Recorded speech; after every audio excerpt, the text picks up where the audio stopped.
神域首次公测开始，一道空灵的女声划过蓝星上空，亿万人的震撼声同时响彻苍穹。终于开启公测了吗？玩家军团何在？可恨啊！就因为内测失利，我大夏玩家已经好久没有在神域国战中赢过了，竟然险些被鬼子玩家攻占帝都神经，这岂能忍？神域中的国运奖励，我大夏玩家更是一次都没拿到过，只能眼睁睁看着别国寿命上涨，资源上涨，实在太气人了。呸！都怪内测玩家们不争气！大片愤怒的议论声在华夏国鹏城市空旷的街道上响起，很快就传来反对的声音。话也不能这么说，我大夏内测玩家们不仅开局随机降升到了最强 BOSS 镇守的新手村，导致后来进度慢了很多，关键是还被各国玩家联手打压，能维持如今局面已经很努力了。听闻这话，不少人一声叹息，沉默了下来，良久才有人继续发声。加油吧！这次神域一共3亿个公测名额，我们抽到的几率还是很大的。也不知道我的游戏天赋如何。要知道，神域可是检测玩家的游戏天赋来决定初始职业的。游戏天赋强大的玩家开局拥有至强职业，一飞冲天；天赋弱小就只能当辅助了。一间破旧出租屋内，听着阳台外嘈杂的议论声，苏寒望向苍穹，眼神暗沉。神域开启公测，我的时机终于到了吗？自从1年前神域这款超现实国运网游降临地球，世界便迅速进入了全民神域时代。而他曾经是名震世界的顶级职业网游选手，被称之为苏神。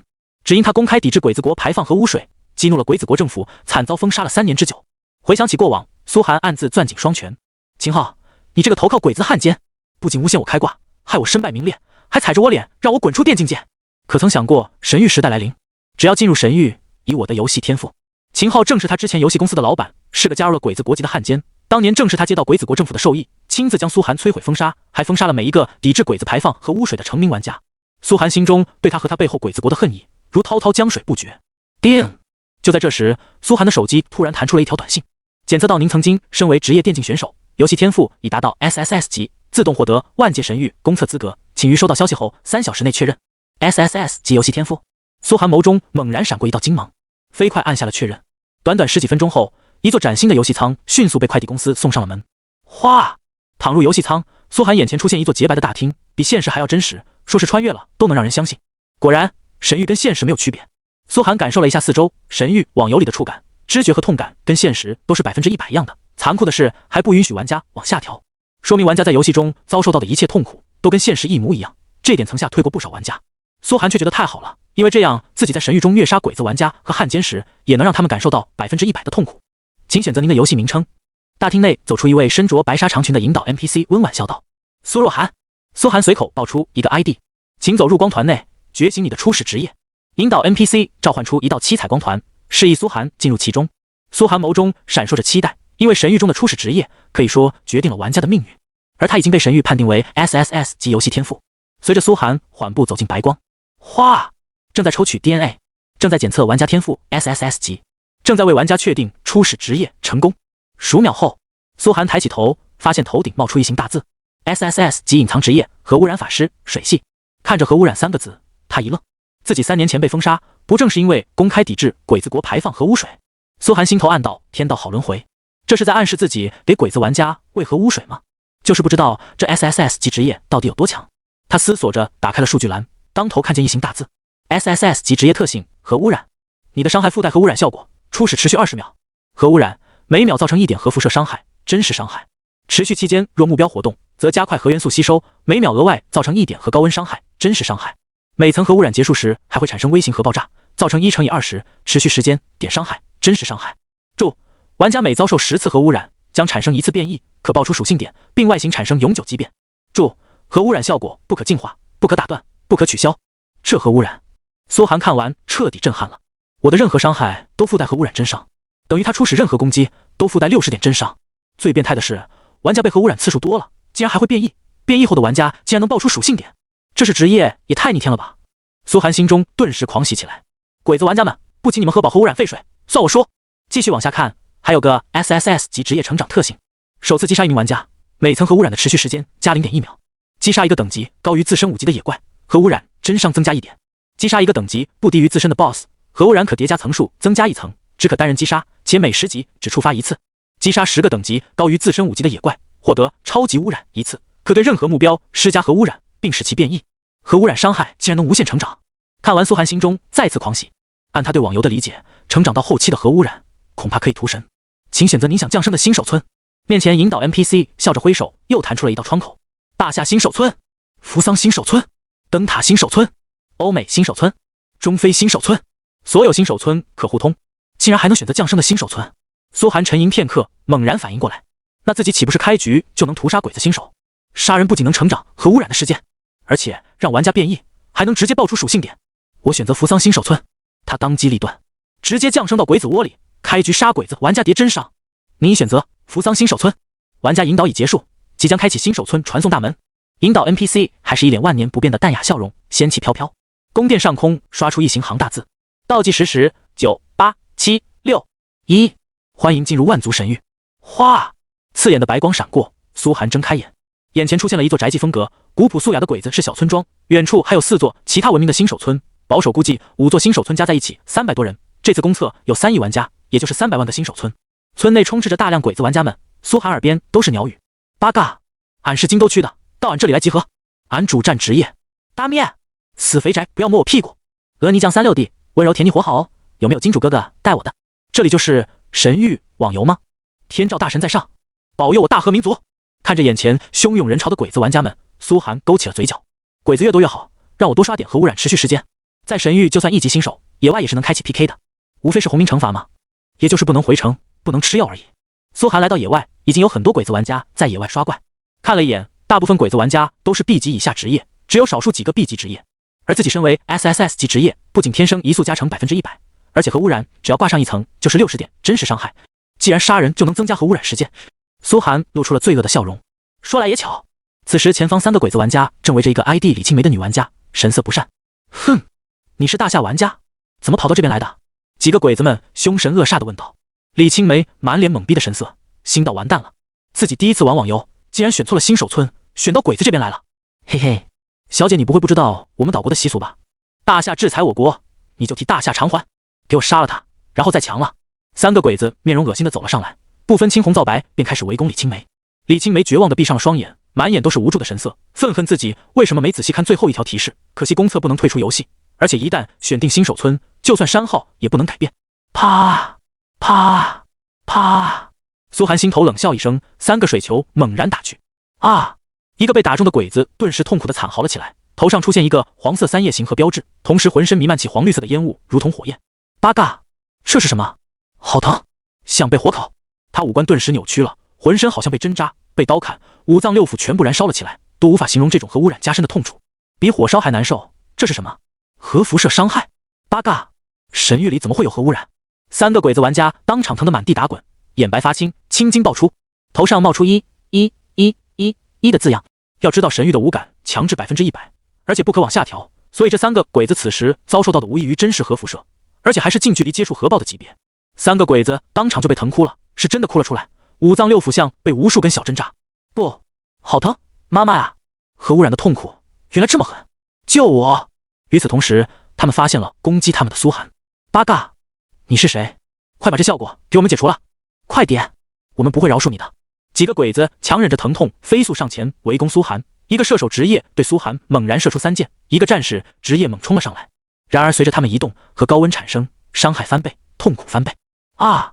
浑身好烫，我感觉核辐射进来了，进入我骨髓了，疼疼疼，疼死我了！猛烈到极致的核高温疼痛让几个鬼子路都走不稳，虽然属性没有减少，但他们控制不住身体了。这不是你们自己排放出来的吗？苏寒冷笑，这层核污染结束，又给他们打上一颗水球，就算现在核污染的伤害只有每秒1点，对他们也意味着更久的折磨。3人感受到身上的痛苦加倍，顿时惊了。这是什么效果？为什么？他到底对我们做了什么？苏寒水系法师天生移速正100%，几个鬼子的初始速度比苏寒慢了1半不止，不可能追上他，只能硬生生扛着身上核污染的剧痛满地打滚。30秒后，砰！核污染标志轰然爆炸，3个鬼子玩家一声惨叫，被微型核爆炸成了肉末，化作白光挂掉回村，痛苦才算暂时告一段落。首次击杀一位玩家，核污染持续时间加 0.1秒。你击杀了 PK 状态的玩家，本次击杀无惩罚。苏寒继续前行，耳边传来神域提示音，这是杀人和污染成长的效果，3人一共成长了 0.3秒。因为3个鬼子攻击李青梅时开启了 PK 状态，所以苏寒没有红名。苏寒很遗憾，没有红名，看来只能继续杀了。这阵动静自然引起了周边许多鬼子玩家的震撼，刚刚那3人的惨状历历在目，纷纷用惊恐的眼神看着苏寒。那你这人到底是谁？那是什么恐怖的效果？他怎么没有名字？苏寒选择了隐藏全部信息，所以外界玩家看不到他的名字和职业，只能看见一个被修饰过的冷峻面容、瘦高型的男子，眼中带着灼人的火焰。小鬼子们，加入光荣的进化吧！苏寒勾起嘴角，对所有鬼子玩家露出狞笑。一个也是杀，10个也是杀，来鬼子村不就是为了杀杀杀？哗哗哗！一个个核污染水球洒向身边所有鬼子玩家，所有鬼子玩家惊恐的连连后退。妈的，快跑！他的攻击能给人打上核污染效果，这是核废水啊！救命！别让他打到我们！最强的一个 B 级雷电武士职业鬼子玩家，甚至不敢往苏寒面前多走一步。随着一个个鬼子玩家被核废水喂饱，周边不断响起鬼子的哭嚎声。救命啊！这是什么？天哪！为什么会这么疼？我好疼！神域竟然连核污染的痛感都能还原。那个玩家到底是谁？竟然还会爆炸！不，我不想被炸死！我再也不支持排放核废水了，我错了！轰轰轰！随着一个个鬼子玩家葬身微型核爆之中，苏寒耳边不断传来提示音：核污染持续时间加 0.1 秒，核污染持续时间加 0.1 秒，核污染持续时间加 0.1 秒。他一路前行，进入村中，见到鬼子玩家就丢上一道水球，然后凭借超高移速闪开，留下被核污染冒出的黄绿烟雾烫得满地打滚的鬼子。新手村已经被哀嚎声布满，处处都是玩家死掉化作的白光。没过多大一会，鬼子新手村100个玩家就全部被他屠杀了一次。核污染的持续时间也增加了足足10秒，达到30秒。你击杀100人，已经进入重度红名状态，3小时内不能吃药，不能回城。苏寒抬头看着自己的名字，匿名玩家4字已经变得血红血红的。他露出了笑容，对红名惩罚根本没放在心上。难道凭自己 SSS 级初始职业还需要回城？我靠！地上看着这一幕的李青梅，整个人都惊呆了。天呐！这大佬看着被核废水灌饱的一个个鬼子玩家，他心中升起了浓烈的震撼。干得好，干得太好了！任何一个大夏人看到这一幕都只会举起双手鼓掌。多谢大佬救我！他飞快冲到苏寒身前，满脸崇拜之色。我是能不能跟您组队？苏寒看了他一眼，这女孩竟然是 A 加级职业，也是万里挑一的职业。不过他没有收小弟的意思，摇了摇头。你回华夏新手村吧，这里鬼子太多不安全。好，李青梅感激不尽的转身回去，也没敢再提，只敢悄悄发了个好友申请过去。苏寒同意。好友申请来到神域后，好友列表中有了第一个玩家。随后他朝野区走去，只有首次击杀一名玩家时，才能成长核污染的持续时间。既然已经把鬼子村玩家全部屠杀了一遍，那苏寒就不能再浪费时间无意义杀人，这会拖慢他的升级进度。毕竟新手期每1分钟都很重要，后面等着他杀的鬼子还多。当初封杀他的宫崎财团和秦昊也在神域中投入了海量资金充值，拥有庞大势力。只要发现苏寒进入神域，必定不会放过他。苏寒攥紧了双拳，自己必须迅速在神域中变强，把秦昊和宫崎财团连根拔起，还要给整个鬼子国给喂一遍核废水。看着遍地鬼子玩家的尸体，他露出冷冽的神色。等鬼子们升级，能爆出东西的时候再回来杀吧，这就叫科学养猪。旋即他前往野区，而身后被击杀了一次的所有鬼子们顿时联合了起来，愤怒的大声议论着：此人肯定大夏派来针对我们的。他说的是大夏雨，他不过是初始职业强大罢了，但他只有一个人，等我们100多个升级起来，杀他轻而易举。对，都快点去升级，回来找此人复仇，围杀他，要杀他100次，杀得他退游。苏寒来到旷野上，还有几个落单的鬼子正在刷怪，直接被他一道水球送回新手村。啊，这是什么？好疼！随着几个鬼子惨嚎着爆成一团血雨，化作白光挂掉。苏寒扭头望向远处其他几个新手村，发现其他村的玩家都还在抢着杀1级野鸡，每只野鸡1点经验，这也太慢了。苏寒摇摇头，虽然凭借 SSS 级核污染初始职业，他能屠杀所有1级鬼子玩家，但村里毕竟有100多个鬼子，全员升级后必定会抱团对抗自己，必须越级挑战野怪，迅速变强，才能持续碾压鬼子村。给鬼子们喂核废水，不仅苏寒很爽，关键是核污染还有个词条，玩家遭受10层以上的核污染将会变异，变异后可以爆出属性点，也就是只要持续杀一个鬼子10次，苏寒就能爆出他的属性点。杀鬼子爆出属性点，那不是等于逆天开挂？苏寒心中期待万分，决定直接进入高级野怪区越级挑战。而他不知道的是，在他身后，一支10人鬼子小队悄悄跟了上来，眼神阴狠到了极点。这个大夏人竟然敢来咱们村搞事，必杀他！领头的队长名为藤本元二，恶狠狠道：盯死了他，绝不能让他有丝毫喘息之机。就在他后面练级，一旦咱们全员晋升到2级，就立刻去杀他。好！旁边的8个鬼子纷纷点头，其中还有一个黑人，因为樱花妹喜欢黑人，所以这黑人选择进入鬼子村，没想到被苏寒带着一起杀了。看着苏寒的身影消失在高级野怪区，这小队顿时停了下来。队长，他进入高级野怪区了怎么办？几个鬼子迷茫地问道。凭借他们的实力，可不敢进入高级野怪区。哼，神域的野怪难度都是噩梦级的，没有新手可以越级挑战。等着吧，他很快就会挂掉回来，到时候咱们已经2级了。藤本元二嘲讽地冷笑道，随后带着众鬼子开始杀野鸡。小蛇 LV2， 豪猪 LV3， 巨大蜘蛛 LV4， 野鹿 LV4。随着苏寒进入丛林深处，怪物种类逐渐变多了起来，而他一直走到6级野怪区才停下来。野狗 LV6，简介：最好不要在路上遇到它，要小心。生命800，物理攻击50，双防30，移速5，攻速5。技能惊喜，他喜欢从灌木丛里窜出来给路人一个惊喜，造成180物理伤害，冷却时间8秒。这野狗这么强吗？苏寒心中计算着，现在自己100点血，6级野狗2口就能干掉自己，越5级挑战的难度果然是噩梦级。不过能直接让核污染的伤害成长，这诱惑太大了。哗！苏寒直接对野狗释放出一个水球，本来以他的魔功根本破不了这野狗的防，可野狗身上出现黄色3叶形核污染标志，冒出黄绿色烟雾。-1，-1，-1，核污染全是真实伤害，无视防御，这就是苏寒敢越5级挑战的底气。汪汪汪！野狗迅速追了过来，身上黄烟滚滚，产生和高温伤害，1秒掉2点血。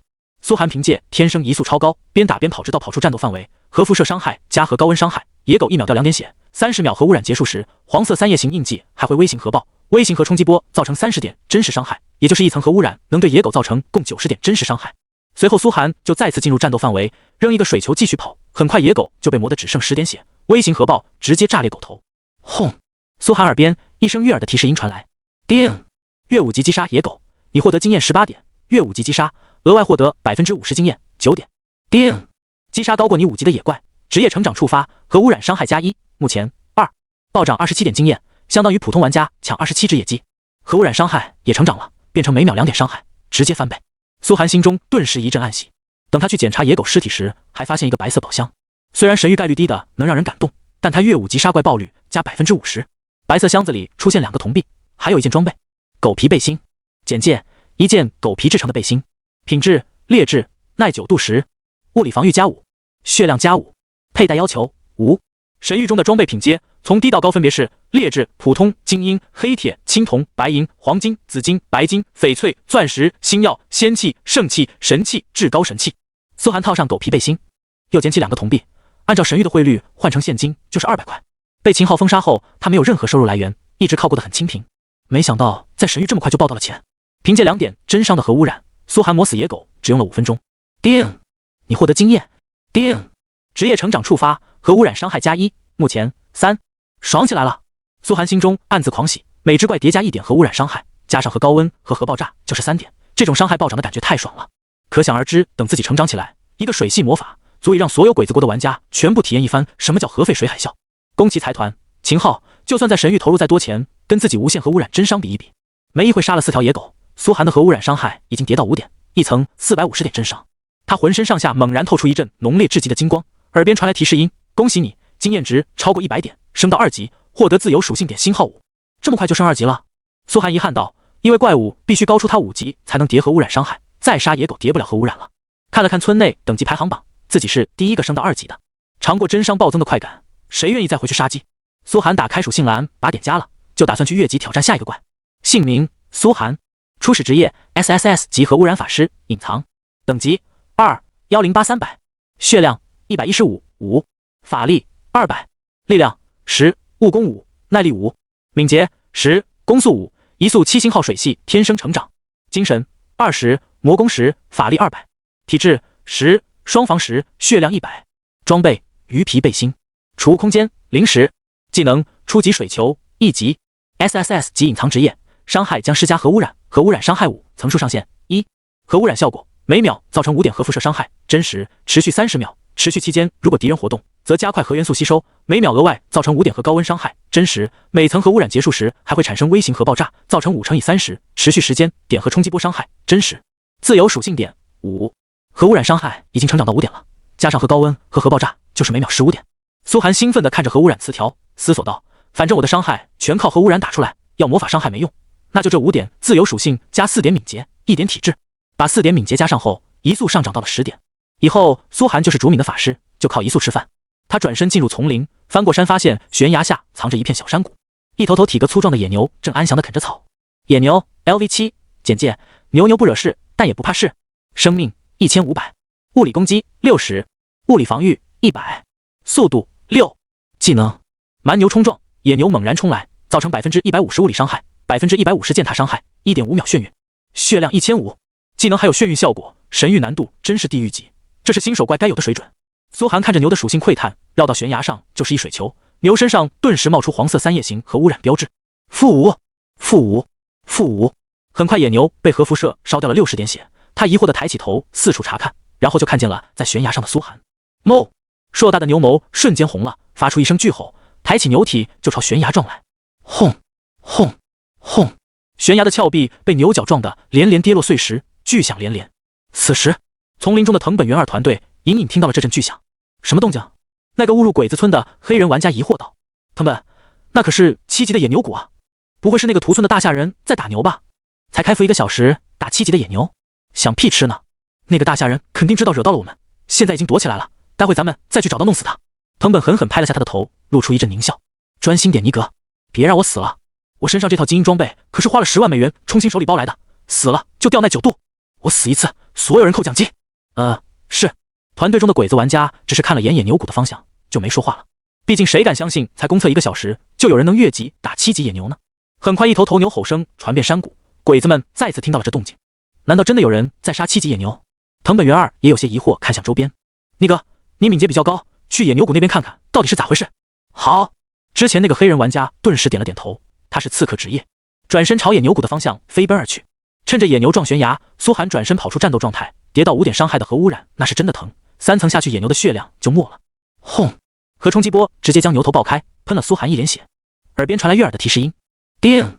击杀野牛，你获得经验22点，越5级击杀，额外获得50%经验11点。叮！击杀高过你5级的野怪，职业成长触发，核污染伤害+1，目前6。提示音传来，苏寒心中暗道一声爽，自己的核污染伤害叠得也太快了。野牛爆出的箱子是绿色，而且里面不仅有5枚铜币，还有一件普通品质的装备——牛皮靴。简介：小牛皮的靴子，品质普通，耐9度100，移速+2，物理防御+10，血量+10，佩戴要求无。装备上牛皮靴，苏寒移速更快2点，还有5枚铜币，又是500块。他收起铜币，有了靴子的加速，杀牛更加游刃有余。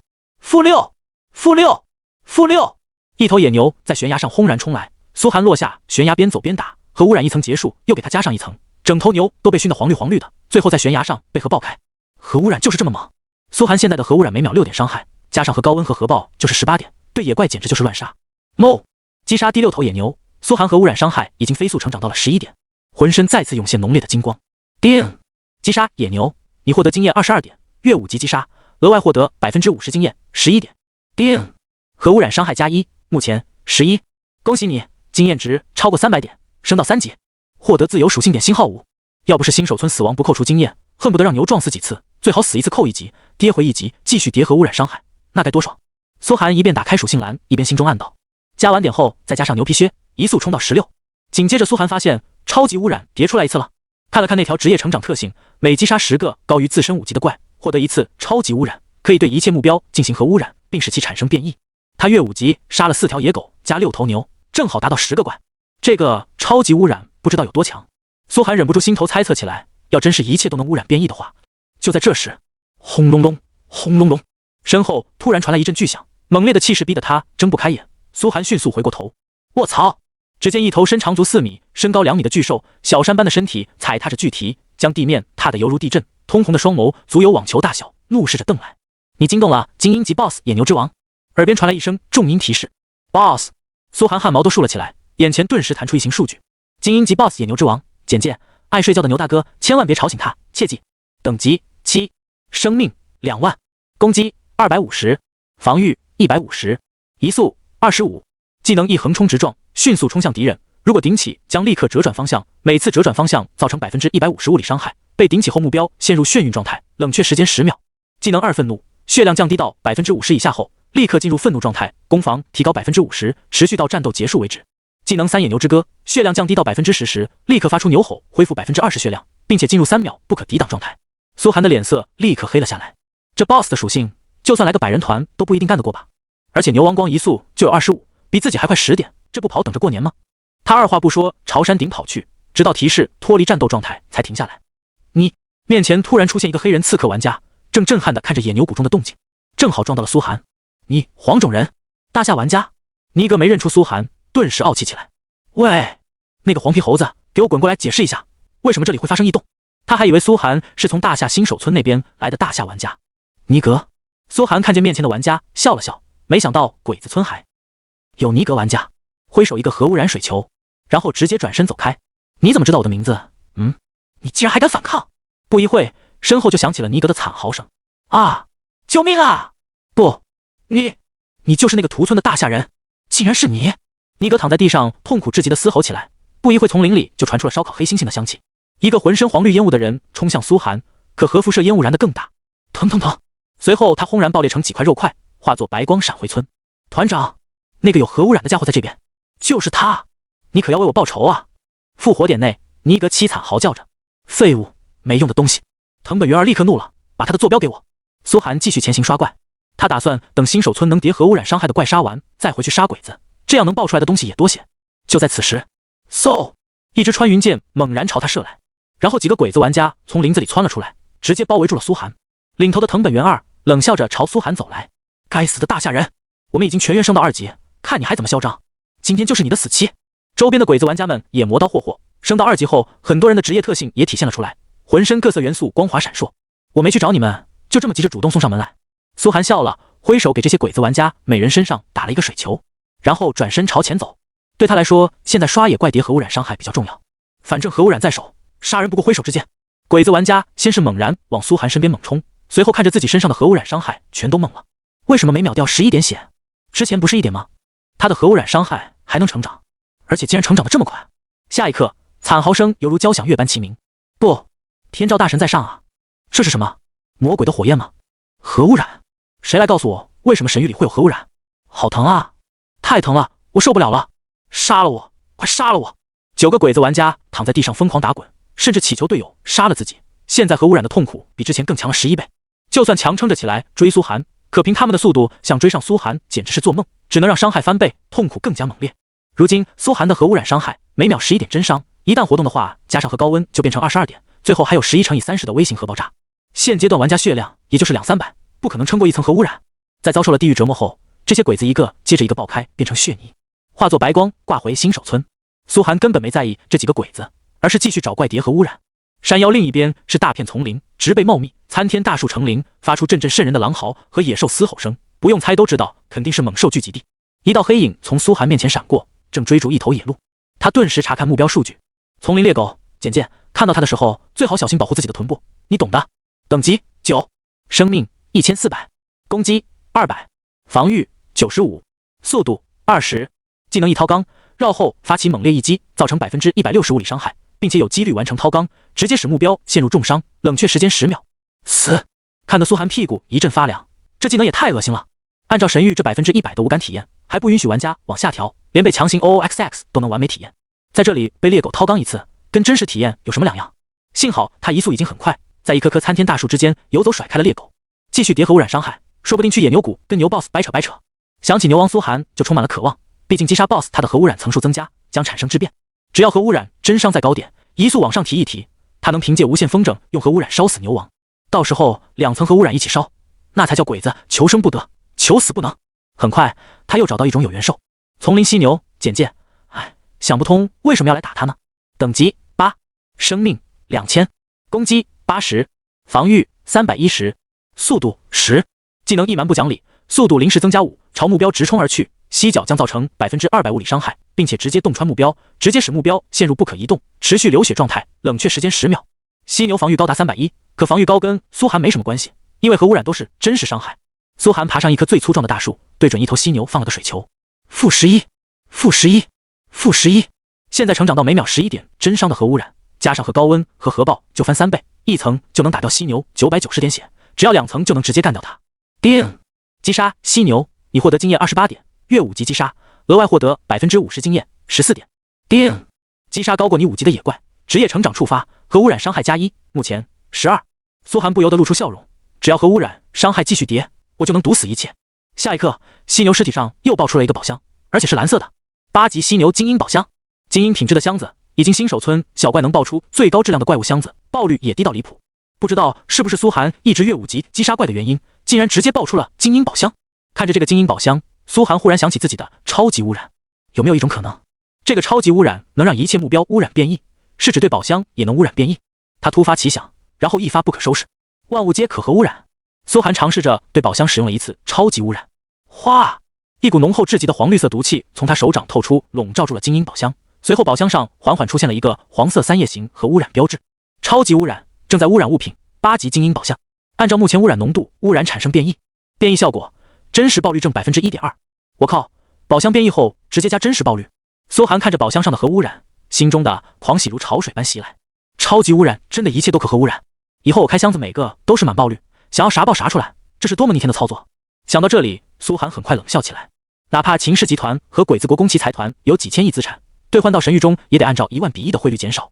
如果自己在神域中掌握变异，获得无尽爆率，未来自己一个人财力就能压制他们。然而下一刻，宝箱的变异还在继续。变异效果，爆率正 2.4%。变异效果，爆率正 3.6%。变异效果，爆率正 4.8%。变异效果，爆率正 6%。变异效果，爆率正 12%。变异结束，一共变异了10次，结果加了 57% 的真实爆率。蓝色宝箱此时变异的像被烧坏了的瓷器般，五颜六色的畸变，奇形怪状。苏寒开始思索起这变异的规律，因为自己目前和污染叠加的上限是1层，所以超级污染就能变异10次，而每次变异产生的效果应该是跟着自己当前核污染的真实伤害来翻倍的。自己目前核污染是12点真伤，每次变异就叠加 1.2% 概率，所以10次变异产生了 57% 的真实爆率。也就是说，只要我核污染持续成长，超级污染就会越来越恐怖。苏寒心头忍不住激动，富人靠科技，穷人靠变异，这句话真 TM 有道理。只要自己持续增强核污染，一切都可以通过变异获得。随后他看向变异完成的精英宝箱，8级精英宝箱变异正 57% 爆率，不知道本来爆率是多少，但加上这 57%， 肯定近乎满爆率，开出来的东西会是精英宝箱的天花板。苏寒思索着打开，哗啦啦，宝箱先是掉出来了1枚银币和15枚铜币，然后是一件蓝光浓郁的装备，险些闪瞎了苏寒的眼。一般这么闪的装备都是好货，光芒越浓郁说明越强。犀角法杖，简介：上等材质，顶级做工，精英装备中的天花板，你值得拥有。品质：精英，耐久度1000，施法距离加20米，法力加10，魔法攻击加20，附带技能息怒，可召唤出犀牛幻影向前冲撞，造成10魔法伤害，并击退目标3米，消耗法力50，冷却时间15秒。佩戴要求无，果然是精英装备中的天花板。苏寒无法描述心中的狂喜，身为一个法师，他终于有武器了。最爽就是这法杖的附带技能竟然拥有击退效果，放到市面上肯定卖的比黑铁装还贵。苏寒思索着，这把赚大了。换上犀角法杖之后，他原本只有10米的施法距离暴增到了30米上下，这是个什么概念呢？哗！二话不说，苏寒对30米外的犀牛释放了一个水球。啊！犀牛冲上来要跟苏寒玩命，30米距离，犀牛冲过来差不多要7秒，半分钟后直接爆开。叮！击杀犀牛，你获得经验28点，越5级击杀，额外获得 50% 经验14点。叮！击杀高过你5级的野怪，职业成长触发，核污染伤害加1，目前13。现在苏寒越级杀犀牛基本上就等于秒杀，扔个水球等着他死就行了。很快8头犀牛倒地不起，他浑身上下喷薄出金光，升到4级。恭喜你，经验值超过600点，升到4级，获得自由属性点星号5。苏寒熟练地打开属性栏，把4名一体加上。姓名：苏若寒，初始职业 SSS 级核污染法师，隐藏，等级4642130，血量145 25，法力210 10，力量10，悟功5，耐力5，敏捷18，移速14加2，攻速9，精神20，魔攻10加20，法力200，体质12，双防12，血量120。装备：鱼皮背心、牛皮靴、犀角法杖。储物空间040。技能：初级水球1级。职业特性：普攻可施加核污染，核污染伤害19，4狗加6牛加8犀牛，核污染层数上限1，自由属性点5。此时苏寒移速加鞋子18点，核污染伤害每秒19点，而且在全村排行榜上他是第一个升到4级的，只是名字显示匿名，新手村没有玩家看到他的 ID， 不知道我这升级速度在新人榜单上的排名如何。思索着，苏寒打开了公测新手排名榜单。这份新手榜单不是新手村榜单，而是以玩家所在省为划分，1个月后按排名来给予奖励，奖励之丰厚简直难以言喻。他虽然进入了鬼子村，但划分榜单还是在大夏赵月省的，跟所有赵月省公测玩家一起竞争。大夏2023届赵月省公测新手榜单随排名实时变化。藤本人群中看着一众鬼子自嗨的苏寒露出了冷笑，没想到此人竟然跟自己在一个村。他清晰记得当年秦昊封杀自己的第一步就是让鬼子国同为宫崎财团旗下的藤本会社制造出大量关于自己的黑料，购买水军，污蔑自己开挂，让自己身败名裂。这个藤本元二为了讨好宫崎财团，买通所有电竞主持人，污蔑自己是靠开挂才能崛起的职业选手，极尽贬低自己。好，真是冤家路窄，没想到这个藤本竟然跟自己撞到了一个新手村。现在鬼子村的玩家升到3级，血量最高的也不过300点，而苏寒现在核污染每秒19点伤害，一动就翻倍，只需要给玩家施加1层核污染，然后等着他被核辐射烧死就好了。哗！一团核废水朝着藤本源二打了过去。此人再敢出现，我要让他尝尝300伏电压。藤本源二话说到一半，就看见自己浑身燃起了浓烈黄绿色烟雾，之前被核辐射烧过的痛苦顿时涌上脑海，紧接着极致的痛苦涌来。啊！藤本源二当场惨叫了起来，是核污染！核污染！他又出来了！顿时现场一片骚动，所有鬼子玩家齐齐惊恐起来。哪？他在哪？在那边！我看到他了，就是他！他好像去复活点了，他到底要干嘛？所有人心头都慌了起来，因为这次遭受核污染的藤本源二仅仅10秒钟就被击杀了，而由于速度差距太大，他们连苏寒的身影都没看清。这次核污染的威力又上升了，同时痛苦也翻倍，被核污染烧死的藤本源二就算没有移动，挂掉前也把牙齿都咬碎。他来了，他又回来了。那一天，人们想起了曾经被核污染支配的恐惧。快去追，保护藤本公子！藤本源二手下30多个团队鬼子玩家立刻朝着村中复活点冲去，没有人知道苏寒究竟要干嘛，他的核污染到底有多恐怖。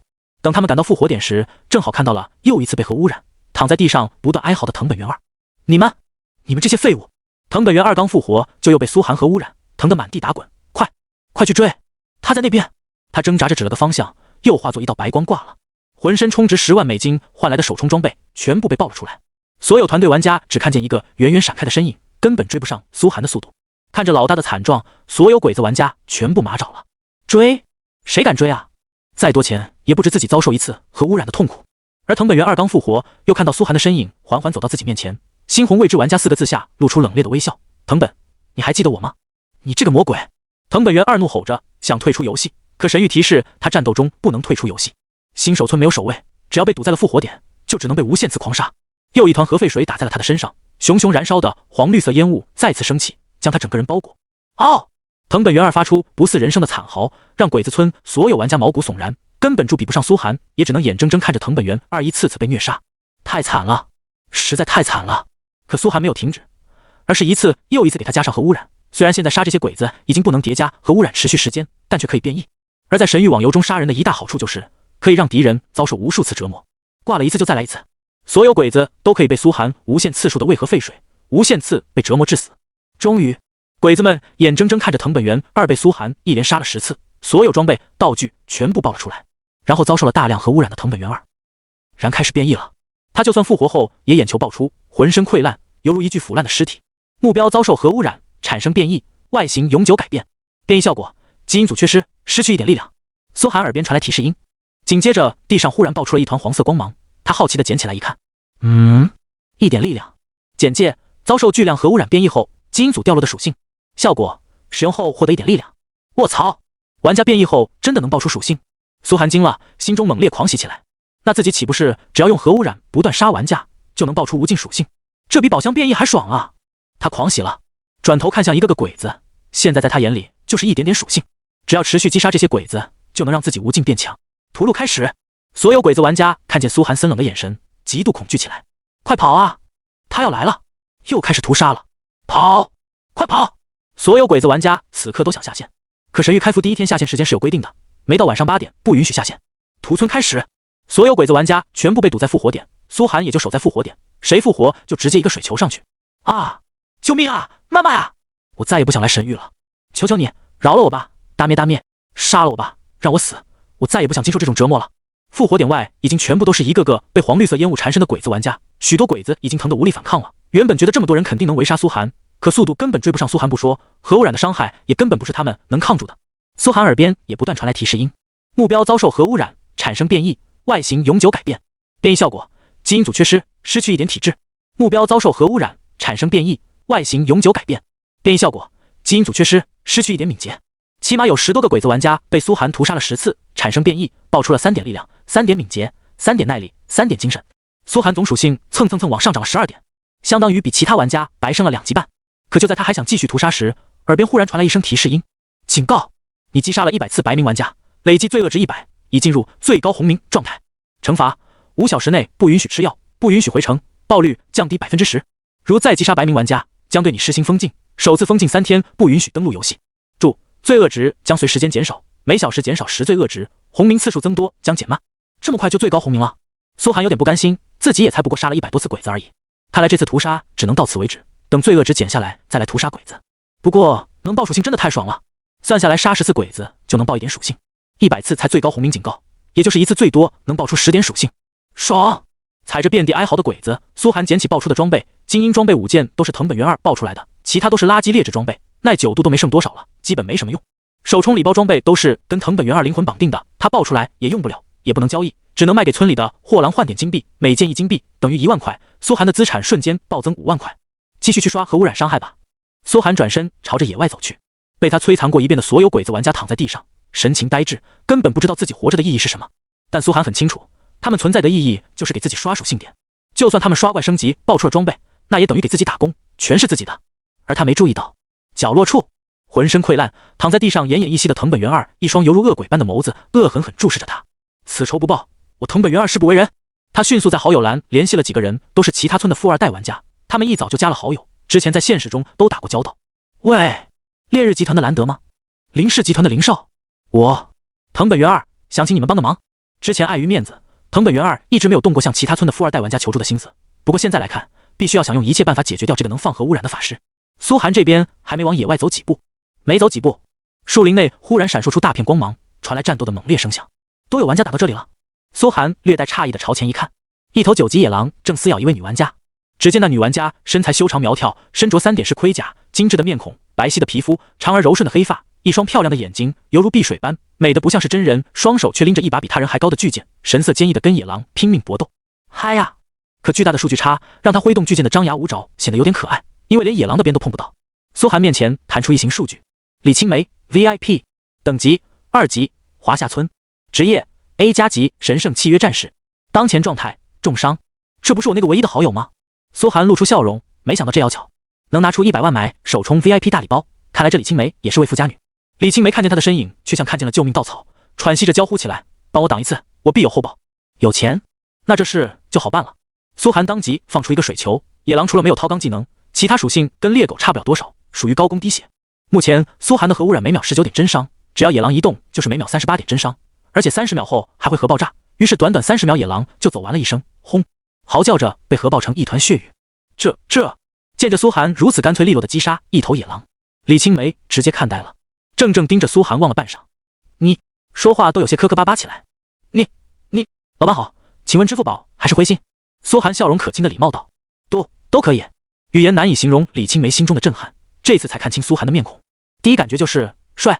这张脸帅出了他无法形容的潇洒意味，但他连苏寒的名称和职业都看不到，因为苏寒选择了隐藏了自身全部信息。他赶紧使用神域的转账功能，直接给苏寒绑定的微信账户赚去了现金。叮，微信到账1万元。听到这提示音，苏寒带着满意的笑容转身离去。他没有团队，是怎么一个人走到这一步的？李青梅彻底凌乱了。这个新手村才开启半天不到啊，1级就能屠村，这才半天就能屠杀9级野狼。天哪，这是什么大佬？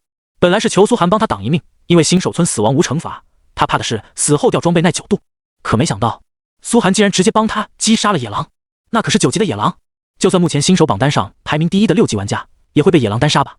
再回头，苏寒已经消失在了视线内。好熟悉。李青梅瞳孔地震，喃喃自语半晌，他怎么长得那么像一个人，可就是想不起来了。此时华夏新手村，一位 B 级法师职业的男子文质彬彬，眉宇间透着一股书香门第的气质，只是一双眸子印刻着商人的霸气，身旁簇拥着几10个玩家，都是他雇佣的下属， ID 都打着林氏集团的前缀，而男子的 ID 更是直接林氏少主舒缓。藤本先生，你的意思是让我帮你围杀这个散人玩家？林书恒皱着眉问道。要知道，如果不是海外生意不得不往来，按照林氏家训，他是不能跟鬼子打交道的。是的，林先生，我们很有幸生在同一个新手村，这个大夏玩家实在是太过分了，希望你们那边动用力量查查他的底细，以及帮我们在村里解决掉他。藤本因为变异裂开成兔唇，说话有些漏风，模糊不清中透着浓烈恨意。慢着，你说如此强者竟然是我们大夏的散人玩家？听到这个字眼，林书恒顿时瞳孔放大了。是的，林先生，他说过大夏语，所以我们推断他是大夏人，只要你帮我这次林家在鬼国的生意，我会照顾的。藤本阴恻恻地说道。我需要先请示一下。林书恒迟疑不定地说道，随后挂断了通话，直接接通到了神域之外林家别墅内。父亲，是这样的，所以您说我该不该帮藤本？帮鬼子？通话中林家老爷子的声线顿时粗暴了起来。你这个没出息的蠢东西，这人再狠，那也是我大夏的人，杀的是跟我大夏有血海深仇的鬼子。这是大好事。我林家跟鬼子只是生意不得不往来罢了，你竟然真考虑帮鬼子办事？难道我从小就教你吃里扒外了？滚回家，到祠堂跪着，我亲自为你执行家法。这粗暴的声线顿时让林书恒露出苦笑，明白了父亲，其实他也不愿意帮鬼子欺负大夏人，只是不小心问了一句罢了。结果喜提一顿家法，这他妈就是父爱啊！通话中林老爷子气息平缓了些，又说道：但一定要设法与此人交好。如今神域已经是人类的未来，这种神域中的强者值得我林家深交。是。林书恒立刻点头，紧接着给藤本去了电话。藤本君，你们找到此人后就通知我，我一定会来的。真的吗？林君，那可太好了。藤本元二狂喜。等此人陷入围攻，自己再出手解救。林书恒思索着。跟林书恒沟通完了之后，藤本又跟这个新手村中他认识的好几个强者通话。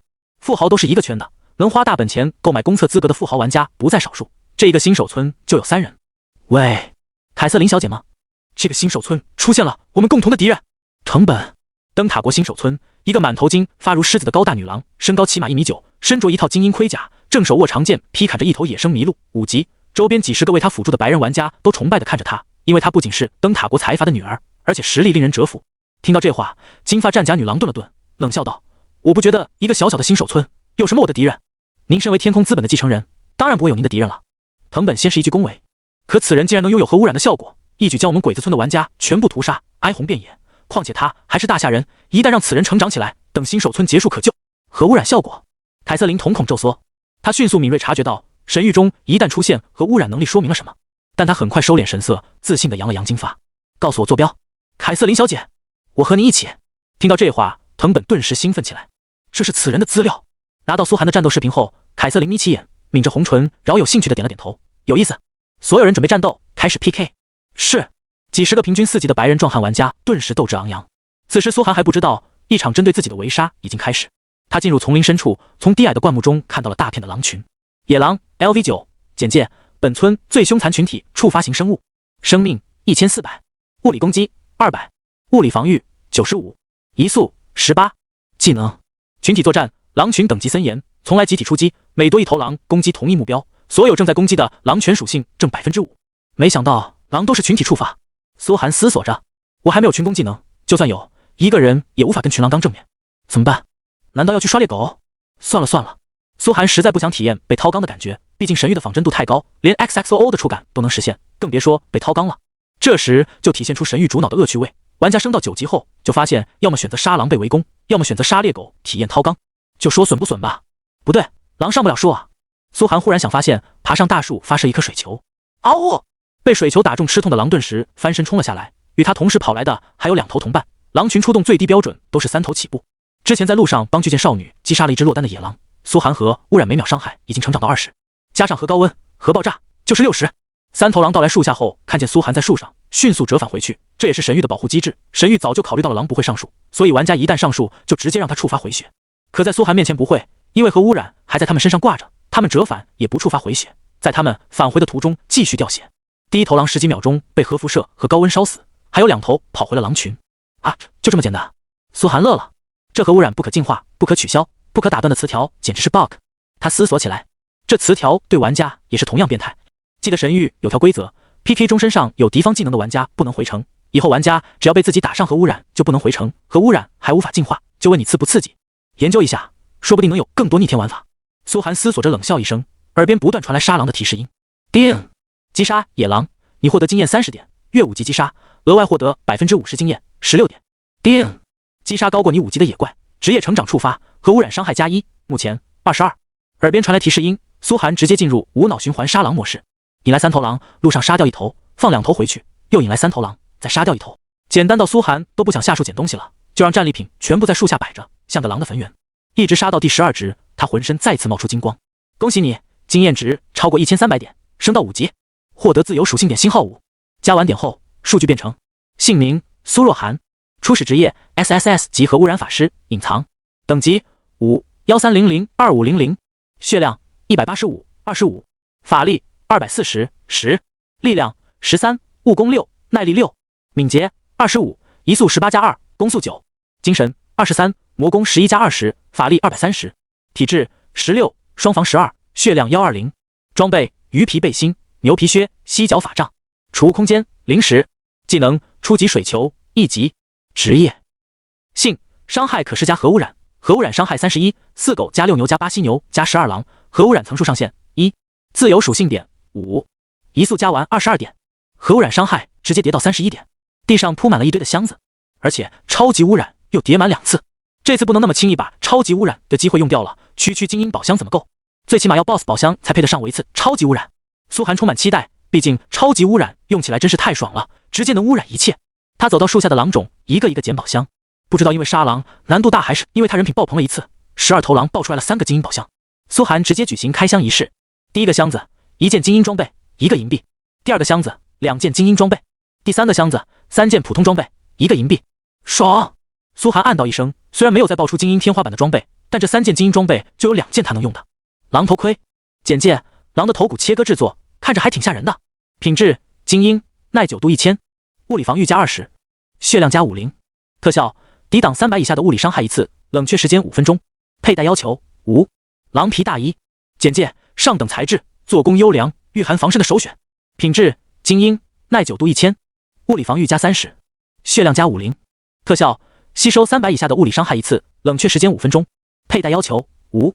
这2件装备补足了我不抗打的问题，血量暴增100，物理防御暴增80。虽然没有附带技能，可这2个增幅效果也很有力。苏寒思索着，他也能冒充下手冲 VIP 玩家了。全套精英装，那巨剑少女才2级，靠精英装就能抗住野狼半分钟，更别说自己，这波完全是实力大增。还有一件是精英武器，狼头棒。简介：你渴望狼的英勇吗？品质：精英，耐久度1000，物理攻击加50，力量加2，血量加50。特效：发出一声狼嚎，增加你10%移动速度。佩戴要求：无。这狼头棒属于近战装备，我属于远程职业，根本用不了，还是卖了吧。苏寒很快做出决定，包括爆出来的3件普通装备和换下来只剩8点耐久的鱼皮衣，他都打算一起打包卖了。第一次打开新手村寄售界面，苏寒发现目前新手玩家们寄售的大部分都是任务材料，只有寥寥几件劣质装备，普通装备更是一件没有。而劣质装备都能卖到10几个铜币，可想而知普通装和精英装的价格。毕竟现在很多新手都还在杀鸡，根本搞不到什么好东西，物以稀为贵。苏寒思索着，这些放在新手村外文钱不值的装备，在新手村竟然能卖出这么高的价格。不过装备能让刷怪速度变快，对有些有钱人来说，能快人一步绝对是值得的。他匿名寄售，把鱼皮衣挂了个起拍价1铜币，3件普通装备则是1银币起。至于狼头棒这件精英装备，苏寒心一横，直接挂到了1金币起拍，主打一个奇货可居，不知道能拍卖出来多少钱。苏寒期待的转身继续杀怪。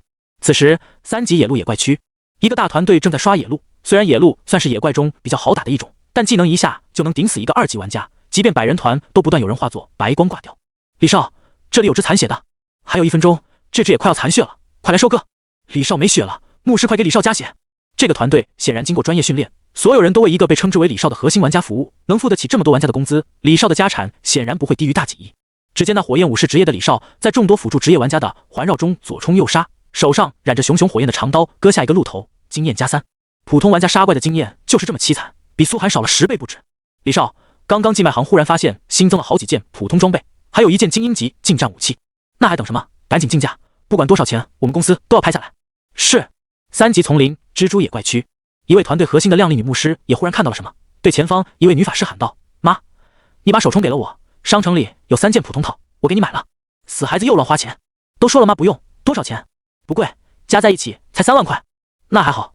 3级蜥蜴野怪区，一个100人团队的拥护之下，李青梅看着寄售商城中突然多出3件装备，脑海中却莫名泛起了一个人的影子，会是你吗？见过苏寒一次后，苏寒的身影就一直在他面前挥之不去。后来他也去野区找过，可从来没发现过苏寒的踪迹。你到底是谁？李青梅望着天边，怎么就想不起来这张脸的主人？但他确定自己一定见过。这样的场景发生在新手村各处。苏寒挂出去的装备都是越级挑战得到的，属性比一般装备要稍强，根本不存在卖出去的情况。价格更是一路猛增，3件普通装备每件价格都交到了10个银币以上，最终卖出去了36个银币。鱼皮衣也以1个银币的最终价格卖掉。有争议的只有那件榔头锤，从1个金币直接交到3个金币，再交到4个金币，价格还在一路走高，只能延时拍卖，最终被以5个金币的恐怖价格卖了出去。此时苏寒正在野区游荡，寻找下一个有缘怪的时候，耳边忽然传来一连串的提示音：你寄售的物品卖出去了，你获得1个银币；你寄售的物品卖出去了，你获得13个银币；你寄售的物品卖出去了，你获得11个银币；你寄售的物品卖出去了，你获得13个银币；你寄售的物品卖出去了，你获得5个金币。我擦！苏寒愣在原地直接僵住，旋即就是难以抑制的狂喜。这就卖出去了，1件滞销的都没有。而且这价格涨得也太猛了，原本以为能卖出去2-3个金币就顶天了，这一下卖了快8个金币。殊不知像他卖的这种高级货，在现在玩家们都在砍2级、3级怪的阶段，简直是供不应求。苏寒点点头，看来低估神域中有钱人的数量和质量了。现在手上10多个金币就是10多万块，别说不用啃泡面了，就算餐餐吃鲍鱼都吃得起。苏寒看了看自己的罪恶值，已经降了40多点，名字已经从红德发黑变成普通红色，说明又可以屠杀40个玩家来增长核污染时间，或者杀4个鬼子玩家10次让其变异。要不要挑4个幸运鬼子来做核变异实验呢？苏寒嘴角勾起冷笑，既然鬼子当年拿大夏人做人体实验，现在他就拿鬼子做核辐射实验，看看鬼子变异到最后究竟能变成什么样。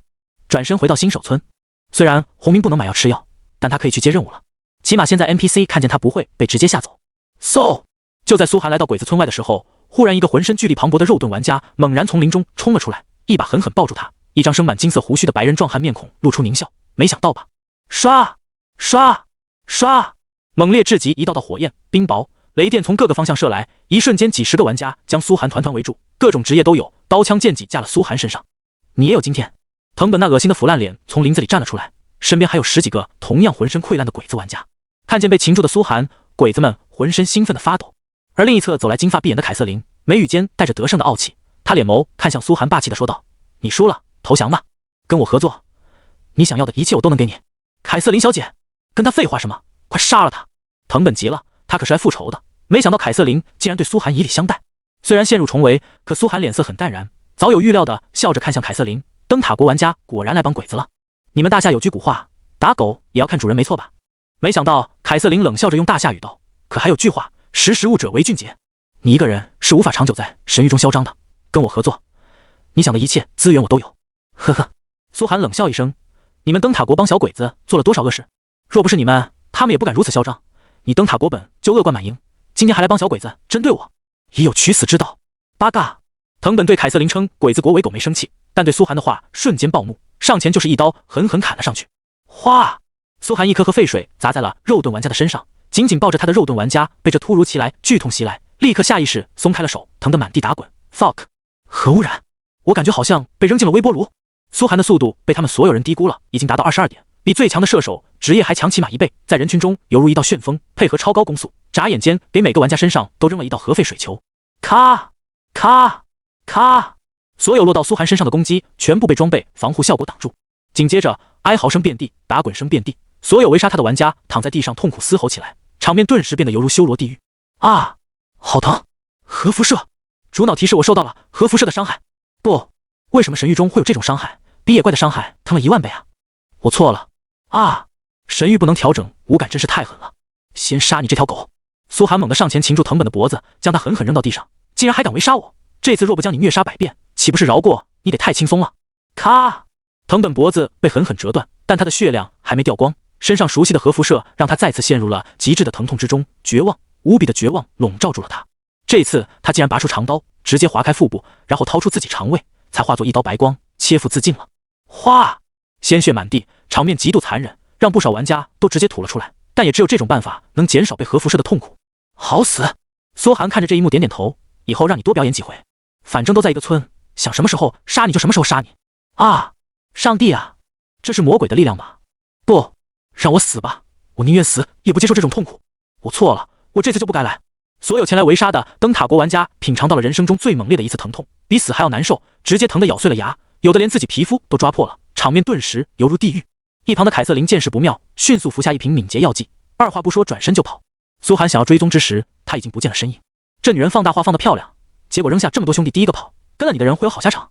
苏寒冷笑着，这白人女人嘴里的半个字都不能信，目光阴冷地看向前方，那就下次再杀你。正好击杀了这几10个玩家，他罪恶值又到顶了。为了不被神域封禁，杀戮到此为止。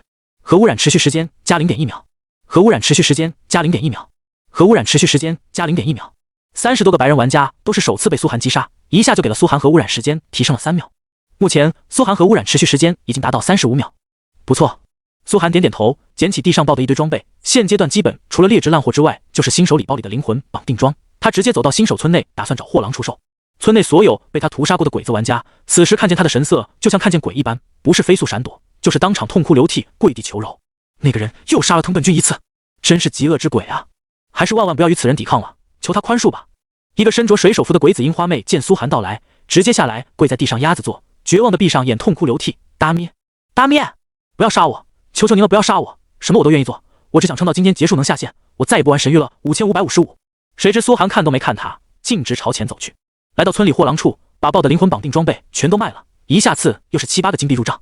可惜现在吃不了药，苏寒只能靠自然回血。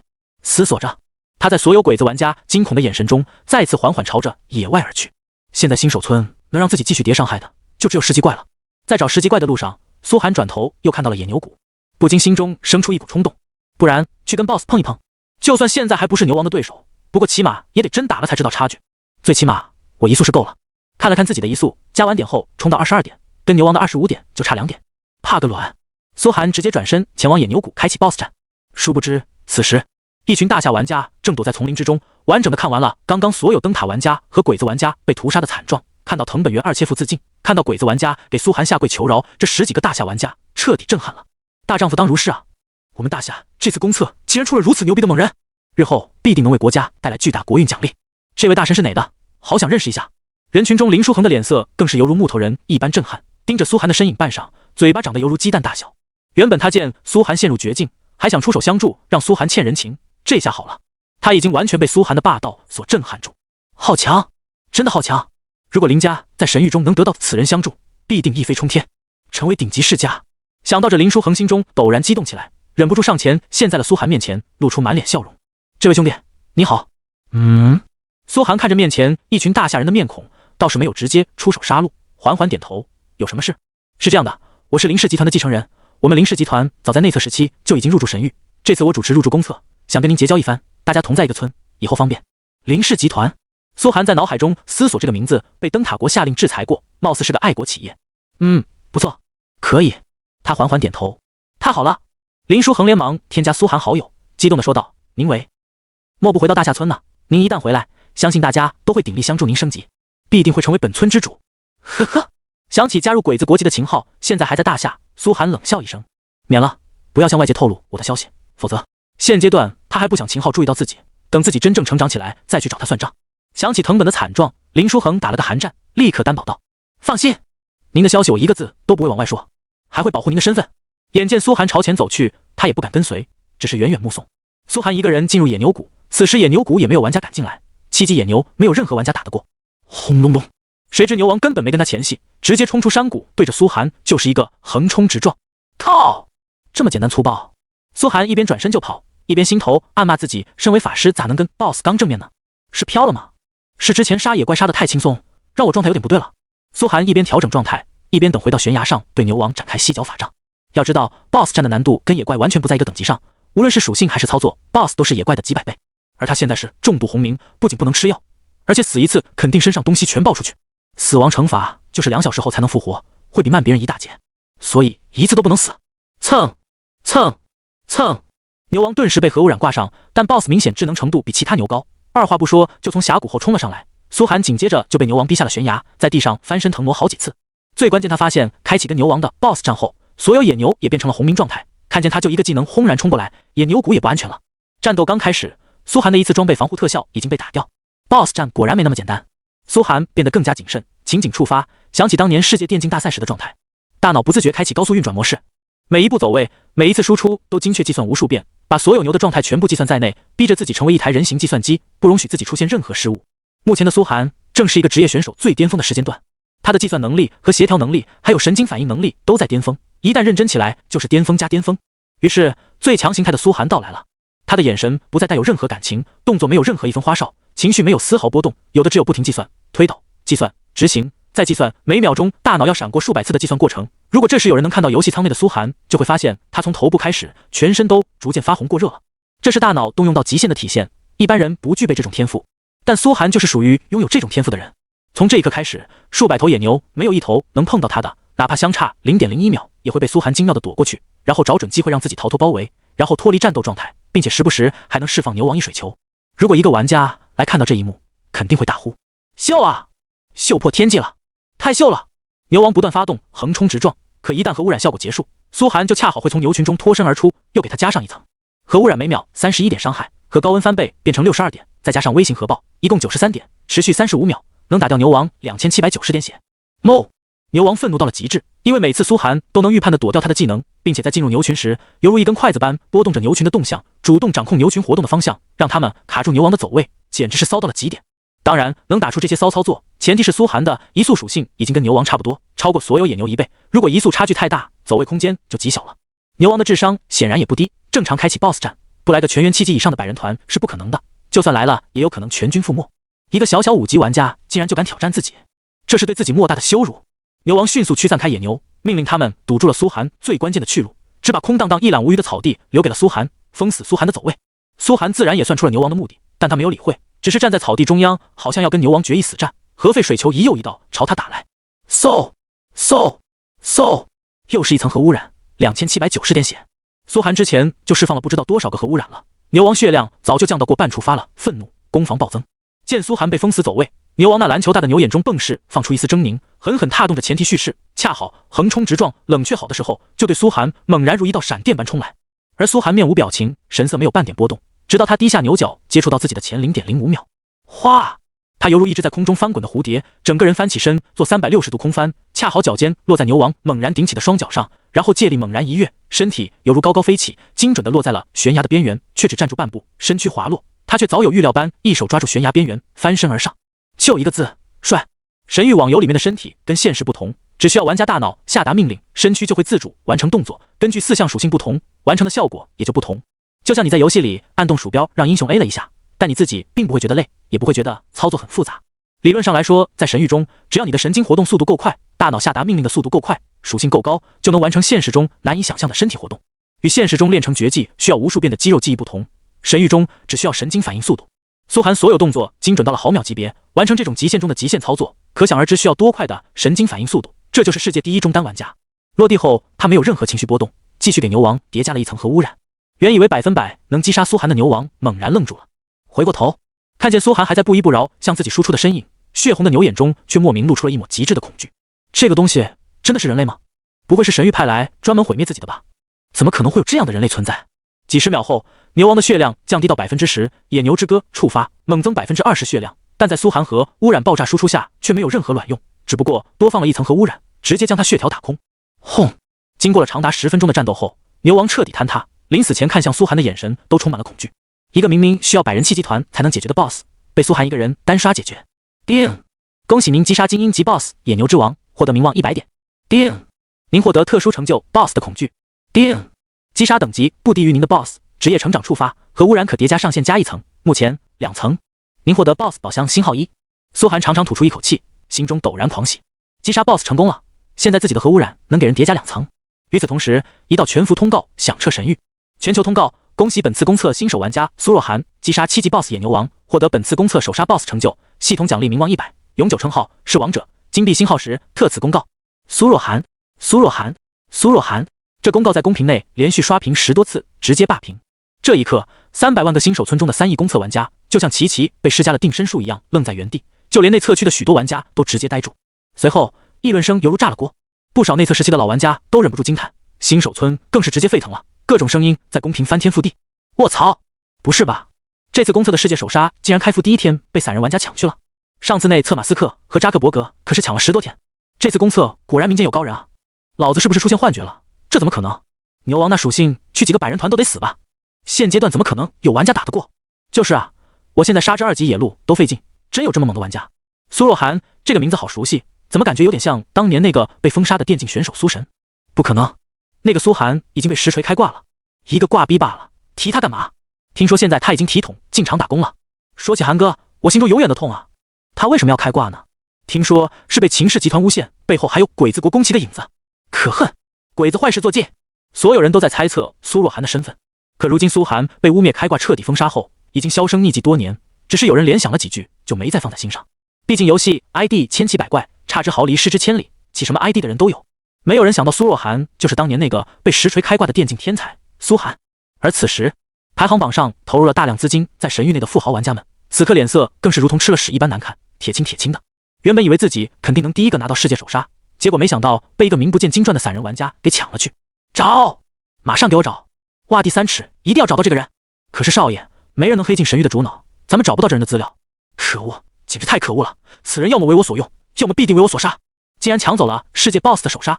为了这个首杀，今年公司把所有业务都停了，换成现金流，全网征集苏若涵这个 ID 的下落。苏涵所在的新手村内，林书恒给村里有团队的大玩家都发了消息，5个新手村的大团队之主齐齐到场，包括激变的不似人形的藤本和脸色一脸阴沉的凯瑟琳。大家开个会，有谁知道是谁杀了世界 BOSS 吗？林书恒一脸正色地问道。有没有可能是咱们村？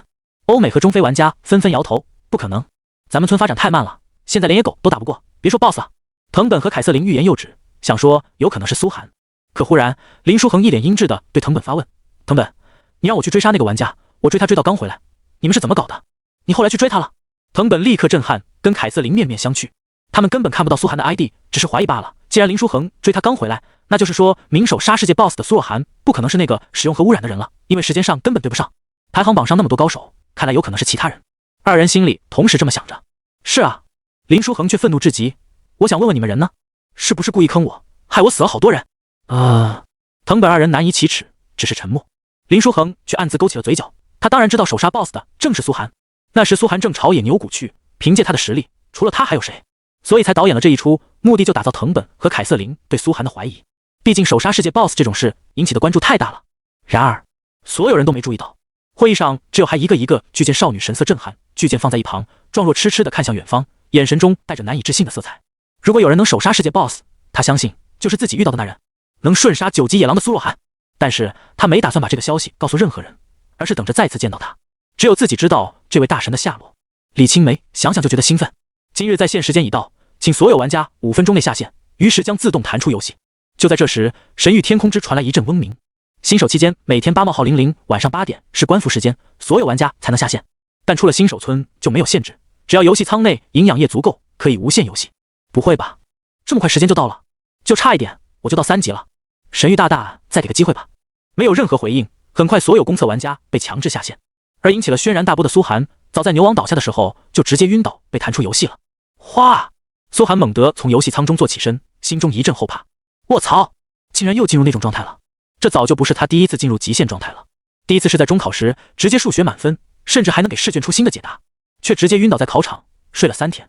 上次是在世界大赛一举夺得世界赛第1，比赛后晕倒了1整天。每次进入极限状态，事后苏涵都会陷入晕厥，持续状态越长，晕厥时间也就越长。医生检查后都说这是正常的，苏涵大脑行为模式比较特殊，只是触发极限状态的机会比较随机。看了看手机里的时间，22点50分。苏涵庆幸的点头，还好，击杀牛王总共也就几十分钟时间，没晕太久，不然就亏大了。咕咕，这时他才感受到肚子已经饿得发慌，赶紧点了几百块的外卖，先济济自己5脏庙。趁着等外卖时，他刷起了手机，结果瞳孔地震。卧槽，全球世界 BOSS 首杀！我今天是搞出了什么恐怖的轩然大波？满屏都是他的消息。苏若涵，神域华夏区惊现游戏天才，仅开服10小时夺得世界 BOSS 击杀第1 ，ID 为苏若涵玩家，被百家巨头放出亿万高薪聘请。官方扬言必须马上找到这个玩家。一边啃着 KFC 鸡腿，苏涵一边无比冷静地看着这些消息。这是我站出来的好机会。可是秦氏集团还在。想起秦昊、秦氏集团和他们背后的鬼子国宫崎财团，苏涵眼神逐渐冷冽下来。看来必须要掩藏我的真实身份，不然现在被人发现，就肯定会被宫崎财团发现，说不定会沦为工具人。只有等公测后，神域真正融合现实，才能光明正大地展现实力，洗刷污名。累了一整天，苏涵很快安然睡去。次日清晨闹钟响起，他准时醒来，进入游戏。野牛谷清晨的黎明美到让人心醉。玩家 AT 井号人民币 AD 加您为好友，玩家韩风，玩家刘明，玩家。眼前弹出无数个在世界频道添加自己为好友的玩家，苏涵面无表情的全部擦掉，然后看着昨天杀 BOSS 的收获，他的眼神亮了。殊不知昨夜有个女孩却失眠了。湾澳区最顶级的 CBD 中环区的大厦平层顶楼，寸土寸金的湾澳区能住在这里的资产起码100亿往上。一位身材姣好的银发少女从游戏舱中站起，旁边10几个等候多时的专业女仆立刻上去为她按摩放松，递上各种营养补剂。小姐，您表现得很不错，要是被老爷知道，一定会很开心的。一位老者笑着上前，他开心有什么用呀？福叔，我是想让爷爷开心，爷爷身体已经这么不好了，临走之前就想看到李家在神域中获得好的成绩，不想他一手建立的李家衰落，可惜啊。提起爷爷，少女眼眶就有些发红。李家内测时被秦氏集团坑了，导致现在处处慢人一步，爷爷躺在病床上都不能安心。福叔笑盈盈的，所以大老爷把希望都寄托在您身上了。这次公测您的表现不错，不要给自己太大压力。除去伺候李氏3代人的忠心，福叔对这个看着长大的姑娘也充满了疼爱。虽然生于顶级富贵之家，从小荣华富贵，可他真有一颗赤子之心。看着福叔走后，李青梅却以最快速度打开了电脑。半晌后，他激动地挥动粉拳，果然是他，我就知道，屏幕上显示的那张脸跟自己在游戏中看到的那人只有4-5分相似度，但他确定那人就是自己偶像，曾经的世界第一中单苏寒。击杀精英级 BOSS 野牛之王，获得名望100点，获得特殊成就 BOSS 的恐惧，击杀等级不低于您的 BOSS， 核污染可叠加层数加1次，目前2层。您获得 BOSS 宝箱星号1，奖励名望100，永久称号是王者，金币星号10。此时看着状态栏的消息记录，苏寒心中简直爽翻了，随后便开始一样一样检查杀 BOSS 的奖励。永久称号是王者，简介拿下世界首杀的证明，血量永久加500。BOSS 宝箱精英级，简介不仅有几率开出最高黑铁级的装备，作为 BOSS 宝箱，还有几率开出隐藏、特殊、被诅咒的、成长性等等具有特殊属性的装备。特殊成就 BOSS 的恐惧，简介您让一位 BOSS 发自内心的感受到了恐惧，达成特殊成就，可在特殊任务中使用。这个是王者，直接血量暴增500，等于让我法师脆皮的这条短板暂时没了。苏寒先是看着自己血量暴涨到800多，特殊成就不知道有啥用，好像后面职业任务的时候有用吧。BOSS 宝箱，老子的超级污染早就饥渴难耐了。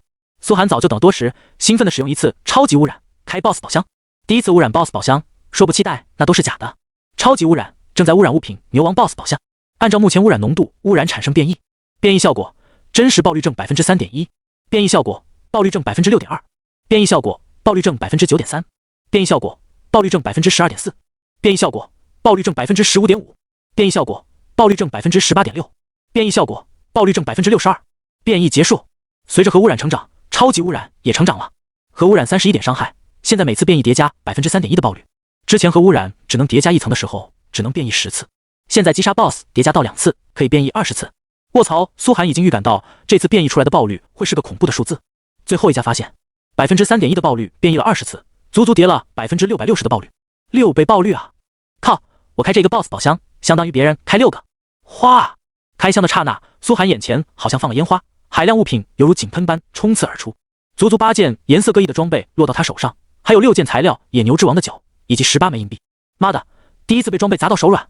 5件都是黑铁装，果然是满爆率，可惜有2件是精英的，看来精英 BOSS 本来爆出黑铁装的概率也不高。最后一件，哎不对，我靠这是啥？8件装备中有5件都是黑光浓郁到极致的黑铁级装备，还有2件歪了的精英级装备，唯有1件散发着莹莹灰色，像有一团灰气缠绕，被损坏的隐匿怀表，特殊饰品。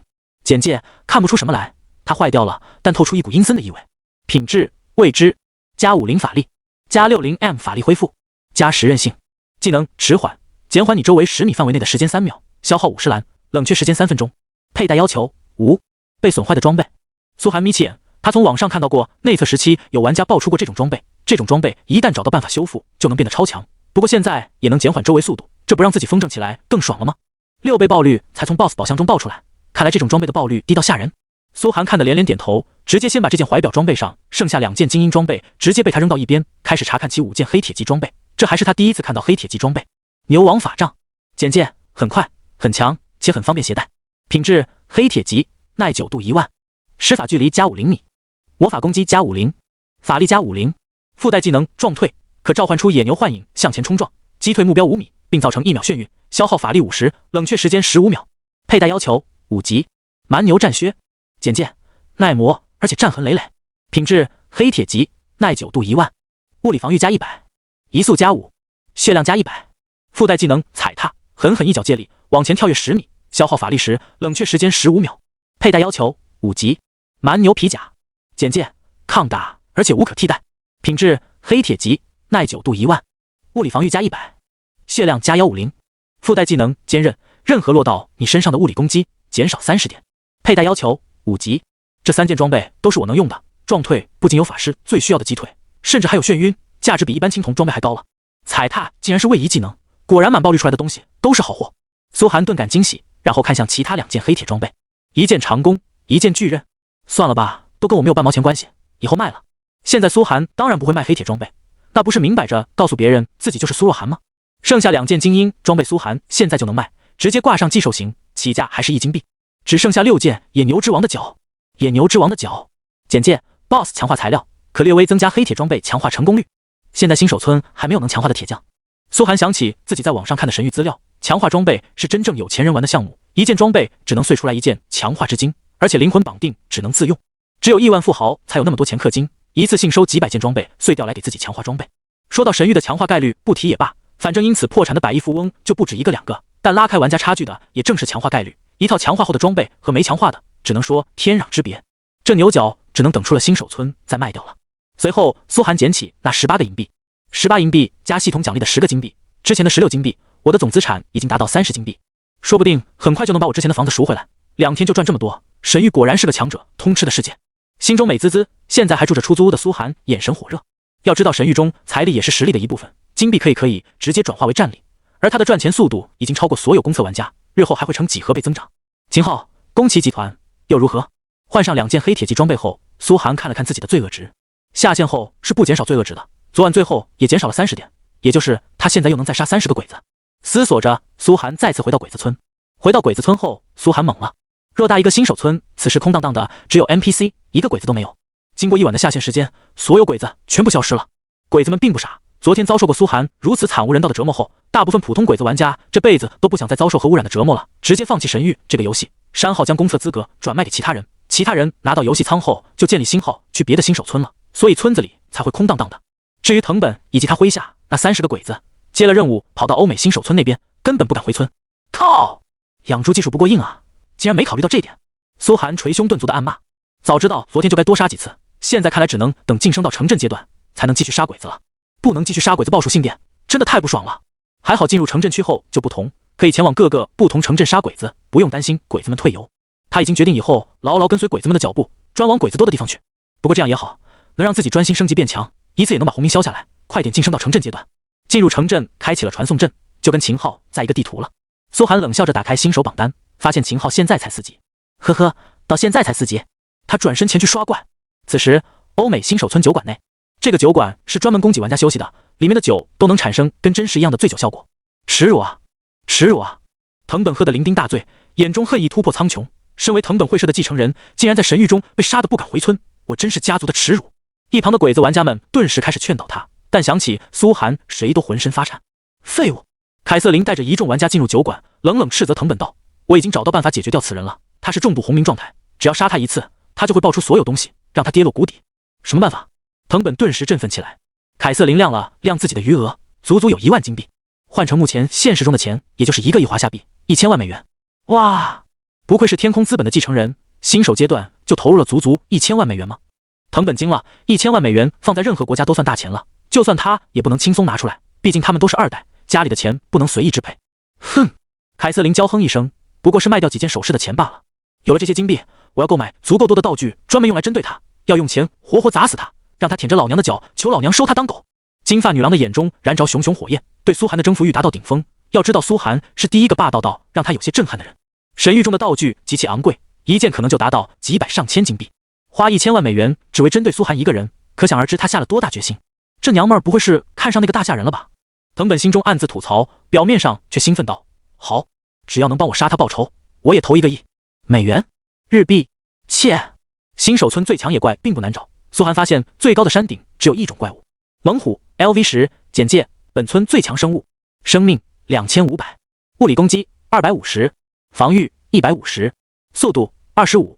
技能1：虎啸，发出一声虎啸，10米内被震慑的敌人全属性30。2：虎冲，猛然一跃达到10米，对敌人造成200%物理伤害。10级就是新手村最高等级野怪，也是新手村最后一种能让苏寒叠合污染伤害的怪了，打完就可以冲击，快速升到城镇阶段。看着猛虎，苏寒思索道：这玩意儿没有任何办法风筝了，只能硬碰硬，四周没有任何可以借用的地形，而且老虎会上树，速度还达到30，比我只低一点。不过现在我的施法距离达到60米，核污染已经能叠到2层，每秒最高186点伤害。他直接一个水球，被挑战的猛虎顿时暴怒了，飞速向苏寒袭来。哦，60米的距离，以猛虎25点的速度，也要7秒才能跑到苏寒身边。然后苏寒凭借移速开始风筝，只不过这次核污染不止能叠1层，而是能同时叠2层，双重核污染。31点的核污染伤害瞬间变成62点，和高温伤害也变成62点，还有62点乘以35秒的核爆伤害，3重伤害。猛虎仅仅追了苏寒10秒钟，直接被核高温烧死。撑了10秒核污染，还算不错了，不愧是新手村最强生物，可惜让我完全没有体验感啊。苏寒一声叹息，感觉现在杀猛虎比之前杀野狼还简单。核污染越叠到后面，他就越无敌。现在别说撑过我35秒核污染了，现在10秒都能打出1860点伤害，新手村有什么怪能抗住？杀了一次 BOSS， 核污染可叠加2层后，简直是一次质变。看来必须要赶紧想办法晋升到城镇了。苏寒心中暗道，耳边传来提示音：叮，击杀猛虎，你获得经验46点，越5级击杀，额外获得50%经验23点。叮，击杀高过你5级的野怪，职业成长触发，核污染伤害+1，目前32。就在这时，身后忽然传来一声怯怯的声音：“苏寒，终于找到你了。”苏寒惊得一转身，发现是之前见过的那个巨剑少女自己唯一的好友李青梅。她怎么知道我是谁的？他顿时心中猛地一沉，心想神域不可能暴露自己的资料。你放心，我是你的死忠粉，绝对不会向外人暴露你的身份的。李青梅显然激动的不行，满眼都是看偶像的痴迷和崇拜。粉丝？苏寒懵了，你是我的粉丝？如果说当年他倒是相信，毕竟曾经他作为世界第一中单，迷妹粉丝千千万。可现在，苏寒心中略带黯然，冷声道：“我已经被封杀这么多年了，竟然还有粉丝？我一直都知道你是被陷害的，福伯帮我查清楚了，我还给你留言了，可能你没有看到。”李青梅急得小脸都红了。我知道背后是秦昊在害你，可惜后来就没你的消息了。他是怎么知道内情的？苏寒顿觉无语，不过有个女粉丝知道自己清白，这种感觉还是挺爽的。如果不是死忠粉，也不可能凭借依稀的面容猜到自己身份。不过他到底想干嘛？苏寒对李青梅露出了疑惑的神色。有什么事你直接说，我知道你肯定是苏寒，只有你才有实力击杀世界 BOSS。 李青梅骄傲道，然后声音低了下来，羞涩地说道，所以我想请你帮个忙。什么忙？苏寒眯起眼，神域分配给我的是隐藏职业神圣契约骑士。他仿佛下了很大的决心，直接把属性面板呈现给了苏寒，然后严肃道，我想请你成为我的领主。一行数据出现在苏寒面前，姓名李青梅，初始职业 A 加级神圣契约骑士，隐藏职业特性绝对忠诚，你可以选择契约一个人作为你的领主，不得以任何方式背叛对方，否则永久取消神域资格。契约效果：一，你可以从领主最强的属性处获得50%增益，转化为自身体质属性，随忠诚度成长。二，和领主处在500米范围内，双方主属性正10%，随忠诚度成长。三，领主永久分润10%经验给你。四，领主有3次无条件复活你的机会，消耗忠诚度。目前契约对象无，目前忠诚度0，目前契约等级白色契约注，随着忠诚度增加将提升契约等级，将激活更多天赋效果。还有这种隐藏职业。看完李青梅的属性面板后，苏寒暗道神域还真是什么职业都有。不过仔细想想，这 A 加级隐藏职业不是一般的强啊，只要他契约的玩家是个强者，以后肯定也能扶摇而上，不仅天生体质属性比其他玩家多1倍，而且还有免费复活的机会，完全可以算得上顶级肉盾职业。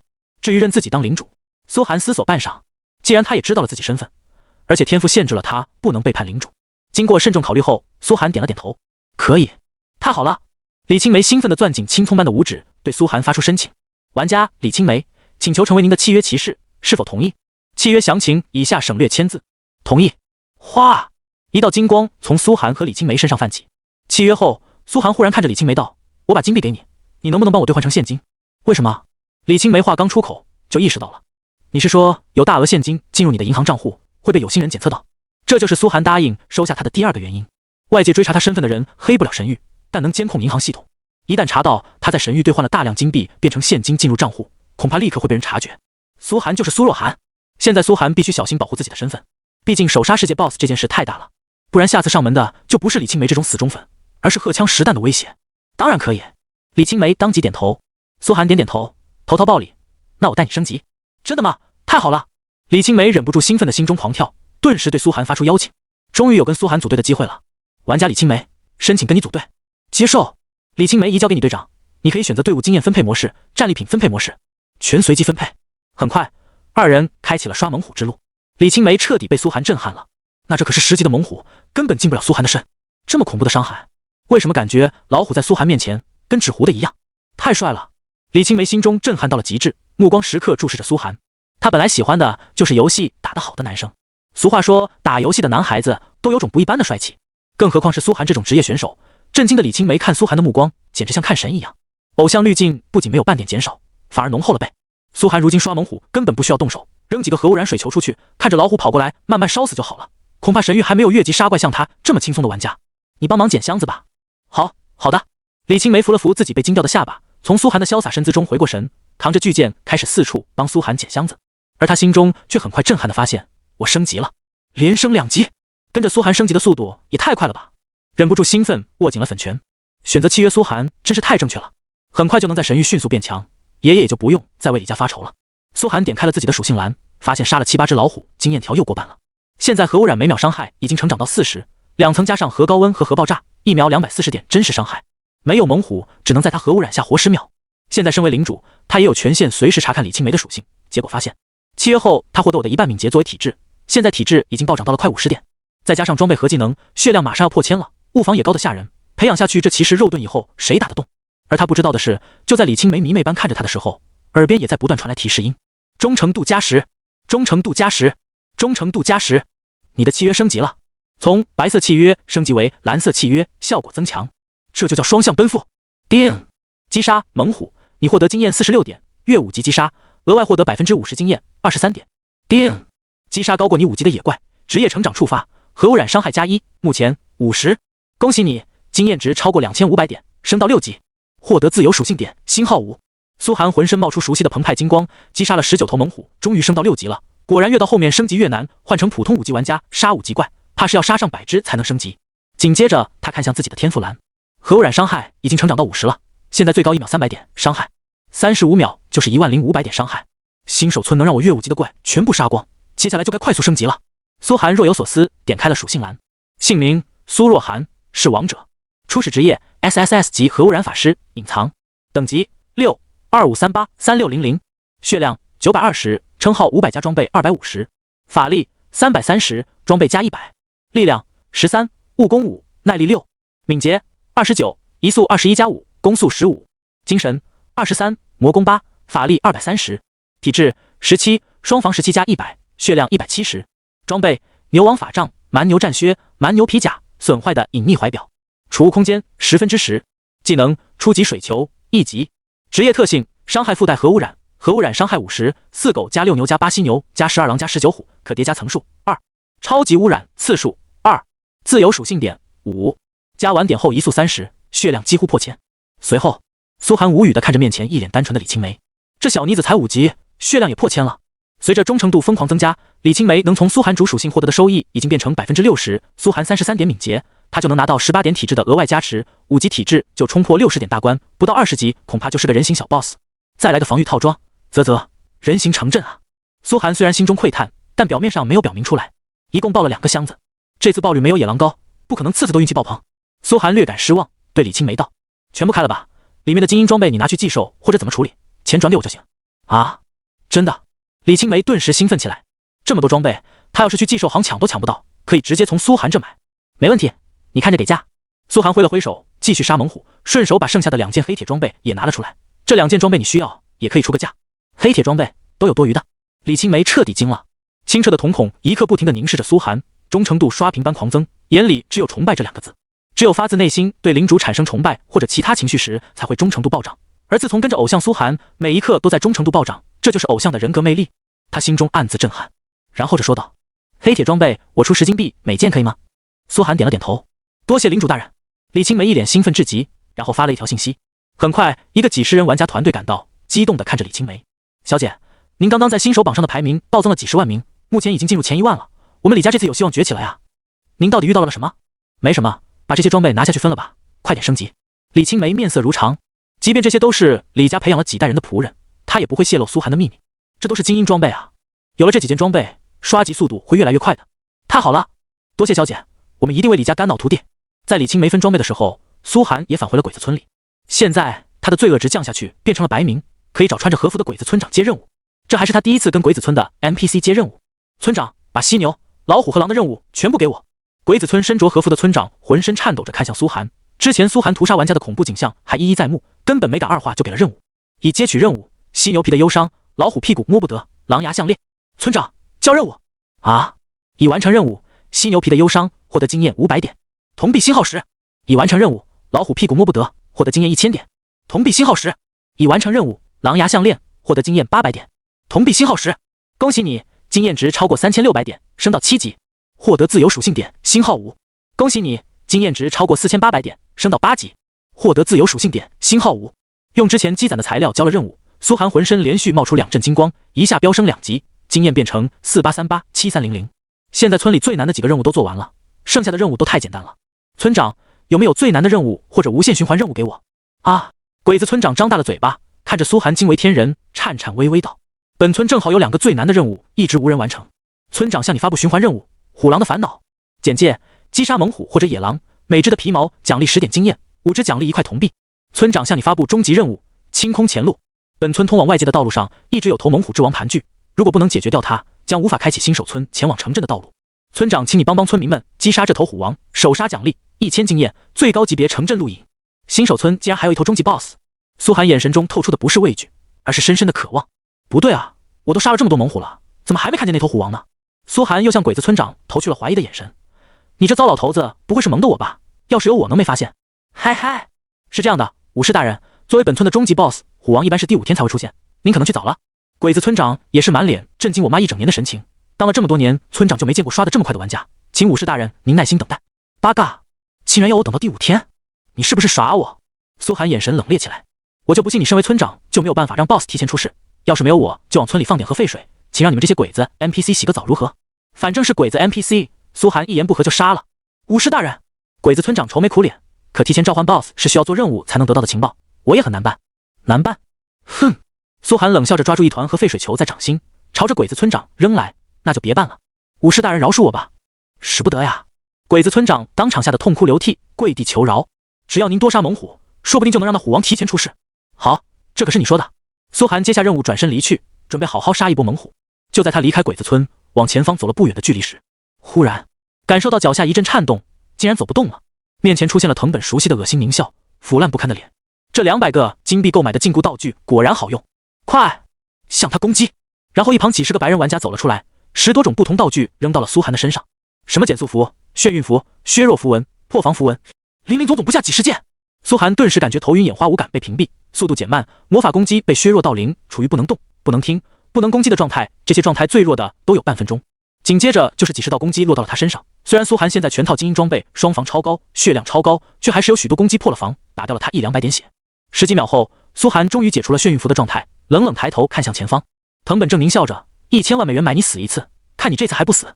停止攻击！一旁的凯瑟琳却缓缓走了出来，傲然看向苏寒，我说过，靠你一个人的力量是走不远的，我有100种办法针对你，现在你报出身份地址，跟我在现实中签订合同，我就饶你一次。他付出这么多钱，目的当然不是杀了苏寒，而是要收服苏寒。只要知道苏寒的真实身份和地址，他就能让派人将苏寒绑架到灯塔国控制起来，为他所用。一位如此强大的神域玩家，价值是不可估量的。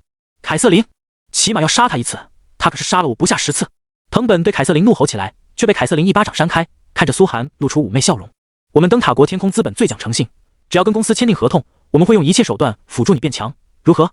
苏寒恢复了神智，缓缓露出冷笑，你想让我当狗？哼，别挣扎了，你身上的禁锢效果起码会持续半个小时，那可是价值500金币的禁锢符文，而且你的输出也被削弱到了0。凯瑟琳神情逐渐冷酷了起来，你有5分钟思考时间，我不会给人第2次机会，是吗？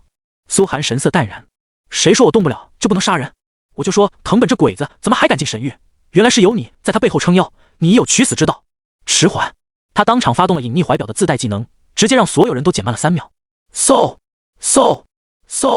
随后一道道和废水球从他掌中打了出来，给面前10几个玩家加上藤本每人2个，顿时修罗地狱再现。核污染效果不受他魔功属性影响，哪怕他魔功被削弱到0，依旧是每秒300点真实伤害。如今恐怖到这种程度的核污染伤害，直接将鬼子玩家当场化作了一团脓血，还在咕嘟咕嘟冒泡，不亚于直接被核弹贴脸爆炸。大部分新手玩家血量不会超过500，被当场秒杀。迟缓时间过去，所有鬼子玩家包括藤本已经全部化作了脓血。使用道具的玩家被秒杀后，苏寒身上的各种效果也消失了大半。他缓缓站了出来，冷笑着看向凯瑟琳，这次你还能跑得掉？凯瑟琳彻底呆了，但他没有丝毫犹豫，转身就飞速朝远方跑去。所有白人玩家看着鬼子们化作脓血，也惊恐到了极致，直接撒丫子跑！快跑！他的攻击竟然不受道具束缚，这是什么变态？跑啊！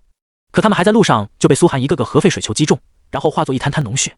但苏寒也没有浪费杀人次数，毕竟灯塔国玩家死后，他没有邀请不能进入其他新手村去杀他们，就不能让他们变异爆属性了。看着凯瑟琳和所有灯塔国玩家跑后，苏寒狞笑着回到了鬼子村。这次他要跟藤本好好交流交流。鬼子村复活点，藤本正飞速朝着村外跑去，却被苏寒60米施法距离的水球直接击中后背，挂了回来。这次苏寒不杀别的鬼子，就杀藤本一个。又一次复活，藤本浑身颤抖着看向苏寒，你到底要干嘛？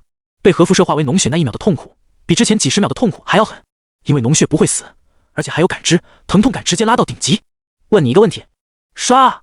苏寒又杀了他一次，10次之后，藤本复活再次变异了，这次骨骼直接错位，双臂变成螃蟹形，肺部也直接裂开裸露在外，极度诡异，只是基本还保持人形。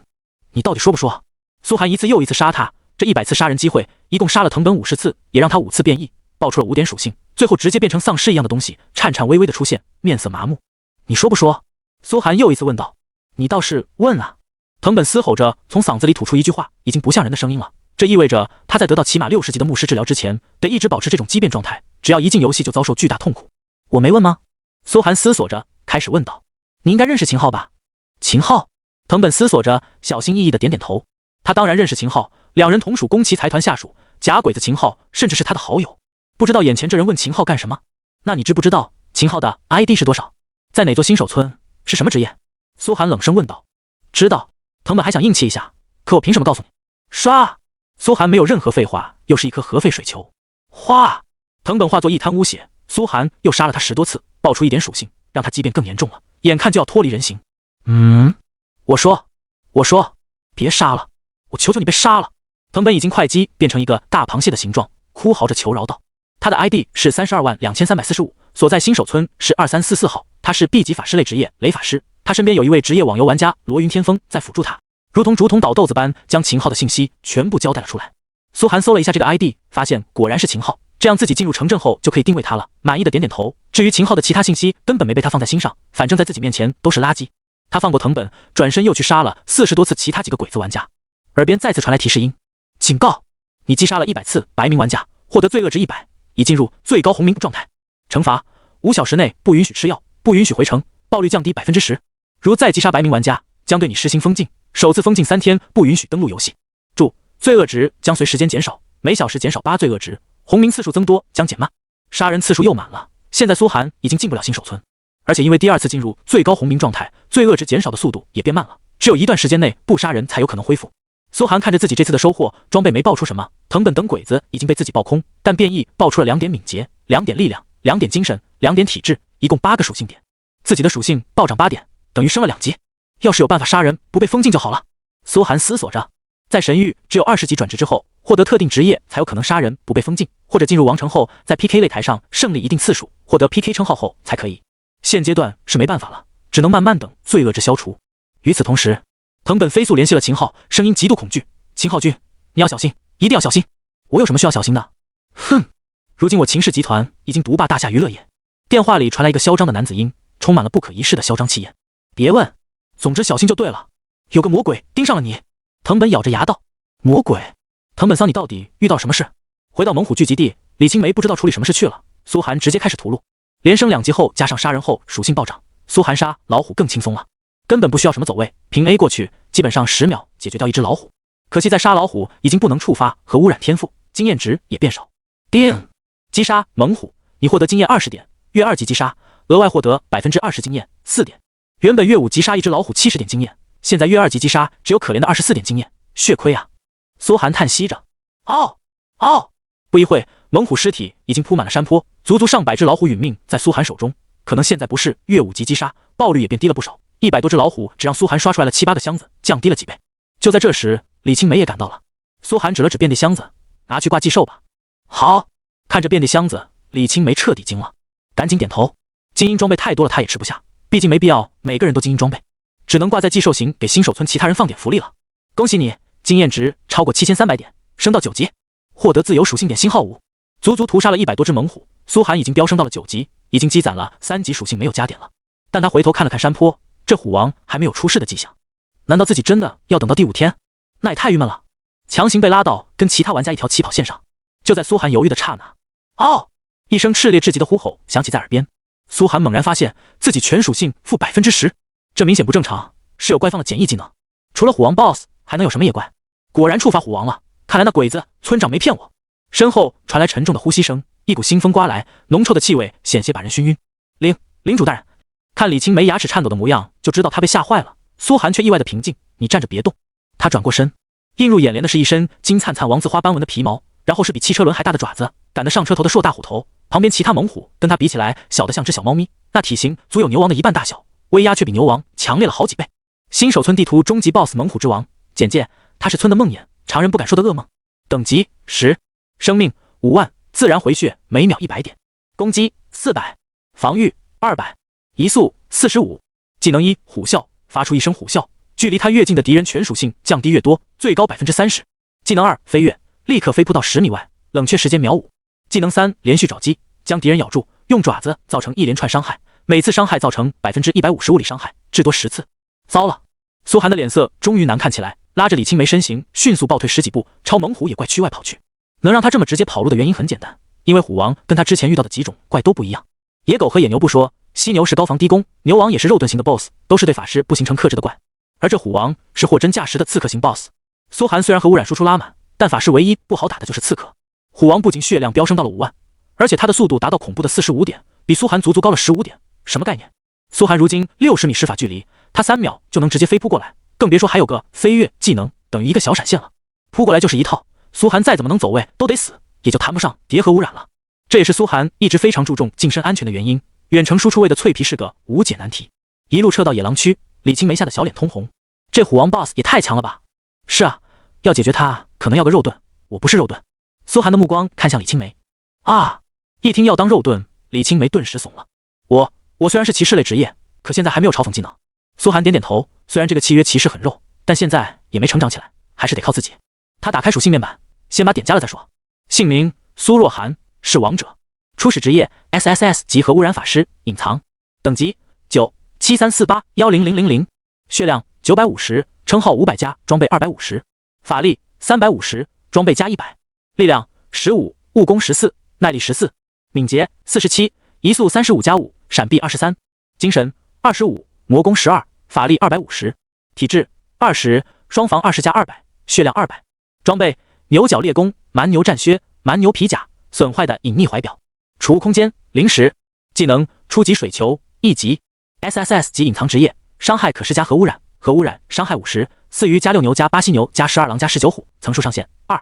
超级污染次数2。自由属性点0。加完点移速冲到40，还不够跟虎王过招。苏寒看着自己的属性颇为郁闷，法师打刺客速度不够就很尴尬，看来得下线去查查攻略了。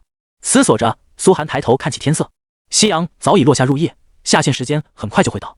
果不其然，天空中传来了提示音：今日在线时间已到，请所有玩家5分钟内下线，于是将自动弹出游戏。正好下线回去查查攻略。苏寒点点头，一旁的巨剑少女也挺起胸前并不雄厚的底气，抬脚向他敬礼：今天的收益这就转给您，支付宝入账50万元。苏寒耳边很快传来提示音，他惊了，有这么多？算下来2件黑铁装备价值10金币就是20万，然后一起10多个箱子开出来的精英装备也有7、8件了，也卖了20多万，再加上自己之前的金币，李青梅给自己50万，显然还是凑了整的，加上之前的收获，一天入账80多万，这种感觉放在谁身上都会很爽。苏寒已经急着回到现实世界去消费了。最后5分钟，他回到村里交了无限杀虎任务，100多只猛虎，又是1000点经验和20多个铜币到手。玩家是否要下线？是。So， 苏寒从游戏舱中缓缓站起来，二话不说，先冲到饮水机前牛饮一阵，然后感受到饥饿的肠胃，掏出手机就点了个外卖。虎王却始终像块大石一样压在他心里。新手村最后一个 BOSS， 要是不干掉他，就得一直在新手村浪费时间，怎么搞呢？苏寒思索着，打开电脑，登录神域论坛。一进去，所有帖子全部在热议一件事：谁知道牛王 BOSS 到底是谁杀的？苏若涵身份10大猜想，其中苏寒的可能性最低。论开服2小时击杀牛王，需要多牛逼的属性？对外界这些闲话，苏寒早就懒得放在心上了，直接点开搜索栏，搜索上次虎王 BOSS 是怎么被击杀的。哗，页面顿时弹出了不少帖子，甚至还有游戏视频。内测17达成世界首杀虎王 BOSS 者马总的挑战视频，一旁还有介绍，此次纯粹为马总个人炫技视频。马总身为当年的全国首富，马氏集团训练出最精锐的18罗汉，一共100人的团队围剿虎王，最终拿下内测17的虎王世界首杀。马总的职业为剑客，乃是一种近战敏捷型快速输出职业。苏寒看得无语，内测17的首杀竟然是首富马总。不过视频也能给他很多借鉴。视频中那为首的男子明显很快就被虎王扑倒，但他吞下了大量药剂后，速度力量飙升，一共吞了10多次，才等来团队中的 MT 复活赶来扛伤害。我明白了。苏寒无语地看着这一幕，说白了靠的就是钱呗，超能力啊！这么多高级药剂得充多少钱才买得起？不过这也为他打开了一条思路，现在自己跟虎王只差5点速度，花钱买瓶药剂让移速临时超过虎王，好像也不是不行。就这么办。苏寒当即拍板。很快外卖到了，一份捧着猪脚饭，苏寒开始狂吃。正吃着，忽然一条微信发了过来：哥，你怎么样了？我放假从国外赶回来了，听说你封杀了，是真的吗？有什么我能帮忙的吗？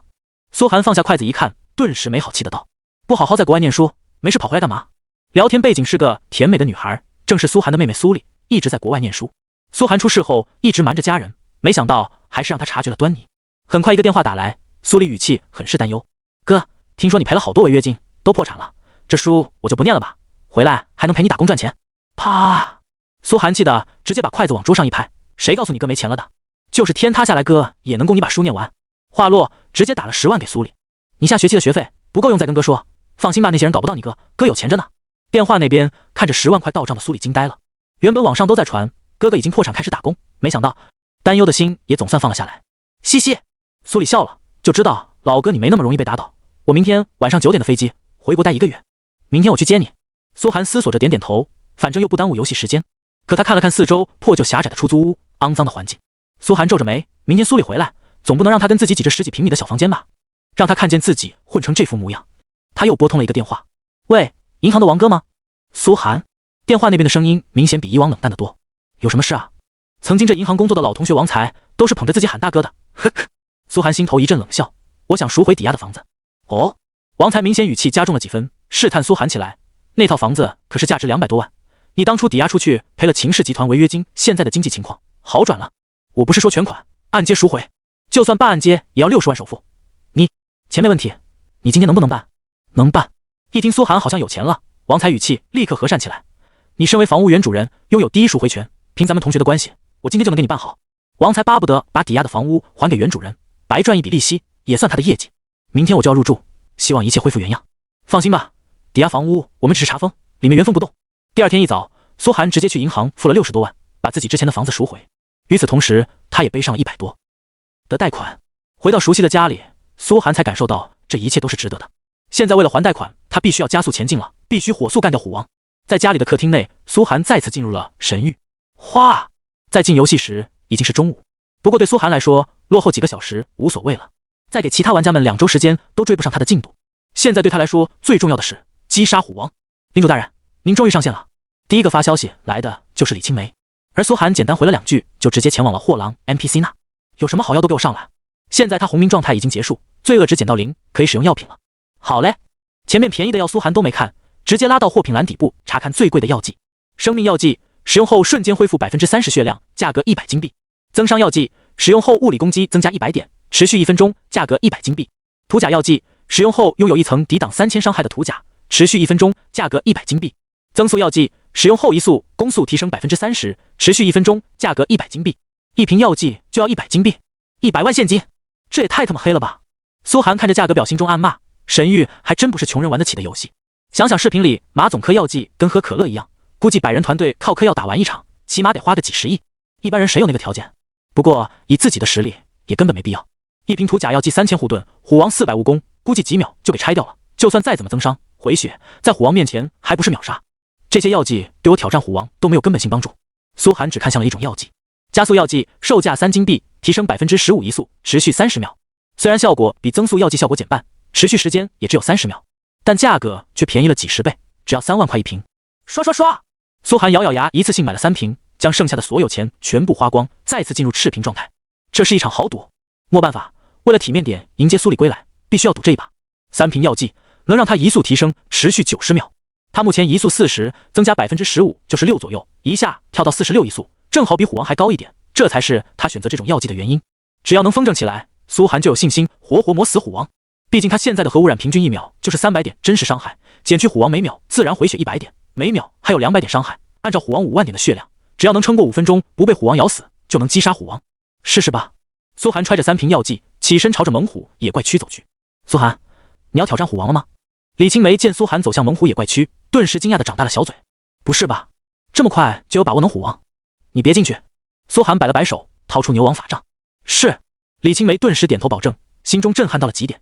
要知道现在距离苏寒击杀牛王才过去了1天，现在苏寒就要来击杀第2个世界 BOSS 了，这是多恐怖的速度！猛虎野怪区内，苏寒看着趴在山顶最高处小气的虎王，犹如一块镇山石，下面摆着一堆他吃剩下的动物骸骨。所有猛虎簇拥着他，眼神警惕地在四周游弋。呼！一阵黄绿烟雾袭来，所有猛虎都没反应过来的时候，只见一个水球从远处直接落向虎王巨大的头颅。水球落在虎王头上，50，核污染开始。A 出一下后，苏寒转身就跑，可等他脱离战斗状态再回来时，虎王已经把血回满了。这不是系统回血，而是虎王的自然回血。如果不能让虎王动起来，产生和高温伤害，基本是打不掉虎王多少血的。看来很难无限风筝了。苏寒心中暗自计算着，难度不是一般的高，毕竟这是100个10级玩家来都要全体嗑药才有几率打过的 BOSS， 而他现在是单刷。嗖！苏寒再次对虎王释放一个水球，叠到2层核污染，然后转身继续跑，主打的就是一个键。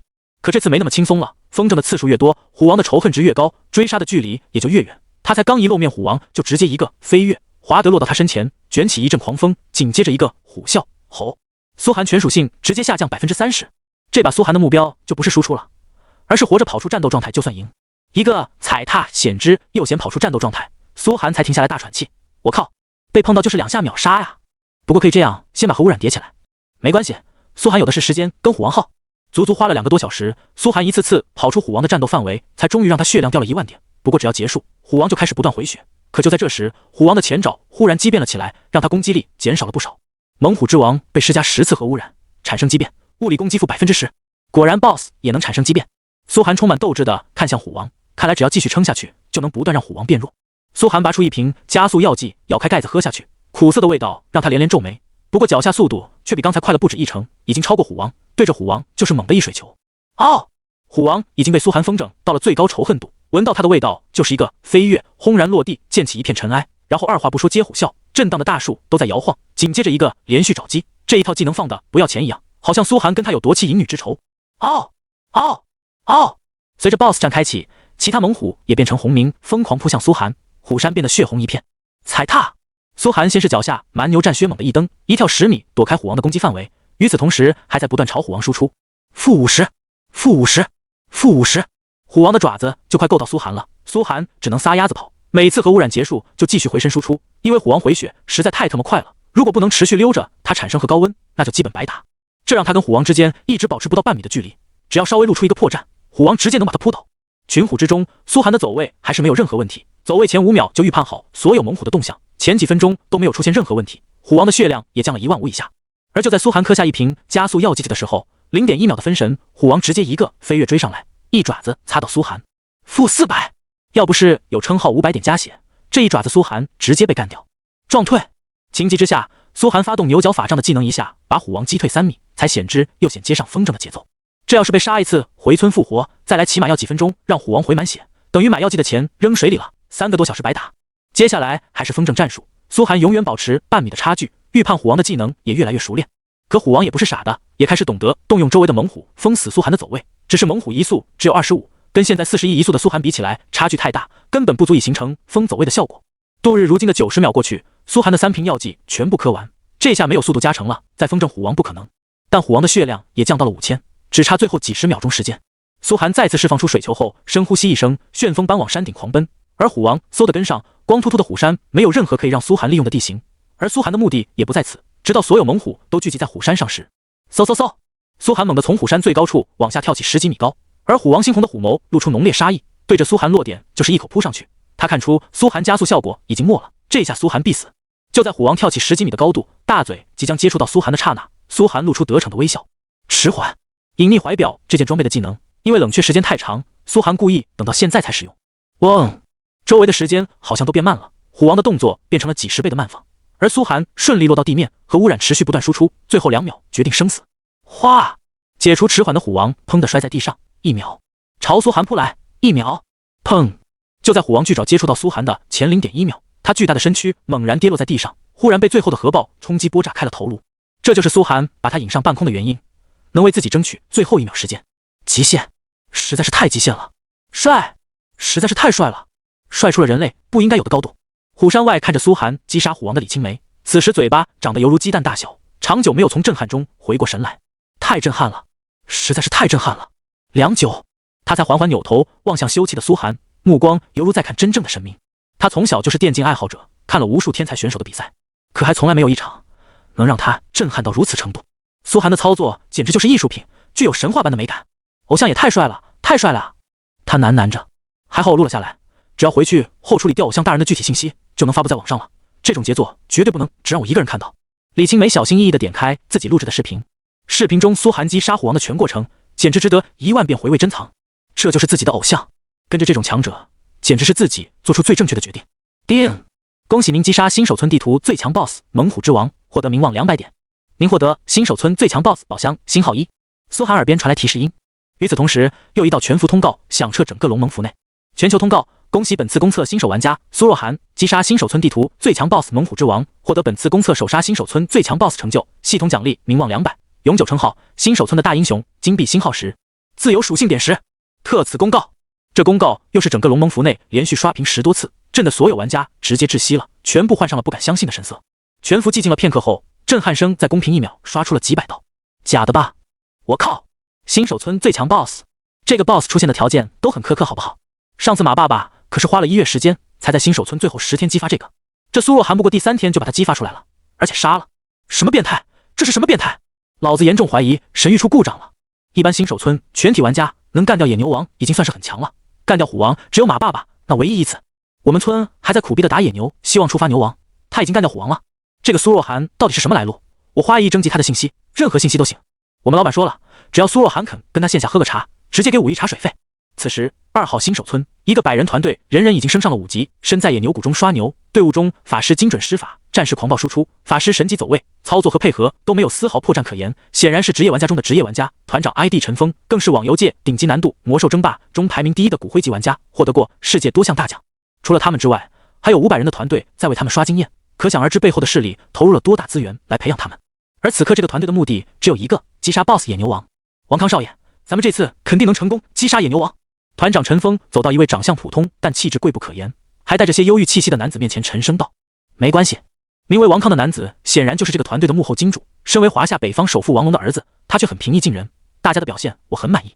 话音刚落，前方野牛王应声倒地，团队中所有玩家忍不住兴奋地欢呼起来。3天高强度刷级终于得到了回报，举起团长疯狂庆贺，感谢王总带领咱们赢得胜利。最后一击是归王康的，身为全服第2个击杀，他也获得了不少奖励，满意的点点头，全体加奖金，今晚加餐。欢呼声更是淹没了他。可就在这时，玩家苏若涵首次击杀新手村最强 BOSS 猛虎之王，那一瞬间空气凝固了，所有人看向王康，发现王康脸上的神色同样震撼到了极致，只有团长陈峰露出苦笑。他们这么多职业玩家还在庆祝刷野牛王，人家已经干掉虎王了。王康气得直接下线，而陈峰则挥手安抚所有人，大家继续升级，收拾好战利品，不要灰心。与此同时，所有新手榜单上的大团队投入巨量资金冲 BOSS 的高手们听到这个消息也齐齐沉默了。我靠，又是这个苏若涵，这小子到底是谁？从前电竞圈没听过这么一号人物啊，难道民间真的藏着这么一位高人？今夜对很多人来说注定是个不眠之夜。3372号新手村灯塔国新手村的凯瑟琳和藤本这次都没想到苏涵，但也被这消息震撼。这个苏若涵到底是谁？竟然有这种实力！凯瑟琳思索着，肯定是一家大公司培养起来的幕后强者，可惜他咬紧了牙关，要是自己实力再强一点，就肯定能拿下那个掌控核污染的男人，说不定也有首杀世界 BOSS 的机会。我不会放过你的。想起苏涵，凯瑟琳心头漫山上浓烈的不甘。如今在新手村中，人数和实力太少，施展不开拳脚。等进入城镇阶段之后，内测玩家就能互通了。他家天空资本也是在内测时期就花了10几亿购买到内测资格的巨头，只要请一个内测玩家下来，肯定能成功收服苏涵。进入城镇前，绝不能让别人知道苏涵此人的消息。凯瑟琳思索着，毕竟只有自己掌握苏涵，才没有其他竞争对手。此时，大夏新手村内，听到这消息的林书恒当场愣住，震撼的浑身都颤抖起来，小心翼翼地点开了好友栏里那个苏若涵的字样，不敢相信，这么短的时间，苏涵竟然又再次击杀了虎王 BOSS， 而且又是单人击杀。他恭敬地对苏涵发去了一条信息：苏先生，恭喜您再次击杀虎王 BOSS， 林家衷心为您感到高兴。您到底是怎么做到一个人击杀世界 BOSS 的？有手就行。苏涵只回了4个字。林书恒盯着看了半天，露出苦笑。不是苏涵不想多说，而是他现在真的很忙。眼前放着一个1人高的巨型宝箱，镶满钻石翡翠、珠光宝气。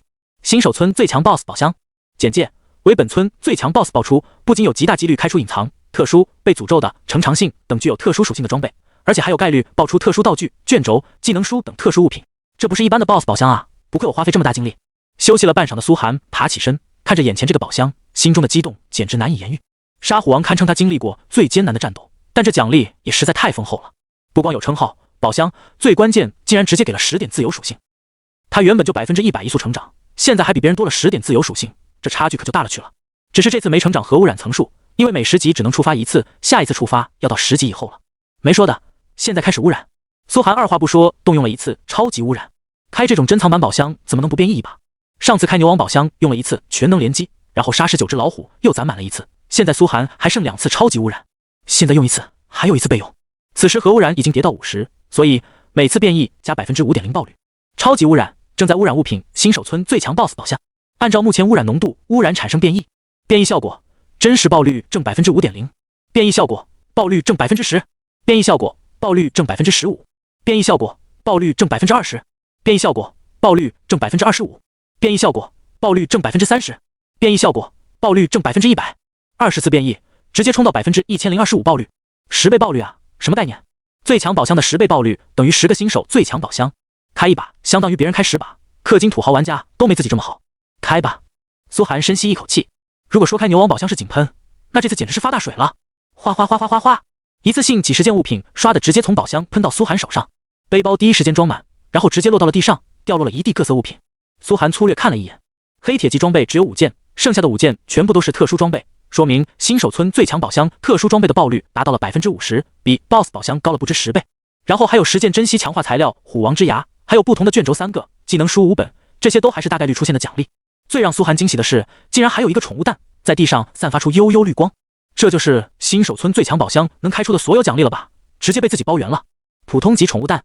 简介：将孵化出最低普通级以上资质的宠物，初始等级1级，目前孵化度 0%。注：孵化需将一种等级不低于你的怪物血液淋在蛋上，每级怪物每次孵化增加 5% 孵化度。能在新手就获得宠物的玩家没几个，而且这宠物蛋的孵化机制来看，每级的怪物只能孵化1次，普通玩家恐怕光孵化它出来就得10级之后，除非能越级击杀。看这颗绿色的宠物蛋，苏寒思索着，毕竟神域中的宠物都是要陪伴主人一辈子的，能直接影响主人属性，获得难度极高。普通玩家可能50级都未必能获得宠物，而且越早获得宠物就越好，能让玩家属性成长快人一步。至于这孵化机制越级击杀，对自己来说那不是家常便饭吗？首先他现在9级，10级的猛虎就能帮他孵化1次，而现在刚杀完虎，身边猛虎的血遍地都是。苏寒抓来一头虎尸取血，就准备往这颗宠物蛋上淋。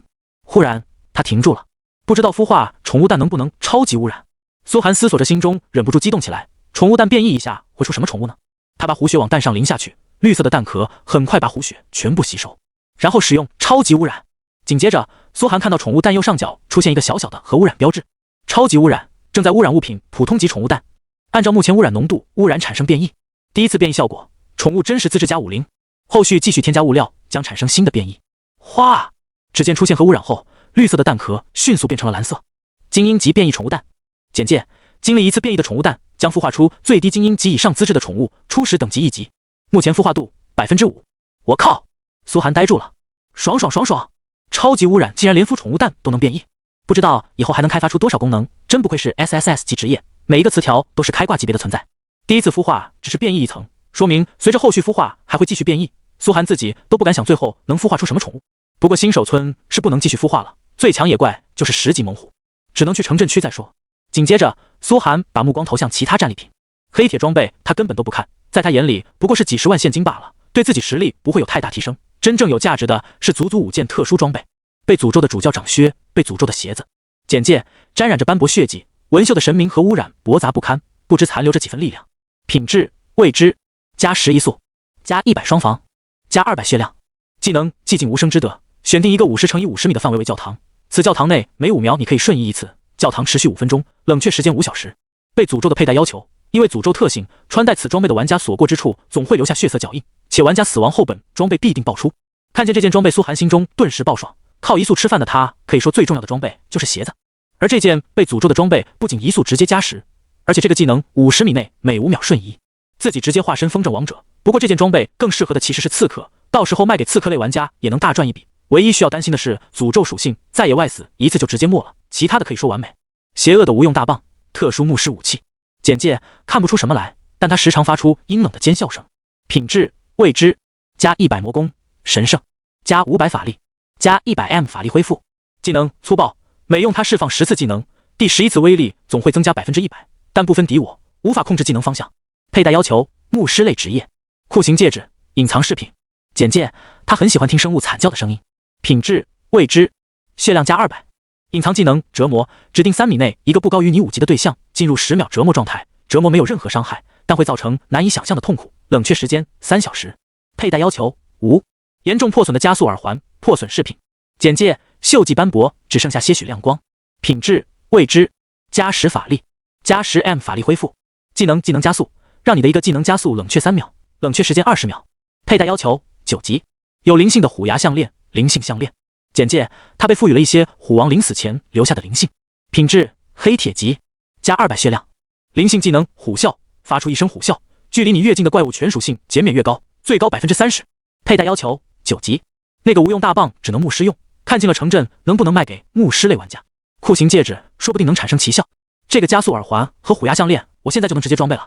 苏寒看着剩下4件隐藏装备，思索着，然后直接装备了3件饰品，加上那件破损的怀表，一下他的4个饰品位全满了。玩家最多装备4件饰品，再多无效。然后他把无用大棒被收了起来，打算进城镇区之后拍卖。接下来就是技能书和卷轴了。苏寒看着剩下的战利品，近战类随机技能书星号1本，法师类随机技能书星号1本，刺客类随机技能书星号1本，牧师类随机技能书星号1本，射手类随机技能书星号1本，5本技能书，每本不重样，说明最强宝箱为不同职业的新手全部准备了1本技能书。而苏寒10倍爆率，直接全爆了出来，把奖池掏空，1本都没剩下。法师技能书肯定苏寒自己学了，肉盾类技能书卖给李青梅，其他的3本等进城镇就全挂上拍卖行。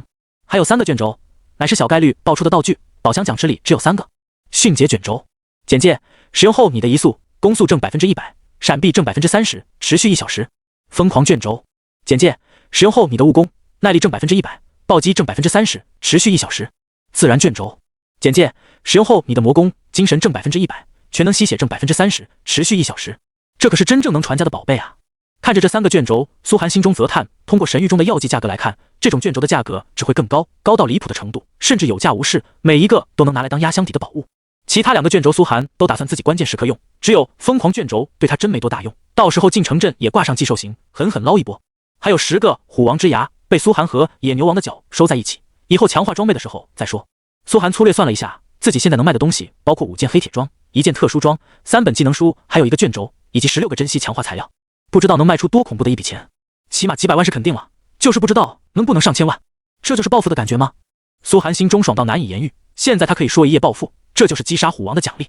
钱在任何时候都是有用的，哪怕公测后神域融合了现实，钱依旧能用来买装备、买道具增强自己。最后就是系统奖励的一个称号，10金币和10点自由属性。10点自由属性没说的，苏寒直接加到敏捷，移速暴增7点。现在苏寒不用药剂，移速已经超过虎王了。还有这个称号，新手村的大英雄。简介：世界首杀猛虎之王的奖励，闪避率永久正5%，闪避加5%。看见这称号加成，苏寒顿时爽翻了，因为闪避可是隐藏属性，直接加5%闪避，10级不到就有5%的闪避率，恐怕内测老法师玩家看见他都会说一声变态，等于每受到20次攻击就会躲掉1次，有了这5%闪避率打底，等级高起来了，苏寒的闪避率恐怕会直接爆表。思索着，苏寒拿起了那本法师类随机技能书，看看自己能获得什么法师技能。叮，你获得黑铁级法师技能小型暴雨术。小型暴雨术1级，在10乘以10米范围内召唤出一场暴雨，持续10秒，每秒造成10%范围魔法伤害。在暴雨范围内，你获得水性加持，移速提升50%，消耗50点法力，冷却时间30秒。现在我不仅可以下河污染酸雨了，给鬼子们批量喂饱和废水，而且在暴雨范围内移速还飙升，我就看看谁打得到我。苏寒心中狂笑，现在就算再多鬼子包围自己，一道酸雨下去全都得死，而且在酸雨范围内自己可以从容撤退，要是早有这个技能该多好，就该是虎王被自己带着遛狗。装备上小型暴雨术，他终于有了2个技能。在20级转之前，所有玩家技能都很匮乏，基本只能靠装备弥补一下，但装备技能可遇不可求，只有自身技能才是最稳定的。1本技能书在20级之前完全可以拍卖出天价。看着剩下的4本技能书，苏寒觉得应该去跟村长老头交任务了，早点到城镇区就能早点等到秦昊，让他尝尝核废水灌体的感觉。苏寒没想到一走出虎山，巨剑少女顿时递上一份视频，满眼都是膜拜。这是我记录下你杀怪的记录，可以传到网上吗？保证不会泄露你的信息。苏寒接过来一看，发现视频里所有能显示自己身份的细节都被 P 掉了，包括容貌、装备，只剩下自己跟虎王战斗的操作。他点点头，你看着办吧。不知道那些痛骂自己开挂的粉丝知道苏若涵就是自己会是什么表情。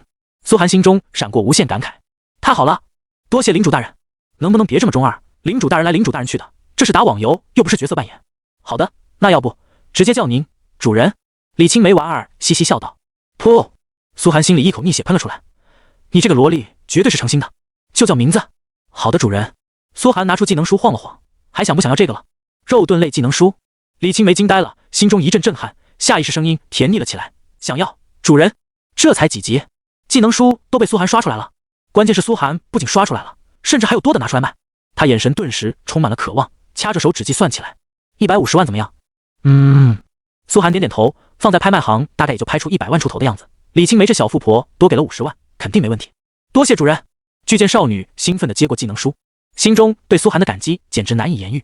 要知道，技能书有价无市，拍卖行里都是要靠抢的，价格根本不固定。支付宝到账150万元。苏寒听着耳边传来的提示音，心头那叫一个爽，房贷这不就轻松解决了？紧接着，他把那5件黑铁级装备也挂上了寄售型，每件底价5金币，让玩家们自己竞价。随后，苏寒来到鬼子村长家交任务。太好了，武士大人，比村终于能直接前往城镇了，感谢你为本村做出的贡献，您可真是比村的大英雄。鬼子村长连连狂喜，为了感激您对本村做出的贡献，鄙人决定给你最高级别的城镇录影。任务完成，你获得经验加2000，你获得英雄级城镇录影星号1最高级别，恭喜你，经验值超过1万点，升到10级，获得自由属性点星号5。鬼子村长把一个红色的卷轴递给了苏寒，上面印着霸气的虎头标志。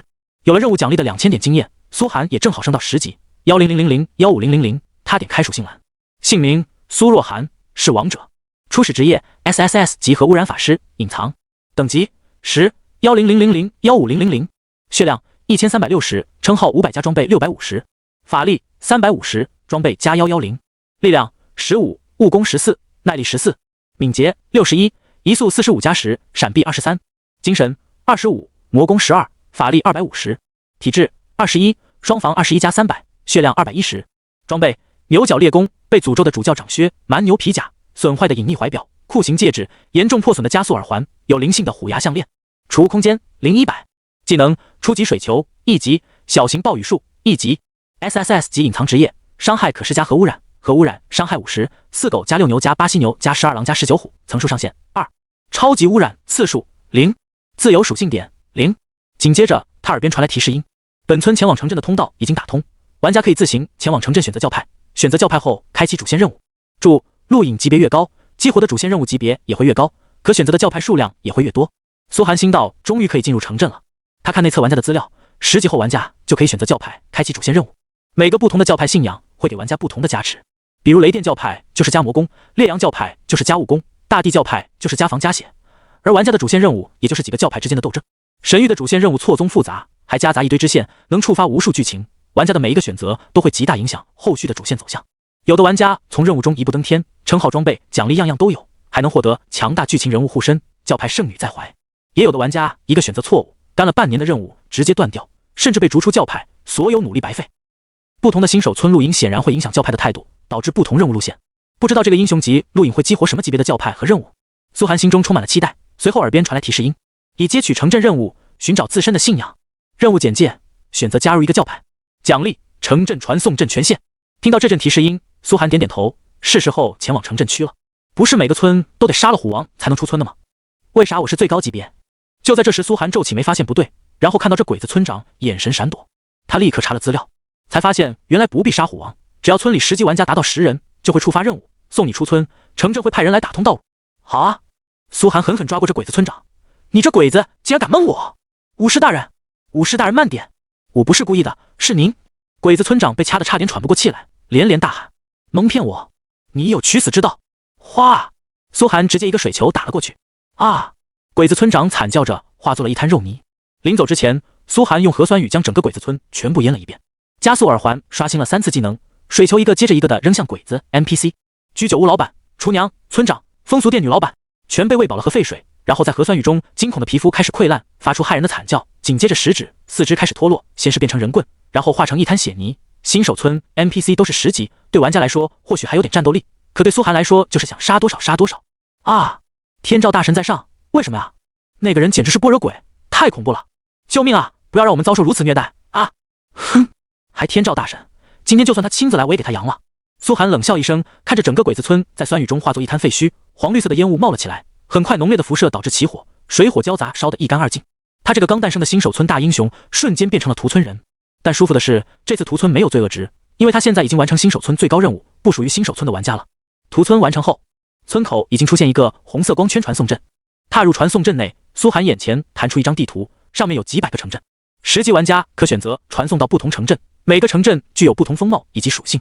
木叶镇、鬼子国；天空镇、灯塔国；甜水镇、欧美国；潮汐镇、棒子国；北河镇、大夏国；乱石镇、中非国；恒河镇、阿三国。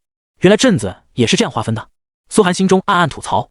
不过在城镇阶段，国家已经不是主要划分原因，他点开资料，发现镇的地形有差别，比如甜水镇在河边，木叶镇在林区，潮汐镇明显是海边。不同地形对不同职业有影响，比如苏寒是法师，那当然选择地形开阔且复杂的木叶镇了，这样有躲藏的地形，不容易被刺客和战士突脸。当然最重要的原因是有鬼子可杀。已选择传送地点木叶镇。哗！一道白光从苏寒眼前闪过，很快周围的景象模糊起来，在变得清晰时，他已经来到了一座布满焦黄树叶的鬼子式城镇外。虽然叫镇，但并不小，比新手村大了几十倍不止。城内各种充满鬼子式风格的泰格式建筑，石头铺成的宽阔道路，巡逻的武士，满街闲逛穿着和服的男女 NPC。给苏寒的第一反应是穿越到了泰格制里的京都城。目前所有城镇只有他一个玩家进入。哇，新手村真是完全没法比，光这 NPC 妹子的质量就是上涨了一大截啊！苏寒看着几个蒙面的巫女 NPC， 那身材那气质啧绝了，绝对超过现实中大多数女性。新手村可没有这种质量的 NPC。 不过打开传送阵，苏寒发现所有城外野怪地点都是灰的，不能传送，提示未获得权限。本来想直接去月武祭刷怪的，现在看来必须要先去选择教派了。苏寒叹息一声，转身进入鬼子城镇，不一会就走到了一条最为壮观的大街上。这条街风格跟其他泰格式建筑地方不同，两侧全都是各种雄伟的教派建筑，有烈阳教会、雷电教派、真理学会，足足有几十种。他一来就有穿着黑色魔法长袍的真理学会美女导师，手持巨盾的大地教派壮汉祭祀，英姿飒爽的烈阳持剑教士，神秘魅惑的隐秘教派美女神仆，浑身白袍身材一流的光明教派美女牧师一起簇拥了上来。冒险者是想寻找自身的信仰吗？真理在向你招手，大地才是真正的力量，雷电击毁一切，永恒的烈阳，信仰光明吧。看着这一幕，苏寒乐了，心想你们都 TM 上街拉客了，不等于告诉别人你们都是烂大街的垃圾教派吗？毕竟教派信仰不仅影响主线任务，还影响属性加成，他可不敢乱选。看看时间，18点47分，也快到苏里下飞机的时候了。虽然进入城镇后没有了新手游戏实现，但接苏里可是件大事，还是下线先去接苏里，研究研究攻略再选吧。苏寒摇了摇头，准备下线。恰逢此时，耳边传来了寄售型的提示音：你寄售的物品卖出去了，你获得15个金币；你寄售的物品卖出去了，你获得17个金币；你寄售的物品卖出去了，你获得16个金币；你寄售的物品卖出去了，你获得15个金币；你寄售的物品卖出去了，你获得18个金币。划的又是80多个金币到账，换成现金就是80万。这是虎王爆出来的5件黑铁装备卖出去了，每件卖到10多个金币，最高的甚至卖到18个金币。苏寒心头那叫一个痛快，直接转给李青梅，让他帮自己换成现金。支付宝到账81万元，加上之前的150万，苏寒现在身家又有200多万了，正好带着阿里去消费一波。苏寒美滋滋的点击了下线。哗，他从游戏舱中站起，回到了自家客厅内。与此同时，一道系统公告在所有3372号新手村玩家耳边响起。系统公告：玩家苏若涵击杀新手村最强 BOSS 猛虎之王，为本村打开了通往城镇的道路。本新手村内玩家达到10级，可直接从传送阵前往城镇。瞬间，3372号新手村的所有玩家全部愣住了。什么？苏若涵在咱们新手村？什么时候？我们怎么不知道？他到底是什么时候开始杀怪的？我靠！竟然有幸跟这种大佬在一个新手村啊！真是3辈子修来的福分啊！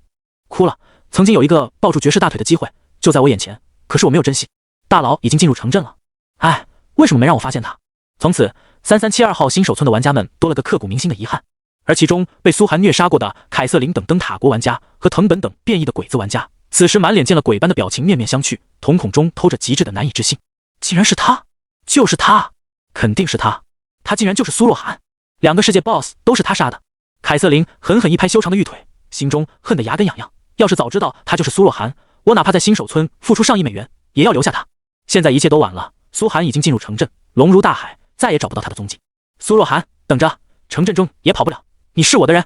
凯瑟琳攥紧拳头，那个男人几乎已经成了他的魔杖。而一旁的藤本则颤颤巍巍地拨通了秦昊的通话。秦昊君，我已经得到确切消息，要追杀你的那个人就是苏若涵。苏若涵？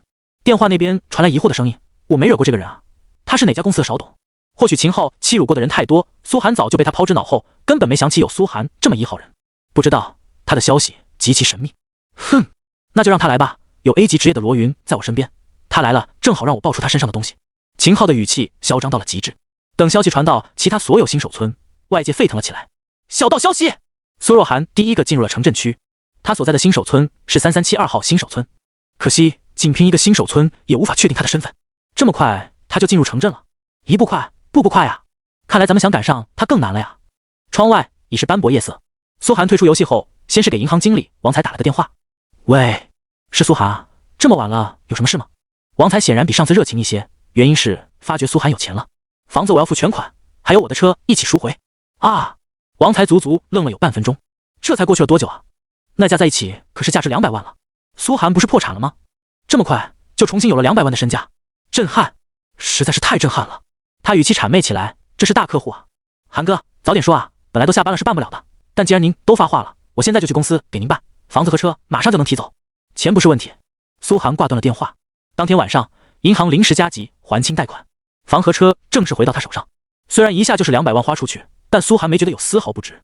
重新坐进自己的车里，苏寒开上沿海高速前往去机场，感觉自己的生活又回来了。来到机场，苏寒刚走进接机室，一道竖着双马尾的窈窕身影就冲进了他怀里。哥，我想死你了，你也获得了神域的公测资格。两人回到市区内餐厅吃饭聊天，苏寒惊讶地看着妹妹苏丽。是啊，我都进入神域好几天了，还完成任务得到了5个铜币，赚了500块钱呢。苏丽笑嘻嘻地卷着餐盘里的意面。哥，你别看我游戏没你打得好，但神域也给我分配了隐藏职业哦，说明你妹妹我也是有天赋的。苏寒大为震撼，没想到这小妮子也是神域公测玩家。目前身为游戏中的第一人，自己要不要告诉他自己的身份呢？思索片刻，苏寒还是决定对他保密，毕竟现在外界苏若涵的声势太大，万一牵扯到苏丽就不好了。阿里，你获得了什么隐藏职业？他思索着问道。保密，嘿嘿。苏丽神秘一笑，不过是牧师类的，等你在游戏里遇到我就知道了。对了哥，你也买个神域公测资格呗。现在职业赛都衰落了，游戏界只有神域才是霸主，应该是各行各业都被神域攻陷了，所有资本都想进入神域，毕竟以后神域融合现实，人类命运可能会发生重大改变。更何况凭借哥哥你职业选手的水准，在神域还不是暴杀一片？苏寒不置可否，心中则想着，既然他是牧师类职业，那件无用大棒就可以肥水不流外人田了。不过你现在的关键还是要好好学习。他老生常谈了一句。知道了，哥你还是这么老干部。现在时代变了，我在国外念的哈佛大学都开设神域课程了，而且是必修课，所有人都必须学习神域的资料，年底还要大考，烦死了。说起这个苏里就头大，把餐盘里的牛排切得横七竖八的。苏寒心道，这倒是新鲜事。那我考考你学的咋样？神域里一共有多少信仰流派？这还不简单。苏里傲然回答，一共49种，其中30个为大众教派，15个隐士教派，只有4个至高教派。哦，苏寒心中一动，不用上网查资料了，感叹宋妹妹出国念大学还是有好处的，国外大学的教学方式真 TM 先进。紧接着道，大众、隐士、至高教派之间有什么区别呢？苏里不假思索地回答，大众教派信仰的神灵给玩家的加持都比较常见，比如力量、敏捷、体质这4项属性，但加入的要求最低，任何10级玩家都可以信仰。隐士教派则可以直接提供隐藏属性加持，例如移速、攻速、韧性、耐力等等，不过至少要获得过一个成就的10级玩家才有资格信仰。至于至高教派，则能提供4大至高属性，4大至高属性分别是幸运、闪避、暴击、智慧，加入的条件也最为苛刻，目前为止只有极少数内测老玩家加入过，普通玩家甚至连至高教派的大门都进不去。说完，苏里对苏寒笑着眯起了眼，这些资料都是我们大学专门从内测玩家那买来的，目前为止还属于绝密哦，只有少数学生能学习。听完，苏寒顿时对选择信仰有了底。这么说来，之前那几个主动上大街揽客的肯定就是大众教派了，说不定还是大众教派里烂大街的那几个。想想也知道，毕竟几点普通属性才能兑换成1点隐藏属性，信仰大众教派肯定优势最低，信仰隐士教派直接提供隐藏属性就爽多了。可令苏寒最感兴趣的是4大至高教派竟然能提供4种至高属性，为什么4大至高属性是这4种呢？苏寒又发问道。苏里歪着头思考着，幸运属性能让玩家处处走运，自然不用多说，而闪避属性则能避开一切伤害，暴击属性则是无限增幅伤害，还有最后一个神秘的智慧属性，听说智慧属性貌似是影响玩家的智力，智慧影响一切。哥你想想，就算有无敌的幸运，豁免一切的闪避，逆天输出的暴击，可这人是个傻子，那还不是等着被人宰的猪？所以内测玩家们分析，智慧这个隐藏属性才是最强的，只可惜目前为止没有人加入过这个教派。智慧影响一切，苏寒咀嚼着这句话，觉得很有道理。就像自己虽然获得了 SSS 级天赋，如果不是自己技术过硬，也肯定不能这么快击杀虎王。智慧才是一切的根本。跟苏里吃饭聊了几句，两人就一起回家了。苏里发现客厅内的游戏舱，这才恍然大悟。好啊，老哥，原来你早就进入神域了，竟然还瞒着我，讨厌！你也没问啊，快说，你觉醒了什么职业？保密。苏寒嘴角划过一抹微笑，摆了摆手。行了行了，赶紧去睡吧。不行，我也得去搞一台游戏舱过来，跟你一起进入神域。苏里很快急匆匆的去打电话，而苏寒躺在床上打开手机，发现各大网站都被一个视频刷屏了。苏若寒击杀虎王视频流出，太恐怖了，堪称人类巅峰的操作，人家强是有原因的，无法理解，世上竟然真的有人脑发挥到这种境界的玩家。苏若寒，神域时代的第一位封神玩家。点开视频，正是李青梅处理过的那份视频，里面具体数据被抹去，但自己的操作清晰可见。下面置顶的评论全部都是最顶尖的游戏界测评大佬、职业玩家和专业人士。电竞竞赛女神风筝，苏若涵的操作已经完全超出了我的想象，她完全超过了一般职选手。苏若涵的神经反应速度完全超过职业选手好吗？这都不是人能打出的操作了。全场 BOSS 战他只被虎王碰到过一次，这是什么级别的拉扯？很快他就被下面的一位职业玩家喷了，众人一看才发现喷他的是曾经世界赛第一的职业选手的晒。我靠，这苏若涵到底有多猛啊？好期待，看来是真正的靠实力。看着这些评论，苏涵嘲讽一笑，没有一个人猜到苏若涵竟然是被全网骂成开挂狗的苏涵。等他灭掉秦昊和他背后的宫崎财团，真相定会大白天下。次日清晨，苏里已经买了一台崭新的游戏舱，跟苏涵的并排放置，斗志满满嘟起嘴道：哥，这次我是不会输给你的，看咱俩谁能在新手榜单上排名更高。行吧。刷着牙的苏涵意味深长地笑了笑。吃过早餐后，二人同时进入神域。哗，眼前一道白光闪过，苏涵回到熟悉的教派大街上。冒险者，你考虑好了吗？皈依圣光吧，雷霆呼唤着你。教派祭司们 NPC 迅速赶上来传教，而下一秒，当他们看到苏涵拿出的新手录影后，纷纷木头人般僵在了原地。片刻后，震撼声犹如潮水般传来：大地女神在上啊！英雄级冒险者，击杀了虎王的英雄级冒险者，隐匿女皇在上，这是真的吗？雷霆之主保佑，咱们镇竟然来了一位英雄级冒险者！光明，我感谢您的恩赐，降下一位英雄，大陆有希望了。我主在上。下一刻，所有教派祭祀竟然齐齐后退一步，对苏涵躬身行礼。伟大的英雄级冒险者，您的信仰对我们至关重要，请谨慎选择您的未来。话落，便齐齐退开了。这些 NPC 怎么神神叨叨的？苏涵奇怪地看着他们，他继续往教派大街深处走着。一路上各种教派看得他眼花缭乱，这教派也 TM 太多了，足足30个大众教派，什么风雪神教、海王神殿、春天教会、沙漠神教，所有教派祭祀看见苏涵手中的红色录影，纷纷在道路两旁躬身行礼。伟大的英雄级冒险者，您的信仰对大陆至关重要。直到苏涵进入最里面，街道两旁只有10座神殿，神殿更加辉煌几分。这些应该就是隐士神殿了吧？苏涵心中思索着。隐士教派的名字更加原始崇拜，也更内敛。金神教会、木神教会、水神教会、火神教会、土神教会、日神教会、月神教会、星神教会、光神教会、风神教会。只见每座隐士神殿外都站着一位沉默寡言的祭祀 NPC， 好像天地万物都不在他们眼里。直到看见了苏涵手中的红色录影，他们眼神陡然亮了起来。英雄级冒险者，欢迎您的到来。而苏涵继续朝前走去，直到大街尽头。这里只有4座教会，分别是财富神殿、永生神殿、战争神殿和智慧神殿。殿堂外站着4个 NPC， 像是4座石雕，不知多久没有动过。直到此时，吭吭吭，苏涵的到来让他们身上灰尘散去，露出真容。一位身材姣好、穿金戴银的财富之神祭祀，一位古朴圣洁、身披白衣的永生女神祭祀，一位健康饱满、披坚执锐的战争之神祭祀，一位神秘深邃、一袭长袍的智慧女神祭祀。你终于来了，英雄！我们已经等候多时，做出你的选择吧。4位祭祀声震寰宇，一人一句完成了苏涵的个人定制版游戏过场动画。幸运值、闪避率、暴击率、智慧，该选哪个呢？苏涵看着4位至高祭祀，陷入了沉默。妈的，要是能都选就好了，老子全都要。都是神级属性，得到其中一种就能快人一大步。就在这时，他耳边传来提示音：提示，你激活了隐藏选项，至高教派的选择。身为英雄级冒险者，你选择信仰任意一种至高教派，后续主线任务在30级、60级、90级将分别触发其他3大至高教派转会任务。完成转会任务后，可以转为其他3大至高教派。早说啊，这不就好选了。闻言，苏涵心中顿时狂喜。首先可以排除掉爆几率，自己有核污染根本不缺伤害。其次是幸运值，自己有超级变异，还需要什么幸运值？闪避率和智慧值，最终苏涵还是把目光投向了永生女神。现阶段还是闪避率高点保命比较好，后面再转其他至高教派也不迟。我选择信仰永生女神。他开口道。高洁且身材绝美的白衣女祭司笑了，缓缓走到他身前，抚摸他的额头。冒险者，永生女神将永远眷顾你。苏涵耳边传来连绵不断的提示音。叮，你加入了永生教会。叮，获得入教加持，你的闪避率正1%。叮，你完成城镇任务，选择自身的信仰，获得城镇传送阵权限。永生神殿内，白衣飘飘的永生女神像含笑对他投下一道神光，苏涵额头就多出一道永生印记。苏涵耳边再次传来一道提示音，你获得永生女神的初级赐福，闪避加5点。你获得初级神职，永生信徒。一旁的女祭司 NPC 激动而且兴奋起来，神赐，果然不愧是英雄级冒险者，竟然刚皈依我主就获得了神赐，赞美我主，不错呀。苏涵对这个教派好感度顿时高了起来，起码女神大人挺慷慨的，一加入就发福利。现在刚加入永生教会，他的闪避率就增高了1.5%，加上本来就有5%，直接飙升到6.5%，爽！苏涵心头大呼，转头就准备坐船送阵出城刷怪，顺便看看有没有幸运的鬼子玩家晋升到城镇，拿他做核试验。而且野外可以继续叠合污染伤害了，自己的宠物蛋也能迅速孵出来。他身后的白衣女祭司却笑着叫住了他：你好，英雄级冒险者，我叫琳达。苏寒皱起眉，还是第一次被 NPC 主动搭讪，有什么事吗？琳达嫣然一笑，神态跟真人没有丝毫差别。本地教会只有我们2个人，你不打算做主线任务了？ NPC 竟然能这么像人吗？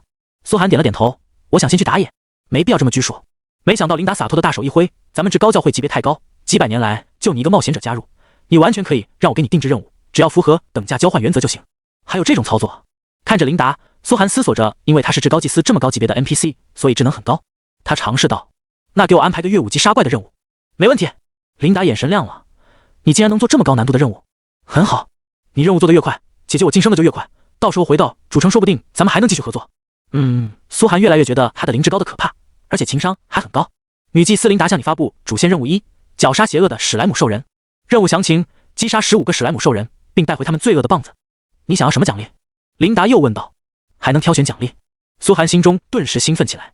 琳达笑道：我的权限只能奖励经验、银币和信仰值，不过必须符合等价交换定律。信仰值和钱，不要经验。苏寒立刻说道，他不想升级太快，多越级杀怪才能叠合污染的伤害。好，任务奖励5银币1信仰值。苏寒顿时暗自点头，没想到加入至高教派竟然还能给自己定制任务。感谢归感谢，不叫声姐姐听听。琳达眯起眼笑道，眼神略带调笑。感谢女神大人恩赐。苏寒对永生女神神像拜了拜，直接转身离去。嘻嘻。琳达娇笑着转身走入神殿，悠远的声音传来，新来的冒险者，你真可爱。走出教派大街后，苏寒急速朝传送阵而去。目前木叶镇中还全是 NPC， 没有一个鬼子玩家，估计没几个新手村凑够10个10级玩家能晋升到城镇来。镇子里还有巡逻武士，如果击杀了他们，则会被全镇通缉，连城都回不了。苏寒只能选择先去野外刷怪，等能屠城的时候再大开杀戒。传送阵重弹出一张地图，请选择要去的野外地点。咕咕兽聚集地10到15级，枫叶妖精的海洋15到19级，枫林深处20级，秋色之霜禁忌，寒冬悬崖禁忌。咕咕兽聚集地，目前自己10级，15级的怪正好高过自己5级。苏寒眼前变得昏暗，再次清晰时已经来到一片阴暗的河边滩涂上，可见沿着这条小河，两边都是一个个奇形怪状的生物，有点像史莱姆和哥布林的结合体，没有4肢，在地上弹跳着。咕咕兽 LV11 简介：它们有地下魔族的血统，但总归还是一种兽类。生命2000，物理攻击50，魔法攻击400，防御150，移速30，攻速30。技能：咕咕球，从嘴里吐出一团肮脏的粘液球，施法距离30米，造成100%魔法伤害，冷却时间5秒。这就出远程魔法怪了吗？苏寒看着城镇的第一种怪感叹，怪有远程攻击就没那么好风筝了，不过施法距离只有30米，暂时对自己没太大威胁。嗖，以苏寒如今达到46点的移速和60米施法距离，一个水球下去，几秒钟就是一头咕咕兽倒下。你击杀了一头咕咕兽11级，获得经验50点，越1级击杀，额外经验5点。苏寒收集了这头的血液，准备用来孵化宠物蛋，然后就迅速去击杀下一种怪。咕咕兽头目12级，简介：比普通咕咕兽强那么一点，击杀一只。咕咕兽首领13级，简介：比头目还强大的咕咕兽，击杀一只。咕咕兽王14级，简介：比首领还强大的咕咕兽，击杀一只。一只杀到14级怪。苏寒看向滩涂尽头，那东西跟所有咕咕兽比起来，完全是另外一个物种，体型达到2米，像个小巨人，手中拎着巨大的狼牙棒，气势汹汹，在河道两侧游弋着。咕咕兽人 LV15 简介：有地下魔族的血统，不知道又和人族发生了什么，太恶心了。生命1万，物理攻击500，魔法攻击500，防御200，移速40，攻速40。技能：升级版咕咕球，从嘴里吐出一团肮脏的粘液球，施法距离50米，造成100%魔法伤害，冷却时间5秒。什么叫惊喜？这特么就叫惊喜！如果说新手村越5级击杀野狗是困难级别，那在城镇越5级击杀这咕咕兽人就是噩梦级别。不过对苏寒来说，也就是稍微难了点罢了。嗖，苏寒根本用不着技能，上来就是一串连珠水球，每头咕咕兽人打出2层核污染，然后转身就跑就行了。第一头咕咕兽人2分钟被微型核爆炸死。叮！击杀咕咕兽人，你获得经验150点，越5级击杀，额外获得50%经验75点。叮！击杀高过你5级的野怪，职业成长触发，核污染伤害+1，目前51。爽！终于又开始叠核污染了。苏寒长吐出一口气，击杀一头就是225点经验，升到11级差不多要5000点经验，说明自己能叠20次天赋。难度变高了，经验奖励却变低了。神域的设定多少有点不当人，完全把玩家当牲口练。可对自己简直是好事，因为能越级杀的怪多，核污染的伤害就能叠得更高。苏寒顿时开启无限风筝模式，一个核酸雨下去，直接将5、6头咕咕兽人全部笼罩住，然后开始不断遛狗，几分钟就遍地都是咕咕兽人尸体。杀到第19只咕咕兽，苏寒距离升级只差最后一只，核污染伤害再次提升19点， 1秒414点伤害，差点升11级了。苏寒猛然回过神，宠物还没孵化呢，升级了就等于浪费一次孵化机会。他掏出宠物蛋和前面11至15级5种怪物的血，一瓶一瓶往宠物蛋上浇。核污染一旦打上就不可取消，所以孵蛋是接上次核污染继续变异。第二次变异效果，宠物真实资质加119。第三次变异效果，宠物真实资质加188。第四次变异效果，宠物真实资质加257。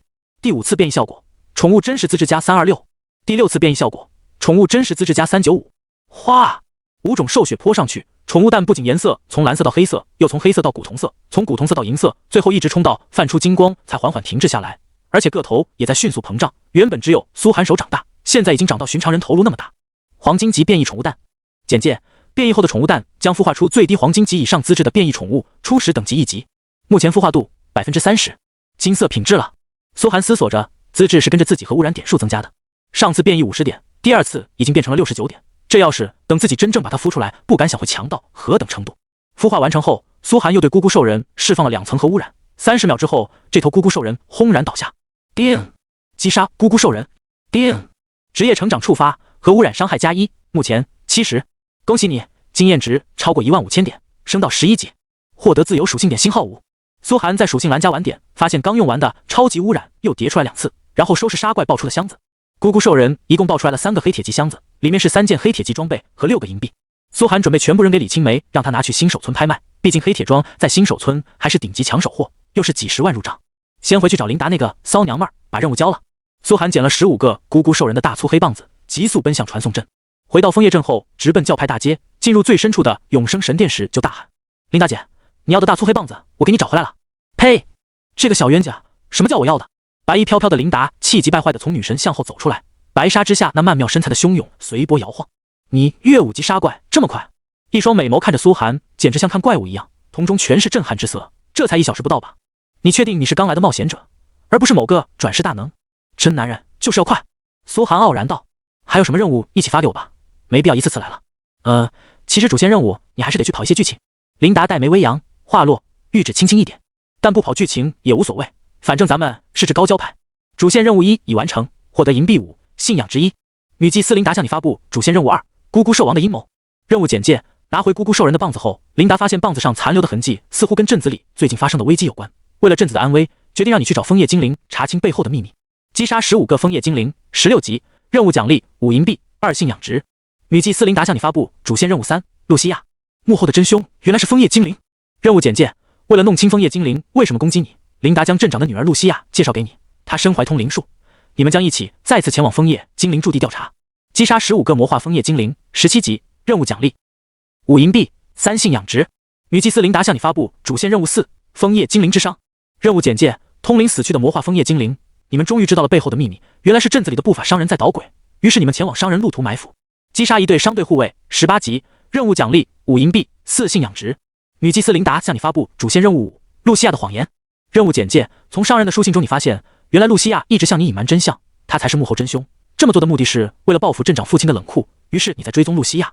击杀15个狂化枫叶精灵，19级，任务奖励5银币，4信仰值。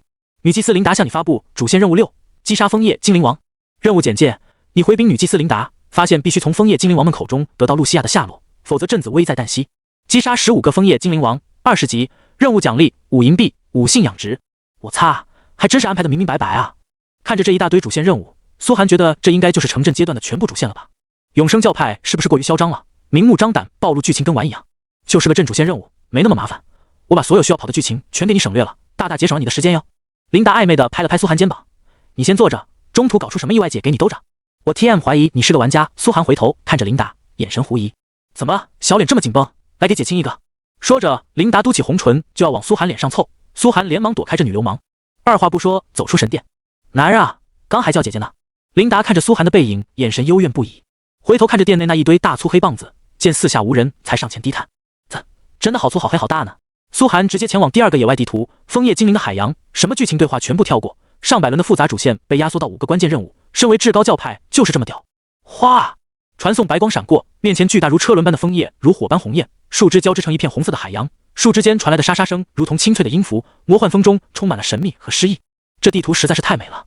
苏寒漫步其中，耳边却传来一笔笔金币到账的哗啦啦响声。你寄售的物品卖出去了，你获得金币加6。你寄售的物品卖出去了，你获得金币加6。你寄售的物品卖出去了，你获得金币加8。这是打咕咕兽王爆出来的3件黑铁装备，只卖出去了19万，消费力下降了。苏寒思索着，看来新手村玩家们都快10级了，愿意提前买黑铁装的也开始变少。毕竟升到10级进入城镇后，黑铁装就没那么值钱了，后面竞拍只会越来越无力，说明必须要进入更大的市场。想着，苏寒打开了新手排行榜，第1名苏若涵11级，第2名赵瑞龙10级，第3名赵泰10级。自己已经成为榜单第1名，但现在榜上10级玩家迅速增多，前1000名几乎已经人人10级。毕竟那些真正的土豪玩家，几百人帮他们疯狂刷级，升级速度不可能不快。看来城镇区已经有了不少玩家，我可以开始卖东西了。苏寒思索着，直接点开了城镇区寄售型。此时寄售列表还是空空如也，一共也就不到1000个玩家进入城镇，根本没人开始卖东西。寄售物品战士类随机技能书星号1，底价20金币。寄售物品刺客类随机技能书星号1，底价20金币。寄售物品疯狂卷轴星号1，底价50金币。苏寒直接一下上了3件好货，先给进入城镇的玩家们来点小小的震撼，自己必须积累足够财力，毕竟在城镇区面对的敌人是资产过1000亿的鬼子国宫崎财团。挂完寄售，苏寒步入枫林，眼前很快出现一种怪物，看上去就像一个个长着蝴蝶翅膀的美少年美少女在林子里游荡嬉戏。枫叶精灵 LV16，简介：生活在枫叶林中的生灵，一般来说爱好和平，生命12000，物理攻击50，魔法攻击500，防御250，移速41，攻速41。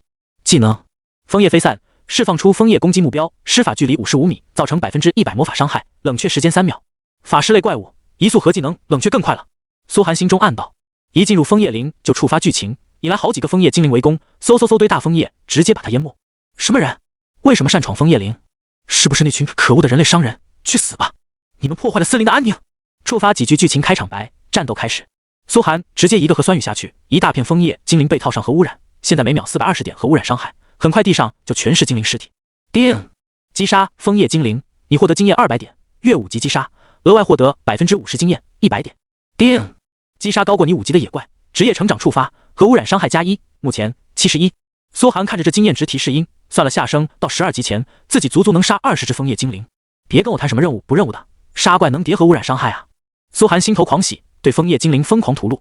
与此同时，北河镇，王康少爷雄赳赳气昂昂的大步踏出传送阵，身后跟着9位精挑细选出来的职业玩家，其中领头的就是团长陈峰。王总，咱们先去选择信仰吧。击杀牛王获得成就后，咱们至少可以加入一家隐士教派。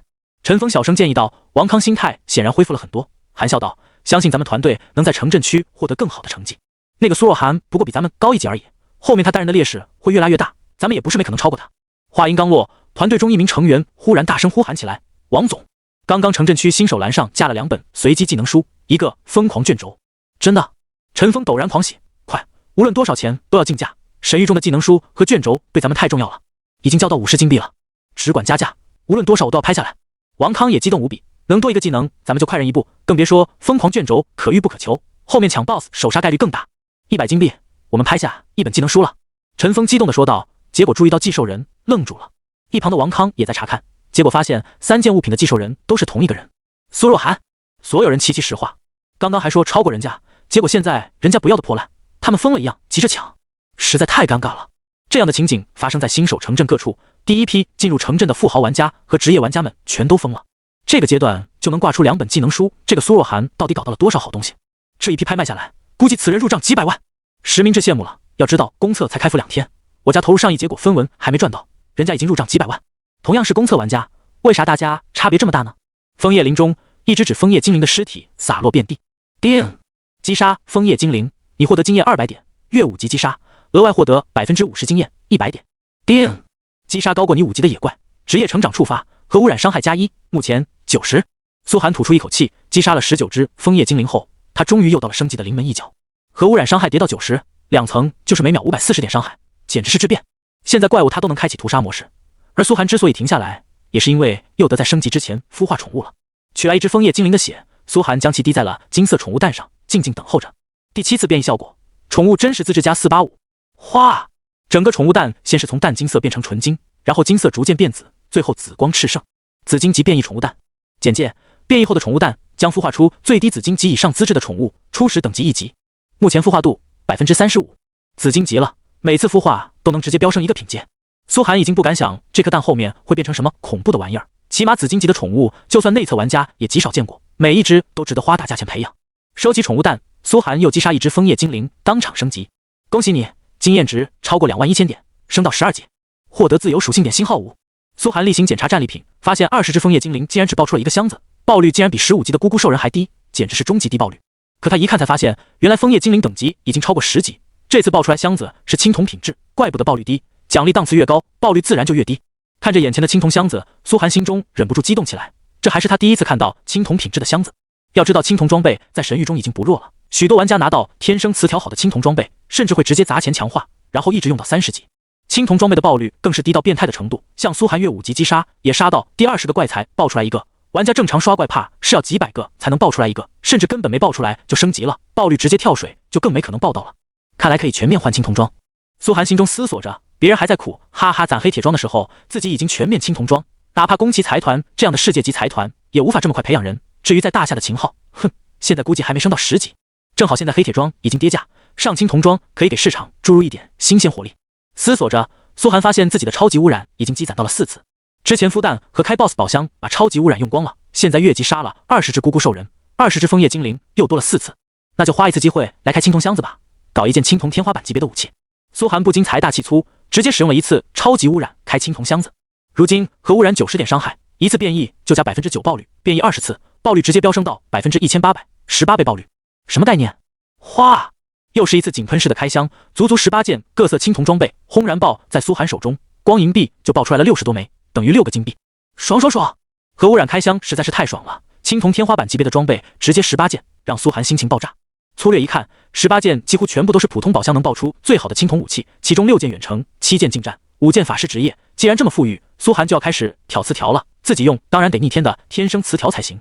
神域中装备的词条也分为5个档次，分别是属性、隐藏属性、神隐属性至高属性、无极属性。词条每上升一个档次，装备价值几10倍增加。拥有无极词条的装备更是稀世罕有，几万件装备里都未必有一件。一旦出现无极装备，哪怕只是黑铁装，都有富豪玩家宁愿砸几10亿来强化，用到老死，因为实在是太香了。无极词条提供的加持完全具有开挂级别。苏寒记得有个无极词条是每承受一次同等级攻击叠加1点生命值，这件装备当时在域外大区拍出了10亿的天价，买到的那个土豪玩家又砸了100亿进行强化。后来 PVP 的时候，他一人冲进100人团里面，100个同级玩家打了他足足3个小时都没打死，完全是人形血池。当然，苏寒也没指望自己现在就能爆出无极装备，可有了超级污染的变异，起码他爆出无极装备的概率是普通玩家的几10倍。要是后面再把幸运度叠上去，18件装备大部分都是普通词条，不过有2件吸引到了苏寒的注意力：枫叶精灵之杖，法师类武器。简介：精良枫树枝制作，品质值得信赖。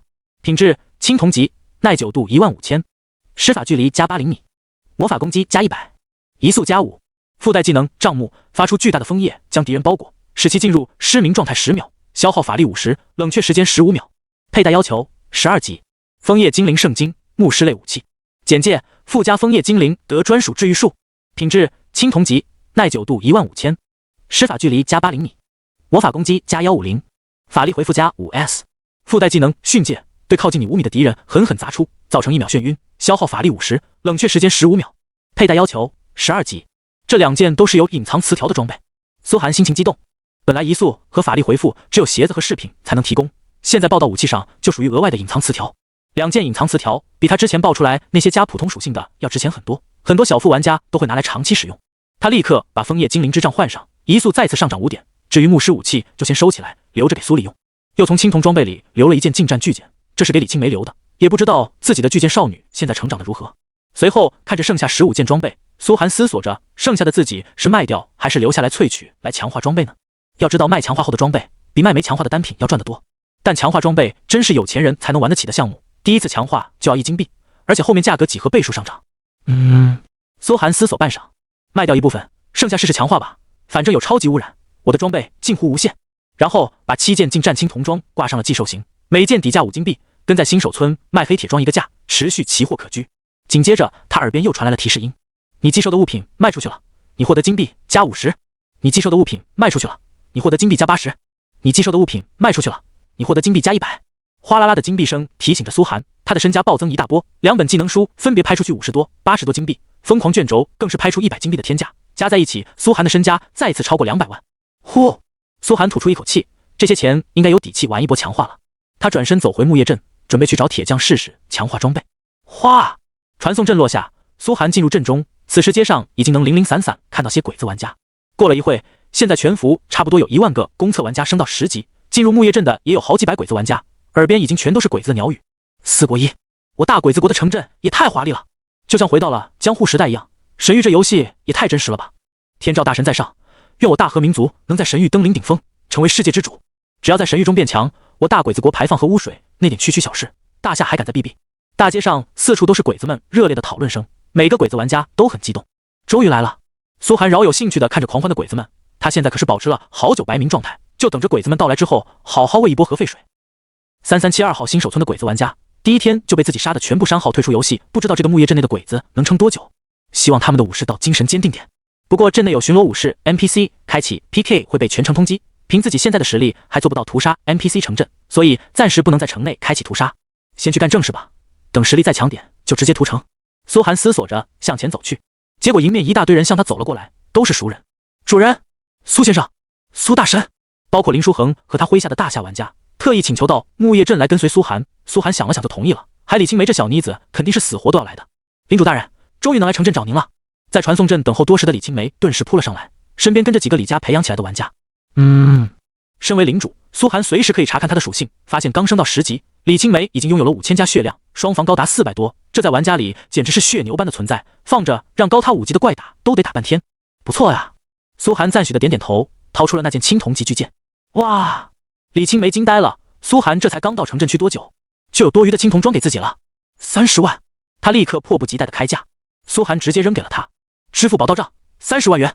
李青梅直接给苏寒转账了现金，看来还是低估了这小妮子身家。苏寒心道，花这么多钱眼睛都不眨一下，本来以为就是几亿的样子，现在看来起码10亿起步。一旁的林书恒看见苏寒见面就给了李青梅一件青铜装，更是震撼的浑身颤抖，看来跟苏寒搞好关系果然是对的，这种强者哪怕指甲盖里送出一点都够自己吃的了。为了体现自己对苏寒的用处，林书恒立刻上前道，苏先生请放心，有我们林氏集团在，城内的一切消息都会首先报给您。苏寒点点头，也卖给了他一件青铜装。你们就在城内练级吧，有什么事可以找我。好！林书恒顿时激动的无以复加，当场给苏寒转账50万，多谢苏先生，我加入了土神教会。一旁李青梅有些沮丧道，主线任务跟苏寒你不一样，不能跟你一起刷级了。没事，等世界副本开启之后，我再带你们。苏寒跟几人寒暄几句，就转身朝着永生教会走去。他竟然加入的是4大至高教会吗？看着苏寒的背影，李青梅和林书恒心头仍然震撼。苏寒不仅现在就能击杀16级怪，爆出青铜装，而且前途也强过所有玩家。进入神殿大门，苏寒瞥见琳达手上拿着什么黑黢黢的长条物体把玩，一看到自己顿时收在了身后，脸色微红。嘿嘿，你完成任务回来了，主线任务2已完成，获得银币5，信仰值2。话说这个信仰值有什么用？苏寒假装没看到他在干嘛，直接问道，我想看看信仰值兑换。没问题。琳达打了个响指，苏寒眼前顿时出现一张页面，神值永生信徒5闪币，5信仰值可晋升。下一级永生教士10闪币，狂风卷轴灵魂绑定3信仰值，烈阳卷轴灵魂绑定3信仰值，专注卷轴灵魂绑定3信仰值，永生卷轴灵魂绑定8信仰值，幸运卷轴灵魂绑定8信仰值，暴击卷轴灵魂绑定8信仰值，智慧卷轴灵魂绑定8信仰值，随机神隐装备青铜灵魂绑定10信仰值，随机神赐饰品青铜灵魂绑定10信仰值，晋升神值将开启更多兑换选项。琳达骄傲地展示道，咱们至高教派可兑换物可是最丰厚的，不仅可以兑换隐藏卷轴，甚至还能兑换神隐卷轴，包括拥有神隐属性的装备都能兑换哦。跟着姐混，这些都是你的，不都是永生女神给的吗？作为教派祭司，你也稍微虔诚点好不好？苏寒无语地白了他一眼，不过至高教派确实挺爽的，自己竟然直接兑换到神隐词条的装备，甚至神隐卷轴。虽然灵魂绑定只能自用，不过也说明信仰值很有用。首先苏寒就看中了一件神隐卷轴，幸运卷轴。幸运卷轴简介，打开后幸运值提升10点，持续10分钟。有了这个，再加上我超级污染，会开出什么来？苏寒都不敢想那效果会有多炸裂，不过估计要把主线全跑完，才有足够信仰值来兑换。想不想要更多信仰值啊？琳达忽然神情暧昧起来，等你到20级，姐姐这里还有信仰专属任务哦。这任务会是你自己发的吧？苏寒狐疑的看了看她，让这女人脱离主线给自己发任务，不知道会搞多少骚操作，比如让自己陪她玩点特殊癖好这种任务。放心，琳达眼含春情的揽住苏寒，你这么俊俏，姐姐我一定对你温柔点。打住！苏寒直接一挥手，自己的贞操还不是区区信仰值能买到的。我要去铁匠铺了，需要完成啥剧情不？琳达直接签了张纸条，你直接去报我的名字就行了。还有主线任务的那个剧情 NPC 呢？苏寒接过纸条又问道。对，你看我这都忘了。琳达一拍脑门，挥了挥玉手：“那个谁，你可以跟他去了。”话落，神殿内走出一位怯怯的绿色长发日系少女，羞答答的对苏寒挥了挥手：“你好，冒险者，我叫千岁里，很高兴跟你合作。走吧。”苏寒没多废话，反正剧情已经被压缩到了极致，他根本不想了解那么多鬼子城镇的剧情故事，反正最后都要屠城。带着绿发少女来到铁匠铺，苏寒注意到不少鬼子玩家都盯着自己看，毕竟大多数玩家主线都还没跑几个，哪有时间来跑开启铁匠铺的任务。叮叮当当，打铁的声音萦绕在苏寒耳边，他走到正淬火的铁匠面前，递上琳达的信：“是祭司叫我来的。”原来是永生祭司大人。鬼子城镇的铁匠看了看苏寒，顿时神色恭敬无比：“尊敬的永生信徒大人，您想打造点什么呢？”叮，恭喜您开启铁匠系统，您可以前往铁匠处强化、附魔、淬炼、修复装备。苏寒耳边传来一声提示音，原本玩家要跑10几个支线任务才能激活的铁匠系统直接开启。把这些装备我淬了。苏寒豪气地掏出一堆青铜武器。好，咔！面前出现5个青铜色的强化之晶。青铜强化之晶，灵魂绑定，可用于加5之前的青铜装备强化。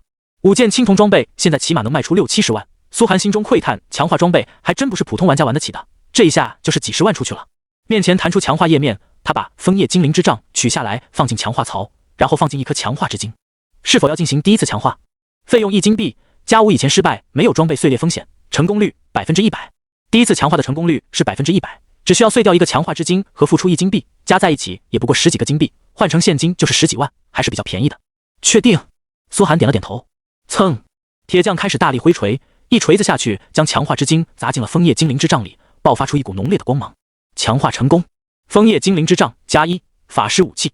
简介：精良枫树枝制作，品质值得信赖。品质：青铜级，耐久度15000，施法距离+80米+8，魔法攻击+100+10，移速+5+1。附带技能：杖木2级，发出巨大的枫叶将敌人包裹，使其进入失明状态12秒，消耗法力50，冷却时间15秒。佩戴要求12级。虽然贵，但强化绝对值这个价。看着眼前强化后的弓，苏寒眼神亮了，有隐藏词条的装备，强化一次自己就涨1点移速，继续强化。苏寒再次把弓放进强化槽，这次需要放进2颗强化之晶，成本暴涨1倍。是否要进行第2次强化？费用2金币，加5以前失败没有装备碎裂风险，成功率50%。不仅成本翻倍，而且成功率就暴跌到了50%，这就是坑爹的神域强化机制，每次强化的成功率都减倍式下跌，一旦失败就得亏几十金币。后面失败不仅掉强化，还有可能装备直接爆掉，除非使用大量昂贵的保护道具。苏寒心中一边痛骂着神域太黑了，强化装备简直就是个天坑，一边开始尝试超级污染。他之所以选择强化，就是因为有超级污染，万一超级污染也能用在强化上呢？那不是大赚特赚疯狂赚，不然苏寒才不会在强化上下功夫。他又不是身家100亿的土豪玩家，可以肆意砸钱在一件装备上，必须使用一次超级污染，看看强化能不能用。蹭！铁匠挥锤，枪！超级污染，正在污染物品强化中的枫叶精灵之杖，按照目前污染浓度，污染产生变异。第一次变异效果，真实强化成功率正9%，后续继续超级污染，将继续变异。枫叶精灵之杖+2，强化成功，59%的概率却强化成功了，算是小小的欧了一次。但苏寒愣了半晌才反应过来是什么意思，说明强化装备只能变异一次，必须是个重复复制的行为才会变异到顶。可强化是一锤子买卖，一次超级污染只能变异一次，说明每次强化都要消耗一次超级变异。不过已经很爽了。苏寒看了看，虽然第3次强化的成功率已经跌到了25%，但下次继续使用超级污染就变异出18%的成功率，就是43%。虽然还是有失败的风险，可跟其他玩家比起来已经强了10倍。要知道，正常叠18%核污染至少需要买上百金币的幸运道具，而且还有价无视。可他越到后面强化成功率越高，比一般玩家爽了10倍不止。苏寒算了算，现在第4次强化成功率是12.500分号加2700分号，核污染加成；第5次强化成功率是6.2500分号加3600分号，第6次成功率是3.12500分号加4500分号。只要使用超级污染，基本上自己每次强化成功率都能达到50%以上，而且随着核污染不断成长，成功率还会上涨，爽！还卖什么装备？苏寒都后悔之前卖出去那些没强化过的黑铁装了，早知道变异还能加强化成功率，自己直接卖强化好的成品不香吗？要知道一件+5的成品装备，价格直接几十倍的暴涨，爽爽爽！苏寒心中冷笑，现在宫崎财团再有财力，在自己面前也是垃圾了。就算他们砸下100亿都赶不上自己一次，自己强化一次顶他们强化100次。这次就先强化到这里。苏寒收起了强化+2的枫叶精灵之杖，剩下2颗强化之晶也不够第3次强化，得先去打点装备才行。越级刷怪的奖励实在太高，地图上每一只高他5级的怪都要珍惜。走出铁匠铺，苏寒直接前往野外。冒险者请等等我。千岁离子喘息着，穿着木屐一路小跑，根本跟不上苏寒的速度，怕这个 NPC 跟丢自己完不成主线任务，苏寒还得时不时停下来等他。半路上李青梅也接完了任务，打算跟苏寒一起前往野区。哗！二人直接传送到了枫叶精灵的海洋。结果一睁眼，发现这里多了10来个鬼子玩家，为首的是个留着武士头的战士职业玩家 ，ID 加藤一郎，浑身一套黑铁装备，好像已经等候多时了。社长，就是这小子，似乎是个没有工会的散人玩家。一旁的法师玩家在加藤一郎耳边小声声说道。加藤一郎点了点头，小袁你的情报做得不错，应该就是他。话落，10几个鬼子玩家朝苏寒和李青梅围堵了过来。小子，加藤一郎语气半商量半威胁似道，看你没有工会，还是散人吧。能进入城镇，说明你实力不弱。我们加藤家族工会很看好你。木叶镇，我们工会已经独霸野区了。我本人是加藤会社少社长，亲自邀请你。而且我们加藤会社背后可是1000亿级别的宫崎财团，你应该懂得这份邀请的分量。背后是1000亿级别的宫崎财团。苏寒笑了，宫崎财团果然是世界级大财团之一，哪都能遇到。这鬼子天堂有路你不走，地狱无门你闯进来。正好他在城里杀不了鬼子，已经憋了好久，没想到已经有鬼子把他当成好欺负的散人玩家，正好逼问一下秦羽的下落。不加入也行。加藤一郎看起来也有40好几了，皮笑肉不笑道，不过也要按规矩办事，毕竟我们加藤家占据这片地图也是要成本的，请交钱进入野区吧，1小时5银币。八嘎，社长别跟这小子废话，咱们工会在木叶镇来了40多号人，完全能独霸这片地图，这些散人不加入就直接杀到他们退游。一旁的鬼子玩家脸色阴沉地说道。话音刚落，旁边10几个鬼子玩家纷纷进入战斗状态，这可把苏寒看得更乐了，竟然主动开启战斗状态，这下自己连红名都不会有，想杀多少次杀多少次。你们知道他是谁吗？一旁李青梅顿时秀眉立起，什么臭鱼烂虾都敢来抢排行榜第1的苏若寒了。Stop， 咱们工会还是要以德服人。加藤一郎假意挥手拦住众鬼子，笑着拍了拍苏寒的肩膀，威胁的意味更浓了。小子，毕竟大家低头不见抬头见，你还是考虑一下。他的计划和思路没错，可惜遇到了苏寒。小型暴雨，苏寒没有废话，直接撒下一片核暴雨。哗啦啦，哗啦啦，带着酸味的黄绿色暴雨顿时笼罩了周边10米的范围。苏寒缓步走了出去。那加藤一郎根本没看清，就发现自己浑身血量开始蹭下降，与此同时，极致的痛苦也同时袭来。每秒90点核辐射伤害下，他的皮肤开始融化，然后是肉被核高温蒸煮的腐烂。伸手摸了一把头发，居然摸到了自己洁白的颅骨。啊！惊恐犹如鬼片般的场景再现，修罗地狱也不过如此。所有鬼子玩家惊恐到极致的惨叫起来，此生难以想象的痛苦弥漫全身，眼睁睁看着自己皮肉骨一点点化成血泥，就算跑出核酸雨的范围，核高温和核爆炸也同时袭来，炸成一朵朵血花。砰砰砰！满地都是鬼子的头盖骨，满地都是白光，一股烤肉的香味冲进每个鬼子的脑海。核污染，这是什么东西？这输出是什么鬼？天哪！每秒90点伤害，跑一下直接翻倍，全是真实伤害。这人，加藤一郎根本没反应过来，就懵逼的从传送阵口复活出现，耳边传来提示音：叮，您被玩家苏若寒击杀，经验负500点，本次战斗判定为公平 PK， 您随机掉落了一件装备。苏若寒站在传送阵复活点，加藤一郎浑身都开始颤抖起来，说话都有点打摆子了。做梦也没想到自己随便在野外拦了个散人玩家，竟然会是名震世界的苏若寒，毁的肠子都青了。他身边一个又一个鬼子玩家出现，有的脆皮，甚至连10秒钟核污染都没抗过。毕竟玩家不是野怪，有那么高的防御，更别说这些玩家等级还比苏寒低。核酸雨的魔法伤害加真伤之下，能撑几秒已经很肉了。八嘎，为啥我们复活没有回到阵内？这时，一个挂掉的兽猴鬼子忽然发觉，所有鬼同时看向状态栏，神色更加惊恐起来。系统提示我，新增的核污染效果不可去除，1小时内无法回到城内复活点，只能在野外复活。话落，苏寒冷酷的面庞在远处浮现，又是一场核酸雨浮现。难得死嘎，不能回城复活啊！就这样让他杀吗？死一次掉500经验啊！我已经掉到9级了。加藤家族工会的所有鬼子玩家全部懵逼了，这到底是什么效果？效果不可去除什么意思啊？连复活都无法去除。李青梅也愣住了，心中震撼到了极致。短短几分钟内，苏寒已经杀了他们几十次，所有加藤家族工会成员全部掉到了8级以下。这还能这么玩？杀到你0级为止。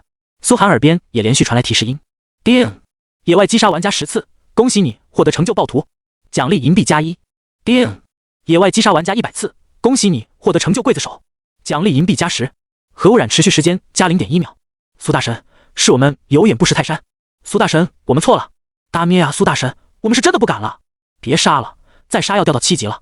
加藤家族工会成员们装备已经全部掉光，几天的努力白费，此时哭得跟月子里的娃一样，有的甚至跪下来求苏寒别杀了，简直比被堵泉水杀还狠，起码死在泉水里不会掉经验。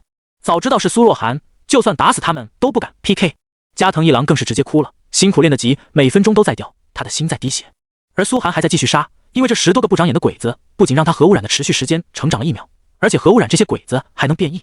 很快，第10次被核酸雨淋死之后，一些鬼子玩家复活发现自己皮肤开始溃烂，而且不能修复了。这是什么？我竟然产生变异了！不，这变异，我的吉儿它爆炸了！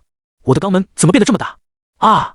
这种看着自己身体一点点变成怪物的感觉，简直是人间顶级折磨。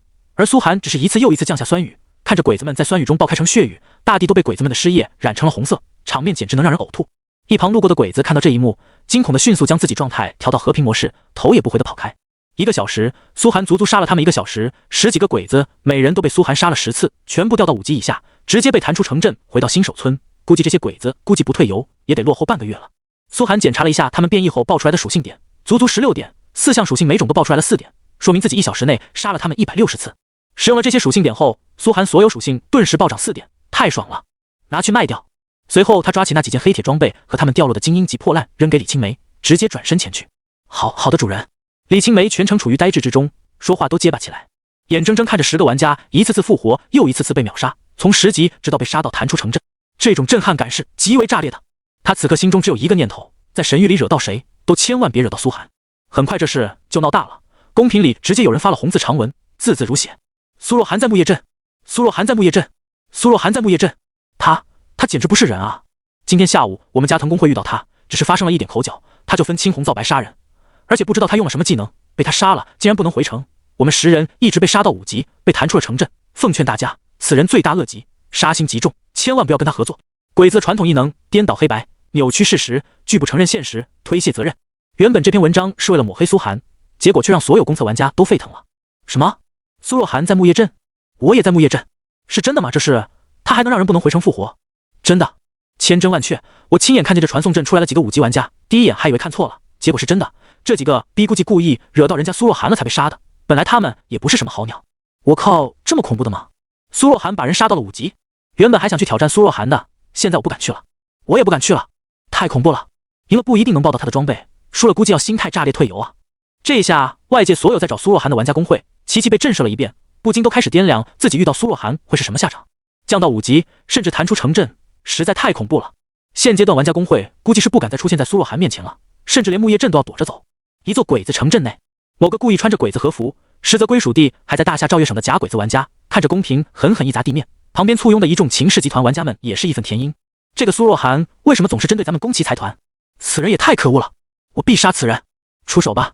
那假鬼子玩家冷笑着压下众人议论。现在这个苏若寒已经暴露了他的位置，他就一个人，而我秦氏集团的实力是他几百倍，杀他犹如杀一条狗。秦浩君，快出手吧，不可忍耐了！被击变成一个大螃蟹形状的藤本元二怒声道。那假鬼子秦昊思索着，眯起了眼，看向一旁跟自己长得有8分像的男子秦云。等工会的内测老玩家下凡后，你去一趟吧，这种小人物还不值得耽误我刷级的时间。行。秦昊的亲弟弟秦云露出狞笑，我要杀的此人退游。灭了碍眼的加藤工会后，苏寒带着千岁离子来到风陵，这次有了主线任务，顿时触发了剧情。人类，你们有罪，去死吧！交出你们的灵魂供我享用。一大群双眼血红的魔化的枫叶精灵冲了上来。魔化的枫叶精灵 LV17。简介：这些枫叶精灵看起来不对劲，好像被什么操控。生命13000，物理攻击60，魔法攻击550，防御250，移速43，攻速43。技能：枫叶乱飞，同时释放出2道枫叶攻击目标，施法距离60米，造成100%魔法伤害，冷却时间3秒。不好！千岁离子立刻拔出小肋插短刀来自卫。当然，他那点输出低的可怜，就是应付下剧情，主要输出还是苏寒。虽然魔化的枫叶精灵技能多了1道，而且施法距离增加，可如今换了武器的苏寒施法距离已经达到100米，而且隐藏词条让他移速暴涨，100米开外核酸雨不要钱一样泼洒出去，然后就是一大片尸体倒在路上。嗖，枯燥，形容的就是如今的苏寒，站在原地释放就行了，根本没有一只魔化的枫叶精灵能活着走出核酸雨。叮！击杀魔化的枫叶精灵，你获得经验250点，越5级击杀，额外获得50%经验125点。叮！击杀高过你5级的野怪，职业成长触发，核污染伤害加1，目前91。核污染伤害再次开始疯狂成长，没一会苏寒就杀到了第19只，看得一旁挥舞短剑的千岁离子直接懵逼了。任务要求只杀15只，苏寒这都杀了多少了？而苏寒也不理他，知道这个 NPC 在藏拙，其实他才是剧情大 boss， 于是自顾自上前取血，熟练的拿出宠物蛋浇灌在上面，耳边传来悦耳的提示音。第8次变异效果，宠物真实资质加576。哗！紫金色的宠物蛋开始由紫变白，好像银色一样，但又透着浓郁的金光，让人看着就感觉贵不可言。白金级变异宠物蛋。简介：变异后的宠物蛋将孵化出最低白金级以上资质的宠物，初始等级1级，目前孵化度40%。这崽真要无敌了！苏寒没继续看就收了起来，现在每次孵化都能直接让宠物蛋的资质上升一个台阶，而自己能变异20次。孵完了蛋，苏寒集水球毒死最后一只魔化的枫叶精灵，耳边传来提示音：恭喜你，经验值超过28500点，升到13级，获得自由属性点星号5。虽然升级，可苏寒也发现了问题，从第10只魔化精灵开始，他的核污染伤害成长到每秒100点真实伤害后就没再触发成长了，后面也没传来提示音。虽然超级污染次数还在叠加，杀鬼子也能增加核污染持续时间，但核污染的伤害却不再提示成长了。苏寒心头顿时一震，难道这么爽的伤害成长要告一段落了？本以为只要不断越级刷怪，核污染伤害就能一直成长，现在看来还是有限制的。不过也能理解，核污染的伤害真按这种速度成长下去，除非神域不要游戏平衡了。我算算，核污染每秒伤害100点，加上核高温就是200点，还有核爆炸就是300点，2层叠加翻倍，就是最高能达到1秒600点伤害。苏寒思索着，虽然这个伤害着实恐怖，每秒600点真实伤害现阶段可以秒杀大部分玩家，但苏寒还是有些郁闷。不过随着玩家实力提升，能多折磨玩家一会，不会直接让玩家融化成污血了。怎么说呢？有利有弊吧。苏寒还是选择查一下这到底是为什么，因为没有 GM 来解答玩家的问题，神域主脑为每位玩家都定制了百科全书，可以查看一切游戏规则。翻了好半天，看得苏寒头都炸了，结果终于在角落里翻到了一条规则：为避免地图被大面积损坏，未转职的50级以下玩家真实类伤害平均不得超过100点，超过则10比1折算成临时幸运值，超过50级后收回。原来如此，苏寒恍然大悟。要知道神域不是一般的真实，一切伤害都跟现实100%还原，真实伤害更是随着伤害增加就会增加破坏力，50点伤害的核污染都能灭村了，超过100点的真实伤害可能直接将一片地图摧毁，让后面玩家和其他玩家还怎么玩？神域还要耗费海量资源来修补地图。不过神域主脑也没让真伤玩家们吃亏，虽然真实伤害被限制在100点，但超过部分能转化成临时幸运值，也就是溢出10点核污染伤害，隐藏属性幸运值就临时加1点。我现在已经超过10点了，加了1点临时幸运值，苏寒顿时心头狂喜，这不是一样的爽吗？幸运值加钱，核污染加实力，神域这设定十分公平。他按照惯例打开属性栏加点，此时数据已经大变样。姓名苏若涵，是王者，新手村的大英雄。初始职业 SSS 级核污染法师，隐藏。等级13，血量1430，称号500加装备650，法力500，装备加110，力量19，悟功8，耐力8，敏捷81，移速60加16，攻速40，精神29，魔攻14加110，法力290，体质28，双防28加300，血量280。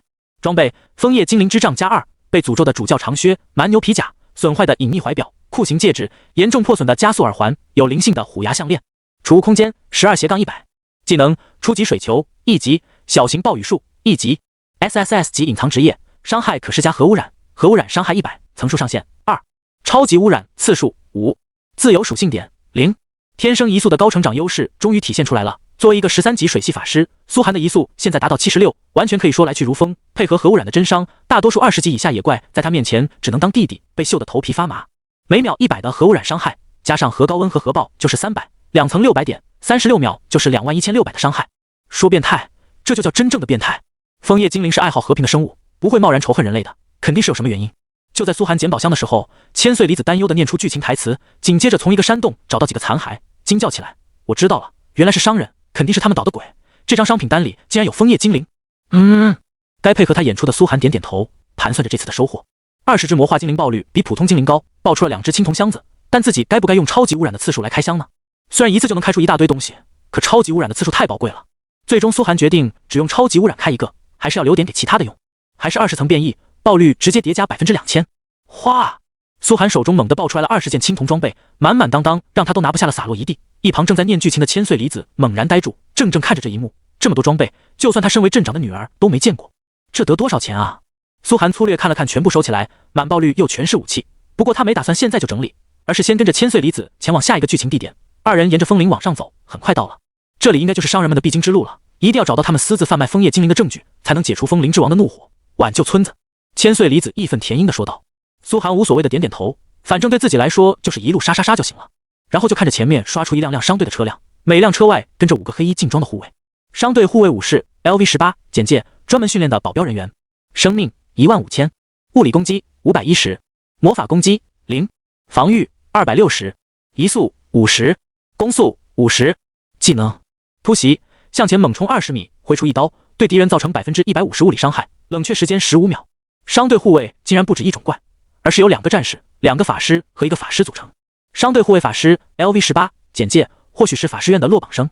生命12000，物理攻击50，魔法攻击550，防御150，移速48，攻速48。技能火球术，发出火球攻击目标，施法距离60米，造成100%魔法伤害，冷却时间3秒。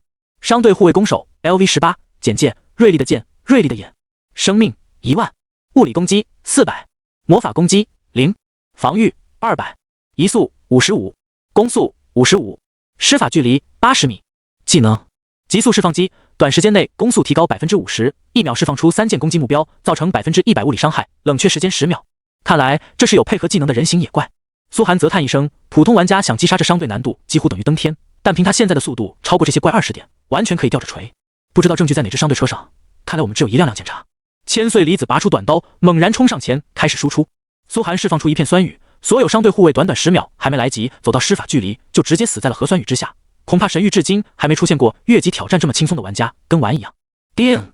击杀商队护卫战士，你获得经验300点，越5级击杀，额外获得50%经验150点。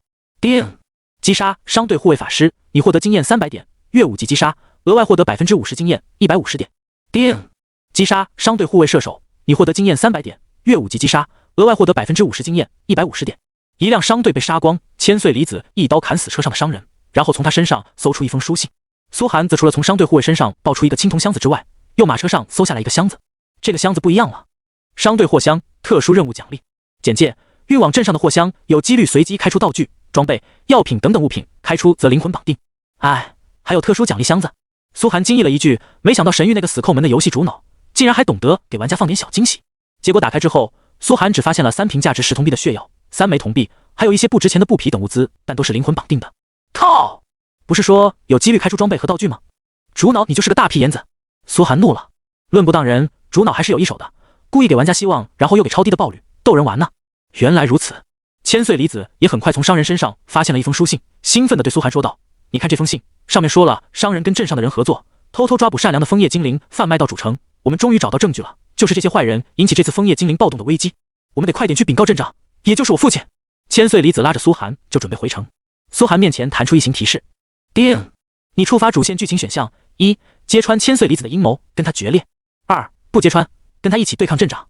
你的选择将影响后续任务走向。苏寒知道，其实就是千岁离子密谋掀起枫叶精灵暴动，目的就是推翻他身为镇长的父亲。这2个选项区别就是一个任务多点，第2个任务少点。不过苏寒想都没想，抱歉，我选3。话落，继续对第2辆商队马车动手。杀杀杀！嗖嗖嗖！第2辆马车直接被核酸雨全部堵死。你在干嘛？真凶已经找到。他们可都是无辜的商人啊！千岁离子震撼地看着这一幕。可是我还没杀够。苏寒继续释放核酸雨，很快第2辆马车的护卫全部死在核酸雨下。反正都是鬼子风格的商人，多杀点怎么了？其实他的目的很简单，想试试商队爆出来的特殊奖励箱子能不能用超级污染。要是能用，不知道会爆出什么来。千岁离子惊恐地看着苏寒，心道你才是大 boss 吧？拿着第2个商队货箱，苏寒使用了超级污染。我就不信你还开不出好东西来！苏寒发了狠。哗！变异后，商队货箱井喷一样爆出一大堆东西：精致血药星号1，精致神技星号1，力量秘药星号1，狂风卷轴道具，城主大人的密信道具，镇兵志士军靴青铜级星号10。呼！苏寒吐出一口气，爽！眼前的收获，这应该是商队中最高等的商品了。只要有超级污染，他就能爆出一切好东西。精致血药，灵魂绑定。简介：主城特工药品，效果：立刻回复血量1000点，售价1金币。精致神技，灵魂绑定。简介：主城特工药品，效果：立刻回复法力1000点，售价1金币。力量秘药，灵魂绑定。简介：主城特工药品，效果：力量正50%，持续30分钟，售价100金币。狂风卷轴，灵魂绑定。简介：可在影视级神殿或以上兑换，效果：制造出1道100乘以100米范围，每秒1000点伤害的狂风，持续5分钟，售价300金币。镇兵志士军靴，灵魂绑定。简介：帝国镇级制式装备，由商队押运，品阶青铜级，城主大人的密信，灵魂绑定。简介：写了些看不懂的东西，好像是跟叛乱什么的有关吧。爽！苏寒震惊了，没想到这任务箱子满爆率竟然开出了这么多好东西，不亚于击杀一个小 boss。单单这个精致血药，就是现阶段有钱都买不到的好东西，必须进入主城才有资格购买，直接回血1000。更别说还有特殊药剂和卷轴道具，加在一起的价值不可估量。光青铜级的制式装备，一下爆出来10件。只是最后那件城主大人的密信让苏寒有点摸不着头脑，不过估计这玩意儿以后跟主线任务有关，就先不管了。既然能爆出这么多好东西，那自然是继续屠杀商队了。很快，第3、第4个商队被苏寒屠杀，后面又用了一次超级污染开箱后，发现只有5瓶血药和1瓶敏捷秘药和制式盔甲装备了。应该是这批商队的所有东西都被我爆出来了。苏寒有些意犹未尽，不过这也足够爽了。这次爆出来了20瓶精致药剂，这都是城镇买不到的稀罕货，更别说还有2瓶价值300金币的特殊药剂，绝对是赚了一波，勿以营小而不麻嘛。而一旁的千岁离子则完全麻木了，看着苏寒一辆接着一辆的屠杀商队。要知道这任务是单人任务，普通玩家到这里面对5人护卫挑战起来极难，而苏寒不仅屠杀一般，而且杀上瘾了。这冒险者好强大，太强大了，他心底喃喃着。直到苏寒杀到第5个商队，已经干掉了快25个护卫，只差一点就要升级时，他才停了下来，用商队护卫的血又孵化了一次宠物，这次宠物蛋又飙升了1品，变成变异翡翠级宠物蛋。苏寒已经不敢想孵化到最后会变成什么了，翡翠品质的东西根本不是他现阶段能接触到的，甚至内测玩家们公布的资料都很少。哎，这是啥？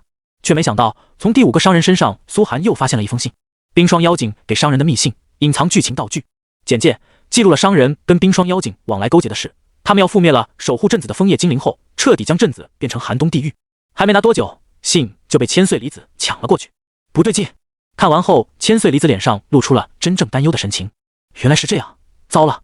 他本来只是想对付镇长，没想到冰霜妖精竟然在背后横插了一手。你触发了隐藏剧情，主线任务改变。苏寒耳边顿时传来重音提示：原剧情改变，你和千岁离子发现了真正的幕后主使者，原来是冰霜妖精一族。如果想保护镇子，必须覆灭冰霜妖精一族的阴谋，击杀冰霜魔女 BOSS。叮！你触发了 BOSS 任务真正的危机，击杀冰霜魔女。你破获了冰霜魔女的阴谋，她对你的恶意加100，后续主线走向必须击杀该 BOSS。任务奖励信仰值加10，银币加10。秘境地图秋色之霜已对你开启。呼呼呼！随着提示音传来，一股猛烈到极致的震荡声从风林深处响起，犹如深秋后的初冬寒风，直接刮得苏寒头脑生疼。耳边传来冷冽的女声：“你惹怒了我。”隐隐感觉被一尊极强的存在盯上了的意思。操！苏寒脸上却划过一抹惊喜之色，这就又触发 BOSS 战了。爽 ！BOSS 杀得越快，说明自己就能越快进入主城。苏寒二话没说，积水球打最后一个护卫法师，直接升到14级。恭喜你，经验值超过39750点，升到14级，获得自由属性点星号5。耳边传来提示音，加完点后，苏寒的移速直接冲破80大关。然后二话没说，苏寒拉着千岁离子就来到了传送阵前。选择传送秘境地图秋色之霜。哗！一道白光闪过，熟悉的深秋落叶景象消失不见。苏寒面前是一处阴冷的广阔冰川，冰川正好在风林下的山谷里，一个个散发阴冷气息的生灵在其中游荡，外表跟枫叶精灵没太大区别，只是蝴蝶翅膀变成了古翼，气质更加邪恶。冰霜妖精 LV19 简介：魔族的先遣军，无时无刻不想着把人间变成寒冰地狱。生命15000，物理攻击50，魔法攻击600，防御250，移速58，攻速58。技能冰刀刺骨，发出冰刀攻击目标，施法距离70米，有5%概率冰冻敌人1秒，造成100%魔法伤害，冷却时间3秒。触发隐藏怪了。苏寒一阵唏嘘，这冰霜妖精的奖励绝对比枫叶精灵要高。嗖嗖嗖，一片核酸雨落下，他直接开始屠戮。核酸雨伤害打19级怪也没啥太大难度，更别说他的移速还专门压制法师类怪物。一旁的千岁离子也顿时动手，爽的是隐藏任务触发后，他也开始展现真正的实力，不再打酱油了。苏寒第一次知道他竟然有不亚于19级刺客玩家的输出，关键他杀的怪也算在苏寒头上，这就不是一般的爽。短短10几分钟，2人就已经屠杀了将近20多只冰霜精灵。苏寒又快升到15级了，这种升级速度用作火箭都难以形容，直接越5级疯狂刷怪。可打开新手榜单，苏寒发现有几个玩家竟然把自己都挤了下去，已经飙升到了16、7级。我靠 TM 怎么办到的？苏寒有点懵，还有比自己升级更快的。打开聊天频道，到公屏刷了刷，他终于知道为啥了。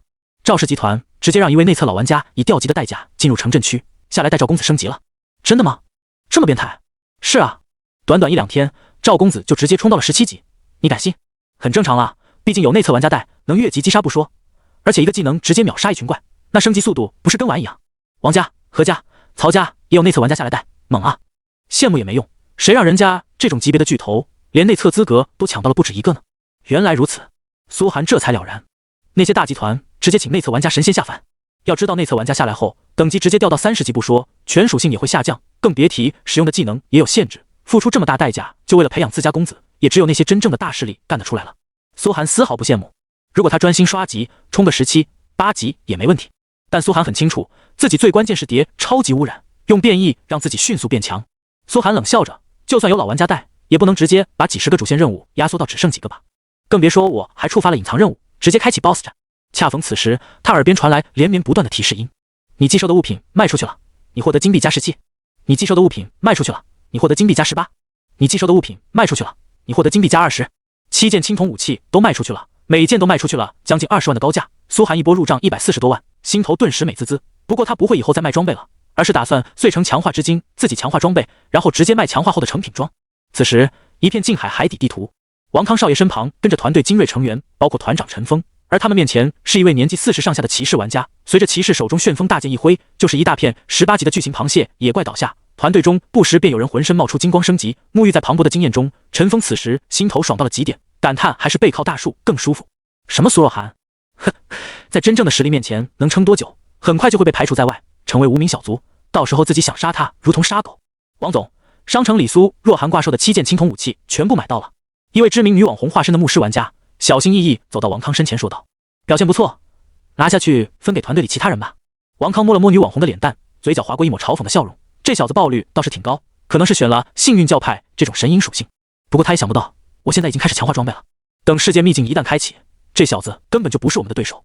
陈峰立刻上前恭维起来：“苏若涵这种有点狗运的散人玩家算个屁，根本没资格跟咱们竞争榜单。王总，咱们应该注意的是赵家和其他几大家族。”说起来，王康皱起眉，还真想去把苏涵收为麾下，这样对付其他家族就更好办了。可他一想起那几个被苏涵杀到5级的玩家，就一阵不寒而栗。要是真在神域中丢这么大脸，那还不被家里老爷子逐出家门？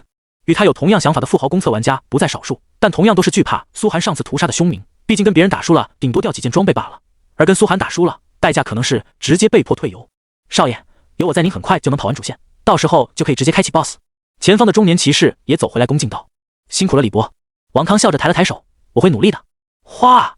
第10次变异，宠物蛋资质加776，浇上冰霜妖精的血后，苏涵面前原本帝王绿翡翠般晶莹剔透的宠物蛋，颜色开始逐渐朝着全透明的坚固钻石状转变，最后彻底恍若钻石铸就，洒落点点荧光，美得让人沉醉。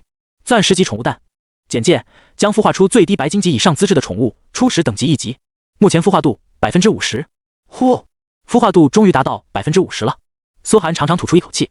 每次看着宠物蛋以飞一般的速度往上飙升，苏涵心中就充满了激动，根本不在乎这点等待的时间。毕竟目前公测玩家中只有自己一个获得了宠物蛋，一旦孵化出来，也将是第一只宠物。而且照资质增长速度下去，实在太恐怖了。卖出那7件装备后，苏涵发现自己的已经积攒了400多，将近500金币，换算下来就是400多万家产，完全算得上小有家资。而且之前杀伤队护卫爆出来3个青铜箱子，加上狂化精灵的1个箱子，包括现在杀了25只冰霜精灵，则是猛地爆出了4个青铜箱子。他手上一共还有8个没开的青铜宝箱。而超级污染，就算之前用过3次，越5级杀了一共50只怪后，还是攒下来6次。不能再用超级污染开青铜品质的箱子了。苏涵忽然意识到，刷过冰霜精灵后，城镇区内只剩20级的怪能让自己叠超级污染，在进入主城转职之前，自己最多只剩下8、9次的超级污染次数。而城镇区最高可是能爆出白银箱子的，以及后面还有 BOSS 宝箱，浪费次数来开青铜箱子，完全不划算啊！想着，他噌的一水球配合千岁离子击杀了一只冰霜妖精，陡然升到15级。恭喜你，经验值超过52875点，升到15级，获得自由属性点星号5。紧接着，两人身后猛然刮来一阵冰风暴般的狂风，直接刮飞撞到冰墙上，无数细冰碴子刀锋般割过二人，一股磅礴的气场直接让冰川峡谷震荡起来。人类，你竟然还敢过来！一声凌厉的女声响起，这下是真触发 BOSS 了。苏涵心头一震，便回头看去，只见一位高达10米，几乎头顶着山洞壁，半漂浮在空中的破碎长裙少女，浑身散发出浓烈的阴寒光圈，手持巨大的冰剑看着自己，眼前顿时弹出一道恐怖的数据：木叶镇 BOSS 冰霜魔女。简介：冰霜妖精一族的王者，掌控着风雪魔法的力量，等级17，生命10万，每秒自然回血500点，魔法攻击1000，防御500，攻速100，移速100，施法距离100米。技能1：冰川寒冻，在周身100乘以100米范围内营造冰霜环境，所有敌人移速降低30%。技能2：冷酷无情，从地面冒出粗大冰凌，将敌人分尸，造成200%磨伤，范围10乘以10，施法距离80米，冷却时间15秒。技能3：残忍陷阱，当血量下降到30%以下时激活，每吃下一个冰霜妖精，恢复血量5%。看见冰霜魔女数据的刹那，苏涵二话不说，直接拽着千岁离子就疯狂朝冰川外狂奔。妈的，这种数据的 BOSS 让我一个新人来单刷，确定不是让我来故意掉装备？苏涵心头痛骂着神域主脑，10万点血就算了，妈的魔攻高达1000点 ，A 一下就是1000血。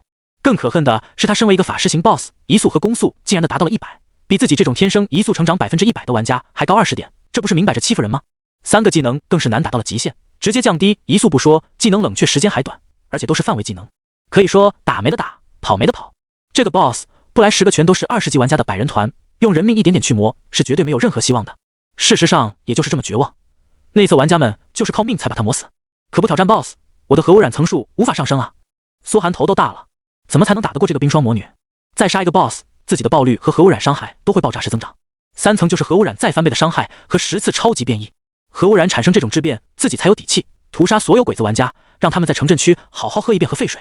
苏寒站在冰窗外沉思片刻，还是决定回去先强化装备提升一波，最好能把移速和攻速都搞上去，看看有没有打过冰霜魔女的希望。二人坐传送阵回到城镇内，苏寒自然是二话不说去永生神殿。主线任务3已完成，获得银币5，信仰值3。主线任务4已完成，获得银币5，信仰值4。这么说，你想杀冰霜魔女？殿内，琳达琥珀色的美眸中充满了震撼，盯着苏寒。你到底是什么来头？这么短的时间，竟然就触动了城外那位冰霜魔女，而且还是唯一一个触动她的冒险者。苏寒一屁股坐在永生女神神像的玉足上。别逼逼了，你有啥办法？赶紧说。我不能说，这是给冒险者的考验，说了诸神要惩罚我的。琳达笑嘻嘻道。不过，倒也不是不能给你一点提示嘛。什么提示？一般来说，冰霜魔女的寒冰属性能量只有火属性能克制哦。而咱们教派呢，正好跟火神教派之间有些支线任务。他眨了眨眼，暗示满满，这个神态真是太像活人了。苏寒顿时明白了，跑这个支线能得到火系加持。是的，琳达颔首，虽然始终还是要靠自身实力，不过这个支线也挺简单。教派祭司琳达给你发布了任务，前往火神祭司处偿还他欠下的酒钱，奖励火神祭司私酿的酒。话说，你根本是借这个任务让我帮你还酒钱吧？苏寒无语，转身就走。嘻嘻，看着苏寒的背影，琳达笑容渐敛，语气深邃。如果你能走到巅峰，那我也能回到应有的位置。苏寒来到火神教派神殿，一脚踏入殿内，许多正在接任务交任务的鬼子玩家看见他的身影，顿时吓得连连后退。我靠，这是苏若涵吧？他怎么来咱们神殿了？大神的风采果然不一般，就是帅啊！苏寒直接找到火神祭司，琳达的酒钱我帮他还了。火神祭司是个身材极为火辣的女子，戴着厚厚的面纱，土红色皮肤极其诱人。听到这话，露出笑容。你就是新来的英雄级冒险者？好啊，5枚银币，就当买任务了。苏寒无语的拿出5银币，然后火神祭司递给了他一坛子酒。火神祭司私酿的酒，隐藏任务物品。简介：只有接下击杀冰霜魔女的 BOSS 任务方可使用，使用后效果：火属性加100，冰抗性加100，持续时间30分钟。也不知道效果如何。苏寒若有所思，不过这也说明玩家还是有可能单杀冰霜魔女的。随后，苏寒正准备前往铁匠铺，忽然耳边传来一声熟悉的喊声：“哥，快起来！你游戏舱里营养液都没了。”啊！苏寒愣了半晌，发现这是苏里在游戏舱外对自己喊话，猛然反应过来，自己都多久没有退出游戏了？神谕，请求退出游戏，请求成功。哗！苏寒眼前一黑，然后从游戏舱中朦朦胧胧地爬起来，只感觉肚子饿得发出雷鸣，浑身也有一股虚脱的感觉，难受到了极点。赶紧跌跌撞撞走到冰箱前，掏出一块面包就啃了起来。我这次在神域待了多久？死丫头，你怎么也不早点提醒我？一旁的苏里正在往游戏舱里加营养液，闻言小脸一红，我也忘记时间了。啊！苏寒拿出手机看了看日期，惊到了，一晃就是2天过去了，现在已经是第3天的下午，自己游戏舱里的营养液还是设定1天的分量，差点把自己饿死。看来咱们得换个好点的游戏舱了。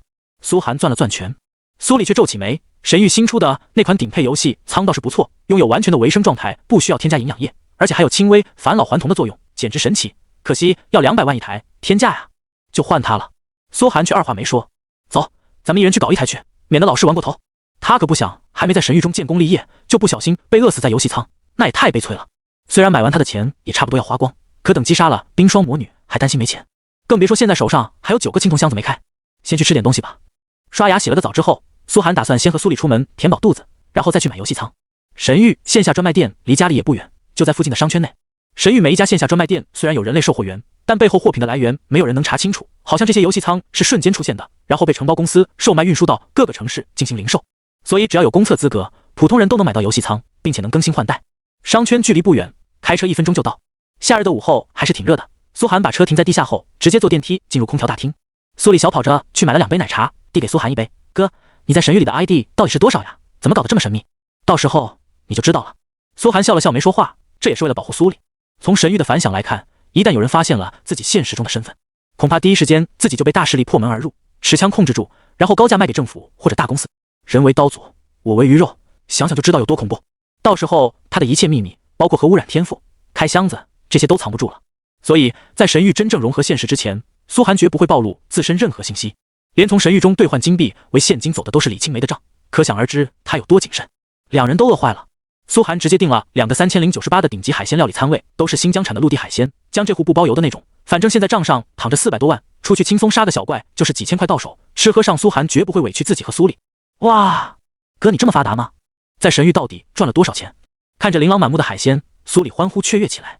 就算之前苏寒收入也不低，可也不是能消费这种高价餐饮的。保密！财大气粗的苏寒淡然一笑，赶紧吃，吃完了去订游戏舱。好嘞！苏丽贯彻下肚为安的政策，一条条疯狂炫帝王蟹腿，而苏寒简单啃了个螃蟹，喝了口酒。正在二人吃得开心的时候，一位白领丽人忽然出现在苏寒面前，脸色有些阴郁。苏寒，你怎么找到这里来了？是特意查到我的行程吗？苏寒疑惑地抬起头，仔细打量了一下这个女人，她身材丰满，面容姣好，头发烫得微卷，还穿着一件大开领的白色连衣裙。这是谁呢？他那边一桌坐着好几位衣着华丽的男子，明显他是悄悄离席走过来的。仔细思索，苏寒才依稀想起来这女人是谁，李红烟，好像是他的前女友。是前女友吧？自己被秦氏集团封杀后，他把自己微信电话拉黑，就从此消失了。焦头烂额的苏寒根本没为这种抛弃自己的女人难受，现在几个月过去更是忘得差不多了。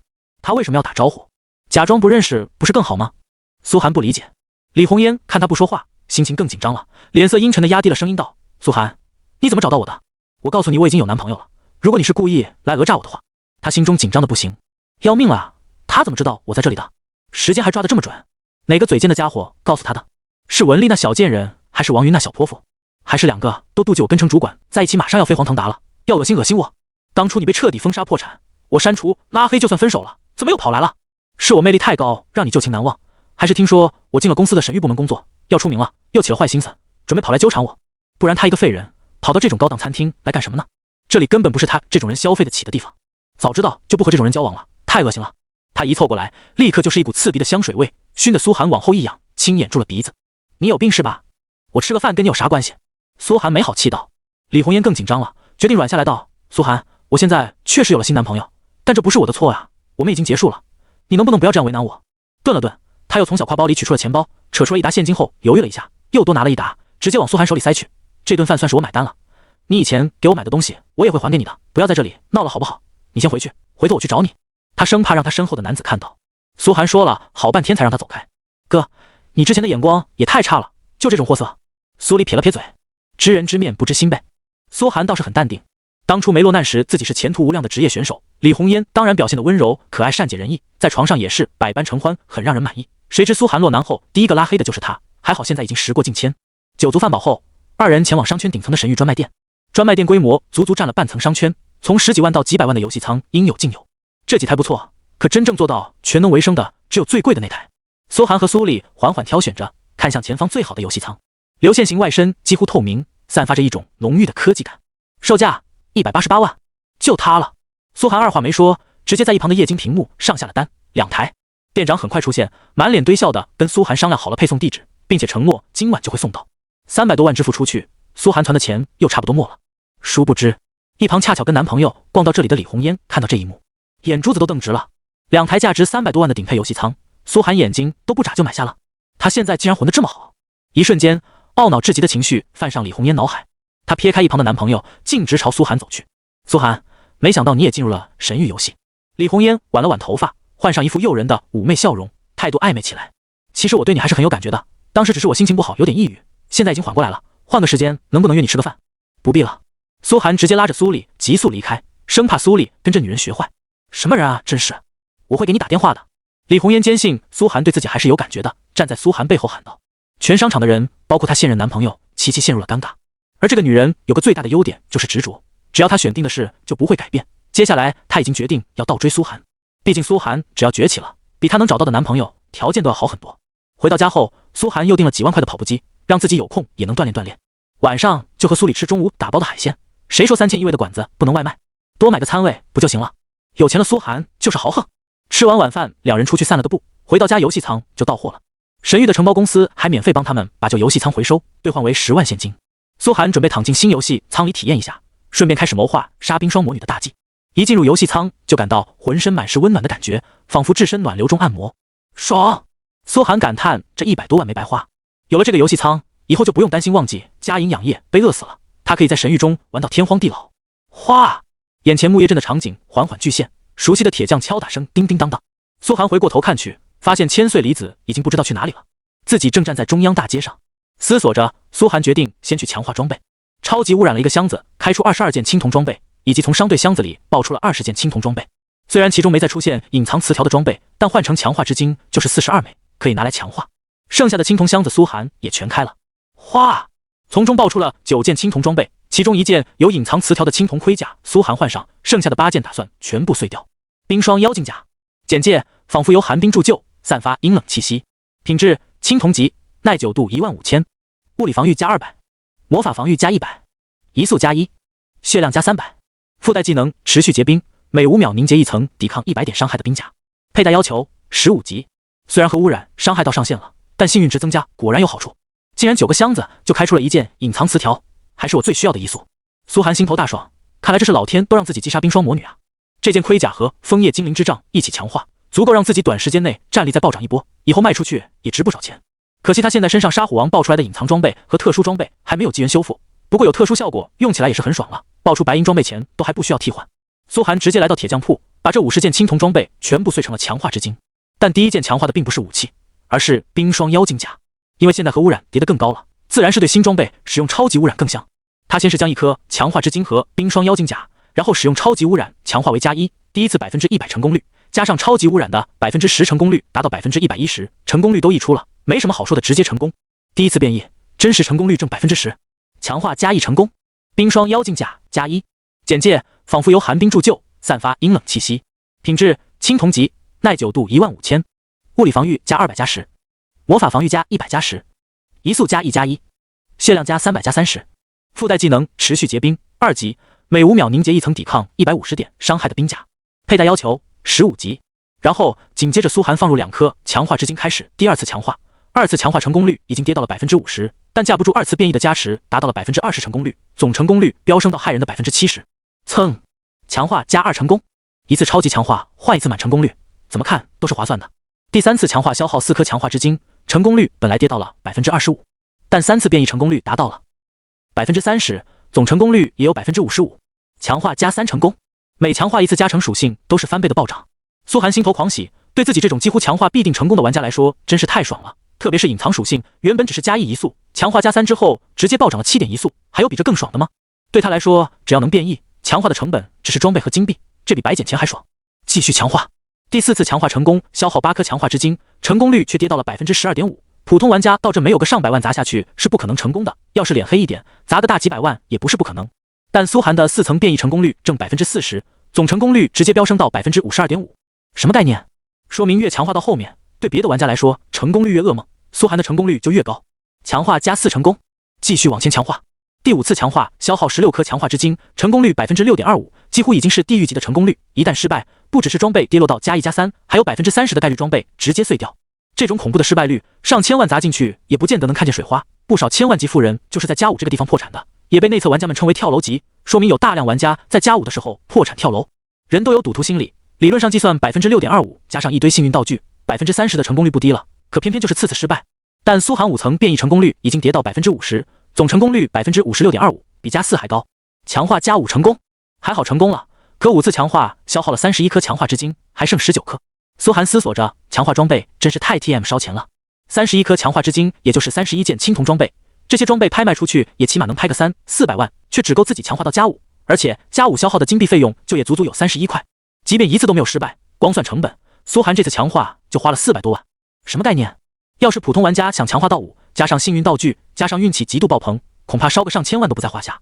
加5的冰霜妖精甲散发出极其浓郁的古铜色光芒，穿在身上看起来就像一片夕灰，无时无刻不在冲击周边，霸气万分。森冷的寒气也朝四周不断扩散，苏寒周边10米内都是一片白色寒气铺开。冰霜妖精甲加5，简介：仿佛由寒冰铸就，散发阴冷气息。品质：青铜级，耐久度15000，物理防御加200加10加20加40加80加160 510，魔法防御加100加10加20加40加80加160 410，移速加1加1加2加4加8加16 32，血量加300加30加60加120加240加480 1230。附带技能：持续结冰，5级，每5秒凝结1层抵抗400点伤害的冰甲。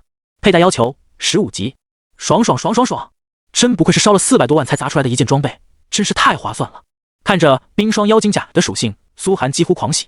这种满成功率的感觉真是太爽了，怪不得强化装备的成功率这么凄惨，那么多破产跳楼的惨案，富豪们却还是趋之若鹜，一件装备就能变强10倍的感觉，真是让人沉醉，哪怕倾家荡产也要体验一把。装备这件装备后，苏寒双防暴增近500不说，移速直接暴增32，血量直接加了1000多，完全相当于一步登天。而且这个装备技能也被强化到了5级，现在每5秒就能抵抗400点伤害，已经相当于一个普通骑士玩家的技能，爽啊！与此同时，5次强化也把苏寒攒下来的超级污染消耗到只剩1次。我靠！苏寒心中庆幸还好自己没继续强化，不然开 BOSS 宝箱都没次数了。有了这件+5的装备，他击杀冰霜魔女的成功率提升了那可不止一筹。打开自己的属性版面一看，苏寒当即就兴奋了起来。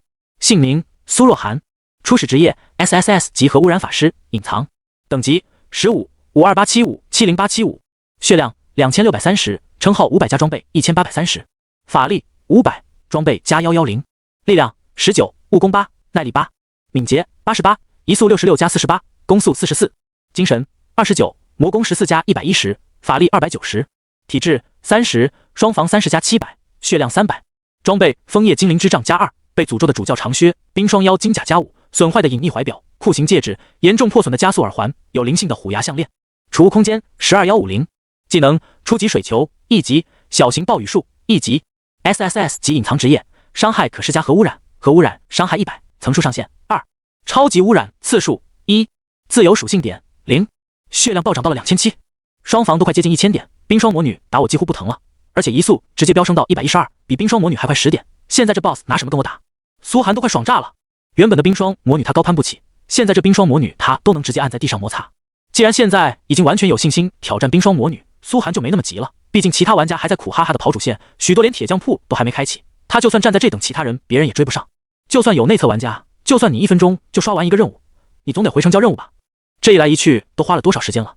而且主线任务有很多都必须亲自出手打，先去看看其他支线吧，说不定能捞点好处。苏寒琢磨着，回到了神殿，越快击杀 BOSS， 他就能越快开始屠杀计划。琳达正斜斜靠在紧致的软榻上，一头乌发如云铺散，熟睡时仍不忘攥着一根大粗黑棒子。嗨嗨！苏寒猛地咳嗽2声，普通人不配来参拜永生神殿，倒给了这骚货肆无忌惮的机会。琳达懒猫一样醒来，一抹慵懒的笑意扬上嘴角。怎么，终于想起孤单寂寞的姐姐我了？他朝苏寒爬来，猛地把苏寒压在身下，大好身材透过教派薄衫一览无余。靠！直接给我来个霸王硬上弓！苏寒当即挣扎起来，却发现他力量大的惊人，比千岁离子强了不止1点半点，自己这点力量在他面前竟然没有还手之力。心想完了，自己不会被一个 NPC 给强了吧？谁知琳达翻过身，丰腴的臀部直接把苏寒压在身下，一下一下弹动着，叫你抱抱都不给，作死你，作死你，嘻嘻。苏寒根本没想到有这样的无妄之灾，转身爬起来就是一个法杖敲头。女神在上，你一个教派祭司至于这么饥渴吗？连冒险者都下手了。哎呀，我们祭司都不允许私自跟冒险者交流的，咱们至高教派好容易来了，你这么一个冒险者，还长得这么帅，我能不疼你吗？琳达做出一个美人春睡醒的姿态，媚眼如丝地看着苏寒，无语。苏寒现在的母语是无语，心想等自己正事办完，非得来狠狠办了这个骚货。说正事，有没有跟冰霜魔女有关的任务？支线也行，因为加入永生教派，苏寒的所有任务起点都在琳达这个 NPC 这。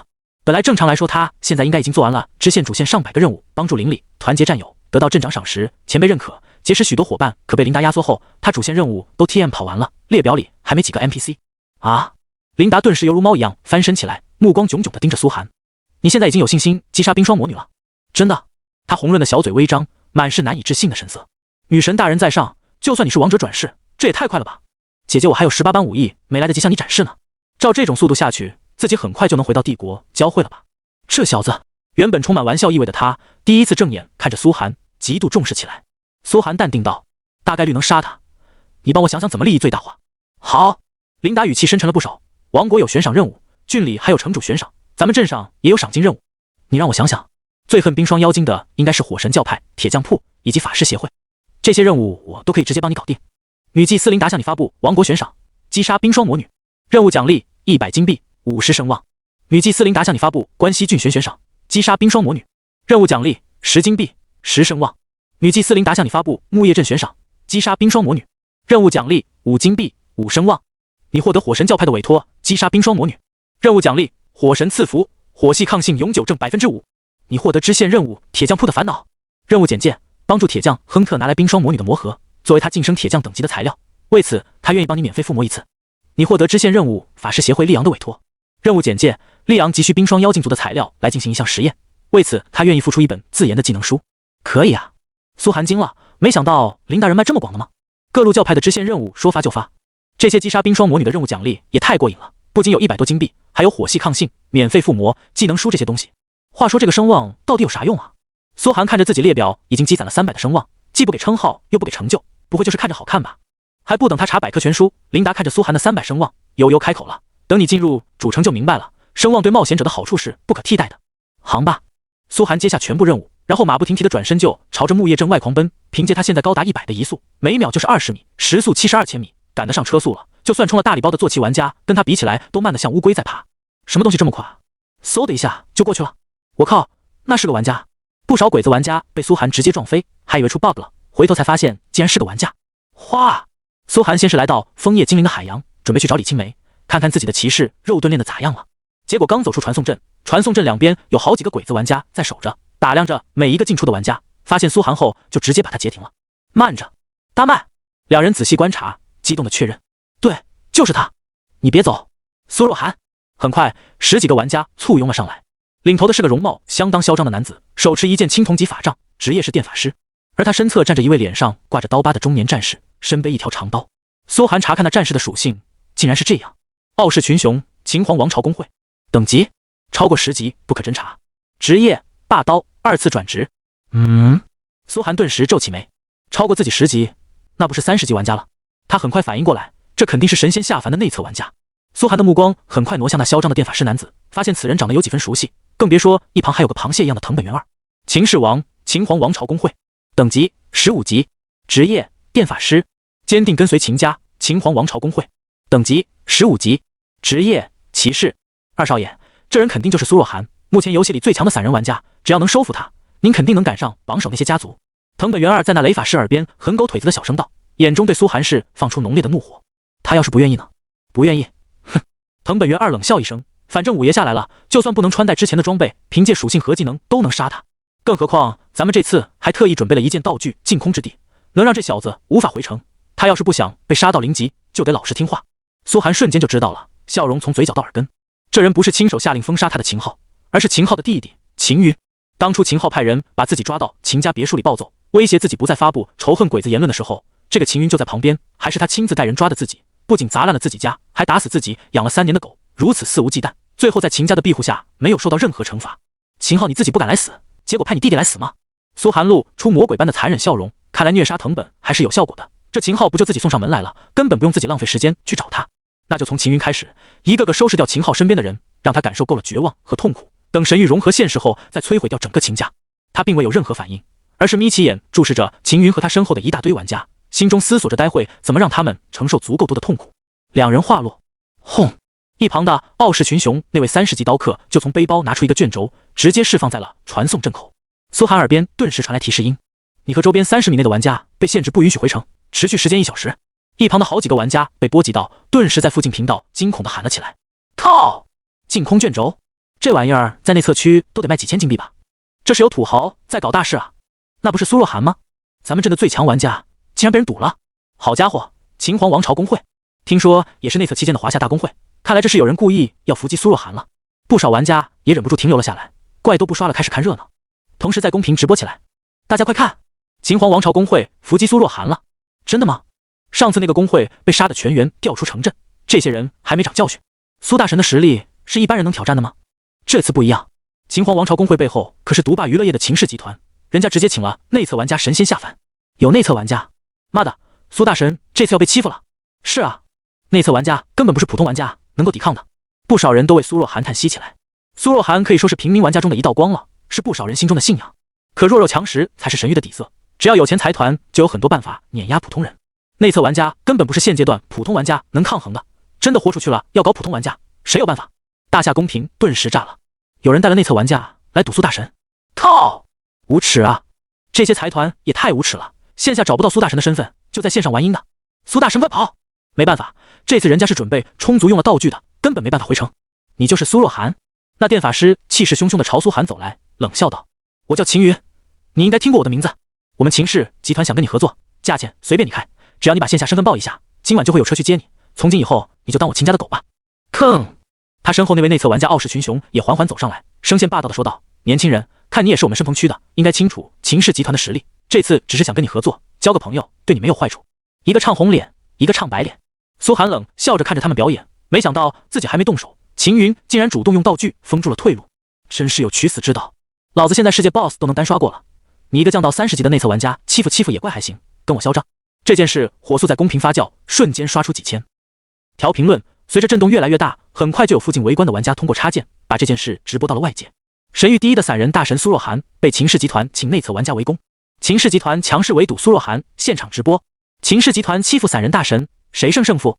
几个直播间的数据迅速暴涨，10万、100万、1000万。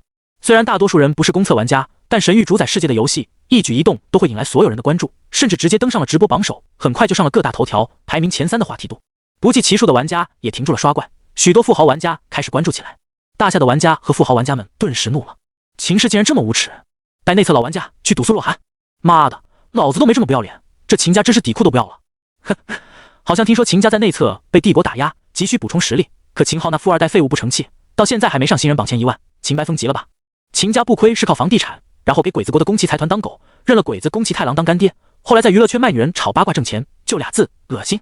是啊，秦昊在娱乐圈的绯闻烂成一坨不说，竟然还搞出这种事来。我要抛秦氏的股票了，我也抛了。什么恶心垃圾集团，这秦家早晚要垮。而鬼子国的玩家此时则顿时兴奋起来，大快人心的在公屏刷了几百页聊天记录。苏若涵这个家伙屠杀了多少我大鬼子国的玩家，终于遭到报应了。哼，内侧玩家出手，苏若涵这次怕是要被杀回0级。天照大神开眼，终于让这个杀人恶魔遭到报应了。等秦家杀完，我也要来杀他几次。敢针对我大鬼子国，此人必死无疑。好，华夏的秦氏集团不愧是我鬼子国的好儿子，这次很自觉吗？快直播击杀苏若涵，把他被杀的惨状放出来。欧美玩家们也幸灾乐祸了起来。哼，黄种人果然是劣等民族，竟然内斗了起来。这个苏若涵凭什么在大公司面前嚣张？这也是他自找的。此人一陨落，后面世界副本开启的时候，我们就少了一个竞争对手。秦云君，你快看，藤本元二拿来一份数据，上面秦氏集团的股票正在飞速下跌。秦云瞳孔顿时缩小，他万万没想到苏若涵的影响力竟然这么大，这么短的时间，可以说直接引起了全国所有玩家的反应，竟然会引起这么大震动，对集团声誉的损失不可估量。他顿时一脸阴沉地看向苏寒，看来这次就算不能收服此人，也要彻底毁掉他，不能让其他人得到，不然自己真是亏大了。傲视群雄的脸色顿时沉到了底，心头已经很后悔这次的举动，回去肯定要被秦家老爷责骂。但秦昊坚持要这么做，他也没办法，只能咬着牙看向苏寒，年轻人，这个世界没你想的这么简单，我奉劝你要知道天高地厚，只要你加入秦氏，集团会用全部资源来捧你。你应该知道我们秦氏在娱乐业的能量，很快你就成为全国不全世界最有名的神域玩家。哦，苏寒冷笑一声，没提秦家跟自己的恩怨，而是道：你们秦家勾结鬼子，暗害国内天才玩家，封杀所有对鬼子不利的言论，甚至还认了宫崎财团社长当爹，大夏出了你们这种败类，真是国之耻辱。老子没去找你们，算是你们幸运，你们竟然还敢主动撞到我手上来，也有取死之道。今天你们有一个人不退游，算我输，老子一个打你们一群。这一刻，外界看着直播的所有玩家愣住了，傲视群雄和秦昊更是直接呆住。苏寒竟然真的敢挑衅内侧玩家，这之间的实力差有多大他不知道吗？外界更是炸了，大夏的直播间疯狂刷屏，苏大神牛逼，就凭这句话真爷们。苏若涵，我是你一辈子的粉丝。苏若涵搞秦氏集团，我相信你。可恨的秦氏集团，这种卖国集团不知道有什么资格存在，搞他。苏若涵，我们永远支持你。所有平民玩家心中的情绪顿时被点燃了，就算你家财万贯如何？你内侧玩家下凡又如何？老子还是敢一个单挑你一群。或许就是神域的魅力所在。更多富豪玩家则叹息了起来，心头赞叹苏寒不屈的骨气，可也知道差距有多大。内侧玩家30级的属性超过公测玩家一大截，更别说技能就有10几个，操作和经验也不是公测玩家能比的。而且道具、宠物，不过就算这次苏若涵输了，我也觉得他像个男人，我要诚心聘请苏若涵，对他以礼相待，这人值得当兄弟。下一刻，谁都没想到苏寒二话不说直接动手，嗖就是3个水球，迎面朝着傲视群雄释放去。呵呵，傲视群雄脸上划过冷笑，急速冲锋，战士的2转技能直接能冲刺100米，撞到还会眩晕3秒。可谁都没想到苏寒竟然闪过了，所有以为苏寒会被一击撞死的玩家大跌眼镜。我靠，苏寒的移速，对方可是30级的老玩家，移速竟然没他高。这傲视群雄也在原地愣了1秒，随后浑身竟然被核污染冒出浓烈至极的黄绿色烟雾，一块块皮肉烧伤般开始脱落。-400，-400，-400，全是真实伤害。他身为30级战士，血量达到5000，还有一堆装备加持到8000，可这几秒加上核高温就被核污染毒掉了1/4，吓得他顿时不敢动了。核高温伤害才消除掉，但核辐射还在，每秒掉血200点。啊，这是什么？傲视群雄第一次尝到如此痛苦，疼得直接在地上打滚了起来。核辐射简直比他被万箭穿心还要痛苦100倍。由于血量比普通玩家高，他的痛苦持续的时间也越久。此刻在地上抓的指甲盖都脱落了。人群中的藤本元二和所有鬼子玩家开始浑身颤抖，那种极致的痛苦再次充斥脑海。外界大夏玩家们则迅速沸腾了起来。啊，这是什么？核污染效果？太牛逼了吧！苏大神的职业竟然能给人加上核污染效果，爽啊！给这些鬼子套上核污染，简直不能再合适了。他们就爱这一口。我现在知道苏大神为什么要选择进入鬼子国新手村了。对，我也知道了。哈哈，苏大神简直是有先见之明，这是要给所有鬼子国玩家喂饱核废水啊！苏大神，我愿称你为国士，支持苏大神给鬼子喂饱核废水，坚决支持苏大神。苏寒放出2个水球后，就站在一旁淡淡看着傲视群雄，等着他死。2层核污染就算他不动，加上核爆都是每秒400点伤害，持续36秒，14400点伤害，此人不是必死无疑。剧烈的疼痛之中，傲视群雄迅速掏出净化药剂喝下，却发现没用，系统提示他不可净化，只能再掏出一瓶血药磕了下去，才堪止住掉血速度，可也让他承受痛苦的时间更长了。傲视群雄牙齿都快咬碎了，有没有搞错？自己可是高他10多级啊！这小子怎么打出这么高伤害的？而且还有这么恐怖的效果？自己的防御呢？紧接着他一咬牙，强忍着疼痛，直接动用了饰品技能，快速冷却，然后又是一个急速冲锋，再次朝苏寒撞了过去。砰！这次在技能范围内，苏寒没有躲掉，身上弹出1000的字样，减去物理防御和冰层的防御，说明对方这次技能伤害达到了快2000伤害。不愧是内测老玩家，苏寒心中点了点头。外界所有人再次震撼，苏寒的防御到底有多高？而且被打掉1000血，他血条只掉了1/3，这他妈是10多级法师该有的血防。下一刻，苏寒直接一个杖木朝傲视群雄释放了过去。他被眩晕3秒，可傲视群雄失明12秒，减去抗性也有6秒。3秒后苏寒恢复，磕下一颗精致血药，血量顿时回满。而傲视群雄还有3秒失明。所有情势的人都以为傲视群雄胜券在握，竟然没有一个人上前支援。正好傲视群雄的核污染时间结束，2团猛烈至极的核爆炸直接从傲视群雄身上爆开，炸断他一条手背，有血药撑着才勉强没死。而苏寒又给他加上2层核污染，继续来，谁怕谁？傲视群雄血量已经没了3/1。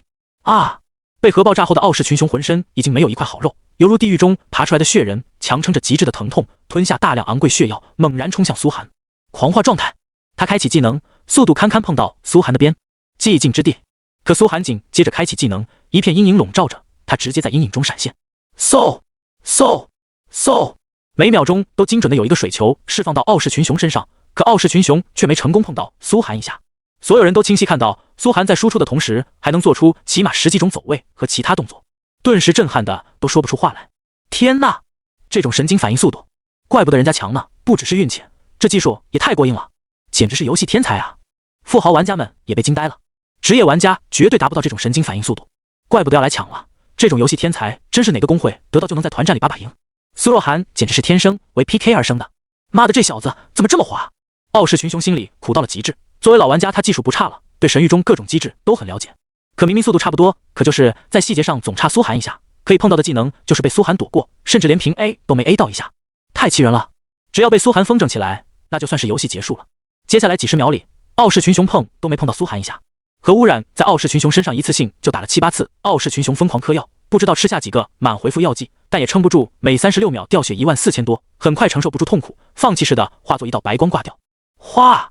傲视群雄神色呆滞的从传送阵走了出来，全场寂静，外界所有直播间、公屏、围观的玩家更是像瞬间吃了哑药一般愣住。片刻后，震撼声同时从所有平台响起，简直沸腾到了极点。我靠，月10级击杀，这就是真正天才的实力吗？苏若涵，你让我看到了什么才是真正的强者？太猛了吧！内测玩家都给干死了。苏若涵这是什么级别的技术？高他10级的战士竟然没能碰到他一下，我愿称之为世界第一法师。世界第一法师苏若涵，富豪玩家们更是惊的直接从椅子上站起来，难以置信的看着直播。内测玩家被苏若涵杀了，怎么可能？这之间数据差有多大，谁都知道。我靠，技术真的能弥补这么大的差距啊！就算苏若涵的数据很猛，但也没办法跟内测玩家相比啊！神了，真是神了！所有叫嚣的鬼子玩家们此刻瞬间哑火了，愣在原地。月10级击杀成功，这个苏若涵难得死个啊！苏若涵必将成为我大鬼子国的最强对手，一定要想尽办法扼杀苏若涵，绝不能让他继续再成长起来。傲视群雄耳边传来提示音，叮！由于您被玩家苏若涵击杀，经验负500点，本次战斗判定为公平 PK， 但您高于对方10级，随机掉落了2件装备、2件道具。叮，你身上新增了敌方标记，不可去除，1小时内无法回到城内复活点。自己竟然被杀了！傲视群雄好几秒钟都没反应过来，被低于自己10级的新手玩家杀了，何等耻辱！奇耻大辱啊！都愣着干嘛？给我一起上！傲视群雄牙齿都快咬出血，对身旁所有人一挥手，众多玩家这才反应过来，猛地朝苏寒冲了上去，挑起战斗的惩罚什么的，现在都没人顾得上了。而发起这一切的秦云，此时瞪大眼愣在原地，眼神惊恐地看着苏寒。他发现事情好像完全超出了自己的掌控，原本不该是苏若涵被傲视群雄利落击杀，然后哭着求自己别杀了吗？他欺负了那么多人，不都是这个剧本？为什么这次感觉好像不一样了？苏寒击杀傲视群雄后，没有丝毫犹豫，直接一水球朝秦云释放来。秦云头上冒出100，核污染挂上。傲视群雄瞪大眼，心道糟了。击杀傲视群雄一次后，苏寒变得不紧不慢，心中冷笑，原来内测玩家下凡也就这种水准。先是给秦云挂上核污染，然后缓步捡起傲视群雄掉落的装备。2件装备都是青铜，没啥惊喜的，毕竟跌级之后，傲视群雄之前的装备都没带，只能下来换青铜装。可是道具嘛，敏捷神药道具，效果敏捷临时加100点，持续1分钟，价值100金币。战士勋章，简介：教派象征道具，效果可到各大教派兑换信仰值。秦家不愧是内测大势力，随便爆出来2件道具都是外界买不到的好东西，价值100金币的要苏寒都没见过，而且能加信仰值的道具他现在也没遇到过。苏寒心中暗叹，这不多杀几次，等于爆个小 boss 了。哗，秦昊也被他杀了一次，不过没爆出什么好东西，好东西应该都不在秦昊手上。那苏寒一片核酸雨下去，冲来的所有秦氏集团玩家全部被虐杀而死，爆开变成一团团血花，连惨叫声都没来得及发出。傲视群雄本来还以为自己仍然能挑战苏寒，随着他被核污染的次数达到10次，他逐渐开始畸变了，双手变成蟹钳形状。他惊恐地看着这一幕，并且因为双腿产生畸变，他的移动速度也开始变慢。跟苏寒打，越打击变得越严重，也就越弱。苏寒一层核污染就是14400的真伤，往往他复活后就直接被苏寒几个水球秒掉，根本没有出手的机会。核污染就是如此霸道，只要被苏寒核污染10次，无论你是什么强者，都得逐渐变弱。核污染无穷叠加，神都得死。妈的，怎么回事啊？傲视群雄人都傻了，这什么破核污染真的去不掉？我高级净化药水都用了呀，怎么可能？就在一次次被杀中，傲视群雄又爆出来了10多件道具，等级已经跌落到了29级。但毕竟他不是红名，死一次掉500经验，想把他杀到更低等级也挺难的。不过光价值10金币的高级血药他就爆出来了7、8瓶，价值100金币的秘药2瓶，还有苏寒剑都没见过的道具，更别说属性点，4项属性都给苏寒爆出来了8点。战功勋章道具，简介：战场杀敌的证明，能兑换100点战功。职业加成卷轴道具，简介：完成职业任务可获得，能兑换100职业点。附魔石，简介：专门为装备附魔使用。烈焰滔天卷轴，简介：大规模伤害性卷轴，能制造一片每秒伤害5000点的火海，范围500乘以500米，持续10分钟。这可都是绝对的好东西啊！这些道具卖出去恐怕是有价无市，属于压箱底的宝物。估计是秦氏打算让秦昊在世界秘境中使用的，结果便宜了苏寒。眼看自己被杀的次数越来越多，底裤都要被扒光了，畸变的实力也越来越弱。傲视群雄无奈，他死无所谓，他身上的东西可是属于秦氏集团的。转身对秦云一挥手：“二少爷对不住，我先走一步，后面再来带你升级。”啊！秦云愣住了，旋即看着傲视群雄动用了一个道具，然后就消失了。他传送去了其他地图，这种传送道具价格不菲，就算秦家也不能随意拿出。可是傲视群雄就这么把他丢下了。比较秦云那点等级可以慢慢练回来，他身上的东西绝对不能被苏寒抱走。啊！苏寒看着被传送走的傲视群雄，遗憾的叹息。虽然他身上的核污染没有消除，可这下自己要几百个城镇地图一个个找他也难了。回来！秦云暴怒的站在原地大吼，看见苏寒惊恐的双腿都在颤抖。陆，我命令你给我回来！没有回音，他又对身旁的所有人大吼：去，给我挡住苏若涵！这么多人，我就不信挡不住他一个。他身边的所有人都无语了，人家连30级内测玩家都能虐杀，我们算个屁啊！虽然前仆后继向苏寒冲来，苏寒也不急不慌，照单全收，爆出几件青铜装也是钱嘛。反正秦云就在那，想什么时候杀什么时候杀。屠戮开始了。此时外界直播界更是齐齐失声，被震撼的说不出话来。片刻后，震惊之声犹如洪水泻堤。我靠！傲视群雄被杀跑了，丢下少会长自己跑了，不跑干嘛？等着被苏若涵把身上东西全爆出来吗？恐怖！苏若涵简直太恐怖了，这简直！富豪玩家们更是震撼的无以复加。这个苏若涵干得好，真想跟他合作呀，太猛了！有了他，家族在神域中必定能崛起。谁能想到，内测玩家竟然被他在公测时期就爆杀，恐怖，简直太恐怖了。不过这个傲视群雄的选择是正确的，只要他在，后面还能带着秦昊快速把等级刷起来。他要是被杀到0级，那就全完了。没错。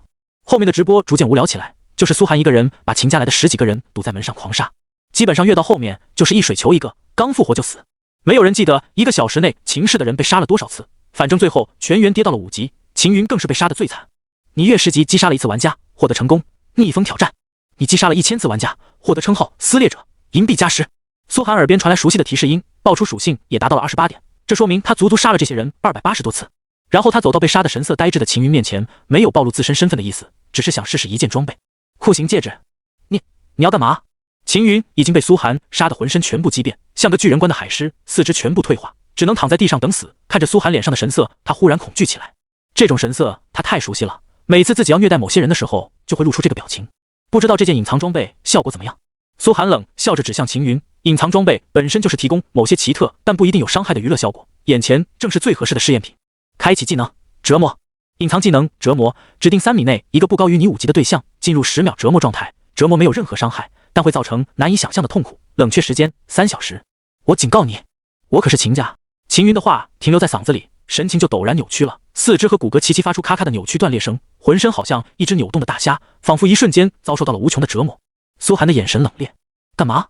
我在电竞圈10年奋斗打造出来的名望地位，结果被你秦家一句话就变成了开挂的废物，让我被所有粉丝唾骂，名声扫地，变成了别人眼里的一条狗。你说我要干嘛？而且这个秦云也跟秦昊一样加入了鬼子国籍，乃是实打实的汉奸，这种人死不足惜，用任何方法虐杀汉奸都不为过。苏寒最恨的就是汉奸。嗷！好！众目睽睽之下，秦云不断扭曲着身子，发出不似人声的凄惨叫声，仿佛遭受了人类无法承受的痛苦折磨。足足持续了10秒，秦云拼命想退出游戏，可神域一直提示战斗中，退出游戏倒计时60秒。60秒钟之后，他才终于化作一道白光退出游戏。可他回到游戏舱内的秦云已经神情呆滞起来，不知道那60秒到底经历了何等凄惨的折磨，浑身都在颤抖，连佣人碰他一下都会缩到墙角。看着秦云化作白光退出游戏，苏寒才缓缓起身朝传送阵走去。所有人虽然不知道刚刚秦云经历了什么，毕竟谁也不知道苏寒还有专门折磨人的隐藏装备，但也能看出来秦云遭受了难以想象的极大痛苦。不少曾经被秦云迫害的人纷纷点赞起来。好的啊，秦云这个畜生，霸占我姐姐，还杀了我姐夫。苏若涵干得好，秦云这种不是人的东西就该这么处理。秦云将我一家送进监狱，我父亲被人背后3刀，判定为自杀，我上访10次没有结果。谢谢你，苏若涵。遭受过秦云欺辱的人，此刻都被翻了出来，网上开始骂声一片。比苏寒惨的还有很多很多。秦云和秦昊本来明面上的名声就差到要命，虐待女明星，操控电视剧，派人打不服从他的演员，私底下的所作所为更是用罄竹难书都不足以形容。可即便如今被翻出来，也没有人提过将他抓进监狱，不是没有人试过，可背后的原因吗？今天苏寒算是无意间为很多人报了仇，而谁也不知道的是，此刻神鹏区一处华贵万分的山顶别墅之内，某位须发皆白的威严老者看见直播中秦昊遭受痛苦折磨的那一刻，直接拧断了手中的拐杖。他怎么敢的？老者浑身上下都在颤抖，原本就煞气十足的眼神，此刻更是死死盯着神域中的苏若涵，像是要把他活活吃下去。一个打游戏，今天竟然敢骑到秦家的头上，当众折磨他秦家的继承人，他唯一的儿子。老者颤颤巍巍地抬起手指，指了指苏若涵的头，给我找，无论花多大代价，都要把他给我找出来。我要把他4肢折断，养在笼子里给鱼儿玩，才能泄我心头之恨。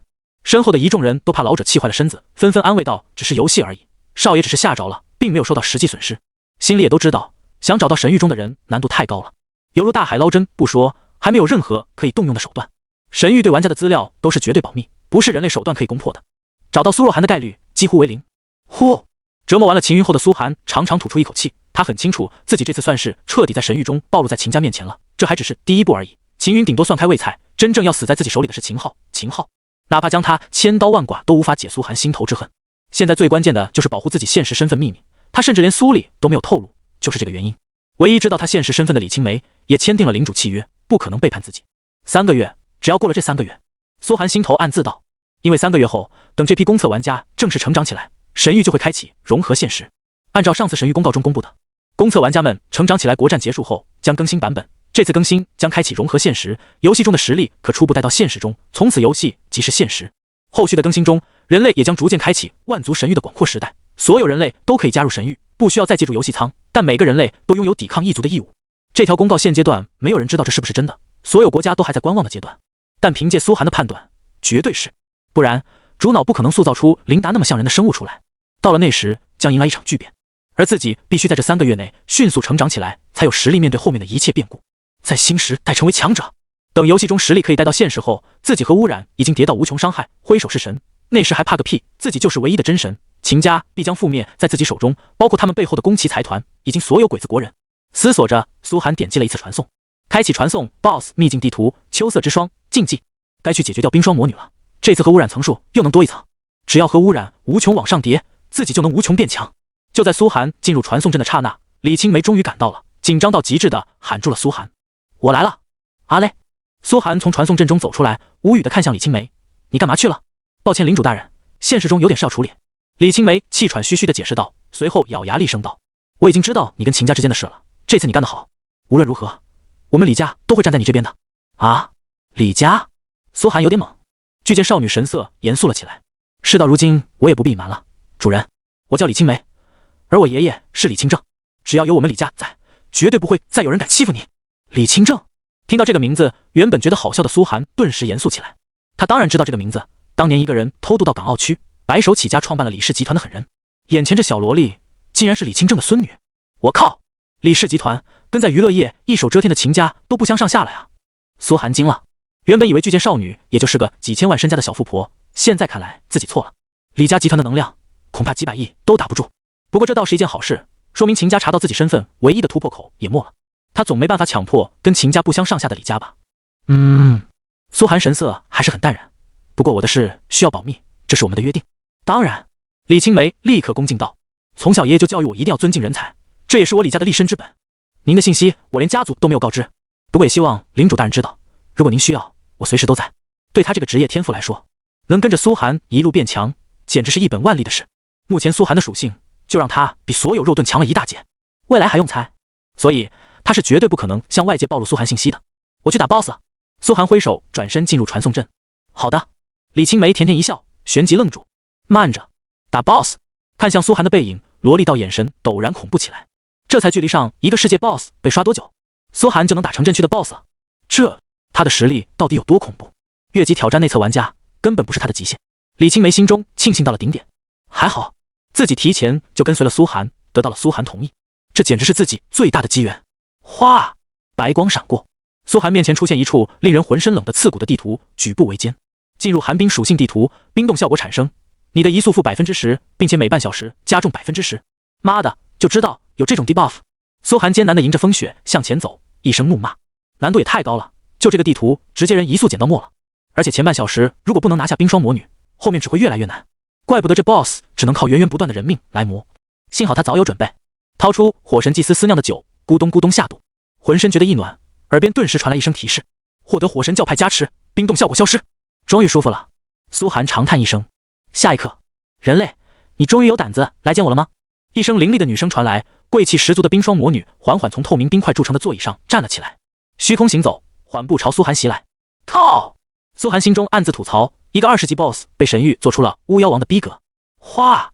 一道粗大的冰棱从冰霜魔女手中释放出，直接钉在苏寒的肩膀上。负200，这不是他的技能，是他的普攻。大意了，没有闪。当然也是有了加5的盔甲后，苏寒觉得没必要闪。他血量高达2700，双防都快1000，站着让魔女打都得打半天。区200点血，嗖！他站在原地就一连串水球朝冰霜魔女打去。2层核污染，1秒600点真伤。现在苏寒的施法距离120，比冰霜魔女还远20米。关键冰霜魔女的技能都是范围性，很快就将苏寒逼到了墙角。可惜经历过跟30级内测玩家 PK 的经历后，苏寒对冰霜魔女已经不放在眼里了。BOSS 除了血糕点也就那样。苏寒直接闪开，现在他的速度连冰霜魔女压制得住，根本不需要逃出战斗状态，直接就在原地跟冰霜魔女对释放。他叠核污染，冰霜魔女放技能，反正核污染一开始就是苏寒的天下。1秒600点真实伤害，主打就是一个暴力输出。冰霜魔女只能看着自己的血蹭往下掉，虽然她的自然回血有500，可每秒100点血还是跑不脱，根本没有任何回天之力。他放技能，苏寒直接寂静之地开始不断闪烁，一边闪烁一边释放他。他冲到苏寒面前，让苏寒减少移速，那苏寒就咕咚咕咚灌酒，不给一点机会。虽然冰霜魔女的自动回血高达500点每秒，但也架不住核污染每秒600点真伤，持续掉血，几分钟血量就到了 50% 以下。他惨白的面孔竟然开始红润起来，这不是回光返照，是气的。该死的人类，你到底对我施加了什么？这效果啊，不可能，我是冰霜妖精一族的女王，我怎么会输？哗！气急败坏之下，冰霜魔女开始献祭周边的冰霜妖精了。这倒是让苏寒神色严肃了起来，一个冰霜妖精就让他回 5% 的血， 5000多，他3秒就能吃一个，这么打下去根本没机会。但自己也不能清小怪啊。苏寒神色纠结起来，自己每清一个小怪，就少一次越5级击杀的机会。这个亏坚决不能吃。看着冰霜精灵不断回血，苏寒怒了，逼我是吧？自然卷轴，智慧神药，一个道具一个药磕下去，苏寒的魔功顿时暴涨500多点，输出翻倍。终于能破他的防了，多了几百点输出。法师的输出就是这么爆炸，完全超过了他的回血。就这么打了1个多小时之后，苏寒终于将冰霜魔女打到了最后100点血，然后一个丈母再加上嗖连续几水球，终于让他轰然倒地。苏寒长长吐出一口气，这应该是自己打的时间最长的一个 BOSS 了，看来下次必须要备点流血、限制回血之类的道具或者东西，不然打这种高回血的 BOSS 还是有点危险的。要是普通玩家来打冰霜魔女，限制回血道具是必须的，不然根本不可能打得动。也只有苏寒1秒600点真伤，才有底气跟他硬刚。叮！恭喜您击杀青铜级 BOSS 冰霜魔女，获得名望100点。叮！击杀等级不低于您的 BOSS， 您的天赋升级了，核污染可叠加上限+1，目前3层。您获得 BOSS 宝箱星号1。由于被单人击杀，冰霜魔女怨气极重，她召唤了魔界入侵的秘境为她复仇，隐藏世界秘境寒霜悬崖正式开启。您的后续主线任务触发选择：选择1，你选择为了人类毅然踏上诸魔之路，需击杀隐藏世界 BOSS 冰霜女王，20级方可开启下一阶段主线。选择2，你觉得还是要先解决千岁离子的事，挽救镇子，于是你回到镇内向千岁离子讲解你杀死魔女的经过，并跟他一起展开新的冒险。与此同时，又是一道熟悉的全服通告声响彻整个龙盟服内。全球通告：恭喜本次公测玩家苏若涵击杀17级 BOSS 冰霜魔女，获得本 BOSS 公测世界首杀成就，系统奖励名望300，永久称号魔女的噩梦，金币星号30。特此公告。公告在所有玩家的耳边久久回荡，足足重播了7、8遍，直到所有人从呆傻的愣神中清醒过来。不是吧？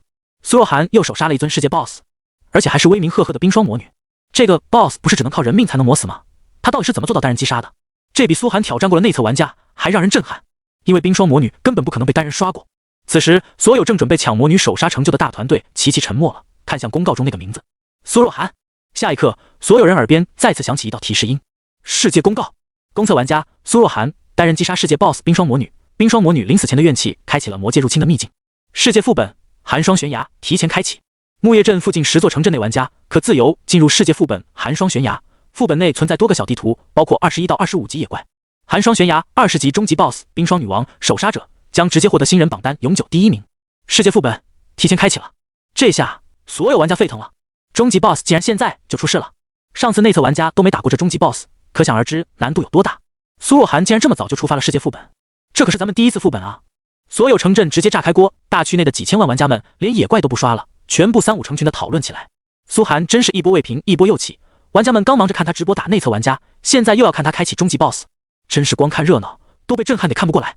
一座大夏城镇之外，众多外界正激烈的讨论着，可惜只有苏寒周边10座城镇内的玩家才能进入世界副本。一个高挑的女法师玩家叹息一声道，旁边雄壮的战士队友立刻道，所以说羡慕啊，副本里随便捞点好东西就起飞了，要是我也在苏若涵附近10座城镇就好了。还好苏若涵这么强的玩家是咱们大夏人。一个瘦小的刺客玩家突然庆幸地说道，不然以后国战的时候咱们大夏就要遭殃了。是啊，周边几个大夏玩家纷纷赞同。一人忽然道，不过这次也没那么容易，那10座城镇内就有许多厉害玩家，甚至连秦氏集团秦昊也在范围内，这次恐怕是一次龙争虎斗。10座城镇只有2座是大夏城镇，其他全是异国城镇，说明苏寒这次想击杀终极 BOSS 难了。异国城镇的玩家肯定宁愿掉级，也要阻止苏寒拿下终极 BOSS。可恨啊，太可恨了！所有大夏玩家也反应过来，这次开启世界副本，木叶镇周边有权限进入世界副本的异国玩家必定会想尽办法阻止苏寒，毕竟谁愿意看到一个未来敌人崛起呢？此时木叶镇周边的众多城镇，兄弟们，这次一定要快速进入秘境，记住，我们的目的不是跟苏若涵对抗，而是阻止他击杀终极 BOSS。 一个欧美玩家大声吼道，一旦让苏若涵首杀这次终极 BOSS， 后果不堪设想。是。根据资料，苏若涵的强项是移速，他的移速无可克制，所有人迅速购买减速药剂。是。好几个背后有财团支持的玩家工会开始自行准备进入副本，不惜一切代价阻止苏寒击杀终极 BOSS。 木叶镇鬼子玩家们更是疯狂了，哈哈，世界秘境竟然开启在咱们城，太爽了！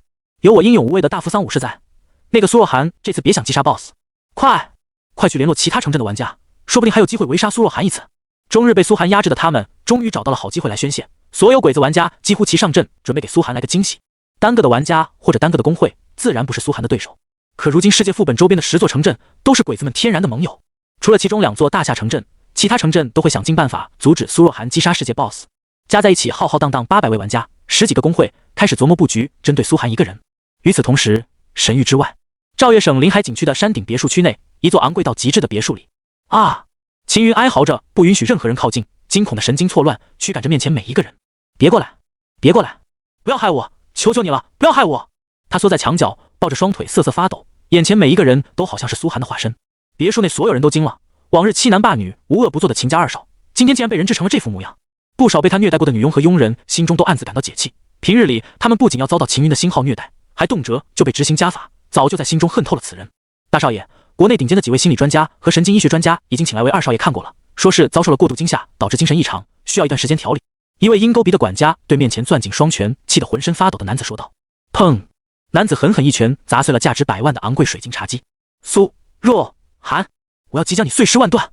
地狱般深沉的怒吼从男子喉咙深处冒出，看着眼前凄惨的秦云，他心都快炸了。自从认了鬼子国的宫崎家族当干爹，平日只有他秦家欺辱折磨别人的份，什么时候还有人敢如此欺负秦家人？罗天，马上过来！话音刚落，一位体型干瘦、戴着眼镜、穿着黑色作战衣的少年猛然从别墅内冲了过来，神色冷峻道：“大少爷！”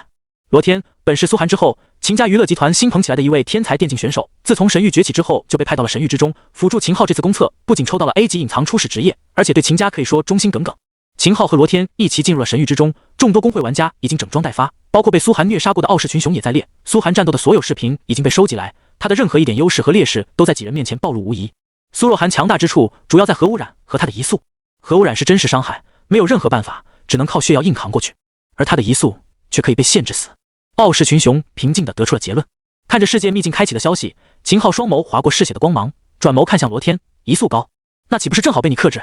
罗天点了点头，只要给我机会，我的印记能死死控制住他。他的 A 级隐藏职业也相当逆天， A 级隐藏职业印记射手，职业简介：攻速被限制在1秒1次，但每次攻击都能产生不同的印记，造成3种控制效果，包括眩晕、减速、麻痹。虽然攻速被限制，但罗天每次攻击都能造成控制效果，简直比控制类法师猛了1万倍。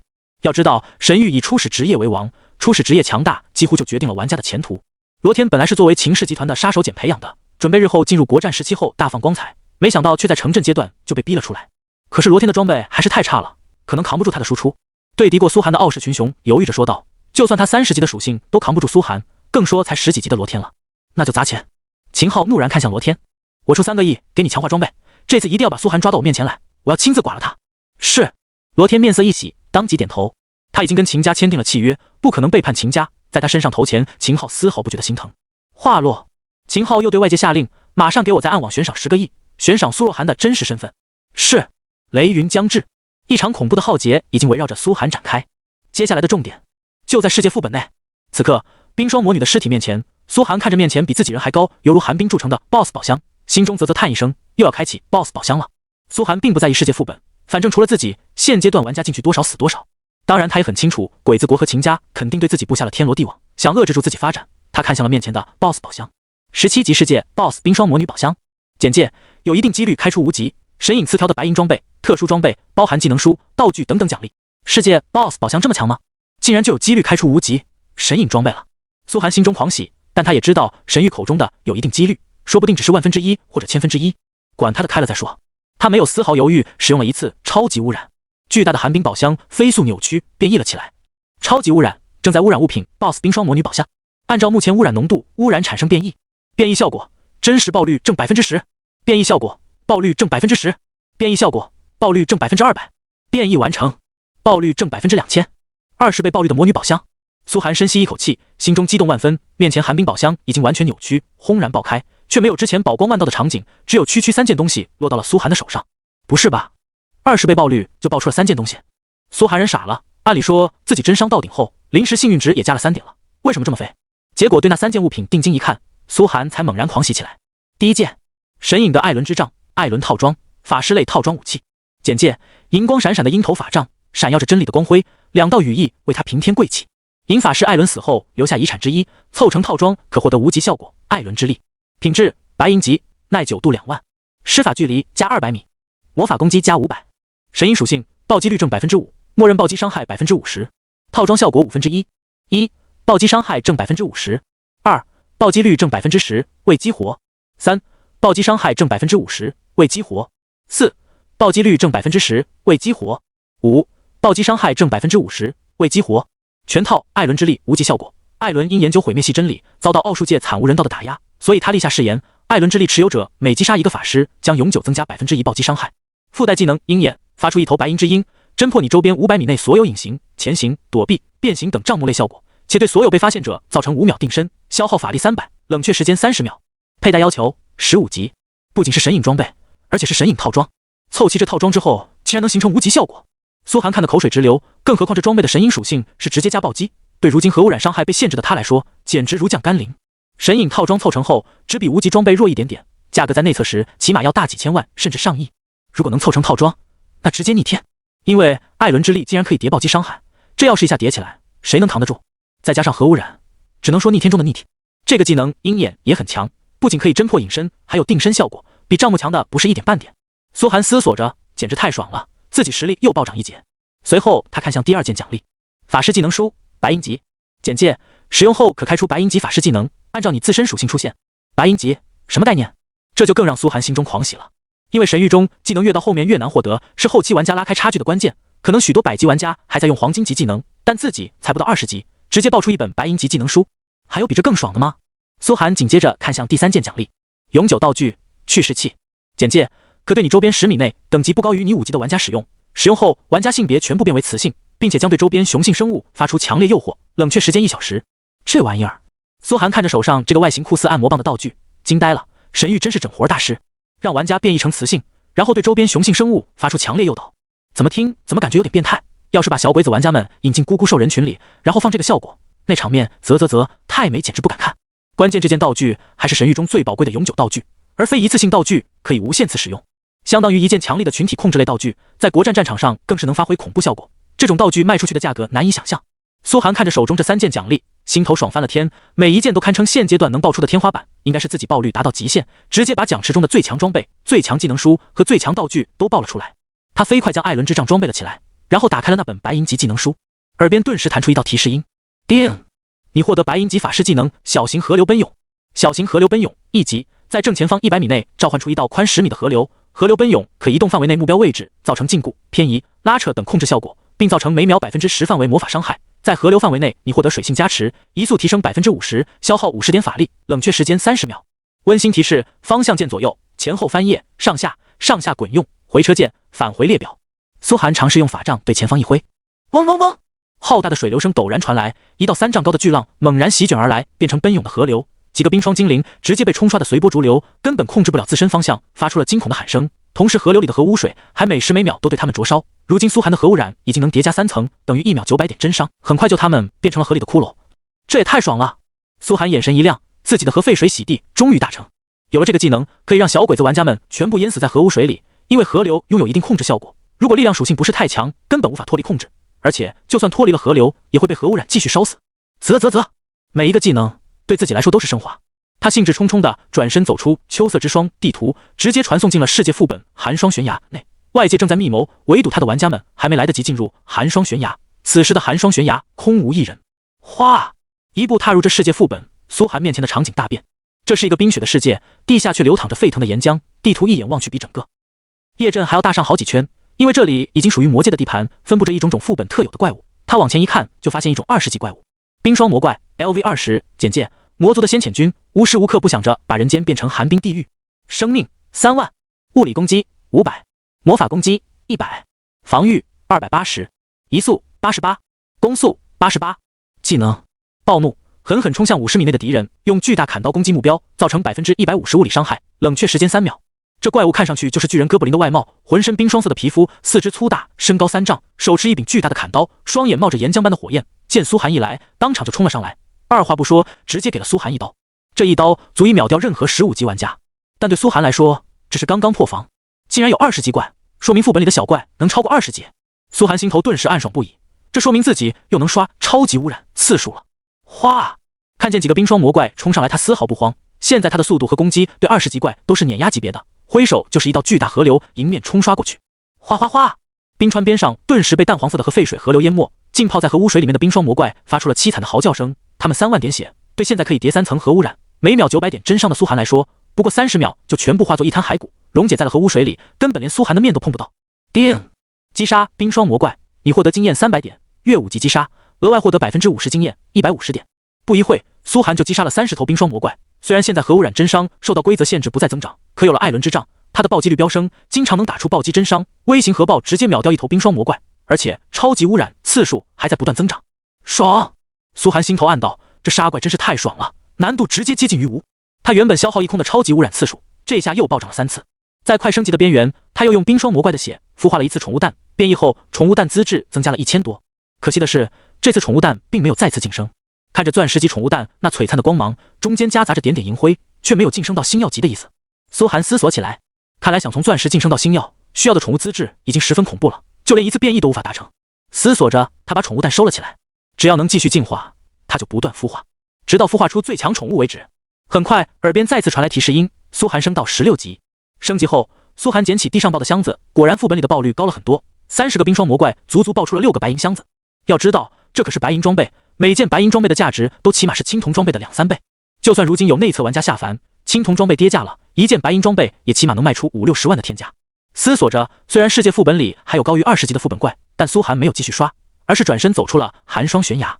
有了超级污染次数，而且攒了一大堆白银装备，不去尝试强化一下艾伦之杖怎么行？这副本的世界 BOSS 不用想就知道肯定贼吉尔强，还有众多玩家进来干扰自己，要是实力不够强，被击杀一次就尴尬了。苏寒先是用了一次超级污染，变异了一个白银箱子。哗！现在核污染已经可以叠加3层，爆率直接飙升到30倍。什么概念？一个白银箱子直接爆出了30件白银装备。哗！苏寒如今背包有160个，但也瞬间装满了一小半，齐刷刷的一排白银光芒，耀眼无比。要知道这拿出去不知道能换多少钱，就算内测玩家里的装备商人手上一次性也不一定有苏寒这么多存货。啧，太刺激了！苏寒心头暗爽到了极点，思索了半天，剩下的白银箱子还是直接开启了，毕竟超级污染的次数太宝贵，只有高过自己5级的怪才能刷出来，万一后面遇到什么机会没有次数咋办？哗！开启了剩下5个宝箱，又是5件白银装备，现在35件白银装备在手，不知道能把艾伦之杖强化到何等地步。苏寒兴奋地踏入传送阵，直接传送回到木叶镇。此时木叶镇的玩家们一看到苏寒的外形，顿时吓得连忙快跑，连停都不敢停留，木屐都跑掉了，嘴里惊恐的声音传遍大街小巷。苏若涵，是苏若涵回城了，快走！他是个毫无怜悯心的杀人魔。听说当初他一个新手村的玩家被他全部折磨的删号退游了，怕什么啊？我现在又不杀人，等会强化完再开始杀你们。苏寒看着路上犹如躲避天灾般的鬼子玩家们，心中冷笑。这木叶镇的几百个鬼子玩家能爆出的属性点，他可还惦记着呢。一直忙其他的都没时间来收割，真是亏了好大一笔。随后直接来到铁匠面前开始强化。蹭，你获得强化之金白银，星号3、5颗。是否开始强化装备艾伦之杖？是。苏寒面前强化法钮中出现了艾伦之杖，然后放入1颗强化之金。白银级装备第一次强化，成功率90%，价格1金币。面前弹出一行数据，强化价格虽然还是1金币，不过强化白银装备第一次的成功率显示已经跌到了90%，真他妈黑！苏寒心中暗骂。可想而知，日后要是强化紫金、星耀级装备，第一次成功率就能跌到谷底，根本不是普通玩家玩得起的。但他使用了超级强化，第一次变异，成功率正10%，等于还是100%成功率。他缓缓按动了确认，蹭，一层淡淡的白银色光华从艾伦之杖上划过，耳边传来一声提示音：强化成功，艾伦之杖+1。苏寒看着强化一次的艾伦之杖，神隐德艾伦之杖，艾伦套装+1。简介：银光闪闪的鹰头法杖，闪耀着真理的光辉，2道羽翼为他平添贵气。品质白银级，耐久度2万，施法距离+200米+20，魔法攻击+500+50，神隐属性暴击率+500分号+100分号，套装效果1/5，不错，一次强化就加1%暴击率，后面说不定能把暴击率拉得极为恐怖。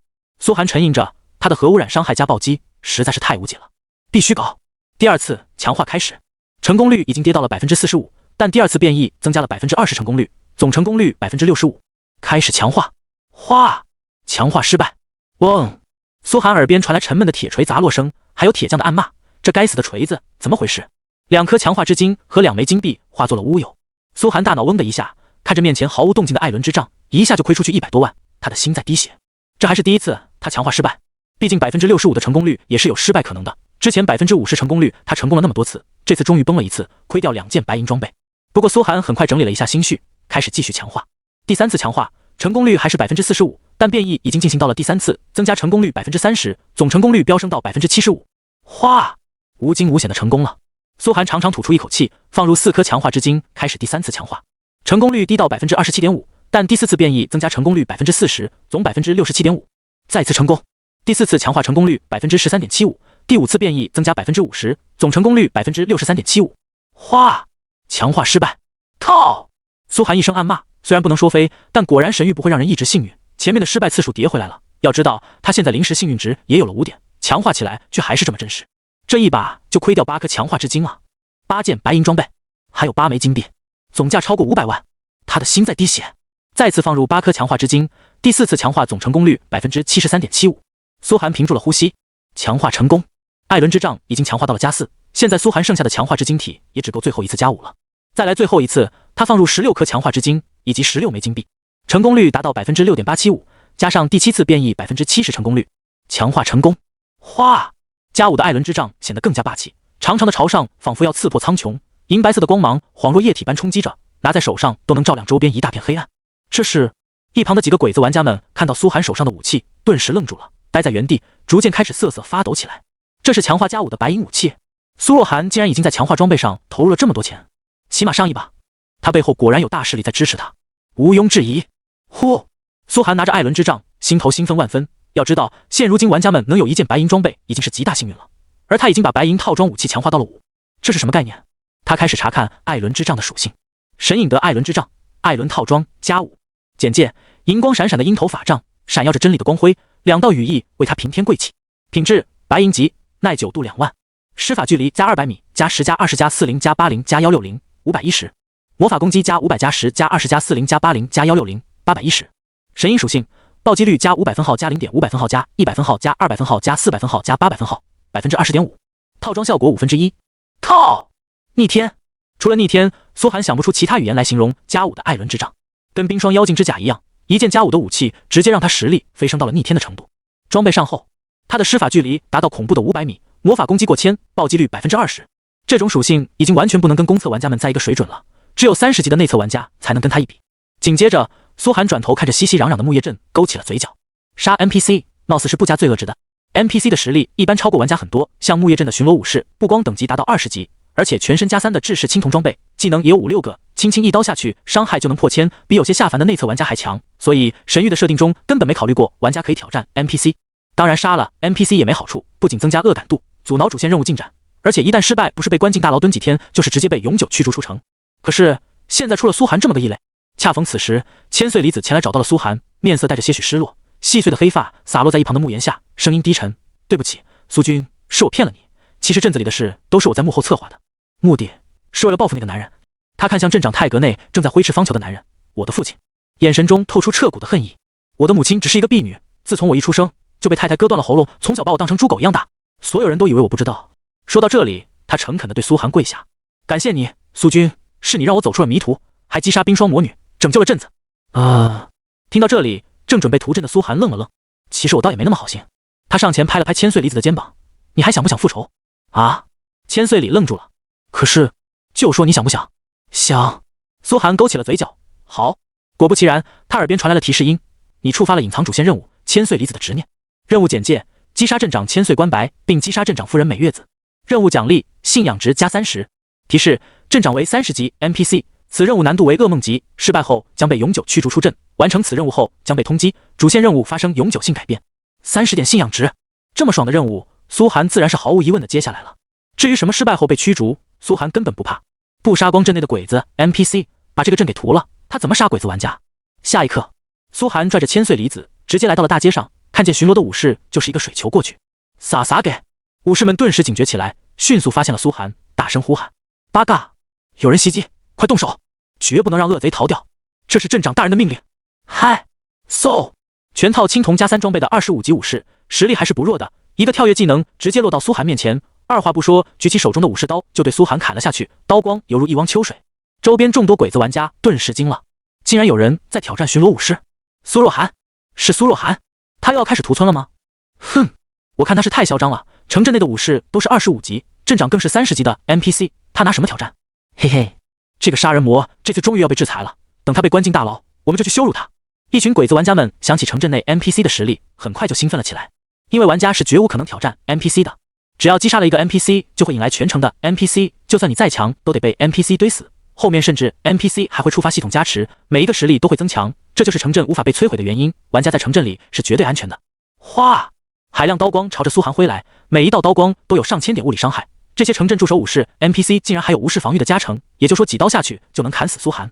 但苏寒神色淡然，凭借超高移动速度轻松闪过这些武士的刀光，同时引来更多的武士，时不时还给镇内的 NPC 来上一道核废水球或者核酸雨，导致更多 NPC 朝他攻击而来。杂货店店主、书店老板、风俗店老板娘应有尽有，鬼子玩家们更是越聚越多，都想看看苏寒是怎么被 NPC 砍死的。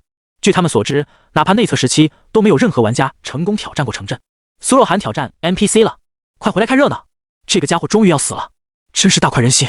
鬼子们一传十，十传百，很快木叶镇几乎所有的鬼子都簇拥了过来，野外几乎没人了，好多鬼子更是露出了阴冷的笑容，暗自切换到了杀戮状态，只等苏寒一旦血量变低，就上去帮助 NPC 击杀他，爆出他的装备。木叶镇内那几个针对苏寒的玩家工会更是兴奋到了极点，快做好准备，一旦有机会就击杀了他，真是天助我也啊！没想到苏若寒竟然会主动挑战 NPC， 自己来找死，真是太好了！只要能杀他一次，爆出他那些装备，我们工会必定能快人一大步。这个大夏人也该死一次了。就连匆匆赶到的陈书恒和李青梅，看见在几十个 NPC 包围中游刃有余的苏寒，都愣住了。不是吧？这才距离他击杀 BOSS 多久，又在搞这种大事情？竟然想屠杀城镇 NPC！ 主人，李青梅小心翼翼给苏寒发了消息，城镇 NPC 的实力太强了，而且越到后面属性越高，现在已经有很多鬼子玩家在注意您了。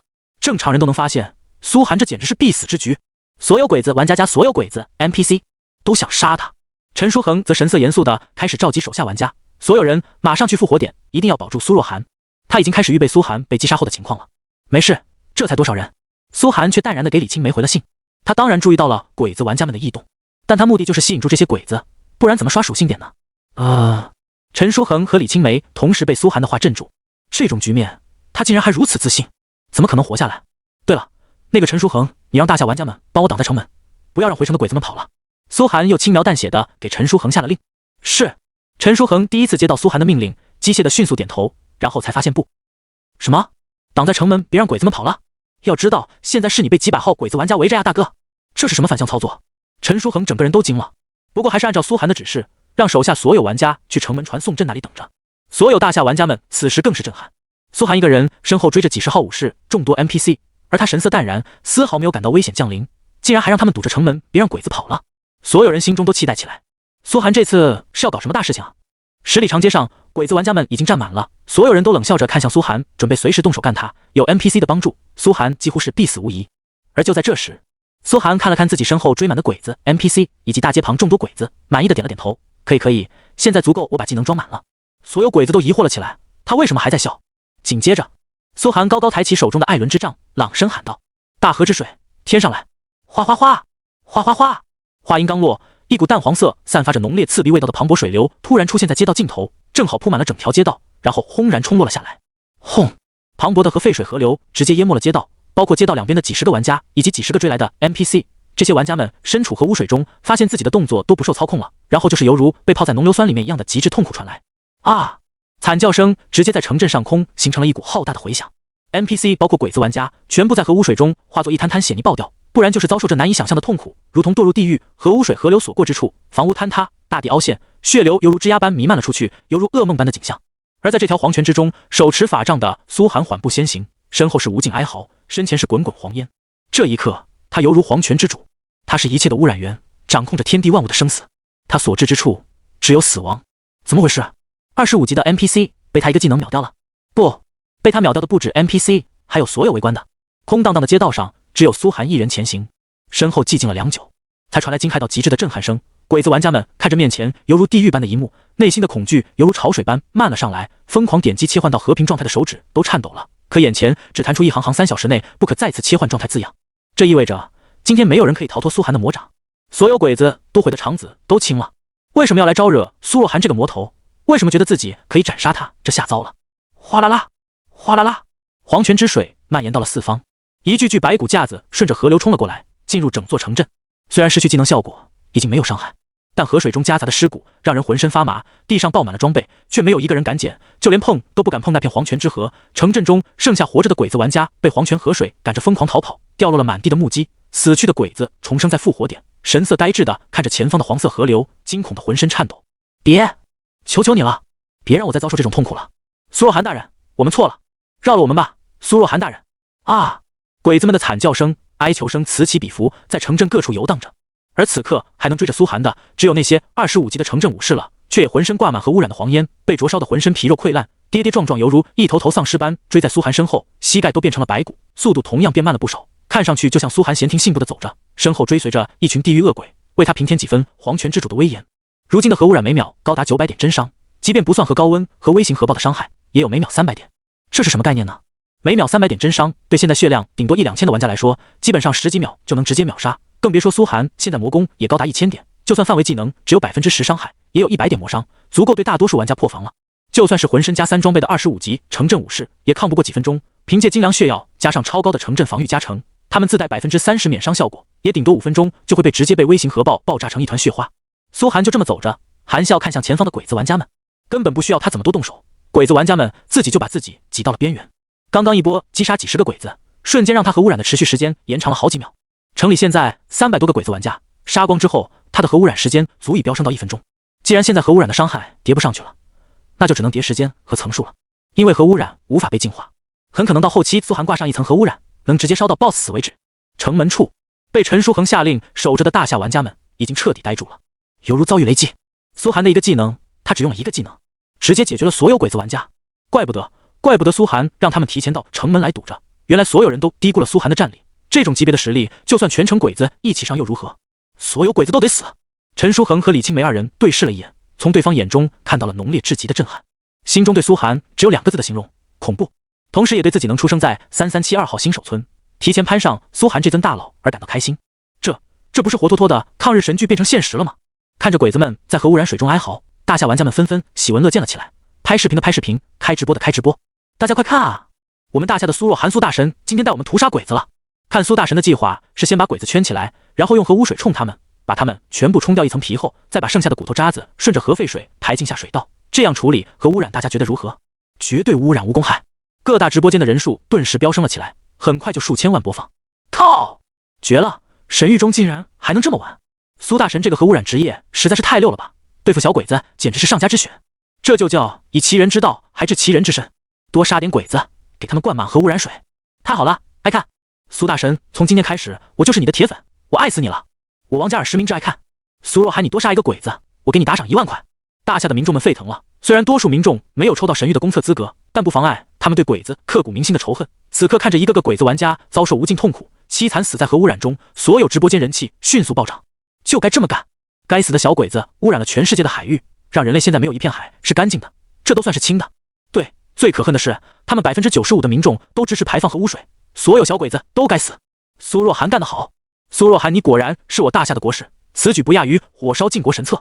苏若涵能不能天天直播给鬼子喂核污水啊？实在是太爽了，我天天都要看。而各大直播间也很快有转载到域外的，看到这一幕的鬼子国民众们愤怒的不少，直接砸掉了手机。八嘎！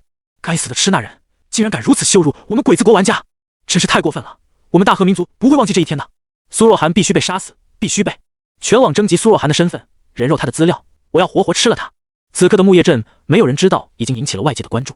苏寒只是缓缓操控着一道河水，朝着前方逼近，而前方的鬼子玩家们只能退，不断退，复活之后就转身向后跑。苏寒的速度虽然慢，但却犹如一道大山般袭来。他神色平静地看着鬼子玩家们，昨日因，即是今日果。这一刻，他仿佛操控生死的神。所有鬼子玩家都知道他这句话是什么意思，包括直播间内的网友也知道，所有人都充满嘲讽地看向了鬼子玩家们，他们该死！跑啊，快跑！这个苏若涵，他不是人，他太残忍了，他真的在屠杀。怎么会有人这么凶残，屠杀活人啊？鬼子玩家们挤在街角，看着缓缓靠近的苏寒琪，其浑身发抖。亲眼看着苏若涵从黄泉河水中捞起一个年幼的鬼子玩家，下面父母用双手举起了他，不想这小鬼子化作白骨，他的父母双手已经变成了骨架。神域中经常也有这种家庭进入游戏的，许多父母都希望孩子能尽早在神域中变强，甚至还有更变态的父母，让婴儿就进入神域，被他们带着升级，从起跑线上就快人一步。此时河水里还活着的玩家，大多是被父母举起来的年幼鬼子，有4、5岁的幼童，也有刚出生的婴儿。鬼子就算再变态，天下父母的心都是一样的，宁愿自己受苦，也本能的要保护孩子到最后一步。所有人亲眼看着苏寒把这些年幼鬼子玩家一个个捞了起来，心弦顿时紧绷了起来。苏若涵他要干嘛？他不会连这些孩子都不放过吧？他还是人吗？这个魔鬼，我要杀了他，我一定要杀了他！鬼子玩家们声嘶力竭地嘶吼着，目眦欲裂，浑身血脉奔张，恨不得上去活活吃了苏寒。就算谁有错，可孩子没有错呀，神域也没有对幼年玩家的保护措施，只要进入了神域，就等于进入一片蛮荒的世界。外界各国直播间更是沸腾了。苏若涵要干嘛？哦，上帝啊！苏若涵一定不要这么做，他们还只是孩子，饶过这些孩子吧，只惩罚他们的父母就好。大夏直播间也迎来了一片沉默，争论声很快响起。有极端的网友直接扬言，弄死这些小鬼子！当年鬼子国屠杀我们的时候，连婴儿都没放过，苏若涵别放过他们。也有很理智的网友建议道：苏若涵，咱们大夏不能混成跟鬼子一样的败类，杀成人玩家就行了，不要杀孩子。很快大夏直播间就争论了起来，为什么不能杀？这些鬼子父母带他们进入神域，就应该做好这种准备。可他们只是孩子，孩子又怎么了？神域可是国运游戏，能决定一个国家兴衰的。国战面前无论老幼。哎呀，好了，别争了，不过是游戏而已。就是游戏里挂掉，现实中又没事。可让所有人都没想到的是，苏涵缓缓托起了这些年幼鬼子玩家之后，将他们放在了一旁的建筑上。所有人心弦为之一轻，看来苏涵是想救下这些年幼鬼子了。看来苏涵还是有点同情心的，没有连孩子一起下手。其中主要原因是苏涵发现这些年幼鬼子都在和平状态，杀了之后会让自己增长罪恶值，罪恶值多了妨碍自己刷属性点，完全没必要杀。可就在这时，一个8、9岁的年幼鬼子玩家见自己恢复安全，忽然脸上充满恶意的怒视着苏涵，脆生生的怒吼了一句：支那人，该死的劣等人，我们大和帝国不会放过你的。这一刻空气都寂静了，谁也不知道一个8、9岁的孩子哪来这么凶狠的情绪，懂这么多东西。可随着苏涵的脚步停住，所有人的心再次绷紧了起来。紧接着苏涵转过头对那孩子露出了笑容，那小鬼子吓得连连后退，小脸煞白，却还是咬着牙怒吼：游戏中挂掉又怎么了？我不怕你。此话一出，外界所有原本不支持苏涵的人此刻都沉默了。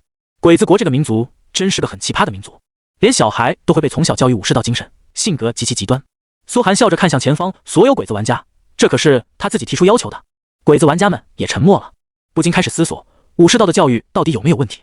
哗，那小鬼子直接被苏涵提在手中，然后灌进核废水里，一次次洗刷。那剧烈的痛苦让他直接崩溃了，哇哇大哭了起来。可苏涵没有放过他，只是一遍遍用低度的核污染水将这小鬼子洗得只剩一副骨架，然后回到复活点，再次把他抓了过来，继续摩擦摩擦摩擦。苏涵足足击杀了这小鬼子10次，最后这小鬼子已经急变成一个大头娃娃的形状，才开口问他还学不学武士道。啪，和废水洗脸还学不学？呜，这小鬼子早就被折磨得不成人样，哭着喊着大声嘶嚎：我不学了，再也不学了，我一定听话，再也不当武士了。哼！苏涵这才捡起地上爆出的属性点，缓缓向前走去。外界直播界顿时炸开了锅，所有大夏网友齐齐笑喷了。哈哈哈哈！苏若涵干得好，就该这么教育小鬼子，小小年纪就被教成这样，看来小鬼子下一代真是完蛋了，必须灭掉所有小鬼子。鬼子玩家们则彻底沉默了，武士道可是他们民族精神文明的代表，今天竟然被苏若涵如此羞辱，还当着全世界玩家的面，实在是太耻辱了。苏若涵如果不杀此人，我大鬼子国永无宁日，一定要在他成长起来之前，在神域中扼杀了他。此人不死，未来国战战场上必定给我鬼子国造成巨大危险。而身在木叶镇的鬼子们看着身体畸变的小鬼子玩家，已经彻底麻着了。这一下怎么办？谁来救救我们啊？我不想变成核污水。就在这时，嗡！木叶镇的太阁之中，一间木格子房间内，几个身形健硕、留着武士头的鬼子 NPC 哭着喊着冲进房间，大声呼喊：镇守大人，不好了，有冒险者屠杀镇子了。房间内的榻榻米上，一个虎背熊腰的武士身前放着一把青碧色的修长太刀，似乎正在明目沉思。听到这个消息，忽然睁开了双眼。是谁？哗！他的属性也出现在了头顶，30级木叶镇镇长，职业武士长，手中那件青铜级的长刀陡然喷播出巨亮青铜色神光，明显是一柄+5的 NPC 制式武器。他就是木叶镇的镇长，30级实力，木叶镇的最强 NPC， 不仅各种城镇加持达到了50%，而且战力也强横到了极点。一般玩家根本不用想挑战这种 NPC， 遇到了武士长出手，直接等着被他秒杀就好。这就是挑战城镇 NPC 的难度。毕竟屠镇这种事是神域很不愿意看到的，所以才给了城镇 NPC 超高加持。因为一旦城镇被毁，他要花大量资源来修补地图。镇长兼武士长带着仅剩的几个武士，气冲冲朝着苏涵走来，每一步都能踏碎一块地砖，力量属性起码超过了100点。手中那柄+5的长刀紧紧垂立，就让地面裂出一道巨大缝隙。喂，那个异乡人，出来受死！报上名来，本大爷刀下不斩无名之辈！一声粗壮的吼声响起在苏涵耳边，浓烈的气势让他有种面对小 boss 的感觉。回头一眼扫去，就发现了武士长。这武士长的实力绝对超过了下凡的内测玩家，物理攻击达到1500多，更别说还有技能，仅血量就超过了2万点，得到城镇加持，还有50%减伤效果以及100%破防效果。城镇阶段的玩家基本上无论再强，面对这武士长都只有被一刀秒的下场。武士长浑身上下穿着红铜色的鬼子国风格盔甲，脸上戴着狰狞的鬼面甲，手中太刀锋锐达到了顶点，让人浑身发麻。见到这一幕，旁边原本绝望的鬼子玩家们顿时眼中冒出生的希望。触发镇长 NPC 了，按照神域的设定，没有玩家能挑战这个 NPC。苏若涵这家伙死定了，快杀了苏涵！现在如果苏涵转身就跑，镇长就会迅速追上来，他的速度跟苏涵相差无几，也达到100点上下。旁边的所有大夏网友和陈书恒、李青梅几人脸色当即沉了下来，因为之前都看过内测玩家面对着 NPC 的场景，无一不是被一刀秒杀。苏涵现在速度没有绝对优势，搞不好就会被这家伙一刀秒。可所有人眼中，苏涵的神色还是十分淡然，他只是缓缓抬起手中的法杖，对镇长在内所有武士 NPC 降下了一道核酸雨。蹭蹭蹭，核酸雨之下只需要3秒，镇长等武士迅速被挂上了3层核污染。该死的！镇长看着自己被腐蚀的盔甲和皮肤，怒吼着发动技能影杀，犹如一道闪电般闪烁到了苏涵面前，当头就是一刀。而苏涵面色丝毫不慌，只是吐出4个字：寂静之地。哗！50米内，一道巨大阴影教堂笼罩住了所有武士。在这教堂的范围内，苏涵每3秒就能瞬移一次。武士长的刀光，包括所有武士，全部落了空。而他们身上的3层核污染开始迅速灼烧，强烈的毒性每秒掉血900点。武士长有 50% 免伤加持还好点，但也每秒掉血450点，加上 20% 的暴击率，有时候能打出600-700点伤害。他2万点血量，不算嗑药的话，基本上1分钟就会被苏涵毒死。该死的家伙！武士长疯狂朝着苏涵冲来，每次都只差一点就要砍中苏涵，可就是差那么一点。很快他血量掉了一半，不得不停下来开始嗑药。这时候苏涵就会停下来，对他一道又一道水球的输出。水球是单体伤害100%魔攻，苏涵一道水球就是1000点魔伤，就算被减掉一半也是500点伤害。别忘了苏涵是敏捷型法师，攻速也是超高，水球这种普通攻击2秒就是一发，让武士长的血量开始蹭蹭蹭往下掉。所有鬼子玩家都张大了嘴巴，他们还是第一次看到苏涵展现出真正的实力。这武士长血量掉了一半，却一次都没碰到过苏涵，一次都没有。这是什么级别的操作？直播间内更是沸腾了。我靠，苏大神果然是真大神啊，怪不得会被神域分配这么强的职业。神域果然是强者愈强的世界，苏大神的操作原本就变态，现在有了这个职业简直更变态了。服了服了！大夏玩家们各种彩虹屁直接把苏涵吹上了天。说实话，这种操作也让其他国家的玩家看呆了。技术好、神经反应速度快的职业玩家，他们不是没见过，可能躲掉 NPC 几乎所有输出的玩家，他们还是第一次见到。这说明苏涵的神经反应速度已经远远超出了普通人类，起码是普通人的10几倍才有可能做到。这时，外界一些关注神域的大机构也立刻开始收集资料。快去计算一下，苏若涵的神经反应速度到底是普通人的多少倍？这种级别的神经反应速度，未来必定成为国战战场上的碾压级别强者。任何国家要是有这么一个主要输出，肯定能赢下大片战场。看来这次国战，大夏要崛起了。随着苏涵不断风筝，很快就让镇长的血量掉到了1半以下。镇长发动各种技能，可就是总能被苏涵提前预判。关键苏涵竟然能预判他下一个会使用什么技能，这已经不是技术层面，而是心理层面的博弈。终于，这武士长抓住了一次机会，冲到苏涵面前，却被苏涵轻描淡写的挥手召唤出一道河流给直接冲开。就算武士长已经攻击到了苏涵，苏涵都会在最后2秒发动，时间迟缓，轻松躲掉这一击。这种操作就只能说变态了。1分钟后，武士长直接倒下。击杀 NPC 没爆出东西，但苏涵耳边瞬间传来提示音：你击杀镇长 NPC， 首次达成世界级成就叛逆者。你完成隐藏主线任务，信仰值加30，你的主线任务发生极大改变。你获得称号叛逆者，效果暴击率永久正 5%， 暴击率永久正 5%。苏涵心头顿时暗喜，原本以为杀 NPC 没啥奖励，现在看来还是可以刷称号，爽！加上这 5% 暴击率，他的暴击率已经达到 25%， 几乎每4次伤害就是一次暴击，和污染的伤害更加变态了。所有鬼子国玩家木然地看着这一幕，彻底惊呆。说苏涵打不过巡逻武士，然后巡逻武士就变成尸体；说苏涵打不过镇长，然后镇长就死了。他的实力上限究竟在哪？更重要的是，接下来城镇已经没有任何庇护，苏涵会把他们堵在复活点杀多少次？你完成了隐藏主线任务千岁离子的执念，后续主线任务将在世界副本结束后改变。苏涵耳边传来提示音，只看着千岁离子怔怔地看着镇长的尸体，然后疯狂地冲上前，狠狠踩了2脚，然后不用苏涵多说，就拔刀砍杀了镇长夫人。大仇得报之后，千岁离子呆立在原地了半晌，然后看向苏涵，染血的美眸中带着浓郁的感激之色，撩开和服裙子，对着苏涵跪下：大人，从今以后，请让我追随您吧，我的性命已经是您的了。你完成隐藏任务，与 NPC 千岁离子好感度达到 100%， 获得对方追随。苏涵耳边传来一声提示音，随后他发现自己属性栏下方出现一个小小的显示框，附属 NPC 千岁离子，实力25级，职业女忍者，属性技能，这么轻松就获得了一个 NPC。 苏涵心中再次狂喜。要知道神域中想获得 NPC 的追随比获得宠物还要难10倍，宠物但好歹还能爆出来，可 NPC 的好感度完全没有规则可循，完全看机缘。一旦获得 NPC 追随， NPC 不仅可以帮忙杀怪，而且还能帮忙做任务，买药、办事功能不是一般的多，并且实力会自动随着玩家的提升而提升。比如苏寒升到30级，跟随他的 NPC 就会自动升到25级，等于让玩家多了个智能辅助小号，能获得有职业的 NPC 追随。更难，苏寒粗略看了看千岁离子这个女忍者的职业，竟然是 B 级职业，已经超过大多数玩家。爽！更难得的是，千岁离子还是个美貌万分的女 NPC。神域主线 NPC 的容貌放在外界大多是明星级别，获得追随之后就可以对 NPC 下令做一切事，包括嗨嗨。不过苏寒倒是没有那么甘于淫乐，只是偶尔能听他叫雅灭蝶倒也不错。很好，苏寒点了点头，然后就看向前方的鬼子玩家们，露出阴冷的笑容。现在正餐开始了，跑啊！所有鬼子玩家第一时间二话不说朝城镇外跑去。下一刻，无限制无规则大逃杀开始。刷！千岁离子迅速发动了一个女忍者技能，暗屏挡住了街道的去路。小脸冷酷地看向所有鬼子玩家，吭地拔出一把太刀。所有敢逃跑的鬼子玩家一刀下去，一个鬼子人头落地。女忍者帅的一批。你的 NPC 千岁离子击杀玩家有0的事件，对方处于 PK 模式，不增加罪恶值。苏寒耳边传来提示音，他更满意了，有个女忍者帮忙杀人，也属于刺客类职业，免得自己还要去追杀。前方的陈书恒和李青梅看见这一幕，直接愣住。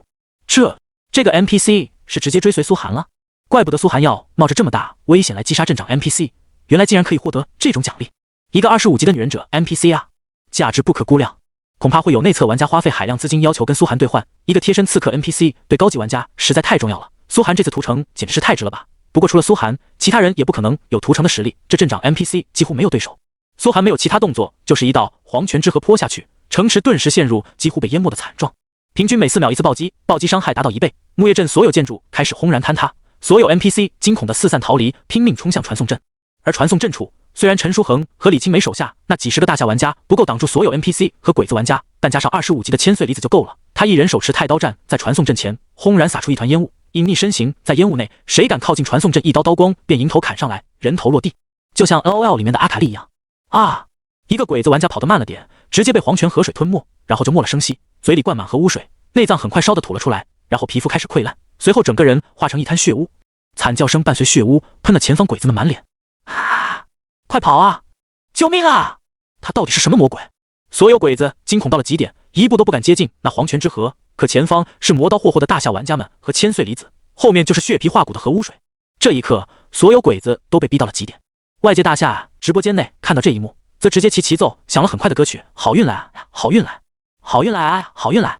苏若涵干得好，这个狠活儿当赏，多杀点，换种方式来杀。这大型真人现场抗日神剧直播，看得直播间所有观众热血沸腾起来，纷纷放下了手中的事，开始聚精会神地看着苏寒杀鬼子。苏寒不知道在开直播，所以没有什么表现欲，他现在就想多刷点属性点。他现在才16级，通过不断杀人，属性点已经比许多25级玩家还高。这次杀完鬼子，不知道能暴涨到何等程度。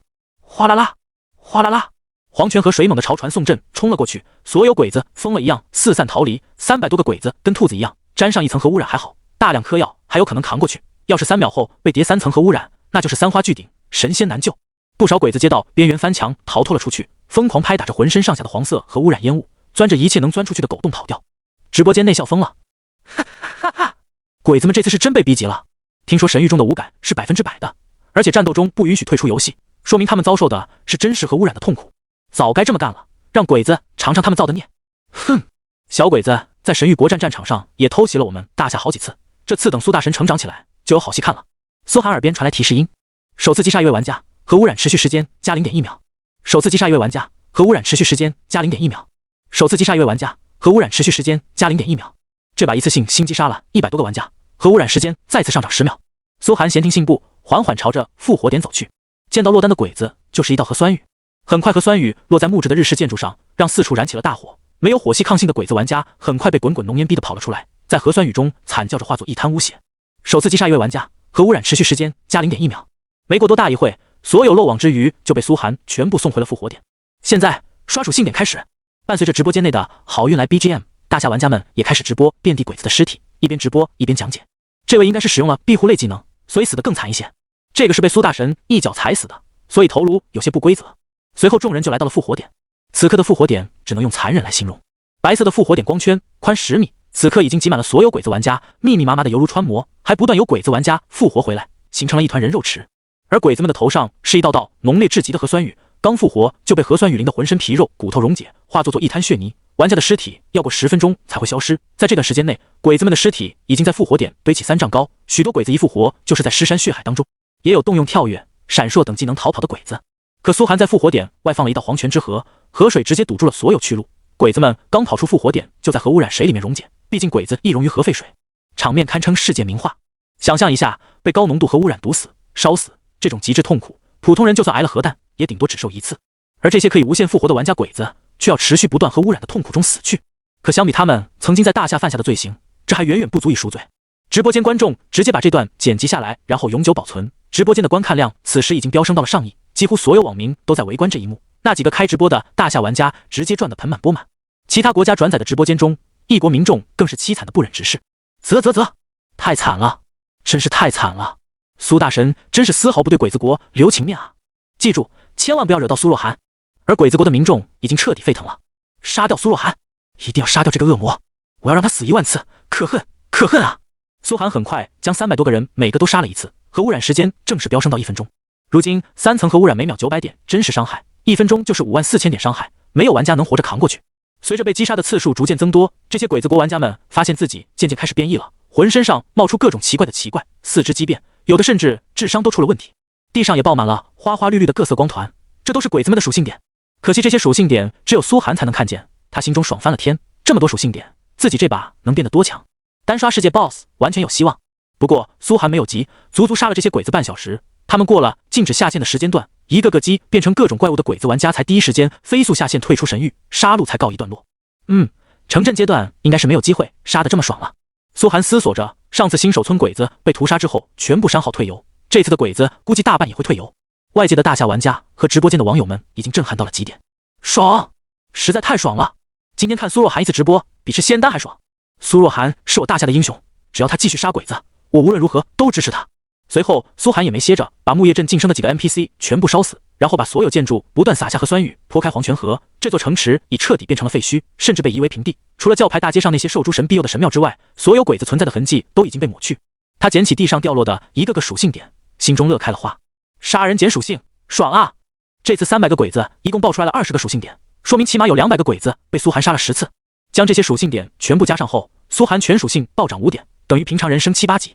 苏寒打开自己的属性栏，此时的属性栏已经变成了这样：姓名苏若涵，初始职业 SSS 级核污染法师，隐藏，等级16 7087585672，血量3280，称号1000加装备1830，法力510，装备加110，力量30，物攻15，耐力15，敏捷102，移速76加48，攻速51，精神40，魔攻20加810，法力400，体质42，双防42加700，血量420，装备艾伦之杖加5，被诅咒的主教长靴，冰霜腰金甲加5，损坏的隐匿怀表，酷刑戒指，严重破损的加速耳环，有灵性，虎牙项链，储物空间17150，技能初级水球1级，小型暴雨术1级，小型河流术1级。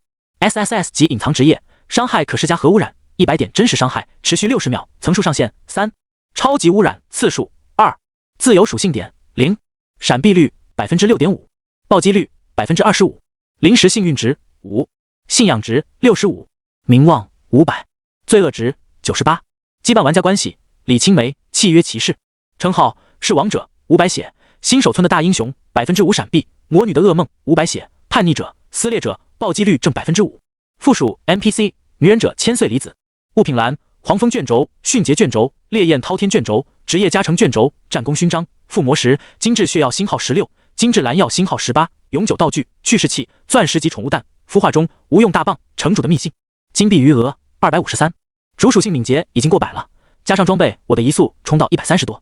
苏寒满意的点了点头，这个属性要是展示出去，怕是要吓死一大批内测玩家。这就是 SSS 级游戏天才的成长速度。不过苏寒也没觉得自己是无敌的，毕竟世界上牛逼的游戏天才多的是，肯定还有很多猛人正在暗自发育。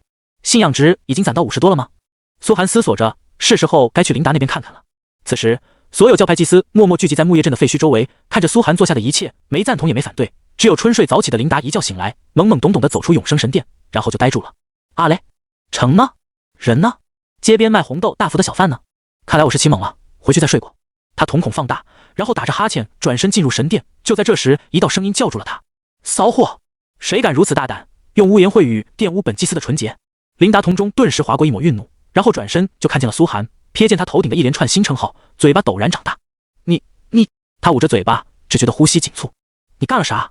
没啥，屠了个城。苏寒随意的把法杖放在一边，坐在神殿内给自己倒了杯水，啃着新鲜的贡果。杀鬼子都杀累了。即便以琳达的粗线条，都在原地愣了半天，才缓缓扭头看着面前的苏寒，眼神难以置信到了极点。你杀了镇长和镇里所有人？对，还有冒险者也杀光了，他们现在应该不太想继续冒险了。苏寒淡淡说道。现在神域提示我，主线任务发生了改变，到底是啥改变？当然有改变。琳达震撼的交喝起来。谁让你杀这么多人的？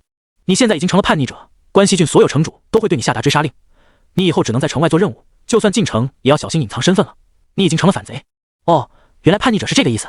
苏寒若有所思。那意思是以后我就专门跟朝廷对着干了？对，你只能去当土匪，当流浪武士，当山贼，跟山贼们巨啸山林，攻城略地。琳达说着说着，却发现苏寒的眼神越来越亮了。真的这么爽？要知道他现在可是在鬼子阵营，谁他妈愿意给鬼子国背景的朝廷效力啊？山贼这个身份正适合自己，看不顺眼杀就完了。琳达愣了愣，风餐露宿，很可怜的。无妨，我就喜欢这种有挑战性的生活。苏寒大手一挥，点开了信仰界面。如今信仰界面这些东西对他的吸引力都不大了，思索着苏寒还是决定先把神值晋升一下，5点信仰值晋升。恭喜您，花费5信仰值晋升为永生教士。恭喜您，花费10信仰值晋升为永生牧师。恭喜您，花费20信仰值晋升为永生执事。狂风烈焰卷轴灵魂绑定5信仰值。烈阳滔天卷轴灵魂绑定5信仰值。专注疯狂卷轴灵魂绑定5信仰值。永生闪避卷轴灵魂绑定10信仰值。幸运加持卷轴灵魂绑定10信仰值。暴击翻倍卷轴灵魂绑定10信仰值。智慧增幅卷轴灵魂绑定10信仰值。随机白银级神隐装备灵魂绑定30信仰值。随机白银级神赐饰品灵魂绑定30信仰值。宠物孵化秘药灵魂绑定30信仰值。NPC 转职药剂灵魂绑定50信仰值。建成令灵魂绑定500信仰值。晋升神值将开启更多兑换选项。看着眼前大变样的信仰值界面，苏寒口水都流下来了。这回信仰值兑换的东西比之前好了不止一筹，但价格也更贵了。宠物孵化 NPC 转职都有了，甚至还有建成令。要知道建成令一般是50级以上的玩家才有资格刷到的，可以在荒野中建立一座玩家自己城市，还能发展这座城市，赚取税收等等。内测工会如果没有搞到建成令，工会就无法建立自己的城市，基本上就混不下去。城镇阶段开启主线任务，等20级玩家转职后就可以进入郡城阶段了。郡城的主题是各大工会之间的明争暗斗，这个阶段玩家必须以工会为单位开始博弈，因为国战中工会实力越强，战场上的地位就越高，所以一块建成令的价值高到难以想象。通常一个工会要连续刷几个月才能刷到一块建成令，根本是有价无市。而苏寒身为至高教派，竟然可以直接用信仰值兑换，爽！可看到建成令的价格，他顿时萎了。500点信仰值，这特么也太贵了。苏寒吐槽道：“我得打多少个任务才能打到500点信仰值？”琳达笑了：“你想要这块建成令？大概500-600个支线任务就可以吧。”苏寒无语，可建成令又是郡城阶段必须的。他已经有信心这次拿下世界 BOSS， 然后提前获得新手排行榜第1名，进入郡城后第一个建立公测玩家的工会。如果有这块建成令，他工会的实力就更强了。有没有什么快点的办法？苏寒问道。琳达神色正经了几分。诸神有一条不变的法则，就是付出多少得到多少。你想要不费时，短时间内获得大量信仰值，就要挑战超出你理解的超高难度任务。这种任务一般还带有惩罚，限制时间内无法达成的话，会扣除你的属性点或者其他惩罚。超高难度任务。苏寒沉吟片刻，怕什么？挑战就挑战。连镇长他都杀了，还有什么不敢挑战的？你好好想想吧。但你已经选择了挑战冰霜女王，必须击杀她，并且升到20级，你才能晋升到郡城。进入郡城之后来找我，我给你安排几个超高难度任务。琳达笑盈盈的上前拍了拍苏寒肩膀，一股香风袭来，让苏寒感觉这骚货不知道为啥很爽的样子，内心对自己屠城其实感到很兴奋。他该不会是晋升了吧？苏寒没想那么多，转身就朝传送阵走去。现在对他来说最重要的是击杀世界 BOSS。此时，几个侥幸逃出木叶镇的鬼子玩家火速赶往了附近各个鬼子城镇，一传十，十传百，很快苏寒屠城的消息就传遍了附近所有城池。所有城镇中原本磨刀霍霍准备去世界副本灭杀苏寒的异国玩家们，此刻全部抹了招。屠城，他把一座城镇内所有 NPC 全杀了，包括镇长。随着几个鬼子玩家声泪俱下的控诉，几个欧美玩家当场愣住。他的实力已经恐怖到了这种程度。就在这时，木叶镇附近10座城镇已经全部接到了消息，齐齐朝着这边簇拥而来，全部都是针对苏寒的玩家。3个鬼子玩家缓缓走来，为首的便是一位已经畸变成大螃蟹形状的鬼子，吓了旁边玩家一跳。只见他声线低沉：“诸位，我们开个会吧，世界副本不能就这样让给苏若涵。”附近几个欧美玩家顿时小声窃窃私语起来：“这不是那个藤本会社的藤本元二吗？听说他被苏若涵击杀了不下50次，直接被苏若涵的核污染给毒得不成人形了。啧，真惨啊！众多玩家的眼神更加遗憾。这种情况下，谁还敢去针对苏若涵呢？恐怕只有这些跟苏若涵有血海深仇的鬼子玩家才会去。就在这时，一道深沉有力的声音响起：“诸位，只要击杀苏若涵一次，他身上爆出来的东西，我们鬼子国玩家都不要。只要各位肯出力，人人都有一份。”众人循着视线看去，发现藤本元二的身旁还有一位身材修长的鬼子玩家，职业竟然是 B 级职业暗影刺客，随时可以进入前行状态，并且走出前行状态，对敌人造成500%伤害的一击。这位暗影刺客的名称为藤本侍郎，也是一位从内侧下凡而来的玩家。与傲视群雄不同的是，他是 B 级职业，即便放在内侧玩家中也是实力出众。哇！窃窃私语声更重了，鬼子国竟然让一位前途无量的 B 级刺客类职业玩家自降等级下凡来杀苏若涵了。看来鬼子国真是对苏若涵恨到了极致。这藤本侍郎可是 B 级职业的内侧玩家，而且还是刺客职业，正好针对苏若涵这个法师。击杀苏若涵有希望了，他再强也是法师，天生被刺客克制。不少原本摇摆的玩家看到藤本侍郎，顿时加入了鬼子国玩家的会议，聚集在一起，浩浩荡荡500-600人，各国玩家都有，只是除了鬼子国，其他国家没有出什么厉害玩家来，顶多出了几件道具。正在这时，城内铁匠铺内，一位少年怒吼着：“我要变强，我要斩杀苏若涵，我才是最强的！”哗！他面前赫然出现一把加5的长弓，显示强化成功的字样，落到少年手中。当他走出铁匠铺后，浑身上下散发的浓郁神光已经彻底遮住了他全身，全套加5的装备。路过的玩家忍不住愣住，站在原地惊叹了起来：“我靠，这是谁啊？这得砸了多少钱？天啊！全套加5的装备，而且他的武器还是白银级，起码得好几亿吧？怪不得最近市面上所有装备和强化材料的价格都上涨了，原来是有巨额在发力。”轰！射雕一剑。少年出世之后，弯腰拉弓如满月，一剑朝前射去。海量资金砸出的全套加5装备，加上白银级加5的武器，直接让他这一剑的威力强横到了难以想象的程度。轰轰轰！再加上少年的 A 级职业，这一剑直接贯穿了城墙，随后让整座城楼轰然坍塌。更恐怖的是，坍塌后的建筑不断出现禁锢、雷击、眩晕等等特殊效果，可想而知，这一剑要是面对玩家，会强到何等程度。啪啪啪！少年身旁一身劲装的秦昊满意的拍着手，还好，虽然花费了3亿多资金，你的实力已经足够称霸了。他点开罗天的属性，穿上全套加5装备后，罗天虽然只有16级，但物理攻击暴涨到了2000多，血量3000多，移动速度达到120。更别说秦昊花大功夫给他买的技能，几乎把他武装到了牙齿。凭借他的 A 级职业，实力早已远远超过了普通的下凡内测玩家。砸下如此多资金，没想到运气不错，竟然强化出了全套加5装备。秦昊这次不仅有信心击杀苏寒，更有信心击杀世界 BOSS。哼！秦昊露出冷笑，心中想到自己可怜的弟弟，就恨不得生生把苏寒吃下去。折磨人的刑具都打造好了吗？禀告少爷，都让一些生活类职业的玩家打造好了。傲视群雄在一旁冷声道：“很好，道具也准备好。”秦昊残忍的狞笑道：“这次我要让苏若涵遭受人类无法想象的痛苦，逼他说出他的真实身份，然后在现实中找到他，才能解我心头之恨。”参见少爷。一旁的罗天也走了过来，神色恭敬地对秦昊躬身：“感谢少爷让我有今天，我罗天生是秦家的人，死是秦家的鬼。行了，不必表这些没用的忠心，这次好好拿下苏若涵就行。”秦昊淡然挥手，3亿资金就算对秦氏集团来说也不能算一笔小钱，但这笔钱能砸下来苏若涵，他觉得很值。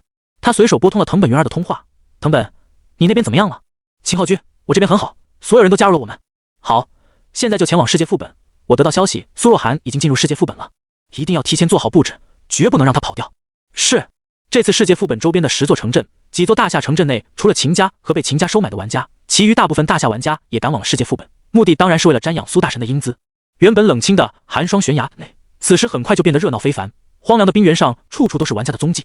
大夏玩家很明显跟其他前来追杀苏寒的玩家泾渭分明，互相冷笑。但所有人都目的都只有一个，找到苏寒。愤怒是我的意志。一股深沉至极的女声直接震碎了冰川，险些将苏寒砸死。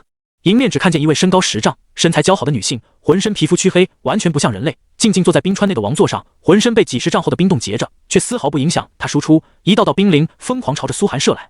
因为击杀了冰霜魔女，冰霜女王对苏寒的恶意值已经到顶，而苏寒看完她的属性后，二话不说就退出了战斗。这怎么打？就问你怎么打？只要被碰到就是3秒的冰冻效果，3秒钟之后极少有玩家能不被秒杀的。简而言之，碰到就死。而且最可恶的是他身上的冰层能抵挡30万点伤害，足30万点啊！就算苏寒能磨掉他的血，恐怕也要磨个几天几夜。苏寒直接叹息一声，神域内的 BOSS 真是太变态了，就算他实力已经强到这种程度，完全超出现阶段玩家，想单刷世界 BOSS 也几乎是不可能的。不过这次他倒是也没想单杀，反正核污染层数每10级只能上涨1次，单杀也涨不了层数。就在这时，苏寒忽然听到耳边传来一阵嘈杂的人声，苏若涵肯定就在里面。这次咱们来了800多人，他这次必死无疑。只要进了副本，回城也只能在这冰川里，咱们就把他堵在副本里杀100次。准备好了，杀到他零级为止。主人小心！嗖，牵引，千岁离子瞬间放出一个群引技能，让苏寒和他同时隐身在冰层旁。身为 NPC， 千岁离子的自带技能比玩家多出很多。到现在，苏寒都没仔细看他到底有多少种技能。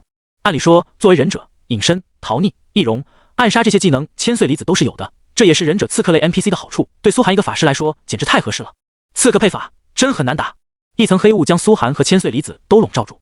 透过黑雾，苏寒清楚看见了这些玩家的属性和他们手上随时装备的道具，尤其是领头的秦昊和他身边浑身装备加5的罗天，还有人群中鹤立鸡群的藤本侍郎，30级的 B 级刺客类玩家。好家伙，苏寒露出冷笑，准备的真是够充分的，这投资恐怕好几亿都打不住吧。不光鬼子那边直接一位 B 级玩家下凡，秦昊竟然搞出了一位浑身加5的 A 级玩家，这种阵容来杀自己，看来秦家和他背后的鬼子国势力是针对自己恨到了骨子里。不过看着这么多人，苏寒忽然露出了玩味的笑容。白送上门来的打工仔，那就先找点事给他们干喽。前往冰霜女王所在的洞窟方向有一道巨大的冰洞吊桥连接，吊桥完全由寒冰构成，普通玩家的攻击砍上去就跟挠痒痒一样，根本破坏不了地形。不过以苏寒的核污染吗？哗哗哗，苏寒直接一道核污染河流浇灌到了冰桥上，紧接着开始狂下核酸雨，一个个水球疯狂打上去，海量的核污水透出浓烈的伤害，真实伤害对地图也有效果。这吊桥顿时飞速融化，发出咔咔的巨响，每秒钟900点真实伤害的核污染对地图的伤害极其恐怖。不一会，吊桥就被苏寒烧得融化到了限度，开始猛然断裂。轰轰轰！直到一阵巨响传来，身在冰川内的玩家才猛然反应过来，厉声大吼着：“苏若涵在后面！他把地图破坏了！靠，我们出不去了，怎么办？副本里还不能回城，要等这个副本结束才会被传送出去，起码要10天啊！妈的，我就想知道那么厚的冰桥，他特么是怎么在这么短时间搞断的？100个玩家围攻也要打半天吧？靠，大意了！绞杀苏寒大队，首战失利。”激变的瞳孔发绿的藤本元二和秦昊对视了一眼，互相咬紧了牙。这苏寒真是滑得像鬼，现阶段玩家大多没有空间移动类技能，群体传送卷轴这种价值万金的至宝更是不可能有。他算准了，这些人只能被困在冰川内。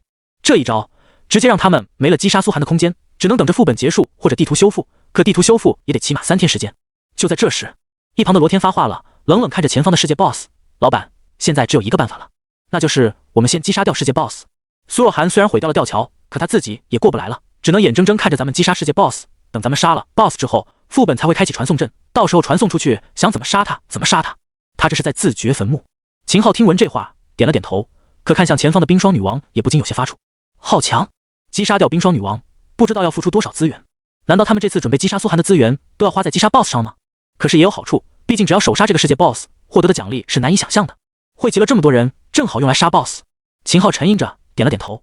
既然他也过不来，根本无法干扰咱们打 BOSS， 那就再让他多活一会吧。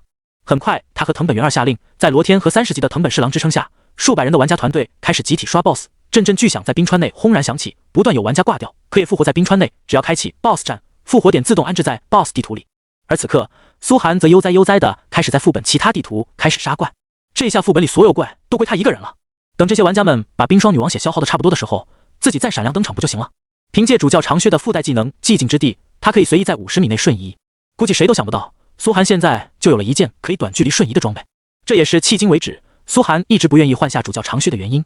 而且秦昊他们没有火神祭司的酒，想杀冰霜女王，苏寒对此只能呵呵，不打个2-3天基本都没有任何希望，自己时间充裕的很。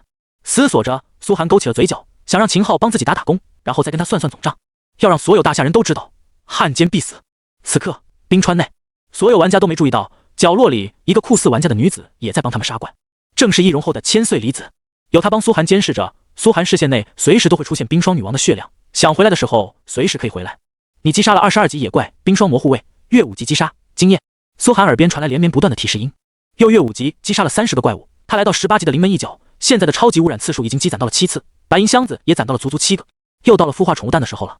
苏寒美滋滋的拿出星耀级宠物蛋，先是使用了一次超级污染，哗，巨量的污染瞬间涌入蛋壳内，蛋壳内的星光被淹没，然很快天空中又是一道磅礴星光从天而降，愤怒的清除了蛋壳内的核污染。苏寒面色没有丝毫变化，又是一道超级污染上去。你越拒绝我越兴奋，今天这宠物蛋我还真就污染定了。第2次超级污染终于没有星光再降临，显然是已经无奈了，反正苏寒现在超级污染多的用不完，来啊，谁怕谁。噌，苏寒把脚下冰霜魔族尸体滴了上去，宠物蛋开始迅速变化，宠物资质又增加了1000多点，其中星光已经浓郁到几乎化不开，不过还没有再次晋升的征兆。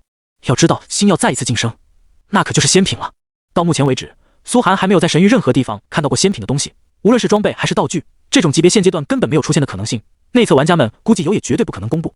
他满意的收起了宠物蛋，如今孵化度已经达到 65%， 还有7次孵化机会，砸掉了2次超级污染，现在他还剩5次超级污染，根本不慌，继续刷怪。顺便抬头看了看视线右上角的冰霜女王血条，几个小时过去了，那些围杀自己的大怨种们才打掉了冰霜魔女1/10不到的兵甲，却已经人均挂掉了2-3次。苏寒哼着小曲，继续前往下一个副本野怪。没过多大一会，副本野怪就被苏寒虐杀的七七八八。目前21级、25级的野怪，在苏寒1秒900点真实伤害的核污染面前，无非就是早死晚死的区别而已。苏寒的等级也迅速飙升，你已升到18级，你已升到19级，基本上只要越5级屠杀30个怪，苏寒就会升1级。足足大半天的时间，他从23级怪杀到25级怪，屠杀了差不多100头怪物。因为跟星神的拉锯战，中间2次孵化又把之前剩下的5次消耗掉，超级污染的次数积攒到了10次。哦，你击杀了冰霜魔将，25级，越5级击杀，你获得。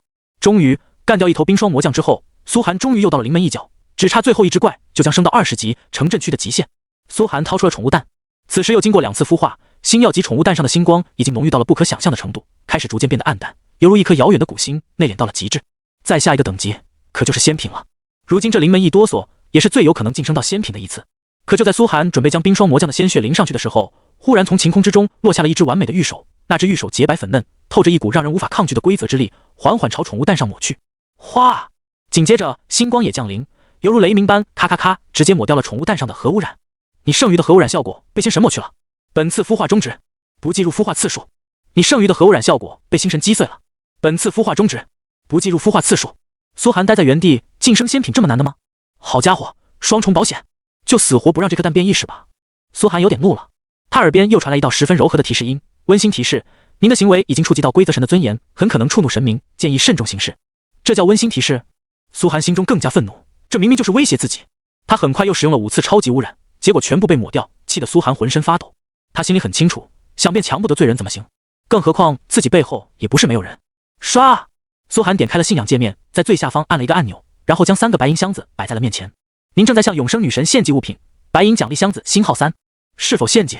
身为至高永生教派的唯一关门传人弟子，苏寒拥有随时直接向女神献祭的资格，可以换取到一些女神的指引，通常在解谜关卡任务中很有用，是献祭物品的贵重，还能换到一些其他恩赐。不过苏寒从来没献祭过，毕竟平常小事也犯不着麻烦女神大人。但今天这事，属实是几个规则神在欺负自己了。按照神域的职业简介，自己的 SSS 级职业就是可以让一切变异，几个规则神凭啥不让宠物蛋变异？这 TM 是典型的以权谋私。献祭！哗！3个白银箱子化作一阵白光消失不见。苏寒耳边连续传来3声提示音：永生女神感知到了你的献祭，永生女神感知到了你的献祭，永生女神感知到了你的献祭。神满意你的奉献，请提出你想要的恩赐。苏寒直接拿出宠物蛋，摆在那道永生白光面前，大声痛诉：女神大人，您看看这像话吗？咱们永生教派就这么被诸神看不起，还至高教派呢，结果这点小事就被卡住，是您提不动刀了，还是他们都飘了？作为您虔诚的信徒，我为教派的未来感到担忧，为您被羞辱而感到愤怒。这一段哗啦啦的话一出去，别说永生女神这4大至高神之一了，谁听了都得血压飙升3度。嗡！下一刻，巨大的响动从虚空中传来，苏寒隐隐看见一道身影从虚空中掠过，踏着星河，玉手中攥着2道人形，按在地上狠狠踩踏，巨大的哀嚎声响彻耳边。他不禁愣住，犹如在看一场无声的默剧。那2道身影，一位轮廓俊朗，一位仙风道骨，被那身材高大的女子一脚踩在地上，踢得连连求饶，不断双手合十求别打了，指了指苏寒这边，表示有外人看到。可那高大女子才不管这些，将2人狠狠收拾了一顿，临走前还放下一段狠话。通过口型，苏寒大致可以判断，应该是老娘唯一的传人，你也敢惹之类的话。然后苏寒献祭的光团才缓缓消失，刚才那些影像仿佛没存在过一般。耳边传来提示音：神回应了你的祈愿，本次献祭结束。苏寒长大了嘴巴，神确实回应了，很强有力的回应。他严重怀疑女神大人就是故意的，让自己看到自己有多受宠，亲自帮自己教训2个欺负自己的规则神。永生女神这么霸道，那可是2位规则神，而且还是掌管星耀和仙级规则的规则神，就这么被永生女神大人踩在地上摩擦，太帅太霸道了。看来选择这个教派果然没错，护犊子的神才是最爽的。感恩女神大人。苏寒虔诚的鞠了个躬，然后再次进行超级污染，然后开始孵化。果不其然，这次孵化没有出现任何异象，平静的犹如一汪古泉。很快苏寒耳边传来提示音：超级污染成功，变异成功，第16次孵化成功，你的宠物蛋已变异为仙级。哗！原本犹如亘古暗星的宠物蛋骤然释放出无穷星光，缕缕星光逐渐凝实，然后变成了白色，一道道云雾般的气流萦绕着宠物蛋，蛋壳也变成了近乎透明的白色，透着一股洒然出尘的磅礴气场。仙级！苏寒心头狂喜，顿时开始查看宠物蛋的属性。仙级变异宠物蛋。简介：变异后的宠物蛋将孵化出最低仙级以上资质的宠物，初始等级1级。特殊效果：星神的愤怒。这颗宠物蛋在晋升星耀时惹怒了规则神星神，出生后将永久附带一个特殊技能。特殊效果：仙神的哀嚎。这颗宠物蛋在晋升仙级时导致规则神仙神受创，出生后永久附带一个特殊技能。目前孵化度 80%， 又多了一个出生附带技能。苏寒心头暗爽不已，收起了宠物蛋。还有最后4次孵化机会，这个前无古人后无来者的宠物就要孵化出世了，就是不知道最后能强到何等程度，应该在郡城阶段就能将其孵化出来。孵化完成后，苏寒看了看自己还剩下5次超级污染的机会，而现在白银箱子已经攒到了足足13个，是时候再回去强化一波装备了。苏寒思索着，冷笑一声，抬头发现秦昊他们才不过打掉 3% 的冰霜女王护盾，想破掉护盾起码还要1-2天，那就等2天再过来，等自己变得更强，给他们一个惊喜。回城之后，现在的木叶镇就只剩下一个传送阵和教牌大街了，然后就是苏寒特意留下来的铁匠铺，四处浓烟滚滚，核污染的刺鼻味直冲脑海。不少传送过来看稀奇的玩家一看到苏寒露面，顿时吓得浑身颤抖，二话不说就朝传送阵奔。大夏玩家们则是兴奋地簇拥了上来，苏大神，能给我签个名吗？苏大神，跪求您一个好友喂，您从副本回来是已经击杀了世界 BOSS 吗？苏寒没理这些记者玩家，转身直接朝永生神殿走去。他记得琳达还给他发了几个支线任务，击杀冰霜魔女之后，任务奖励都还没领，这个支线任务奖励都不低啊。苏寒思索着，差点流了口水，快步进入神殿，将正在啃供果的琳达一把拽了起来。我的支线任务奖励呢？什么？琳达懵逼半晌才反应过来，哦，苏寒耳边顿时传来提示音，你完成支线任务王国悬赏，击杀冰霜魔女，获得100金币50声望。你完成支线任务关西郡悬赏，击杀冰霜魔女，获得10金币10声望。你完成支线任务木叶镇悬赏，击杀冰霜魔女，获得5金币5声望。你完成支线任务火神教派，击杀冰霜魔女，获得火神赐福，火系抗性永久正 5%。你完成支线任务铁匠铺的烦恼，获得免费附魔次数1次。你完成支线任务法师协会利昂的委托，获得法师塔利昂导师自研的技能书星号1。爽！苏寒心头暗道，光金币就有115个，换成钱就是100多万，65点声望让他声望值再次暴涨。火系永久抗性这种好东西自然是越多越好。最爽的是，竟然还有一本技能书。点开这本技能书，一行数据弹出在面前。利昂自研的技能书，法师召唤类。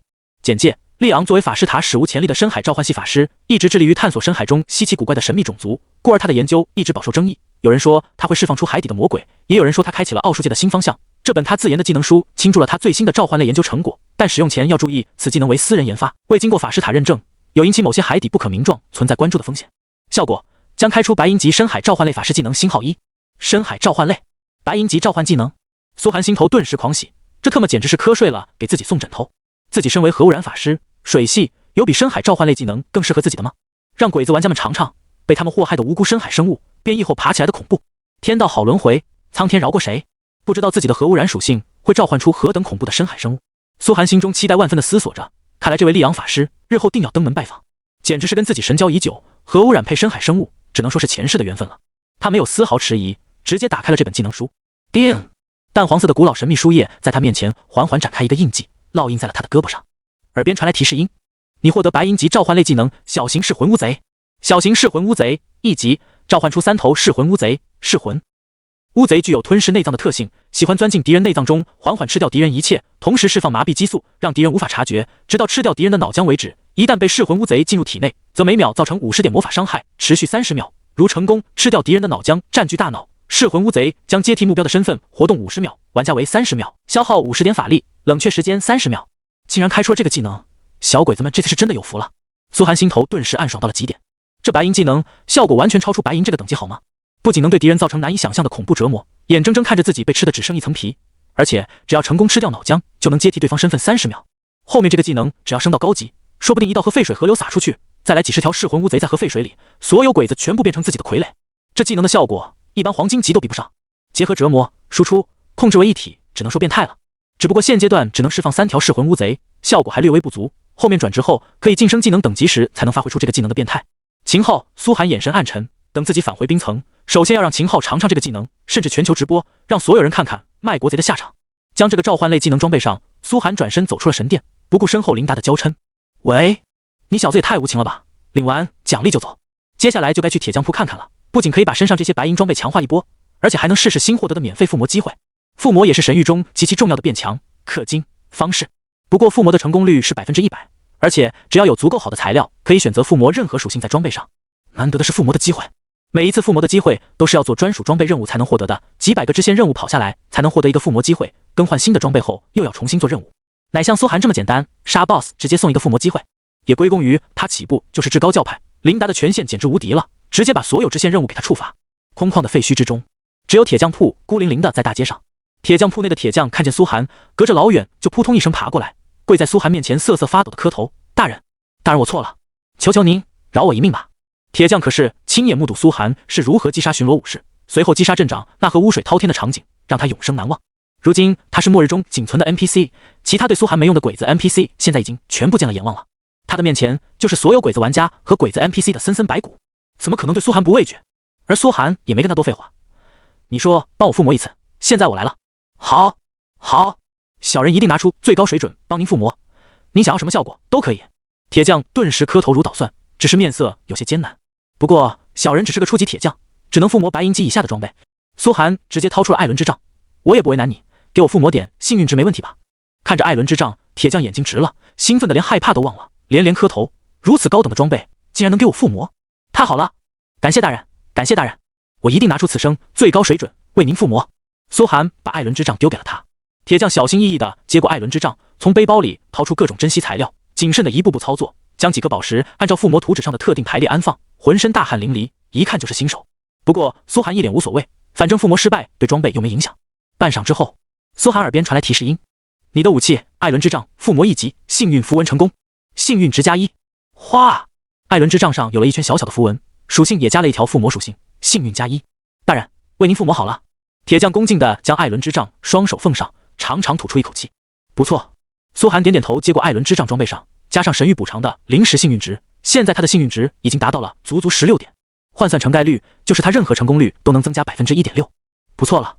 紧接着，苏寒又看向铁匠，思索着这次该强化哪件装备。可他的眼神落在铁匠眼里，就是彻骨的寒冷，让铁匠浑身又抖抖了起来，甚至裤子内一道水流淌出。自己没用了，不会被杀吧？铁匠吓得不敢说话了，必须要证明自己的价值才行。随后不小心瞥到了苏寒脚下的靴子，只觉得有些眼熟，仔细一看，瞳孔顿时放大几分，猛然起身喊道：“大人，别杀我，我有办法解除您靴子上的诅咒。”苏寒有点无语，自己啥时候说要杀他了？不过，你真能解除主教长靴上的诅咒？苏寒来了兴趣，要知道解除装备诅咒，那可是可遇不可求的事，有人耗费千金找主城装备大师都无法解除，有人只是在野外打个怪就莫名其妙解除诅咒，这铁匠难道真的有办法？是的，大人，我有办法。铁匠见引起苏寒兴趣，再次长长吐出一口气，指着苏寒的主教长靴，小声说道：“这件靴子是晨曦教派的定制装备，在王城铸造所打造，原本是黄金级特殊装备。我在王城铸造所当学徒的时候见过。”黄金级？苏寒眼神一亮，怪不得技能这么屌。要知道白银装备已经是50级以下野怪能爆出的极限了，黄金装备只有少数精英怪才能爆出来，哪怕在郡城也是价值亿万的存在。每一件黄金装备都是绝对的主力，这件主教长靴竟然是黄金级装备，技能可以瞬移，也就能理解了。要是能驱除上面的诅咒，好家伙，不知道会强到何等程度。请您脱下来，让我仔细看看。铁匠请求道。随后拿着苏寒的主教长靴，观详上面的血色印记，铁匠逐渐皱起了眉头。大人，我知道是怎么回事了，说来听听。苏寒不急不慌，要是你真能解除我靴子上的诅咒，等我建成之后，招你当个城池铁匠也不在话下。真的？铁匠听得心脏咚咚咚跳，心头狂喜到了极点。如果一般冒险者说他能建成，铁匠是不信的。可苏寒是谁？一个人屠杀了整座城镇的狠人，就在他面前，永生教派的唯一信徒，30级的镇长，还拥有海量加持，在苏寒面前连1个小时都没撑到。这么多身份叠加在一起，由不得铁匠不信。想到自己不仅不用死，而且还能得到一份新工作，不用饿死，铁匠顿时充满了斗志，粗糙大手狠狠拍着自己肩膀：“我会尽我所能。”晨曦教派的主交级存在，一般都会前往猎杀血魔，这件装备上的诅咒应该就是血魔留下的。我可以配置药水，尝试为您将其解封，不过需要大量白银级原材料。看了半晌，铁匠面色艰难地对苏寒道：“哗！”苏寒直接把13个白银箱子摆在了铁匠面前，然后用超级污染开了2个，蹭蹭蹭，一次性71件白银装备齐刷刷摆在铁匠面前，每一件都是价值最贵的武器。这些装备如今拍卖出去，底价就得上千万。而苏寒如今也财大气粗，淡然道：“这些材料够不够？”“够了，够了。”铁匠眼睛都瞪直了，一次性这么多白银装备分解成材料，再怎么都够了。很快，铁匠开始紧张的干活，分解一件件装备。苏寒丝毫不心疼，只要能修复出一件黄金装备，价值就是这些白银装备的10倍了。随着大量药水配置出来，铁匠开始往主教长靴上浇药水，足足50件装备配出来的药水，很快便将主教长靴彻底淹没，上面的血迹逐渐消失，看得铁匠心中狂喜，很快就露出了原本闪耀的黄金色泽。叮！苏寒耳边传来一声提示音：“你的诅咒装备主教长靴已驱除诅咒，你获得黄金级装备主教长靴。主教长靴，靴子。简介：晨曦主教的固定装备，每一任晨曦主教都会配备，具有晨曦神的加持。品质：黄金级，加5灵异素，加500双防，加1000血量，加3闪避。技能1：晨曦回廊，在前方制造一道500米长的回廊，在回廊内你可以借助晨曦瞬移，每3秒一次，教堂持续3分钟，冷却时间5小时。技能2：晨曦之风，获得2道晨曦之风的加持，移速增加10%，持续时间10秒。技能3：信仰之跃，你可以跳起500米的高度，并且缓缓滑翔落下，消耗法力100，冷却时间1小时。我靠，能飞！苏寒愣住了，心头的狂喜简直难以言喻。他想过修复好的主教长靴会很强，但没想到竟然会强到这种程度，竟然有3个技能，瞬移的范围变成了500米，时间也减少了，简直是变态。最后一个信仰之跃，能跳起500米，然后滑翔，等于一个小飞行技能了。怪不得每一件黄金装备都是珍藏级别，普通 BOSS 都只有极小概率才能爆出来，这属性简直逆天！不光有一个范围瞬移技能，而且竟然还能让自己不借助飞行坐骑就飞起来。要知道，哪怕在内测玩家里，飞行坐骑价格都是其他坐骑的10倍。爽，太爽了！这件黄金装哪怕给苏寒几百件白银装备，苏寒都不换。装备上主教长靴后，他的移速顿时再次猛增一截，达到150多。现在移速跟主敏捷的30级内测玩家比可能还是差一点，但绝对超出公测玩家10倍。在他们身边，他们甚至都看不清苏寒的速度。血量和防御也再次上涨，血量达到4000多点，防御过1000，即便冰霜女王也不可能轻易秒杀苏寒了。最后苏寒看到主教长靴下面有个小小的加3闪避，这说明啥？说明这件主教长靴强不是没有道理的，因为这不仅是一件黄金装备，而且还是一件有至高词条的黄金装备。呼，苏寒心头爽到难以言喻，这次实在是太欧皇了。这件装备卖出去，恐怕标价1个亿都会有人抢着来竞拍。闪避啊，自己最想要的至高属性，现在神值晋升到永生执事后，苏寒已经有了20闪避，换成概率就是2%，再加上称号的5%，女神大人给的加持1%，就等于8%闪避了。如果再把这件主教长靴强化上去，苏寒很可能直接登上闪避排行榜，跟内测老玩家们在同一水准。可惜城镇阶段爆不出黄金装，只能去郡城才有可能强化黄金装了。苏寒心中叹息着，这件主教长靴实在是太适合他了，潜力无限。不错，很不错。苏寒大力拍了拍铁匠的肩膀，以后你就跟我混吧，叫啥名字？多谢武士大人。小人名叫加藤鹰。苏寒猛然过头，没看出来呀，小伙子竟然如此天赋异禀，竟然跟神之异手同名，怪不得可以这么欧皇，未来可以大力栽培栽培。很好，你就先在木叶镇等着，等后期加入我的城池。好的大人。铁匠知道自己的小命肯定保住了，顿时狂喜的点头。此时更变强一截的苏寒抬起头看了看冰霜女王的血量，有千岁离子在那边，他随时可以监控冰霜女王的情况。结果冰霜女王的护盾才掉了1/10不到，太拉了吧！苏寒撇了撇嘴，800多个人到现在连冰霜女王的皮都没打掉，现在城镇区能刷的怪已经全被他刷光，主线任务支线任务也全部清空，等级已经升到20级。苏寒的进度实在太快，如果不干掉冰霜女王，就只能站着发呆，这也太无聊了。可要等秦昊那边磨掉冰霜女王的血，起码还要1-2天的时间，这1-2天的时间对苏寒来说就是长草期，百无聊赖。既然没怪可杀，那就去杀人吧。苏寒思索着，转头进入传送阵，朝其他城镇走去。第一站自然是距离他最近的鬼子城镇荒原镇。可他前脚踏入荒原镇，后脚荒原镇公共频道就响起了凄厉的嘶吼声：苏若寒来了！苏若寒来了！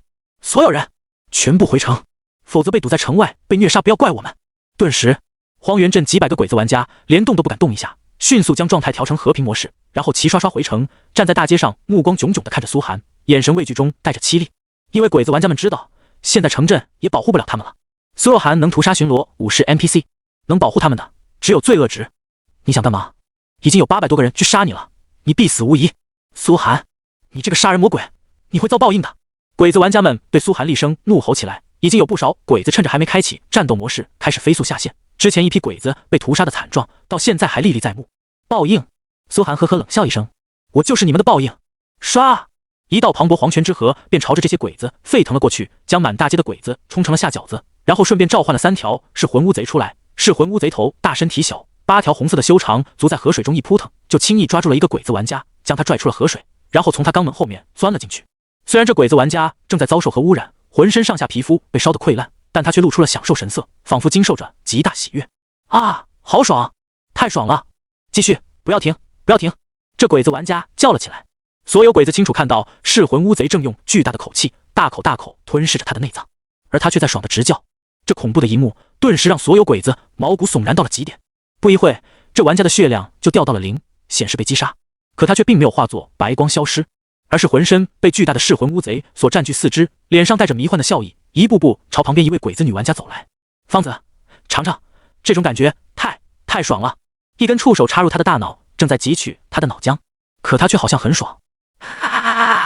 那位胆子小的鬼子女玩家直接被吓得当场删号退游了，游戏角色都被抹去，宁愿死都不愿意经受这种折磨。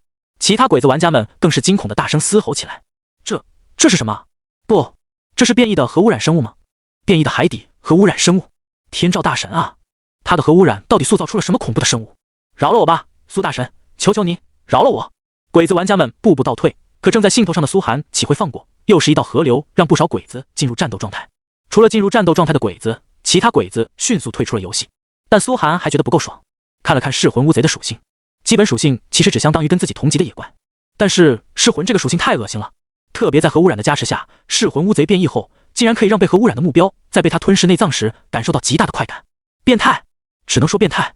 不过很适合鬼子玩家们，苏寒决定多来点，于是用黄泉河流封住去路，就开始放出一只噬魂乌贼，疯狂不断吞噬在场的鬼子玩家。尝尝你们自己造的孽，深海核污染变异后的生物。苏寒露出了冷笑。啊，不，救命啊！打灭！噬魂乌贼在被封住走位的鬼子玩家们中开始大快朵颐，肆意乱杀，抓住一个鬼子就钻进他体内开始吞噬。不一会，这位鬼子玩家就进入了超爽状态，躺在地上起不来，四肢抽搐着，脸上带着诡异的微笑，死后变成一个空壳，被噬魂乌贼用来吞噬更多玩家。惊恐的惨叫声响彻城池。很快，守城的武士就赶了过来，结果直接被苏寒几个水球打死。如今苏寒的实力，杀个城镇的守卫武士跟玩一样。你击杀了100次和平状态白名玩家，罪恶值达到100，已进入最高红名状态。苏寒耳边很快传来提示音，又进入最高红名了。他无趣的撇了撇嘴。不过屠杀了100个新玩家，也让核污染时间增加了10秒。看着地上爆出来的一大片东西，苏寒懒得一样一样捡，直接给李青梅去了电话。我在荒原镇，过来捡东西了。啊，好。李青梅和陈书恒二人迅速赶到，身后带着一群大夏玩家。看着眼前地狱般的场景，两人心中顿时震撼到了极点。苏寒又屠了一座鬼子城镇，看苏寒杀人爽，可捡他爆出的东西更爽。这些东西等级太低，苏寒看不上，直接作价让他二人转账。二人只需要略微转手，就能不经过拍卖倒到一大批好东西，大赚一笔。包括之前木叶镇鬼子玩家掉的东西，也是二人捡去了，一起跟苏寒结账。他们当然不敢黑了苏寒的钱。这些装备也归你们了吧？思索着，苏寒又掏出了几件自己换下来的装备和剩下的10几件白银装备，一起给了二人，神色有几分狐疑。你们的资金吃不吃得下？二人兴奋的浑身颤动，陈书恒更是立刻打包票，放心吧，苏大神，我们陈氏集团砸锅卖铁也要吃下来。我已经算过了，这些爆出来的东西和装备一共价值5000金币，也就是5000万华夏币。李青梅也正好算完，掰着手指头跟苏寒可怜巴巴道：主人，能不能把那几件隐藏词条装给我？5000万。苏寒听完，他心头也是不禁一阵震撼，饶是他都没见过这么多钱，算下来也该爆出这么多，毕竟2个城镇的所有鬼子玩家都被自己杀退游了。他挥了挥手，我不管你们怎么分，直接转给我现金就行了。好。二人齐齐点头。不过陈书恒很快想到一点，神色冷静起来，这么大额的现金，如果直接到您账上肯定会引起怀疑，建议您最好是存在一张不记名的开曼群岛银行卡上。什么银行卡？苏寒挠了挠头，根本没听过。我来帮您解决。李青梅当场道，随后迟疑着说道，不过您最好亲自来一趟线下，交到您手上。要线下见面？苏寒有些迟疑，不过反正李青梅已经知道自己是苏寒，查自己的住址并不难，所以跟他线下见面也没什么，能保证资金安全最重要。他点点头，我下午去一趟党岛，能办妥吗？可以，就是请给我留点时间准备。李青梅闻言顿时兴奋的脸蛋都红起来，因为终于可以线下跟偶像面基了。他欣喜的捏了捏衣角，已经思索起自己该穿什么。8点之前我一定办好，到时候在中环大厦顶层跟您见面。好。苏寒点点头就转身离去。此时寒霜悬崖世界副本内，几百个玩家分别站在冰层各个方向，藤本侍郎和罗天顶在最前面，旁边站着几十个战士，骑士类玩家、射手和法师类职业绕后，牧师类职业疯狂加血，围杀着正中央的冰霜女王。冰霜女王身上厚厚的护盾不断被击破，可速度慢的简直让人吐血。忽然秦昊收到了一条消息，让他陡然暴怒。苏若寒一旁的藤本元二也收到了消息，顿时愤怒的用蟹钳般的手狂砸地面。八嘎八嘎，把我们封在这里，他竟然去屠杀了我的城镇。几百个我国玩家被杀了，几十人受不了折磨，选择永久退出神域。可恨啊！秦昊也是气得不轻，但他神色阴沉的思索半晌，缓缓摇了摇头。不行，神域中这小子实力太强了，必须从现实中找到方式搞死他。秦昊君，你有好的办法？藤本元二露出狰狞的神色问道。如果能在现实中找到苏若涵的身份，鬼子国一定会用尽全力将苏若涵碎尸万段。秦昊沉思着，虽然我们搞不了他，但可以搞他身边的人。根据买到的资料，能跟苏若涵搭上关系的只有2个玩家，一是李氏集团的李青梅，此女不能动，李清正这老家伙的屁股摸不得；二是陈书恒，陈家的实力不强，倒是可以作为一个突破口。原来如此，藤本元二顿时眯起了眼，抓住这个陈书恒，就有可能问出苏若涵的现实身份。没错，秦昊点了点头，神色冷酷的迅速拨通了几个电话。藤本也迅速开始联系人，虽然他们的人大多被苏涵困在副本内，但外界仇恨苏涵的人更多。陈书恒还不知晓危险即将来临。回到永生神殿内，苏涵看琳达还在呼呼大睡，任务列表也都显示无。抬头看了看冰霜女王的血条，到现在护盾还有一大半，血条还是满的，估计没个1-2天，秦昊他们绝对解决不了。这下苏涵是彻底没啥事做了，除了在神域中发呆，只能下线。就在这时，叮叮叮，一道来自现实中的电话铃声突然响起，神域游戏舱自动从手机转接到苏涵耳边。韩金龙来电，是否接听？您收到一条回信。韩金龙，韩哥，明天咱们老教练40岁大寿，班上同学们组了场宴会，这么多年也没时间拒绝，这次你可一定要回来参加。机票已经帮你订好了。老韩，同学聚会。苏涵愣了愣，想接电话，可对方已经挂断，只发来了一张机票，想来是怕自己拒绝。过往的记忆哗啦啦涌上脑海。苏涵在成为职业选手前，曾经是天才电竞训练营的学员，而韩金龙就是他学员时代关系最铁的哥们儿，如今已经是赫赫有名的大主播金牌讲师。当初苏涵被封杀时，韩金龙甚至不惜跟秦氏直接闹翻，跳槽到了其他电竞公司。而他们的老教练班主任李康也是一位在电竞界德高望重的前辈，曾用自己的声誉为苏涵担保，可惜被秦氏集团压了下去。唉，思索着往事，苏涵心头逐渐感慨。不说老韩这么盛情邀请，就算奔着老教练的40大寿，自己也得去参加这次同学聚会。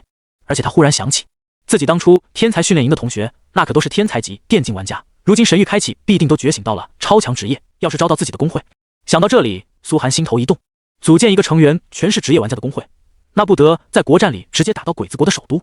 要知道工会竞争是郡城阶段的主流，工会中只有一个人的数据没用，如果全体积分排名不够高，国战时就会被判定为低等工会，只能附属在大工会下被支配。思索着，苏涵更觉得有必要去一次，唯一的风险是可能会暴露自己的身份，毕竟都是同学，对自己的实力知根知底。沉思片刻，苏涵对天空喊道：神域，请求下线。下线成功。哗，苏涵眼前划过一道白光，再次睁开眼时已经出现在了游戏舱内。他先是给陈书恒去了个电话，有个事，苏大神，您尽管说，只要是我能办到的。陈书恒接到电话，语气兴奋，毕竟能帮苏若涵一个忙，这价值可大了去了，谁会不愿意呢？我想借个 A 级职业的玩家账号。苏涵直截了当，他想借用其他玩家的账号掩盖自己，不能太弱，不然也会让外界起疑心。A 级职业有点难度，不过我们陈氏集团也是培养了一些天才玩家的。陈书恒思索片刻，开口说道：我这就去帮您联系一个 A 级账号。好。苏涵没有多说，直接挂断了电话。10几分钟后，一连串神域玩家账号 ID 发了过来，这玩家名称为楚天书，职业是 A 级职业嗜血战士。苏涵对此人没有印象，想来是陈家正在其他城镇暗中培养的。账号已解除绑定，苏涵也暂时解除了自己的账号，换绑上了楚天书的账号。神域账号没有人可以盗取，就算解绑也随时可以找回，而且神域按照基因来确定玩家身份，只要基因不对，直接弹出游戏舱。所以换绑了账号也不能在神域中登录，只能用来展示身份。有了这个身份，应该暴露的可能性不大了。苏涵思索着，他不知道的是，此刻失去楚天书庇护的陈书恒正在野外刷怪时，面前突然出现了一大群面目狰狞的鬼子玩家。你已收到净空道具限制，3小时内不允许回城。陈书恒耳边传来一声提示音，神色顿时紧张起来。你们要干嘛？八嘎，苏若涵的消息你知道多少？哥，好久没见你打扮了，这是要去见谁啊？客厅内，苏丽也从游戏舱内爬了起来，笑嘻嘻地看着正在刮胡子换西装的苏涵。我今天要去参加同学聚会，你跟我一起。苏涵一边刮胡子一边道。同学聚会？苏丽想起一个人，俏脸上划过一抹愤恨。哥，当初你那个同学孙茂被秦昊授意往你电脑里插外挂 U 盘，实锤你开挂，害得你身败名裂，你都忘了？苏丽说的是实情。当初秦昊就是收买了跟苏涵一个战队的队友孙茂，才一举让苏涵名声彻底败坏。我知道。苏涵淡淡点头，但这次去不是谈这些恩怨，是为了李教练的大寿。听闻这话，苏丽缓缓点头。不过也得注意，秦氏集团的人都没安什么好心。哈哈，放心吧。苏涵笑着拍了拍他的肩膀。聚会地点正好也在港岛，他顺便可以去找李青梅取钱，在李家的地盘怕个屁。拉着苏丽从游戏舱出来洗完澡，苏涵换了一身深色西装，戴着一副金丝眼镜，1.83米的身材，原本就看上去极其锐利俊朗的他，此刻气质更是多了几分斯文败类的潇洒。苏丽则一身红色长裙正装，美得不可方物，特意化了妆，都是为了给老教练面子。二人拖着行李箱上车往机场赶去，时间不算特别急。苏丽进入专属登机口，笑嘻嘻地跟苏寒道：“韩金龙现在混得可以啊，竟然给咱们买了头等舱的票。”那可不，人家现在可是年入千万的大主播，实力强得不摆了。苏寒露出微笑，只比孙茂差一点罢了。孙茂这家伙不就是仗着秦氏集团撑腰？苏丽冷笑起来，要不是因为坑了你，给秦昊做狗而被赏识，凭他的实力怎么可能会有今天？都是过去的事了，今天只是为了给老教练祝寿。苏寒淡然道，眼底却有一股厉色划过。彭城到港岛区半个小时的空程，两人落地时也才不到6点。一下飞机，走出机场，面前贵宾候机厅内有2个青年已经等待了半天，一见苏寒，迫不及待地站起身冲了上来。韩哥，你可想死我了，你小子真他妈不够意思，这么多年连个短信都没有。一个金发青年面色有几分儒雅，戴着黑色墨镜，穿着简单的衬衫，但也是价格昂贵的外国牌子，拼命拍着苏寒的背，可算来了，你他妈比范冰冰还难请啊。另外一人是个穿着大码西装的胖子，目测至少得有180往上，嘿嘿笑着得凑到苏丽面前。苏丽妹妹，好多年不见，在国外学习的怎么样啊？刘某，你这死胖子还是这么猥琐。苏寒没好气踹了这胖子一脚，胖子却丝毫不介意，笑嘻嘻的上前死命抱着苏寒，假哭起来。韩哥，你是不知道啊，自从你走后，咱们战队被棒子国那些家伙打惨了，没了你，赛场上根本顶不住。行了行了，你不是都退役了吗？一把扯开刘某，苏寒和两人坐到了沙发上，苏丽去旁边吧台喝饮料了。韩金龙和刘某都是苏寒当年的死党，也是拼命保过他的兄弟，现在无疑不是功成名就，混成了大主播，年入千万级别。当年二人就以苏寒小弟自居，现在也没半点改变。韩哥，你是不知道，鬼子国、灯塔国那些战队在你走了之后怎么欺负我们的。一坐下，刘某就攥紧了拳头，愤然起来。孙茂成了队长，竟然公然带着战队卖国求荣。秦氏集团不仅打压我们大夏的天才选手，还暗中打黑赛，让这个死汉奸总在关键时刻故意输给小鬼子国，憋屈死了。所以你走第2年我就退役了。韩金龙也冷笑道，我之前在 EDB 做青训营教练，孙茂那家伙也公然到我班上招学徒，害了一大批学生辍学，国内电竞界已经被他彻底败坏，主要是他背后的秦氏集团吧。苏寒喝了口可乐，缓缓道，如果不灭了秦氏集团这个卖国企业，我们大夏职业玩家就很难抬头。可不是。韩金龙正准备继续说，忽然电话响起，他接来听了半天，陡然恼怒起来。什么？谁让孙茂改地址的？李教练明明都没请他。中环大厦。韩金龙冷笑几声，搞这个东西是想我们面前展示实力，老子怕他吗？怕！韩金龙愤怒地挂掉电话，猛然一砸茶几桌面。孙茂那小子没经过我们同意，擅自把地址改到中环大厦了，还给他所有粉丝发了请帖，来给他老师祝寿。可李教练根本没请他，不就是想在我们面前装逼？中环大厦应该是港岛最繁华的顶级场所，哪怕包1层也至少要上亿。孙茂明显是故意在展示财力和关系。现在一大批同学都跟秦氏签了合同，他可是秦氏的红人，说1不2的。刘某阴沉着脸说道，好好的同学聚会，一上来就被搞成这样，让两人心情都不是很好。苏寒听闻后却心中一动，中环大厦自己不是跟李青梅约好今晚在那线下见面？孙茂倒是正好省了自己的事，可以直接去见李青梅，而且中环大厦正是李氏集团旗下的产业，那就直接去吧。苏寒面色淡然道。两人见苏寒发话，点了点头，起身走出机场。一路上勾肩搭背聊了不少当年的事，才把气氛拉回了之前。进入停车场，韩金龙很低调，简单一辆保时捷911，而刘某这死胖子就嚣张得多，直接一台限量版法拉利超跑，还是骚气的大红色，引得路过的人无不侧目。刘某直接拉开保时捷车门进入，然后把法拉利的钥匙扔给了苏寒。韩哥开出去让他们看看，为了今天不让孙茂这小子装逼，我可是砸锅卖铁才提了这车。你小子！苏寒有点无语，他才懒得跟孙茂这种小人物斗气，他心中的目标是直接灭掉秦氏集团。拉开车门让苏丽坐进去，苏寒开着车跟在韩金龙后面。港岛这种城市本来就是世界金融中心，繁华的空气中都仿佛透着前卫，一路上高楼大厦车水马龙，有钱人数不胜数，走2步就能撞到一个世界级明星，要么就是名人，堪称人间富贵地。而中环大厦所在的位置则是港岛心脏中的心脏，最繁华所在，光堵车就堵了半小时。苏寒依稀前方出现一座高达60多层，远远超过其他建筑的竹形大厦，由10几栋建筑构成，意为节节高升。港岛的建筑都比较讲究风水，中环大厦更是风水鼎盛之地。大厦外的街道上，苏寒看见已经有不少路边密密麻麻穿着豆豆鞋、黑 T 恤的精神小伙们堵在大厦外，手中还举着我爱孙茂的牌子，乌压压几万人。这些都是孙茂的粉丝？苏寒问道。听说为了李教练这次大寿，孙茂特意给他粉丝发了消息，让他们前来祝寿。韩金龙开了车窗冷笑道，装个什么逼呢？我和刘某粉丝也不会比这少，你粉丝再多，能跟当年的韩哥比？刘某嗤笑一声，语气低沉起来，当年的韩哥那才叫万人空巷，好汉不提当年勇。苏寒摆了摆手，下车把钥匙递给大厦门口的泊车小弟，转身走入大厦内。一进大厦门口，苏寒就接到了李青梅的电话。苏寒怎么提前这么早就到了？我还没化好妆呢。李青梅的语气相当紧张。为了今天，他一早就提前准备，让手下人注意苏寒。原本想给苏寒最高级别接待，没想到下面却通报苏寒提前到了，直接打乱了他的计划。可是我妆都还没化好呢。李青梅心头焦急地思索着。你慢慢来，不着急。我今天有场同学聚会，正好在这。苏寒语气轻松地解释道。谁知道今天孙茂要装逼，竟然机缘巧合安排到了中环大厦。啊，同学聚会？李青梅愣了愣，随即愤怒地转头看向一旁的大厦执行总裁。不是说了，今天我要接待贵客，不接受任何外人吗？怎么搞的？苏寒这种级别的神域玩家，日后甚至能影响世界格局，对李家来说至关重要。李青梅自然让下面打起了120分精力来隆重接待，没想到竟然出了这种茬子。大小姐，是这样的。一旁西装革履的大厦执行总裁战战兢兢道，对方只是包了 C 区一个低层，根本不影响您这边，所以就疏忽了。不过现在随时可以退掉对方。李青梅很生气，但想了想跟苏寒有关，又改口道，算了，换到天字1号洞这边的最高层吧。不必。没想到电话里苏寒直接拒绝，只是简单聚会而已，这里挺好。好的。他知道苏寒不喜欢多废话，也就没再坚持。韩哥，你在这里还有认识的人？韩金龙听闻苏寒接电话，语气惊讶道，神域中认识的一个朋友。苏寒神色淡然。说起神域，一旁的刘谋顿时来了兴趣。现在神域中那个最强的苏若寒，跟韩哥你的真名只差一个字啊！屠杀鬼子看的人真爽，真是咱们大夏玩家骄傲。靠，韩哥的实力肯定不会比那个苏若寒差。韩金龙也立刻道，话说咱们兄弟也该在神域中联合起来。神域里的事再说，先去见老教练吧。苏寒却打断了二人的对话，不然聊起神域那就说不完了。两人点点头，进入大楼。这栋大楼第5层已经全部被孙茂包了下来，里里外外都是他的铁杆脑残粉，面色不善地注视着三人。哗！前台经理带着三人进入用餐的包间，堪称金碧辉煌的包间内已经零零散散到了不少人。坐在主陪位置的是个金发青年，满脸纵欲过度的桃花红，旁边不仅站着保镖，怀里还搂着一个身材绝顶的女主播，正在谈笑。旁边坐着一圈人，都是当初训练营的同学，最差的也混成了小有名气的主播，年入几十万。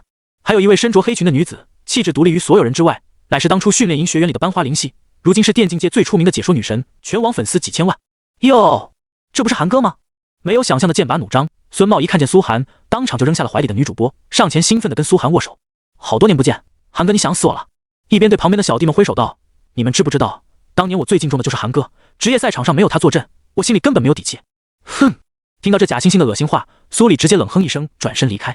孙茂这个人最擅长就是脸厚心黑，当年往苏寒电脑里插 U 盘的前一天，还跟苏寒称兄道弟，如今再见到苏寒，却好像失忆了一样，只能说脸皮够厚。韩金龙和刘谋脸色都有点不悦，转身走开。旁边其他同学看见苏寒进来，眼底也纷纷划过一抹愧疚，起身尴尬的打招呼。毕竟当年他们也没帮到苏寒什么，甚至迫于秦氏集团的压力，还不得不说苏寒的坏话。韩哥呀，韩哥终于来了！我还记得当年宿舍里，韩哥给我送泡面。哎呀，一晃这么多年过去了，只有坐在一旁的电竞女神灵犀，看向苏寒的眼神闪过一丝不易察觉的忧伤，因为苏寒看都没看他。3年，当初灵犀追了苏寒3年，直到苏寒被封杀后，他才承受不住来自家庭、公司的压力，最终选择离开了苏寒。他知道苏寒如今不可能再原谅自己，但他依旧单身了这么多年，只因苏寒的影子永远无法从心中抹去。苏寒只是淡淡看了一眼孙茂，懒得理他。孙茂笑容却顿时一僵，在他眼中，苏寒现在就是个小蝼蚁罢了，自己给苏寒面子都是恩赐，他竟然敢不搭理自己。他顿时用看似亲切，实则是嘲讽的态度说道：“韩哥，现在脾气还是这么硬啊？你他妈不会说话，把嘴闭上！”韩金龙当场就拍了桌子，砰，脸皮一撕破，场面顿时就冷了下来，所有人都沉默了。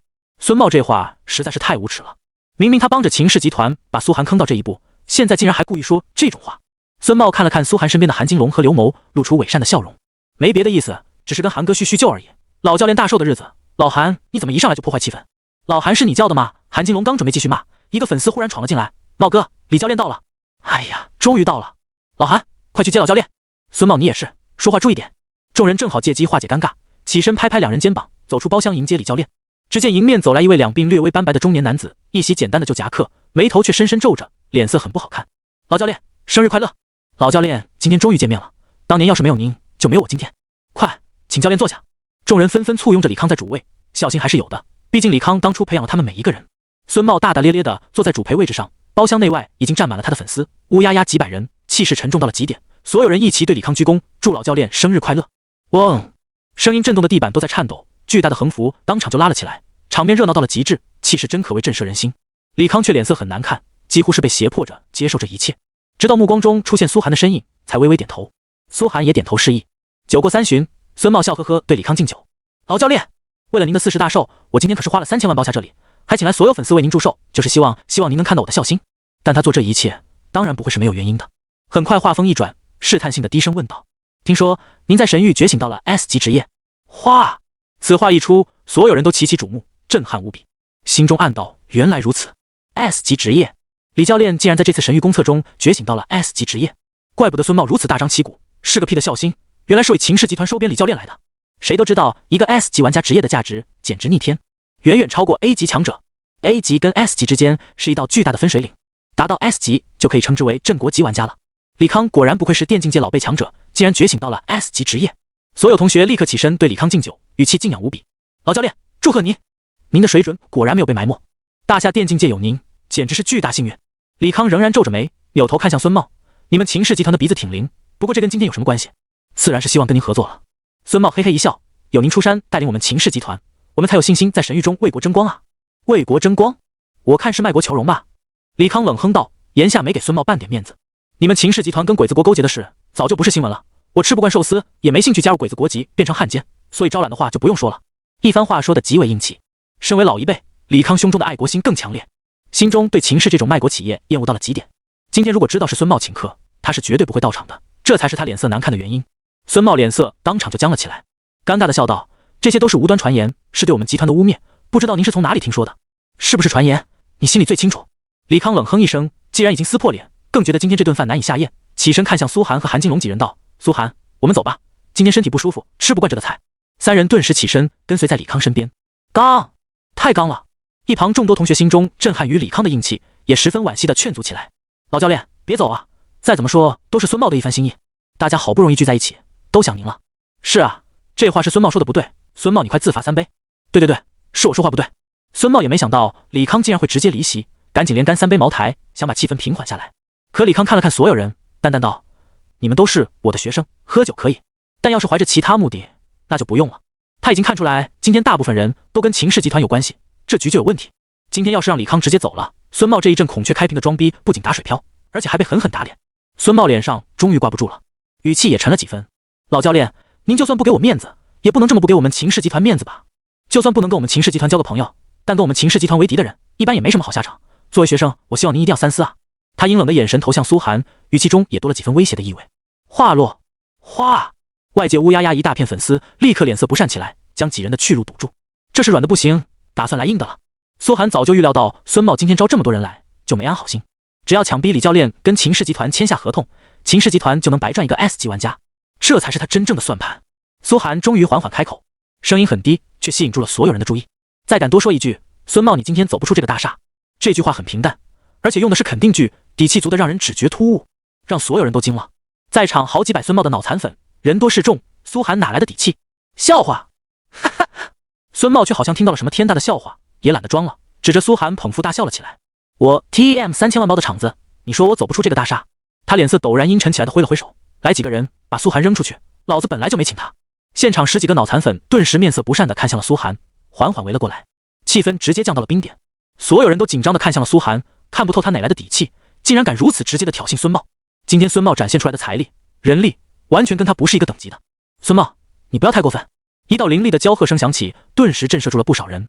众人看去，原来是林夕缓缓来到了苏寒身边，神色复杂的喝道：“大家都是同学，今天是老教练大喜的日子，孙茂你闹成这样是几个意思？”在场也只有电竞女神林夕，实力够跟孙茂板板手腕。孙茂却脸色阴晴不定，想起自己追了林夕几年，明里暗里送了她大量资源献媚，都搞不定这个冰山女神。今天这个贱女人竟然主动帮苏寒说话，他心中更加愤怒了，指着苏寒怒吼：“别管他，老子今天要看看是谁走不出去！”唰！脑残粉们顿时冲了上来，伸手就要拉着苏寒、韩金龙、刘某2人护在苏寒身边，可也不是这么多人的对手。就在这时，苏寒淡定的挥了挥手，把这些人都打出去。众人一时不明所以，苏寒是在跟谁说话。然后下一刻，哗啦啦！突然，各个方向的消防大门咔的一声打开，几个百中环大厦的保安猛然冲了进来，手持电棍、防爆盾，甚至还有荷枪实弹的，都是最精锐的安保人员。咔咔咔，电棒光芒闪烁，几个脑残粉直接被打倒。这些乌合之众，人数和质量上完全不如这些李氏集团保安的一半，霎时间倒在地上，血肉模糊，被打得奄奄一息。啊！保安打人了！靠！港岛的保安这么凶，真用电棍打呀！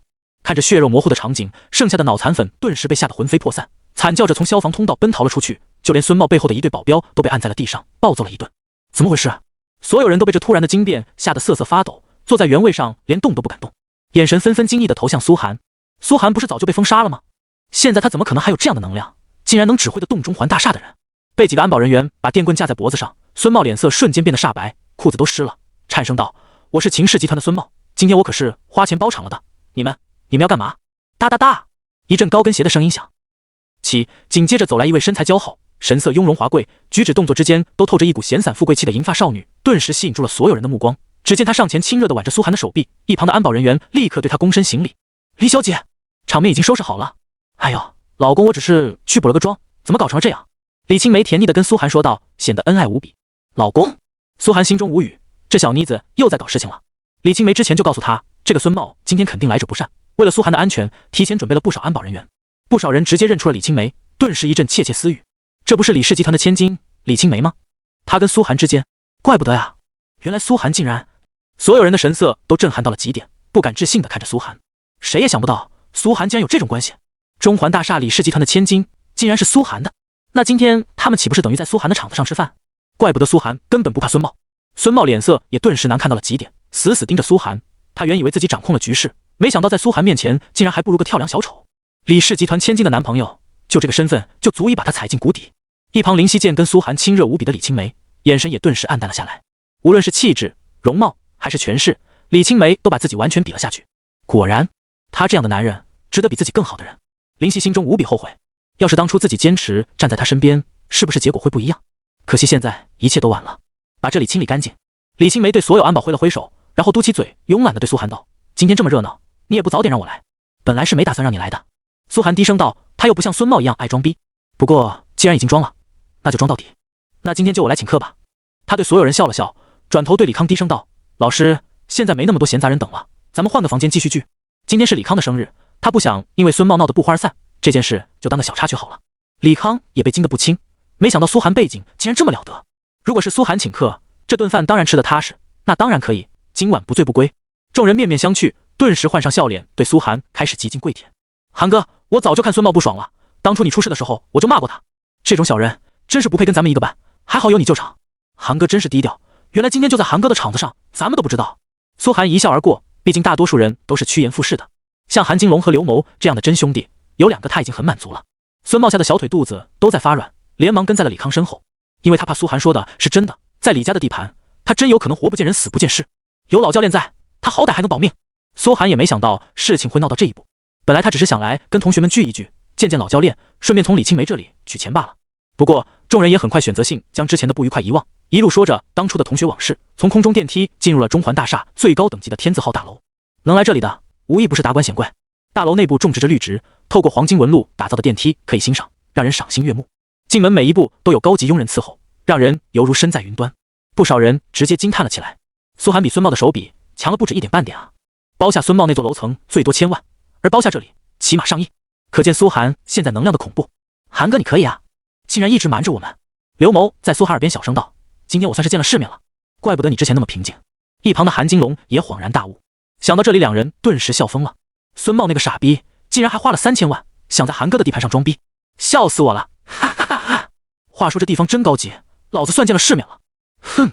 只有苏丽在一旁气鼓鼓的冷哼一声：“哥，你谈了嫂子，竟然一直瞒着我，你变了，你这个大猪蹄子！”苏寒也不知道该怎么解释，难道说自己跟李青梅也是第一次见面？不过李青梅跟他签订了永久契约，两人在神域中的关系不可能割断，其实基本也就相当于他的女人了。这么说倒也没错。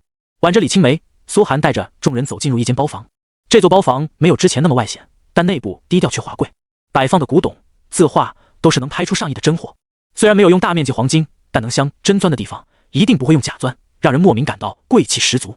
李康也是啧啧惊叹，对苏寒道：“还以为这些年你消沉了，没想到您还觉醒到了 S 级职业呢。”苏寒淡然一笑：“唉。”说起这个，李康无奈的叹息一声：“你不知道我为了掩藏这个职业付出了多大代价，本来想变强之后再联系你们，结果没想到还是被秦氏集团发现了。”说着，他感激地拍着苏寒的肩膀：“今天要不是有你，今天是您大寿的日子，不说这个。”苏寒却笑着打断了他：“喝酒。”大瓶的茅台上来，众人推杯换盏起来，很快就喝得有些微醺。苏寒酒量不是很好，但好在一旁的李青梅替他挡了不少。李青梅心中美滋滋的不行，不说苏寒在神域中的实力，仅仅今天接触到的这些神域玩家，对李家就价值巨大，很可能是家族在神域崛起的机会。酒过3巡，气氛很快来到了高潮，终于该谈正事了。对一群职业玩家们来说，如今最重要的事当然是神域了。来，大家也别藏着掖着了，都是一个班的同学，展示一下自己在神域中觉醒到的职业吧。李康喝得酩酊大醉，兴奋地拍着桌子道。老教练发话，众人自然是信心满满的拿出手机，展示了自己的神域职业。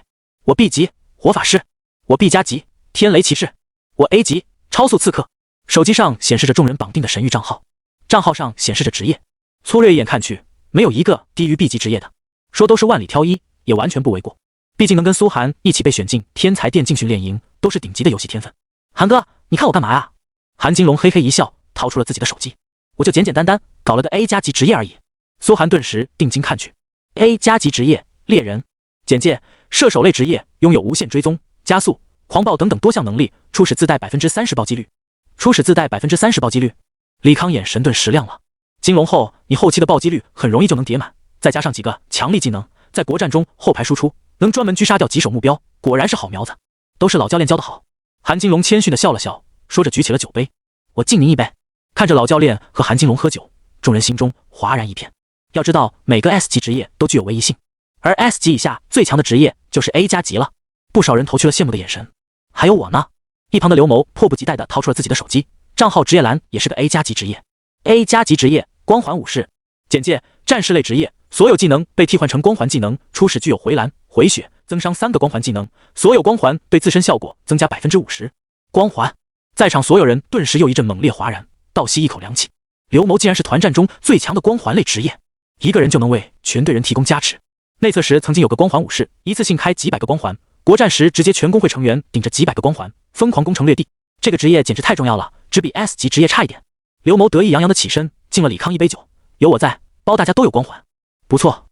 李康笑着点点头，也跟刘谋喝了一杯，随后迫不及待地把目光投向苏寒。苏寒看着老教练殷切的眼神，心中叹息一声。虽然很想让老教练知道自己的成绩，让他为自己自豪，可今天这么多外人，自己是不可能展示真正的职业了。于是便拿出手机，展示出了楚天舒的账号 A 级职业嗜血武士。唰，场面沉寂了片刻，所有人脸上的神色都有些不自然。不是说这个 A 级职业不强，而是跟刘谋和韩金龙比起来就差得不止一筹了。但毕竟苏寒今天做东，所有人还是尬吹起来。韩哥厉害，嗜血战士后期肯定是主要输出，要是能叠起来伤害，凭吸血就是单挑无敌，这不是一般 A 级职业比得了的。苏寒淡然笑着收起了手机，起身敬了李康一杯酒。靠，妈的神域出故障了吧？以韩哥你的天资才 A 级职业？韩金龙和刘某脸上满是难以置信。当年韩哥你用脚打都能虐杀我俩了，神域主脑绝逼是脑抽了。两人绝不相信苏寒只有 A 级，因为他们太了解苏寒的实力了。哎，可能是被封杀后太久没有打职业赛，水准下降的太厉害吧。苏寒叹息着说道。谁不知道神域判定天赋的标准，不过这倒是一个很好的借口，能让众人相信。外界不少怀疑苏寒职业真实性的人不禁暗自点头，他们都清楚，长久没有经过职业训练，水准确实是会下滑。原来是这样。二人惋惜地坐了下来，同时把仇恨的目光投向了孙茂。要不是孙茂，苏寒怎么会被封杀3年？孙茂吓得浑身瑟瑟发抖，大气都不敢出一个。苏寒端起酒杯，却发现李康眼底深意浓郁。小寒，你……苏寒是他手把手带出来的，他能不知道苏寒真正的实力？苏寒的借口骗得了其他人，却骗不了他。但苏寒隐晦地拍了拍李康肩膀3下，李康就眼中金光暴涨，不再说话了，改口道：那就稍后再聊。紧接着其他人也纷纷展示了自己的职业，剩下最强的就是电竞女神灵犀，竟然觉醒到了 A 加级职业自然法师。虽然是法师类，却能把魔功转化为回血，也是团战的顶级职业。众人羡慕的神色都快要溢出来。在场竟然有3个 A 加级职业，这以后将是多强大的人脉！纷纷更加热情，互相推杯换盏。又喝了一会后，李康忽然眼中神光闪烁，站起身看向所有人。既然大家都已经开诚布公，我这个做老师的也就不藏着掖着了。话落，展示出了自己的职业 S 级职业建造大师。简介：技能全部替换建造类技能，并且拥有自行研发图纸的能力，可以创造出独特建筑，为工会、城池、国家提供永久独特加持，初始智慧加100，幸运加100。哗！看完李康的 S 级职业，所有人都屏住了呼吸。寂静，还是寂静。半晌过去，宴席上真落可闻。震撼，心中除了震撼还是震撼。所有人都没想到，李康竟然觉醒到了建造大师。这个职业虽然战斗能力并不强，但绝对是最强辅助职业。任何国家出现这个职业，都必须以礼相待。神域从郡城阶段开始进入势力争霸阶段，而所拥有的建筑强弱，直接决定了势力的强弱。神域中一个拥有独特功能的建筑，往往需要举国投入几百万的金币来建造。而如果有了一个建造大师玩家，能建造出培养玩家特定兵种的建筑，甚至能建造国战利器、镇守城池，这是多大的优势！大国工匠，甚至能直接决定一场国战的胜负，一个国家的强弱。这就是 S 级，不愧是镇国级玩家。所有人心中震撼到了难以言喻的程度，就连苏寒和李青梅都陷入了刹那失神之中。要知道，李康不仅是对工会很重要，对全大夏的重要性都是难以言喻的。想到这里，苏寒心中一阵后怕，怪不得秦氏集团搞出这么大的阵仗来为李康祝寿，目的恐怕就是借机把他控制起来，移交给鬼子国。今天要是自己没来，后果不堪设想。苏寒心中一阵冷汗，暗自紧紧攥紧了拳头。有了老师相助，他在郡城阶段就更有信心了，为大夏打造出真正的国之重器，在国战战场上一雪前耻。当年在课堂上我就对你们说过，既然是代表国家参战，每一个职业选手都要有国家荣辱心，如果国家弱小了，个人实力再强也是要被欺负的。李康淡收回了自己的职业，语重心长地说道。这一刻，众人恍若回到了少年时的课堂上。如今神域时代来临，我们这些职业电竞选手的使命就更加重要，可以说我们的实力就决定了国家的命运。但你们现在的表现让我很失望。话音落下，李康的批评并不严厉，却仿佛直接击打在了每个人的心上。所有人都回想起当初刚毕业的自己，也曾怀着一个为国争光的理想，也是铮铮铁骨的少年。如今那个少年哪去了？不禁都端着酒杯，神色低落地低下了头。有些女生甚至暗自擦起了泪水。想起毕业后的这些年，为公司打工，为资本逐利，再回首，已是覆水难收，真是愧对老师教导。能坚持初心的，只有苏寒。李康指着苏寒道：他虽然曾经跌落谷底，却所作所为真正能令我们班感到自豪。听闻这话，众人不禁扪心自问，如果当初自己是苏寒，是否有一人跟鬼子国为敌的决心？大多数人想到这里，对苏寒更加敬仰了几分。所以李康平静地说道，我希望大家能重新联合起来，组成一个工会，将志向变成为国争光，为国雪耻。我也会亲自坐镇，重新带你们攀登神域这座高峰。哗！这话一落，场上寂静的犹如旷野，所有人都被这番话彻底震撼了。如果他们这么多职业玩家联合起来，该是一股多强的力量。只可惜很快众人就神色黯然起来，他们跟各大资本势力牵扯太深，合同上都有巨额违约金，已经不可能脱身了。一旁的孙茂面色感动，实则心头冷笑，哼，李康这个老家伙，指望就这么三言两语就能挖走秦氏集团的人，做梦！不说巨额违约金，光秦氏能给这些人提供的资源，普通人奋斗几辈子都得不到。李康这番话不过是废话罢了。眼看在场没有一个人表态，李康叹息着倒满一杯酒，他料到了这个反应，毕竟如今学生们都是成名的电竞选手，神域中的强大玩家，背后站着各大资本集团，想集合在一起太难了。然而下一刻，苏寒对李青梅使了个眼色，李青梅顿时受益，激动地站起身说道，只要你们愿意跟我李氏集团签订合同，我们李氏集团不仅支付你们的违约金，还愿意用双倍资源来扶持你们。开玩笑，这么多职业玩家在神域中是多宝贵的财富，更别说还有李康这个 S 级镇国玩家。今天要是能借这个机会把众人挖过来，李氏集团付出再多钱都值得，这能让李家在神域中直接一飞冲天。哗！此话一出，原本那些神色黯然的同学顿时眼神动摇起来，透出几分火热。真的？当场就有个 A 级玩家忍不住询问道，我的违约金高达1000多万。一个 A 级职业的女生当场表态，如果李家负责我的安全，我愿意脱离秦氏集团，不用担心，我李家全盘负责，后续官司也不用你们操心。李青梅豪气地说道，我们有专业律师帮你们跟秦氏集团解约，你们可以现在就留在港岛，游戏仓以及一切衣食住行全部由我们负责。港岛李家别的没有，就是钱多，关键是有钱也没地方撒。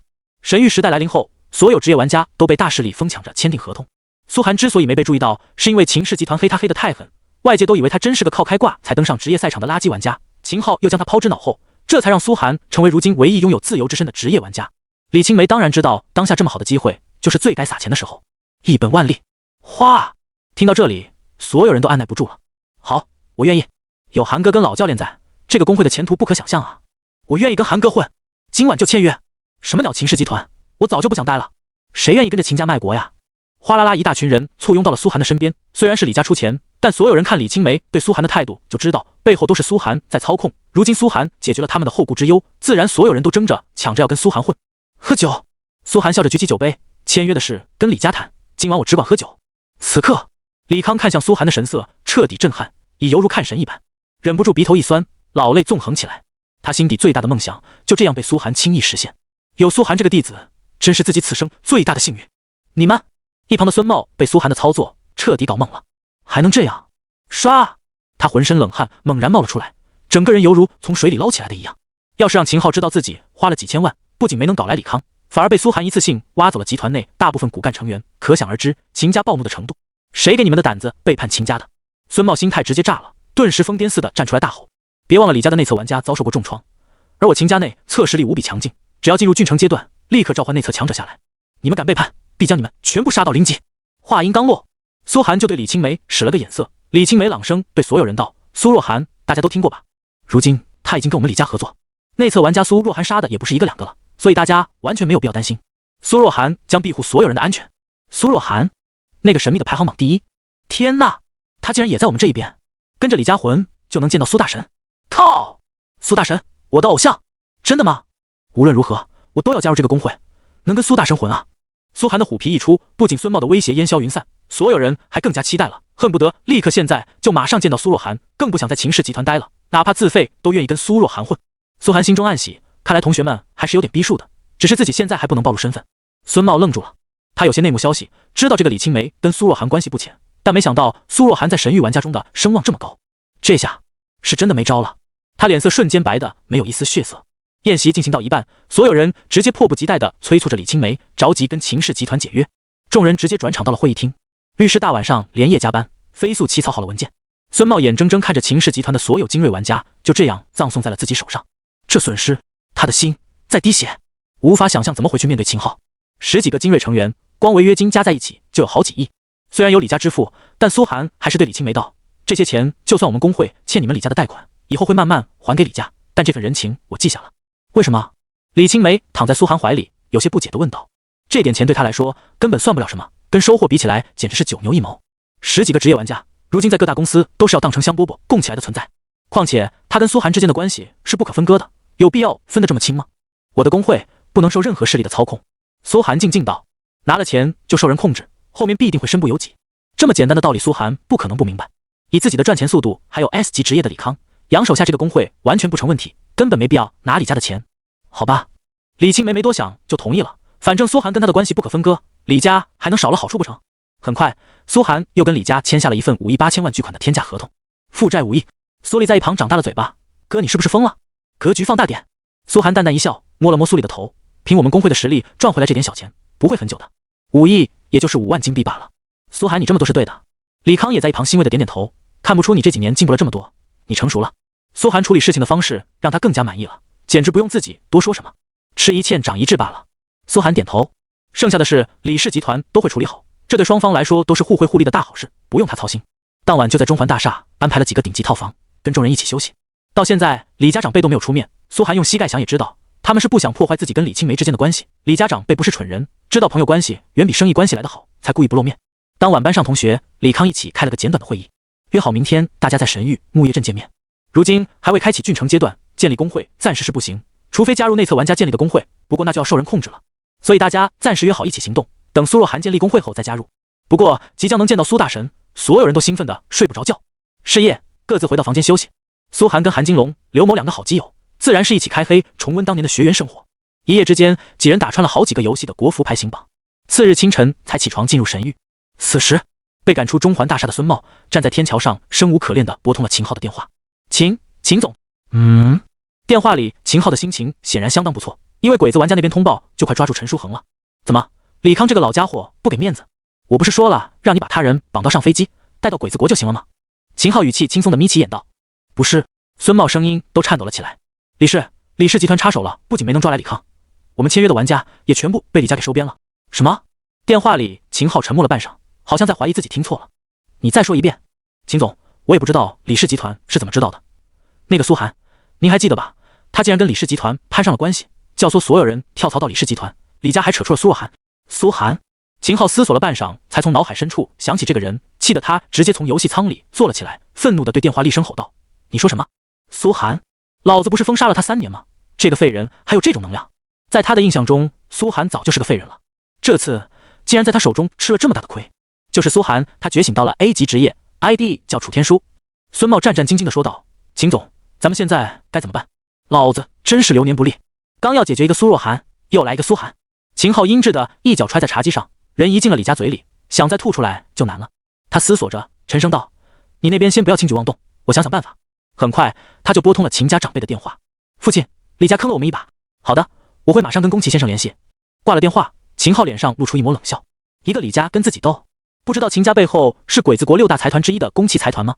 次日清晨，一次性几十个职业玩家加入李氏集团，这么大的氏族已震惊华夏游戏圈，各路报纸和自媒体迅速发文，一瞬间就火上了新闻头条。秦氏集团所有职业玩家出走，股票一日暴跌50%，涉嫌勾结鬼子国的秦氏集团，终于倒霉了吗？宫崎财团是否会出手相助？让我们敬请期待。秦氏集团的 CEO 愤怒地敲着桌子，大声怒骂着孙茂：“这到底是怎么回事？给我一个交代！为什么你带着玩家们去参加了场聚会，所有人就都跟集团解约了？你知不知道这给公司带来了多大负面影响？市值蒸发了几十亿啊！”他浑身冷汗淋漓，不敢相信今后该怎么办。与此同时，李氏集团的股价大涨，开盘仅2个小时就涨停，1天之内交易量达到天文数字，股价直接暴涨20%。李氏集团的 CEO 乐德都合不拢嘴了，宣布全面进军娱乐业，同时建议再次加强集团跟苏若涵的关系，一定要紧紧抱住这条粗腿。次日清晨，苏涵从梦中醒来，睁开眼发现怀里的李青梅睡得像头小猪。靠！昨晚喝大了，不会跟他发生了点什么吧？他揉了揉额角，不过看两人衣衫，应该什么都没发生。起身发现韩金龙和刘谋已经等候多时。韩哥起这么晚啊？快来神域上号了！苏涵立刻起身，思索着换绑了自己的账号，但也要那个楚天输入面才行啊，不然岂不是露馅了？他拿出手机，准备拨通陈书恒的电话。叮叮叮！一开机才发现手机上多了10几个未接电话，还有一段语音留言：“苏大神，出事了，鬼子国盯上我们了，我们现在躲在城镇里，快撑不下去了。”苏大神，苏涵猛然瞳孔骤缩，鬼子国竟然盯上了陈书恒他们，顾不上跟韩金龙和刘谋一起了。苏涵套上一件外套，就在迅速进入了套房自带的神域游戏舱内，登上了自己大号。叮！苏若涵，欢迎您进入神域。神域海石镇，一场无比浩大的攻城战正在进行。这原本在郡城阶段才有可能发生的大型玩家团战，如今却真实上演在城镇阶段。一队队鬼子玩家在众多下凡内测玩家的保护下，拼命冲向传送阵，而传送阵处驻守的大夏玩家们犹如海浪下的一块礁石，显得岌岌可危。双方数量悬殊实在太大了。鬼子玩家中仇恨苏涵的人太多，远处城镇的鬼子都自带干粮来杀陈书恒，聚集了足足好几百个玩家，数量几乎破千。这么多人，别说杀个玩家团，就连攻破城镇都够了。陈书恒他们就是逃回了城镇，却还是被鬼子玩家们撵到了城镇外，进攻传送阵。只要传送阵一被占领，海量鬼子玩家立刻冲进来捉住他们。而大夏玩家这一边只有300多个人，虽然源源不断有玩家赶来助阵，但数量上跟有预谋的鬼子玩家们比起来还是不足。窄窄的传送阵口就拥堵了密密麻麻几百人。天皇万岁！冲锋！鬼子玩家们直接放弃了战术，所有近战职业全部组成3-3队形，无脑冲锋。只要把驻守传送阵的大夏玩家杀光，就算胜利。一眼望去，人潮犹如丧尸海洋般朝传送阵猪突猛进，看着就让人毛骨悚然。哈哈，没想到来的玩家这么多。一个 ID 为山本太郎的鬼子法师玩家站在远处哈哈大笑。这下就算苏若涵亲自来，我们也有信心击杀他。对，快到1000人了，1000个玩家围杀世界 BOSS 都够了，就不信他苏若涵不死。苏若涵杀了这么多人，死一次肯定浑身东西全爆出来，一定要杀他！鬼子玩家们纷纷红了眼，苏涵杀的鬼子玩家太多了，如今的苏涵几乎在鬼子玩家中成了公敌。所有鬼子玩家没有不想击杀苏涵的。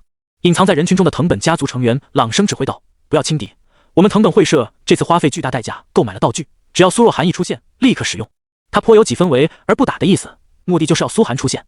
原本只是想捉住陈书恒，结果没想到能聚集这么多鬼子玩家，只要苏涵敢出现，就是击杀他的最好机会。小鬼子们，你爷爷来了！苏涵上线的刹那，一个 ID 名为楚天书的男子也瞬间上线，猛然朝着鬼子玩家们冲至而来。全套加3的装备让他霸气万分，浑身装扮也有一股莫名的豪气。哈！他手中血红色的大刀猛然变成了100米长，这妖牛逼轰轰的技能，现阶段玩家没几个有。轰！一刀斩下去，直接让10几个脆皮鬼子玩家当场化作白光消失。大刀向鬼子们的头颅砍去。最骚的是，这楚天书竟然还放起了大刀进行曲，将旁边不少大夏玩家都看得热血沸腾。爽！大刀杀鬼子，果然很配啊！楚天书的 A 级职业果然不是盖的，他终于来了！轰！轰！轰！楚天书开启了一个血怒状态后，基本上一刀下去就能回血回满，在鬼子玩家中飞速突进，很快就靠近了传送阵。其实他的 A 级职业嗜血战士并非不强，只是比较擅长单挑而非团战罢了。唯一的问题就是持续时间比较短。藤本家族的鬼子怒吼道：“用道具干掉这个大夏玩家，弄死他！”其他鬼子玩家也愤怒到了极点，疯狂围攻了上来。哗！漫天数百道光华夹杂着10几件道具疯狂向他洒了过来。这么多道具下来，楚天书的血怒状态也要过去，几乎必死无疑。可就在这时，他勾起嘴角，掏出一块卷轴拧开，不跟你们玩了！咔！卷轴打开，赫然出了一道光门。只见光门内没有出现人，却已经先出现了无穷无尽的黄色浓烟河流，华德将周边所有玩家全部淹没的飘了起来，极致痛苦从他们身上传来，伴随着刺啦刺啦一股烤肉的香味，还有10几条噬魂乌贼疯狂冲来，吞噬一切生灵。那一刻，恍若末日降临，天空中下起酸雨，大地流淌起乌河，吞噬灵魂的怪物沸腾荒野，恍若经文中记载的灾难来临。所有鬼子玩家都懵了，防守的大夏玩家们同样愣住。所有人都知道他来了，怔怔看着光门中，缓缓踏出了一道手持阴翳白银法杖的身影。他浑身笼罩着无穷无尽的黄色核污染灰烟，犹如末日的主人，就这样静静立在几百上千个鬼子玩家中间，好像主宰着一切的灾难。加速冷却，只听问他淡然吐出4个字：哗！又是一道更加剧烈的核污染河流沸腾而出，直接将所有鬼子玩家全部冲散。接连几道河流几乎将拥堵的鬼子人潮变成了大水冲的蚂蚁，惨叫声、哀嚎声、撕扯声瞬间不绝于耳。啊！妈妈呀，救我！好疼，太疼了！这是什么？这就是苏若涵的核污染效果，太恐怖了吧！我1秒掉血900点啊！而且这个效果还不能净化，持续时间1分钟，这不是让我死吗？这怪物是什么？这场景是极度震撼的，没有鬼子玩家想到事情会恐怖到这一步。在核污水中溶解化作白骨的下场还好些，最惨的是遭受核酸雨，跑着跑着就发现自己变成了骨头架子，浑身弥漫着烤肉味。啊！简直像恐怖片降临，就连城中的大夏玩家们都被这哀嚎声吓得有点怕怕的，不敢出城，整看着城外那道身影不断放出技能，而且他不仅移动速度犹如疾风，而且还有瞬移技能，一旦有鬼子玩家跑出河流范围，迅速被他闪现一道核酸雨。还有不断肆虐的噬魂乌贼在鬼子玩家中大快朵颐，顶着一张张人皮四处游荡。这几百个鬼子玩家的遭遇只能说凄惨，太凄惨了。但凡跑得稍慢一点，直接化作白骨。所有鬼子玩家蜂拥着向外逃去，而苏寒却不打算放过他们。他好不容易攒了10几条噬魂乌贼才出现，就是为了好好屠杀一番，不让一个鬼子玩家跑掉。更何况被自己搭上核污染标志后，1个小时内根本不可能回城，自己还不是想怎么杀怎么杀。哗！苏寒伸手一挥，噬魂乌贼们便朝着鬼子玩家们奔逃的方向冲去，渐渐离城镇越来越远。他耳边不断响起提示音：首次击杀一位玩家，核污染持续时间加 0.1 秒。首次击杀一位玩家，核污染持续时间加 0.1 秒。如今核污染能持续1分多钟，每秒900点真伤，对城镇阶段的鬼子玩家们来说几乎就是必死，磕再多药都得死。几乎每个人都被苏寒杀了一次，然后在这片野外地图复活。因为他们都开启了 PK 模式，所以苏寒的罪恶值也没增加，反而是核污染持续时间再次增加了1分多钟。一层核污染可以持续2分半钟，什么概念？不嗑药的话，毒谁死。城镇传送镇口，陈书恒和一众大夏玩家怔怔看着眼前这一幕，原本拥堵的犹如人潮的野外，变成了大片鬼子玩家的尸骸，像遭受过天灾。地上满满当当全都是鬼子玩家爆出的东西，粗略一眼看去，价值起码几千万。陈书恒等人久久不能从震撼中苏醒过来，原本以为自己要被鬼子玩家们捉住，严刑拷打折磨，现在发现恰恰相反，鬼子玩家们正在被残忍折磨。一个个鬼子玩家们从复活点刚走出来，就立刻被杀一次，惨嚎着跪在地上求苏寒别杀了，磕头磕得咣咣响。他们身上的东西几乎全都爆了出来，这次不仅没能捡到苏寒的便宜，反而赔得血本无归啊！苏大神饶了我们吧，我就是来看热闹的。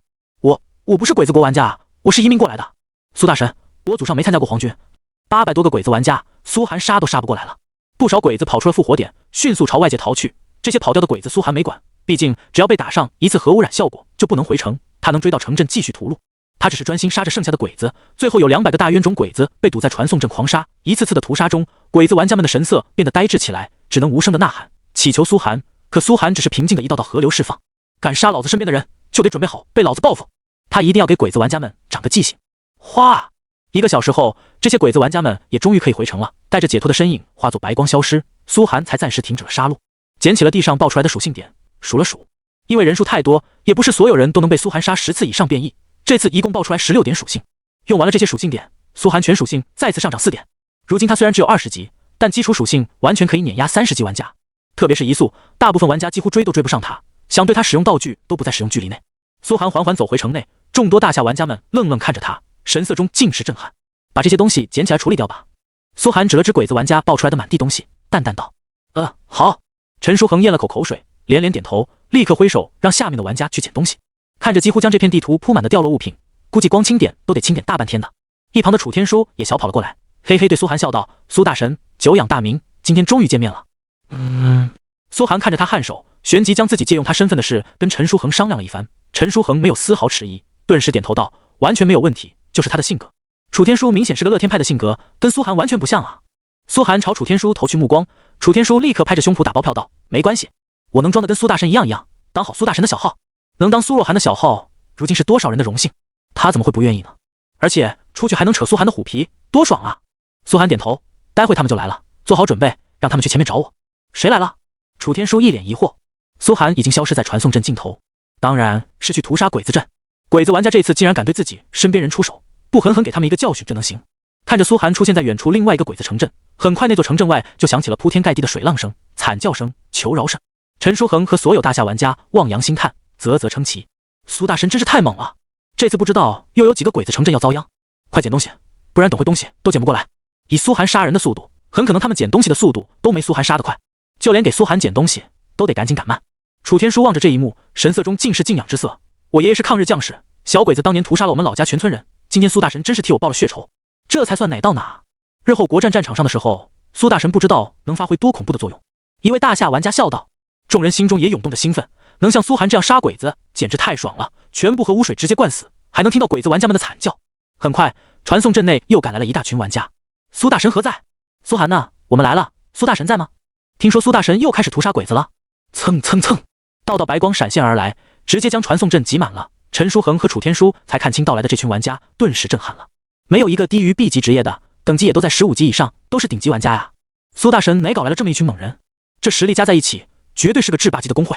陈书恒震撼了，陈家的实力放在这群玩家面前，恐怕屁都不算。只见领头的是2个 A 加级职业，一人 ID 为金牌讲师，一人 ID 为刘某人。两人缓缓走了上来，对陈书恒笑着问道：“苏若涵在不在？”下一刻，韩金龙和刘某就看见了这铺满大地尸骸都是玩家的尸体，愣住了，足足上千具啊！地上光滑璀璨，四处都是爆出来的东西，地上核污染水的痕迹还残留着。苏寒的同学们顿时被震慑住了，长大嘴巴，半晌说不出话来。这是杀了多少人？这里刚刚发生过国战吗？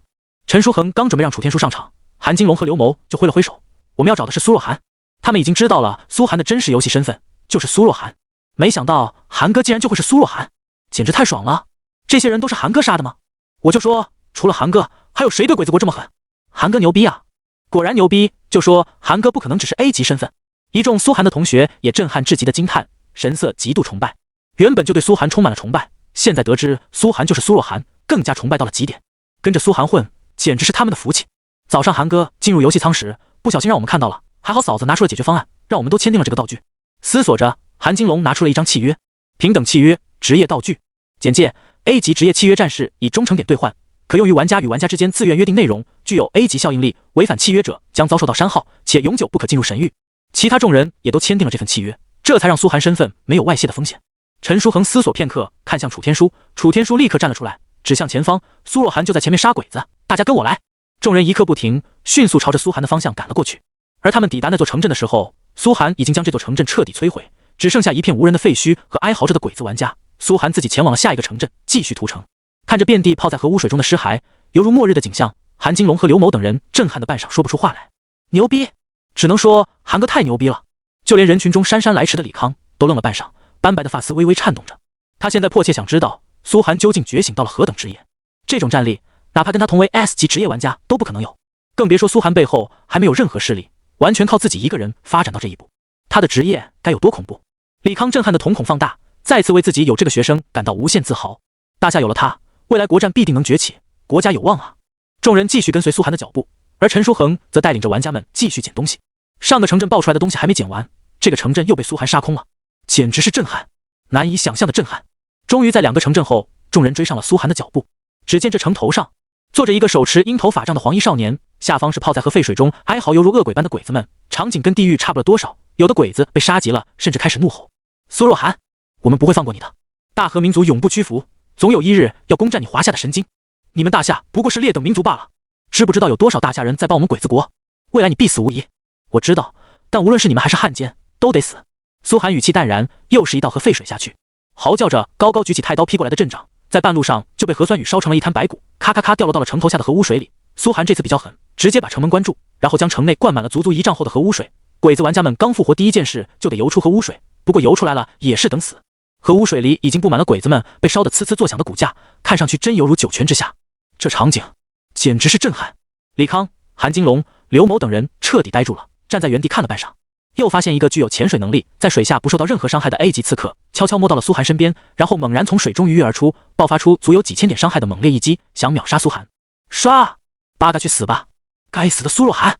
那 A 级刺客怒吼着，所有人顿时捏了把汗。这刺客玩家的实力还是很强的。可下一刻，苏寒只是静静挥动法杖，超高攻速下一个又一个核污水球打在这刺客身上，在他这一击还没落下的时候，就直接被烧成一副骨架。攻速太快了吧！众人心头再次震撼。A 级刺客准备了这么久，结果连苏寒摸都没摸到，这就是苏大神吗？能屠城，这实力果然不是一般的强。许多 A 级射手类职业的同学都觉得自己跟苏寒的攻速比起来简直是龟速。要知道，苏寒是个法师啊。虽然这个 A 级刺客没有强化什么装备，但也是 A 级刺客，在苏寒面前却直接被秒杀，这是什么概念？大家同为同学，为啥差距竟然大到这种程度啊？不少同学心中泪目，当年在职业赛被苏寒吊打，现在进入神域后，竟然还是被苏寒吊打，老天到底还有没有人性？你们来了。苏寒转头看向前方李康等人，微微点头。没想到李康顿时激动地上前抓住他的手，苏寒，你到底觉醒到了什么职业？苏寒没想到他们已经知道自己的身份了，经过面前韩金龙的解释后，才知道发生了什么，不禁感叹起来，没想到他这个契约骑士的职业这么强。虽然李青梅的契约骑士职业没有什么战力，但这种能随意产生契约的能力不知道有多宝贵，因为他的契约能得到神域认可，说明一份契约只要自愿签订了就不可能违背，除非不想在神域混了。而未来神域还要融合现实，不在神域混，那不是等着未来变成蝼蚁吗？等游戏融合现实后，连个3岁小孩都能踩死他，没有人敢违背李青梅的契约。这样一来，这个职业的作用就被无限放大了，未来甚至能用来签订停战契约、交易契约、对赌契约，玩法不是一般的多。爽！苏寒心头暗道，看向李康笑了笑，老教练，等回去再说。他的职业等级过于吓人 ，SSS 级，说出去恐怕会让各国更加针对大夏，所以知道的人越少越好。李康也明白了苏寒的意思，顿时点点头，眼中金光暴涨。好！当下苏寒耳边传来提示音，你击杀了100个白名玩家，已进入重度红名状态。又重度红名了。苏寒无奈的叹息一声，这几座城镇虽然大多是之前去围杀他的鬼子玩家切换了 PK 状态，可还是有很多鬼子玩家是白名，夹杂在一起就导致他也杀了很多白名。属性点更是一个都没爆出来，光顾着一座座屠城了，没有盯着一座城的。鬼子玩家杀10次，好吧。苏寒决定暂时放弃杀戮，这次屠了4座城，战利品已经丰厚到了极点，就让陈书恒等人慢慢捡，放到市场上拍卖出价格，然后把钱给自己就行了。屠了这几座城的鬼子，战利品加起来恐怕价值不会低于上次数千万。这几千万加上次赚到的5000万，苏寒一部分会拿来还李家的债，另一部分就攒起来准备发展工会。他现在还是很穷，不仅身负巨债，而且发展工会根本不是一般的烧钱，仅仅申请一个工会驻地就要1万金币。要是想要一手难攻的好地方，向王国买地怕是得几万、几十万金币都有可能。思索着，苏寒正准备先带众人回到木叶镇，就在这时，耳边忽然传来了李青梅的通话音：“主人，今天股市的动荡您听说了吗？”李青梅的声音急切万分，显然发生了大事。秦家反击了。鬼子国的公器财团不仅回购了他们大量股票，稳住了股价，秦氏集团开始动用全部力量狙击我们的资产，集团下属许多小公司都快被秦氏收购，这样下去集团亏损严重。苏寒皱起了眉，他知道事情没这么简单，但没想到宫崎财团一出手就这么狠。宫崎财团可不是普通势力能比的，他身为鬼子国6大财团之一，在世界上每个国家都有产业，海外资本达到数千亿，深不见底，只是轻轻扶了秦氏一把，秦氏就满血复活了。秦氏是宫崎财团在大夏的代言人，所以宫崎财团绝不会让秦氏如此轻松就倒下。不过苏寒淡淡问道，你们李家是什么意思？放心吧，李青梅坚定地说道，虽然我们李家往后日子会很艰难，但绝对不会放弃你们。我爷爷的原话是，只要你们在神域中崛起，我们李家就有未来。知道了。苏寒点点头，心中暗道，李清正果然是明事理的人，就算从商业角度考虑，李家如果以后还想在神域混，也绝不可能放弃他们。思索着，他露出冷笑，可是秦昊，我现在需要跟你讲现实中的商业逻辑吗？直接在神域中搞死你不就行了？ So， 他双腿轻轻弹动，黄金战靴释放出圣洁的光辉，刹那如插上翅膀般从众人之间直接飞上高空，冲上云霄，然后缓缓朝着木叶镇的方向落去。所有人都震撼地看着这一幕，羡慕到了极点。我靠，韩哥已经会飞了，这是爆出了什么级别的装备啊？才城镇阶段就会飞了。苏寒只给众人留下一句话，在木叶镇等我，我去副本杀个 boss。 一句话让众人简直无语，杀个世界 boss 怎么在苏寒嘴里就跟上街买白菜一样？而苏寒已经急速进入了世界副本当中，是时候跟秦昊算算总账了。希望这家伙知道死字怎么写。哗！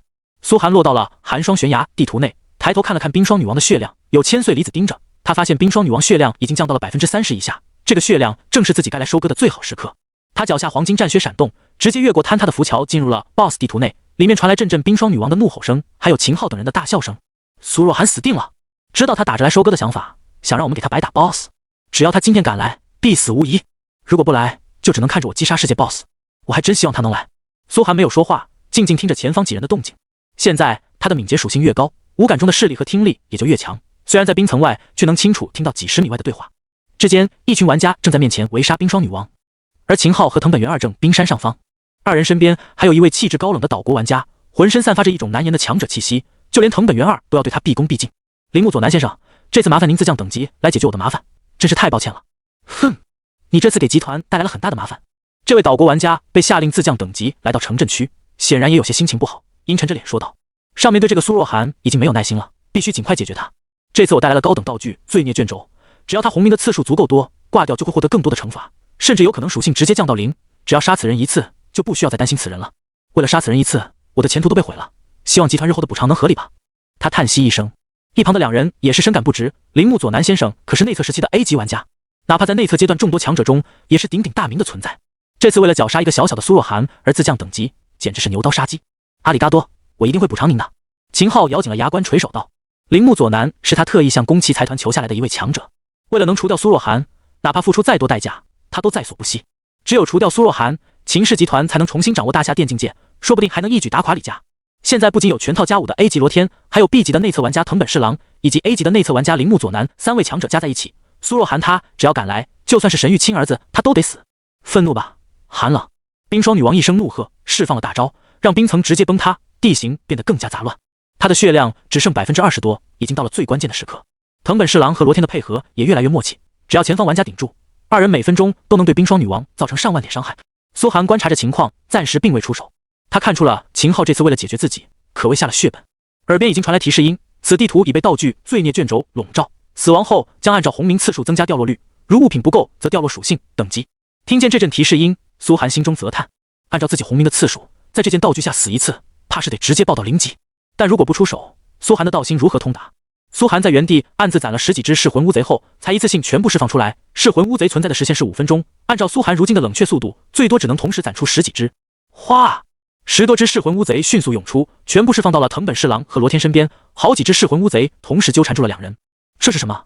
不对，这是玩家的技能。苏若涵，是苏若涵来了！在场玩家顿时反应过来，一旁的秦昊和藤本元二脸上露出狂喜的神色。苏若涵终于来了，但铃木佐南让二人不要轻举妄动，只是冷眼旁观着全场，四处搜索着苏寒的身影。可苏寒并没有出现。什么鬼东西？罗天第一个挣脱噬魂乌贼的束缚，3剑过去就控制的纠缠他的乌贼动弹不得，而他自己则灵巧的闪到一边，几剑下去，这几只噬魂乌贼就凉了。噬魂乌贼的血量并不高，只是攻击方式奇特罢了，在罗天这种全套装备加5还拥有 A 级职业的玩家面前迅速被解决。只有藤本侍郎稍微麻烦一些，刺客很怕直接控制类技能，而且一只噬魂乌贼恰好钻进了他的肛门，让他痛苦的肠穿肚烂，满地打滚。嗖！幸好一旁的罗天迅速射出几剑控住噬魂乌贼，才让藤本侍郎脱离了束缚。藤本侍郎脱困后，第一件事就是瞪大眼对空气怒吼：“巴达！苏若涵，你这个废物！如果你有半点血性，就滚出来跟我单挑！”这喊声过去，却没有半个人回应。而罗天和藤本侍郎身上已经被叠满了3层核污染，1秒900点伤害。苏寒的一切伤害都附带核污染，包括他召唤物的攻击也是和变异怪物。按照苏寒现在的核污染时间，二人只能不断大口吞吃血药，才能勉强维持住生命值。好不容易2分半钟过去，两人撑过了核污染时间。又是10几只噬魂乌贼冲了过来，二话不说，直接给二人浑身打上核污染，然后直接往他们皮肉里钻。二人懵了，还有这么无赖的打法？赶紧慌忙的开始迎战噬魂乌贼。都感觉到苏若涵这噬魂乌贼虽然不强，但是真的恶心啊！不仅动不动往皮肤里钻，而且伤害贼难受，特别还附带核污染。苏若涵怎么有这么损的技能？见状，冰山上的秦昊脸色变了。虽然这次他们准备充分，但苏若涵要是一直这样躲着不出来，二人的血药也会很快被消耗光。他对铃木佐南示意，铃木佐南嘴角划过一道冷酷的弧线，在我面前玩隐身。哼！他只是轻轻挥手，手中长刃释放出巨大暗光，顿时让整个冰窟犹如黑夜般反向照明。而在这漆黑不见五指的黑夜中，只有隐身的苏寒和千岁离子犹如稻田里的金龟子，意外的显眼。在那，苏若涵在那里，快杀了他！数百个鬼子玩家顿时兴奋了起来，罗天和藤本侍郎也狂喜的朝苏寒冲来。哗！罗天抬手就是迅捷如风的3剑，同时开启了一个疾风卷轴，移速变得更快，追着苏寒不断狂射。而藤本侍郎则化作一道清风消失不见。作为 B 级职业的刺客玩家，他自然具有随时隐身的能力。咔！苏寒中了一剑，顿时感觉到异样，浑身犹如被冰冻盘。你受到冰冻效果 ES， 每一剑都附带控制效果的罗天，简直是个不要冷却的控制法师，被他顶上就只能等死。咔咔咔！苏寒又连续中了好几剑，身上弹出好几种控制效果，让他的移速也变慢了不少。哼，看来用不着铃木大人动手，苏若涵已经必死无疑了。藤本元二螃蟹似的大嘴狰狞的笑着，一旁的秦昊也暗自点头喝道：“抓住机会，不要让他有任何喘息之机。”刷，轰！早就准备好的各种道具，在苏寒这被控制的短短几秒之间，直接全部扔到了苏寒身上。苏寒顿时变成了一个不能动、不能听、不能施法的木头人。价值几千万的控制道具，效果岂是盖的？虽然打世界 BOSS 消耗掉了不少血药和其他类道具，但为苏寒准备的道具，他们可是一件都没用。恰逢此时，呼！犹如一阵风声划过，藤本侍郎从风中一步踏了出来，手中短刃带着剧毒的光泽，狠狠朝着苏寒的心口刺去。死吧，该死的大夏人！嗡！苏寒耳边好像只剩风声，大脑开始急速运转，进入了极限模式。这一刻，他只要错过0.01秒，就必死无疑。要知道，从进入神域到现在为止，他还没死过。不过在罪恶卷轴的作用下，要是死一次，那可就是实力大损。鬼子玩家们已经狂喜地欢呼起来。死了，他死定了！藤本侍郎大人的一击能打出3000多点伤害，苏若涵就算插上翅膀都难逃一死。这个讨厌的家伙终于死了。在他们眼中，仿佛已经看到苏寒被击杀，爆出大量物品，眼中闪动着贪婪的光泽。要知道，苏若涵的东西只要能拿到一件，都是价值不菲。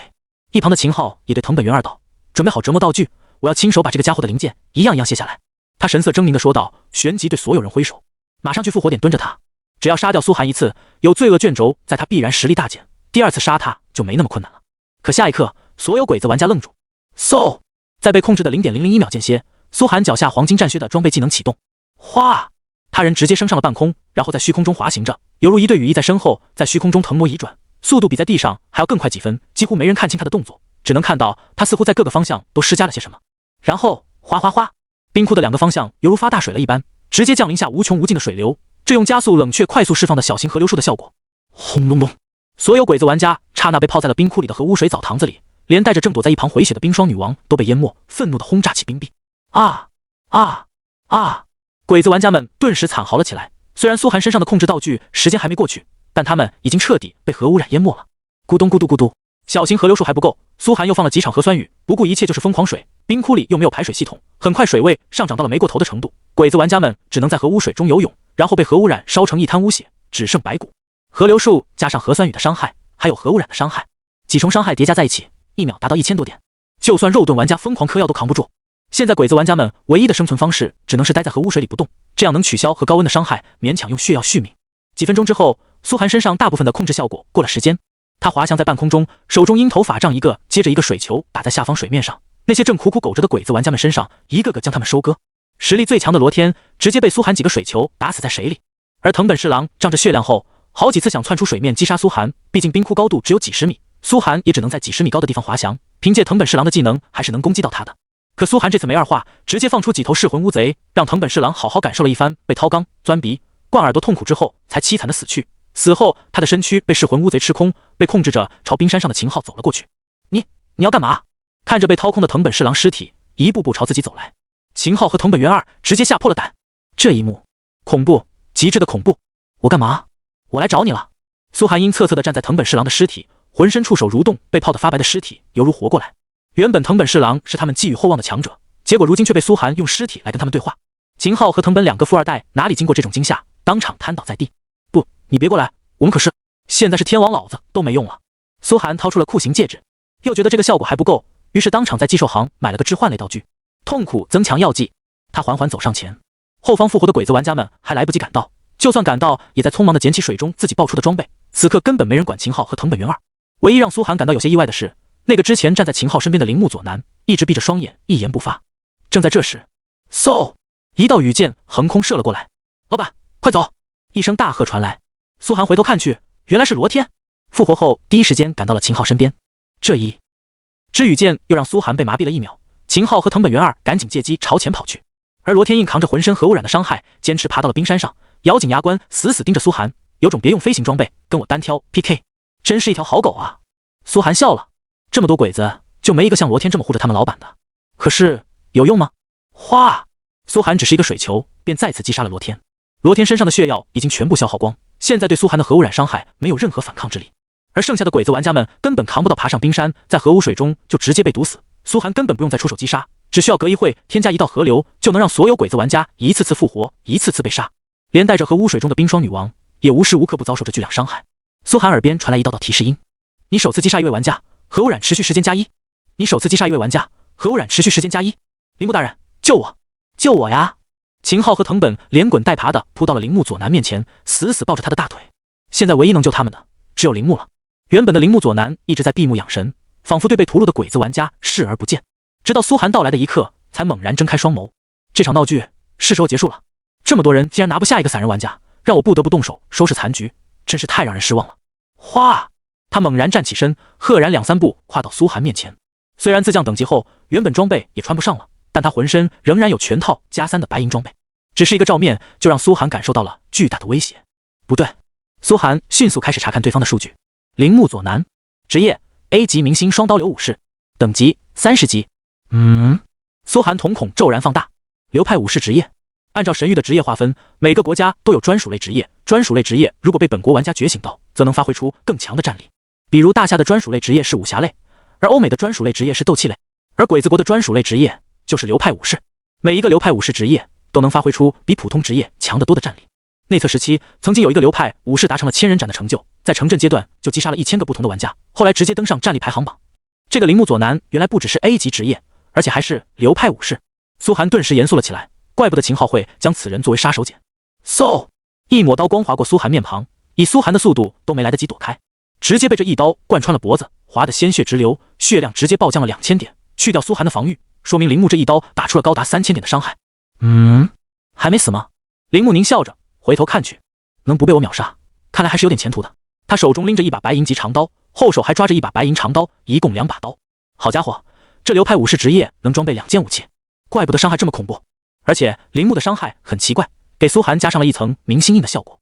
明星印每叠加一层明星印，使你更能看清敌人的弱点，下次对敌人的伤害加倍，目前最高可叠加3层，每层加1倍伤害，说明只要被铃木攻击到了3次，他的攻击自带300%伤害。这流派武士职业不可谓不变态，不仅可以装备2件武器，而且伤害还能加倍。从铃木的移动速度来看，天生敏捷成长也很高，说明这职业不出刀则已，一出刀走的就是秒杀流。外界看见铃木第一刀就干掉了苏若涵大半血量，顿时狂喜的大喊了起来：是铃木大人啊！为了苏若涵，铃木大人竟然亲自下来了！铃木大人板仔！好几个鬼子玩家忍不住出声大喊起来，结果河污水流进了嘴里，咕嘟咕嘟的沉了下去，化作一滩白骨。小子，你想怎么死？铃木手持双刀，缓缓在苏寒身边游弋着，脸上带着猫捉耗子的戏耍神色。在他看来，解决掉苏寒不过是下一刀的事。苏寒这种新手玩家能扛过他一刀，已经很让人意外了。在他身后，秦昊礼再次凶狠地嘶吼道：快斩杀了他，再进行逼问。心中对苏寒的恨意犹如滔滔江水般化不开。可谁也没注意到，苏寒一挥手，10几头噬魂乌贼出现在他身后，嗖，猛然向铃木扑来。铃木嘴角划过冷笑，这些召唤物对他人或许能见效，对自己来说，哼，哗！他只是轻轻一挥刀，直接将噬魂乌贼斩杀大半。但令他惊异的是，苏寒并没有反应，就在他挥刀砍向最后一头噬魂乌贼的时候，才猛然动身。铃木以为他会向自己袭来，结果并没有，反倒是一道魅影忽然出现在了铃木面前，漫天忍者黑雾将他遮蔽的什么都看不见。千岁离子，一只易容伪装在鬼子玩家中的千岁离子终于出现了，但他也没有靠近伤害超高的铃木，而是用技能让铃木暂时失明。雕虫小技，铃木冷哼一声，双眼绽放出金光，直接释放了一个透视技能。哗！就在他看破黑雾的刹那，眼前出现了苏寒淡然的面色。撞退，小型河流术。不知道何时，苏寒手中装备已经换成了牛角法杖，然后就是接连2个技能。这2个技能的目的并不是造成伤害。撞退将铃木往后推了2米，小型河流术又把他往后推了2米，于是他直接掉落到了下方的核污水池子里。八嘎！铃木被这一阵操作秀的懵逼，没反应过来自己就往下掉落了，正准备操控身体往上爬，可持续不断的河流猛烈把他往下冲着，让他根本难以上前。只要他爬到冰山上，苏寒就会立刻闪现过去，发动牛角法杖将他撞回核污水中。铃木身上很快挂了3层核污染，跟其他鬼子玩家一样泡在了核污水里，1秒900点真伤。关键是 BOSS 地图就那么大，苏寒一个人守在冰山上就能让铃木上不来，损，实在是太损了。看见这一幕的鬼子玩家们懵了，卡地图卡到苏寒这一步的真是少见。眼看铃木一次又一次往上冲，却根本无法冲上冰山，被苏寒这种无赖打法彻底激怒了。你该死！呼！他手中双刀猛然变长，狠狠朝着苏寒投掷了过来，犹如一对回旋镖。这也是一种技能，2刀投掷过来，险些直接剪掉了苏寒的头。而苏寒神色丝毫不慌，又是一道小型河流术加撞退，直接把铃木打了下去，气得铃木直接吐血。混蛋，有种你跟我正面对决，不要卡地图，你无耻！一个法师跟你高敏战士刚正面，当我傻吗？苏寒心中冷笑，眼看铃木在核污染中血量急速降低，就算是他也扛不住这么高的真伤，只能靠血药顶着。几分钟后，血药消耗一空，直接变成白光被击杀。铃木死！哗！使用了罪恶卷轴的他，死掉后同样会跟苏寒一样爆出大量东西，眼前就是一大堆苏寒见都没见过的好东西，直接哗啦啦爆了出来。这些好东西可不一般，苏寒绝不能放过，迅速滑翔上前将其全部收了过来，在手中定睛一看，+3的白银装备一套，武器2件，工会道具地皮升级令，工会道具空气提升令，工会道具战争发起令，工会道具 NPC 招募令星号3，领地勋章。简介：完美达成王室任务得最高奖励，可自由选择一块处在王国任何部位的领地作为工会驻地。工会战召唤令，简介：可召唤出一位50米的战争巨人，存在1分钟，巨人拥有30级，且基础属性等于30级战士类玩家的50倍。转职证书：明星双刀流武士。简介：进行过一次转职的证书，可转让已转职职业 A 级明星双刀流武士。粗略看了一眼，就让苏寒直接爽翻了。靠！杀了这铃木佐男一次，简直比得上杀10个 BOSS。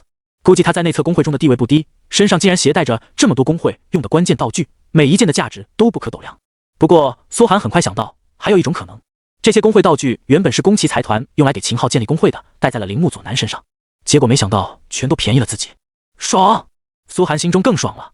看着这些道具，发现宫崎财团果然对秦昊这个亲儿子不错。这个领地勋章竟然是最高级的，能在王国任何地方选定工会领地，那岂不是选在郡城领主府里或者什么副本大门口都可以？工会战召唤令也能在工会战中发挥重大作用。最后苏寒发现，竟然爆出来了铃木佐男的转职证书。转职证书这种东西一般都是灵魂绑定的，铃木佐男已经经过一次转职了，这种职业证书是可以爆出来的，初始职业则不能爆出来，因为根本没有证书。而在罪恶卷轴部的作用下，他灵魂绑定的职业证书竟然都爆了出来，现在归自己了。苏寒简直爽到难以言喻，爽啊！这罪恶卷轴真是太爽了，竟然连这种好东西都能爆出来。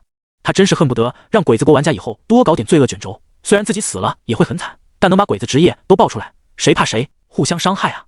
苏寒预感到铃木身上肯定有更多好东西，不愿错过这个机会，他迅速往河污水池子里注入了更多小型河流水。唰！铃木刚一复活，爆出了职业证书后，顿时实力大减，直接被苏寒再次击杀了一次。哗！又是一大堆东西爆了出来。宠物升级卷轴。简介：一次性为宠物提供5000点经验。献祭血石。简介：献给神最好的祭品，由特殊职业类牧师制作，需消耗30级以上 BOSS 材料。全能卷轴。简介：使用后全属性增强100%，持续1分钟。集体传送卷轴。简介：使用后可创造10乘以10的传送界面，指定其中的玩家传送到指定地点，优先级 A 级。白银级强化之金星号20，黄金级强化之金星号30。强化幸运道具箱子。简介：可随机开出3种不同的强化幸运道具。苏寒爽的仰天长啸，没想到这次竟然还有这样的意外收获。这些东西哪怕普通的内测玩家都爆不出来，都是1等1的好东西，每一件拿出去都是价值亿万，有价无市。被苏寒火速杀了2次后，第3次复活的铃木佐男彻底呆了，第一时间选择下线，却发现在副本内下线不了，于是迅速动用了一个道具，将自己传送出了副本。别走啊！苏寒遗憾地看着这一幕，可惜这种内测玩家大多都有逃脱的传送卷轴。不过看起来铃木身上也没啥好东西了，职业都被自己爆出来了，他重新做转职任务转职也不一定能转职到专属职业，基本等于废了。一旁的秦昊此时眼中的光芒彻底熄灭了。铃木佐男，专属职业的内测玩家，竟然都死在了苏若涵手上，他这个核污染的伤害真的无敌了吗？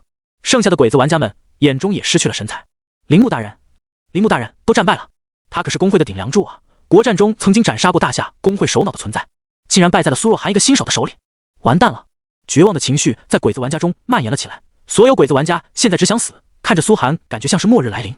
苏寒也没有客气，挥手继续屠杀，然后走向秦昊，一个酷刑戒指让秦昊顿时痛苦的在地上打滚了起来，然后开始泼河污水，让他皮肉开裂。每次击杀他之后，等他复活就直接让千岁离子把他捉过来，然后继续开始折磨。更绝的是，苏寒直接开启了神域直播，向所有人公布了秦昊被虐杀的场面。直播间标题职业血红的几个大字，汉奸的下场。哗哗哗！刚一开播，直播间便迅速涌入了几10万人，然后开始膨胀，几百万、上千万。大夏玩家们怎么抵抗得了这种诱惑？公开虐杀秦氏集团继承人，杀秦昊这个国内外皆知的大汉奸，这新闻简直太大了！哇，苏大神亲自开的直播吗？听说秦昊联合鬼子玩家对苏大神进行围杀，闹得沸沸扬扬，结果就这，哈哈，死汉奸，好死！苏大神果然有一套啊！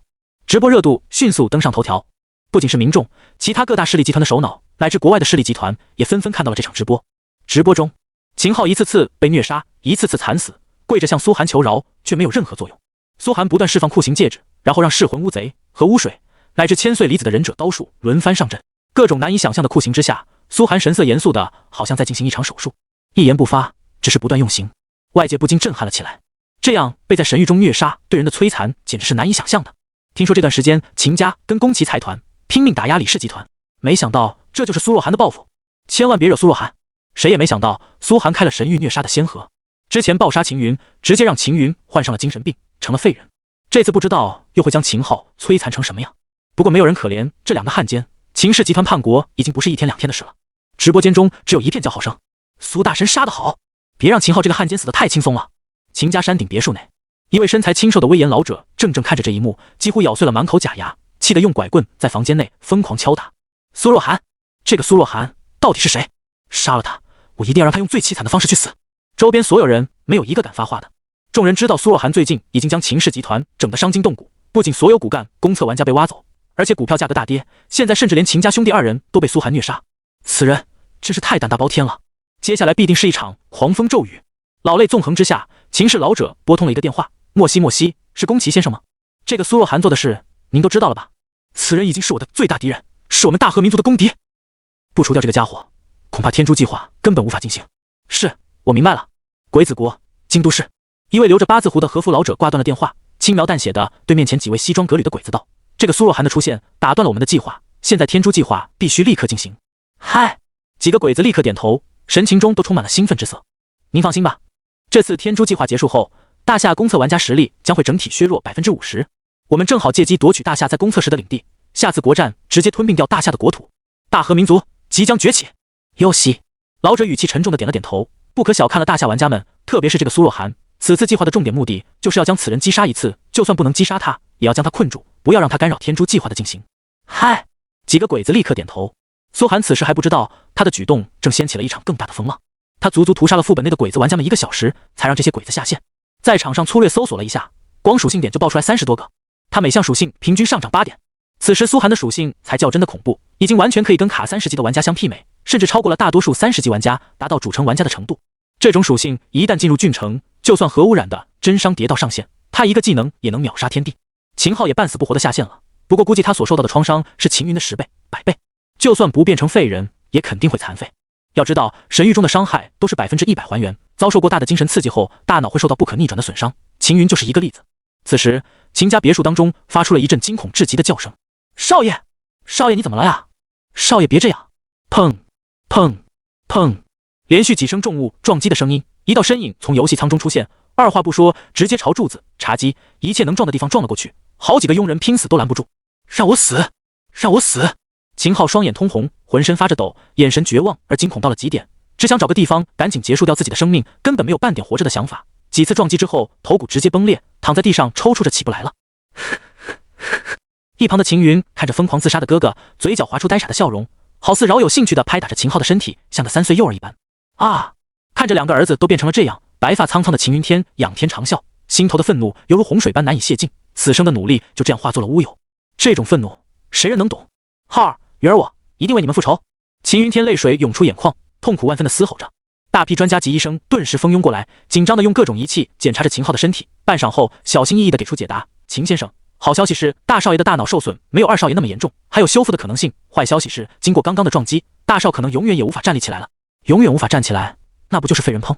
秦云天瞳孔顿时放大，一口气没上来，只感觉胸口逆血喷涌，紫黑色的血液渗出嘴角，直接晕倒了过去。秦先生，秦先生！受雇的专家们又连忙扶起秦云天，焦急地大吼起来：快送到医院！秦家这次是真的惨了。随着秦家父子3人全部住进重症 ICU 的消息公之于众，外界对此等反应的也相当现实。秦氏集团股票当天直接一落千丈，刚刚被宫崎财团回购拉高的股价直接跌停到了没人愿意买的程度。秦氏集团的估值暴降一半，原本正粗暴收购李氏集团的许多项目当场被终止，甚至被李青梅抓住机会收购了许多秦氏集团下属的企业，大赚一波。李青梅心中震撼到了极点，完全没想到原来商战还能用这种朴素的方法获得胜利，直接灭掉你满门，你家人全都没了，怎么跟我竞争啊？这次秦氏集团父子3人就算能重振旗鼓，想要再次爬起来，估计也千难万难。关键是他们到死都不知道，坑死他们的正是3年前被秦家碾死的小蚂蚁苏涵。李青梅顿时给苏涵去了电话，报告这个好消息。这只是个开胃菜罢了。苏涵听闻后淡淡道：不说宫崎财团后续的反应，就算现在只要秦昊和秦云天醒过来，也肯定会大举报复。不过他早已做好了准备，来多少就杀多少。当下苏涵挂断了电话。如今副本内已经空荡荡一片，所有鬼子玩家全部退游。苏涵召来陈书恒他们进副本收拾战利品，自己则开始击杀冰霜女王。可怜的冰霜女王彻底成了配角。虽然趁苏涵击杀鬼子玩家的时候他回了不少血，现在还有10万点血，但苏涵没跟他丝毫墨迹，一道道河流术和核酸雨直接落到他头上，水球一个个犹如连珠般打出，每一击都能打出上千伤害。几分钟之后，陈书恒和他们赶到时，正好看见冰霜女王发出一声不甘的怒吼：“该死的人类，你们终将灭亡！”轰然倒了下去，巨大的身躯直接将冰窟从中间砸成两段。苏寒淡然的身影缓缓从前方走来 ，BOSS 在他身后倒下，他的声线很低：“来了，击杀终极 BOSS， 真跟杀之机一样。”这一幕再次震撼了众人。苏大神看着满地爆出的东西，陈书桓再次怔住了。苏寒这是又杀了多少人啊？神域明明是个网游，为啥被他玩出了单机的感觉？想杀多少人杀多少人，神域真的没有王法了吗？他知道这里发生了什么，秦昊被杀到半身不遂的消息早就在外界火爆起来。苏寒只是淡淡点头，把战利品收起来，拿去卖掉。是，苏大神。剩下鬼子玩家爆出的大多没什么好东西，只有罗天爆出了一套加5的装备，还有藤本侍郎爆出的几件工会道具，对苏寒很有用。加5的射手装备可以原封不动的给韩金龙用，韩金龙正好是射手类职业，苏寒手下立刻就有了个超强的射手。毕竟就算苏寒能变异，想搞出全套加5的装备，都得消耗8次超级污染，外加上千金币以及大量白银装备。如果脸太黑的话，还可能消耗更高。现在秦昊花了好几亿，直接送一套上来，不要白不要啊！工会道具也是有钱也买不到的好东西。工会增援卡，简介：可立刻召唤本工会成员，传送至当前地图，优先级 A 级。工会标记令，简介：可标记某位玩家成员，本工会所有成员可查看标记信息。工会挑战令，简介：可用于工会成员与其他成员发起挑战赛，胜利则增加工会资源。都是好道具，这些工会道具苏寒估计都需要通过工会贡献点兑换。工会贡献点那可不是好刷的，需要工会成员齐心协力完成工会任务，或者直接赢得工会战才行。苏寒把自己需要的战利品收了起来，其他的让陈书恒等人捡走卖掉。紧接着他看向了冰霜女王爆出的东西，哗，一个巨大的寒冰宝箱出现在地图正中央，足足能经得起10人环抱这么大，不知道能爆出什么宝物。旁边还有几件世界 BOSS 必定爆出的东西。众多大夏成员看的都是一阵眼热，这可是击杀终极 BOSS 的奖励啊！而就在苏寒击杀终极 BOSS 的瞬间，所有人公屏中再次刷出了一场浩大提示音：世界公告，公测玩家苏若涵单人击杀终极 BOSS 冰霜女王，奖励专属称号魔界征服者，全属性加10，金币加50，奖励名望500点。特此公告。这公告先是在大夏服务器内刷屏了几十次，让大夏玩家们被震撼到无语，然后又在世界公屏中刷屏了好几分钟，全世界玩家耳朵再次被苏若涵这个名字灌满。可以说，最近神域搞出的大新闻基本上都跟苏若涵有关。如今他已经成为神域所有服务器都在关注的重点人物，各国报纸也争相刊登了苏寒的消息。泰晤士报：神秘玩家降生在大夏，此人是否能引领人类探索神域更多奥秘？英文报纸：大夏游戏天才，同时也是杀人魔王。根据统计，苏若涵20级前击杀的玩家足足有上万人次，他是恶魔还是人类的希望？时代周刊：苏若涵拿到史无前例的多次世界首杀，却残忍地将几百个玩家折磨杀害，导致多人留下难以治愈的心理创伤。苏若涵到底有多残忍？这些外国报纸都对苏寒充满了争议。跟往届出现的其他神域天骄不一样，苏寒身上杀人魔王的标签实在打得太深了。网络上四处都能看见痛诉苏寒的鬼子玩家，起码有几百个鬼子玩家被苏寒杀成了永久性自闭症或者痴呆症。要不是神域不受法律限制，苏寒现在早就牢底坐穿了。如今最重要的是，所有人都想搞清楚苏若涵的现实身份，只要能掌握了苏若涵，几乎就掌握了这次公测的优先权。而李氏集团也知道这一点，迅速耗费能量将苏寒的身份掩盖起来，为此不惜耗费了10多亿资金。就在这公告传出的刹那，许多在神域中闭关良久的内测大神们也终于注视到了这个新人的名字。灯塔国一间安静的冥想室内，走出了一位金发碧眼、容貌俊朗的白人男子。听到耳边的消息，男子勾起了嘴角，竟然能击杀20级的终极 BOSS， 看来以后可能会成为我在深渊中的对手。他对下方的仆人挥了挥手，立刻去给我收集这个大夏人的全部信息，只要他进入郡城，随时跟踪他的坐标。是，主人。鬼子国富士山下一座简单的日式房屋内，走出了一位身穿和服的中年男子。山本大人，您终于出山了。外界众多黑西装的会社成员一看见他，立刻垂手。您这次在深渊内的成绩如何？进入了一趟深渊80层下，却还是没能寻到仙气的影子。中年男子不是很高兴地皱了皱眉，因为这次闭关在神域排行榜上，自己的名字下落了2名，说明此次进入深渊还有比他更强的存在。八嘎！山本一郎在心中暗骂。身为当初战犯山本56的子孙，他早早看出了神域的潜力，第一个在鬼子国收购到内测身份进入神域，如今已经成为在鬼子国鼎鼎大名的国民级玩家。当苏若涵的名字在他耳边响起，他的眉头深深皱了起来。不是让他们遏制大夏的发展吗？宫崎家的那些废物怎么搞成了这个样子？他一声训斥，下面的人有些畏惧地禀告道：宫崎家这次好像是吃亏了，他们在大夏的代言人被这个苏若涵收拾得很惨。山本看了一眼便不再发话，只是眼神深邃看了眼苏若涵这3个字。等他进入郡城阶段吧，只要有我大和民族在，大夏永远也别想崛起。外界掀起了多大的风浪，都不管苏寒的事。此时苏寒已经沉寂在了刷 BOSS 宝箱的喜悦当中，终极 BOSS 爆出的东西简直堪称无敌爽，更别说苏寒还能将其超级污染。现在超级污染直接叠加30倍爆率，30倍的终极奖励。呼！苏寒吐出一口气，瞪大眼看着眼前的寒冰宝箱。经过足足30次变异后，巨大的寒冰宝箱已经变异成了一个极其畸形的水平状，爆率也叠加到了3000%。这是什么概念？苏寒不敢想，这宝箱内能开出什么来？静静注视着宝箱，片刻之后，一道巨大无比的宝光在副本地图内喷薄而出。哗！首先映入苏寒眼帘的就是3件道具，然后是3件装备，再然后是3本技能书，足足9件奖励，每一件都闪烁着他之前从未见过的宝光，说明苏寒再次把宝箱掏空了，并且30倍的爆率让宝箱的最高奖励都爆出了3件。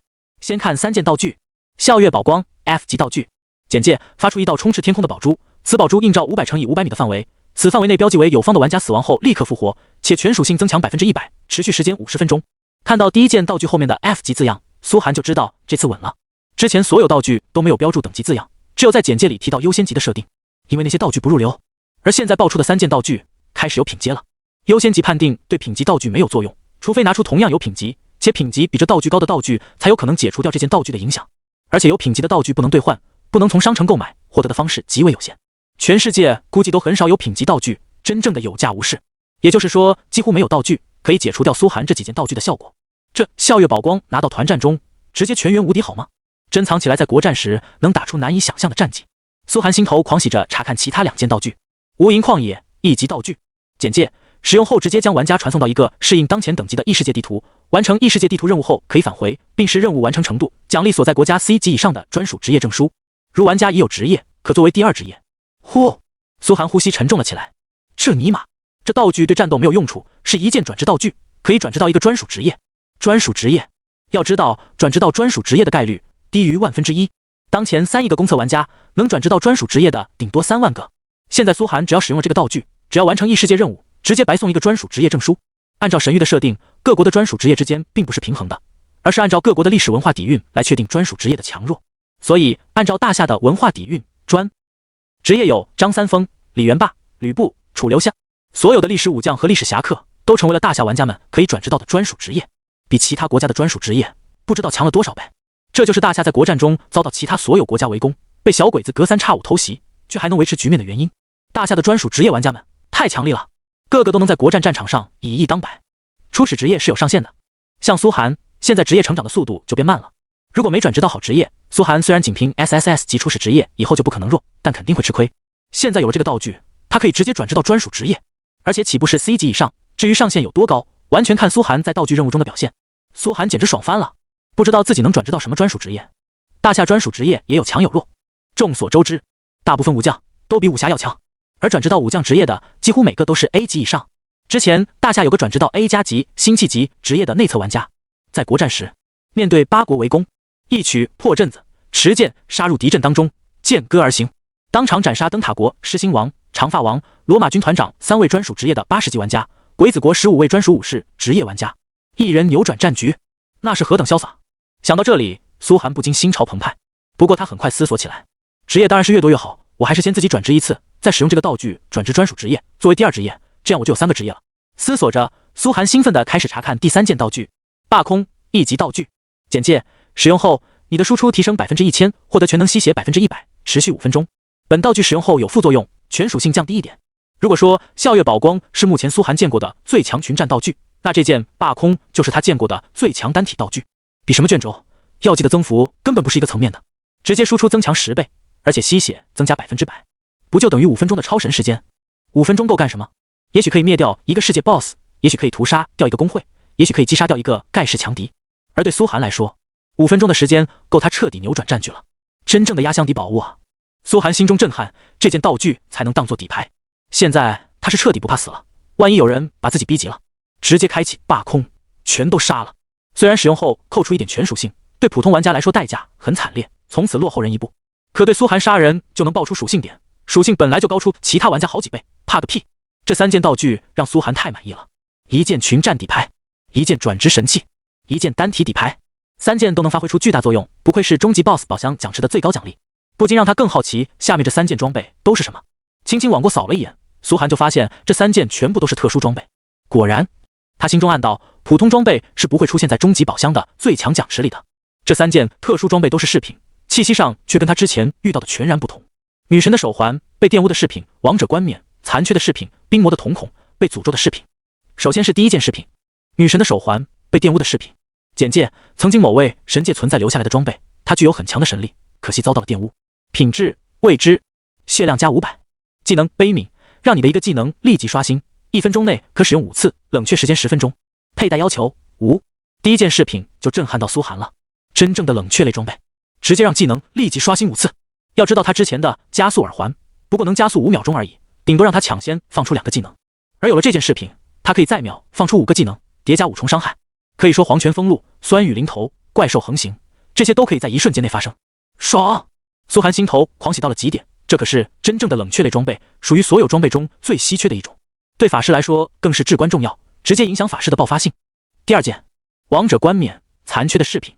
简介：旧日某位王者的冠冕，只可惜如今锈迹斑驳，只剩下些许亮光。品质：未知，加300法力，加100S 法力恢复。技能：荣耀，激活后5秒内回血100%，期间所受一切伤害被抵消，冷却时间24小时。佩戴要求：无。这不是5秒无敌？看着这件王者冠冕，苏寒没有丝毫迟疑的将其戴上。开玩笑，5秒无敌的装备卖出去估计能卖出天价，只是抵抗不了控制类效果，有可能在5秒内被控到死，算是一个小缺憾。不过未来万一自己能将其修复完整，也许就是真5秒无敌。第三件，冰魔的瞳孔，被诅咒的饰品。简介：冰霜魔族时代流传的圣物，不过上面也有先祖留下的诅咒。品质：未知，加1000血量。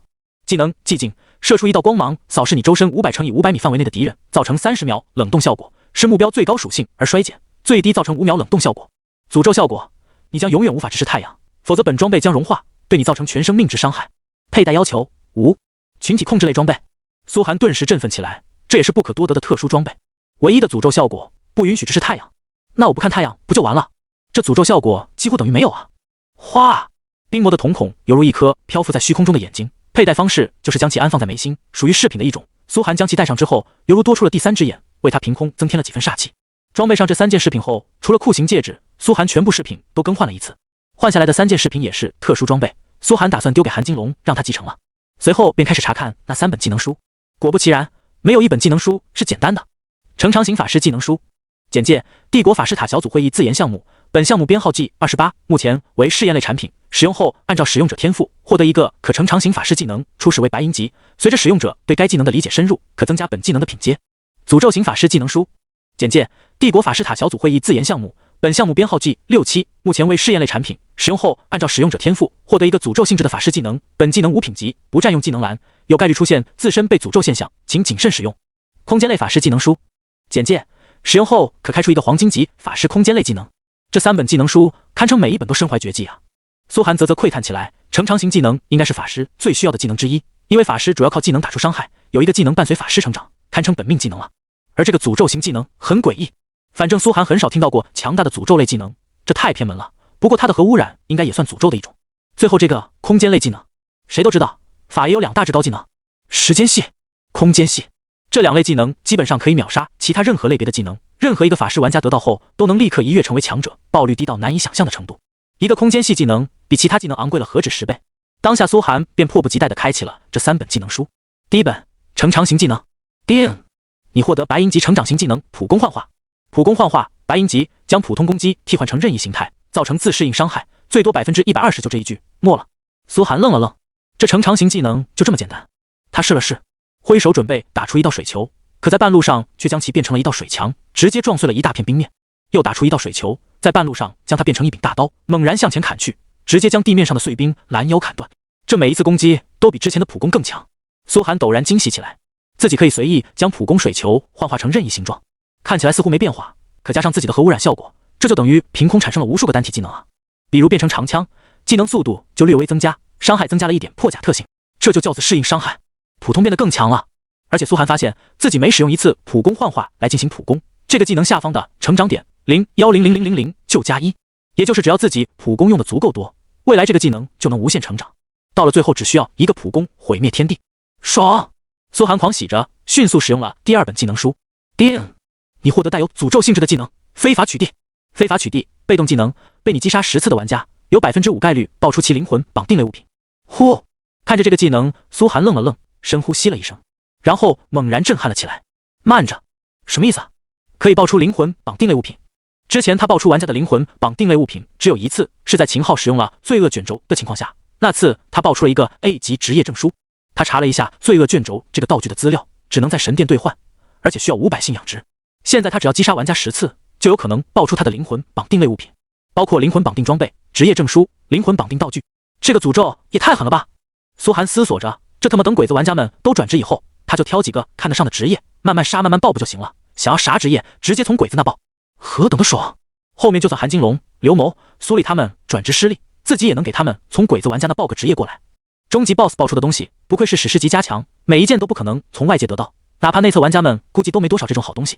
最后就是那本空间类技能输了，叮！你获得黄金级空间类技能幻物丛生。幻物丛生1级，召唤出一丛空间迷雾，你可以隐藏在空间迷雾内，任意穿梭到一个点，迷雾持续30秒，迷雾范围50乘以50米，随技能等级提升。唰！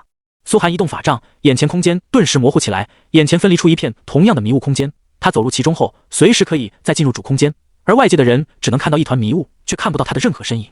这技能有点像加强版的教堂，但又有所不同。苏寒思索着，这是空间类技能，不属于迷幻类，所以一切破障技能都无法去除，意味着自己只要开启这个技能，完全可以实现真正的神出鬼没。在迷雾持续的时间内，没有人能看清自己的踪迹。唰！苏寒又走出了迷雾空间，外界陈书恒等人瞪大眼看着这一幕，人都傻了。刚刚不是显示苏寒已经离开本地图了吗？怎么又回来了？这只有一个可能，苏寒获得了空间类技能。众人忍不住长大嘴巴，心中羡慕到了极点。苏寒不过区20级，竟然就获得了空间类技能。而苏寒十分淡定，上前捡起了宝箱中爆出的最后一件物品——无限制坐骑卷轴永久道具。简介：拥有这件物品，你可以任意收取主属性低于你且生命值在 10% 以下的生物为你的坐骑，并拥有完全主导权，可以随时驱逐、更换、更改坐骑。目前最大坐骑拥有量1，随等级提升。第一眼苏寒没什么意外的，只是一件坐骑卷轴而已。看到后面，苏寒猛然愣住，可以收取任何生物作为坐骑。BOSS、NPC 乃至于玩家，要是真能把玩家收取为坐骑，实在是有点不当人啊！怪不得是无限制坐骑卷轴。苏寒心中期待无比，准备有空就去挑选个坐骑。虽然他不是骑士类玩家，但坐骑的帮助也不小，只要处在乘骑状态，就能获得坐骑一部分属性加持，坐骑自然是越强越好。整理完了这次的奖励后，苏寒终于再次打开了自己的属性版面，准备看看魔界征服者这个称号的效果。好久没有看过属性栏了，也不知道现在强到了何等程度。姓名：苏若寒，初始职业 SSS 级核污染法师，隐藏，等级20 0100000，血量5535，称号1000加装备3945，法力101010，装备加510，力量40，物攻20，耐力20，敏捷131，移速98加98，攻速65，精神50，魔攻25加810，法力500，体质59，双防59加700，血量590，装备艾伦之杖加5，主教长靴，冰霜腰金甲加5，酷刑戒指，女神手环，王者冠冕，冰魔的瞳孔，储物空间34200，技能普攻幻化1级，小型暴雨术1级，小型河流术1级，小型噬魂乌贼1级，非法取缔被动幻物丛生1级。 SSS 级隐藏职业，伤害可施加核污染效果，持续3分30秒，层数上限3，超级污染次数0，自由属性点0，闪避率8%，暴击率25%，临时幸运值20，信仰值2，名望1000，罪恶值95。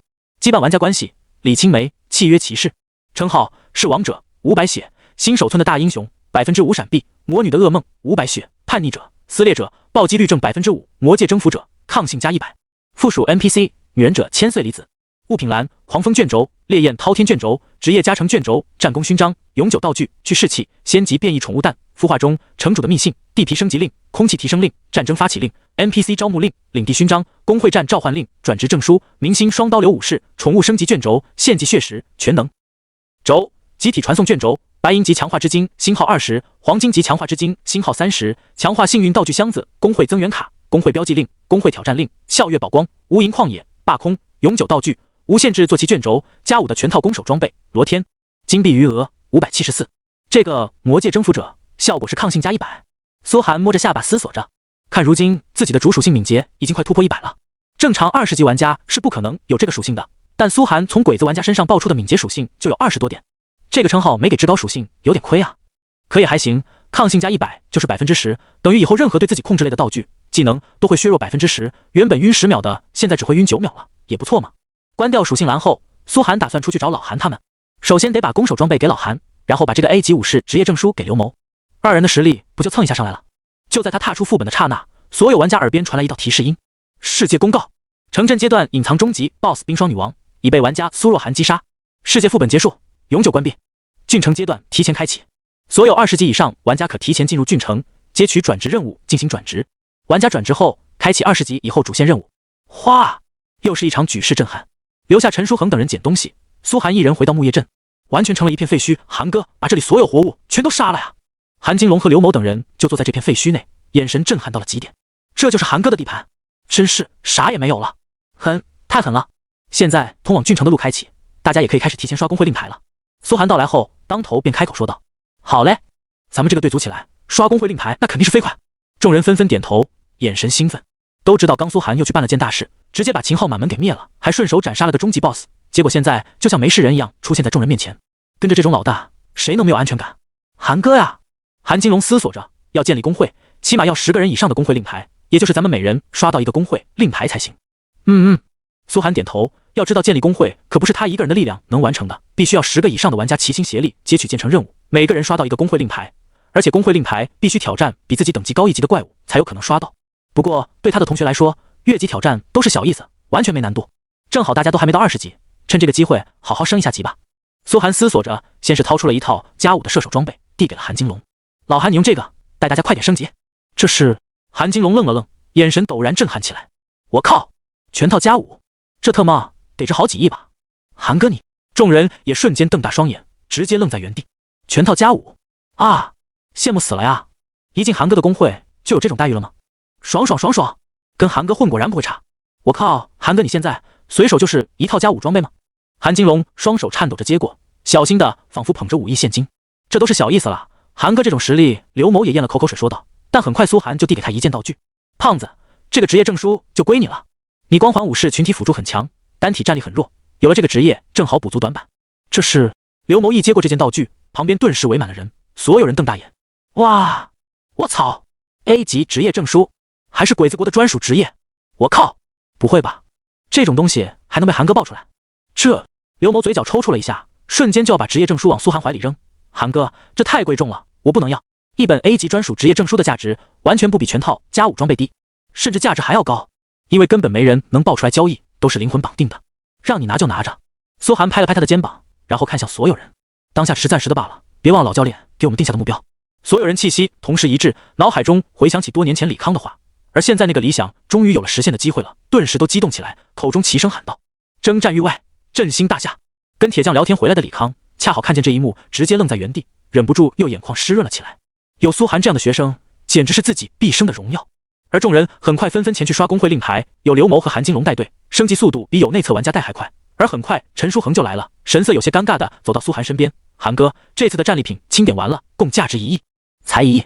苏涵有点无语，比上次少多了呀。1亿不过1万金币，顶多维持工会2个月运营就差不多该花完了，连培养一个顶级玩家都不够，工会运营就是个吞金兽。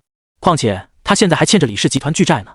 是的，大量出货，导致市面上各种装备道具的价格都降了一波，再加上您提前打开了郡城大门，所以高端玩家们都不愿意出手了。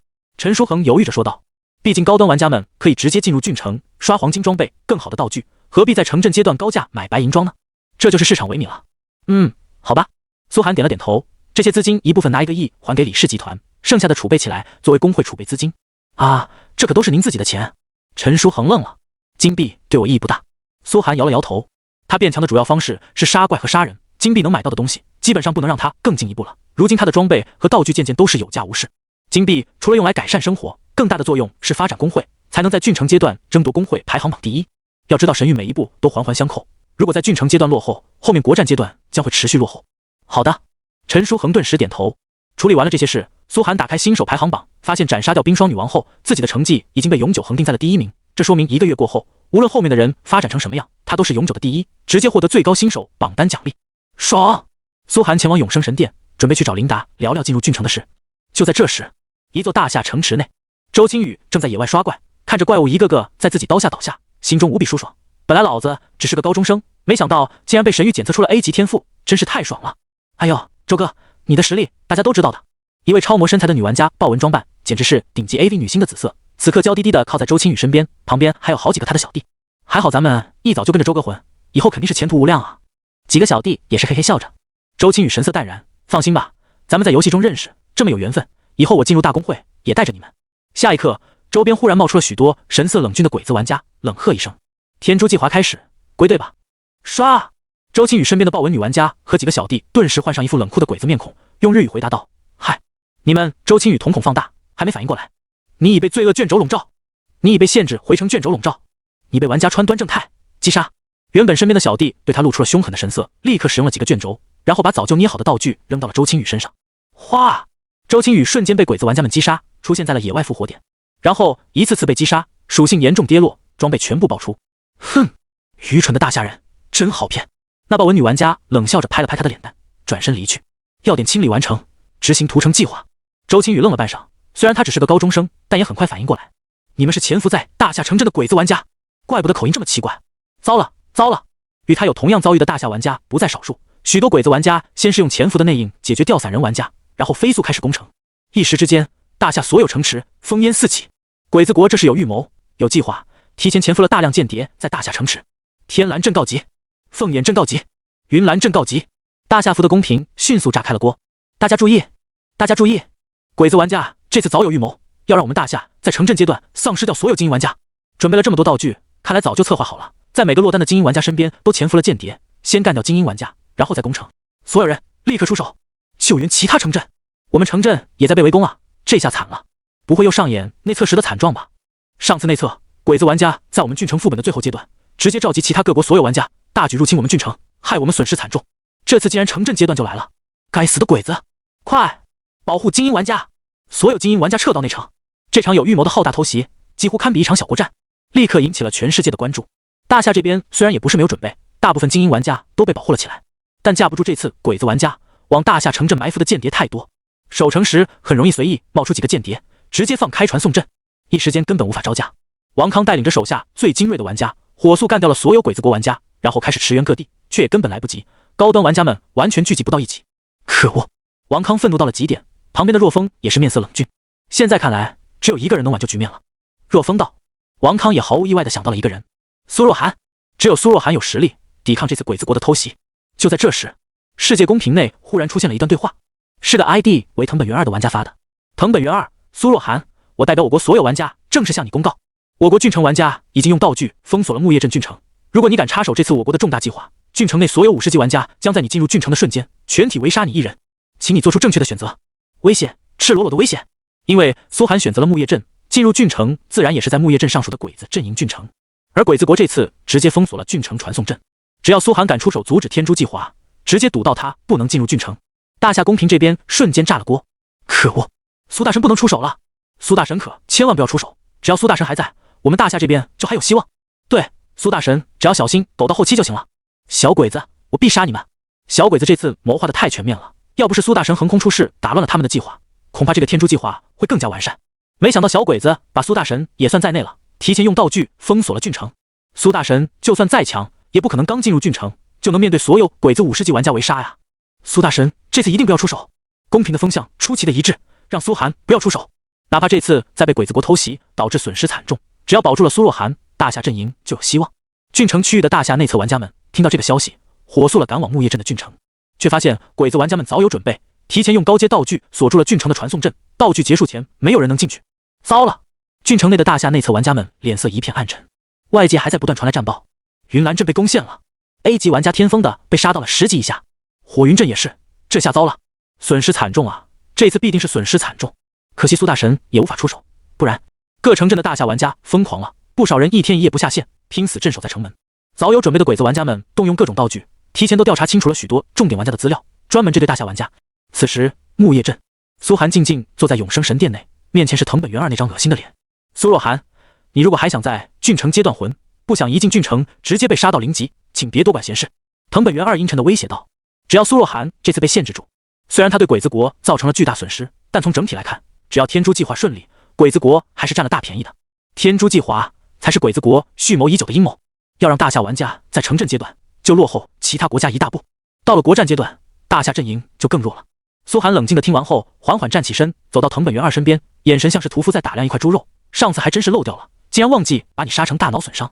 按照神域100%的真实度，如果说谁有杀人如麻的气质，那就只有苏寒了。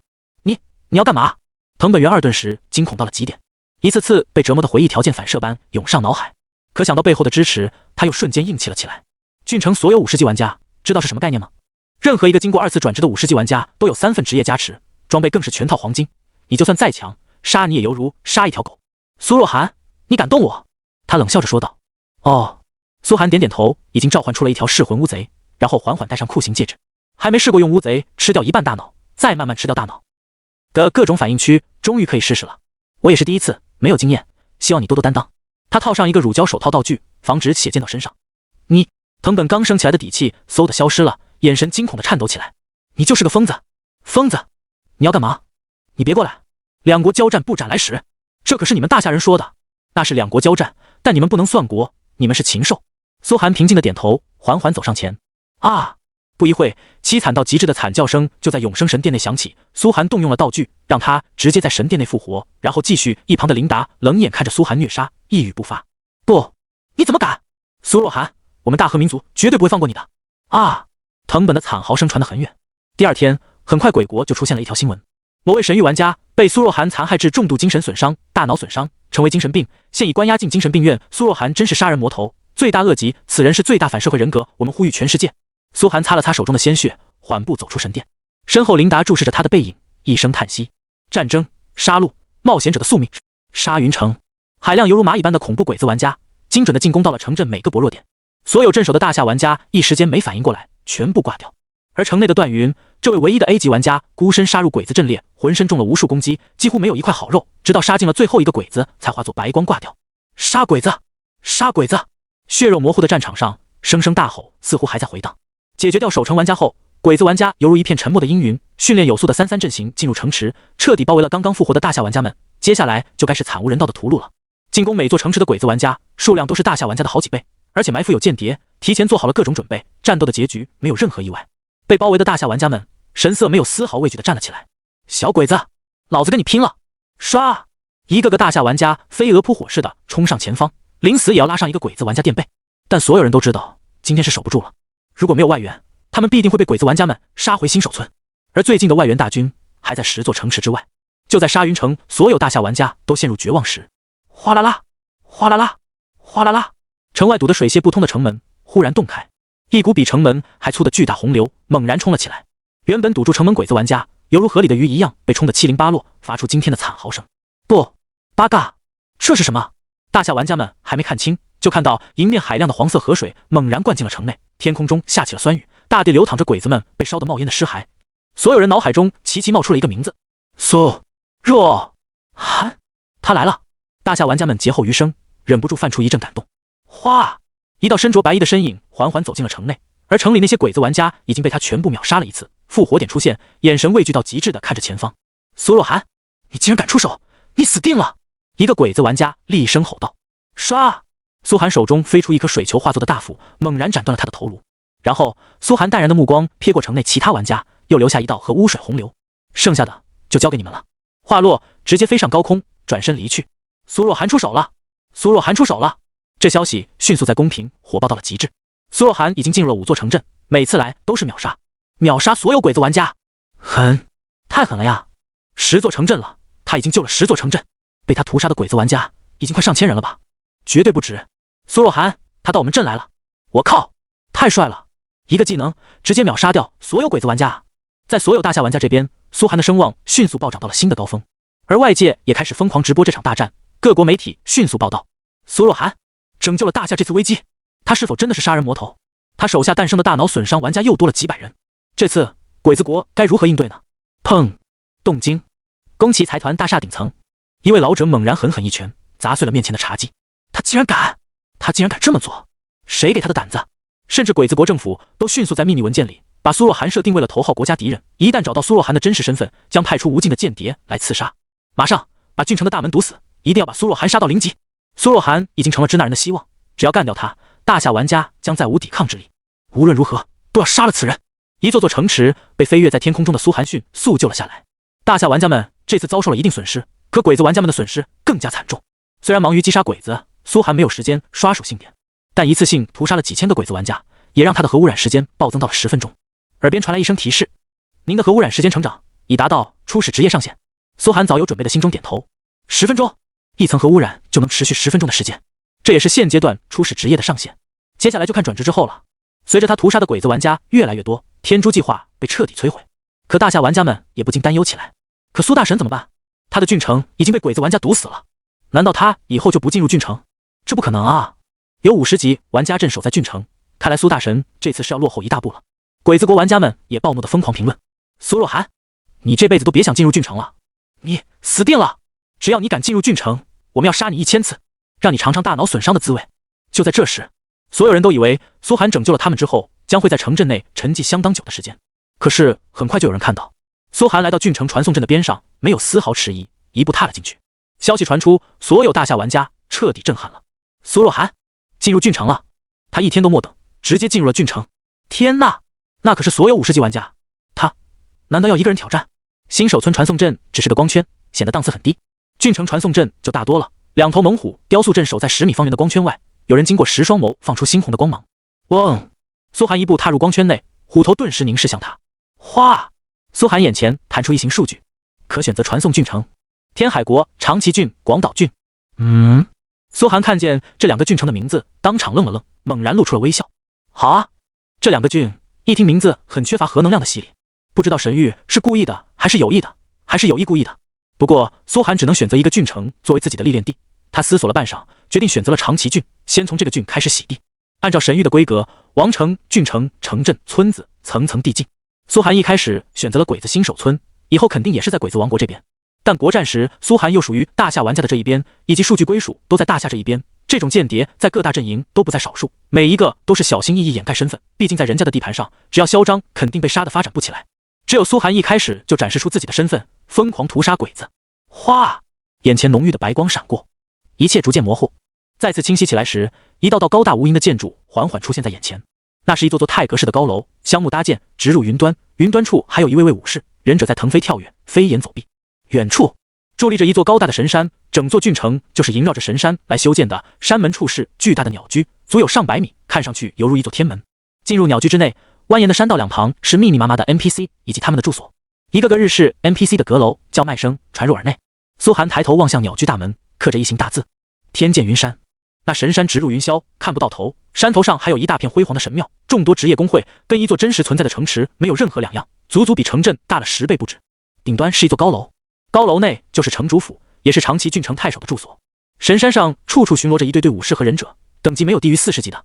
长崎郡巡逻武士全套装备加5，等级40级，生命12万，物理攻击4000，魔法攻击500，防御1200，移速140，攻速150，郡城加持，全属性减伤30%，破甲50%。只是瞥了一眼这些郡城武士，苏寒脑海中就弹出很清晰的一句话：打不过，绝对打不过。这一队武士加起来就比城镇的终极 BOSS 还强了，一刀4000点伤害，还直接50%破甲，技能什么的就别说了。玩家就算升到50级，想跟郡城武士 NPC 过招也是做梦。而他虽然远比一般玩家强，可和污染还没挂几秒，这些武士就能直接突脸，集火一刀秒掉他。看来不能直接屠郡城了。苏寒遗憾地摇了摇头，现在初始职业基本已经成长到上限，想迅速变强，只有一条路，就是转职，获得新的职业。一进入郡城，他耳边就同时传来一声提示音：你已进入郡城，自动接取任务，第一次转职。第一次转职，简介：前往你所在郡城的法师塔，寻找法师康兰测试你的魔法天赋，并且请求为你的职业打开新的道路。任务奖励：郡城传送阵开启。苏寒在郡城传送阵看了看，果然现在传送阵还是灰色的，不进行第一次转职，无法在郡城做其他任务，而做不了任务，他就无法积攒信仰值，兑换不了建成令。毕竟在郡城阶段，主要就是工会战。路边摇着小扇子的土脸艺伎无时无刻不在大声吆喝着：3天1场工会战，参加可提升工会排名，获得工会奖励，请到我这里来报名哦。3天1场，每场工会战都是城主府发起的，有特定的任务。郡城阶段的主线任务也大多跟工会战相关，如果不打工会战，直接落后其他玩家一大截。而可想而知，苏寒在鬼子郡城的工会战肯定会残酷到极点，说不定内测鬼子玩家都会全下来针对他一个工会。思索着，苏寒给韩金龙他们发了个信息：工会令牌刷够了没有？够了，老大。韩金龙立刻回复道：等我们1到20级，就立刻来郡城建立工会。你要撑住，一定要撑住啊！所有人都认为苏寒在郡城肯定遭到了鬼子国50级内测玩家的袭杀，可几分钟过去了，苏寒连内测玩家的毛都没看到。苏寒决定先去神殿找琳达。来之前，琳达就告诉过他，因为苏寒主线任务的杰出表现，他也被升职到了郡城。俩人继续合作，必须要快速兑换建成令。苏寒下定了决心。郡城每天都有工会被灭，没有城池，始终还是没有安全感。他可不想出去打怪回来一看，自己辛辛苦苦建立的工会被毁得七零八落。可就在他踏出传送阵，进入巨大鸟居的刹那，唰，耳边传来一道重音提示：你收到道具虚空枷锁的限制。哗，面前的一切瞬间陷入了虚无。他能听见、看见，但无论是巡逻的武士，还是旁边的 NPC 都看不见他，听不见他，好像他此刻被隔绝到了一个异度空间。空间类道具，苏寒顿时皱起了眉。他知道，来了，鬼子国的50级内测玩家来了。渺小的虫子，想好自己该怎么死了吗？一声精致的轻吟声从耳边响起，是鬼子国里那种标准的冷酷御姐音。女的。苏寒抬起头一看，面前出现一个外形酷似春丽，肌肉足以夹爆任何人的脑袋，面庞却犹如冷艳，犹如少女般的女子，身着一袭劲装，缓缓从虚空中朝他踏来。刀锋般的黄金级战靴竟然是高跟鞋外形的，发出踏哒踏哒的音符，犹如催命的调子。这女人刚一来到苏寒面前，嗡！苏寒只感觉一股强劲的气场直接把他压迫的几乎站不起来，好像在这女人面前连重力都改变了。他看神域资料里，这是力量属性和体质属性双双超过500之后才会产生的现象，属性散发到外界，产生高级玩家对低级玩家的碾压。咔！苏寒直接被庞大的气场压倒，眼前弹出了一行数据：玩家宫本惠粒子，等级50级，职业霸权王者3传，工会宫本株式会社。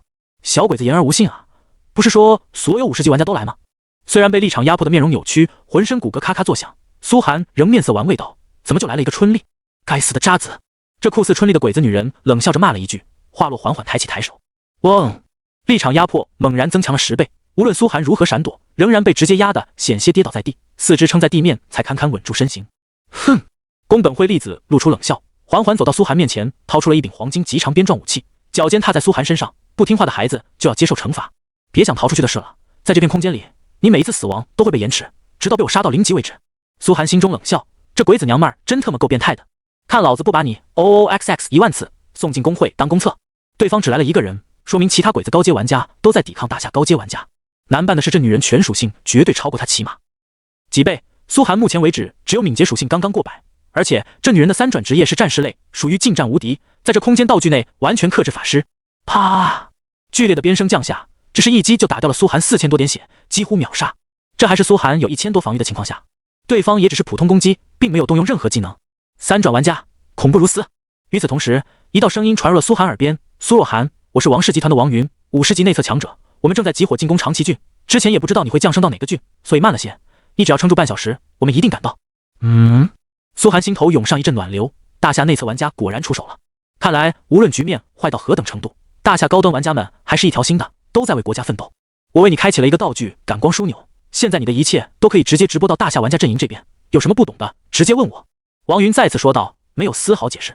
大夏高端玩家解救苏若寒是不需要理由的。哗！苏寒面前划过一道提示音，你获得道具感光枢纽开启权，开启后目前状况将直播到本国玩家面前，是否开启？是。苏寒没有迟疑，虽然他不一定需要救援，但也不会拒绝高端玩家们的好意。哗！大夏阵营公屏内顿时出现了一道直播，直播内是苏寒身处空间道具内的身影。公屏等待许久的玩家们立刻发出猛烈回应。终于出来了！苏若寒进入郡城后，到底发生了什么？快看！妈的！鬼子国竟然为苏若寒一个人直接动用了空间道具！靠！直接3转玩家堵杀他！神域中主要变强的方式，除了强化装备之外，就是转职。每一次转职都是对初始职业的进一步强化。转职前的玩家和转职后的玩家根本不是一个概念。眼前这鬼子娘们已经转职了2次，而苏寒还是初始职业，这不是靠初始职业就能碾压的，差距太大了。荣耀！苏寒迅速开启了荣耀冠冕的技能，让自己暂时进入无伤状态，并且迅速开始回血，不然真的要被击杀。按照他的罪恶值，被击杀一次恐怕会爆出不少东西。哼！无伤技能，啪啪啪！宫本惠利勾起嘴角，几道边影落下，苏寒身上冒出 miss 字样，在这5秒内苏寒不会受到任何伤害。嗖！苏寒趁机就是一连串水球，猛然击落在他身上，给这娘们挂上3层核污染。之所以敢出现在郡城，苏寒就是有挑战3转玩家的底气。死！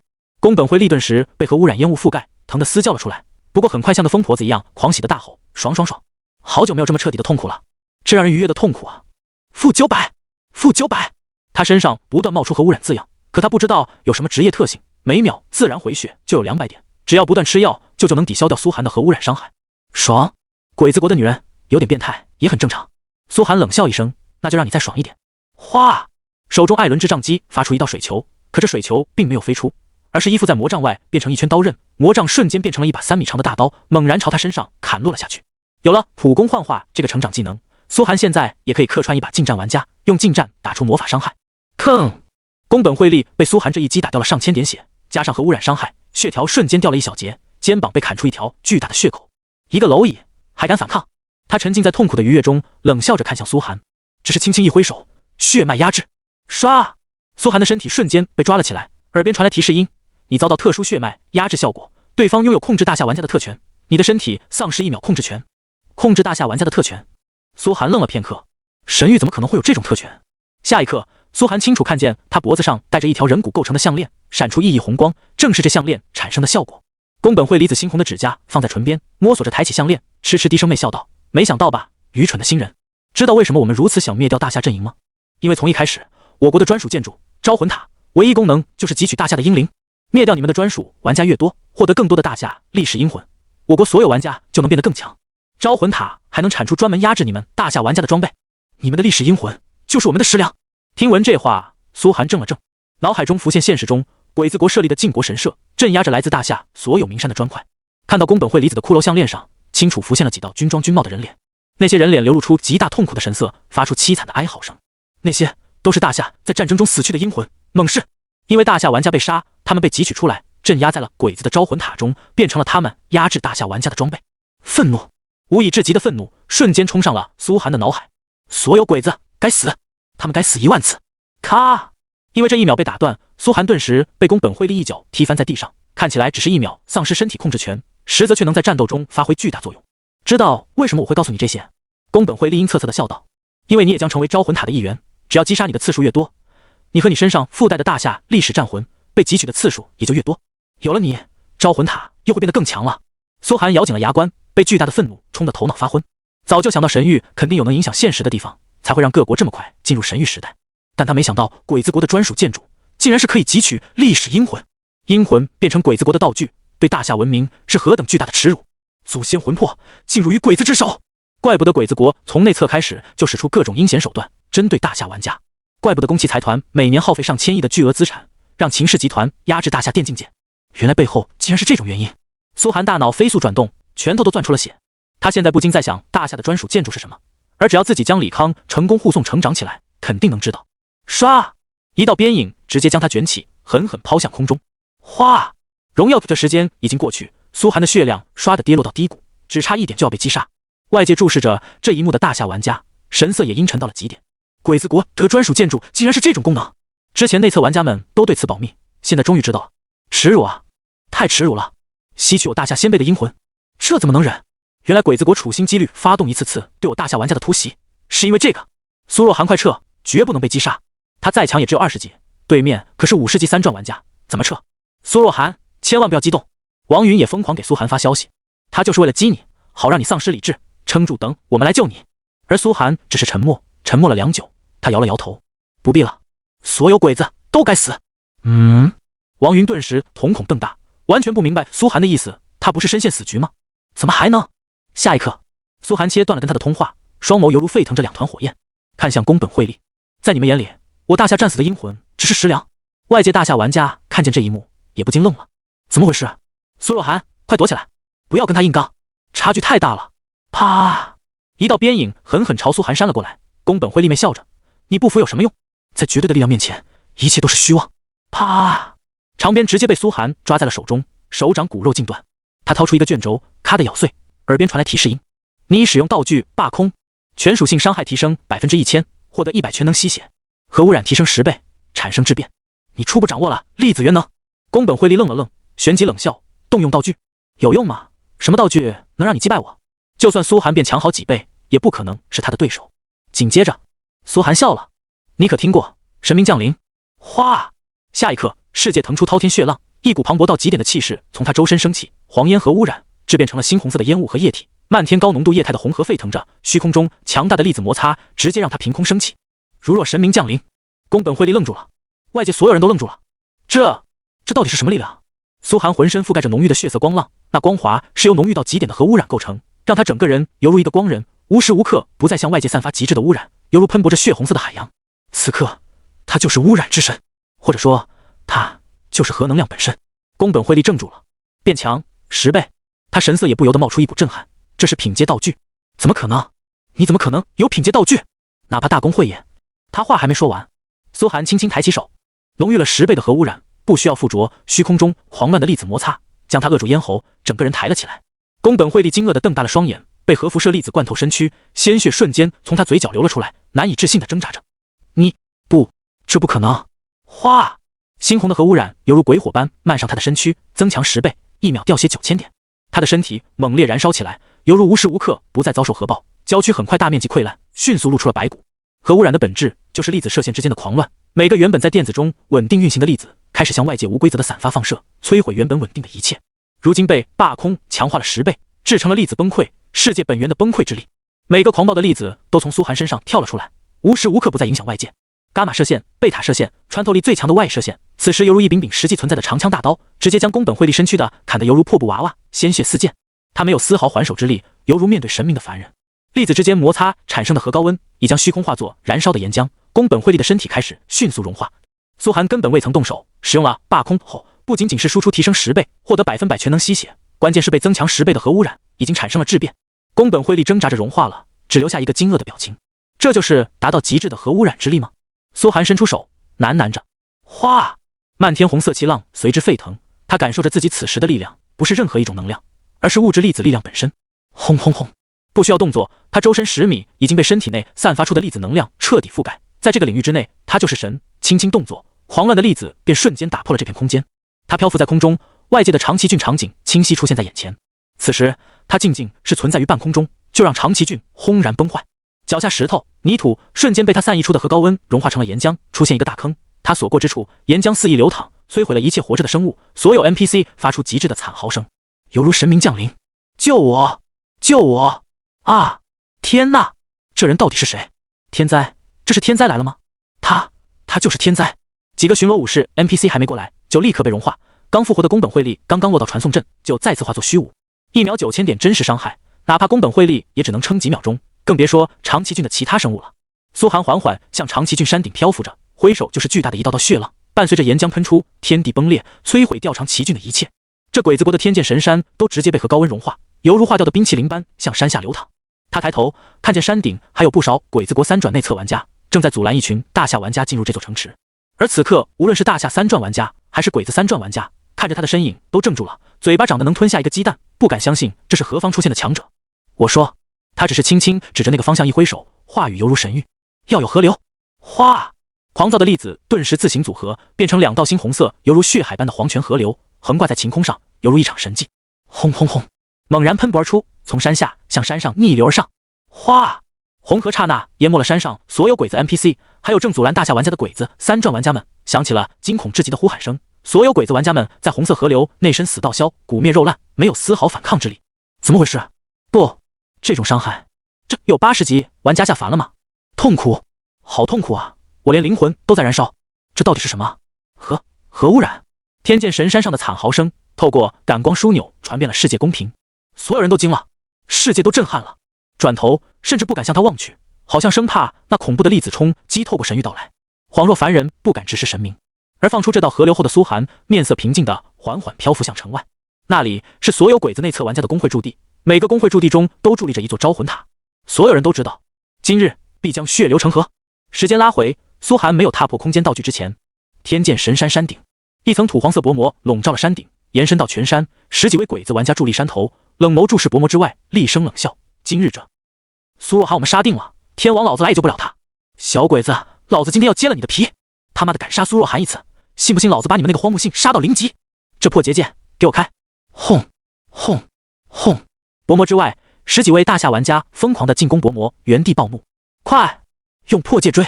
这帮鬼子提前几天在这里布下10几个结界道具，一层层破开都要10几分钟啊！该死该死！外界无法进攻长崎郡内，可长崎郡内的鬼子玩家却可以攻击外界，一道道斗气、剑气、魔法光华朝大夏玩家们迸射。为首的大夏玩家乃是王氏集团的王云，一人扛着众多鬼子伤害，对旁人下令：快给苏若涵用感光枢纽，看看他的情况。是。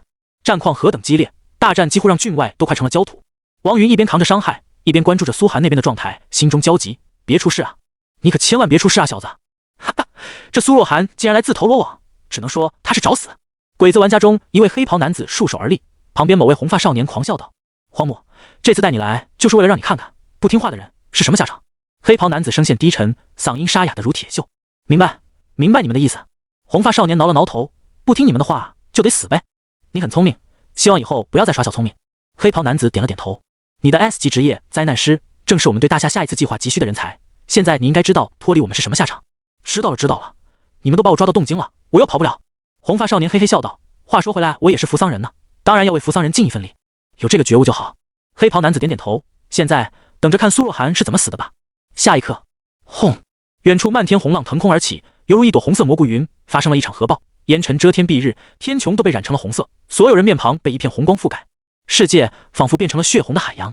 安排在那边的宫本惠粒子刚刚从传送阵出现，便瞬间化作了一滩焦骨，红光映射在了每个人的脸上，一片惊愕。那你？黑袍男子双眸骤然圆睁，瞳孔放大。一旁荒木信愣了愣，顿时犹如疯癫般笑得直不起腰。这下有人要遭殃了！啪！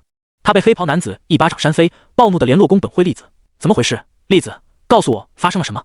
我被击杀了。通话里只传来宫本惠粒断断续续的声音，好像在大口吐血。看着那号大红芒中缓缓升起的少年，犹如一位神明。黑袍男子眸中也不禁闪过一阵恐惧。这到底是什么东西啊？从来没有出现过。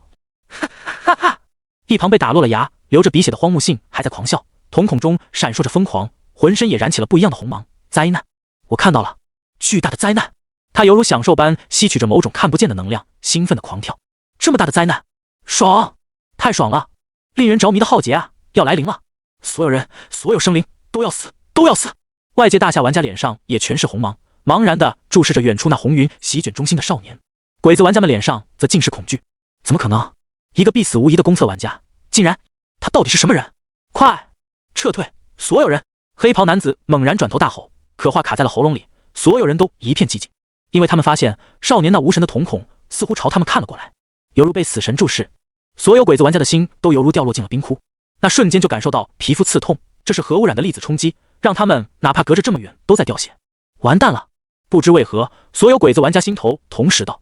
只见那少年轻轻抬起手，他的声音犹如神谕传来：“要有河流！”哗哗哗！耳边响起了浪潮的声音，不知从何方，一条攀爬着山峦，一条高高挂在云端。就在所有鬼子抬头注视的时候，两条红河猛然朝他们倾泻，剧烈的疼痛迅速袭来，骨肉脱离身体。哈哈，灾难啊！恐怖的灾难！耳边只剩荒木信那癫狂的大笑，很快他也被淹没。所有鬼子玩家视线被猩红的血浸透，再无任何声息，只有剧烈的痛苦。他们一直下沉，一直下沉，犹如直下黄泉。为什么会如此？这是苏若涵，这就是苏若涵。看着所有鬼子玩家全部被红浪淹没，飘起骨头架子，大夏玩家们陡然震撼的原地愣住。他们是同阵营，所以没受到苏涵的伤害，但也能感受到这个技能的恐怖。爽啊！紧接着，所有大夏玩家狂喜起来。怪不得苏若涵敢一个人踏入郡城，原来他根本就没想过要人来救他，他一个人的实力就足够屠杀郡城了。不可能吧？这到底是个什么怪胎？快看，他好像往其他鬼子工会驻地去了。所有大夏玩家瞪大了双眼，王云也气息停滞。他要干嘛？那里可是鬼子国，在这个郡城外所有的工会都是内测工会啊，许多都建立了城池，里面还有工会大军在驻守。他该不会要一个人去攻城吧？郡城之外是大片荒野。神域有3大帝国，每一个帝国的疆土都相当于地球的一个大洲。帝国之下有王国，每个王国的领土不小于华夏领土。王国之下才是玩家阵营所存在的公国，每个公国也起码有华夏10多个省那么大。公国的一个郡都有2个省那么大。苏涵悬浮在虚空中，眼前从烟叠嶂的群山距离太远了，而他罢空这持续时间只有5分钟。那么5分钟够干什么呢？时间是相对的，对神明来说，哪怕只存在 0.0001 秒都足够摧毁掉整个世界，一念即是永恒。苏涵现在虽然不是真正的神明，但核污染被强化到这种程度，产生质变后，他某种程度也算是神明。只是一个念头，周身浓郁到极致的核粒子直接将他递送到了几百里外的一座城池之外。这座工会城池内存在着众多30级、40级的鬼子内测玩家，内测宫分为4个纪元。至于如今留在郡城，都是第4纪元被选中进入神域的内测玩家，等级都卡在50级或者50级以下。屡次往城镇下凡的也是他们。什么人？八嘎！竟敢进入我工会的领土，不想活了吗？动手灭了他！10几个内测玩家立刻冲了出来，看着苏涵，先是愣了半晌，眼神中不由得冒出一阵恐惧，但发现他只有20级后，立刻恢复胆气，凶狠地挥舞着太刀朝他砍去。受死！才20级，哪来的？这小子好奇怪，20级为啥气场这么强？3、40级玩家大多都有腾空手段，噌的一下就升上虚空。可苏寒看都没看他们，只是凝视着城中那座高大的招魂塔，眼前弹出了一行数据：招魂塔 LV3。简介：鬼子国专属建筑，建立后所有工会成员可获得加持，与敌对阵营大夏的每一次交战胜利都会增强专属建筑效果。目前收集大夏阴魂23，献祭阴魂次数3000，每次献祭将获得招魂塔赐福。产出道具：白银级工会装备1件，兑换价格100贡献。产出属性：工会成员力量+1，敏捷+1。构成高塔的一块块青黑色的石板下，镇压着23块颜色各不相同的石头，石头上刻着一个个大夏文字：燕京、秦省、卢省、赵省、楚省、越省。每一个大夏省份都被镇压在了这座塔之下。高塔上不仅摆放着许多牺牲将士的头骨，塔内则供奉着许多鬼子战犯的遗像，镇压在这些大夏牺牲将士的头骨上。嗡！看着眼前的这一幕，苏寒眼圈逐渐发红，耳边仿佛听到了无数大夏阴魂的哭嚎，似乎看到先辈们愤怒的神色。鬼子国竟然真的用招魂塔来当专属建筑，专门针对大夏！辱我祖先，毁我家园，攻我国土！所有鬼子该死，都该死！他心中沸腾的情绪直接影响了周身躁动的核元素，一股股狂乱的粒子射线全部爆炸，席卷成了一片红色滔天波浪，直接让靠近他的几个鬼子内侧玩家还没反应过来，就直接全身骨肉分离，凄惨的哀嚎着，化作白光。啊！这小子到底是什么东西？仅凭气场就能产生这么强的伤害？不，好疼，好疼啊！轰轰轰轰轰！猛烈的气浪根本没有片刻停止。苏寒就是核元素的主人，他的情绪愈加狂乱，暴躁的核粒子也就越癫狂，轰然产生了一场又一场小型核爆，将城墙猛地炸碎。其中不少鬼子玩家被惊动，纷纷惊叫着跑了出来。嫡喜，嫡喜，快去叫会长大人到来！有大夏人打过来了！但看清天空中的苏寒后，他们都愣住了，惊恐的脑后冒出冷汗。这是什么东西啊？虚空中，一尊悬浮的少年，洁白的肌肤上印刻满了密密麻麻的红色裂痕，这是核元素不受控制的景象。他周身的核能量直接让天象疯狂席卷，云层破裂，天空犹如被灼烧出一个大洞，恍若神奇降临。而所有鬼子却看到少年瞳孔红的吓人，空中每一道声音都在核粒子下变得扭曲，传遍苍穹，恍若神谕。不孝子孙，今日前来迎归我大夏阴魂！轰！话音落下，核酸雨被强化到了质变，直接轰然爆炸着向鬼子城池轰炸而来。云层中降下一团团红色和污染能量，包裹着云雨，犹如陨星般猛烈。那一刻，无数陨星落到鬼子城池内，一团团人头大小的陨星雨点在城中所有鬼子玩家的瞳孔中逐渐放大。轰轰轰！鬼子城池瞬间被摧毁，城内无数建筑连一刻都没抗住，就连大地都被这猛烈至极的核污染浸透，变成寸草不生的地狱，产生永久性的地图改变。啊！他是魔鬼！这个家伙是魔鬼！谁？他到底是谁？这个大夏人到底是从哪来的？难道是第3纪元内测玩家下凡了？不可能啊！城内的鬼子玩家们被陨星砸得疯狂惨叫，特别陨星中还夹杂着恐怖至极的异形怪物，出来后1秒就能吸干一个玩家，然后披着他们的皮去找其他玩家，简直是末日降临。哪怕末日降临也没有这么恐怖。快去找会长！会长大人呢？很快，一个毛发稀少留着8字胡的中年胖子赫然站了出来，冷冷看向天空中的苏寒：阁下是哪国的玩家？为什么要入侵我们东条公会？东条公会？东条英机是你什么人？苏寒的声音犹如寒风般传来：正是在下的祖父，那杀的就是你！唰！一道红芒朝着胖子席卷而来，这胖子也是50级3转内测玩家，当即愤怒地掏出腰间太刀，穿着木屐就朝苏寒猛然冲了过来。八嘎！竟敢羞辱我东条家的先祖，不可饶恕！哗！那一刀直接在天空中化作了红色苍蛇，嘶吼着朝苏寒猛然斩来。明显这老家伙也转职到了专属职业，外界众多鬼子顿时交口称赞起来。好强！终于再次见到会长大人的飞灰在天流剑术了，真是潇洒呀！当年在战场上斩下过不下10个大夏人的人头。下一刻，噌！苏寒饶有兴趣地用手掌席卷大量红芒，将向自己扑来的男子包裹其中。男子猛烈大吼，然后半晌之后，苏寒将手掌摊开，哗啦啦，一滩血水从指缝中流淌出来，场面顿时寂静了，静得吓人。他对城内所有鬼子玩家露出一个微笑：你们的会长没有了。轰轰轰！一座又一座鬼子公会的城池崩塌，哀嚎声和怒吼声响彻荒野。流离失所的鬼子玩家们失去了城池保护，很快被城外的红民的兽群围攻，刚复活就被咬死。要知道，郡城阶段外的兽潮无比危险，没有城池保护，单个玩家很难抵抗。每个鬼子公会都是损失惨重，长期郡外一片末日景象。救我！不要啊！城池为什么会被毁？我们的家园！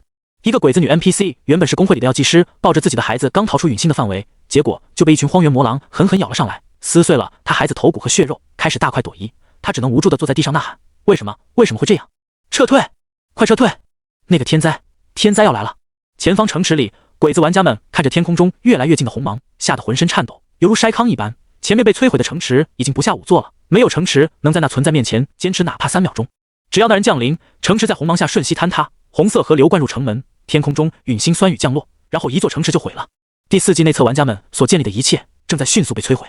长崎郡总共几十个鬼子内测工会，每个都建立了城池，可如今没了，都没了。大片陨星覆盖着大地，核酸雨和河流在大地上割裂开一条条伤疤，四处都是惨叫声和惊呼声，恍若天灾，又或者国战，一个人的国战。这后方王云带领着大夏玩家们来临，看着眼前恍若末日的一幕，也不仅牙齿打颤。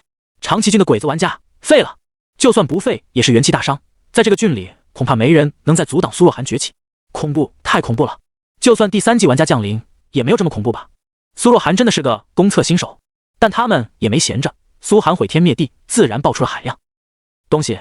他们都是第4季的大夏内测玩家，却都很自觉地开始干陈书恒的工作，那就是给苏涵捡东西。捡着捡着，众人忽然相视愣住。我记得我好像是来救苏若涵的吧？靠！对啊，我他妈也是来救他的，怎么开始当他小弟，帮他捡东西了？这就是真正的天骄吗？下一刻，轰轰轰轰轰，前方出现了一大片紫黑色光芒，瞬间将苍穹中的红芒给压制住了。所有人同时抬起头，发现一头巨大的巨蛇缓缓在前方凝实。这巨蛇有8个头，还有1个头被斩断，冒出呲呲血迹，而巨蛇的每个头都连接着一座招魂塔。巨蛇在虚空中咆哮着，被那片红芒呼出大片毒气。几声嘶吼从那8座城池内传来。苏若涵，你必死！既然你敢发起国战，那今天就用国战的方式迎接你。八岐大蛇降临吧！不好，八岐大蛇！大夏玩家们脸色顿时阴沉下来。鬼子们竟然下血本把这东西召唤出来了，真跟苏若涵一个人打国战。王云迅速对感光枢纽发出信息：苏若涵，这是鬼子国的工会技能召唤出的八岐大蛇，实力太强了，快撤退！轰！此时苏涵正在一座城池内轰然击倒一座招魂塔，站在招魂塔的废墟上，耳边响起大片提示音：你击杀了玩家，你摧毁了建筑，获得奖励10声望；你摧毁了建筑，获得奖励10声望；你摧毁了城池，获得奖励100声望；你摧毁了一座敌对城池，获得500战功；你摧毁了一座敌对城池，获得500战功；你击杀了过多玩家，进入红名状态，正在判定未转职，不属于郡城阶段玩家，不计罪恶值。你摧毁了敌对阵营专属建筑招魂塔，对所有鬼子阵营玩家伤害上浮1%。你击杀过多内测玩家，摧毁过多城池，达成特殊成就末日缔造者，获得称号暴君。暴君，你参加工会战时获得暴君级权限。苏涵现在只想杀光所有鬼子，眼眸猩红一片，根本没注意到自己的声望已经开始猛涨，飙升了1000多点，战功也开始猛涨，还获得了对所有鬼子阵营玩家的伤害加成。而在他身后，所有鬼子阵营的工会长都怒了，却根本不敢在他面前出现，纷纷聚集到了一座后方城池内，焦急地讨论起来。怎么办？再这样下去，我们就全完了。难道真的要让他摧毁掉整个郡？这苏若涵是个疯子，简直是个疯子！全场只有复活后的荒木信一直在癫狂的哈哈大笑，看着被摧毁的遍地狼烟，兴奋到了极点，指着所有工会长，真是一群蠢货，想欺负一个新人，结果被人家堵在家门口狂杀，哈哈哈！天大的笑话，真是笑死我了！荒木，听听你说的话，你也是扶桑人？黑袍男子此时脸色阴鸷到了极点，对红发少年怒吼道。不过他现在顾不得教训这个疯子，语气低沉地看向众人：诸君，坚持住！这个苏若涵肯定是用了品阶道具，一个道具的持续时间能有多久？只要咱们撑过去，撑下去！下面众多工会长顿时炸开了锅。现在的情况，我们还能撑过去吗？安倍君，你说的轻巧，他几秒钟就能摧毁一座城池，等他这个道具持续时间结束，恐怕咱们都得上号退游了。看着前方苏若涵毁灭的身影越来越近，黑袍男子也不禁咬了咬牙，那唯一的办法只能是召唤出八岐大蛇了。什么？召唤八岐大蛇？你疯了，真是疯了！竟然为一个新人召唤八岐大蛇！所有鬼子工会长都愣住了，旋即更猛烈地争论起来。还能有什么办法呢？除了八岐大蛇，什么能挡住眼前这家伙？思索着，所有工会长咬了咬牙。好，召唤八岐大蛇，所需资源我们均摊，一定要灭掉这个苏若涵。苏涵根本没注意前方出现的恐怖巨蛇，他只是一座城池一座城池的杀戮，一座座招魂塔被毁灭，直到他磅礴的身影驾驭着漫天红芒，与正前方那头八岐大蛇碰撞到了一起。眼前顿时弹出一行数据：工会 BOSS 八岐大蛇，简介：鬼子国阵营专属召唤物及其8座招魂塔可召唤，等级50级，生命500万，每秒自然回血5000点，魔法攻击5万，防御8000，攻速500，移速500，施法距离3000米。这种恐怖的血量和属性，真的只有国战时才能派上用场。轻轻一道攻击就是屠城灭国的杀伤力，寻常玩家不可能阻挡得住，就算卡在50级的3转玩家都会被秒杀。八岐大蛇体型比山还大，8个头颅全部进入了云端，从云端佝偻下来，齐齐注视着苏涵。冰冷的蛇瞳内不带一丝感情，丝丝吐出长信子，每个头颅赶得上一个小山头，压迫感比战神里面的古蛇还强。迎面看到这巨蛇，苏涵眉头微微一皱，恍若被一座山脉挡住。哗！一道血色洪流过去，也只是将八岐大蛇一个头颅上多出一道小小血痕，挂上3道核污染的痕迹，让他开始每秒掉血9000点，他每秒自然回血5000点，还是受到4000点伤害。凭借这巨蛇500万的恐怖血量，每秒4000点伤害，要足足20多分钟才能毒死他，更别说这期间他还能发动回血技能。苏寒神色有些不好看，有了这头八岐大蛇挡路，起码自己是无法在5分钟内毁灭掉郡内所有招魂塔了。下一刻，这伤势却彻底激怒了这八岐大蛇。轰！一个蛇头猛然朝着苏寒咬了过去。啪！高达5万的魔法攻击几乎是瞬间就秒掉了苏寒，可苏寒此时拥有100%全能吸血，核污染1秒造成9000点伤害，外界所有伤害都转化为他的血量，无时无刻不在为他补充，血量刚到底就迅速吸满，然后再掉下去，再吸满。可以说苏寒浑身上下没有一点血量是他自己的。哈哈，这苏若寒死定了！击杀了他，一定要将他身上的道具全都爆出来。只要杀死这个苏若寒，一切都是值得的。鬼子公会掌门张狂的大笑，丝毫没注意到苏寒眼里的揶揄神色。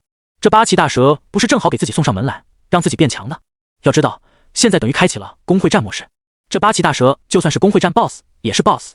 击杀后，苏寒不仅能爆出东西，还能获得种种专属奖励。本来苏寒以为最多只能灭掉这些公会了，没想到还有这个意外之喜。鬼子们竟然主动召唤了个 BOSS 给自己打。苏寒缓缓掏出了艾伦之杖，伸出手，哗哗哗，一颗水球在普攻幻化的效果下，形成了一柄50米的大长刀，猛然朝着八岐大蛇一个蛇头砍了过去。要知道，如今苏寒的所有伤害被增强10倍，不仅是核污染伤害，他的魔法伤害也同样。虽然没有核污染伤害那么恐怖，每一击也能打出过万伤害。就算八岐大蛇双防超高，但架不住苏寒的伤害还能暴击，血量开始蹭蹭蹭往下降。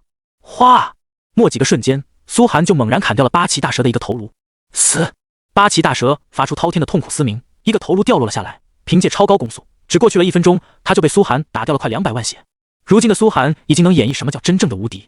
然而下一刻，八岐大蛇竟然发动了一个技能，猛然8个头齐齐朝着苏寒咬了过来，将他身体夹在半空中，像是要把他五马分尸。苏寒虽然躲掉了一个头的攻击，其他7个头还是让他疯狂掉血。外界核污染河流的效果也在削减，苏寒吸血量在减少，很快就会被直接击杀。认命吧，苏若寒！黑袍男子站在城头上，低声冷笑：“你就算使用了一件品阶道具，也不可能是我们这么多公会的对手。就算随便拿点资源出来，都能砸死你。”苏寒没有回应，只是饶有兴趣地看向下方。身为自己的血袋，还敢开口嘲讽自己，这帮鬼子真是太搞不清形势了。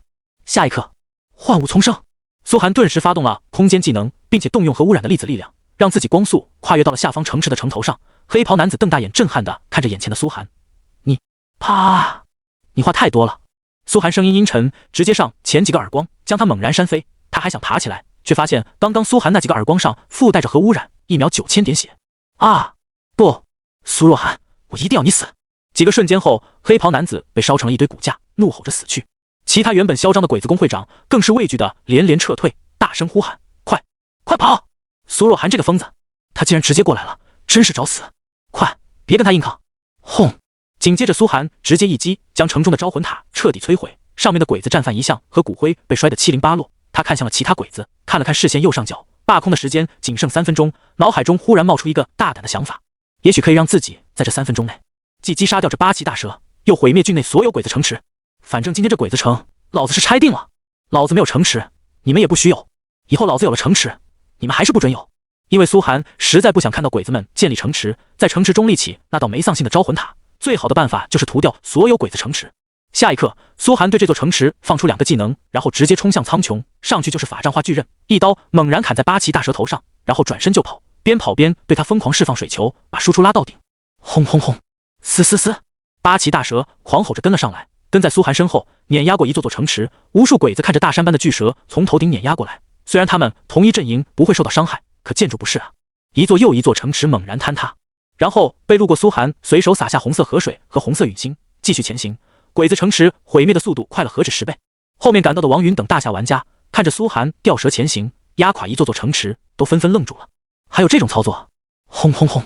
随着一座座城池被八岐大蛇摧毁，所有鬼子玩家双眼都瞪圆了。这尼玛还能这样？用我们自己的召唤物来摧毁我们自己的城，还真就能这样？神域对任何细节100%还原，玩家几乎相当于穿越异界，真实的世界里一切都有可能发生，战局千变万化。一个技能看似是打向敌人，很可能就会调转头来把你自己的重要战略节点给毁了。这些长崎郡的鬼子公会长们想错了，苏寒发起的这场战争不是国战，这 TM 在他们自己的地盘上打个鬼的国战啊！战争摧毁掉一切都是长崎郡的，怎么打不都是鬼子玩家吃亏？从这点来看，他们绝对是被苏寒的变态战力给吓懵了，开始病急乱投医，来不及仔细思考就召唤了八岐大蛇。八岐大蛇本来在国战战场上的作用很明确，就是攻城巨兽，专门用来碾压对方的城池要塞，通常只会在大型攻坚战的时候发挥巨大作用。可现在面对苏寒一个人，等于用大炮打蚊子，打不着还浪费弹药。不过话说回来，他们也没有别的选择，除了八岐大蛇，其他手段根本无法在苏寒恐怖的伤害面前支撑过几秒，也等于徒劳。唰！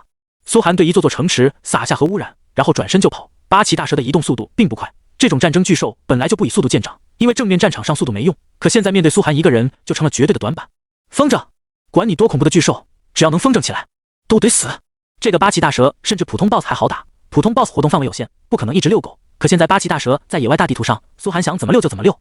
八岐大蛇狂怒着追赶苏寒，很快苏寒已经绕了长崎郡领土一圈，几乎把所有工会城池全部摧毁。天哪！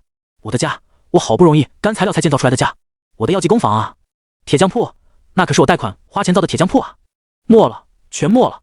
长崎郡所有鬼子玩家惊恐地看着天上的苏寒，辛辛苦苦几个月建立起来的城池毁于一旦，他们在郡城阶段的所有努力全部白费，心中欲哭无泪。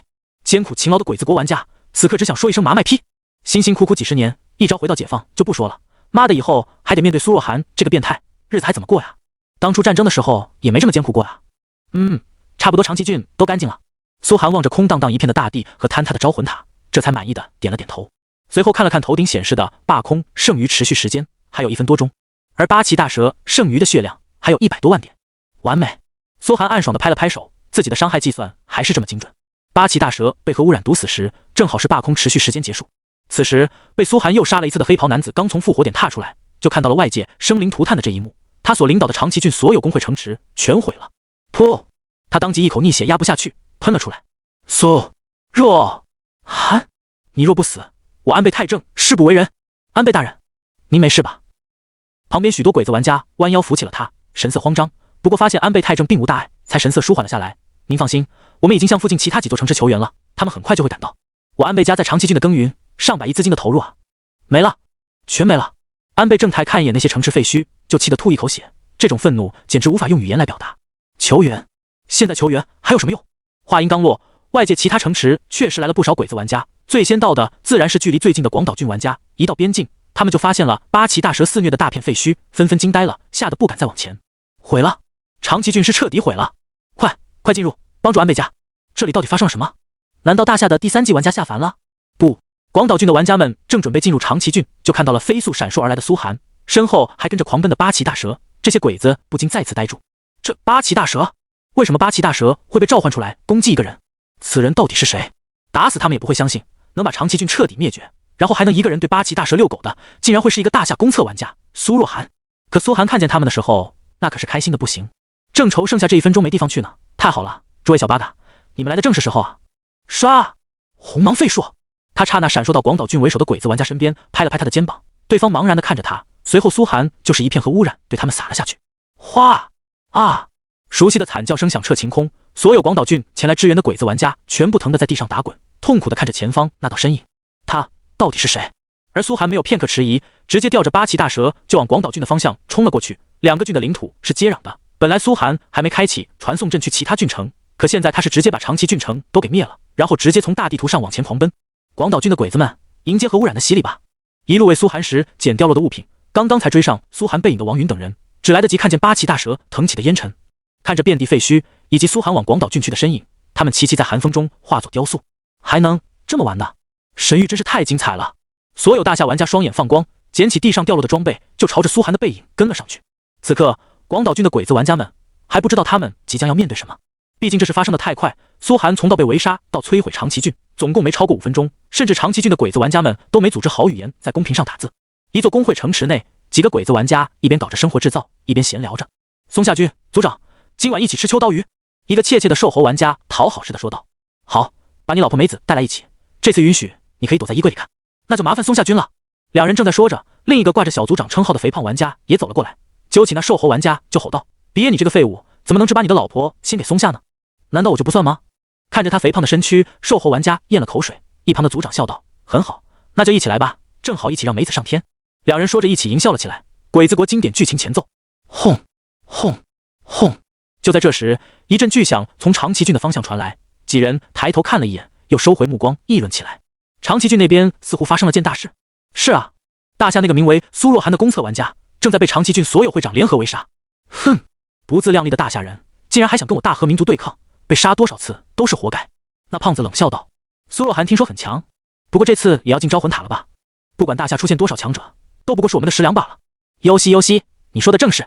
下一刻，轰轰轰！几人眼前的天空忽然黑了，再睁开眼一看，视线被密密麻麻的鳞片所覆盖，紧接着鳞片越来越大，每一块都比人还大。几人惊恐的抬起手，却根本来不及反应，直接原地化作了一滩肉泥。城池在瞬间坍塌，恐惧的惨叫声四处响起。所有刚刚逃出城池的鬼子玩家又被一道巨大的河流卷入其中，然后天空中的陨星开始不断落下，最好的下场也只是到城外被兽群吞噬。啊！救命啊！八岐大蛇，这里怎么会有八岐大蛇？八岐大蛇不是我国的专属召唤物吗？怎么会？一座座广岛郡的城池被毁灭，苏寒继续着不断溜蛇的动作，简直双倍刺激。这下王云他们就连跟在苏寒身后捡东西的速度都快跟不上了，越到后面八岐大蛇的速度越狂暴，苏寒的动作也就越快，几乎是电光石火之间，广岛郡就燃起了的大片烽烟。此刻外界那些透过感光宝珠注视着苏寒动静的大夏玩家们，已经彻底被震撼的不知道该说什么了。这短短的5分钟，仿佛让他们经历了一生。半晌之后，猛烈的震撼声才从宫廷内响起。我靠，有没有搞错？苏大神竟然把广岛、长崎这2个郡全都屠了，他到底是故意的还是？肯定是故意的。爽啊，简直是太爽了！这2个郡的鬼子这次可以说彻底废了，谁能再阻挡苏大神崛起？苏大神这个道具用的简直是太值了，等于提前赢了一场国战啊！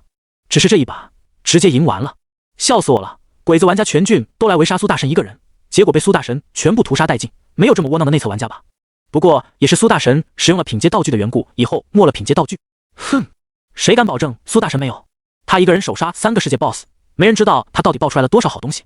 是啊，快看，那八岐大蛇要撑不住了！所有人都目光开始聚焦在八岐大蛇身上。只见八岐大蛇血量已经掉到了只剩几万点，苏寒的霸空持续时间也只剩10几秒。可是苏寒并没有急着去杀八岐大蛇，而是趁着这最后10几秒，飞速奔向野外，疯狂屠杀了10几只野怪，将等级升到了21级。为啥要升级？因为他的职业每10级只能成长1次层数，不升到21级，击杀八岐大蛇也叠不了核污染层数啊！刷！不管什么野怪，反正苏寒现在都是秒杀，一个技能下去他就迅速升级。你击杀了，升到21级。呼！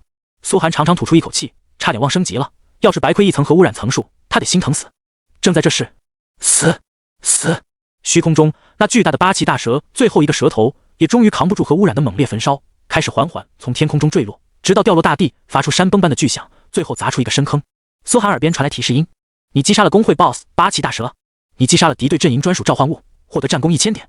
你世界首次击杀工会神兽，获得声望500点。击杀一个 BOSS， 你的职业特性激活，核污染可叠加层数+1，目前4层。爽！苏寒心中极致狂喜，霸空的持续时间也正好过去，他浑身红芒消散，缓缓落到了地面上，周围狂吼着的兽群迅速向他冲了过来。这些兽群现在对他威胁也很大，不过王云等人迅速赶了上来，将苏寒围在正中间，兴奋地看着他。好小子，干得真是太好了！这次我大夏阵营要给你记手功。你小子刚进郡城就直接屠了2座郡，以后进入王城不得直接灭国呀！所有大夏内测玩家都兴奋地看着他，这些人的实力都不弱，清一色的50级3转玩家，第4级内测强者都是跟长崎郡接壤，距离最近的大夏郡城赶来的。如今鬼子玩家们自顾不暇，不可能有时间来找苏寒的麻烦了。就算来，有这么多3转玩家护着，苏寒也安然无恙。苏寒笑着对众人点了点头，然后看向自己这次的收获，声望和战功不知道有什么用，直接飙升到了5000点，核污染叠加层数达到了4层。现在苏寒叠满核污染就是1秒1200点伤害，更别说还有众人捡来的其他收获。而且苏寒看向眼前，八岐大蛇爆出了一个堪比小山的巨型箱子，工会 BOSS 宝箱，简介可开出除 BOSS 宝箱奖励外，固定爆出一件工会道具。这宝箱苏寒心头一阵窃喜，却没有当场动用超级污染去给宝箱变异，毕竟王云等人跟陈书恒不一样，顶多算自己的盟友，大家互相有个照应而已，不能让他们发现自己的秘密。刷！大蛇宝箱直接被苏寒给收进了储物空间。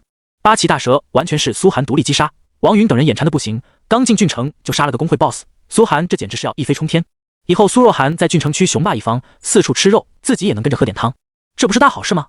当下王云便思索着，上前走到苏寒身边，苏若涵，我们景阳郡距离长崎郡只有几十里，边境接壤，我建议你把工会驻地选在离我们近的地方，以后有什么事。明白你的意思。苏寒点点头，他自然也不想跟鬼子当邻居，王云他们的工会驻地正好成为自己的战略后方，结盟就成了自然而然的事。王云笑了，你应该先熟悉熟悉郡城阶段的游戏规则，这可跟城镇完全不一样。神域已经从一个单人游戏变成了群战游戏，当然对你来说可能。话落，众人都笑了。对苏寒来说，还是单人游戏，毕竟能一个人灭掉2个郡的猛人，这完全是单机的简单模式好吗？王云也知道苏寒是使用了一件道具，又说道：不过郡城阶段前10天会极其残酷，淘汰掉一大批工会，将是大鱼吃小鱼，小鱼吃虾米的混战，失败者就沦为其他工会的附庸。你在鬼子阵营更是如此，恐怕2个郡的鬼子也会来向你报复，每一次工会战都要小心啊。听闻此言，众人也暗自点头。苏寒这下算是把这2个郡的鬼子给得罪光了，对方不可能不报复，就算有大夏阵营在背后撑腰，鬼子玩家们暗中搞小动作也是免不了的。苏寒不以为意的点了点头，想起自己同学们的实力，该小心的恐怕是鬼子。长崎郡和广岛郡这次才是倒了血霉，一个全是职业玩家构成的工会，哪怕人数只有10几个人，这战力也绝对是碾压级别的。王云和众人脸色都有些奇怪，不过苏寒这么有自信，那当然最好。好了，我们送你回郡城做转职任务吧。他挥了挥手，众人朝长崎郡城走去。苏寒没了霸空的加持，速度要比他们慢上不少，但王云立刻召唤出了一头飞行晴空的冤鸟，请苏寒上来。一旁的玩家顿时惊叹道：王哥的赤云渊平时都舍不得让我看看，这次竟然专门用来接苏若涵，开玩笑，你什么身份？人家苏若涵什么身份？就是你能刚进郡城就屠杀2座鬼子郡吗？旁边几人顿时调笑起来，搞得这个50级玩家脸色有些尴尬。也是哈，哗！这火红羽翼的冤鸟体型大若红云，通体犹如红玉，看上去英姿飒爽，属性加持也相当恐怖，还能用来辅助战斗。王云忍不住有些得意洋洋的跟苏寒介绍道：你可别小看了坐骑，像我这头赤云渊都是干了几百个任务才机缘巧合得到的，总价值超过5亿。5亿，赶得上一套加5装备，外界什么豪车能比得上这个价格？这也为啥如今没人再炫耀豪车了，能在神域中搞到一个牛逼坐骑才值得拿出来装逼。哦，确实很好。看着这头赤云渊，苏寒不禁暗自点头。神域获得坐骑的途径就那么几个，能搞到飞行坐骑简直难上加难。他想起了自己那个道具无限坐骑卷轴，不知道能搞到个什么好坐骑，要不然让鬼子玩家们再给自己召唤一头8岐大蛇出来。苏寒心思浮动，虽然召唤8岐大蛇会消耗海量资源，但长崎郡和广岛郡的鬼子也不是不能再炸一炸，到时候骑着一头8岐大蛇去攻打鬼子城镇，不知道能让鬼子玩家们产生多强的心理阴影。乘坐着赤云渊，平稳没有一点颠簸，舒适度拉满。一路上苏寒看见了不少鬼子玩家正在修复城镇，抵御受潮，努力恢复之前的局面。虽然城毁了，但日子还是要过，不得不佩服小鬼子的坚韧，哪怕遭遇毁灭性打击，还是能迅速组织起来恢复。东亚人的忍耐和坚持是其他人种比不了的，要是欧美玩家们被搞这么一出，早就心态崩溃，直接退游了。他们看见赤云渊上的苏寒，先是惊恐的浑身一阵颤抖，欲逃跑，可发现苏寒现在没有攻击他们的意思后，就站在原地看着苏寒，眼神极度复杂，想复仇，可又怕苏寒再爆发。现在鬼子玩家们对苏寒的态度就是躲着走，只求能不惹到这灾星，后面再想办法慢慢报复回来。这就是小鬼子的性格特征。苏寒笑着瞥了他们一眼，这次时间太短，只来得及屠城，下次就没这么简单了。哗！很快众人便落回了长崎郡城。郡城内此时已经是满目疮痍，彻底变成了一滩废墟，不仅 NPC 被杀了一大半，活着的 NPC 也是人人带伤，神色麻木的在收拾着废墟，没受到损害的只有一些功能性建筑和神庙等等，指望王城派下新的 NPC， 估计也是10天以后了。长崎郡起码有相当长的一段时间要保持这个现状，众人心中再次啧叹，苏寒这毁灭性简直了。进入城中后，王云在原地使用了一个道具，标记了传送点，然后对苏寒道：现在我们随时可以传送进城，你放心大胆的做任务，估计鬼子们遭受如此重创，短时间内也不敢来找你的麻烦。苏寒点了点头。鬼子们当然不敢随意惹苏寒，虽然苏寒是使用了一件品阶道具，但谁敢保证苏寒没有第2件品阶道具？这些都是你的战利品，我们帮你捡起来了。紧接着王云掏出一个储物道具，递到了苏寒面前。苏寒杀了这么多鬼子玩家，爆了几10座城池，哪怕时间紧迫，众人也挑最好的东西，足足捡了几百件。这几百件东西中，虽然大部分价值不高，但还是有不少让人垂涎的好东西。苏寒看着这些战利品，思索着，只从中取走了几件价值最高的，剩下的退给了王云。其他都是你们的，人家都是50级3转内测玩家，自带干粮来救自己，不算时间，光道具就损失了10多件，自己要是没点表示，可真说不过去了。人跟人之间的关系，毕竟还是要互惠互利才能长久，不然凭借国家大义，人家帮你1次、2次，第3次就不一定心甘情愿了。这个道理苏寒当然懂。再说很多东西对自己来说价值不高，与其贪这点小钱，还不如来拿做个顺水人情。啊，真的？我靠，这苏大神分战利品这么猛的吗？在场玩家们都惊呼了起来，这些东西的价值可不小，莫想到苏寒竟然直接分了出来。苏寒，这都是你的战利品，不好吧？王云顿时拒绝，把储物袋又塞给苏寒，可苏寒根本没接。别说了，大家以后都是盟友，希望团结一致，眼前这点小利算不了啥，懂我意思吧？苏寒话一说到这里，众人想起他杀鬼子的速度，顿时都嘿嘿笑了起来。懂得，懂得。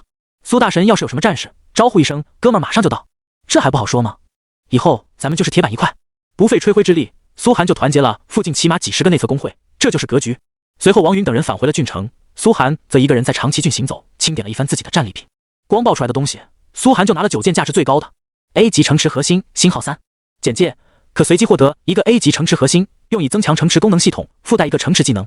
A 级建筑核心星号3。简介：可随机获得一个 A 级建筑，用来产出各种城池必备功能。A 级兵种核心星号3。简介：可随机获得一个 A 级兵种，将在兵营建筑中出现，作为工会玩家的辅助战力。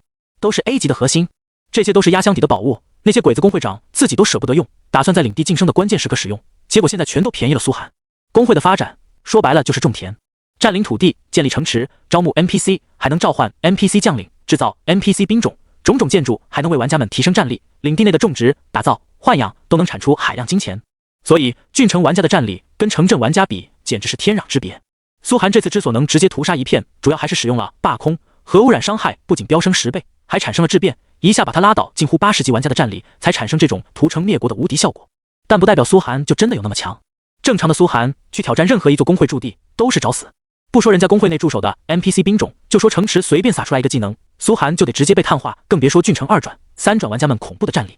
所以发展工会是必须的，前期苏寒还是要低调一波，最起码现在屠了2座郡之后，鬼子玩家们暂时不敢上门找麻烦了，这也是苏寒计划的一部分，给自己打出一段发展时间。而且以后自己的兵种和建筑伤害也都附带核污染效果，战力可想而知了。现在每秒1200点的核污染伤害，虽然对郡城玩家不至于是毁灭性的伤害，但如果苏寒兵种人人都带这个效果，那特么才真是活见了鬼。思索着，苏寒心中更加兴奋起来，将这9件 A 级工会道具全部收了起来，准备建成之后使用。刚建成直接9件 A 级道具，那强度简直不摆了。随后苏寒掏出了大蛇宝箱，心中隐隐期待，这工会宝箱不知道能爆出什么来。之前在野外随便刷了一对野怪升级，没超过他5级，所以没叠出超级污染，但他之前的超级污染还剩一次，正好使用。哗！苏寒掌心直接冒出浓烈的黄绿色和污染烟雾，大蛇宝箱开始迅速变异，不过没有变异40次，只变异了30次就停止了。耳边传来提示音：你的超级污染成长已达到初始职业上限，最多可变异30次。果不其然，超级污染的成长也达到上限。苏寒心头一声叹息，对转职更加渴望。初始职业再强，始终还是有上限的，不经过2转、3转，很难继续变强。不过现在30倍奖励也很爽了。哗！眼前变异了30次的大蛇宝箱，3000%爆率，可以说是这个奖池中最强奖励。而让苏寒没想到的是，这么高的爆率竟然就只爆出了1件道具。他有点纳闷，自己30倍的爆率结果就出了1件东西，神域你是要搞死我吗？游戏平衡性你不要了？结果一看见这件唯一奖励，苏寒顿时狂喜的要跳起来。名将召唤卡赵云，奖池最高道具，概率低于10万分之一。简介：可召唤出大夏文明历史名将赵云，天生忠诚度100%，且具有专属历史加持。姓名：赵云，子龙。初始等级1级。初始职业 S 级常胜将军，专属唯一。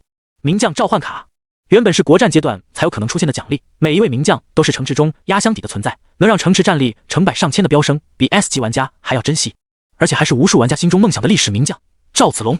苏寒手指都颤抖了起来，没想到神域开局就送了自己一个大礼。要知道历史名将的作用在国战中丝毫不亚于 S 级玩家。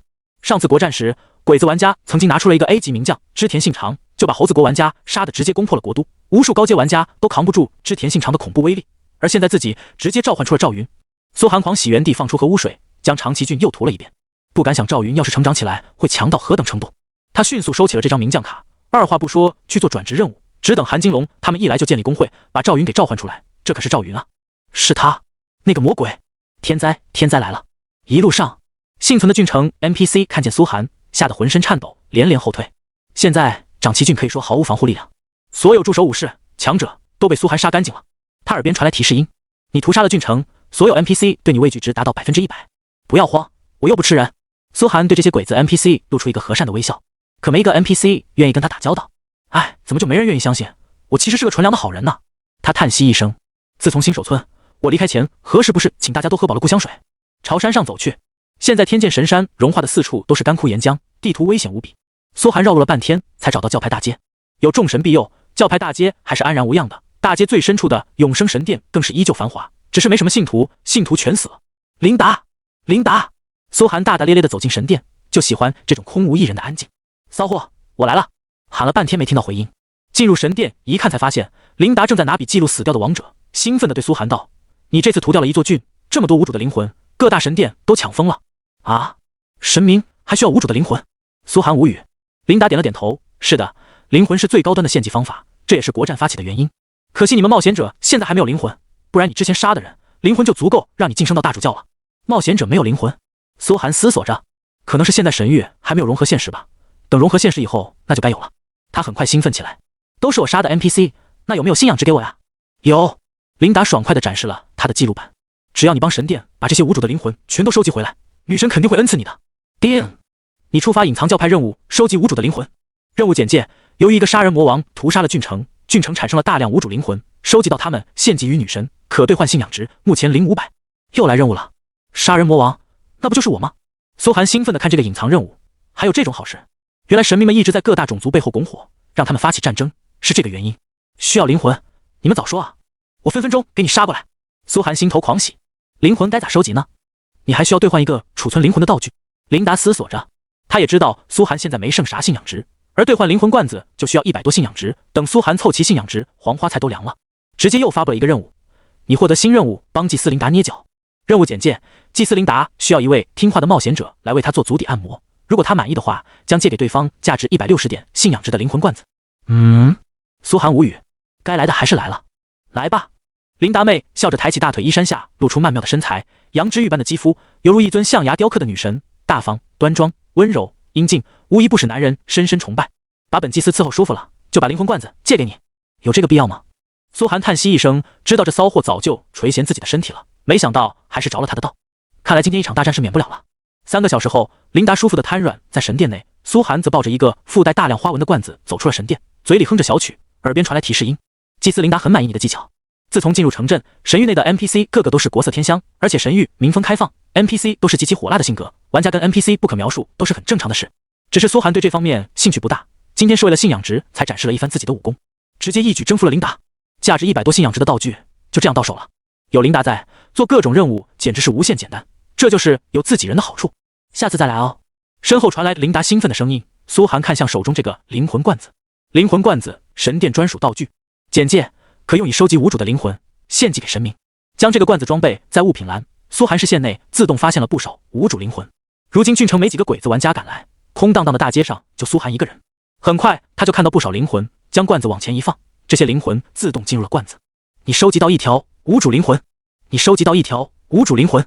本来还有不少教派祭司在跟苏寒抢生意，结果苏寒掏出法杖，轻轻在地上砸出一道和污水的痕迹，看着那黄绿色的地狱之水和苏寒头上永生执事的头衔，教派祭司们纷纷识相的后退了几步。嘿嘿，都是我一个人的。苏寒心头狂喜，敢跟自己抢，信不信老子直接灭了教派大街？背后有神明撑腰是吧？谁背后没有啊？跟着永神女神这么一位护犊子的神，苏寒主打就是一个放肆。很快灵魂罐子就收集了几十条无主灵魂，而苏寒一路沿着山上走，很快发现前方出现一座几十丈高的高塔，几个头戴白帽身披长袍的老者也在拿着一个试管收集四处的无主灵魂。为首的老者还在向旁边的人介绍，这些无主灵魂是奥数实验的重要材料，注意要保护它们的完整性，不然导师是不会给贡献点的。兰德先生，请问这些无主灵魂主要用来做什么实验呢？这次祭典计算完成后能算学分吗？旁边那些老者纷纷眼神渴望地问道。为首的老者胡子更白，愤怒地挥舞着手中大棒，你们这些侏罗，为导师做事还想提要求？有贡献点给你们已经很不错了。这里是法师学院。苏寒抬头看向那座高塔，思索着，不知不觉到这来了，正好自己把转职任务也给接了。请问康兰法师在哪里？苏寒上前对那白胡子老者问道。康兰大人。老者沾着些胡椒酱的邋遢胡子抖动了几下，看清苏寒模样后才反应过来，你是新来的冒险者吧？正是。苏寒丝毫没有掩饰，你是法师塔的法师吗？不，我只是个学徒。白胡子老者嘴唇轻微颤抖了几下，无奈地说道。跟我来吧，我带你见康兰大人。进入高塔，处处都是魔法，直接让苏寒从1楼传送到了5楼。法师塔内不仅有电梯，还有冰箱、洗衣机，苏寒甚至还看见了一块跟玉石一样的手机、笔记本电脑等等类似的东西。妈的，这帮法师的科技化程度不亚于地球啊！苏寒心头狂呼，奥数即是科学，怪不得建立法师塔是每个公会最渴望的，一座法师塔的作用简直太大了。有了法师塔，几乎等于有了科技。只可惜法师 NPC 都太孤傲，基本上很少出现在外界。进入一座办公室，橡木色的大门吱的一声打开。苏寒看见一位身着长袍的紫色头发男子坐在办公桌前，眯着眼睛说话。他说的每一句话都会被眼前的魔法飞笔快速记录在纸上，因此我们可以断定，固态魔法的节奏在 0.2 至 0.35 之间，采用端对端的吐系能量不能大过 0.35。用以试验的345号 SCP 项目已经证明了，封印物也不能改变它在自然物体内的流动，所以，好家伙，全自动化办公了。苏寒心道：“怎么回事？兰德，不是说上午10点钟前不要打扰我写论文吗？”听到开门声，紫发中年男子睁开眼，有些不悦地看向老者。康兰大人，是这样的。白胡子老者震撼地指了指苏寒，他就是那位冒险者。冒险者？紫发男子滑的一下从办公椅上坐了起来，睁开水晶般的瞳孔，饶有兴趣地盯着苏寒，好像在看一件稀世珍宝。就是你终于来了。他有些兴奋。兰德，马上给我沏一壶上等魔猫粪便咖啡，给这位新生暖暖肚子。是的，大人。白胡子老者走出办公室后，紫发男子用指节敲了敲桌面，噔噔，后面的墙壁顿时浮现一大块光幕，光幕在房间内投影出一排沙发、魔法橱柜、魔法油灯，完全按照地球的哈利波特风格来的。他对苏寒笑道：“坐下吧，年轻人，你们冒险者应该喜欢这个风格。”苏寒愣了愣，这 NPC 连地球的哈利波特都知道，看来自己对神域的了解还是浅薄了。他怎么感觉这康兰比自己懂得都多？顿了顿，苏寒在对面的沙发上坐下，很快外界飞来一壶咖啡，康兰亲手给苏寒倒了一杯，加奶加糖都不要。苏寒摇了摇头，很纯粹，是我喜欢的风格。康兰笑着点头，伸手一挥，咖啡杯自动漂浮到了苏寒手里。苏寒尝了一口，味道还真不错，比地球上的顶级咖啡还好。话说回来，你这次可是帮了本院的大忙，我们很看好你，各大院系主任都在讨论你的归属，不知道你对自己以后的奥数之途有什么想法？康兰交叉着五指坐在办公桌前，笑着对苏寒道：“想个询问学生志愿的老师。”慢着，我帮了大忙。苏寒愣了愣，对啊，你释放的核污染、粒子污染，为本院一直申请没批下来的各种粒子实验提供了宝贵的实验样本。在你进行实验后，本院迅速派出无人机收集了各种数据，这都要得益于你。康兰眉飞色舞地说道：“就连我最新的论文，你也可以挂个第二作者啊！”苏寒愣了，这样也行？这帮法师不会就整天想着怎么毁天灭地吧？然而就在这时，外面猛然传来了一道巨吼声：“冒险者！”别听他的，康兰这个虚伪的老骗子是想让你去填他空间系的大坑。轰轰轰，地板发出咔咔开裂声，一个身着长袍的壮汉猛然从楼上冲了下来，跟在他身后的还有一大群神色各异的法师。看见这些人，康兰脸上优雅的微笑僵住了，顿时怒吼起来：“艾克、巨石，你们这些强盗，谁允许你们擅自进入我办公室的？”领头的那壮汉暴怒着回应：“你要是不想吃独食，何必瞒着我们？就让该这冒险者自己选择。”啪！壮汉抬起巨手，狠狠拍了拍苏寒的肩膀：“好孩子，别听这个娘炮胡说，他那论文就是只能发布在校刊上的垃圾，你应该有自己的选择。”苏寒懵了：“畜生！你说谁是娘炮？”康兰脸上当场挂不住，抬起手掌，掌中一道氤氲的紫云便将壮汉卷了进入。二人猛烈搏斗起来，明明都是法师，结果在肉搏，搞得苏寒更猛了。然后苏寒抬起头，突然发现面前出现一道巨脸，是树木构成的，一个3丈高的树人正在低下头对他微笑。孩子，你不必着急，可以先选择测试自己的魔法天赋。对啊，魔法天赋！众多法师也忽然想到了，不知道他的魔法天赋有多强。开玩笑，这种级别的战力，天赋能弱吗？要是咱们法师塔出一个神级天赋，今年院校评定又可以升一级了。快！天赋测试时呢？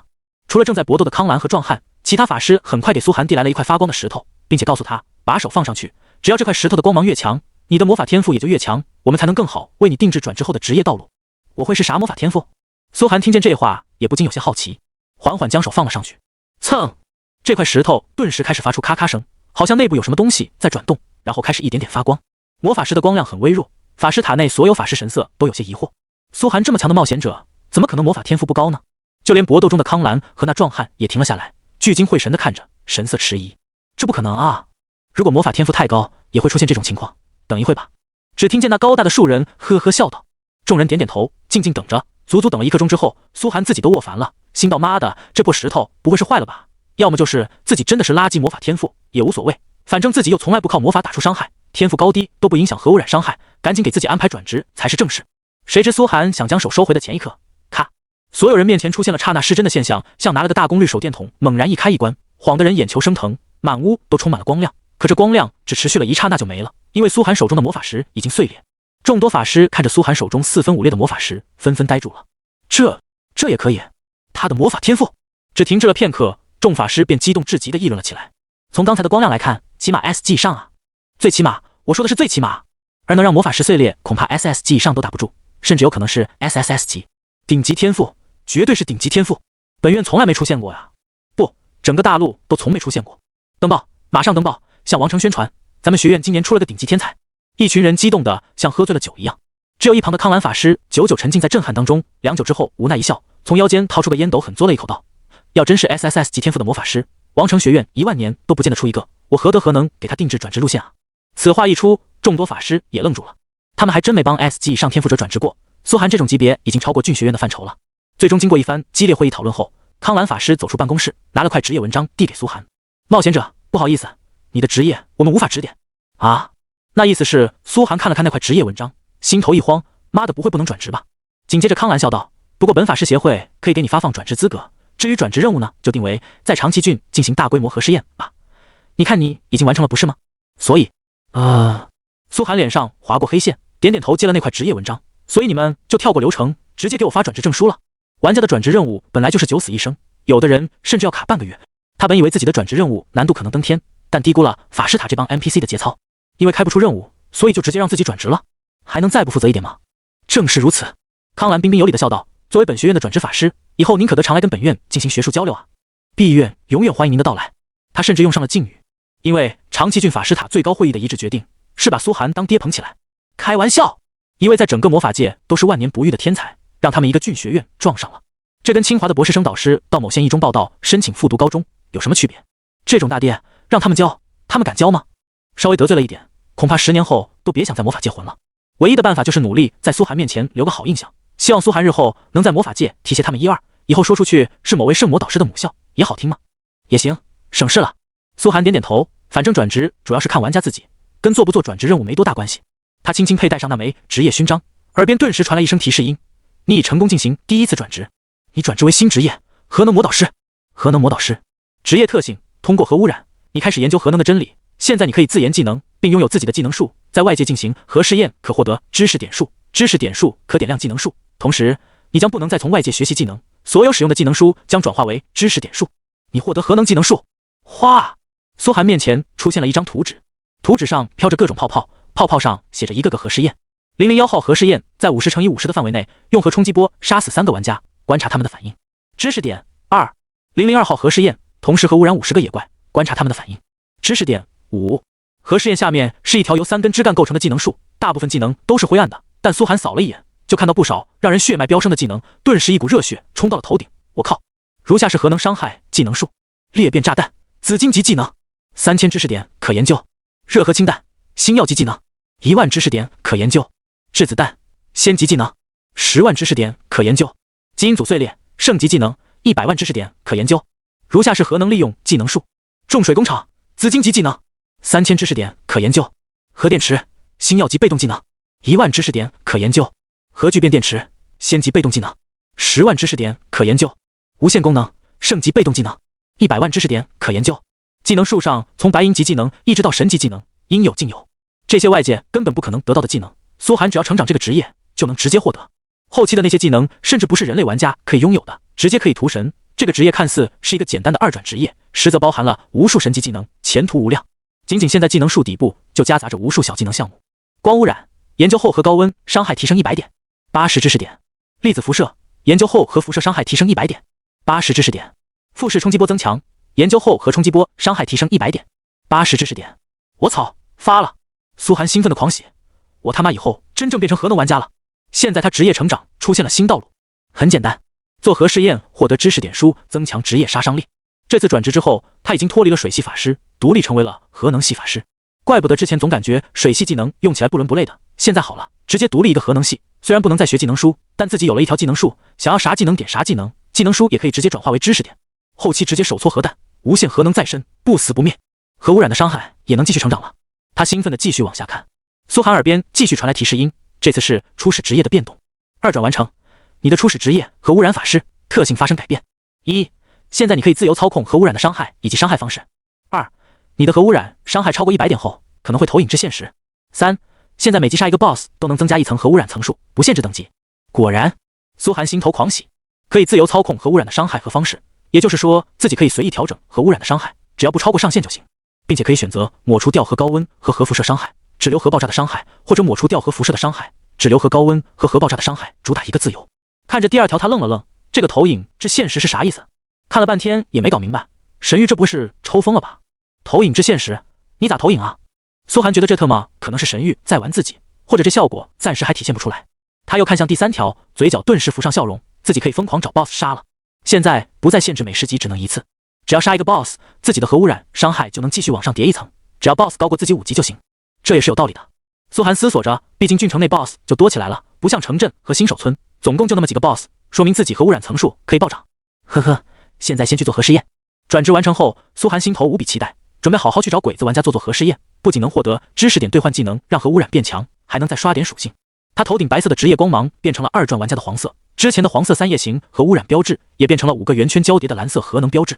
看着头顶的核能标志，苏寒淡淡点头，耳边传来提示音：你的转职任务已完成，郡传送阵开启。走到门口，康兰匆匆忙忙捉上来，送了苏寒一套法师长袍，说是学院的教授装。苏寒没多想，收进背包，然后直接离开法师塔。他现在各种事忙得要死，不仅要收集灵魂，还要赶紧建立工会，这种事可是一天都不能晚。再说宠物蛋孵化，就差临门一脚，得赶紧去野外刷怪，一边做核试验，一边把宠物蛋孵化出来。思索着，苏寒给韩金龙发了个消息：你们还得多久啊？韩金龙他们刷够了工会令牌，才能来郡城建立工会。老大。韩金龙头顶冷汗直冒，却不敢怪苏寒催他，因为不是他们速度太慢，而是苏寒速度实在太快。他们1-2个小时升1级，这速度已经在城镇区快过大部分人了。可跟苏寒比起来，现在苏寒第2次转职都完成了，是全服第1个完成第2次转职的公测玩家。怎么比？我们马上就到。韩金龙咬牙道，一边对面前的野怪拉弓狂射。那好，我先去野外刷怪。苏寒点点头，起身一路收集着无主的灵魂，一边朝城外传送阵走去。刷怪孵化宠物的同时，他还打算做几个核试验，就点开了职业界面，看看前面的核试验都有那些小项目。001号核试验，002号核试验，003号核试验，一直接到005号。苏寒发现这些核试验的难度是递增的，但知识点也是递增的，越到后面，随着研究越深入，奖励越高，而且每5个就会有一个重点试验，奖励格外丰厚。005号核试验，重点实验。简介：你需要对一座城池内的玩家进行3分钟核高温试验，仔细观察对方遭受核高温的状况，并且记录下来，确保其中有一位不低于 A 级的玩家。知识点50。这个试验苏寒也接了，打算一次性做完。哼着小调来到野外，郡城野外的怪物分布不是均衡的，有时候就1-2只，有时候一大片受潮。苏寒先是找了一种26级的怪物，正好高自己5级。野象 LV26， 这野象的伤害和血量已经差不多跟新手村的猛虎 BOSS 一样，但在如今的苏寒面前，4层核污染每秒1200点血，1分钟不到就解决掉了一头。一直杀了10多头，又叠出了1层超级污染，并且顺便完成了2个核试验，用核高温烤死了不少野象，得到一些实验数据，一共获得5点知识点。可惜点量最低的技能数也最少需要80知识点。苏寒思索着，还是慢慢存吧。学术之路任重而道远，毕竟还得去找鬼子玩家进行核试验呢。他看向自己经验栏，顶多再有1头野象就该升级了。于是掏出了宠物蛋，进行例行1次的孵化。哗！原本达到仙级极限的宠物蛋，这次被滴上1滴鲜血之后，没有丝毫迟疑的直接晋升到了圣级。蛋上冒出了无数纹路，一股浓烈到极致的圣光赫然泼洒而出。圣神没来多事啊，看来是很知趣了。发现这次没有规则神明前来阻拦，苏寒从心底发出一个嘲讽的笑容。圣神应该是知道来了也是给自己的宠物送技能，索性不来了。手捏一大把灵魂，还从鬼子身上爆出来了一份专门用来献祭的道具。哪个规则神再敢来，就直接请永生女神大人下凡。不来也好，自己省几次超级污染，可以快速让宠物蛋变异到顶。下一个等级就是神级了。现在一共还剩2次变异孵化的机会，能不能做到就看这临门一脚。苏寒深呼吸一声，点开了宠物蛋的数据。圣级变异宠物蛋就快降生了。苏寒沉吟着，不知道神级宠物会是什么样，强到何等程度。外形来说，他还是想要个狂拽炫酷吊炸天的，但孵化出来的宠物外形完全随机，他也控制不了。而且宠物刚诞生，无论天资有多强，都是出生阶段，后面跟玩家一样，经过一次次进化才能进入最终阶段，天资就决定了你的宠物进化到最后，是从能被一脚踩死的蚂蚁进化成需要5脚才能踩死的超大号食人蚁，还是从猛虎变成4大神兽之白虎，就看天资。继续杀怪。苏寒深呼吸一声，决定一次性把宠物给孵化出来。而就在苏寒野外刷怪的时候，丝毫不知道的是，视线距离几万米外站着几个法师玩家，双眸时刻不停地注视着他这边，随时将他的一举一动报告到聊天频道内。你们的远视技能随时刷新盯上，不允许他片刻离开你们的视线。上风传来指示。嗨！几个鬼子法师玩家同时点头。很快其中一个40级法师玩家便不忿地说道：千本会长大人，为什么不让我直接灭了这小子？他不过才22级，我想杀他犹如杀狗，之前他不过是逞道具之力罢了，请求让我击杀此人，洗刷皇国的耻辱。这鬼子玩家深深低头道。而通话对面却传来了深深的一声叹息。管泽君，我理解您的心情，可苏若涵绝非你们看到的这么简单，不要心急。嗨！这玩家点头。鬼子国遭受如此奇耻大辱，当然不会善罢甘休。暂时对苏寒的实力投鼠忌器，并不意味着他们不准备大举复仇。但他们没想到的是，苏寒的道具时间都过去了，还敢如此大摇大摆地进入野外刷怪，好像根本没把他们放在眼里。这让长崎郡所有鬼子公会会长心中更加忌惮了，说明苏寒有底气。万一他还有个品阶道具怎么办？再被屠杀一次，他们长崎郡的所有鬼子内测玩家可就真的别魂了。通话的那头，一位鬼子公会的会长千本日葵看向眼前的安倍，躬身禀告道：“他的状态一切正常，今天正在野外刷怪，似乎在准备些什么。”很好，继续监视。听到苏寒的消息，安倍几乎咬碎了牙，缓缓点头。那咱们下一步的计划是？总不能看着他就这样在咱们郡生根发芽。千本日葵又迟疑着问道。只要工会战一开始，安倍眼中射出一道阴狠光芒。我有10000种办法在工会战中弄死他，仅仅是在神域中杀他几次，那有什么用？必须逼问出他在现实中的身份，把他的人头拿到面前来才行。明白了。千本日葵得到回答，点点头，转身离去。长崎郡的内测鬼子玩家已经全部统一在了安倍家的名下。安倍家在现实中也是很强力的家族，资产过100亿，特别在政坛名声赫赫。这次苏寒算是把安倍家得罪狠了，安倍是无论如何都要苏寒在现实中死。就在他离去后，安倍又拨通了一个电话：“宫崎社长大人，我们现在到底该怎么办？完全无法对这小子下手，您必须给我一个明确的指示。当初可是您下令让我绞杀这小子的。宫崎财团乃是鬼子国6大财团之一，不仅在现实中掌控着真正的国家权力，操纵政客，在神域中也有第1纪元、第2纪元的内测玩家坐镇。相比之下，安倍家族也只是宫崎财团的下属罢了。绞杀苏寒出了这么大的岔子，安倍损失惨重，当然得找宫崎财团弥补自己的损失了。尤其安倍君。”电话那头，东京的帝国大厦顶层，宫崎财团的董事长宫崎太郎接起电话笑道：“本次遭受的一切损失和资源，会社都会补给你们，请安倍君不要担心。你们的任务只有一个，那就是在长崎郡钉钉死苏若涵。”听到补偿的话，安倍语气才稍微好些。可本家也该想办法帮我们除掉此人才对。不知道你们在华夏安插的那个秦家怎么样了？秦家？宫崎太郎沉吟片刻。苏若涵公布秦家的汉奸身份后，秦家在华夏已经没有落脚之地。秦昊恢复过来后，我已经让他到东京了。真是废物啊！安倍嘲弄着挂断了电话。咔！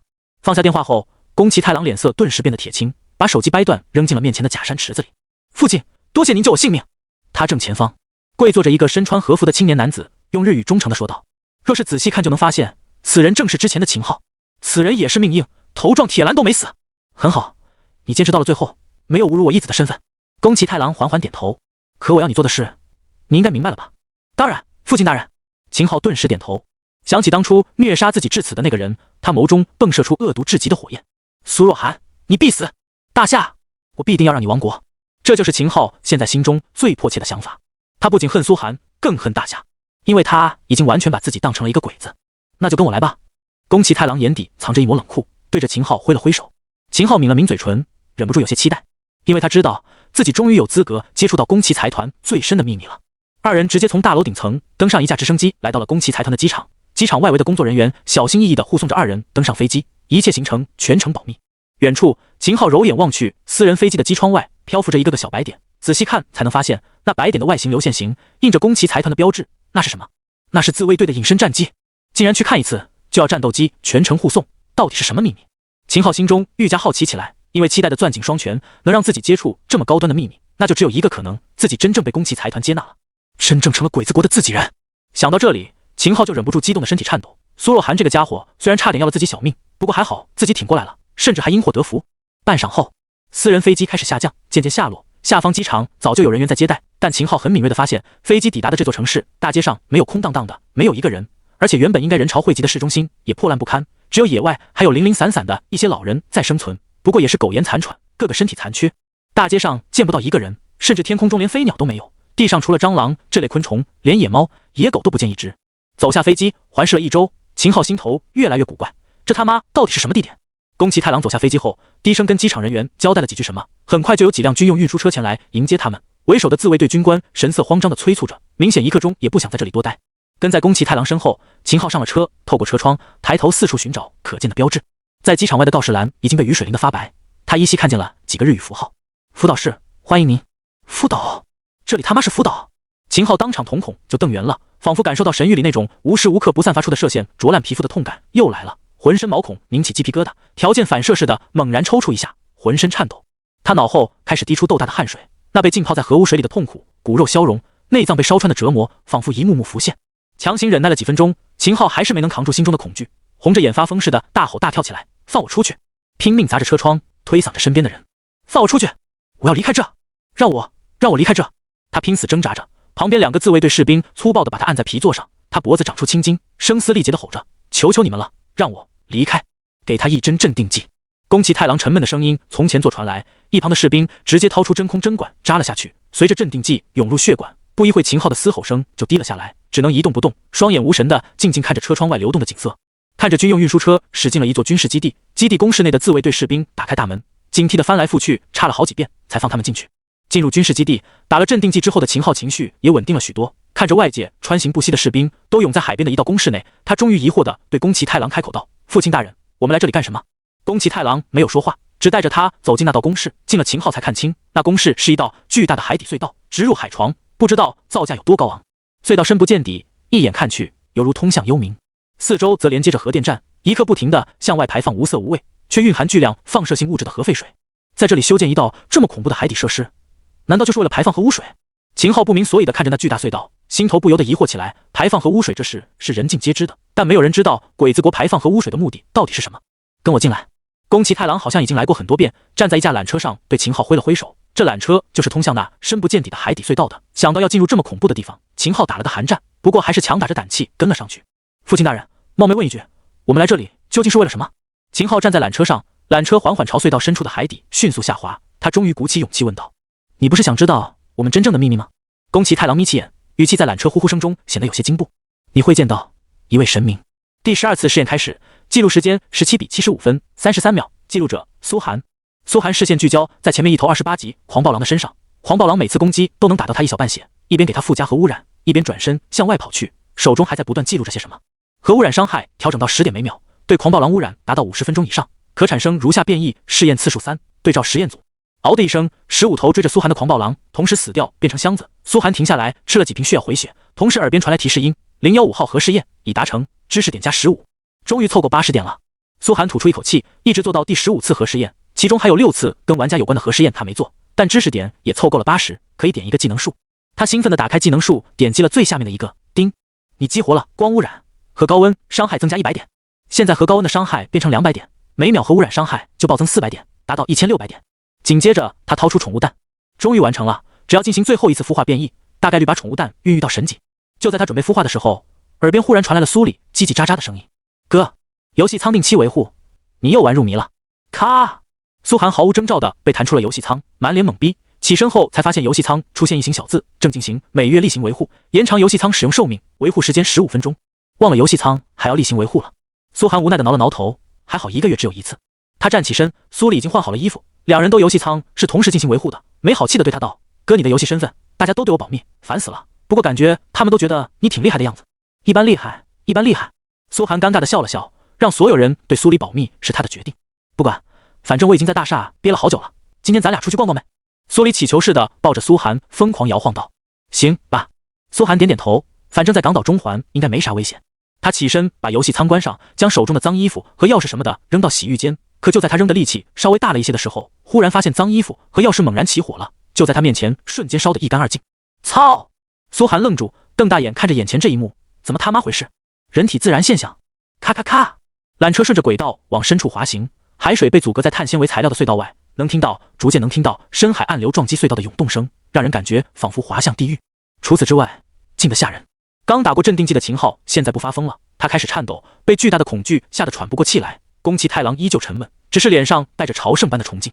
孩子，你知道大夏人跟我们真正的区别在何处吗？不知道。秦昊乌子的嘴唇里蹦出几个字，他现在已经不觉得宫崎家要干掉他了，他觉得宫崎家疯了，或者说鬼子国政府都疯了。花费如此大的人力物力在这里修建通往深海的隧道，竟然是为了供奉所谓的神。都他妈什么年代了，还神？任何一个受过义务教育的成年人都会说他们疯了，神经病，不可理喻。他现在只想逃离这个地狱般的地方。两人对话过后，又是良久的寂静，耳边只有沉闷的轨道滑行声。随着进入海底，已经见不到什么暗流了。隧道外只有一头头激变的恐怖深海生物跟他们对视。秦昊只感觉灵魂都像被吸走。咔！一声巨响传来，缆车停在了尽头。秦昊头眸望去，只见宫崎太郎缓缓走上前去，跪坐在一块草制的摊子上。这种人迹罕至的地方，竟然立了个小小的神社，显得更加诡异了。隧道尽头，巨大的风口直接灌入海床，将海水牢牢隔绝在外。隧道底部用粗大的吊笼及锁链缠绕了一圈又一圈。秦昊透过隧道往锁链的尽头看去，却发现锁链滑入了海底一道深不见底的海眼内。宫崎太郎就是对着那道海眼朝拜。哪里锁着什么东西？秦昊瞳孔骤缩，按照这锁链的宽度来看，被他锁住的东西起码有好几栋楼那么大，比一座山还大。难道这里面真的有什么东西？过来！宫崎一郎跪拜完成后，随着旁边的工作人员下令道：“神最近的状态很满意，开启第3次排放核废水吧。海洋里的核元素只要足够多，神重生的日子就越早。我大和民族终有一日会崛起，哪怕神域降临又如何？”嗨！马上开启第3次排放核废水。这次排放之后，整个太平洋就全部被污染了。那驻守海底的工作人员犹如打了鸡血般兴奋，当即敬了个礼说道。秦昊清楚看见此人脸上布满核污染留下的烂疮，皮肤苍白的吓人，不知道是驻守在这里接触了多久核污染，才导致变成了这副人不人鬼不鬼的样子，显然也命不久矣。可他好像却很狂热。宫崎太郎赞许的颔首露出怜惜的神色，拍了拍那工作人员的肩膀。立花阁下，您的家族曾在战争立下不世战功，您的子孙是否能在此登陆大夏国土，让他们领教皇国的威严，就看您在这里的表现了。嗨，我明白，一定完成任务，嘿嘿。可工作人员咳嗽了2声，脸上却泛起兴奋的酡红。皇国军队再次征战大夏之日，请将我的骨灰撒在松户江的岸边，跟我的先祖一样，我会这么做的。宫崎太郎郑重地点了点头。听见这番对话，秦昊瞪大了眼，让他震惊的不是有人愿意为了此事甘愿遭受核污染而死，而是他真的发现了了不得的秘密。原来鬼子国冒天下之大不韪，甚至多花钱都要把核污水排放进大海里。这奇怪的举动引起国外界无数猜疑，但他们真正的目的，排放核污水发目的。他挪眸看向那海眼深处镇压的东西，瞳孔逐渐放大，就是为了喂养这东西，或者说供奉这东西，让它早日重生。只要这东西重生，岛国甚至就有重新入侵大夏，乃至不畏惧神域的力量。秦昊不敢说话了，这恐怖的场景彻底震慑住了他。他上前静静跪在宫崎太郎身侧，宫崎太郎笑着看向他：“孩子，把你的手伸出来。”手。迟疑了片刻，秦昊下意识伸出了手。哗！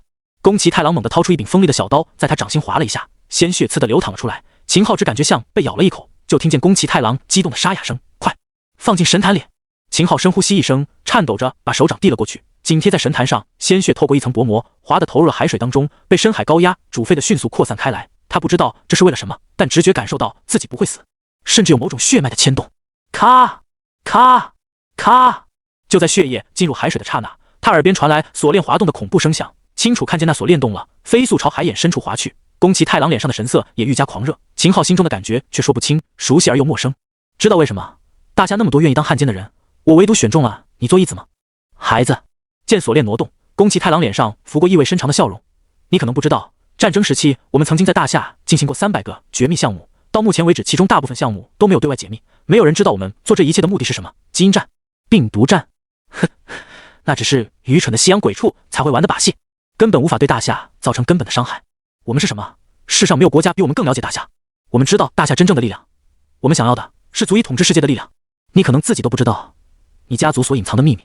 他脸上的笑容愈加暗沉，仿佛藏着几十载的历史沧桑。我家族的秘密？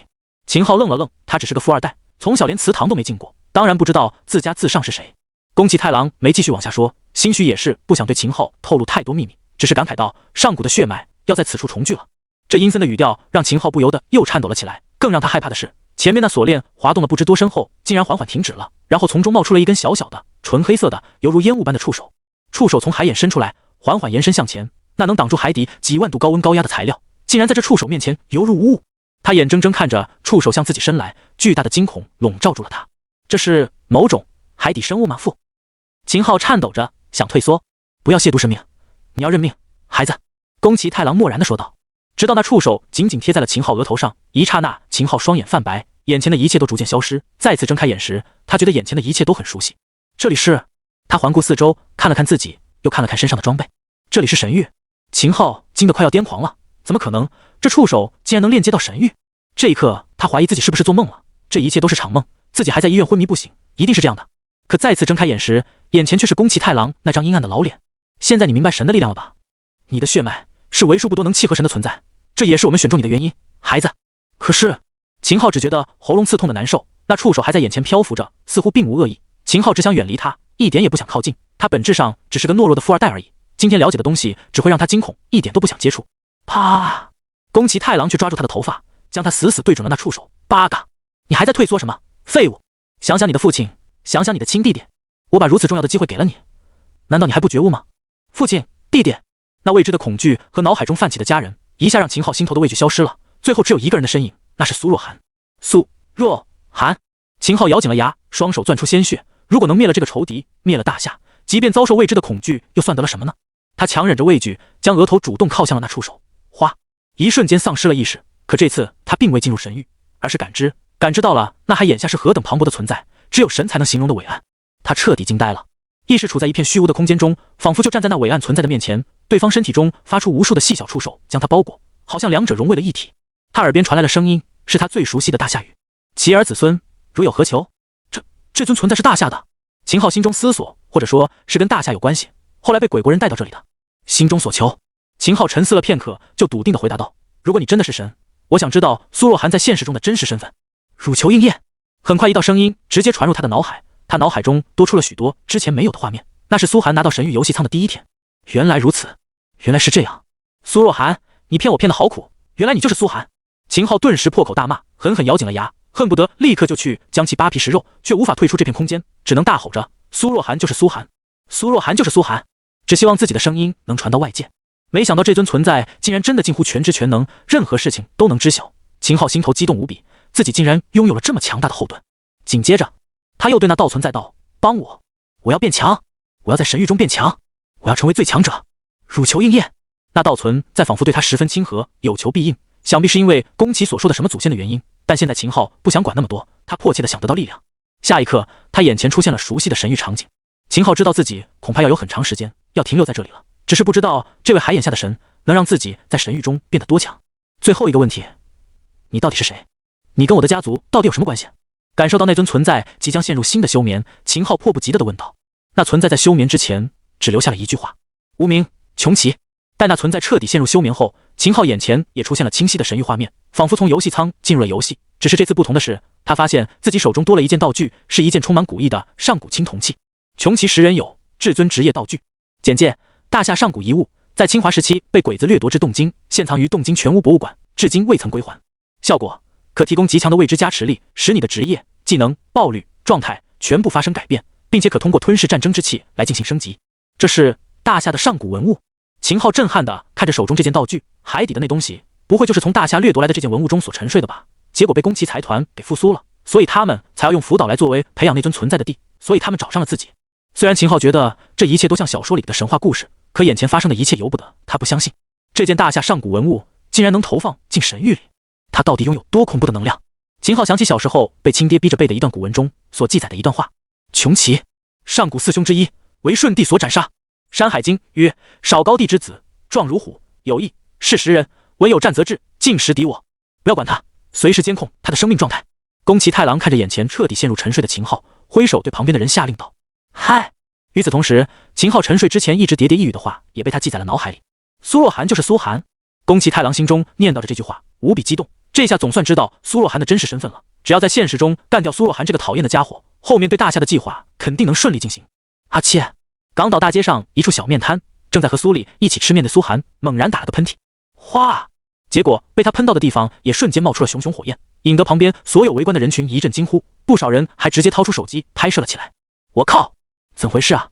人体自然现象吗？这哥们儿太牛了！哥，你到底怎么了？是不是身体出问题了？苏里也惊恐地问道。妈的，该死！苏涵阴沉着脸，脸色难看到了极点，拉着他迅速离开人多的地方，甚至连走路都不敢动作稍大一点。而刚刚燃烧的地方，最后直接将桌椅都烧成了虚无，连炭渣都没留下，还在地上落下一块深深的痕迹，引得不少人更惊呼起来。结果所有人拍摄的手机上全部出现一块块白色噪点，摄像头直接爆裂开来。哥，到底发生什么了？苏里焦急地询问着。要知道，因为神域而得精神疾病的玩家不止一个两个，哥哥不会也出问题了吧？苏涵一脚深一脚浅地在路上走着，套头衫盖住了他的脸，直到进入一处人迹罕至的废弃巷落，才缓缓停了下来。哗！他掀开套头衫，大口大口地深呼吸着。他想过神域融合现实会是什么样，但没想过竟然这么恐怖。先是打开手机查询新闻，看看有没有跟自己症状一样的神域玩家，翻了几条也没发现跟自己相同的症状。哥，苏里哭了，上来就要抱住苏涵，结果苏涵下意识把他推开，一丝丝流动的力量从他掌心氤氲开来。还好苏涵迅速收回双手，浑身吓得冷汗直冒。别过来，别靠近我！苏里也吓到了，停在原地不敢动。就在这时，苏涵蹲下身，轻轻用手指在地上按了一下，一个清晰的手指印出现在水泥地面上，能瞬间融化水泥。这尼玛起码得几千度的高温吧？苏涵心头一阵雾草，自己的身体竟然能爆发出这么恐怖的能量。据他所知，达到这种能量层级的，只有他一直在神域中使用的那个东西了。核能？不是吧？有没有搞错？自己竟然把核污染的能力带到现实中来了？任何一个正常人恐怕都会被这种情况吓坏。不过苏寒早就对核能极其了解，现在要做的是掌控这种能量的释放，不然自己根本无法正常生活。苏寒深呼吸一声，冷静下来，开始继续做实验。如果他猜的没错，能在现实中释放核能，应该就是核能魔导师的第2条职业特性所触发的。当时他没太在意这条特性，现在终于搞懂了。核污染伤害超过100点，真能投影到现实中来。呲！他单指按在地上，尝试微微用力，没有触发核污染，无论怎么用力也没用，好像只有无意间才能触发。不，苏寒思索着，怎么可能只有无意间才能触发呢？那这个职业特性不就成笑话了吗？一定有某种规律。很快他又在地上按了一大堆印记，终于搞懂了核污染触发的规律，那就是攻击意念，跟神域中一样，只要是自己有意或者无意发起的攻击，都会附带核污染。也就是说，苏寒眼神骤然亮了，他捡起一枚石子，缓缓朝着前方投掷而去，心中怀着攻击意念。果不其然，哗！石子落地的瞬间就产生了几千度的高温，直接将地面给灼烧出了一个大洞，发出呲啦呲啦的巨响，周围所有草木全部被核辐射烧成虚无。明白了，可以远程攻击，也可以近身攻击，只要是自己发出的攻击，能被自己定义为攻击，都可以附带核污染伤害。苏寒心头狂喜，那岂不是自己拿着一把普通手枪都能发出单兵核武器的伤害出来？吐口唾沫都能变成核硫酸。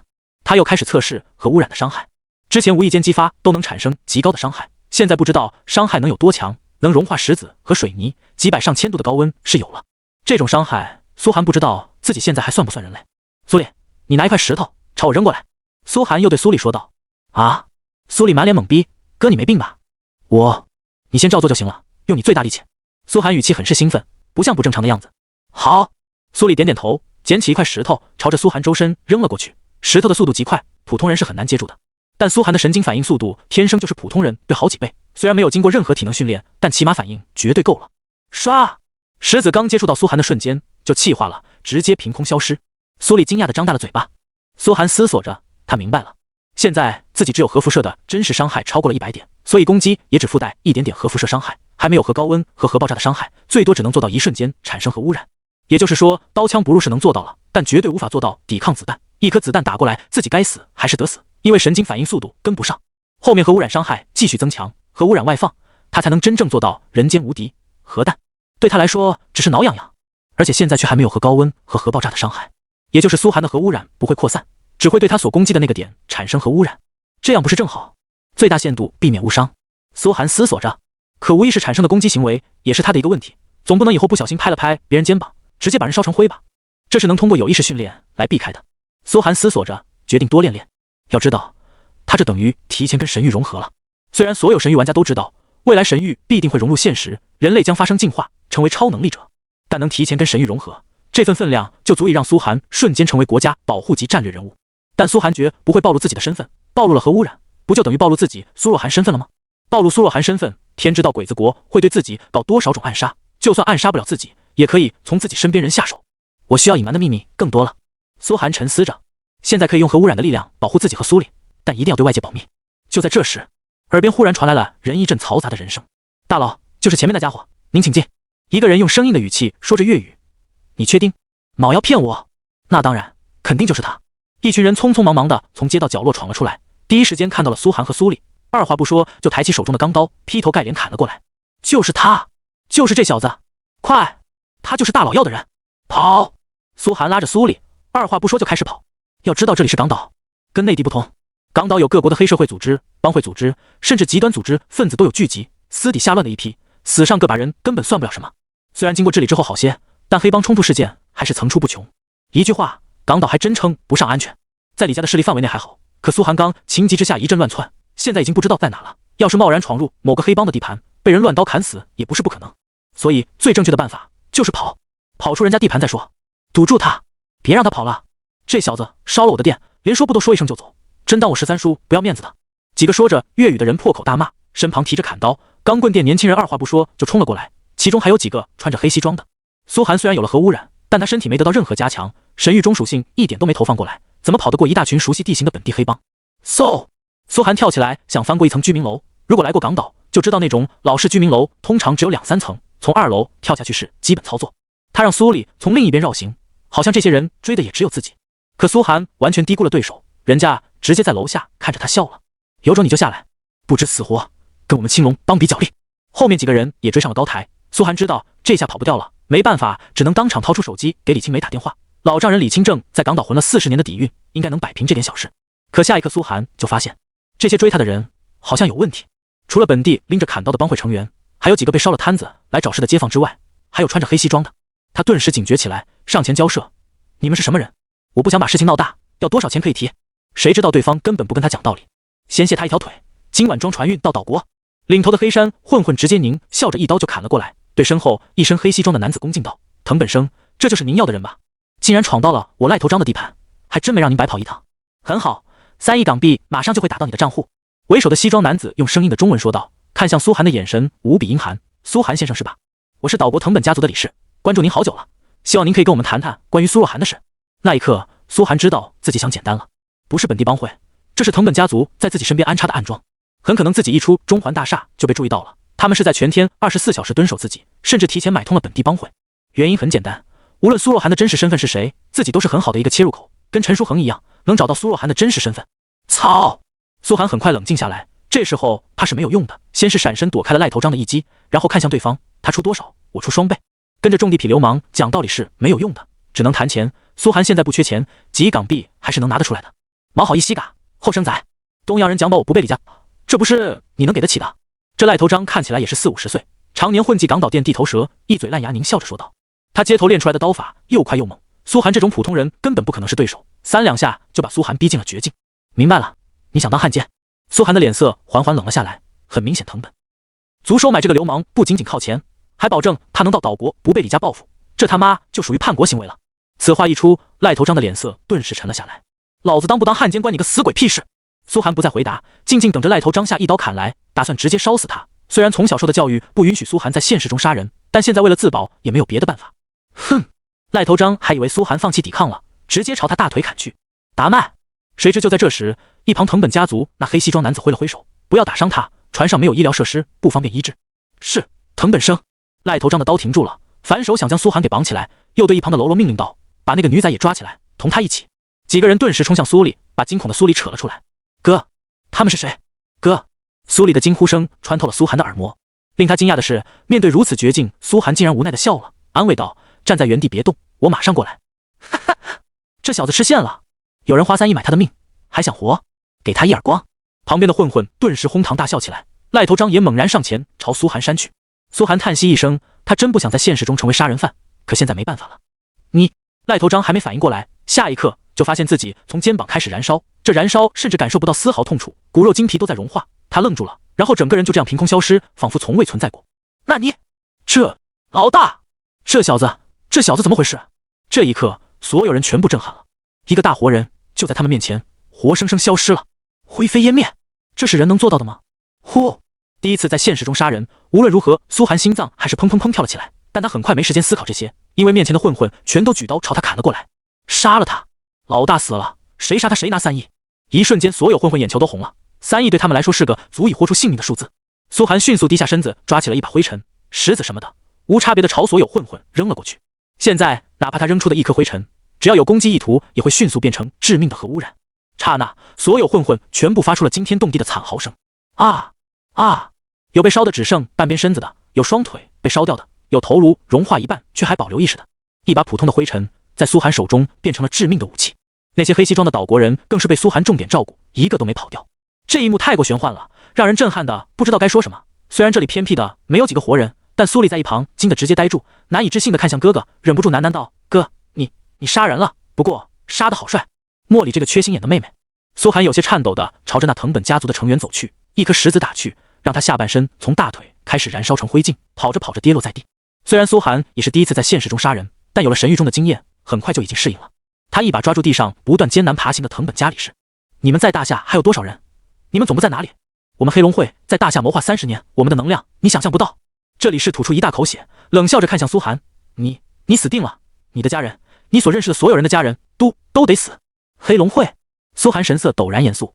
黑龙会，如果苏寒没记错的话，这组织上个世纪就存在了，曾经是东亚最大的黑帮，是操控过之前的政坛，没想到现在还存在。这鬼子组织可真没干好事。思索着，苏寒一寸一寸烧掉了这鬼子的双腿，想从他身上逼问出消息来。既然自报家门，不妨说说你们黑龙会在大夏还有哪些人？酷刑逼问，苏寒也不是没在神域中学到有用的东西。死心吧！光荣的帝国武士，是绝对不会叛变的。这鬼子还挺硬气，身体大半都被苏寒烧烂了，都没吐露一个字。没关系，我可以慢慢来。苏寒面无表情地说道。现在是虐杀之时，他是越来越在行了。现场拿着鬼子开始做核试验。呲了一个手指按下去，这鬼子肩膀上的一块皮肤和里面的骨头全部瞬间灰飞烟灭，竟然一滴血都没有流。由于被核污染伤害的人体组织，由于温度太高，伤口边缘直接就糊化了，完全止血，其他部分也不会受到影响。就像苏寒拿了块橡皮擦一点点把这个人擦掉。啊啊！这鬼子惨叫着，威胁着，声音在夜空中传得越来越远。你死定了，你和你的家人都得死，包括李家。哦，可苏寒轻轻一指就精准烧掉了他的舌头，逐渐对核污染的掌控力越来越强。他一边擦掉这个黑龙会成员，一边唏嘘着说了一句他在日漫学到的日语：谁不是背负家人在战斗的呢？以为这就能吓到自己？做梦！老子稳到98%，谁能发现我的真实身份？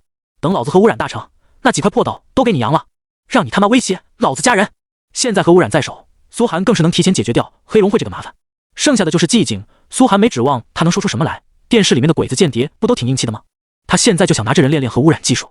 谁知道这鬼子被苏寒烧的只剩一个脑袋和半个上半身的时候，竟然哭了，哭得无比难受。父亲母亲，我错了。喂，有这么痛苦吗？沉迷戳人的苏寒见他有吐露消息的意思，拍了拍他剩下的脑袋，把你知道的黑龙会窝点告诉我，赏你个痛快。擦擦！这鬼子哭着伸出仅有的一只手，在地面上写出了一长串歪歪斜斜的大夏文字，还省得苏寒去翻译了。看来这鬼子对中文也是精通。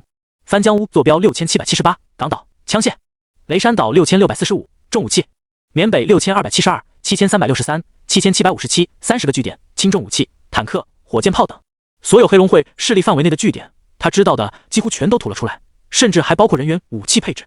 小鬼子果然是匠人精神，实诚的让苏寒直竖大拇指。这不就结了吗？说换个痛快，苏寒肯定给他个痛快，下一指头直接烧掉了他的脑浆，让他痛快去死，然后核污染蔓延全身，烧了个一干二净。紧接着苏寒将这些人的尸体全部烧干净，就像这些人从未存在过一样。高浓度的核浊烧直接让物质气化，被风吹散，再加上神域的核污染效果，也不会在现实有任何残留。就是天王老子来了也找不出这些人是咋死的。哥，你杀人了！这时苏里才开始知道怕，浑身颤抖着，看苏寒见这些人毁尸灭迹，才想起来这是在现实。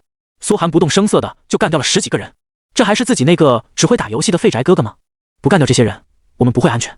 苏寒摇了摇头，他现在跟鬼子国已经是你死我活的大仇，杀人已经不可避免了。虽然在现实杀人也违反了苏寒自己的道德，可是他也别无选择。杀过人的都知道，杀人的感觉很奇怪。杀掉第一个人时，苏寒觉得害怕，浑身发抖；杀第二个人就没感觉了。越杀鬼子时，心中想的全是保护自己所爱的人，甚至有一丝快感。抱住发抖的苏里，苏寒在他耳边轻声道：这件事要烂在肚子里，神域融合现实之前谁也别说。苏里颤抖着点了点头，忽然抬手指向苏寒。苏寒还以为他圣母心发作要声讨自己，结果苏里脱下了他的外套：哥，你衣服上血，一起烧了吧。他一边脱衣服一边碎碎念：要是被发现，你就说是我杀，反正我有灯塔国身份，引渡条约能保护我。苏寒无语地摸了摸他的头，别想那么多，就当做了场梦。起身抱着他缓缓走出巷子，没人发觉这里消失了几个人，就他妈是福尔摩斯来了，也得说这几个人是见上帝去了。走出巷外，苏寒变得无比淡定，甚至拉着苏里去路边摊买了碗牛杂暖暖身子。老板，2碗牛杂。卖牛杂的是个老到皮肤都垮下来的老头，看见苏寒的模样愣了一下，第二眼神色就定住了，随后笑呵呵地端上2碗牛杂。路过苏寒身边时，若有若无地留了一句：小兄弟，你刚办了大事吧？你什么意思啊？苏寒听着老者的口音不像港岛人，顿时警觉起来。你身上有股杀气啊！老头用四川口音说道。厚重的老人斑下，2点目光犹如亮点灯火般聚集在苏寒身上。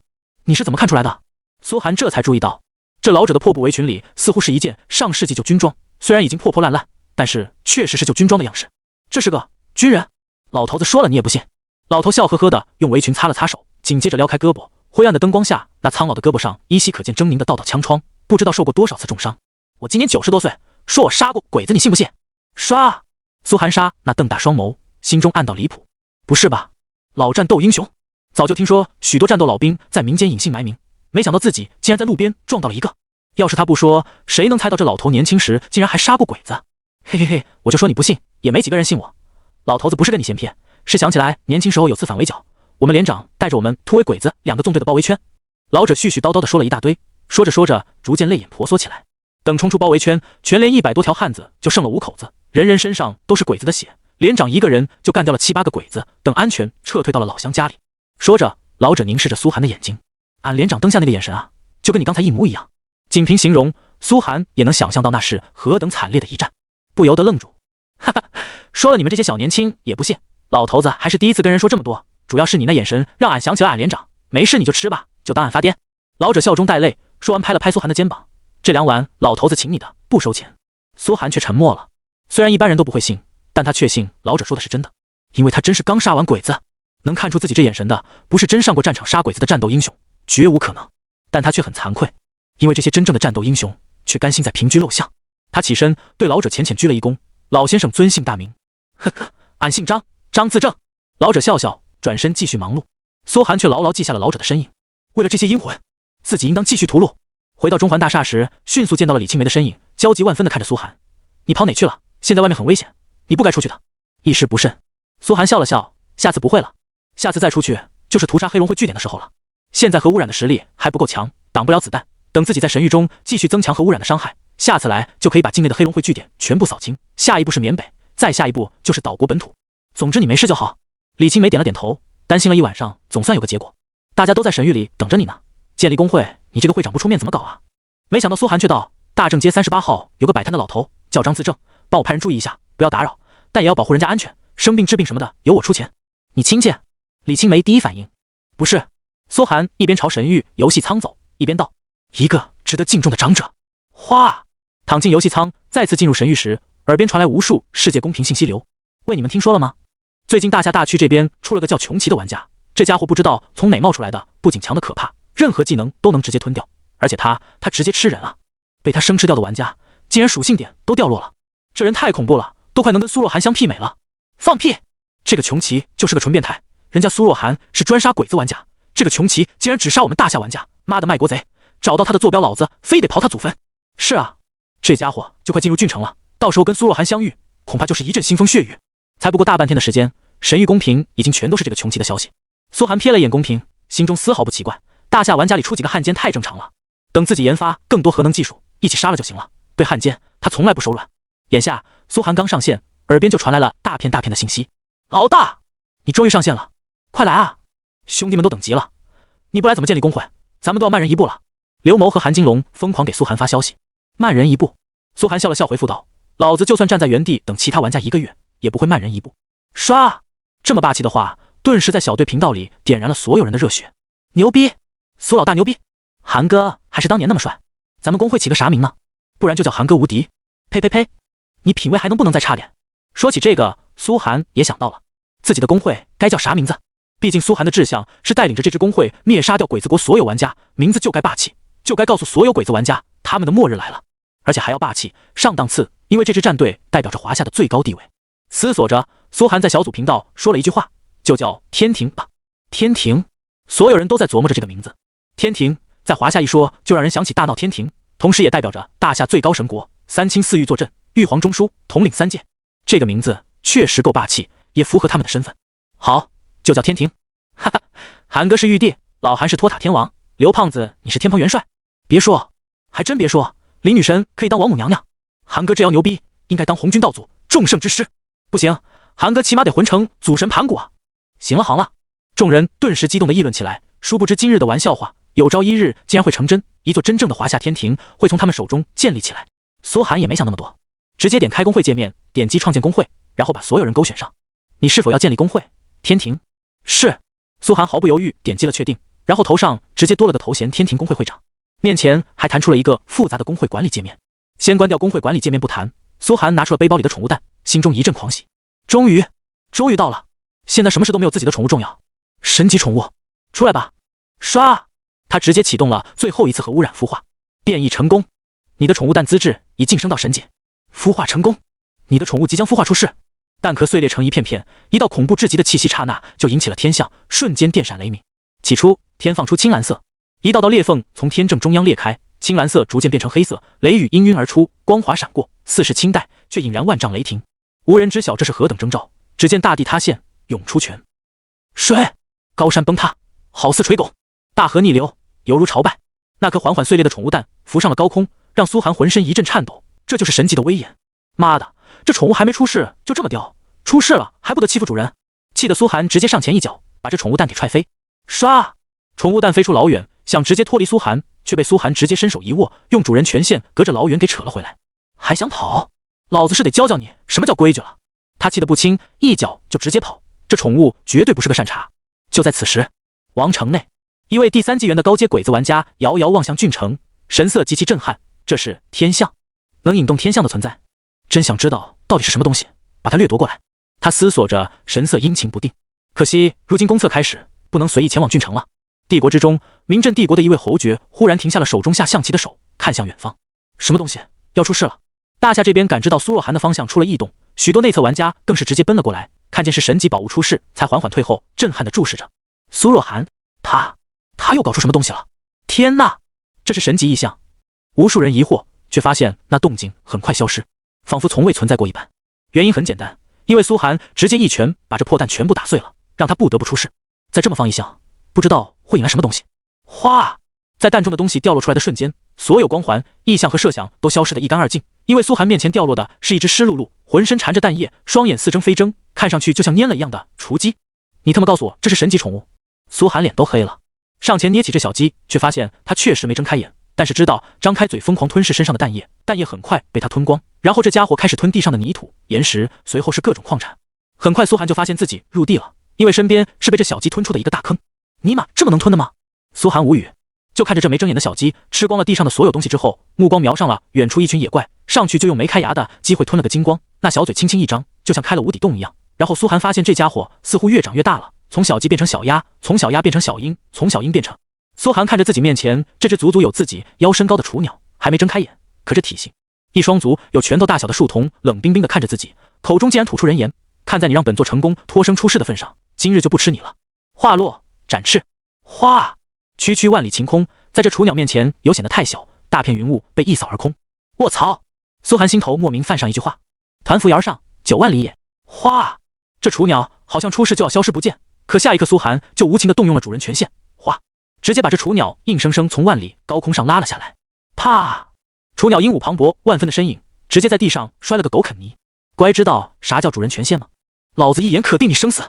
苏寒上去就踩着这雏鸟的脑袋狠狠拍了拍。当了老子的宠物，是龙你得趴着，是真龙你更得趴老实点。更何况你只是一只毛都没长齐的雏鸡。如说谁是鸡？这雏鸟高冷的树丛中此刻充满了冷酷，狠狠就朝着苏寒啄了过来。苏寒二话不说就是一巴掌拍了过去，说的就是你，还神级宠物呢？老子以为能来条真龙，结果是一只傲娇鸡。说你是鸡不服气，那你到底是啥？来条龙老子最高兴。哼！雏鸟眼中充满了蔑视蝼蚁的傲然。真龙不过是本座的食物罢了。哦豁，小家伙口气不小。苏寒心中震动，然后又踢了踢这家伙。老实交代，你到底是何方神圣？是不是夺舍了老子的宠物？你！雏鸟眸中恨意几乎能将苏寒淹没。本座好不容易脱生至此，没想到竟然遇到你这么个废物。放在何界，不是将本座当神明供起来？能让本座垂青，是你小子的一场大机遇，懂吗？呵呵，傻逼才信你。苏寒直接将其镇压，开始查看这雏鸟的属性，结果发现这小家伙说的是真的。鲲鹏，变异神级宠物，阶段出生期，等级1，血量1000，初始最高。注：神级宠物无蓝量，所有技能无冷却。力量100，初始最高。敏捷100，初始最高。精神100，初始最高。体质100，初始最高。暴击率10%，初始最高。闪避率10%，初始最高。天生技能吞天食地。吞天食地神级，可吞噬任何东西，并将其转化为血量。体型每次进化获得一个天生技能，每10级一次进化。附带特殊技能：星神的哀嚎，星耀级，对所有星耀级物品增加10%击碎率。仙神的愤怒，仙级，对所有仙级物品增加10击碎率，可为主人提供的属性加持10%，初始最高。哗！这鲲鹏出世的瞬间，苏寒全属性都上涨了10点，甚至暴击率和闪避率都上涨了1%。要知道，普通宠物出生期时，最多为主人提供0.1%的属性加持，随着后面一次次进化，才会提供越多的属性点，不可能像鲲鹏一样直接10%。呼！苏寒彻底震撼了。鲲鹏，这玩意儿竟然成了自己的宠物。古书有记载，上古鲲鹏一族以龙为食，以天地为被。他说真龙是他的食物，真没骗人。真龙都是他的食物，这种级别的宠物，估计神级都打不住。他能降生为神级，肯定是因为变异的原因，导致其中出了某些茬子。无论怎么说，自己这次赚大了，赚翻了。不枉自己2个月来辛辛苦苦的对这颗蛋进行核污染啊！最后孵出来了鲲鹏。他想过很多种可能，唯独没想到是鲲鹏。这潜力该有多恐怖？唯一一点不好，苏寒看着脚下的鲲鹏撇嘴，就是太傲娇了。下一刻，鲲鹏直接炸毛，本座岂能受此大辱？我杀了你！哗！大地瞬间裂开，一头足足有好几米长的巨鲸出现在苏寒面前，张开大嘴就咬他。这巨鲸虽然是水生，却好像漂浮在虚空中，于陆地也是一头猛兽，追着苏寒就狂咬。妈的！苏寒心中更喜悦了，能鹏化为鲲，说明鲲鹏天生就具有2个形态，既是陆地猛兽，也是天空霸主，这才叫真正的食物链顶端。至于他的撕咬，苏寒直接一只手拦了下来，硬生生按在了地上。有主人权限在身，再强的鲲鹏都没用。老实点！苏寒眯起眼，我说能抹杀你，是真能抹杀你哦。唰！巨大的鲲顿时不动了，小命面前他还是很识趣的。一双鱼目恶狠狠地注视着苏寒，谈谈条件吧，如何才能放本座自由？自由？你是别想了。苏寒摇了摇头，成了自己的东西咋可能跑得掉？给你2个选择，第一，以后跟我混，我说啥你干啥，但是我会间歇性允许你自由外出，吞噬成长。第二，你现在就自尽，我绝不拦着你。你！鲲鹏愣住，神色阴晴不定起来。要是跟着苏寒，日后说不定还能有成长起来的机会，再把这个讨厌的蝼蚁一口吞噬掉，让他尸骨全无。可要是选择此时自尽，这好不容易来的一次出生机会可就白费了。自己能成为唯一提前出世的神兽，本来就是阴差阳错，其中占了天大的好处，这机会绝无仅有。难道就要臣服这个凡人吗？他憋屈了好久，最终闷哼一声，化作流光进入了苏寒体内，却还是留下一句傲娇的话语：凡人，别想驱使我，本座不听你的，汝能如何？这才像话吗？苏寒淡淡一笑，宠物如果直接摆烂，主人确实没办法驱使它，只能享受经验加持，还得白养一个白眼狼。可苏寒是那么好打交道的人吗？在他手下还想摆烂？下一刻，苏寒就掏出了那张宠物升级卷轴。啧，我这里还有点好东西，就是某些鲲，嗨嗨，某些鹏啊！唰，鲲鹏猛地钻了出来，目光炯炯地盯着那张宠物升级卷轴。5000点经验，能让他瞬间飙升好几级。说不馋那是假的，给我！他闷声道。凭啥？苏寒眯起笑眼，鼎鼎大名的鲲鹏，不会要在我这里吃白食吧？能让鲲鹏加速成长的，只有苏寒。作为他的主人，苏寒如果不想他变强，他这辈子都只能是出生期。苏寒知道这鲲鹏对自己的忠诚度估计已经到了负数，而且想收服这种宠物难度不是一般的高。如果宠物实力超过自己太多，或许也可能发生失主的惨案。内测时有好几个得到星耀级宠物的内测玩家，就因为放任宠物成长的太强，最后直接被宠物吞噬，然后宠物逃之夭夭，怎一个惨字了得。所以驾驭高阶宠物也是一门学问，想驾驭鲲鹏这种神级宠物更是难度超高，一不留神就是竹篮打水一场空。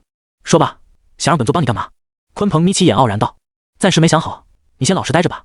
苏寒摇了摇头，又把宠物升级卷轴收了起来。你！鲲鹏险些直接炸了。你不给，拿出来干嘛？故意让我眼馋吗？没错，苏寒就是这个意思。就在这时，一阵嘈杂的人声传来，鲲鹏顿时消失不见，他才不想自己暴露在凡人面前。老大，你怎么在这？韩金龙和刘某等人出现在苏寒面前，李康也在带队，笑着对苏寒道：工会已经建立，我的意见是咱们最好先去做领地任务，现在好多新工会都已经获得领地，开始训练兵种了，咱们不加快速度，怕是要吃亏。领地任务。说起领地，苏寒忽然想起自己手中那张赵云召唤卡，心头忍不住火热起来。自己需要做领地任务吗？秦昊送给他的最高等级的领地勋章道具，可以任意在郡内任何地方挑选领地，还有很多工会道具，原本是为他自己准备的，现在都在自己这。开整。那行，咱们直接挑选工会领地去吧。苏寒直接起身，凌空向前飞去。挑选领地，众人有些不明所以，结果看到苏寒手中的领地勋章，顿时呆住了，爆发出阵阵狂呼。我靠，老大这么高等级的领地道具你都有，是不是李家给的？李家自己都没有吧？嫂子那边都还在干领地任务呢。不用说，肯定是小鬼子送的。哈哈，众人一脸喜气洋洋，跟着苏寒就朝全郡地形最好的一块地图飞去。哼，愚蠢的蝼蚁！鲲鹏从苏寒肩膀探出头，轻蔑地说了一句：领地的选择，首要当然是一手难攻，不然被别人攻进腹地，那辛苦建立的一切都没了。其次就是看产出，工会建立需要海量金币投入，玩家自身还得变强。如果领地没有产出，现实中谁也不可能氪金养活一个工会。但李康却对苏寒道：既然咱们可以自由选择领地，我建议只选择资源丰富的地方，因为我每个月都可以产出一件专属守城建筑图纸，防御这块不用太担心。苏寒点点头，心中却早就选好了一块地。众人跟他到来时，看着眼前资源多到爆的一块土地，纷纷愣住了。这 TM 是鬼子玩家的公共圣地中央。因为长崎郡的鬼子玩家纯度过高，所有工会领地的正中央可以建立一块公共圣地，这公共圣地一般是资源最富庶的地区，这样可以避免各大工会因为争夺这块富庶领地而自相残杀，也是玩家工会之间的一种妥协。苏寒眼前出现的正是这样一块圣地。长崎郡的基本地形以平原为主，一条大河从郡城外发源流淌，从这块土地一分为二，大河两条支流岸边都是鬼子玩家的领地，而核心岛上就是圣地。圣地上资源丰富到爆，各种珍奇异兽、木材石料，甚至还有部分 NPC 村落，面积大概是一个镇大大小，所有鬼子公会都没占领这里，只是共同在这里设立了一座座巨大的祭坛，圣地的资源也是所有鬼子公会定期均分。苏寒等人到来时，看见岛上密密麻麻，全都是一座座祭坛，每一座祭坛都代表着一个鬼子公会，上供奉着他们的祖先雕像，有战争时期的鬼子战犯雕像，也有古代大明武士的雕像，只是每一个雕像脚下都踩着一块大夏土地版图，象征着他们的祖先在大夏征服过哪些省。妈的，该死！一到此地，见此一幕，苏寒身边的大夏玩家们顿时攥紧了拳头。这些鬼子真他妈该死！老子一定要把他们骨灰都给扬了！操！不少人双眸刹那就红了，如此奇耻大辱，岂能忍？唰！狠狠一刀朝踩着大夏版图的鬼子雕像劈去，结果耳边传来提示音：此处有公会保护，未发起公共会战，无法破防。此刻不少人冷静下来，也明白了苏寒带他们来到此地的意思，牙齿咬紧，脸上轻松的神色荡然无存。他们终于想起，现在不是享受安宁的时候，他们在战争，四面都是鬼子，鬼子们可是一刻都没忘记再次踏上大夏的土地。这里就是我们的公会驻地。苏寒静静说道，语气很轻，却仿佛记在每个人心间。之前他焚毁郡城的时候就发现了这块地方，当时来不及清理。现在有情况，圣地内不少驻守的鬼子公会玩家也发现了苏寒的到来，原本打瞌睡的无聊工作顿时浑身一激灵，如临大敌。苏若寒，那个屠城魔头是他又来了，怎么办？快往上报告！鬼子玩家们看着苏寒的神色，不可控制地畏惧起来。这些天一直相安无事，本以为会平稳发展一段时间，没想到苏若寒竟然再次主动找上门来。难道他真的有2件品阶道具？不然怎么可能会这么有底气？我以会长权限选择领地。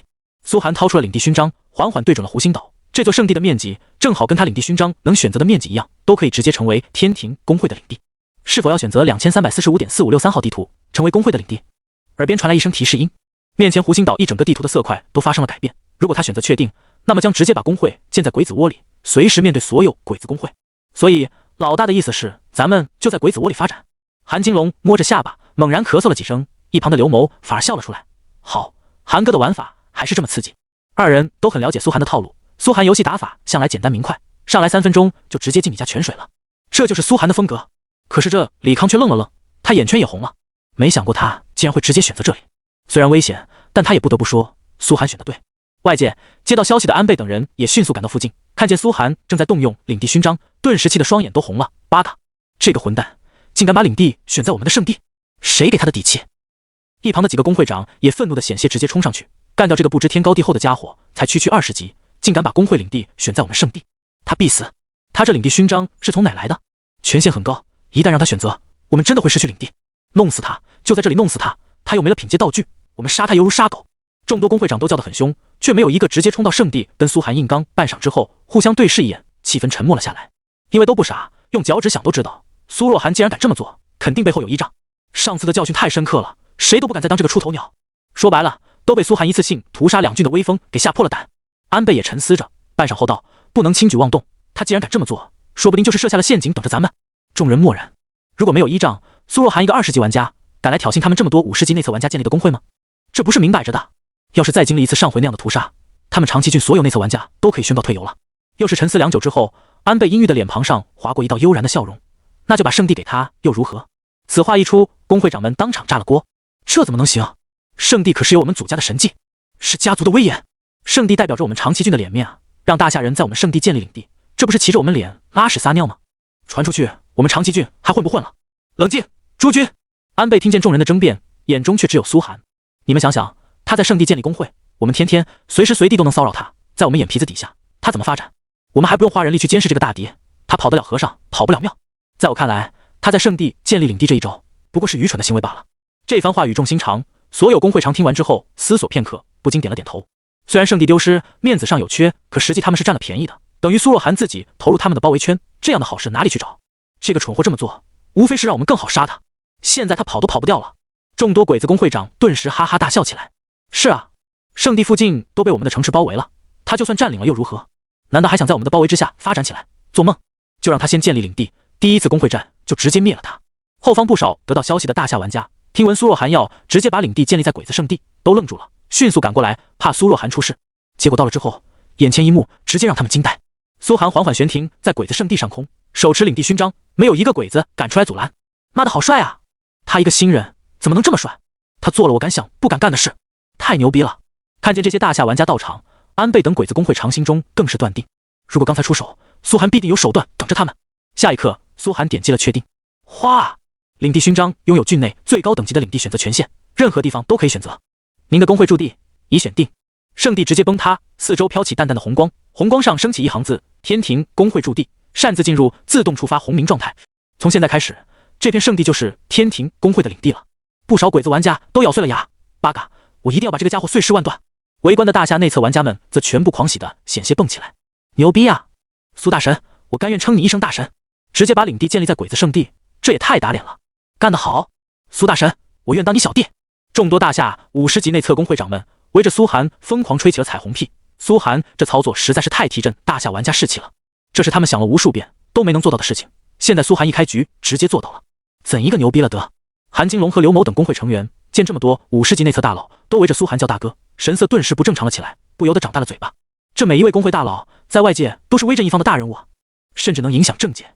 现在直接要当苏寒的小弟，可嗨啊！所有人都发觉自己好像还是没看清苏寒的地位。苏寒在郡城混了不过1天，就已经成这种地位了。附近所有内侧大佬都来叫大哥。紧接着，苏寒缓步进入工会领地，从背包里找出一柄粗大的锤类武器。虽然法师无法装备战士武器，但他可以不带属性的使用。走到那一座座祭坛前，高高举起巨锤，力量虽然不强，但苏寒的任何伤害都附带核污染。转职后，他更是可以做到只触发微型核爆炸。于是，轰！当着外界所有鬼子玩家的面，一座祭坛上的神像被瞬间锤得粉碎，人头滚落，被苏寒踩在脚下，一脚踢爆。哗！外界所有鬼子玩家齐齐瞪大了双眼，安倍等工会长更是双眸刹那血红，疯狂怒吼起来：出战！这个家伙竟然如此侮辱我们家族的荣耀，我们的祖先！我要把他碾成渣！可无论如何，现在大厦内侧玩家们也来坐镇了，他们不可能贸然出击，只能眼睁睁看着苏寒一锤一锤把他们圣地上的所有祖先雕像全部锤烂。旁边的大厦玩家们也愣住了，半晌之后齐齐鼓起了掌。帅啊！老大这种帅气真是模仿不来。原来老大把领地建立在这是为了这个。苏寒锤头不停，把所有清华的鬼子先祖雕像全部锤碎。附近的鬼子玩家们几乎全部都咬碎了牙，手指甲陷进了掌心肉里。可苏寒身边的大厦工会长们就瞄着他们冷笑，随时等着他们出手，来多少杀多少。随后苏寒指了指遍地碎渣，对李康说道：老师，用这些给 NPC 建一座厕所。好嘞。李康喜笑颜开的欣然接受，没想到自己这个 S 级建筑大师在领地建的第一个建筑竟然是厕所。好，哈哈，老大干得好，让这些战犯天天吃屎。好主意。旁边所有大厦玩家也兴奋起来，苏寒这创意更太解气了。紧接着苏寒眯起眼看着外界那些双眸猩红的鬼子玩家，竟然笑着挥了挥手：库里吉娃。日语，大家好，以后大家就是邻居了，请多多关照。噗！当场有几个鬼子工会长没忍住，被气得一口逆血吐了出来。八嘎！太嚣张了，太嚣张了！此人必死！我要让他尝尝世上最残忍的痛苦！噗！附近所有大厦玩家顿时笑喷了。太损了，苏寒真是太损了！刚踩着你爷爷的骨灰，把你爷爷拿去垫厕所，下一秒跟你打招呼，这不是在你头上拉屎，还问你戒指吗？修建建筑的事，老师您来负责了，我不多过问。苏寒又对李康说道，然后看向其他玩家，大家也别愣着了，开始干活吧！种田的种田，钓鱼的钓鱼，招 NPC 的去招 NPC。是。虽然天庭工会人不多，但心很齐，立刻开始为工会添砖加瓦。每个工会刚开始建立时的琐事都是很多的，资源也得一点点积累起来，这就要靠每个玩家的生活职业了。随后苏寒看向王云，笑了笑，怎么还麻烦你们跑一趟？可是王云看着苏寒干的事，一阵无语。你胆子是真大啊！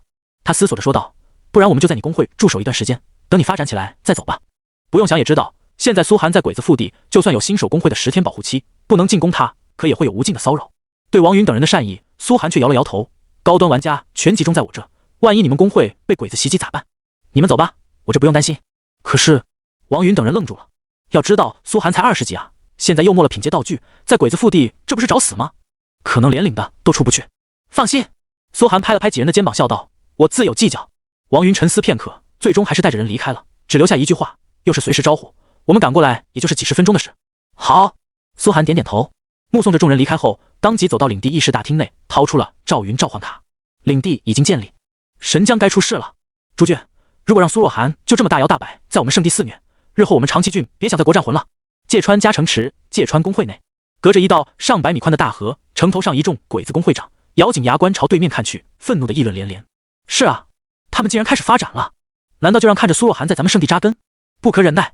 令他们没想到的是，苏若涵竟然就这样开始种田了，就在他们的眼皮子底下开始种田，好像把大河两岸几10个鬼子工会都没放在眼里，当他们是空气，太嚣张了！而且赶到的那些大夏强者竟然也走了，也就是说，如果现在安倍一声令下，大大批鬼子玩家涌入圣地，瞬间就能将苏寒他们撕成碎片。这么多30级、40级乃至50级的玩家，一人一口唾沫都能淹死苏寒了。可这个命令，安倍就是下不了。看着大河对面神色安然的苏寒，安倍脸上的皱纹深得能埋进去几个人，手中香烟一根接着一根，始终没下出进攻的命令，因为这太反常了。苏若涵难道不知道自己只有20级吗？不知道周围哪怕随便一个工会的50级会长都能秒杀掉他手下所有人，一击干掉他们吗？但他却敢大摇大摆放走所有大夏强者，根本不设防一样，好像等着自己去进攻他。说这没有诈，谁信？苏寒之前的威慑性犹在，作为长崎郡所有工会的大家长，安倍必须谨慎思考是否该出手，一旦失败，他也是第一责任人。大人，出手吧。是啊，安倍大人，出手干掉苏若涵，绝不能让他再嚣张下去了。我藤崎北三请战。轰！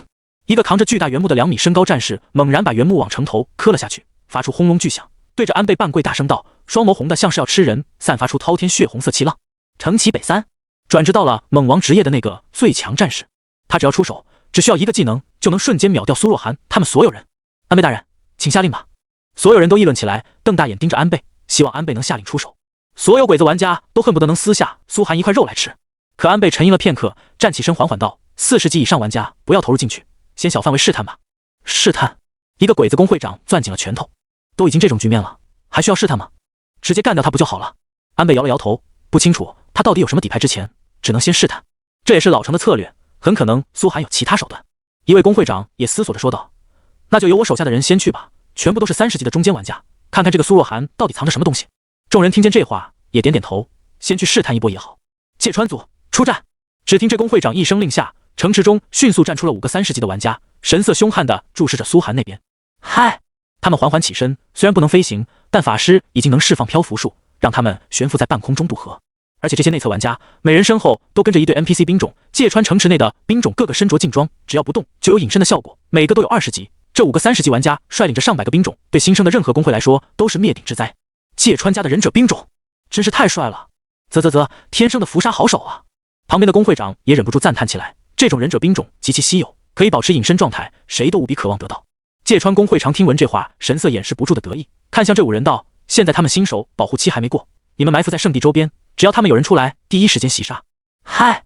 这5人点点头，缓缓漂浮过了大河，一落到对岸就隐身潜伏了起来。众多鬼子工会长也散去，只有安倍等几人还在看着，只要摸清了苏寒的底牌，立刻就会大举进攻。天庭工会领地内，小子，人家已经派人来了，知不知道？一道阴碎的声音从苏寒耳边传来。无人知道领地上空一直隐藏在云端中的缩小版鲲鹏，无时无刻不在关注着下方的一切。刚刚那一幕自然也通过宠物的视觉共享到了苏寒视线内。呵呵，苏寒悠然道：你也知道来提醒我了，开始学着怎么当个宠物了吧？本座只是不想你这蠢货不明不白的被人干掉罢了。鲲鹏没好气的冷哼一声，旋即化作一道流光涌入苏寒体内。但视线共享还是没关，苏寒可以清楚地借助鲲鹏的视线看清那些潜伏者的忍者位置。只敢派点30级的来吗？多没意思！他嘴角划过一阵冷笑。鬼子这胆量太小了，之前10多个会长围杀自己的气魄哪去了？不过也好，正好让自己试试赵云。一位 NPC 历史名将的战力，他拿出赵云召唤卡，可嗖的一下，鲲鹏就从他身上窜了出来，化作一条小小的鲲鱼，不停围绕着这卡游弋着，露出惊异的眼神。小子，这东西你是从哪弄来的？怎么，你怕了？苏寒故意套话，这鲲鹏是神级存在，生而知之，肯定有很多自己不知道的神域奥秘。只见鲲鹏神色复杂，倒也没隐瞒，这是你们人族的东西，藏着一丝星火，那玩意儿比较厉害，不过也只有一丝罢了，至于让本座畏惧，想当年本座斩杀你们人皇，可嗨嗨。他说着，身影逐渐消失不见。苏寒思索着鲲鹏的话，名将卡属于人族，那神域是不是还有其他种族？他现在就知道一个魔族，不过这些距离自己现在太远了。苏寒停止思索，静静使用了这张召唤卡。是否召唤历史名将赵云？耳边传来提示音。召唤。苏寒点点头。噌，召唤卡瞬间消失，一股磅礴的气势凭空而降。哗，遍地金光洒落，一道枪影激射而出，猛然贯彻房屋，险些让领主大厅直接崩塌。金光落地，中间显出一道人影，缓缓落在苏寒面前。苏寒耳边出现一道声音：获得第1位 NPC 将领，工会经验增加100点。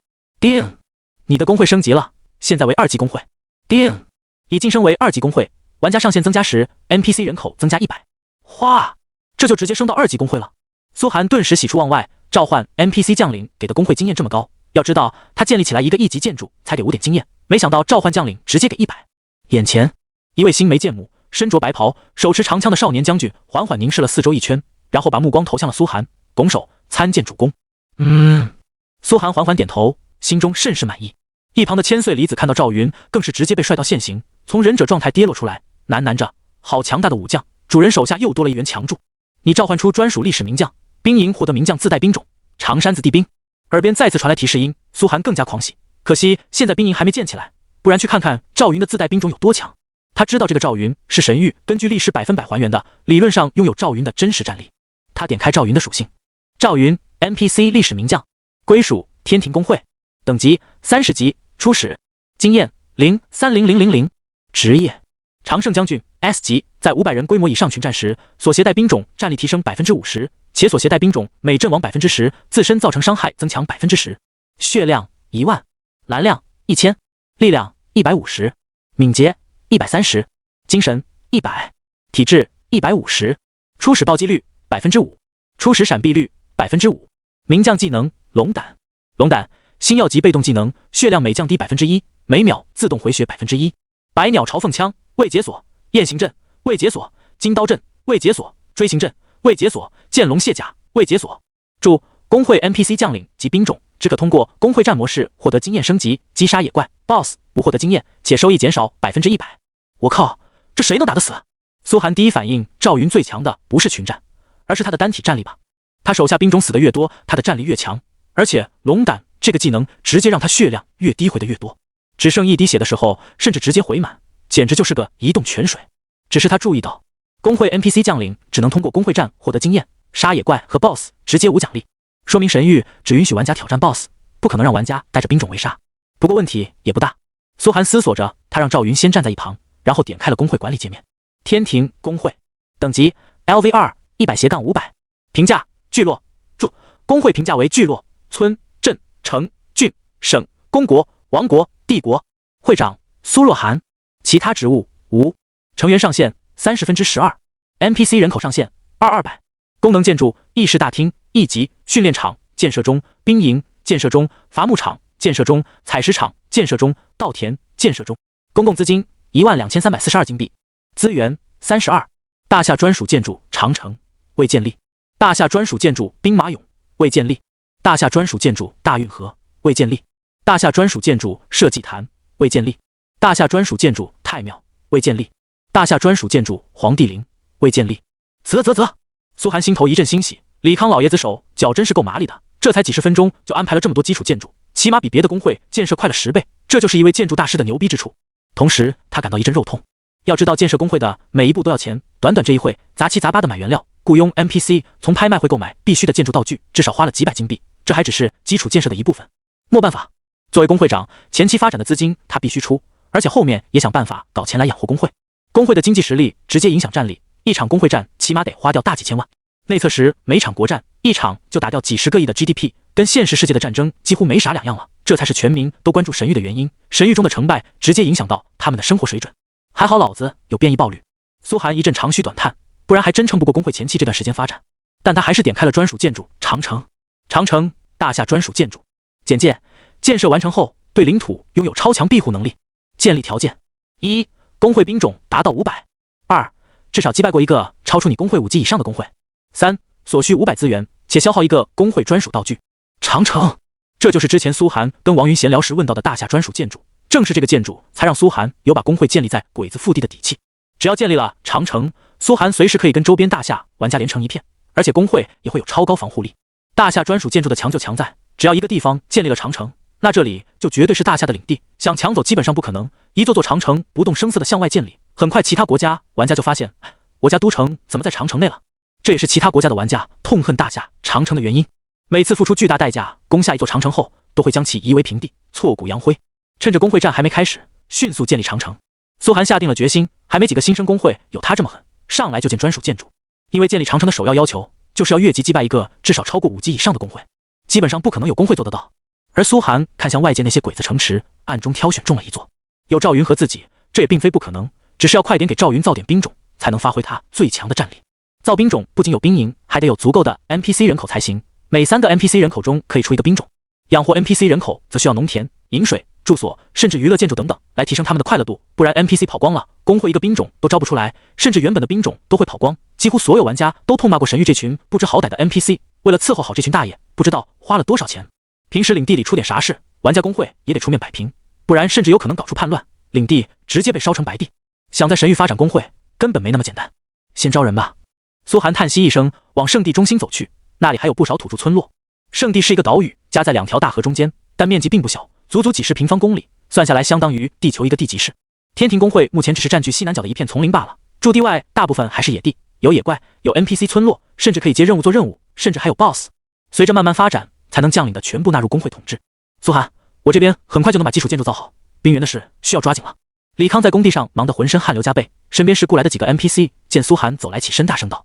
苏寒发现老师在建造建筑的过程中竟然就升了1级，说明 S 级建造大师这个职业虽然战力不强，但仅凭建造建筑就能获得经验升级。知道了老师，老师幸亏了。他摆了摆手，带着赵云就走出了驻地的简易栅栏，打开工会频道。公测玩家们已经议论得热火朝天。天呐，招 NPC 也太难了吧，我给他们每人发1金币，好不容易招了200人，结果跑了一大半。杀杀杀，这帮天杀的刁民，老子主打一个屠杀。护整，你不要冰原了，小心工会战被人海淹死。谁来救我呀？我们工会点也太背了，兽潮来了，这兽潮一波就能搞死我们，全是30级野怪，我的建筑也全被兽潮毁了。搞个工会怎么就这么难？看见所有公测玩家都被折磨得欲仙欲死，苏寒就放心了。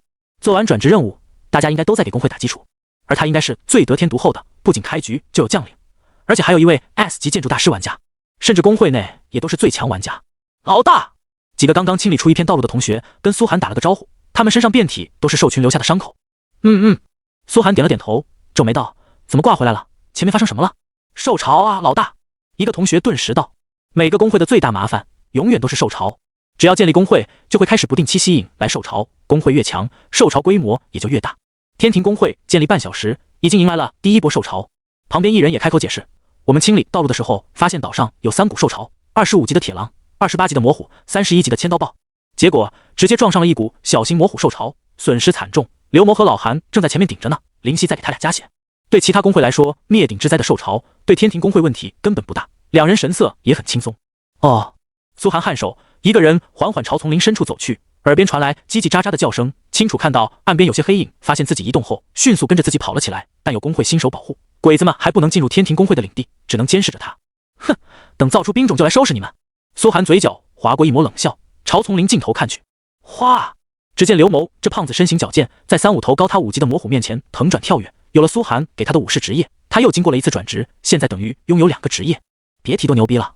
手持3把长刀，身披10几个光环技能，全属性起码被增幅了30%。等闲的魔虎跟他单挑，最多3刀就会被他砍死。一旁的韩金龙虽然是射手，也连身位都懒得拉开，直接站撸都能射死一只魔虎，更别说还有刘谋在前面顶着。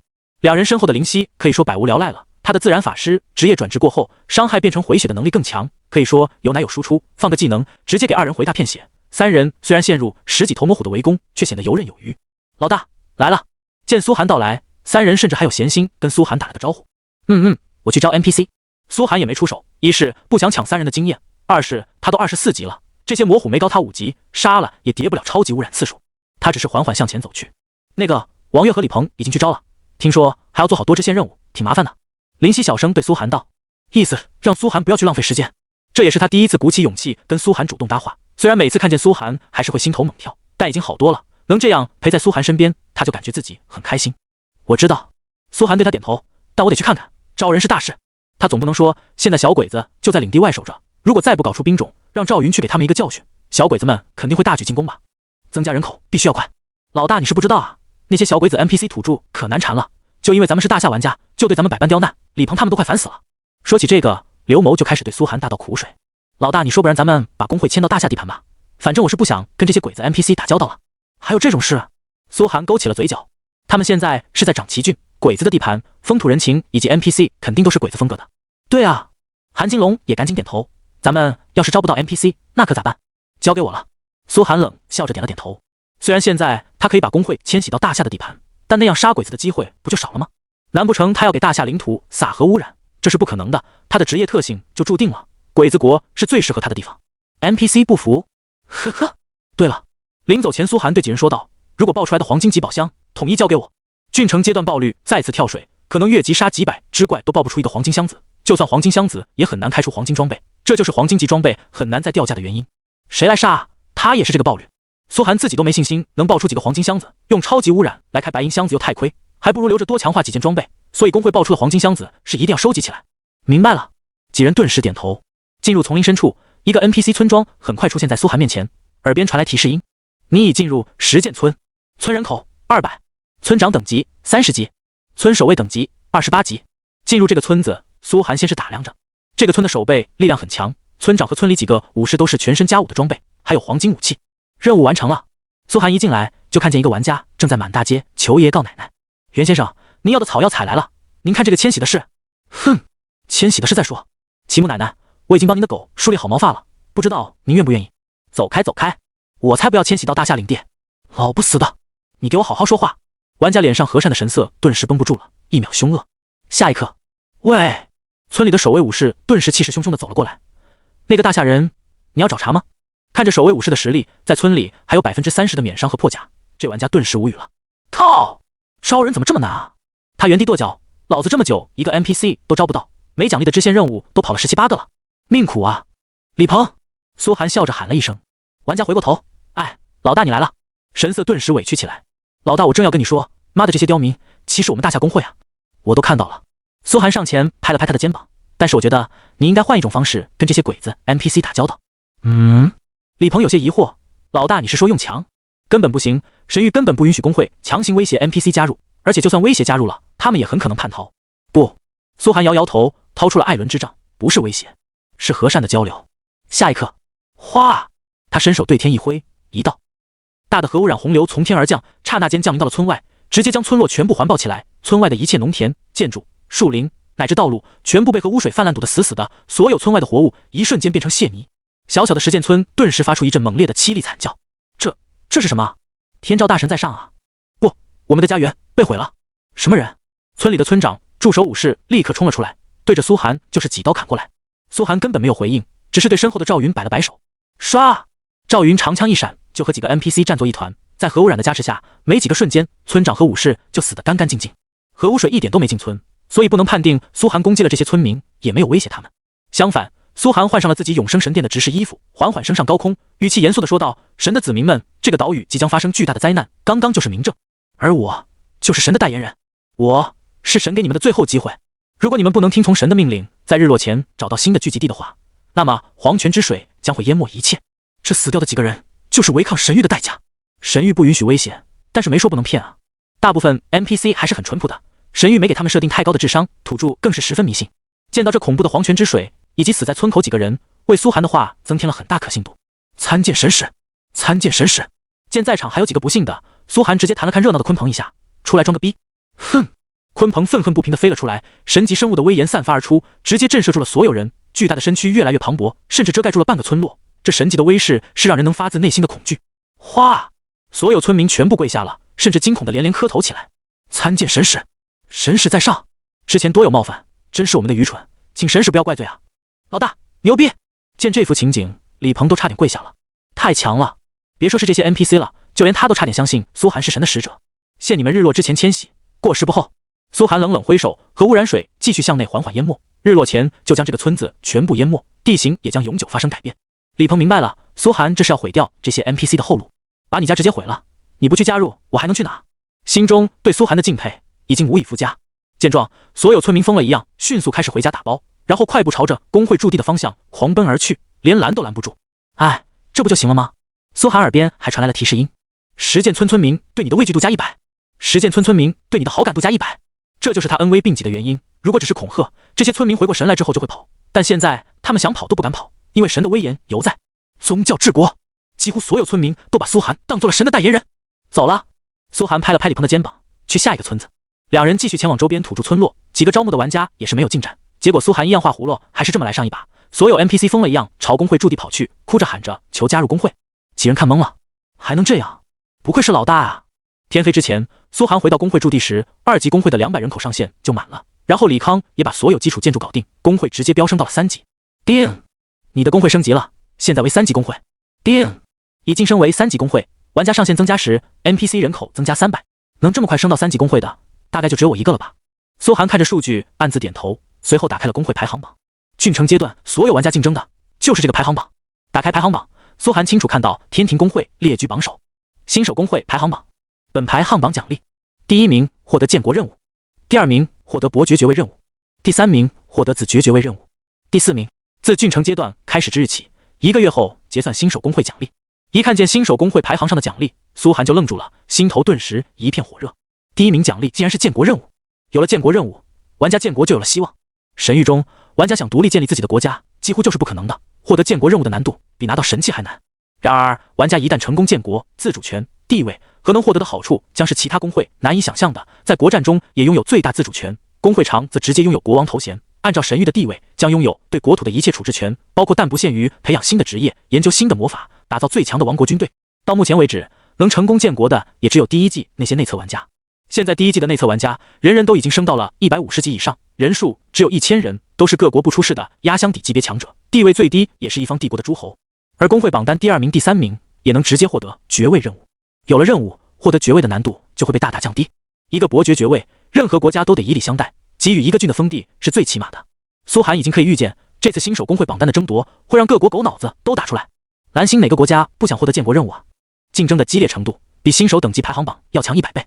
毕竟新手等级排行榜的奖励只是增强个人，一个建国任务却能让一国玩家整体变强，在国战中也更强。各国必定会投入国家力量来扶持顶尖公会，攫取这个建国任务。呼，苏寒沉思片刻，脑海中充满了斗志。上次新手等级榜单我拿到了第1名，没有受到太大阻力，是因为各国还看不上一个小小的等级榜。这次公会榜就没那么简单了，但我必要拿第1。只有成功建国，他才能真正带着大夏玩家走向巅峰。说起来，苏寒才想到，马上就要结算新手等级榜的奖励了。他击杀20级终极 BOSS 之后，已经永久恒定获得第1名，不知道新手等级榜的奖励有多爽。心中期待着，苏寒仔细查看现在的新手公会排行榜。第1名天庭公会3级大夏阵营，第2名众神公会2级灯塔阵营，第3名凯撒公会2级欧美阵营，第4名天皇公会2级扶桑阵营。目前为止，玩家们一共建立了几万个公会，大多都还在1级公会打转转，不过强大的公会已经升到了2级。然而苏寒飙升3级，直接碾压了所有人，冲到了榜1。此刻公会频道内的所有玩家都震撼了，我靠，这个天庭公会哪来的？直接冲到了3级，妈的，他是怎么做到的？老子到现在人口多么超过100，这不可能吧？神域，我要举报有人作弊，快去查查这个天庭公会到底是什么来历，怎么我都没听过。天庭这2个字第一次进入大众视野，所有人都无比想知道这到底是谁建立的公会。苏寒自然是第一时间隐藏了公会的所有信息，然后笑看所有人了。这下玩家们更加恼火了，大爷的，竟然还匿名，不暴露所有信息，这个天庭公会玩阴的呀！好好，我们灯塔国算是记住你了，只要让我们在公会战中遇到你，哼，后期大家都是要在公会战中相遇的，就不信他们能一直藏下去。这个天庭公会也太强了，第一个搞他。对，公会战中只要看见了，第一个搞他们。很快，所有玩家警觉地发现了天庭公会的危险性，形成共识，遇到天庭公会，第一个出手。毕竟大家都不想给自己创造未来的敌人，一旦有谁前期就开始崭露头角，所有势力最好的选择自然是把他给打压下去。哼，苏寒冷笑着看着公会频道的这些人，心想别让你们遇到老子，不然公会战我非得弄死你们不可。随后苏寒关掉了排行榜，开始专注发展。现在领地内人口已经达到400多人，将近500人满员。李康也终于将兵营修建起来了，他可以直接开始招兵。思索着，苏寒盘算拿起自己储存的几件公会道具：地皮升级令、空气提升令、战争发起令、NPC 招募令、公会战召唤令、公会增援卡、公会标记令、公会挑战令。之前秦昊带着鬼子们给自己送的公会道具还有这么几件。思索着，苏寒先是把地皮升级令、空气提升令使用了。叮，你将公会的土地资源量提升 10%， 获得100点公会经验。叮，你将公会领地内经验成长量提升 10%， 获得100点公会经验。爽！2件道具又是200点公会经验。思索着，苏寒又看向了那件 NPC 招募令。NPC 招募令效果：让你的兵营前10个兵种为等级在30级，且拥有全套加4黄金装备的兵种，他们天生拥有 30% 免伤以及 100% 破甲效果。作为领地守卫，这些兵种死后不可重生，能召唤跟 NPC 城池一样的守卫。苏寒顿时狂喜了，全套加4的黄金装备，还是30级，这不是白送10个超级兵吗？拿来给赵云做亲卫，不知道战力会强到何等程度。思索着，苏寒心头狂喜，有这样的实力，完全足够自己越5级挑战，灭掉一个鬼子公会了。只要越5级挑战一个鬼子公会成功，自己就能建立起长城。有了长城，就不用怕外面那些鬼子公会对自己群起而攻之了。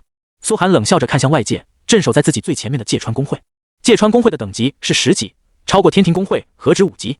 也是目前为止他最好的挑战目标。只要能迅速攻入其城池，破灭掉他所有建筑，杀掉所有 NPC， 就能将这个芥川公会给覆灭掉，击败他们一次。在正式的公会战开始之前，苏寒要先行发起一次公会战。这种操作从来没有新生公会敢想过，一个刚建立不到1天的公会就敢直接挑衅10级的老牌公会，做梦都不敢这么做。要知道，一旦主动发起攻击，可是不受新手保护器庇护的。确定好了目标，苏寒就进入兵营，打算开始招兵了。一进入兵营，头顶冒出一句话：是否开启训练兵种？注：名将附带专属兵种长山子地兵，无需训练时间，可直接招募。赵云的长山子地兵不用训练时间，苏寒心头更是狂喜。他使用的 NPC 招募令，招募的10个超级兵，自然也是长山子地兵了。他倒要看看这长山子地兵加上 NPC 召唤令后到底有多强。要知道，历史名将的强大不仅在于他个人的战力，专属兵种也是一部分。往往后期历史名将的兵种都能强出其他人一大截。训练一个长山子地兵，苏寒先是试着对兵营下了令。训练一个长山子地兵需要消耗10金币、铁3、木20，人口星号3，是否训练？兵营很快给出了苏寒回答。这么贵，这还只是基础兵种啊！苏寒捂着心脏肉疼，发展工会真的是太烧钱了，一个就是10金币，100个就是1000金币，1000万出去了，更别说其他资源。他现在只感觉工会战打的都是一枚枚金币。训练，不过为了让赵云迅速变得强大起来，去挑战芥川工会，他还是很快下令道：正在训练，训练完毕。工会获得第一个兵种长山子地兵，奖励经验加10。哗！苏寒耳边传来一连串提示音，眼前缓缓走来一位容貌憨厚、身高8尺，足足高出外界那些鬼子大半个身子的士兵，头环白色毛巾，手持长枪，看上去就像是三国时期的小兵，只是浑身有一套黄金加4的装备。长山子地兵 A 级兵种，归属天庭公会，等级30级， NPC 召唤令加持，全套黄金加4装备，30%免伤，100破甲，正常为20级。经验0300000。职业长山子地兵 A 级，天生具有10%全能吸血以及100%攻速，且追随 NPC 将领为赵云时获得50%全属性加成，可与赵云、常胜将军效果叠加，且获得10%赵云龙胆效果。血量10000，蓝量1000，力量150，敏捷130，精神100，体质150，初始暴击率1%，初始闪避率1%。兵种技能长枪一在，长枪一在紫金级兵种技能，朝前突进50米，并且造成200物理伤害，对敌方造成50%破甲以及挑飞伤害。百花枪未解锁，雁行阵未解锁，金刀阵未解锁，锥形阵未解锁，剑龙卸甲未解锁。注：兵种可晋级，每升5级可晋级1次。晋级路线：长山子地兵大戟式、先登死士、白马一从。晋级后可在兵营召唤新的兵种。我靠，这么猛的长枪兵！苏寒愣住了。这兵种在赵云麾下，战斗力直接飙升100%。最变态的是，还能共享赵云10%的龙胆效果，这不是一个个打不死的小强吗？正面战阵部队，什么最重要？抗揍！苏寒敢说，带着这支长枪兵出去打仗，哪怕面对超过他们10倍的兵力，也不可能攻破赵云的阵线。紧接着，苏寒开始继续召唤。前10个长山子地兵都是30级，而且全身附带装备的，这都是 NPC 召唤令的效果。后面普通的只有20级，也没有任何装备，但比起其他工会的兵种也强了10倍不止。爽！苏寒心中暗道。现在他将近500的人口，最多可以出兵200，再多就超过负荷了， NPC 就会开始大量逃跑。一口气训练了200个长山子地兵，花掉了苏寒海量的资源，光金币就2000个，换成现金2000万，更别说其他的资源。只是看着兵营中成型站立的200个长山子地兵，这一刻苏寒从未感觉到如此强大。别看他的实力挑战个普通城镇轻轻松松，但真是面对这200个兵种，说不定第一时间就被集火干掉了。赵云领导后的兵种每一个都属性翻倍，起码相当于30级基础属性，更别说还有变态的技能。哇，这就是咱们公会的兵种，牛逼，太牛逼了吧，真的不是一般的牛逼啊。随着200个长山子地兵出现，云野很快被公会内其他人注意到，所有人都彻底惊了。我靠，赵云！所有人都知道这意味着什么，心中忍不住热血澎湃了起来。名将！苏寒竟然开局就召唤了一个名将，这还用想吗？老大，咱们要不然先去动手打其他公测工会。韩金龙顿时坏笑着建议道，咱们有这种实力，想不欺负人家很困难。啪！苏寒拍了他一巴掌，公测工会？哼，老子要打就直接打内测工会。哗！一听这话，所有人都愣住了。内测工会？哪怕最弱的内测鬼子工会也起码是10级，超过他们7级啊。苏寒要越7级挑战，所有人都不敢想了。苏寒神色淡然道，大家开始备战吧，目标就是我们正前方的芥川工会，我马上就会发起工会战。老师，造点工程器械吧，咱们的时间不多。哗！此话一出，所有人顿时炸了锅。我靠，老大你玩真的？芥川工会那可是10级的大工会，30级内测玩家都起码有几10个，兵种上千啊！人家工会长可是40级的内测玩家，咱们是不是玩大了一点？老子打的就是内测工会。苏寒勾起嘴角，带着赵云等人先朝外界那些埋伏的鬼子玩家冲了过去，先给兵种刷点经验吧。哗，动了！城墙上值守的几个鬼子工会长立刻如梦方醒般瞪大眼盯着下方。本来以为苏寒起码会等好几天才会有动静，没想到这么快。这小子，不过几人很快露出了阴冷的笑容。一个新手工会敢跟内测工会硬碰硬，简直是找死！芥川工会的会长摇着小扇子揶揄，果然年轻人就是沉不住气。诸君，接下来等着吧，这小子必定被我一波收拾了，也就不劳烦各位了。真是让你捡了大便宜啊！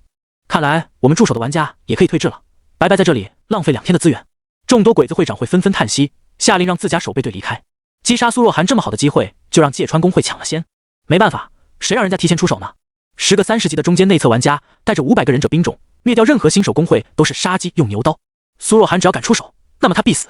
嘿嘿，芥川家主摸了摸自己的小胡子，只要成功灭了这个给长崎郡带来大麻烦的苏若涵，自己在工会内的威望必定会飙升，说不定就能取代元气大伤的安倍家。想到这里，他更加严肃起来。所有人准备好净空道具，绝不允许苏若涵逃掉。一旁的工会理事长顿时点头，是的，大人。在所有鬼子的万众期待之下，终于有一道身影踏出了工会领地。鬼子玩家们瞪大了双眼，只见出来的没有一个玩家，只有一队兵种。这些兵种的样子很奇怪，手持长枪，头缠白布，怎么看都有一股大夏三国时期的味道。这是什么兵种？看到长山子地兵的刹那，芥川自己就首先起了疑惑。毕竟苏若涵的威势犹在，生怕自己赔了夫人又折兵。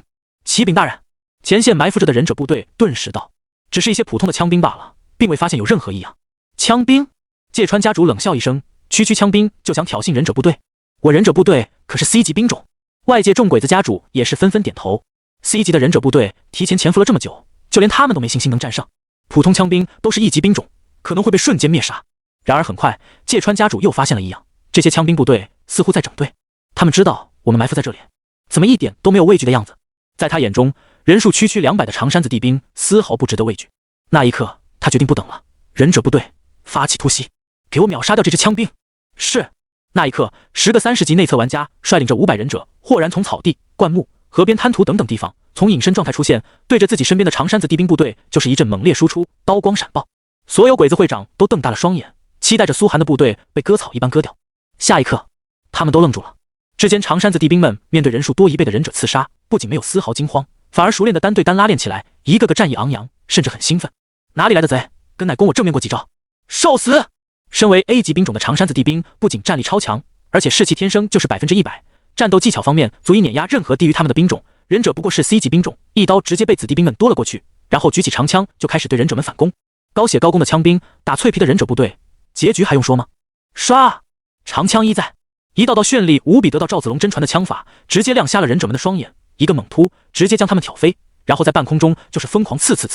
身为 A 级兵种，长山子地兵天生攻速加成100%，这攻速根本不是忍者们能比的。咔咔咔，当场就有好几个被枪兵集火的忍者直接被当场捅死。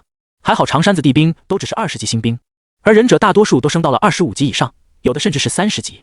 巨大的等级落差下，忍者部队才勉强维持住了局面。但是长山子地兵最擅长的就是持久战，有了赵子龙龙胆的10%加持，他们几乎每秒都在回血，有的刺客对他们造成的伤害根本不足以抵消这部分回血。于是局面很快变成忍者部队们先扛不住，被枪兵们犹如割草般大面积收割。由于越级击杀忍者部队，枪兵们很快也蹭开始升级。你的兵种长山子地兵平均等级升到21级，你的兵种长山子地兵平均等级升到22级，你的兵种长山子地兵平均等级升到23级。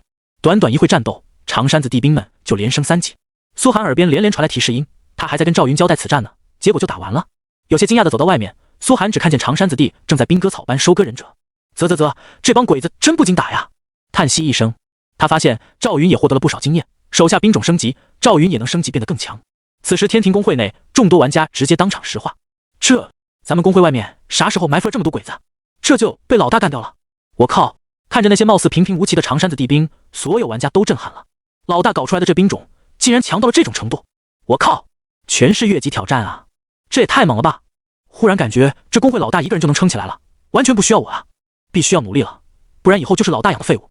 河水对岸，城墙山，所有鬼子工会长齐犹如木头人般呆住。原本笑得长大嘴巴的芥川，此时更是脸色灰暗，犹如死了亲爹啊！他双眸陡然红了。500个，足足500个精锐兵种啊！这可是他不知投入了多大代价才一个个培养起来的芥川家全体玩家努力了近半年的结果。芥川根本无法接受这个代价，直接怒吼着对那些30级玩家下令：你们愣着干什么？给我进攻！马上进攻！被打懵了的芥川公会玩家们才如梦方醒。这10个玩家战力也不容小觑，很快就上前开始针对性一个个击杀长山子地兵。长山子地兵虽然有龙胆加持极其难杀，但面对装备精良还有职业和众多技能的玩家，还是很快出现了伤亡。哗！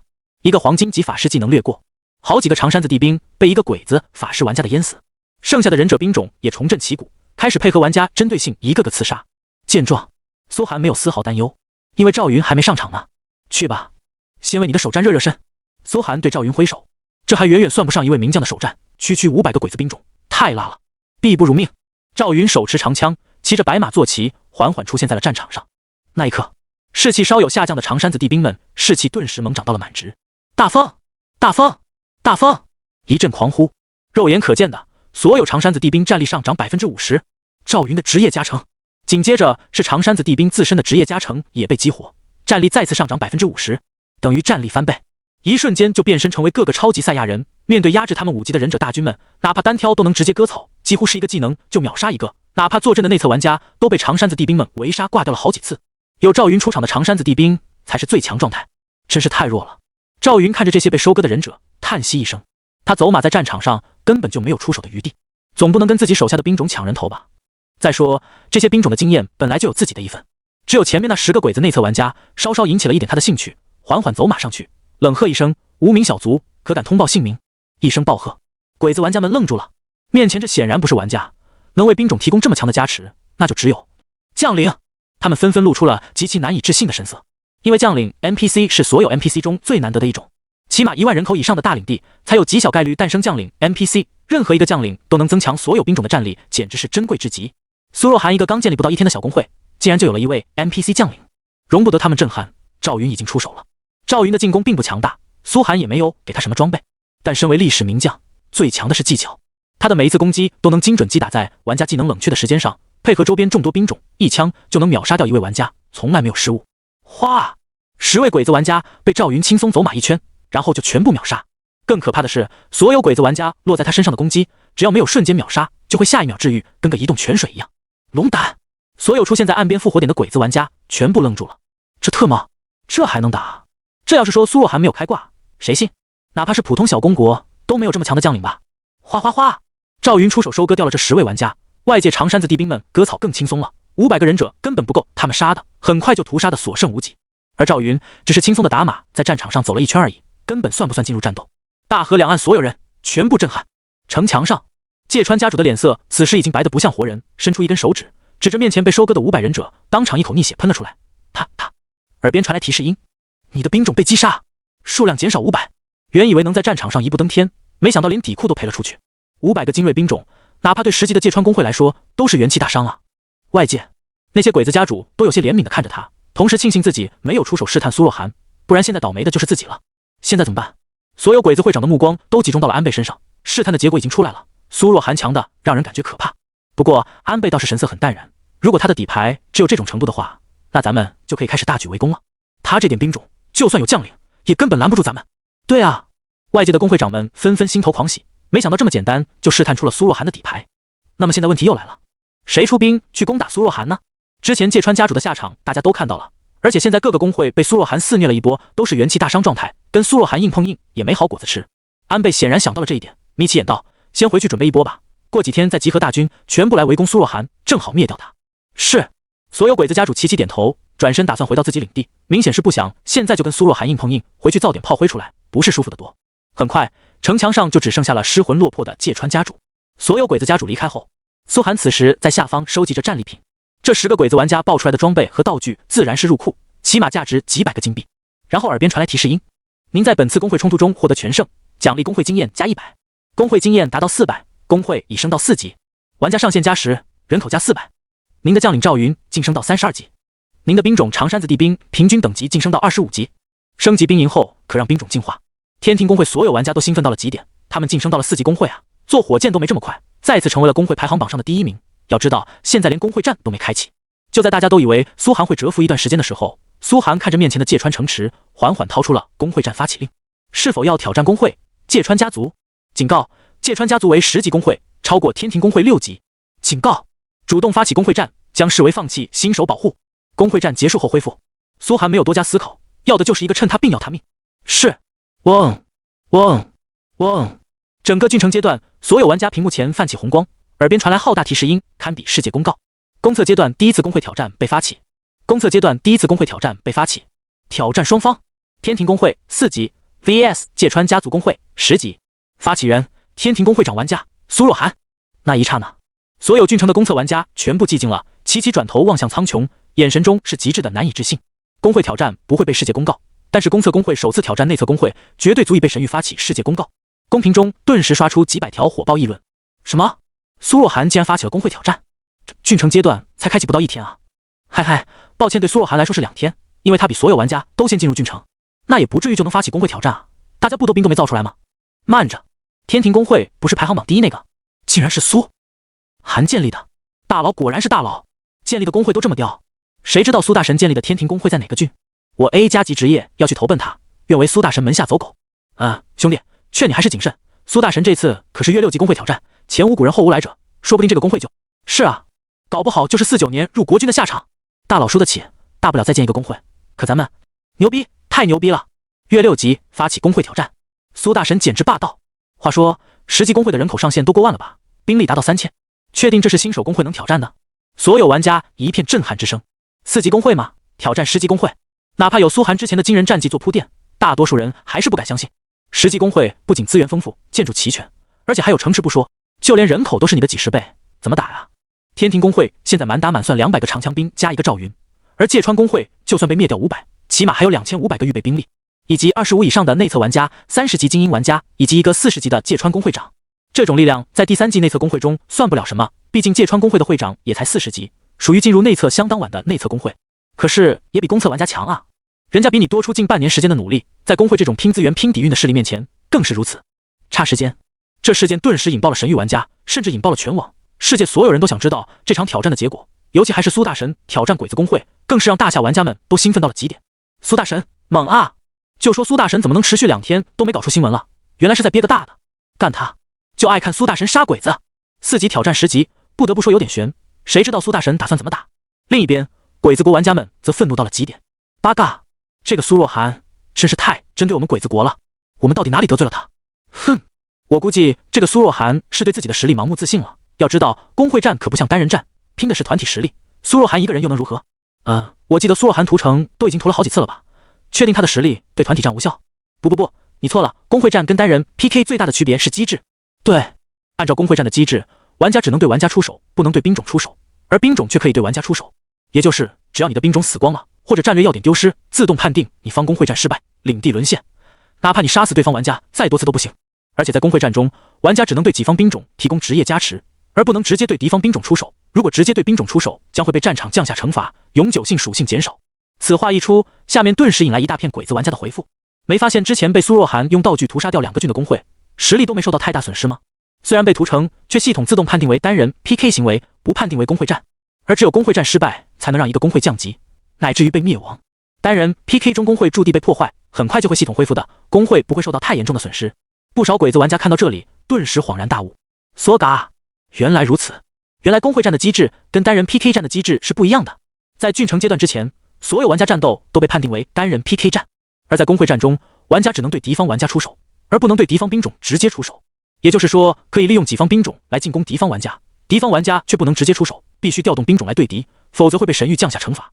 不得不说，这样玩家跟兵种之间的战斗机制就平衡了，否则出现几个高玩直接屠杀掉对方全部兵种，然后称霸无敌，实在是太影响游戏平衡了。不少鬼子玩家立刻兴奋起来。那苏若涵肯定是输定了，他再强也只能眼睁睁看着兵种被屠杀，工会被灭绝。正是，所以苏若涵这次必败无疑。鬼子玩家们全部像打了鸡血，无人知晓。此时芥川城头上，芥川会长站在寒风中的心情是何等的无助。所有鬼子会长全走了，而自己实力大损，被赵云无伤屠杀掉500个精锐，现在还苏若涵直接被发起了工会战。靠，撑住啊，芥川君，我们马上就调动兵种来援助你。是的，芥川君加油，我们相信你。干巴爹，你可以的。耳边传来周边鬼子工会长们发来的语音信息，而芥川会长此时整个人都麻了，恨不得仰天怒吼：你们这些卑鄙无耻的小人，看我实力受损，就留让我一个人跟苏若涵这种怪物打。他这么强的兵种战力，打赢打输我都要实力大损，好不好？而且说来援助，怎么我特么一个人影都没看到？你们肯定是故意的。是的，没有其他鬼子工会来帮助芥川工会，原因很简单，长崎郡鬼子玩家内部也不是铁板一块。看到苏若涵的底牌后，大家都不想自己被苏若涵造成更多损失，所以苏若涵如果要打芥川工会，那就打呗，反正又不是自己挨打，反而还能帮自己减少一个竞争对手。等苏若涵和芥川工会的实力都消耗的差不多的时候，自己再来捡便宜，那岂不是美滋滋？反正苏若涵就在那，他的实力也就那么点，谁来消耗不是消耗呢？芥川工会就是那个祭品，敌方使用了道具工会挑战令，你已强行进入战争状态，你已强行进入战争状态。耳边传来系统的连连警告，芥川工会长看着面前血淋淋的战争提示，深吸一口气，神色逐渐冷峻起来。你要打，那老夫就陪你好好打一场。既然都想看自己实力大损，那就用一场战争告诉他们，芥川家绝对不好欺负的。说实在的，用兵力硬生生堆死苏若涵那些讨厌的长枪兵，他还是相当有信心的。而且只要能多击杀苏涵几次，甚至抢来他那个 NPC 将领，这场战争的成本不就回来了吗？诸君，芥川会长看着自己面前几十个战力整齐的30级精英玩家，语气严峻。这是本工会面临的一场尊严之战，一个新生的工会竟然有胆量挑战我们，做好准备了吗？嗨，齐刷刷的语音震响天空。芥川工会已经有100个玩家加入，每个玩家实力都在25级以上，精锐玩家更是30级。反观天庭工会，只有10几个刚毕业的20级玩家，这差距大到令人绝望。而芥川工会的2500个兵种，平均等级在20级以上，剩下500个精锐忍者部队更是30级往上的存在。苏若涵只有区区200个枪兵，平均等级刚过25，怎么看都是苏若涵必败的一战。他有什么胆量敢向自己叫板？看到这阵容，芥川会长又自信了起来。苏若涵不过是赢了一阵就得意忘形而已，他甚至连自己的城墙都破不了，自己到底在怕他什么？他发起工会战，只不过是让自己更好灭掉他而已。荣耀还是属于芥川家族的。想到这里，芥川会长狞笑了起来，给我准备好刑具，此战我要当众虐杀苏若涵。嗨！此时天庭工会驻地内，所有玩家全部停下了手中的事，回首愣愣看着苏涵，耳边不断响起战争警告，却犹如一句句长大了嘴巴的石雕，那眼神中有震撼，有疑惑，还有不解。老大，这是为啥啊？挑战10级工会，他们连想都没想过。要知道他们现在连一场最初级的工会战都没打过呢，挑战10级工会怎么打啊？你们不用紧张，就是一场小战斗而已，看我手法，你们守在家里。苏涵笑着看向身后的兄弟，知道现在这场战斗对他们来说有点超纲了，毕竟他们可不像自己刚到20级就不知道杀过多少内测玩家了，心理上一时没有转变过来，正常的。涵哥，大部分人还是疑惑不解，难道苏涵不想发展了吗？终于决定换地到大夏领土了，这倒是个好主意。可是都咋呼什么啊？就是老大让你们守家，你们就守家，老大还会害你们不成？只有韩金龙和刘谋二人依然显得对苏涵信心十足，咋咋呼呼地对众人吆喝着，把所有人分别安排到了战斗序列上。私下里，两人顿时凑到苏涵身边。韩金龙震撼道：“老大，你打算咋打呀？”就是啊，刘某也震惊了。兵种跟兵种对打，只能城防能挡住对方，你实力再强也没办法呀。就是咱们现在连城墙都没有啊！韩金龙欲哭无泪。枉我还准备在这片土地上生根发芽、茁壮成长的，现在看来只能跟着老大你搬家了。去！苏涵没好气的给了二人一人一脚。瞧你们那点出息，这次跟紧了老子，带你们见见世面。嘿嘿嘿！二人顿时狗一样簇拥了上来，十分的没有节操。说吧，老大，打算咋打？咱们兵力就是没有人家强啊！你们好像忘了玩家的职业特性能加持给兵种。苏涵眯起了双眼。对啊，我转职后能给兵种附带1%的暴击率。韩金龙说道，随后迷茫了起来。刘某也思索着，我的职业特性能给兵种无限叠加光环，可是效果也没那么强啊。那是你们不知道我的职业特性。苏涵悠悠道，虽然一直不想承认自己开挂，但现在他终于意识到自己有多开挂了。刚刚只是赵云领兵，他一直没有出现，因为他觉得这种等级的战斗实在不配让自己出手，现在来看是必须要出手了。他转头看向李康，李康的笑容很平和，没有对苏涵发起公会战的行为有任何异议，只是笑道，孩子，无论你做什么决定，老师都支持你。多谢老师。苏涵心头一动，思索着说道，开始准备建立专属建筑的道具吧。老师，专属建筑？我的职业加成没用，必须要达成条件才行。李康愣了愣，眼中闪过刹那迷惘，然后猛然震撼起来，我懂了。他明白苏涵为什么要这么快发起越级公会战了，原来是为了这么个。我这就去准备。李康激动地转身离去，这种操作连他都没敢想过，这一次却要变成了现实。也得益于李康，苏涵才有信心光速建立长城。呼！苏涵吐出一口气，缓缓披上会长战甲，手持鹰头法杖，乘坐在昆鱼的身上，缓缓出了领地。在他前方，赵云已经带领着将士们跟对面2500个忍者大军对垒。战事一触即发，雄浑的忍者大军密密麻麻挤占了城墙，目光炯炯地盯着赵云。芥川这老贼根本没有守城的意思，打算直接跟苏涵野战，一波灭掉苏涵。后方几十个玩家也同样磨刀霍霍，盯着天庭公会成员们不屑地冷笑起来。一群20级的公测玩家想跟自己掰手腕，唯一需要防的，鬼子们齐齐看向了苏寒，心有余悸。当初苏若涵一个人摧城灭国的恐怖力量悠然在脑海中显现，要让他们跟苏若涵单挑，没几个人有这种信心。不过苏若涵再又如何？很快几人看向双方悬殊的实力对比，大不了不跟苏寒对垒就行了，绕过他杀光所有天庭公会的兵种，占领天庭公会的领地，就能赢得公会战胜利。按照双方悬殊的实力对比，芥川公会输一次顶多掉几级，而天庭公会一旦失败，必定被强制解散。芥川老贼很清楚这点，所以一上来就让玩家们守城，鸡贼的不让苏寒有斩杀鬼子玩家的机会，只用2000多兵力就足够淹没苏寒的领地了。这是打算碾压我？赵云看着面前恐怖的阵势，一阵冷笑。本将征战数十载，还从未面对过如此可笑之人，不过是插标卖首罢了。儿郎们，随我杀将前去。话落，200长山子地兵摆着整齐的阵列，一步步朝忍者大军们逼近。哗啦啦，忍者大军们虽然只是 C 级兵种，但基础作战智能还是有的，迅速形成一道巨大的包围圈，将这200个枪兵牢牢包围住，不留丝毫缝隙。杀！长山子地兵们长枪向外，形成3重枪阵，犹如一只长满了刺的乌龟，让忍者大军们有些无从下口。完了完了！天庭公会玩家们全愣住了，脸色煞白。一上来就全军被包围了，这可还行？原本还有一线生机，现在是彻底没希望了。所有人目光齐齐看向苏寒。老大，被10倍兵力包围了，这下跑都跑不了啊！怎么办？老大！只见苏寒神色十分淡然，包围了就被包围了，一边缓缓前去。哈哈，这苏若涵果然一次公会战都没打过，竟然放出来白白让我包围，这不是找死吗？太好了！哈哈哈！城头上芥川会长狂笑起来，没想到进展的会这么顺利。身后的鬼子玩家们也冷笑着，苏若涵也不过如此，他这些长枪兵就算再强也必死无疑。2500人包围200人，怎么可能打不过？老大，现在怎么办？韩金龙额头上都滴出了豆大的汗水，愣愣看向苏寒，怎么突围？苏寒的速度还是没加快，缓缓向外走着。何必突围？敌人不是已经被我包围了吗？啊！韩金龙一时怀疑自己听错了，到底是谁包围谁？下一刻，无比壮观的一幕展现在了所有人面前。只见苏寒一步踏出了公会领地，所有人耳边传来提示音：公会长苏若涵进入战斗，职业加持提供给所有兵种，只有公会长才能对公会兵种有这么高的权限，职业加成提供给所有兵种。哗哗哗！那一刻，所有人只看到200长枪兵枪尖齐刷刷冒出了一股黄绿色的浓烟，好像泛着五彩色泽，让人只觉得十分好看，像是包裹了一层彩釉。哼，给我灭了他们！城头上芥川会长还在叫嚣，根本没有意识到事情的严重性。所有忍者部队开始强行朝长枪兵围攻。啊，这是什么？天哪！不行，谁知所有接触到长兵的忍者在第一时间痛苦哀嚎着，躺在地上疯狂打滚起来，身上燃起了犹如熊熊烈火般的黄绿色浓烟，挂上了一个核能符号。所有人愣住了，芥川会长和所有鬼子愣住了。紧接着就看见地上哀嚎的忍者们额头冒出了伤害。虽然现在兵种能吃到苏寒的职业加持只有10%，但苏寒现在4层核污染算下来，一层核污染的辐射伤害每秒200点，高温100点，核爆100点就是1600点，他的兵种就是每秒160点，每秒掉血160点。虽然不至于做到苏寒直接让人魂销骨化的威力，但对战场来说已经是压倒性的优势。哗哗哗！不一会就出现了一大片被核污染活生生烧死的忍者。核污染效果不可净化，不可驱除，不可打断。每秒160点，10秒就是1600点，1分钟就是上万点血。长山子地兵还有自带的10%全能吸血，可以说只要挂上核污染就开始吸血，实在不行还能给其他敌人也挂上4层一起吸，再加上赵云龙胆的效果，几乎就等于一个个打不死的小强。所有冲上前的忍者只能等着被活活烧死。这是什么？芥川会长呆住了，相当于苏寒给自己所有兵种强行加了巨量伤害，怎么会有这么变态的职业特性？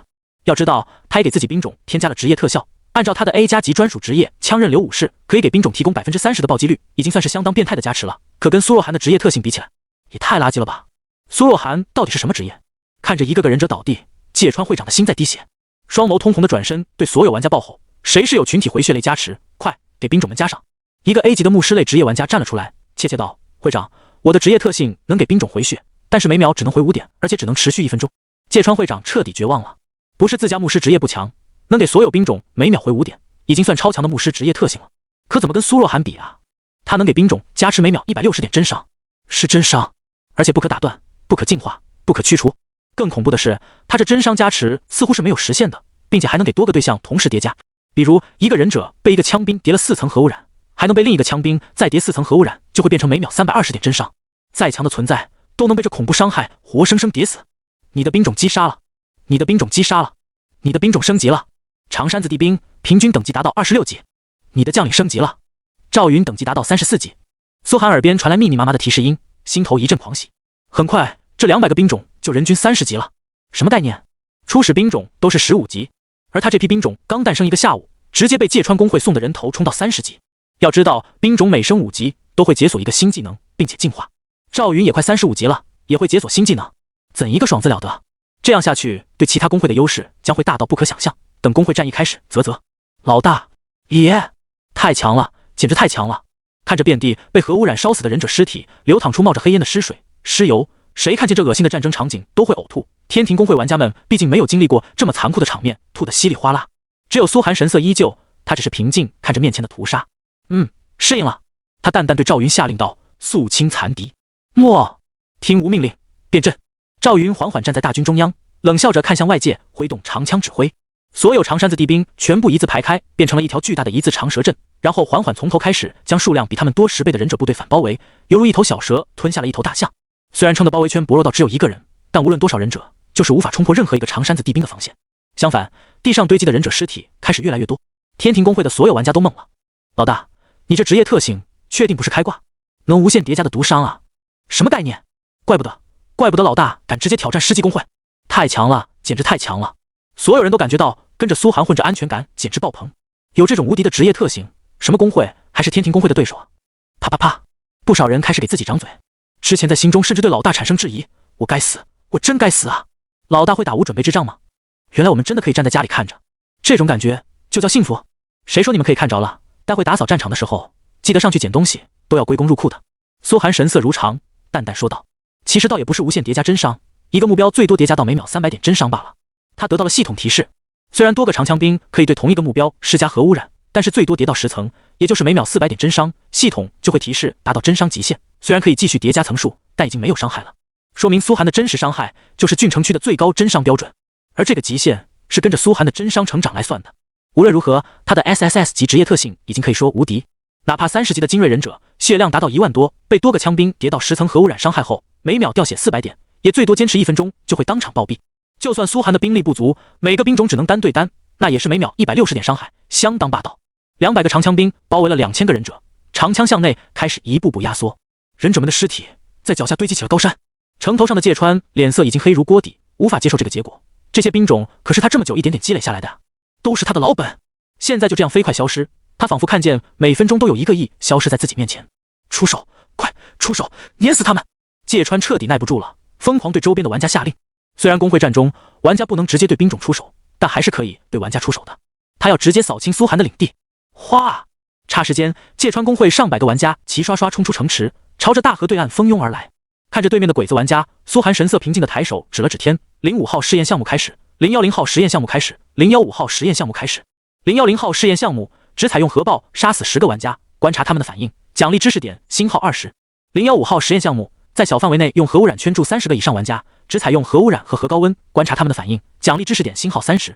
这2个苏寒早就准备想做的核试验，终于可开始了。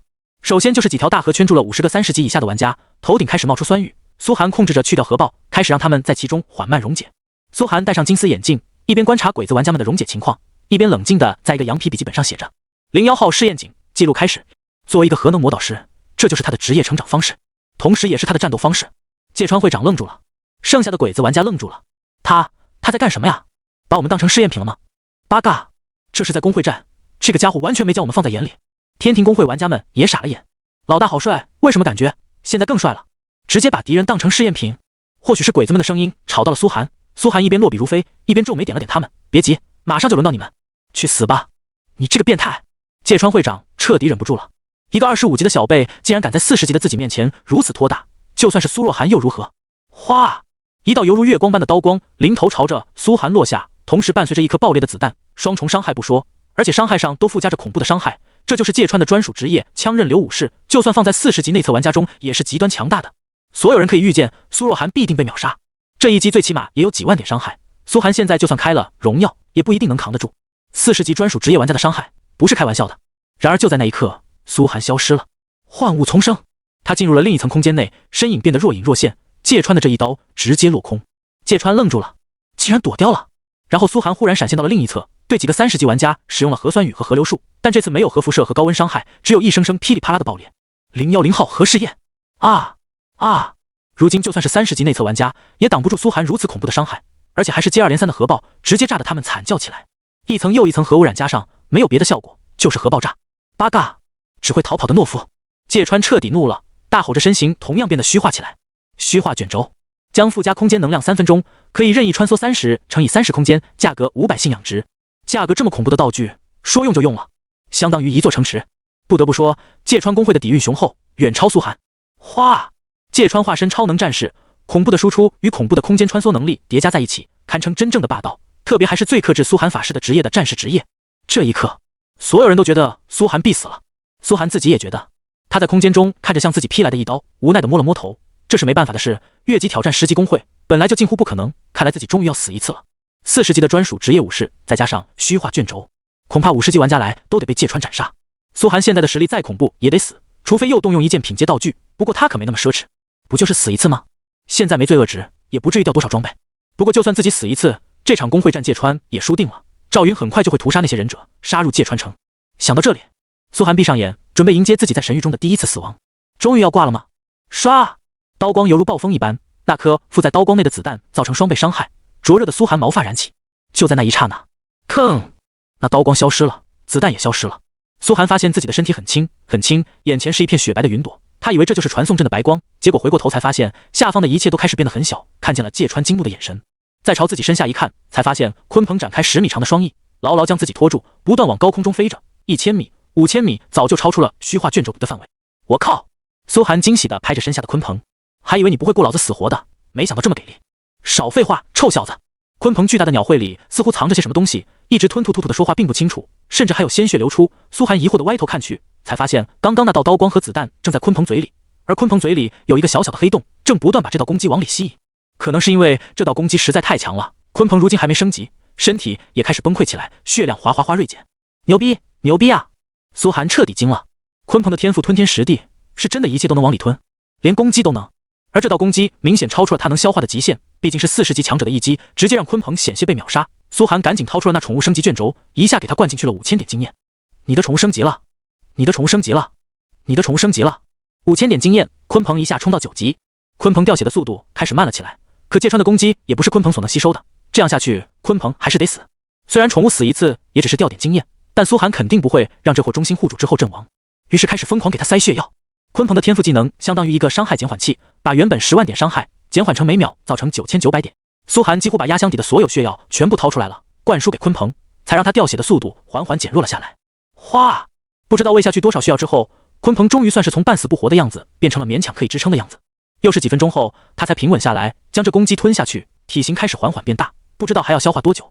算你小子还有点良心。鲲鹏冒出一句老气横秋的话语。不屑。苏寒淡然道，话说你是怎么想到救我的？不是说不肯出手吗？哼，你小子身为本座名义上的主人，若是被那些低级蝼蚁斩杀，太跌本座的面子了。鲲鹏瓮声瓮气道，话语依旧傲然。本座此次出手，放本座外出吞噬3日，不过分吧？不过分，当然不过分。苏寒满口答应下来，不过得此战结束，这次还要多谢你，不然我必死一次。鲲鹏一双鹏目中不易察觉地划过一道讥诮之色，心道果然是个未谙世事的蠢货，这么轻易就信任他人。殊不知本座出手正是为了套取你的信任，等日后本座实力超过于你，再轻易将你这蠢小子吞噬了，便能脱困。苏寒眯着眼，似乎没察觉鲲鹏心思似的。实则苏寒非常清楚，鲲鹏提升实力对自己只有好处没有坏处，到了情急之下还能直接把这货推出来挡刀，当然希望他越强越好。不过他会非常注意限度，只要鲲鹏超过20级，就立刻把他收回来。转过头，苏寒看向了地面，地面上的芥川公会玩家们齐齐傻了。这是什么？这是什么？能飞1万多米的坐骑，而且还能吞掉一道致命攻击。确定这种等级的坐骑是苏寒这个级别配拥有的。郡城内测玩家们就算会飞，也不可能有人能飞到1万多米啊！这个高度已经超过他们所有技能的边界。鲲鹏直接让他们全部傻眼。虽然苏寒飞走了，但对战局其实并没有什么影响。他2个核试验已经全部完成，赵云依旧在疯狂屠戮。芥川公会剩下玩家唯一能做的就是把苏寒公会的领地全部拆了泄愤，以及疯狂击杀韩金龙等人。韩金龙等人自然也不可能是芥川公会的对手，等级差距、装备差距太大了。不过他们简直是含笑九泉，毕竟只要苏寒不死，他们死几次算个屁，总共就20来级，任你杀，想杀多少次杀多少次，反正也没多少值钱东西。至于被芥川拆掉的建筑，本来苏寒领地上就没啥值钱建筑，都是最初级的，拆了更是不心疼，反而芥川才是真正的心疼。他最宝贵的兵种，耗费无数资源才堆起来的兵种，正在被赵云疯狂屠杀，每分钟屠杀100多个。每个人头顶的工会战胜利值，天庭工会这边正在飙升，已经达到60%。这说明无论如何，这场工会战都绝对是天庭工会赢了。无论芥川把韩金龙他们杀多少次，在天庭的领地肆虐多少次，都无济于事。工会战的规则就是兵种为王，只要兵种打不过别人的兵种，被别人的兵种攻进了领地，再强的工会都得输。玩家只是起一个辅助作用，工会战中真正起到决定胜负作用的是兵种，这也是所有工会都在拼命种田的原因。只要赵云他们把芥川工会的兵种全部屠杀殆尽，然后杀进芥川城池，这场工会战就可以宣告结束了。苏寒就在天空中悠哉悠哉地看着下方暴怒的芥川，甚至在宫廷内跟韩金龙他们讨论着。韩金龙等人已经泡在复活点了，根本就不反抗，主打一个躺平。你看这些鬼子气的，啧，至于吗？真是输不起，还把我建的厕所拆了，被崩了一身屎，何必呢？就算把领地夷为平地，也不过浪费老师半天时间再建起来而已。10级工会啊，就要被咱们拱了？哈哈哈哈！你这话说的跟咱们像猪似的。苏若涵，你这个卑鄙小人，你玷污了华夏的荣光，你给我滚下来！芥川会长双眼已经赤红了，后方他的忍者部队只剩下不到800人，已经全部撤进了城池，开始在城池内死守。可这样也不是赵云的对手，一个个长枪兵已经在城头肆虐，只差一步就要进城。芥川当然知道苏寒的目的是啥，只要赵云进了芥川城池，他就输了。而现在芥川连击杀苏寒都做不到。至于杀天庭工会的其他人，抱歉，其他人基本上都是不值钱的青铜装，道具都没极简，因为天庭工会本来就很穷啊，刚建立半天，工会资金都是李家借的，能有啥好东西？仅有的几件好东西还在苏寒那。芥川只能眼睁睁看着这一幕发生，最后他甚至哀求起来，看着一个个忍者被屠杀在城头，开始向苏寒求饶。苏若涵，我错了，你别进城，求求你别进城好吗？只要你下令让兵种不进城，我马上认输，愿意赔偿你3万金币的战争赔款，还每周给你提供大量资源，甚至变成你附属工会都行。求求你了，那可是我芥川家积累3代人的财富。要知道工会内的建筑每一个都价值亿万，建立起来很难，毁掉却很轻松。有些建筑甚至升级需要机缘巧合，根本不是钱能衡量的。这些建筑被毁，芥川工会可以说真正元气大伤，芥川家族也将在现实和神域都变成穷光蛋。工会战就是这么残酷。芥川工会长向你求和，是否同意？以下是和平条款。芥川工会长向你求和，是否同意？以下是和平条款。苏寒耳边刷屏般传来提示音，可他在鲲鹏背上扣了扣时，抱歉，不收鬼子当狗，当狗你们也不配啊！他才不会让鬼子成为自己手下呢，非我族类其心必异，突然反个水咋办？刷！城头上最后100个忍者部队被屠杀殆尽，赵云率领着大批部队蜂拥入城，二话不说就开始四处烧杀抢掠，看见有好东西就往自家搬，偏偏鬼子玩家们都只能看着，连向兵种动手都做不到。况且他们就算冒着属性点削减为0的惩罚对兵种动手，那也不一定是赵云这支大军的对手。吃他娘，喝他娘，今日闯王不纳凉！刘谋兴奋地在复活点狂吼起来。兵种们进了鬼子城池，在苏寒的有意示意之下，开始疯狂屠杀，所有 NPC 一视同仁，全部杀个干干净净，然后开始拆毁建筑。首先就是正中央那座倒霉的招魂塔被兵种扫倒，然后直接大火杀光砸光，里面值钱的东西则是抢光，完全是3光政策。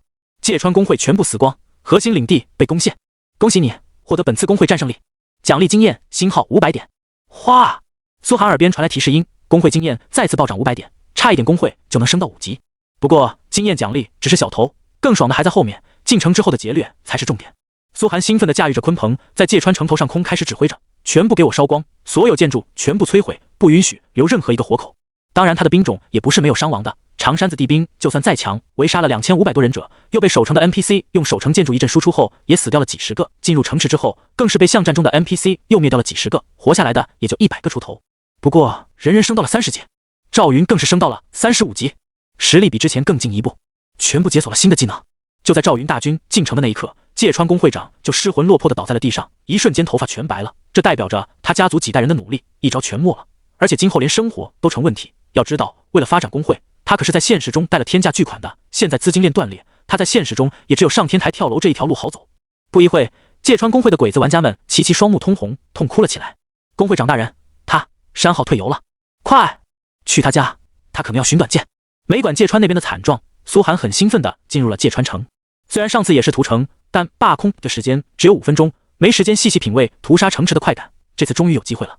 芥川城内所有兵种已经被屠杀殆尽，剩下的就只有各种功能 NPC。芥川城差不多有1个县那么大，分为上下城区，上城区是大多数贵族 NPC 和兵种家属。芥川这老不死的还仿照古代大明修了座太阁，里面是玩家的驻地。苏寒首先进入的就是太阁。雅灭蝶，雅灭蝶！太阁内好几个 NPC 侍女踩着木屐胆怯地向后退，口中大声叫嚷着，眼神惊恐到了极致。大人，是否杀了？一个长衫子地兵询问苏寒的意思，看着那侍女的姿色也有点咽口水，能被玩家纳为侍女的，岂能是普通姿色？呵呵，喜欢就留着玩吧。苏寒笑了笑，给手下兵种提高生活质量，也是能让他们加快成长的方式，说不定其中就会诞生几个拥有将领资质的。现在工会马上升到5级 ，NPC 人口上限也增加了不少，完全可以容纳更多人口。芥川城可以挑选出大批 NPC 成为奴隶，奴隶不占用工会人口名额，而且忠诚度更高，几乎不可能背叛。一个 NPC 一旦沦为奴隶，几乎身家性命全部受到玩家操控。按照芥川城1万人口的数量，苏寒这次总共可以抓捕 10%， 也就是1000人的奴隶。这奴隶人口几乎相当于白给啊！自然要挑选好的，不仅要功能 NPC， 而且女的要国色天香，男的要有一技之长，剩下的全部杀了。长衫子地兵们捡到了不少玩家的装备、道具，蜂拥而入，第一时间到玩家的宅邸内。所有种植的草药、豢养的兽类，全部原封不动拖回领地。所有建筑全部打碎，稍微有用的材料全部收起来，这些苏寒不会全部收取，兵种们可以拿去换钱，贴补给自己家人。兵营这个建筑有个很奇怪的功能，只要是被兵营转化的兵种，比如长衫子地兵，原本是扶桑 NPC， 转化后就会全家人一起变成华夏 NPC， 性格风俗也会一起改变。所以 NPC 不分阵营，只要有兵营都可以变成本阵营的人。然后是宅邸内的玩家仓库，工会城池的宅邸是玩家最安全的地方，大部分家底玩家都会将身家存在这里，现在全部被苏寒一扫而空。紧随其后而来的韩金龙兴奋无比地对苏寒道：“老大，光黄金装备就有7、8件啊，其中1件还有特殊属性，赚大了。应该都是备用装备，真正的主战装备都拿出来对敌了。”苏寒不以为意的点点头，这才算什么？老大，道具也有10多件，好多都是工会道具，我选出了几件有用的，您看看。刘谋这小子贼眉鼠眼的摸索出他搜刮的几件好东西，关键他身后还跟着几个国色天香，不亚于苍老师、波多老师的鬼子 NPC 侍女，让人不禁感叹这家伙的眼光真是别具一格。呸！韩金龙无语的拍了他一巴掌，让你搜点有用的东西，你他妈竟然找女人？怎么 NPC 不是有用的东西？刘谋色眯眯的笑道，随后把那几件道具递给苏寒：净空卷轴1级，雷神降临卷轴，工会迁徙卷轴，专属建筑详虚卷轴。苏寒粗略看了几眼就笑了，这净空卷轴竟然还是品阶道具，这道具可以说是玩家使用频率最高的，作用就是防止玩家逃跑，无论是传送阵还是空间技能都能在这玩意儿面前失效，一般都是别人在他面前使用，而他很少花钱买这么贵的东西。而有品阶的净空道具更是值钱，但更吸引苏寒的是下面那件道具：专属建筑详虚卷轴。简介：1万工会贡献值可兑换，可使工会建立专属建筑的某项条件失效。靠！看着这件道具，苏寒猛然狂喜起来，能让专属建筑的难度变低，价值1万点工会贡献值。要知道获取工会贡献值的难度不是一般的高，5级工会才会开启贡献值系统，每一点贡献值都要玩家为本工会做出贡献才能得到。比如伐木给工会1000个木材1点贡献，上阵杀敌，越级击杀一个玩家获得1点贡献值。贡献值可以在工会界面兑换各种工会道具，哪怕你是会长，只要没有对工会做出贡献，都得不到贡献值。1万点贡献值基本上相当于芥川会长从建立工会到现在积累的所有贡献值。这老家伙应该是想建立第2座专属建筑。苏寒神色阴沉地思索着，老家伙志向还挺大，在郡城阶段就建立第2座专属建筑，所以才会花费全部贡献值兑换这件道具。现在全便宜自己了。收起这些道具，苏寒继续跟着兵种开始搜刮，其中搜出了好几个宠物蛋，全部放进工会仓库里，玩家们可以自己攒钱购买，花的钱就变成工会资金，反正肯定比外界去买要便宜多了。还有一些坐骑，一些珍稀的材料，这些苏寒全部将其充公。一个工会的正常生态，自然不能使玩家们不劳而获。这些缴获，苏寒的方式就是全部放进工会拍卖会，让玩家们花钱购买。NPC 有足够金币也可以购买，但不仅要金币，还要付出相应贡献值，这样能最大限度激发玩家和 NPC 们的斗志。思索着，苏寒忽然拿了一个宠物蛋，进行了一次超级污染。哗！宠物蛋顿时孵化了一次，但是等级变强了。嘿嘿，苏寒嘴角勾起笑容，然后把这件被核污染的变异宠物蛋放进了工会拍卖行，并且在下面标注：贡献值高者可以购买继续污染次数，把超级污染也给玩家们共享了。只要你有钱，苏寒就能让你无限变强。这种诱惑，有哪个玩家可以抵御？苏寒思索着，不知道这样搞会吸引来多少牛逼玩家加入天庭工会。当然，加入自己工会首要的条件就是签订李青梅的契约，不能泄露自己的秘密。随后，苏寒还超级污染了一件装备，也放进了工会拍卖行。顿时，所有玩家疯了！我靠！老大，凶猛啊！竟然可以让装备和宠物蛋都产生变异，而且变异后还会变得更强。老大，我愿意用全部身家让你变异一次我的身体某个部位，能不能变大？太好了，老子要为工会付出一切！从今天开始，我就是工会的狗，跟着韩歌魂顿顿不重样啊！快透露一点消息，想加入咱们工会的玩家肯定数不胜数。对，说不定许多内测玩家都要强者进来。将超级污染的东西放进工会拍卖行，只是苏寒的一步嫌弃罢了。这次工会战让他发现了自家工会的短板，就是同学们实力还是上升的太慢了。虽然都天赋异禀，但毕竟跟内测玩家比还是有差距。解决的唯一办法就招点强大的内测玩家来坐镇。屠城还在继续，虽然芥川工会也没啥能让苏寒看得上眼的东西，但缴获的金币达到1万多，各种物资也相当充足。最后苏寒甚至把城墙材料都拆走了，可以说啥都没留下。所有活着的芥川工会玩家在风中哭泣，辛苦这么久的努力瞬间一干二净。芥川会长还因为所受的打击过大，下线之后下落不明。活下来的100个长山子地兵，押送着挑选出来的1000奴隶以及几百车物资，缓缓回到领地之内。天庭工会可以说喜气洋洋。你抢了多少？没多少，一套白银装而已。你呢？哈哈，豢养的清风狼一窝。我靠，对于兽类职业来说很珍贵啊。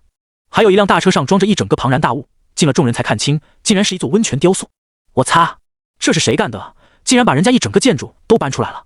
哈哈哈，这可是民生建筑，可以提高 NPC 生活质量，可以兑换工会贡献值的。牛逼，真的牛逼！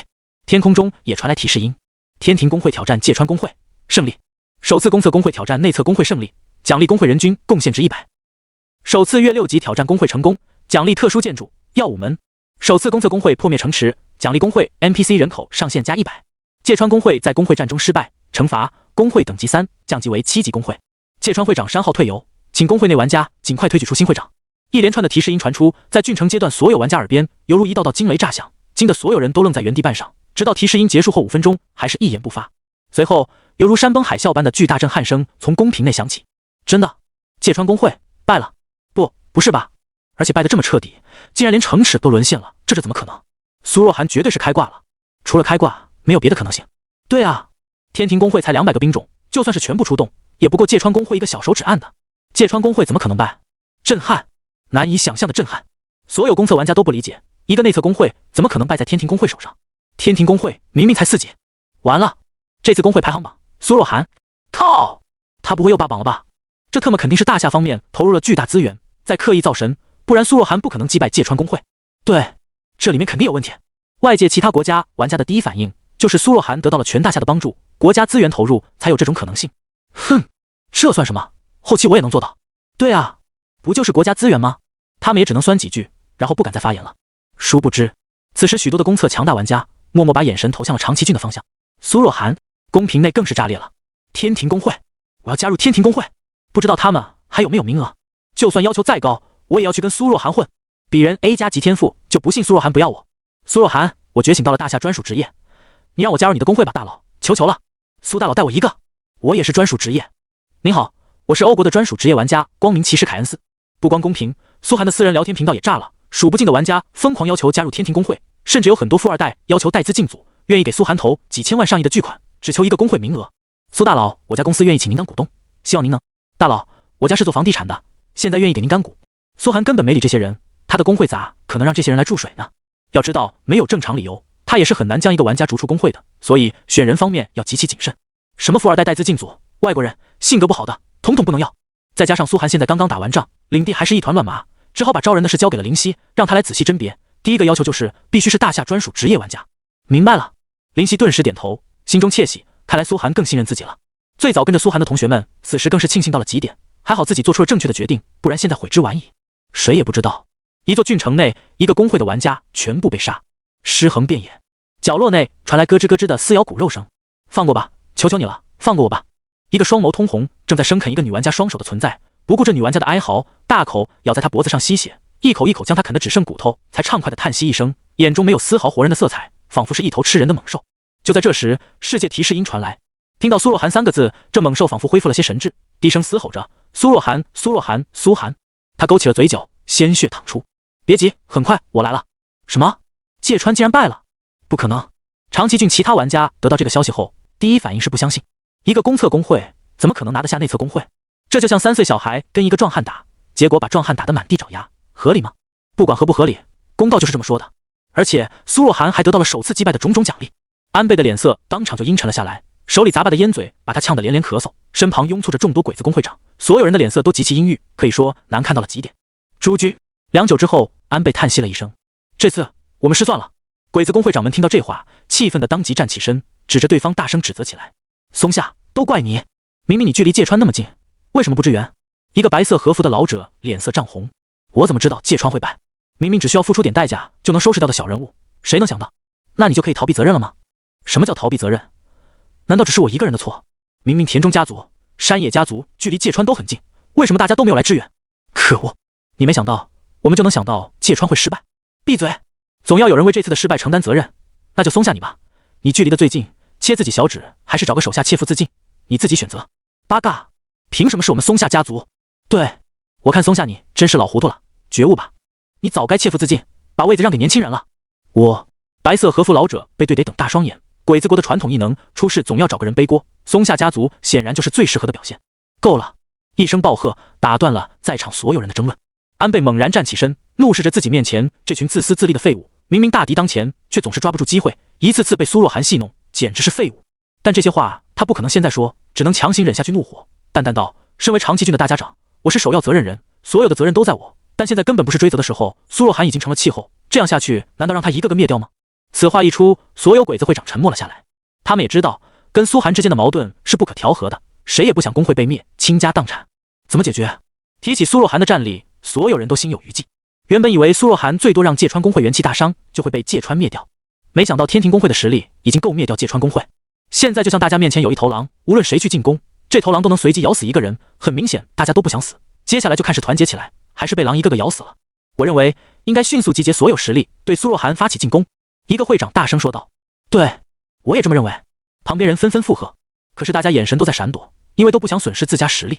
安倍看出来了，于是沉声道：工会战结束后，苏若涵还有10天的新手保护期，你们有想过10天后他的实力又会增加到什么程度吗？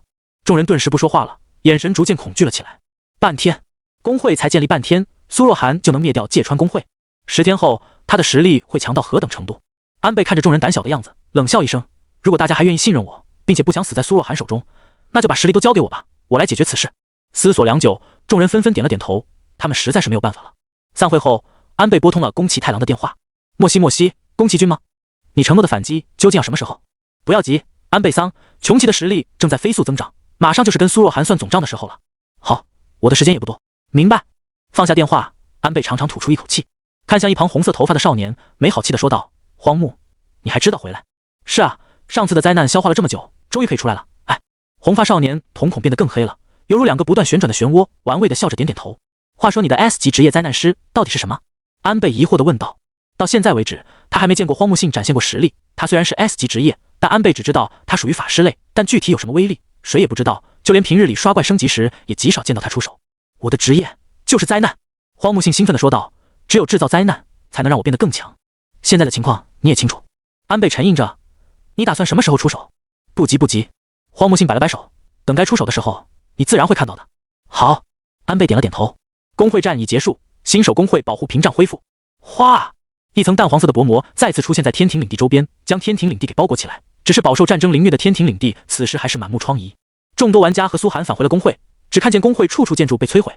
李康叹息着：我今晚加个班，大家还是各自忙各自的吧。好嘞！所有人兴奋地点头。李康就是工会的基石，有他在，谁都不担心建筑的事。老师，先把长城建立起来。苏涵也走到李康身边，期待地说道。明白。李康顿时点头，也兴奋无比，随后道：就算以我的速度建立起长城，也最起码需要8天时间，不过现在材料都不缺，我争取5天干完。辛苦老师了。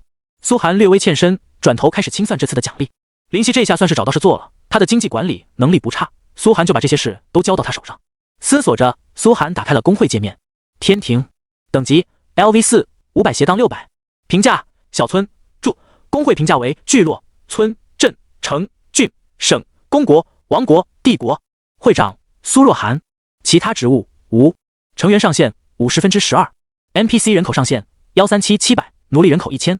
功能建筑：议事大厅被毁，训练场被毁，兵营被毁，伐木场被毁，采石场被毁，稻田被毁。专属建筑长城在建中。公共资金43143金币。资源分2517。兵种107长山子弟兵，平均30级。将领赵云35级。功能 NPC 铁匠石奴隶，木匠石奴隶，建筑师石奴隶，药剂师石奴隶。大夏专属建筑长城在建中。大夏专属建筑兵马俑未建立。大夏专属建筑大运河未建立。大夏专属建筑社稷坛未建立。大夏专属建筑太庙未建立。大夏专属建筑皇帝陵未建立。特殊奖励建筑耀武门未建立。效果每场工会战胜利后，兵种从此建筑内回归将获得全属性加1奖励，建筑消耗资源1000，金币1万。看到工会的属性后，苏寒长长吐出一口气。人口上限达到700，而且还有了1000奴隶，也就是说总人口1700。按照33%兵种比例，他现在可以征召500多个兵员，实力翻倍。而且上次活下来的100个长山子地兵也人人升到30级，开启了一个新技能。苏寒赶紧查看，你的兵种长山子地兵已激活技能百花枪，百花枪攻速增强100%，持续3秒，且最多向3个目标箭射攻击。你的将领赵云已激活阶技能百鸟朝凤枪，百鸟朝凤枪攻速增强200%，持续3秒，且无差别对100乘以100米范围内目标发起攻速星号10次攻击。看完这技能后，苏寒彻底爽了。原来长山子地兵的长项是攻速啊，这不巧了吗？跟自己的核污染简直太配。百花枪能让长山子地兵瞬间给4个敌人同时挂满核污染，而百鸟朝凤枪则可以让赵云一瞬间给几百人全部挂满核污染。什么叫变态？这就叫变态。紧接着他看向资源栏，这次灭掉长期工会，因为击杀玩家次数不够，只是兵种胜利，所以神域判定的胜利点数不够高，最多可以获得10%的战利品。但就是这10%的战利品，直接让天庭工会资源翻几百倍，金币翻4倍，这就叫爽。这资源足够苏寒发展到8级工会之前都不缺资源了。至于账上4万多金币，苏寒沉吟着对林夕道：“拿3万金币兑换成现金，还给李氏那边吧。李氏集团的债务一下清了大半。”好，林夕顿时点头。反正现在工会不缺钱，等10天后公测的工会战正式开始，天庭工会的实力打钱不要太轻松。还了3万金币，工会账上还剩1万多金币。思索着，苏寒又点击建立了耀武门这个特殊奖励建筑，因为它的效果是每次兵种胜利都能全属性加1。这么变态的建筑，自然是越早建立吃到的属性越多。轰！一座滔天巨门横在了圣地岛的尽头，上面雕刻着巨大的饕餮纹路，象征着华夏古代的战争之意。一道斧钺横在门前，代表将军的威严。远远看去，只觉得让人望而生畏。工会内所有人都忍不住驻足观看起来。只是所消耗的资源，让苏寒一下再次回到了赤贫阶段。账上金币只剩3000多，资源倒是还有1000多，可修复建立其他建筑以及长城也是一笔不小的开销。这意味着苏寒又得开始打钱了，不然后面的建设根本撑不住。搞工会简直是个无底洞。苏寒再次感叹，还好金币对他提升实力作用不大，不然可就得心疼死。他回头望去，几分钟时间，李康就把新的兵营给修建起来了，好像他建立基础建筑不用动手，只要建立起来，建筑就会自己成长。而李康自己则忙着在建长城。不得不说，光李康一个人就是开挂的，其他公测工会跟苏寒比就是原始人。他们别说造兵营，就算造领主大厅都得1-2天时间。等兵营建好，就可以继续招兵了。这下能招500多兵种，以之前的长山子地兵为骨架，实力会更强。苏寒暗自点头，然后开始查看起自己的实力。这次趁机杀了芥川工会低端玩家们一次，完成了2个核试验，获得50知识点，而中间的小任务也让千岁离子去帮自己打完了，总共攒下来150知识点。苏寒的等级也升到了26级。他现在自己是没时间去一个个刷怪了，只能抽时间去打 BOSS， 所以打小怪的任务就交给千岁离子。千岁离子基本上越个5级刷怪没有啥问题，无非就是比苏寒慢得多。苏寒自己则可以腾时间专门完成一个个核试验。150知识点，苏寒眼神兴奋无比的点开技能树。现在他有3个选择，一是强化高温，能让核高温伤害增加100点；二是散线爆裂，能让核爆炸伤害增加100点。这2个都跟光污染是同一层的技能，必须点完才能开启下一层技能树。思索着，苏寒决定先点了核爆炸。叮！你已激活散线爆裂，消耗知识点星号150，核爆炸伤害增加100点。核爆炸真伤超过100点，可投影到现实。耳边传来一阵急促的提示音，苏寒深呼吸一声，心中暗道自己现实中的实力也变强了。核污染的每段伤害超过100，都会增强自己在现实中的实力。之前只有核射线，现在终于有核爆效果了。设想一下，一挥手，身边敌人全部自行爆裂开来，会是何等潇洒！而且在神域中，现在他4层核污染伤害变成每秒2000点真伤，换算给兵种的职业加持，就是每秒200点。核污染变强，一直爽。苏寒心头暗道，下次再面对芥川这种40级内测玩家，就不用落荒而逃了。下次鬼子们对鲲鹏也肯定早有防备，想升空可没那么容易。思索着，苏寒又看向了第16个核试验。一直做核试验，就会一直变强。就在这时，鲲鹏忽然冒了出来，盯着苏寒的看了半晌，冷笑道：“有意思，没想到你这小辈的能力竟然跟他有关联。什么意思啊？”苏寒不解道：“没什么意思，之前答应放本做出去，该兑现了吧？016号核试验，量化超载，对一个 BOSS 连续释放10次核爆炸，并观察记录其反应。奖励知识点星号10。017号核试验，顶级螺旋，通过核高温让 BOSS 在不受干扰的情况下承受核高温，奔跑3000尺距离并观察。奖励知识点星号10。阅读着下面核试验的条件，苏寒不禁感叹，难度越来越高了。从第15号以后，试验样品就要用到 BOSS。等看到第20号核试验，他更是心道，这位更是重量级。20号核试验，祭品，在对方不知情的情况下，通过用核污染同时污染10个等级不低于35级的玩家以及一个 BOSS， 在他们进攻该 BOSS 达到致 BOSS 血量降低到 10% 以下时，将其全部杀死，随后观察并记录其反应。奖励知识点星号200，技能点星号1。在别人打 BOSS 到最后关头出来核试验，主打就是一个不当人呗。苏寒啧称奇，这核试验难度比之前高多了，不仅要对方不知情，还要在击杀 BOSS 的最后时机，要求是35级以上的玩家。这说明自己必须找到一个35级鬼子内测玩家团打 BOSS 的时机，才可能完成这个核试验。难度不一定高，但实验样品难找啊。看到奖励，苏寒就觉得合理了，直接200知识点，还有一个技能点，技能点可以点亮一个新的技能，不再只是提高核污染伤害。青梅，帮我找到10个35级以上的内测鬼子玩家，让他们同时去击杀一个 BOSS， 能做到吗？苏寒直接拨通了李青梅的通话，他手下人多。听完后李青梅当场愣住，苏寒这个要求有点多少带点奇怪啊，这是什么癖好？不过他没有丝毫犹豫，我马上就派人去找，实在不行就布局引一批鬼子玩家去打 BOSS， 保证完成任务。消息立刻通知我。苏寒点点头，30级以上的 BOSS 他也有期待，不知道实力会强到何等程度。你的宠物鲲鹏等级+1，你的宠物鲲鹏等级+1。就在这时，耳边传来连绵不断的提示音。苏寒撇了撇嘴，鲲鹏这货一出去可就算放飞自我了，不知道招惹了多少麻烦。对此苏寒只有一个要求，别报出自己的名字。鲲鹏也很给力，等级开始飙升，给苏寒提供的属性点也开始狂增。目前苏寒只有26级，但他的基础属性起码相当于36级的玩家，还是这次没机会杀鬼子爆属性点，不然只会更加恐怖。韩哥，这边挑选出来了几个申请加入工会的，请您亲自来对他们进行考核。正当苏寒准备去找琳达兑换灵魂的时，林夕缓缓走了过来，身后还跟着几个按捺着激动神色的玩家，窃窃私语声传入苏寒耳朵。这就是苏大神，果然一看就有种独特的气质。别紧张，只要能跟苏大神混，神域就算没白来。天庭工会这是刚被灭吗？怎么所有建筑都塌了？被灭？呵呵，人家可是刚干掉了10级工会，牛逼！我靠，那个耀武门好帅啊！那边是在建啥？我靠，不会是长城吧？你别骗我，才4级，苏若涵就开始造长城了。几个从海选中被选中的玩家们震撼的在天庭领地内东张西望，尤其是看见耀武门和长城时，直接震撼的差点原地陷上膝盖。内测工会都没几个有这些建筑的。苏寒回头瞥了一眼，几人显然没受过专业电竞训练，操作走位之间带着一股青涩的感觉。还是没能吸引来内测玩家啊。苏寒心中叹息一声，看来想吸引内测玩家加入，必须等工会拍卖行的好东西放出消息去，才能让他们趋之若鹜，不然公测玩家就算再有天赋，也要花时间成长。苏寒对几人挥了挥手，过来吧。林希才带着几人走来，几人面对苏寒都很腼腆，浅浅欠身，苏会长好。加入我们的首要求就是签订契约，不得泄露工会任何秘密，否则永久删号惩罚。你们没问题吧？苏寒没有废话，直入主题。没问题。几人顿时点头，都对签订契约没有意见。毕竟想跟大佬混，不付出点代价怎么行？我看你们都是大夏专属职业。苏寒接过林夕整理的资料表，那就介绍一下你们的职业吧。话落，注视着几人，苏寒心头也有点期待，这还是他第一次见到大夏专属职业。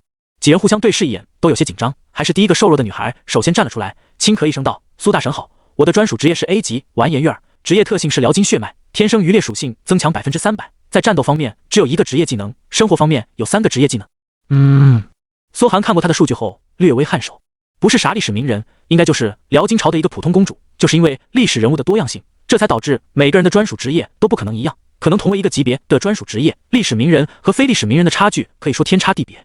你应该属于生活类玩家，职业偏向工会生产，不过也很好，后期能成为大师级生活玩家。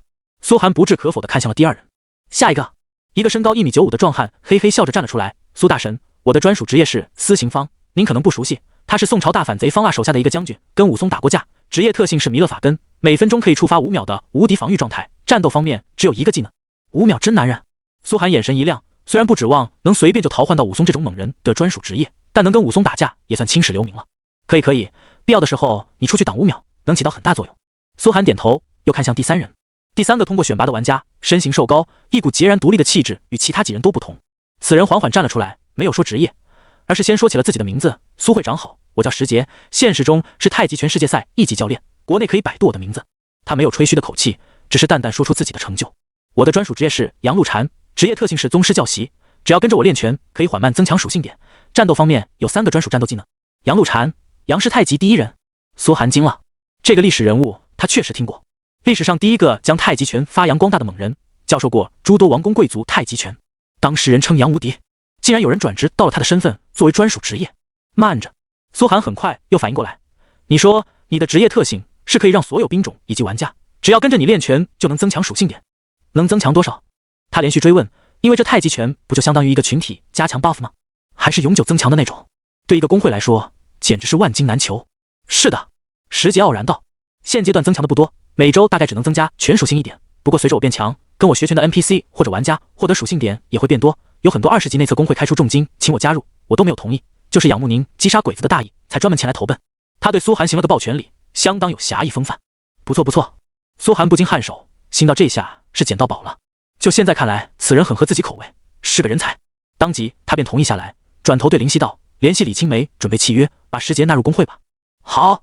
林夕立刻转身下去，开始准备。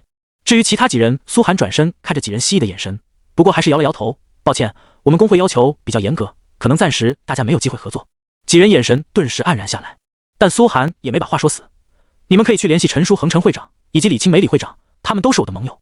多谢苏大神。”几人点点头，转身离去，心想就算没能加入天庭，加入苏寒铁杆盟友的公会也是不错的。老大，都是专属职业啊，就这么不要了吗？一旁的刘谋看的眼睛都瞪直了，撒开他那身材火辣、酷似波多老师的 NPC 侍女就冲了过来。没想到苏寒竟然这么严格，这么多专属职业玩家，他竟然就要了石杰一个，不能要。苏寒摇了摇头，这些人的潜力不够，未来肯定跟不上公会发展。招12个老同学加入，大部分原因是因为他知根知底，后面再加入的新成员，他的要求不是一般的高，绝对宁缺毋滥。刘谋和韩金龙对视一眼，互相感受到了一阵危机感。要不是跟苏寒有关系，他俩这水平现在根本进不了天庭公会。我去搞建设了，我去杀怪了，老大！二人立刻转身就开始努力了，生怕自己被新来的玩家卷死。唉，苏寒摇了摇头，这俩货担心个屁，都是自己铁哥们，自己还能不带他们混不成？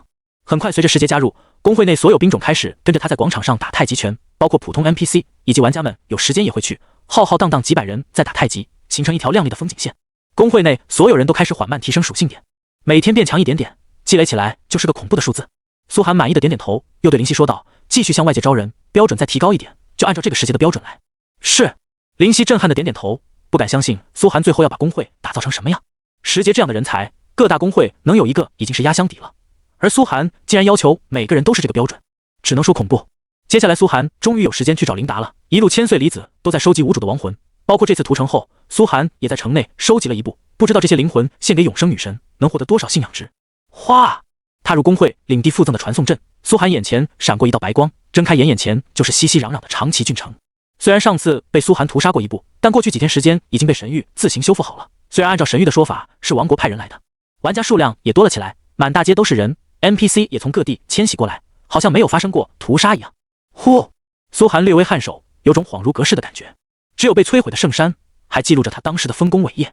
大街上的玩家们不小心看到他的模样，隔着老远就开始惊恐地呼喊起来：“那你，苏若涵啊，在哪里？”很快鬼子玩家们都开始惊呼：“苏若涵在那里？”现在苏寒的外貌早就在所有平台全部公布了，尤其是鬼子玩家更是对他畏惧到了骨子里，所有人脑海中都记录着他的模样。大家好，苏寒沉沉一笑，看着鬼子玩家们大摇大摆地朝圣山上走去。他真的在？鬼子玩家们愣愣看着他的背影，纷纷退开10多丈远，在道路两旁形成一片人潮，真正的万人空巷。苏寒没有二话，走向教派大街，熟练的在永生神殿内找到了琳达的身影。不出意外，琳达还是在睡。起来！啪！苏寒一巴掌拍在某个肥厚丰腴的所在，将琳达惊醒，转过身茫然的看过去，到底是谁竟敢对本祭祀？一看见苏寒，他顿时露出了笑脸，没好气的娇嗔着：“死鬼，怎么才来？你可拉倒吧！”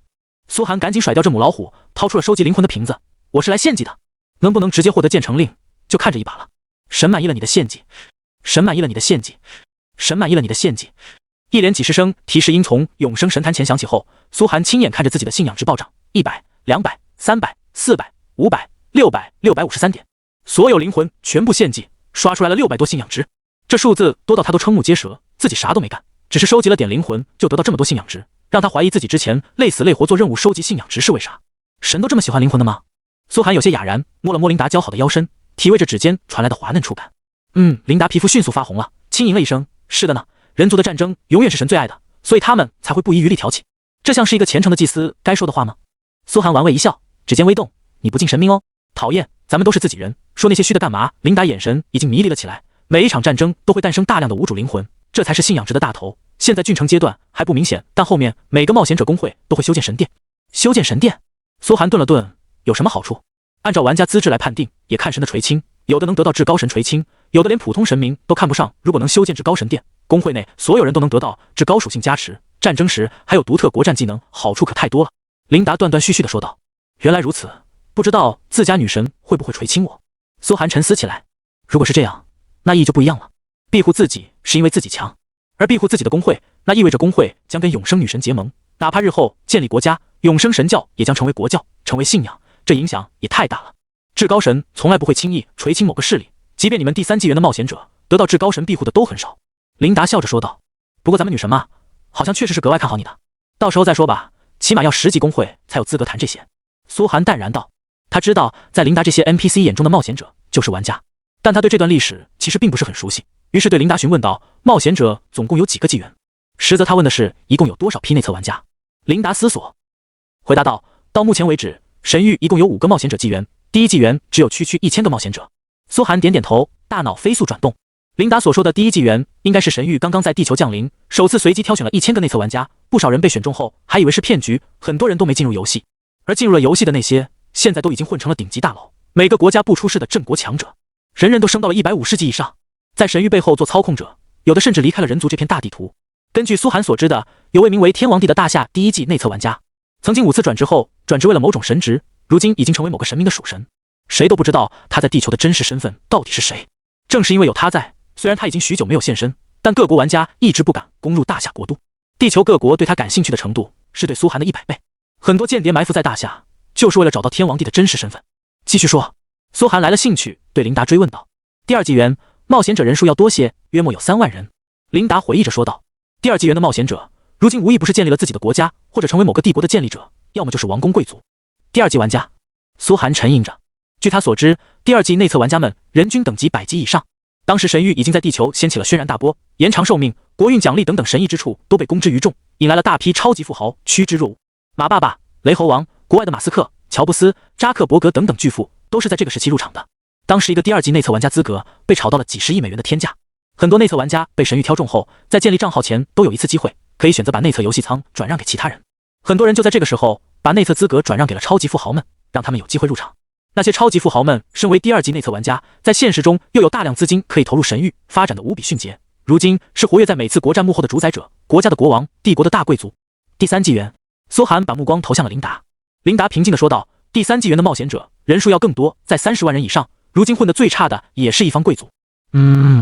苏寒没有丝毫意外，第3季玩家，也国战的主力玩家，等级大多数在50级到80级之间，他们最差的也混成了贵族，拥有郡城大小的领地。但他们也有一个问题，就是人数过少，所以才要不断从下层吸血，挑选天赋超强的新手上去。至于被你屠杀的那些，都是第4纪元的冒险者。琳达笑着说道。第4纪元只比你来的早半年罢了，他们的优势不明显，而且也没赶上什么大的战争，发展机会很少，人数倒是最多，总共有100多万人。苏寒知道第4季内测玩家就是自己在郡城内能遇到的内测玩家，等级都在50级以下或者卡50级，而他们这些公测玩家在 NPC 眼里都是第5季冒险者。说起来，你们第5季冒险者人数还真是多呢，足足有好几亿人。琳达惊叹着，好像一夜之间大地上就到处都是冒险者了。苏寒不知道该如何回应，思索着道，那你们对我们冒险者是欢迎还是不欢迎？呵呵，琳达莞尔一笑，诸神的手段谁又能看清呢？无论是你们冒险者还是我们原住民，都只是在按照诸神定好的命运走罢了。这样吗？苏寒眼神暧昧，点点头，打开了信仰值兑换界面。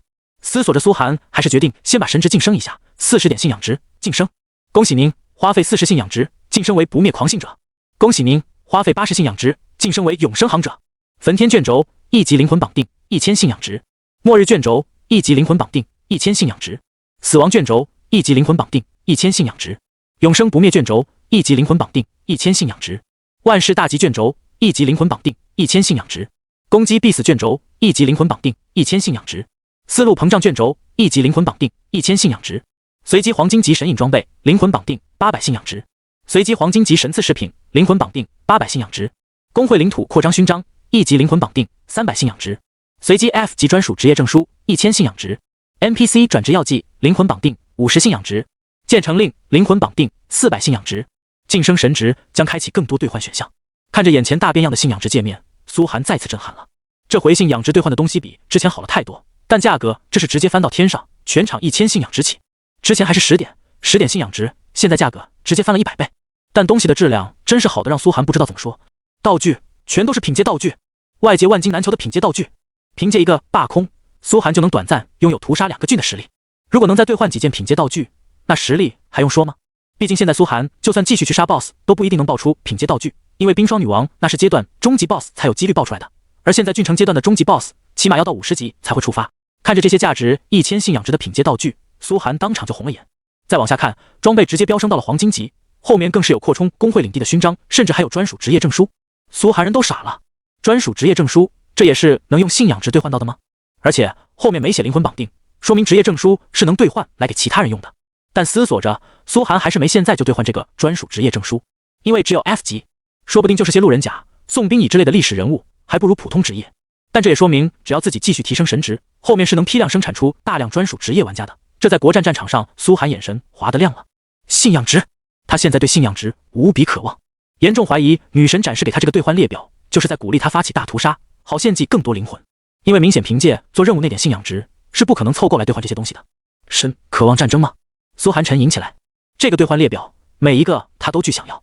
永生女神的暗示性也太明显了，这次自己一下屠杀2个郡，收获大量无主灵魂，显然是让女神大人爽到了，所以他开始继续激励自己，让自己继续搞大屠杀，意思就是你尽管杀人，背后有我给你撑着。那还不好说。苏寒眯起了双眼，看向前方茫茫大片鬼子玩家的领地，不只是广岛长崎郡，还有鬼子国的所有郡。等前面几次公会战结束后，自己都要一一洗地，让他们在国战之前就先被自己杀到精神崩溃。还好女神大人还是知道先给点甜头的。看着建成令的价格跌到了400信仰值，苏寒勾起嘴角，现在自己也能快速建成了。信仰值的兑换列表或许就是女神跟自己对话的方式，他想让自己做的事都会在信仰值兑换列表里出现。叮，是否兑换建成令？是。先把建成令兑换到手，落袋为安。苏寒的信仰值就只剩下100多了。就在这时，他发现列表刚刚消失的建成令位置上又出现了一项兑换奖励：专属职业证书进化令。简介：可使你的专属职业进化一次，变成更强的存在。价格：无需信仰值，梦神信徒之心星号1。专属职业进化。苏寒攥紧了拳头，他可没忘记自己还有个道具可以去异世界完成任务，然后获得专属职业证书。这个专属职业进化令是为自己量身打造的吧？而下面的价格栏也很奇怪，不需要信仰值，需要梦神信徒之心，那是什么东西？苏寒顿时反应过来，这是女神见自己知道了他老人家的意思，开始主动给自己发任务了。他立刻对一旁的琳达问道：梦神是什么神？梦神教会？哼，咱们永生教会的死对头。琳达厌恶地皱了皱精致的鼻子。梦神曾经是女神大人麾下的属神，后来在一场神战中背叛了女神大人，处处跟我们永生教会作对，在野外见到梦神教会的人，别管那么多，杀就行了。哦，原来还有这种故事。苏寒顿时了然，怪不得女神大人会主动给自己发任务悬赏。那么目前长崎郡有没有梦神信徒之心这件道具呢？他又问道。梦神信徒之心？琳达咂巴了下嘴，那不是道具，而是材料，很高等的材料。幻梦之神不着痕迹，不重信仰，能被梦神称为真正信徒的人都是一代圣徒，而他们死后留下来的心将是十分珍贵的幻象类材料，可以建立特殊建筑。那么哪里可以找得到呢？很简单，长崎郡有个公会，就是信仰梦神的。琳达直接给苏寒展示了那个公会的名字，源氏公会。源氏公会。苏寒查询了一下这个公会的名字，顿时在公会列表搜到了一片信息。源氏公会13级，阵营扶桑，会长袁志胜41级，领地河谷西2434乘以8222地块，地标建筑梦神塔，玩家平均等级32级， NPC 平均等级34级。评价：长崎郡排名前10的大公会。这个公会的实力比芥川公会还要强上不少啊，竟然是长崎郡前10。苏寒神色暗沉了几分，不知道梦神塔究竟是什么，能让这个源氏公会实力这么强。要知道长崎郡有不少17、8级的大公会，只差一步就能被评价为城，而这个源氏公会才不过区13级就能排进前10。要说不是因为有梦神塔这个地标建筑，可能也不太可能，这个建筑的名字就很独特。苏寒对琳达问道：你听过梦神塔吗？梦神塔。琳达顿时脸色阴沉了下来，那个婊子竟然在长崎郡建立了梦神塔，这里可是女神的地盘。苏寒一时语塞，这建筑到底有什么用？建立梦神塔意味着这个公会信仰了梦神，并且得到梦神的眷顾，而且可以获得梦神的加持，拥有独特的宗教兵种等等。琳达咬牙切齿地说道：我永生教派存在的地方，梦神从来不敢插手，这次竟然把手伸到了这里，女神大人唯一的冒险者信徒面前，干掉他，拆了他的破塔，必须！你能不能干？不能干我帮你。哗啦啦，话音刚落，原本一身白纱仙气飘飘的琳达顿时从头到脚覆盖上一层厚实的玉色战甲，气质瞬间从出尘变成了英姿飒爽，手中浮现一把寒光闪烁的长剑。苏寒第一次发现这个摆烂祭司竟然有这么强的战力，眼前弹出一行数字：琳达，永生祭司，职业 S 级永生教长，等级、属性，苏寒直接连等级都看不到了，说明琳达起码超过他20级以上。浑身这装备怎么咋看他像仙气啊？他懵了，自己好像触发了什么了不得的事件呢？琳达怎么有点像超级强者？这货到底是什么实力？进入战斗状态后，琳达直接大步走到了教派大街上，扬起长剑怒吼了一嗓子：“兄弟姐妹们，出来干活了！梦神竟然敢把手伸到老娘地盘上，不能忍！”梦神，靠，这能忍？干他！必须干他！哗！原本寂静的教派大街上，一个个黑袍、白袍、蓝袍、金袍不同着装的祭司纷纷站了出来，一边走一边浑身覆盖上战甲，看上去个个都战力超猛，惊得苏寒一阵卧槽，不都是闲云野鹤的修行人吗？怎么打起架来这么恐怖？封神祭司来帮忙，琳达姐姐是要发起宗教战争吗？太好了，好久没能痛快打一场了，这郡城区真无聊。来来来，算我雷神祭司一个，干他！我草神祭司帮你们加血。梦神，他算哪根葱？琳达姐，你说往哪打？足足有1/4的教派祭司都站了出来，磨刀霍霍，剩下的教派祭司也躲在神殿内，露出一双眼睛，看起了热闹。原本出尘的祭司们纷纷窃窃私语起来。啧，这是谁踩了永生教派的尾巴啊？还能有谁？梦神教会呗，是永生教派的死对头，又有好戏看了。安静且圣洁的教派大街，第一次这么热闹，搞得不少冒险者都愣在原地，大气都不敢出一个。忽然发现这些祭司随便一个技能余波，自己就得死啊！苏寒有点不知道该说啥，耳边却传来了提示音：你触发了随机事件宗教战争，规模郡城级。简介：你所在的永生教派对梦神教会即将发起宗教战争，宗教战争持续期间，所有信仰与之相关的玩家将卷入其中，胜利一方将获得宗教奖励。你获得了教派任务：覆灭梦神教会。简介：梦神教会在本地建立了梦神塔，这是永生教派绝不能容忍的。这场战争将持续到一方覆灭为止。作为教派成员，你可以选择参加，并按照战争贡献度获得信仰值奖励。而你的任务是向原始公会发起公会战，覆灭对方领地，并夺取梦神信徒之心。对抗双方：永生教派下属晨曦教会、小月教会、风神教会、水神教会 vs 梦神教会，盟友幻神教会、月神教会、天狼教会。嚯！苏寒愣住了，规模这么大的吗？这还只是一场郡城级宗教战争而已，那真正的宗教战争规模该有多大？他当即接下了这个教派任务，随后就看见琳达不知道使用了一个什么道具，虚空中顿时漂浮起来一个圆球，圆球照亮了前方的道路。只见大批教会祭司出现在某个地方，正在每片地图上传教。琳达长剑一指，就是这里，就是这些砸碎、碾碎他们。哗啦啦，声音传出后不久，各大教会外就聚集满了 NPC， 这些 NPC 都是信仰永生教派下属宗教的，林林总总不下几万人，气势之磅礴，声势之浩大，让苏寒都有些颤抖。卧槽！如今他才知晓这些教派的能量有多恐怖。那些 NPC 都很迷信，你让他们加入公会来为公会争光，他们磨磨唧唧不愿意来。但你告诉他们，为了保卫神的荣光，尼玛一个个都跟打了鸡血一样，自带干粮，永生不死，荣光不灭，保卫女神大人，覆灭异端。信徒们的一声声狂吼，让大地都颤抖起来。琳达从发起这场宗教战争到现在也不过几十分钟时间，却直接汇集了几万人马，让苏寒见识到了在神域宗教是何等的惹不起。就连法师塔那些法师都躲在塔里，大门紧闭，只敢窃窃私语。这些宗教疯子又犯病了。好家伙，宗教战又得打呀！真不知道打个什么剑，这次肯定要死不少人。记住出去收集实验样本。至于国王派来的城主、治安官以及郡城守卫等等 NPC， 更是连大气都不敢喘一个，只能把城堡紧紧关闭起来，躲在城堡里祈求神明不要波及到自己。怂的一批。苏寒有点懵，没想到自己只是兑换点东西，竟然引出了一场宗教战争。琳达乘坐着一头大象，这大象也是永生女神的信徒，原本是荒原上的野怪头领，现在竟然也来帮着打宗教战争了。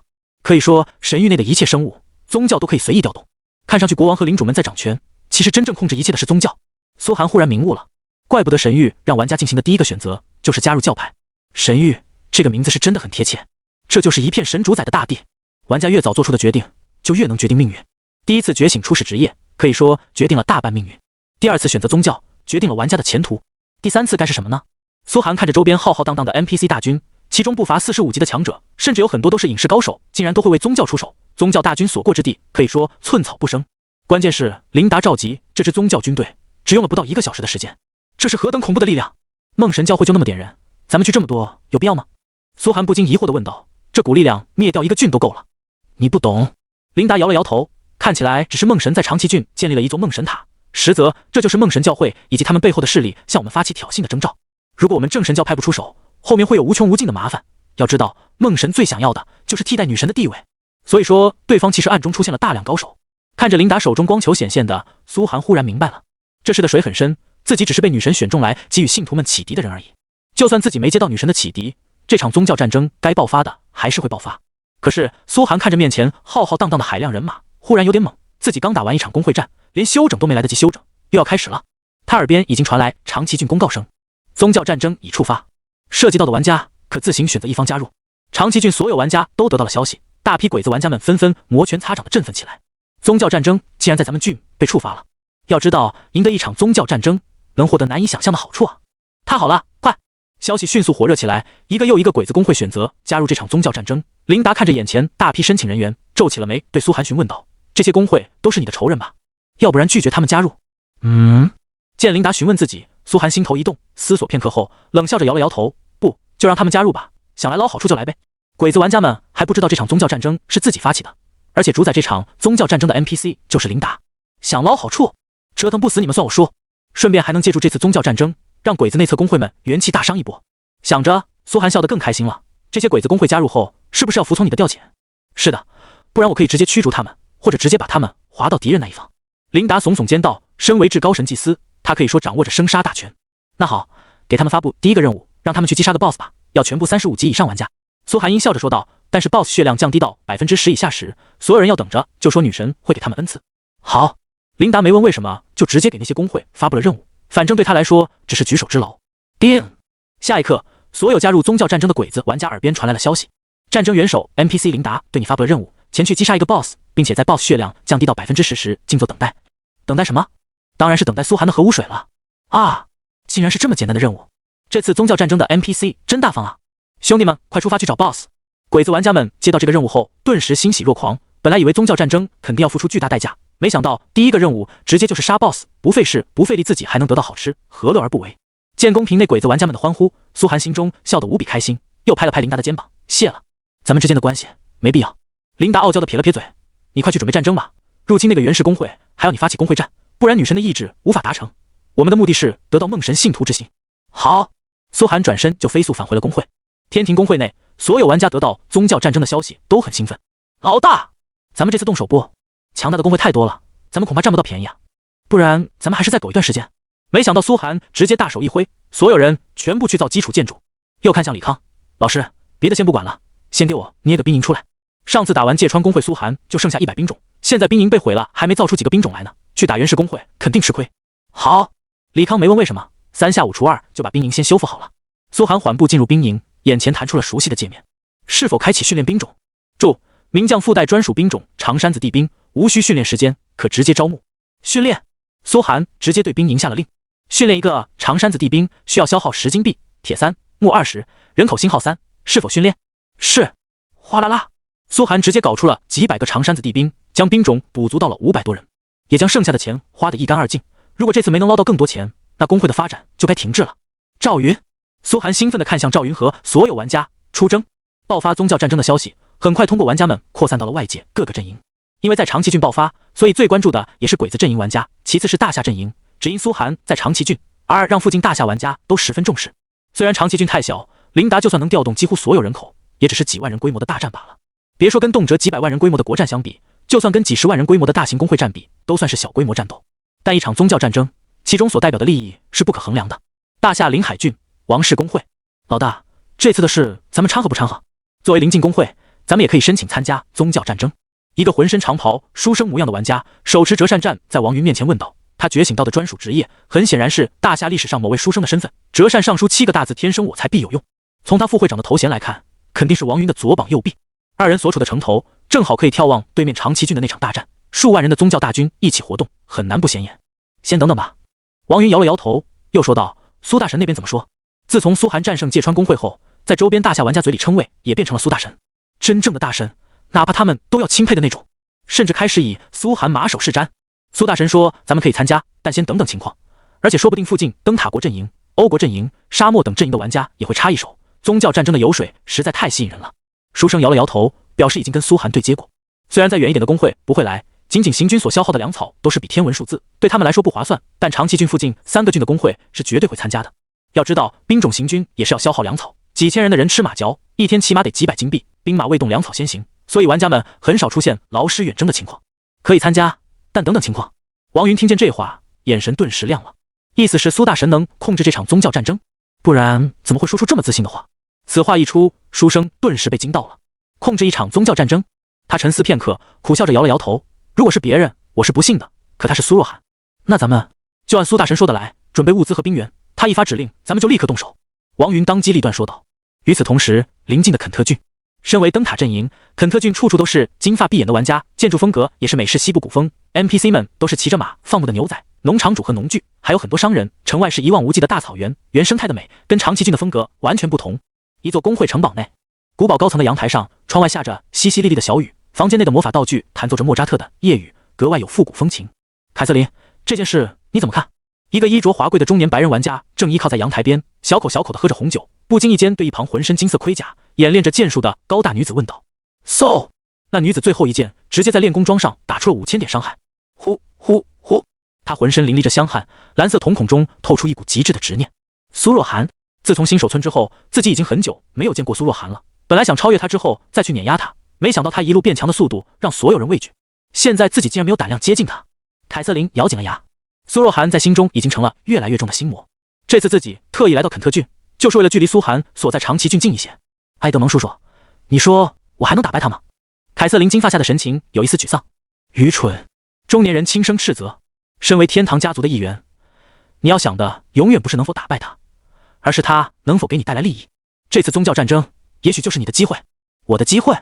凯瑟琳有一丝迷惘。你转职到的宫廷剑圣，不是可以通过挑战更强的同级对手来获得更多精准加持吗？还有谁比苏若涵更适合让你挑战？中年人喝了一口红酒，因为你几乎不可能战胜他，所以他就是你最好的对手，可以让你无限变强，总有一天可以超过他。这就是你这个职业的意义。想起自己的职业特性，凯瑟琳双眼顿时亮了。家族为他动用了一件顶级道具，转职到 S 级职业宫廷剑圣，是一种可以不断向同级玩家发起个人挑战的职业特性。只要这个同级对手永远比他强，他就可以在每次挑战中不断变强。苏若涵不就是自己最好的对手？他思索着道：“那我该去接近苏若涵？不必，这次我会给他一个不可拒绝的条件。”中年人自信一笑，将手中高脚杯丢到楼下。啪！高脚杯在大雨中摔得粉碎，回应的却是足足5000声粗壮的呼喊：“领主万岁！”哗！古堡楼下，足足5000个35级的重甲骑兵已经整队完毕，在雨水中高举长剑，叩首狂呼。后面还有几万黑皮肤 NPC 在搬运物资，府兵的数量是兵种的好几倍，也就是一支5000人的兵种。远征的话，起码需要3万人不断搬运物资。荣耀至上！中年人静静挥手，5000个骑兵和辎重队立刻转身，正朝着长崎郡的方向进发。凯瑟琳被惊到了。随后他发现，咱们这次竟然加入的是邪神阵营，可咱们不都是正神教派吗？你不懂。中年人挥了挥手，正是因为邪神处于弱势，帮助他们才能取得最大利益。凯瑟琳点点头，他所在的灯塔国就是如此。利益，一切都是为了利益。不仅是灯塔阵营所在的郡，长崎郡周边还有一个沙漠阵营的郡，同样有大批工会加入了这次宗教战争。战争两方规模迅速膨胀，直逼10万人。这一切却让源氏工会愤怒到了极致。长崎郡源氏工会，谁？究竟是谁把梦神的消息传出去的？怎么会突然引起这么大规模的宗教战争？是不是跟那个苏若涵有关？城池泰阁内，一众穿着和服的鬼子恼火到了极点，气得直踹桌子。为首的源氏会长源志胜更是面色阴沉的一言不发。这下糟了！他叹息一声，本想跟邪神合作，能让工会迅速发育起来，没想到竟然是引祸上门。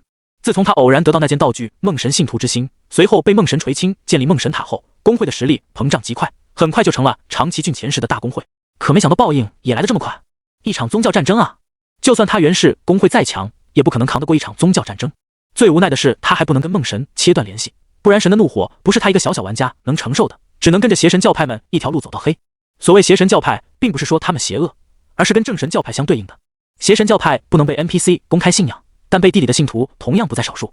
有些邪神教派强盛的地方，甚至还会一个国家都信仰邪神的。通常这样的国家都是死一端，隔一段时间就会被其他国家以圣战名义围攻。而每一场神战的胜负，将决定下个时代哪一方是正神教派。比如不少内测玩家就知道，在第一季内测时，如今的正神教派就是邪神教派，只因赢得了上一次神战，才成为的正神教派。咋办呢？源氏工会内所有成员也垂头丧气，这下是真的没办法了。他们身上都有梦神加持，每分钟都会有3秒进入幻梦状态，在幻梦状态下免疫一切魔法伤害以及50%物理伤害，并且去除一切负面效果。这个加持是挺强的，相当于闪避属性的一部分了，尤其是群体战的时候。可也不是真正的无敌，没有办法。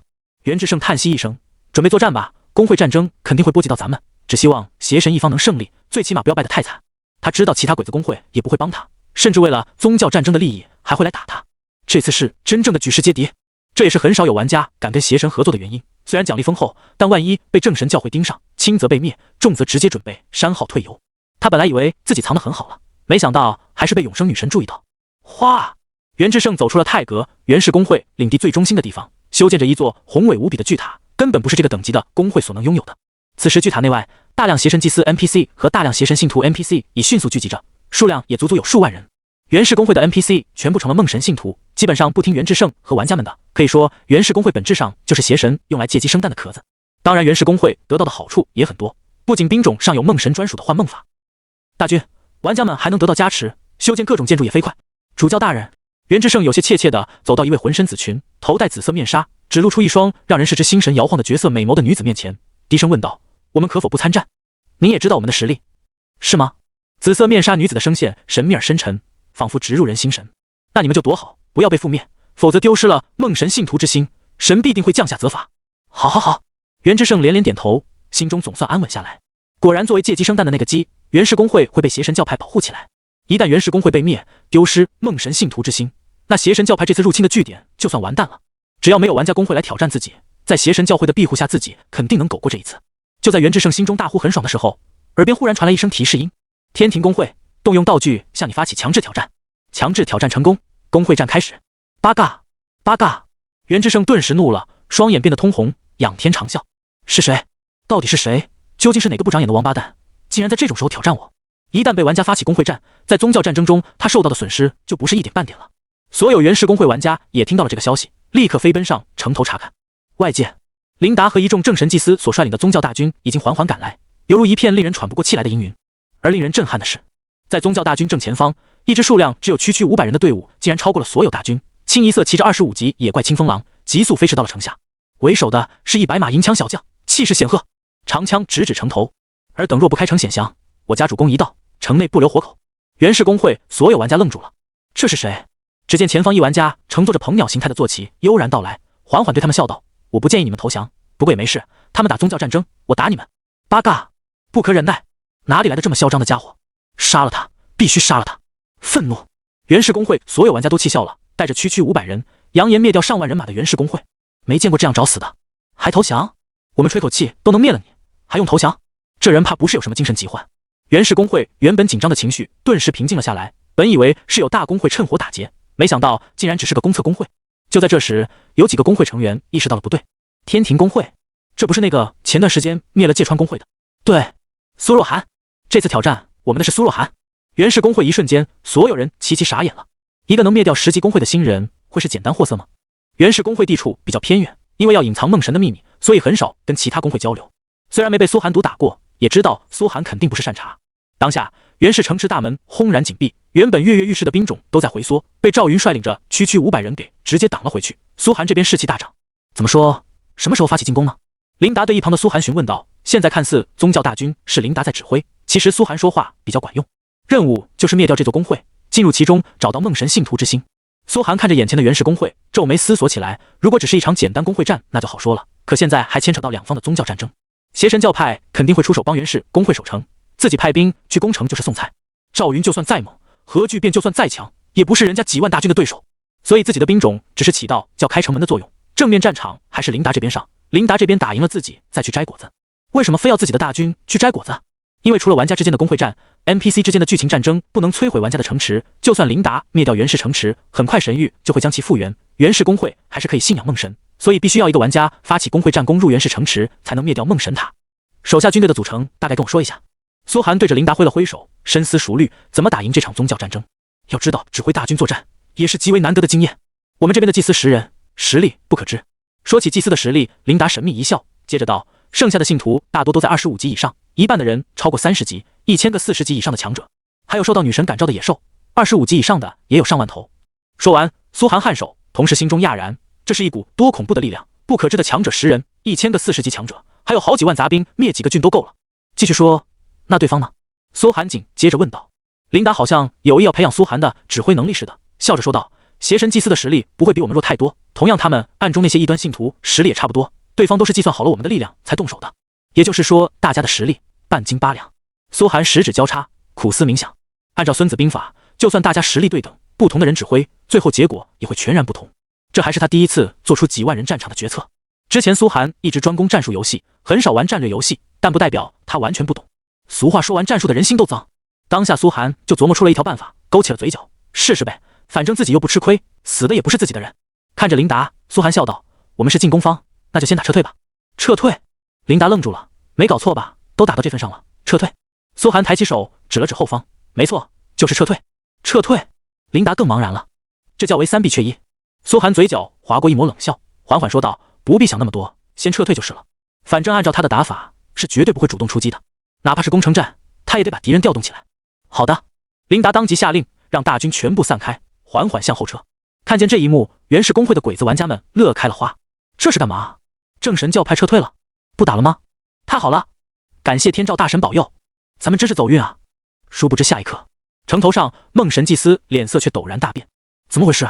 琳达这个有勇无谋的婊子竟然会主动撤退？难道他察觉了我的计划？不，他没这个智商，肯定是有人。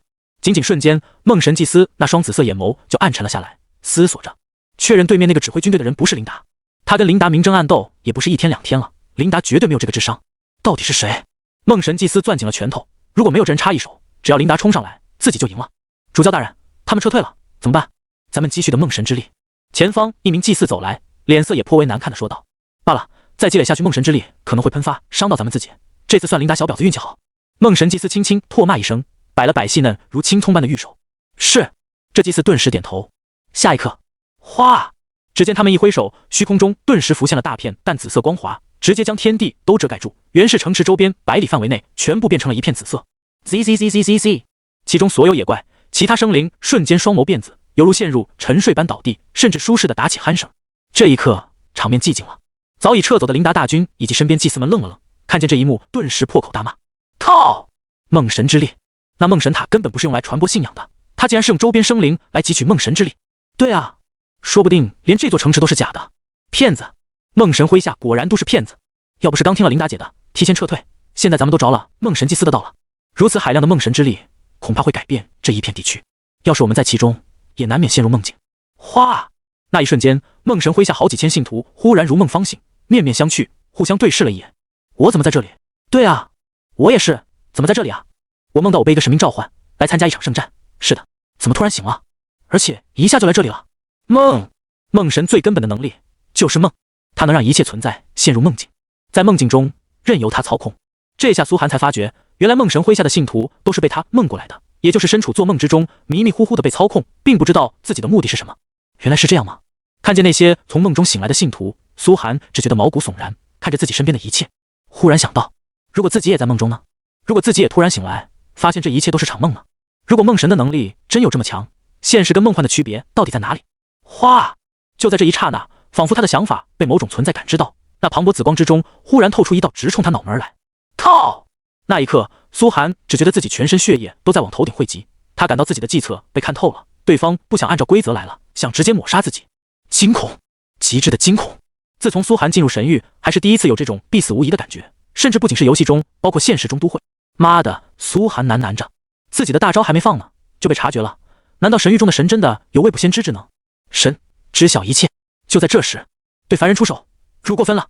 一道厉声交喝传来，只见琳达手持长剑，狠狠挡在苏寒身前，剑身爆发出苏寒从未想象过的巨大光华，那威力比普通的核爆强多了，不知道强了多少倍。一瞬间，连空气都被斩断。他一只手持着长剑，一只手轻柔地环抱着苏寒，战甲下的裙摆在夕阳中摇曳，那一刻美得惊人，也同样强得可怕。不灭！琳达金色瞳孔中不正经的神色彻底消失，口中吐出二字。赫然之间，天空被从中分为两截，可见这一剑的威力。隔几万米外的城池内，几个50级3转鬼子玩家只是在剑芒范围内轻轻被扫了一下，直接惨叫着原地爆炸，掉落出一堆东西。苏寒心中刹那震撼，早就想过琳达很强，但没想到强到这种地步。这至少得有4转乃至5转玩家的实力吧。可在那道紫芒面前，这一剑并未挡住分毫，只是被稍稍削弱，才落到琳达的盔甲上。琳达的盔甲猛然亮起一阵浩大光华，那是苏寒曾经见过的某种永生之芒，才让那紫芒缓缓消散。这还只是神最微不足道的一点攻击，连个念头都算不上，只是呼吸一声罢了。劫后余生，苏寒大口喘气：“你怎么没说神还能对凡人出手？一般不会有这种情况。”琳达眉头紧锁，擅自向一个冒险者出手，就算他有永恒之暗庇护，也必定要受到严重惩罚。但究竟是什么，竟然让他对你一个小小冒险者出手？难道只是因为你是女神大人唯一的冒险者信徒？这个理由还不够吗？苏寒人炸裂了，自己是唯一冒险者信徒，不打自己打谁？早知道这么危险，自己就不装逼了，躲在背后暗搓搓搞事情多爽。放心吧，女神大人会为你讨回公道的。琳达拍了拍苏寒肩膀，笑道：“作为几乎是唯一能被神在现阶段出手的冒险者，还活了下来，你足以自豪，好处自然也是不少的。”苏寒这时才感觉到啥叫有利有弊。虽然加入永生教派很爽，任务不用干，好东西巨多，处处被女神大人护着，可却会直接被敌方邪神贴脸输出啊！这谁遭得住？但下一刻，苏寒耳边就传来了神谕提示音：“你遭受了一次神明的攻击，获得称号天谴者，所有至高属性永久挣1%。你遭受了一次神明的攻击而不死，获得称号亵渎者，对所有神明麾下 NPC 伤害永久挣10%，永久豁免所有神明类伤害10%。”啊，果然很爽。苏寒心中第一个感觉就是如此。所有至高属性挣1%，就是等于他闪避、暴击、幸运、智慧4项属性全部挣1%，这简直屌炸了！而且以后对所有神的祭司、信徒 NPC， 包括神明本身都增伤10%，减伤10%，这是哪里都刷不到的好属性。他顿时又兴奋起来，看着琳达：“你说我上去让他多来几次，女神多救我几次，会不会多刷点属性？”琳达白了他一眼，见过嚣张的，还没见过这么嚣张的。但永生女神岂是那么好惹的？自己唯一的冒险者信徒被别人贴脸输出，差点就被干得删号退游。两人说话间，天空中已经电闪雷鸣，狰狞的天空炸响无数求劫的雷霆，可想而知女神大人的愤怒。晴空的颜色直接变成了永生教派的玉白色，代表女神大人注视到了这里。无数信徒顿时震撼至极的跪了下来，生命值一点点增加，口中更是感激的连连狂呼：“女神大人永生不灭，神恩如海！”咔咔咔，下一刻，天空中的雷霆就直接落了下来。作为正神，永生女神可以直接调用天地自然规则来惩戒凡人。轰！身在元氏城池内的邪神祭司们就这样一个接着一个被雷霆击中，直接当场化作齑粉，连喘息的机会都没有。看得战场上所有人瞠目结舌，这些祭司的实力，每一个都可以说镇压一方的，甚至是一方的最强者，在神的力量面前，却比蚂蚁还不如。最后一道雷霆直接落到梦神祭司头顶，他本以为自己必死无疑，之前就被这场惊变吓得神色大变，谁能想到梦神竟然会对一名普通冒险者出手？就在这时，嗡！漫天紫芒从梦神祭司头顶出现，牢牢挡下了这一击。而永生女神的回应也很直接，一道不行就2道，2道不行就3道，3道不行就4道，直接将这紫芒连带着梦神祭司全部锤成了粉末。雷云才缓缓消散，消散之前还一道雷霆直接劈得漫天紫芒消散，最后天空中降下一道神光，落到苏寒面前。你获得了永生女神的安抚，闪避挣3%。安抚？苏寒心中嘿嘿嘿，现在他闪避属性加上这3%，都快到15%了。女神的安抚果然很有力。然而这场宗教战争却还没结束，双方神明都打破规则出手，但战争还在继续。哗！只见那梦神塔中，一个接着一个又跳出了10个不同的邪神祭司。苏寒的脸色当场就沉了下来。还没完，这梦神为什么跟自己如此过不去？呼！琳达看着新出现的10位邪神祭司，倒是神色很平静。战争还没结束，看来梦神执意要争夺这片大地了。可到底是为什么？苏寒不解，他都被女神敲掉10个喽啰了，还这么执迷？不误。琳达愣了愣道：“其实很正常，梦神经常干这种事，就是一个倔强。只要是女神青睐的地方，他要抢；女神垂青的人，他也要抢。甚至女神的神位，他也觊觎了好久。妈的，死病娇真变态！”苏寒暗自吐槽了一声，这梦神还真是对永生女神够执迷不悟的。不过宗教战争继续对自己也有好处，可以趁机搞一波鬼子玩家。打开公屏，此时玩家们已经炸开了锅。刚刚长崎郡发生了神降，你们知道吗？神降？神明降临了？不，神明出手了！我靠，在哪里？我要去看。就是长崎郡那场宗教战争。看完玩家们的反应，苏寒眉头紧锁，看来得加快速度了，不然这里的玩家只会越来越多。玩家数量太多，达到好几万人的话，很可能就会影响战局。祭司大人，我们……袁志胜看着面前新来的10位祭司，原本死寂的心顿时再次火热了起来。啊！本以为发生了这么大的变故，自己是凉透了，没想到梦神竟然又派来了10位祭司，怎么不认识我了？没想到新来的梦神祭司撩开面纱，露出了一双他熟悉的紫色眼眸。怎么？袁志胜愣住了，新道神域这么玩的吗？直接搞无限复活？您没死？死？什么是死？我们都只不过在一场梦境中罢了。梦神祭司莞尔一笑，笑得袁志胜不寒而栗，心想这 NPC 做的真是太逼真了，梦神这位神明到底是谁想出来的？下一刻，处处幻梦，何必为真？梦神祭司笑着走了出去，与身旁10位祭司一起笼罩上了战甲，率领着信徒大军出了城，准备跟永生大军决一死战。话说你刚是怎么知道梦神教派有埋伏的，还特意让我们撤退？琳达好奇地对苏寒问道。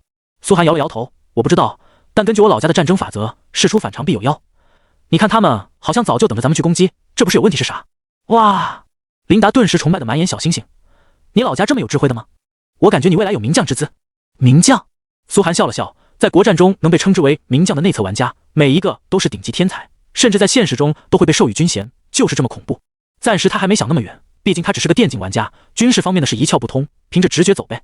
那下一步我们该怎么做？琳达对苏寒的信任度再次增加。其实我本来的计划是……苏寒看着已经撤退老远的大军，勾起了嘴角，轻轻伸手一唤，远处的赵云就从鲲鹏碑上落了下来，直接在地上潇洒的半跪着，参见主公。把指挥权给他吧。苏寒笑着对琳达说道。这就是苏寒原本的计划，退回来，然后让赵云领军。毕竟打仗的事他一窍不通，手底下还有个属性拉满的 S 级历史名将，难道放着落灰？啊！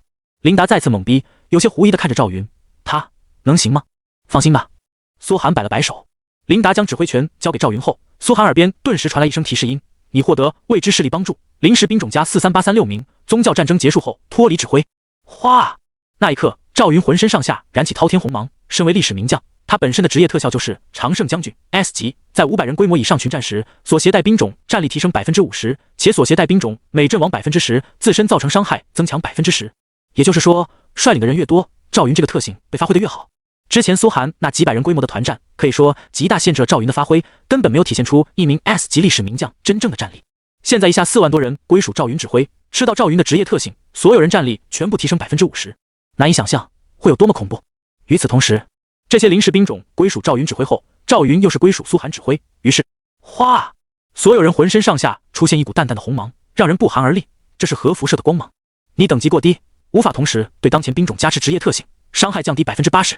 苏寒耳边传来提示音：核污染的伤害降低了 80% 吗？苏寒勾起嘴角，那又如何？降低 80% 伤害的核污染加持到4万多人身上，同样也是一笔恐怖到极致的数字。动手吧。对着赵云淡淡挥手，这场战争到了该结束的时候了。琳达以及旁边的众多祭司已经被苏寒的操作震撼到了极点。我的战力暴增 50%， 这是为啥？我靠，这个核污染效果真是伤害啊！女神大人在上，这个冒险者到底是什么变态？天呐，他简直就是为战争而生的，下次圣战一定要带着他。怪不得能成为女神唯一的冒险者信徒，这位冒险者的潜力简直不可限量。祭司们已经开始不由自主疯狂吹捧起来。战争，要知道身为神的祭司，他们的主业不是发任务和招人，而是战争。今天见识到了苏寒对战争的加持，简直喜极而泣。要是每场圣战都能有苏寒在场，哪怕这核污染的伤害再低一点，也足够治罢了。基本操作而已。苏寒风轻云淡，看向对面几万邪神大军。这些邪神大军还不知道自己要面对什么。大战一触即发，两方在宽阔的河谷平原内猛烈撞击到了一起。宗教战争没有太多战术，信徒们也不是受过训练的兵种，指挥起来难度很高，所以就主打一个莽，以命换命，看谁对神的信仰更坚定。战争刚开始时，500长山子地兵就犹如一把烧红的尖刀，深深插入了敌方的心脏，贯穿过去。他们是得到苏寒全部职业加持的，再加上身为赵云的专属兵种，属性提升已经达到 100%， 被增强到这种程度，原本加入400新兵对水之后，平均等级只有20级的长山子地兵，已经不可用常理来衡量了。哗！大片梦神信徒犹如泥土般被离开，变成死掉的尸体，而长山子地兵的伤亡微乎其微。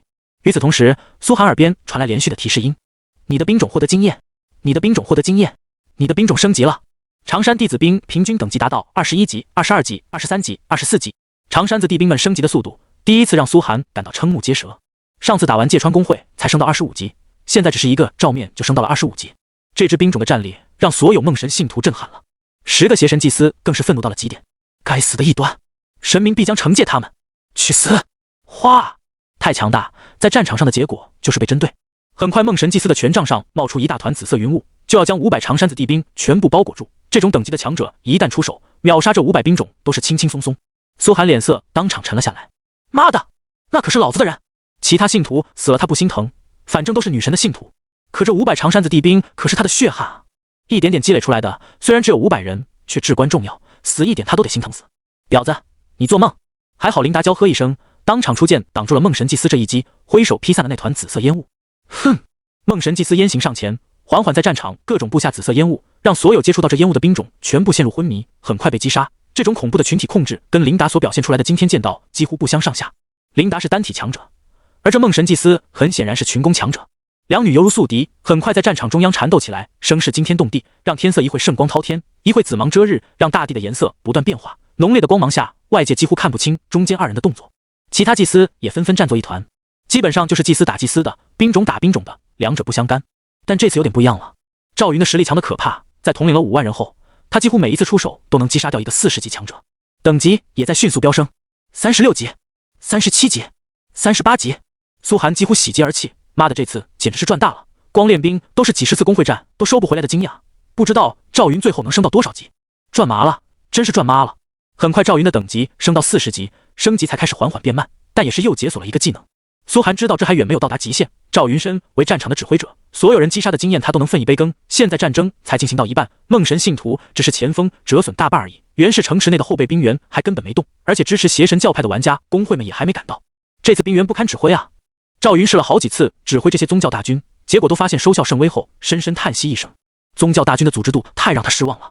其实其他阵营的兵种也是，组织度低是没办法的事情。你让兵种往东，他偏要往西；要他往北，他偏要往南。因为神域中的兵种 NPC 几乎每一个都是活生生的人，组织度自然不可能有那么高。兵种组织度最高的就是大夏阵营兵种和扶桑阵营兵种，东亚人的严谨程度远远不是其他文明可比的。赵云平时指挥惯了长山子地兵这种兵种，一下来指挥一盘散沙的宗教大军，有些不习惯。而且由于太混乱，他不好指挥，所有许多兵种都脱离了他的指挥，不仅吃不到他的加持，也吃不到苏寒的职业加持，这才让战斗僵持起来。不过很快赵云找到了解决办法，因为他又解锁了一个技能——金枪阵，星耀级将领技能。简介：历史名将赵云得专属技能阵法类。效果：释放技能后，所有兵种自行组成55人制阵法金枪阵，这5人中枪锋伤害正 30%， 枪身防御正 15%， 攻击正 15%， 枪柄防御正 30%， 枪扼免控正 10%， 枪音回血正 10%， 持续时间30分钟，时间到后兵种自行溃散，冷却时间1天。注：100个小型金枪阵可组成大金枪阵，效果正 10%；100个大金枪阵可以组成一个完整金枪阵，效果正 10%。这个技能苏寒看完直呼牛逼。金枪阵，历史上赵云实际演示过的阵法，直接大败魏军，相传是赵云自己领悟出来的，只是后来失传了，没想到在神域中竟然被还原。从效果来看，金枪阵是一种很均衡的阵法，5个人组成枪形的一字长蛇阵，每个人都会被加持上不同效果。而这个技能牛逼就牛逼在，不管你是啥垃圾兵种，只要在赵云手上都能激发这个阵法效果。人越多，这个金枪阵也就越强，最小单位是5人一组，达到100组后产生质变，也就是500人，5万人后再次产生质变。赵云大手一挥，金枪阵成型。呼，一股从天而降的力量，仿佛有神柱一般从他身上赫然穿透，直接达到每个兵种的身上。原本如无头苍蝇般乱撞的兵种，竟然自己找到了位置，一个个组合起来，变成了一把锐利无比的金枪，横在了所有人面前。这是什么？为什么会拥有这种情况？怎么回事？这不是宗教战争吗？正在缠斗中的邪神祭司和正神祭司们都看懵了，大呼起来，完全搞不懂这是什么操作。如果他们在大夏阵营待过，也就知道这是阵法。而对面袁氏工会的玩家们此时整个人都斯巴达了。这阵法技能，将领技能中最难得的阵法技能。我的天哪，才40级就有阵法技能，他这将领到底是什么？一把犹如悬挂在大地上的金枪，细看的话是由无数细小金枪阵组成，枪头直指对面的袁氏城池，直指梦神塔。恰逢此时，外界驰援两方的工会玩家们终于陆陆续续赶到了，他们兴奋的或骑着坐骑，或者用战士的加速术，各种五花八门的技能飞窜，还有法师类的直接空间挪移，八仙过海各显神通。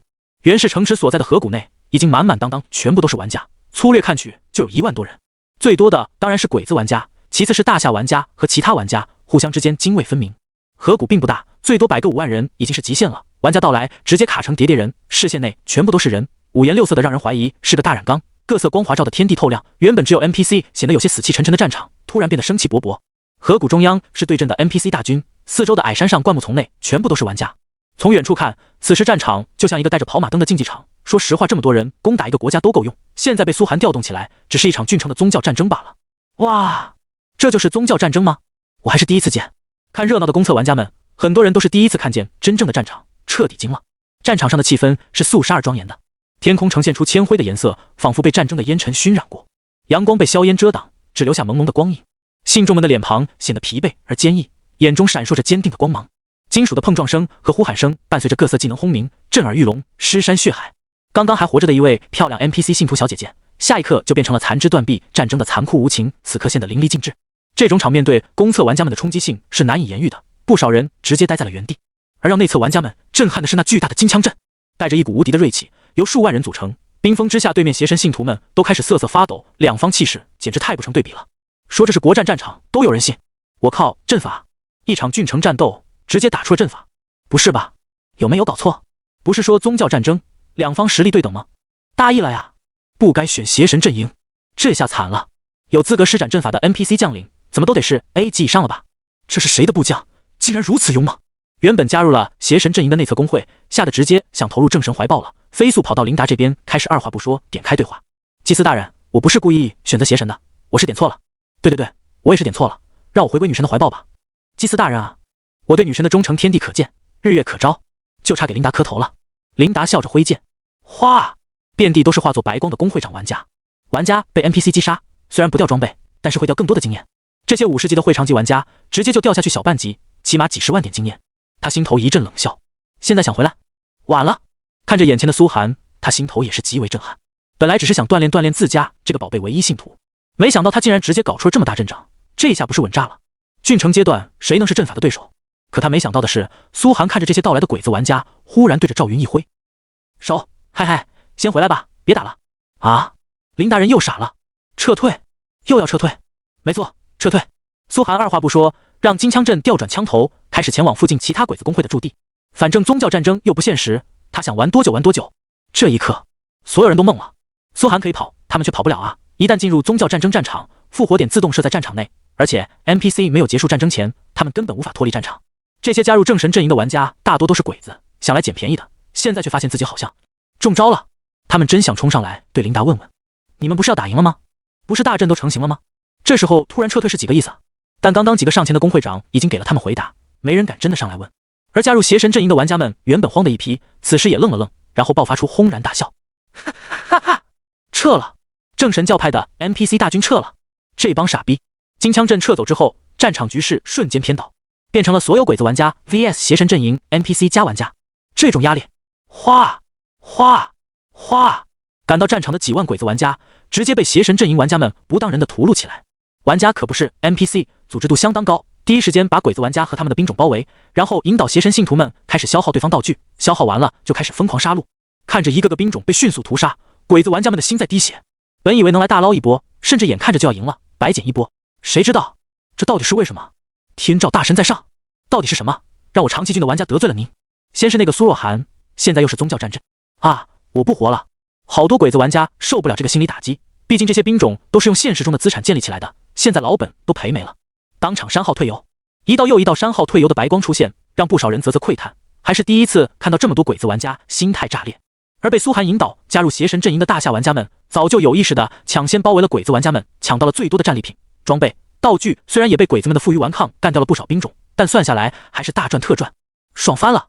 该死，这些大夏人真是太能抢了，我们根本击杀不了鬼子玩家，被他们牢牢围住，同阵营连对他们下手都做不到。可恶！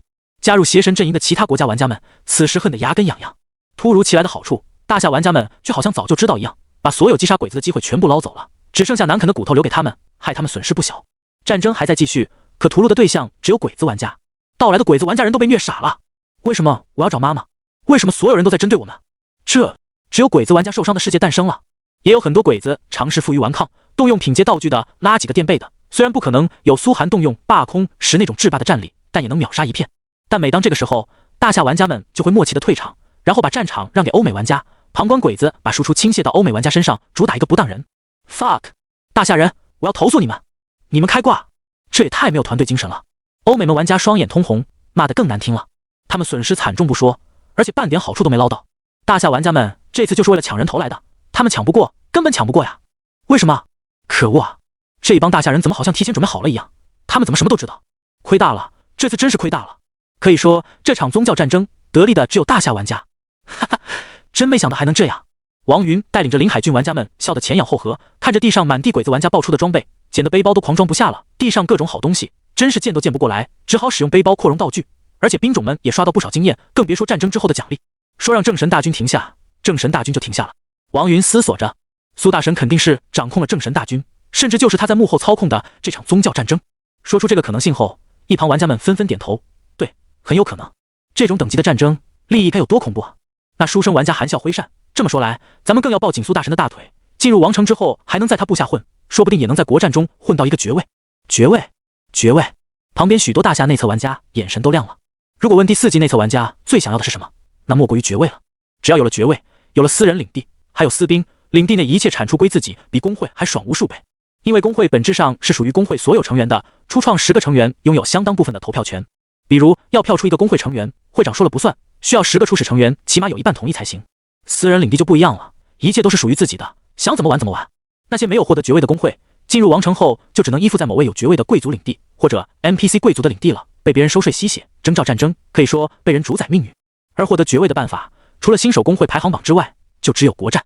想到这里，大夏内侧玩家们忍不住暗自下定决心，培养苏寒。在苏寒身上投入的所有资源都绝对是值得的。好了好了，这都是后话。王云摆了摆手，按住躁动的众人，当下之急是完成苏大神的任务，让鬼子们结结实实被屠杀一波。好，这是我爱干，杀鬼子嘛，责无旁贷。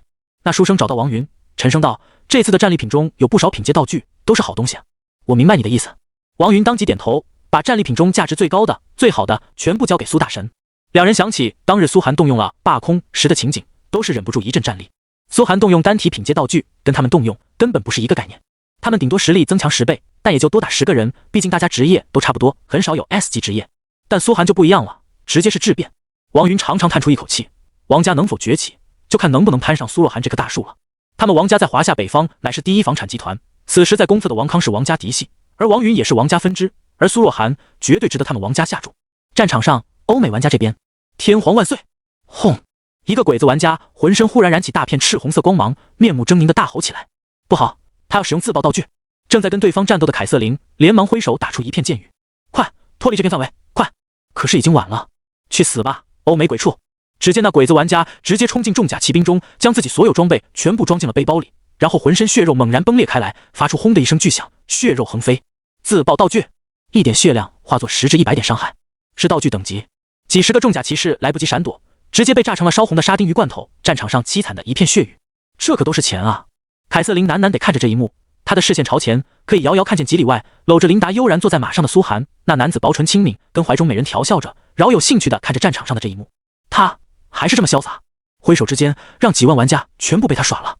他早就明白了，这场宗教大战其实就是苏若寒设的局，他要坑死所有人，所有傻乎乎加入战场的玩家都是他的目标。该死！怎么会这样？为什么会这样？一切都没按照我的计划走。前方马背上，凯瑟琳的叔叔已经抓狂了，抓着自己的金发大声怒吼。他不断挥动着长剑击杀鬼子玩家，可鬼子玩家临死前的斗志还是很强的，几乎让他带来的5000大军损失过半。轰轰轰！看着一个个自爆的鬼子带走自己几十个辛苦积攒的重甲骑兵，中年白人直接一口老血吐了出来，从马背上摔下来，被身旁的成员接住，嘴里还在喃喃着：“怎么会？这不可能！他终日打雁，竟然被雁啄瞎了眼。本以为自己5000重骑足以在战场上一锤定音，没想到竟然葬送在了一心求死的鬼子玩家手上，爆出的东西竟然落到了大夏人手上。埃蒙德现在严重怀疑，这一切都是针对自己的骗局。”天色渐暗，夜临，一轮皎月洒下几抹辉光，照落在血雨泥铸成的战场，好似为一切都镀了层银。杀呀！为了梦神的荣光，撒撒给天皇陛下万岁！大和民族绝不屈服！平坦宽阔的寂静河谷平原被各色技能光华照得透亮，厮杀声怒吼声让夜晚没有半分安宁。邪神信徒们好似汪洋大潮，围攻着中心的一小撮鬼子玩家，而仔细观察就能看到其中小股红色头衔的大夏玩家正在疯狂捡战利品，四处流窜，时不时还把欧美玩家带到危险的地方，承受鬼子们的自杀式攻击，操作骚得不摆了。大夏狗，你们会后悔的啊！这里为啥有几个武士在自爆？靠，又被大夏人骗了！该死的大夏人，真是世上最恶毒、最卑鄙、最下流的流氓！所有欧美玩家都在骂娘，场面蔚为壮观。有些已经被坑得没力气说话了，索性退出战场，站在一旁跳脚痛骂：“大夏人，我要把你们全都杀了，全杀了！”可也只能叫唤2声，同阵营不能互相攻击。已经打了3个小时，鬼子的兵种基本上死光了。王云无视耳边传来的鸟语，观望着战场上，略微颔首。可鬼子们也不傻，都把好装备和道具都放进背包锁起来了，爆不出来了，可咋办？他有些愁眉苦脸。一旁的书生玩家啧啧叹息：“差不多了，该给苏大神发消息了，炸出鬼子们最后一波骨血。”好吧。王云意犹未尽的点头，给苏寒发去消息。原本胜负力分的战争已经变成了焦灼战，兵种死光后，鬼子玩家们却可以一次次复活，直到掉落5级后才会被逐出战场。而鬼子们早已把所有值钱装备和道具全部放进背包锁起来，不让它掉落，然后尽量多击杀几个邪神信徒，刷战争贡献度，这样战争胜利后才会分到更多奖励。因为正神教派一定会赢，不过就算刷奖励，他们这次也亏麻了，只能说挽回点损失。天皇万岁！大和民族万岁！一个个鬼子玩家格高喊口号，疯狂发起自杀式冲锋。血肉模糊的大地上一片白光，他们已经不怕死了，只想多杀几个兵种，积累战争贡献度，挽回损失。藤泽君，你杀了多少兵种？我干掉20个了，17个，战争贡献度0.0009%，只差1点就能到0.001%了。继续加油，绝不能让欧美人和大夏人看我们笑话。鬼子玩家们一边自杀式攻击，一边议论着，他们最擅长的就是送死。当初神风特工队的血脉还在流传，原本50级的鬼子玩家迅速掉到了47级，30级玩家掉到了26级，有很多鬼子直接掉5级被逐出了战场。只是可惜他们这么努力，却不知道这场宗教战争的最终解释权在苏寒手上。唉，看着这些鬼子一次次发起自杀式攻击，把对面的欧美玩家打得苦不堪言，苏寒都有些不忍心了。要是告诉他们自己会在战争结束的最后一刻把他们全都逐出阵营，是不是残忍了点？啧，苏寒叹息地搂着琳达亲了一口，旋即接到王云的消息，就对下方挥了挥手：赵云，命大军返回战场。终于要返回战场了吗？一旁的韩金龙和刘谋二人已经饥渴难耐了，本以为会厮杀一场，结果根本没有动手的余地，所有一切全都被苏寒安排好了。在下方还有李青梅和陈书恒的人马，俩人都处在持续震撼之中。这场宗教战争怎么好像在听苏寒的指挥？这是什么级别的能耐？二人听苏寒的指令加入正神教派后，到现在还只是在等着，一场战斗都没经历过。末将接令。赵云当即手中长枪一挥，军令从手下500长山子地兵传出，直到全部金枪大阵。大阵头变尾，尾变头，调转方向，朝着邪神阵营加快速度冲锋而去，让鬼子玩家们挡了这么久，休养生息的差不多了，个个龙精虎猛，势不可挡。哗！鬼子玩家们只感受到一股劲风从背后传来，茫然间回头看去，只看见那浩大的金枪冲锋而来。回来了，4、5万凶猛的正神信徒回来了。看着那熟悉的金枪，鬼子们忽然鼻头一酸，忍不住洒下几行清泪。阿多萨，终于回来了呀！我们的苦日子总算是到头了。女神啊，您怎么才回来？我们等得好苦。喜极而泣，大概就是现在鬼子们的心态了，纷纷对着女神的方向磕头感谢。终于不用独自战斗了，总算是乌云拨开见明月了，事情终于回到正确的方向了。所有会长纷纷发布公告，快穿好装备，准备战斗，一定要把所有损失从战场上捞回来。是。鬼子玩家们纷纷把锁住的装备从背包掏了出来。既然正神大军回来，那就说明他们发挥的时刻终于到了。这时候自然是什么强就用什么，最大限度刷战绩。我靠，终于回来了吗？这正神大军到底怎么想的？邪神阵营这边的欧美玩家也是摸不着头脑，故意让鬼子玩家送死就算了，现在为啥突然回来了？不过这也意味着战争难度加倍，这下大夏人不敢再搞小动作了吧？除非他们想输掉这场战争。哼！可他们朝一旁看去，却发现原本捡东西的大夏玩家们纷纷聚集到了鬼子玩家们附近，然后饶有兴趣的翘首以盼，仿佛在等待着什么，还卷走了大批邪神信徒。这是在干嘛？欧美玩家们心中闪过一阵疑惑，但还是跟着邪神信徒们冲锋。对面的鬼子玩家们也是充满了信心，只要大阵一到，我们就能跟着正神大军捡便宜了。哈哈，这帮大夏人竟然还敢上来等着，等死吗？然而，就在金枪大阵眼看就要撞上邪神大军的前一刻，咔！战场上清晰地响起了咔的一声，随后所有人只看见金枪大阵稳稳当当地停在了战场边缘，丝毫没有进入，只是不断在边缘摩擦。但邪神大军可就不是了。哗！愣神的鬼子玩家们再次被轰然淹没，地上爆出了一大堆他们的老本装备、道具，五光十色。而一旁等待已久的大夏玩家们迅速化作小股上前，将这些装备和道具全部捡起，风卷残云，好像提前演练过的一般。复活点内，所有鬼子玩家们懵了。邪神大军内，欧美玩家们傻了。这些蠢货，我早就告诉他们，没那么简单。埃德蒙在一旁脸色阴沉的暗骂。本来斗志昂扬的凯瑟琳，此时待在原地，愣愣看着远处的苏寒。他是魔鬼吗？看着眼前死死停在战场边缘前1米的金枪大阵，就差1米，就差1米他就能进去，可是他就是没进去。这能忍住？这他妈真的能忍住？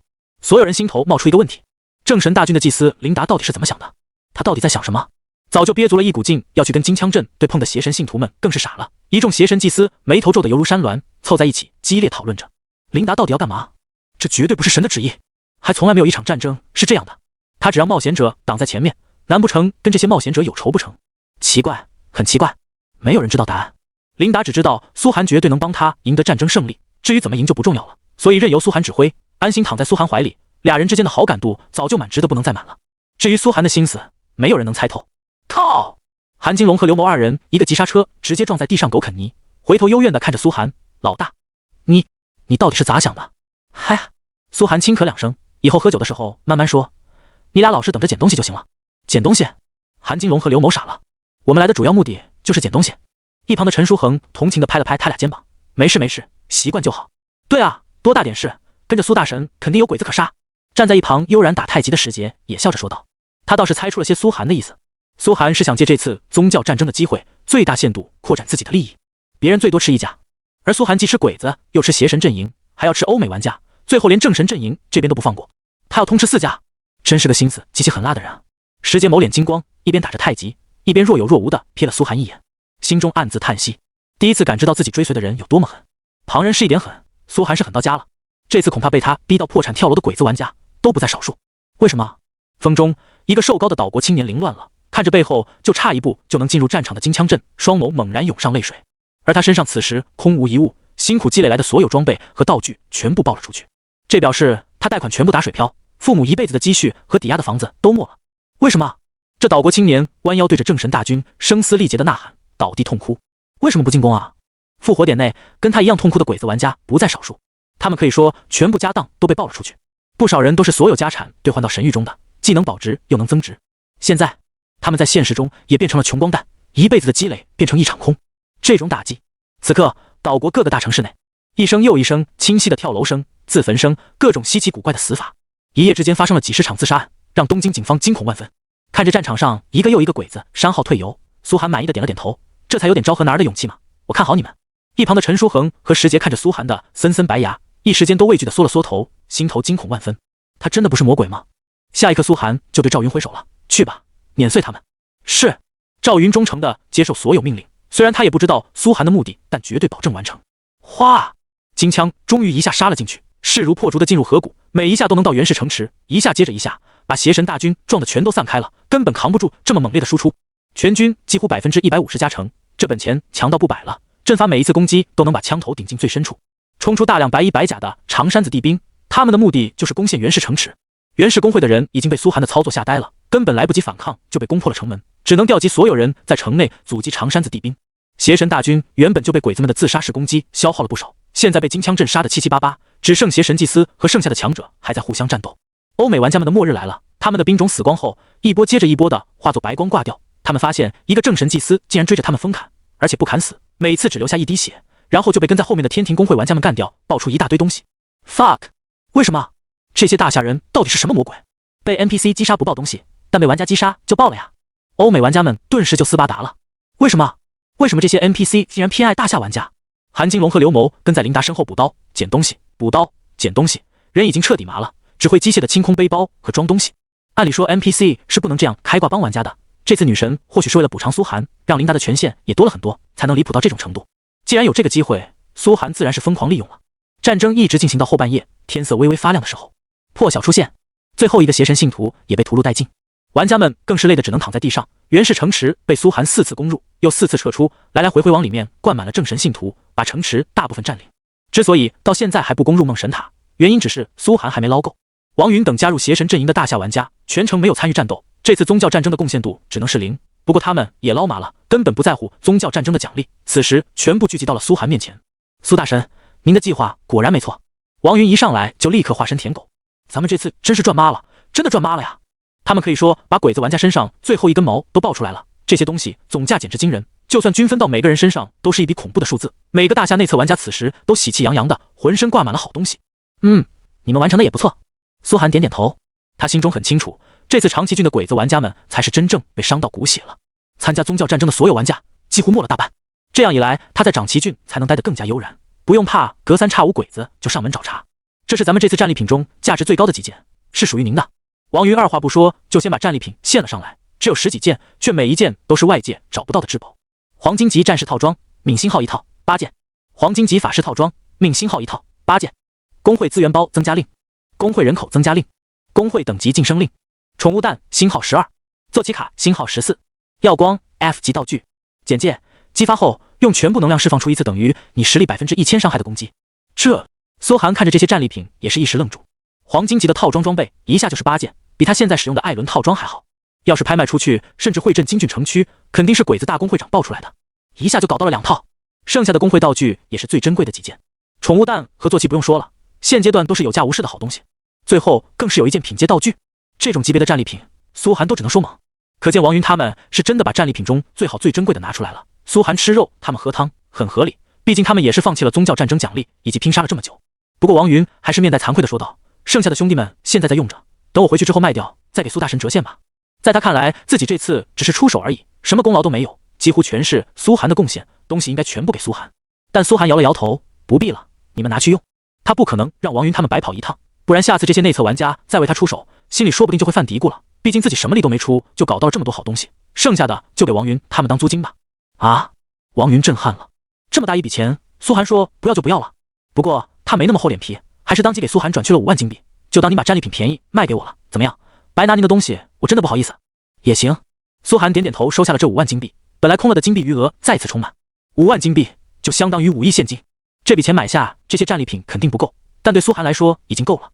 王云等人欠他的人情已经越来越多了，后面国战战场的时候，自己的盟友也会越来越多。紧接着，战场上最后搏杀的祭司们也停了下来，看着己方被屠戮一空的信徒，邪神祭司们叹息一声，转身化作紫芒消失在梦神塔。他们肯定不会跟信徒共存亡，神明打架遭殃的永远是凡人，只差摧毁掉梦神塔，这场宗教战争就可以说彻底结束。苏寒乘坐在鲲鹏身上，身旁众多大军云集，一起涌入了袁氏城池中。袁之胜颤抖着来到苏寒面前，苏大神，鄙人把城池献给您，能否？献给我有屁用，又不能扩充我的工会领地。苏寒不屑地冷笑一声，挥手让琳达击杀了他。别忘了，他还对袁氏工会发起了工会战，现在袁氏工会的兵种已经死光，他等于直接赢得这场工会战。耳边迅速传来提示音，袁氏工会兵种全部战死，核心领地被攻陷。恭喜你获得本次工会战胜利，月8级挑战胜利，奖励经验星号800点。恭喜您晋升为5级工会，恭喜您晋升为6级工会，一下让天庭工会直接飙升2级。苏寒点开工会界面，此时工会界面已经变成天庭，等级 LV6 111600，评价大村，注工会评价为聚落、村、镇、城、郡、省、公国、王国、帝国。会长苏若涵。其他职务无。成员上限1370， NPC 人口上限4871000，奴隶人口1000。功能建筑议事大厅1级，训练场1级，兵营1级，伐木场1级，采石场1级，稻田1级，专属建筑长城在建中。公共资金50133金币。资源分2017。兵种423长山子弟兵，平均35级。将领赵云43级。功能 NPC 铁匠石奴隶，木匠石奴隶，建筑师石奴隶，药剂师石奴隶。大夏专属建筑长城在建中。大夏专属建筑兵马俑未建立。大夏专属建筑大运河未建立。大夏专属建筑社稷坛未建立。大夏专属建筑太庙未建立。大夏专属建筑皇帝陵未建立。特殊奖励建筑耀武门。效果：每场工会战胜利后，兵种从此建筑内回归，将获得全属性加1奖励。看完后，苏寒心头大爽。工会升到6级之后，人口上限飙升到1000，还附带1000奴隶。这次战胜袁氏工会还能有1000奴隶，加起来他的人口足足达到3000。按照1/3的出兵比例，他能出兵足足1000。这种实力对一个公测工会来说，已经是霸主级别的了。而且看着长山子弟兵们这一战之后活下来了400多个，只战死区几十个人，但等级却齐齐飙升到了35级。要知道，苏寒自己现在都还没升到35级，赵云更是冲到恐怖的43级，只差2级就能再开启一个名将技能。现在还没开启公测工会战，一旦开启之后，苏寒都不敢想自己会如何碾压那些公测工会。他迅速点开了公测工会排行榜，第1名天庭工会，6级大夏阵营；第2名天堂工会，4级欧美阵营；第3名，果不其然，还是第1。苏寒心中仰天长啸，天庭工会不仅还是第1，而且把第2名那个欧美的天堂工会甩开了2级的差距，说明他绝对是最强新手工会，很有可能获得最后的新手工会排行榜第1名，直接得到建国任务。啧，苏寒心头美滋滋，开始招来赵云和众多兵种，准备在袁氏城池中大肆劫掠一波，又是一笔新的收获。就在这时，琳达却缓缓走到了他面前，道：是时候进入梦神塔了。看着前方那座地标性的巨塔，苏寒略微颔首。好，他可没忘，女神之所以发起这场大战，根本目的是摧毁梦神塔，而能摧毁掉这座塔的，只有他和他手下兵种。不能的事就忘了女神的帮助，该干的还是得干。哗哗哗！赵云迅速带兵冲入梦神塔附近，而苏寒则从后面缓缓靠近这座巨塔。塔身呈现绝对的蓝紫色调，犹如梦幻般随时流转，一看就知道肯定是等级极高的建筑。特殊建筑、宗教建筑和专属建筑是最高等级的3种建筑。苏寒目前已经获得了一个神域奖励的特殊建筑，长城正在建立，现在看见的应该就是唯一没见过的宗教建筑了。思索着，苏寒对赵云一挥手，动手吧。是。赵云二话没说，直接动手长枪撒出万道。枪芒43级的基础属性配上赵云的实力，发挥出的战力不亚于一个3转玩家。百鸟朝凤枪，轰！枪芒犹如万点繁星，直接击落在塔身上，犹如群星坠野。梦神塔遭受如此一击，正常玩家应该会被打出几万点伤害，可梦神塔只是略微摇晃，然后上面冒出一个1的字样，连苏寒的核污染效果也只挂了1秒，就直接消失了，仿佛这塔具有神性，不可侵犯。才掉一点血，苏寒皱起了眉头，这种情况他还是第一次遇到。看了看旁边的琳达，琳达耸肩，没办法，神性建筑就是这样。而他们这些祭司也不能出手，因为只有苏寒发起的工会战才能真正灭掉这座塔，只能靠苏寒自己了。好吧，苏寒心中叹息，这也太牛逼了，打一下只掉一点血，这些神性建筑要是能建立在工会领地里，那岂不是固若金汤？自己直接在城内疯狂对外核污染，无敌了。他是真想得到女神垂青，让工会改信永生教派了。所有人全部发动进攻，他当即命令在场所有兵种动手。下一刻，所有长山子地兵出手，每人攻击都打出一点血，这建筑就算有几十万点血量，也不过是1-2个小时的功夫罢了。哗哗哗，数不尽的枪芒落在梦神塔上，外界众多玩家看得心神震撼，他们也是第一次看见一座宗教建筑被摧毁。凡人在撼动神的威严，梦神塔开始飞快掉血，不一会就掉了1/10。对一座建筑来说，这已经算超级牛逼了。可就在这时，梦神塔忽然爆发出一阵强烈波动，轰！水蓝色的波纹从塔身向外蔓延，将周边的长山子地兵震得浑身摇晃，血量骤降。唰！10多个血量低的长山子地兵直接挂掉了。操！苏寒顿时怒了，每个长山子地兵可都是自己的本钱啊！琳达也骤然凝眉，沉声道：“怎么回事？到现在了还妄想翻盘吗？之前从来没发生过这种事，有古怪！妈的，老子就不信拆不了你这破塔！”苏寒已经上头了，猛然一拍身下的鲲鹏，鲲鹏迅速升起，对着梦神塔就撞了过去。苏寒手中法杖犹如连珠般朝梦神塔击打，同时释放核污染和酸雨。哗！天地同悲，大地颤动，他一人就打出了犹如天灾般的恐怖场面，顷刻间塑造出末日。一个人的速度竟然不比长山子地兵们慢多少，这让周边围观的所有人都心中震撼起来。苏若寒已经很久没有单人了，但他的实力一直在持续增长啊！那一刻，所有人都想起了苏若寒的恐怖。所有人全部后撤！苏寒立在苍穹之中，独对神塔，犹如挑战神明。我一个人来拆了它！轰轰轰！梦神塔在苏寒的输出下血量开始骤降，虽然只能挂1秒核污染，那苏寒如今哪怕只有1秒核污染，也是1600点真伤，跟其他人根本不是一个量级的。塔身开始摇晃，塔基开始震颤，天色忽然间电闪雷鸣，雷雨交加，仿佛神明震怒。梦神是真的怒了，这么一个凡人，竟敢3番4次挑衅自己的威严。本来如果苏寒愿意付出一些兵种死掉的代价，他也不想一直跟苏寒过不去，梦神塔拆了就拆了。没想到苏寒竟然亲自出手挑战他，本来就情绪极度不稳定的梦神，这下彻底炸裂了。嗖！梦神塔中猛然冒出了一道极度迅捷的光芒，连琳达都来不及阻拦，直接将苏寒裹挟进入其中，连人带鲲鹏收进了梦神塔内。顿时世界一片寂静，安静还是安静？所有人愣愣看着这一幕，苏若寒被梦神塔收进去了，琳达更是直接痛骂起来：“你就不怕被剥夺神位？”更诡异的是，永生女神竟然一直没有出手，眼睁睁看着苏寒消失。寂寥的战场上，秋风拂过，城池之中，高塔伫立，所有人亲眼看见那道制造末日的恐怖身影被梦神塔收了进去。这表示神向凡人出手了。欧美玩家们忍不住喃喃自语 ：“Oh fuck！” 这大夏玩家们眼神震撼的半晌说不出话来，只有一个人默默吐出了句：“他真是敢草天啊！”一句简单的话，表达了大夏人朴素的极致震撼。连神都被苏寒触怒了，甚至直接出手灭掉他，这已经不能用狂妄来形容，只能说变态。报应，真是报应！苏若寒死定了！全场鬼子玩家们欣喜的疯狂大吼。如果说有谁想看到苏寒死，只有他们。好啊，太好了！欲使其灭亡，必先使其疯狂。没想到苏若寒竟然狂妄到挑衅神明，好死！要知道被神明盯上，可不止挂一次这么简单，说不定会把他给删号。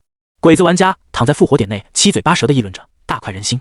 连战争失败的痛苦都被冲散了几分，可想而知，他们对苏寒恨到了何等程度。而其他玩家则只有震撼。神明就是神域这个游戏里食物链的顶端，相当于游戏主脑和 GM 管理员，说删你号就删你号。还从来没听过哪个内测玩家敢惹怒神明的，只要稍微惹怒神明，玩家就有可能被直接删号。而苏寒不仅触怒了神明，还对神明直接出手，这已经牛逼到了超乎想象的地步。神明愤怒了，王云颤抖着说道，神色紧张地看向一旁的书生，这种概率有多大？神一直高深莫测、波澜不惊的书生，也第一次被震撼的半天说不出话来。第二季内测玩家也没几个能接触到神明这个层面的。苏若寒他两人对视一眼，同时看到了对方眼中的惊恐。这场宗教战争被苏若寒主宰，已经足够恐怖了。现在苏寒甚至直接参与到了神与神之间的斗争，而他只是个公测玩家，这已经不能说牛逼了，只能说恐怖。老大，韩金龙和刘某二人眼里只有担忧，这把苏寒是真玩大了呀！神明是有对玩家删号权的。喂，爷爷，我这边有个突发情况，苏若寒触怒了神明，被神明抓走了。对，没错，就是神明。您看家族第3季内测玩家有没有能帮忙的？一旁李青梅已经火速开始联系家族，焦急的想办法救苏寒。而跟他通话的老者已经被震撼的半晌沉默了，再三确认：神明，乖孙女，你确定是神明？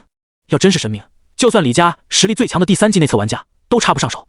苏若寒，只是个公测玩家啊？这怎么可能啊？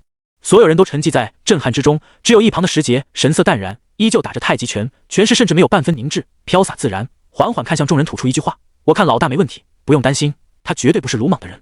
众人听他这么笃定，都有些诧异，思索片刻，却还是忍不住震撼。毕竟神明这个层面的存在，谁都不知道会干出什么事。我觉得小石说的有道理。还是一直沉默的李康开了口，众人心里才有底，纷纷把目光投了过来。虽然只有40多岁，不知何时李康两鬓已经斑白，让人莫名觉得心安。只听他淡定道：咱们该干什么干什么，不能苏寒不在就乱了阵脚。随后看向天庭公会玩家，你们先去把袁氏城池里的东西搜刮好，你们去挑选合适的 NPC 做奴隶。又看向陈书恒等人，最后对王云等人道：你们防着点外界那些欧美人和鬼子玩家，万一他们要反扑，直接发动正神大军围剿他们。好，众人齐齐点头，对李康的安排表示很合理，各自开始行动，只留下核心的一部分人在梦神塔周边等候着苏寒。苏寒不在，在场够资格指挥众人的也只有李康了。他不仅是苏寒的恩师，还是在场唯一一位 S 级玩家。女神给出的启示竟然是无所谓。梦神塔下的高台上，琳达担忧的不断咬紧嘴唇，一双暗金色的美眸中只有惊异。只有他知道，被一位神明炉走失多危险的事，冒险者被删除还是小事，怕的是有可能连灵魂都收不回来。而他第一时间祈求女神，女神给出的回应竟然是无所谓。这个无所谓有可能是指苏寒没有危险，说明梦神已经不可能再直接对苏寒出手了，这次顶多也就是吓一吓他。还有可能就是女神放弃苏寒了。琳达觉得这个可能性过小，现在还是只能等苏寒出来才能知道答案。你千万不能出事啊，你可是我能否回到女神身边的最大机会。琳达双手合十，紧张地祈求着。痛痛痛！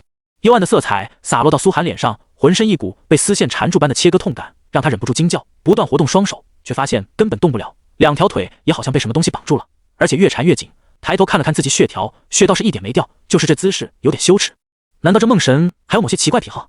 发现自己被缠的跟粽子一样，苏寒忍不住心中吐槽。他睁开眼，眼前是一片幽暗色彩的教堂，各色光华在墙壁上流转，犹如梦境。他低下头，发现鲲鹏不知何时已经回到了他体内，冷笑道：小子，这下知道厉害了吧？那些规则连我都不敢挑衅，你小子毛都没长齐，竟然敢直接动手！老子上面有人！苏寒傲然道：女神就是他最大的底气，女神怎么可能抛掉自己这么有价值的冒险者信徒，而且还是唯一的？3亿公测玩家里就自己一个有资格加入至高教派，女神不保自己保谁？呵呵，看你小子这嚣张样，我心里就不爽。鲲鹏愤愤一句，索性不说话了。苏寒被吊在半空中，四肢发麻，寻思这么一直被吊着也不是办法，指尖轻轻擦出一点核污染，没想到这丝线竟然直接被烧得干干净净，砰一下让他掉落在地，摔得骨骼生疼。妈的！苏寒心头暗骂梦神这婊子太过分了，玩特殊癖好竟然不是安全词，让自己硬摔啊！一边起身，缓缓朝着大厅内部走去。梦境般的回廊越走越长，好像看不到尽头。苏寒觉得不能再这样浪费时间，索性站在原地大吼：有意思吗？敢把老子骗进来，不敢站出来跟我说话？面前依旧没有回答。苏寒觉得自己肯定是没资格面见神明的，神明真身要是出现，估计自己看一眼就得当场爆炸。不过前方依稀出现了一道窈窕倩影，迈着轻慢的步伐缓缓朝自己走来。这不是那个梦神祭司吗？苏寒心头暗道，没有丝毫畏惧的直接迎了上去。两人越走越近，直到碰面，梦神祭司才缓缓停了下来，发出银铃般好听的笑声，话语却阴寒刺骨：你触怒了我主，他将让你的灵魂永世沉沦在这片空旷梦境，永无解脱。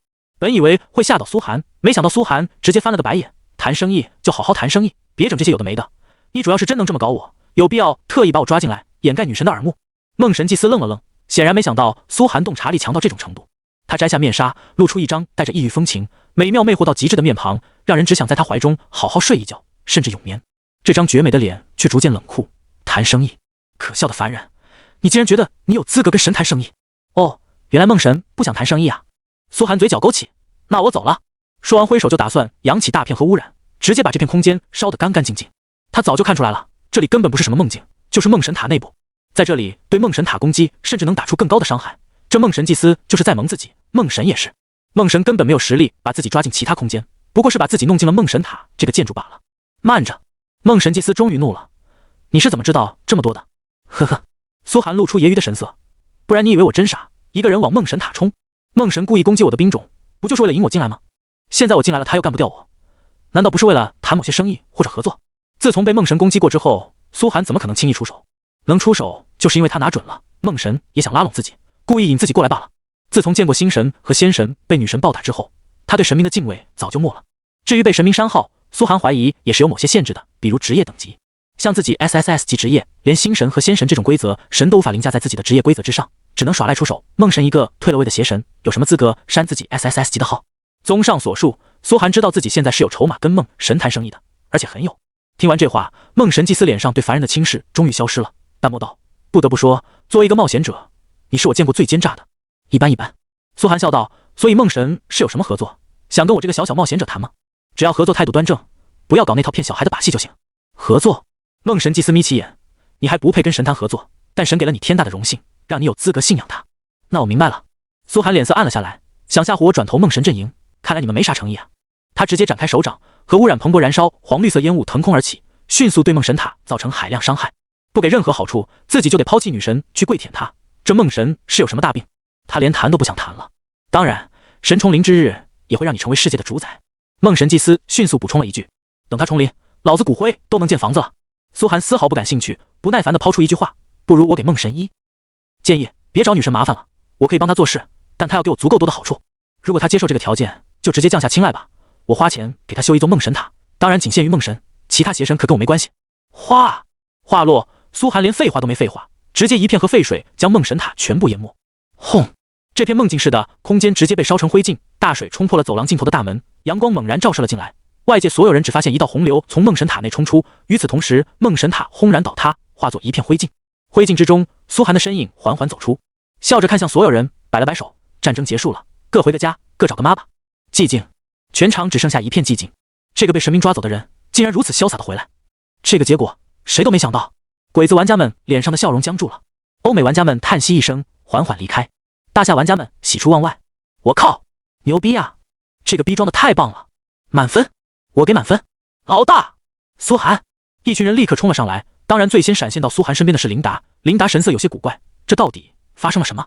以他的智商，还猜不透这之中发生了什么。苏寒淡然地把事情经过跟琳达说了一遍，丝毫没有掩饰自己跟梦神探的生意。琳达没有愤怒，反而咯咯咯笑得花枝乱颤。“你是说梦神被你骂了一顿？厉害！要是我可没有这个胆量。”“女神不反对我跟梦神合作吧？”苏寒紧接着说道。“目前来看，女神并不反对。”琳达点点头说道：“只要你还是教派的信徒，没有加入其他教派就行。至于你跟不跟邪神合作，女神自有衡量，那是冒险者自己的事，我们教派并没有那么独裁。”“明白了。”苏寒一早就知道这也是女神默许的，毕竟冒险者的自由度相当高。与此同时，他耳边也传来了提示音：“你获得了梦神的青睐，可在公会修建梦神塔。”听到这提示音，苏寒勾起嘴角，看来梦神还是屈服了吗？自己所展现出来的将领、兵种、实力，让他抵不住诱惑，要利用自己。俗话说，不怕被利用，就怕你没用。苏寒显然就是最有用的那种冒险者，梦神宁愿丢点面子，也要跟苏寒打上关系。而从苏寒的角度来看，简直赚大了。公会才6级，就有第一个神青睐，接下来不用想就知道，永生女神早晚会给自己青睐。到时候公会里就是2大神明加持，比许多贵族领地还屌。可修建的宗教建筑梦神塔，梦神塔修建后，全公会成员可获得宗教加持，且所有 NPC 生活幸福度加100，NPC 成长度正100%。修建条件3万金币、1000资源，特殊材料魂梦爪、冤魂滩土、白沙泥。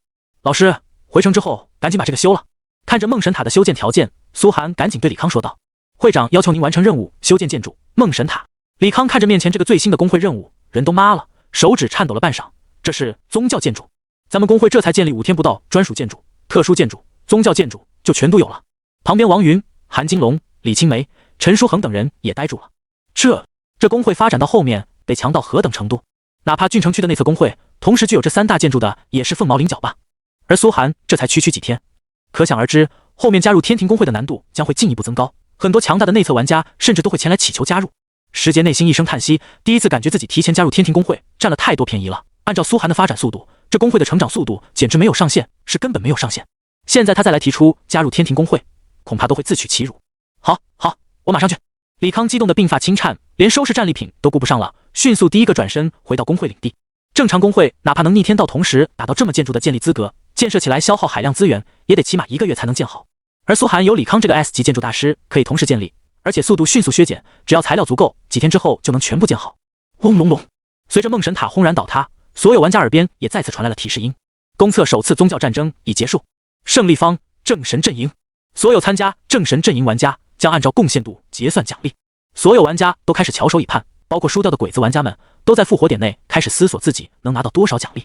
宗教战争的奖励之丰厚，不亚于一场 BOSS 战，他们就算没打赢，起码也能拿到点安慰奖。就在这时，苏寒在结算奖励时，顺便跟琳达说了说，对了，把阵营清算一些人出去，然后拉一些人进来。琳达当然迅速点头。然后邪神阵营那边，苏寒直接对倒塌的梦神塔大吼了一句：“喂，出来，有事找你。”嗖，那梦神祭司二话不说，嗖地出现在苏寒面前。现在苏寒可是梦神教派的关键人物，梦神麾下的第一个冒险者信徒。顺便提一句，我叫微然，不叫魏。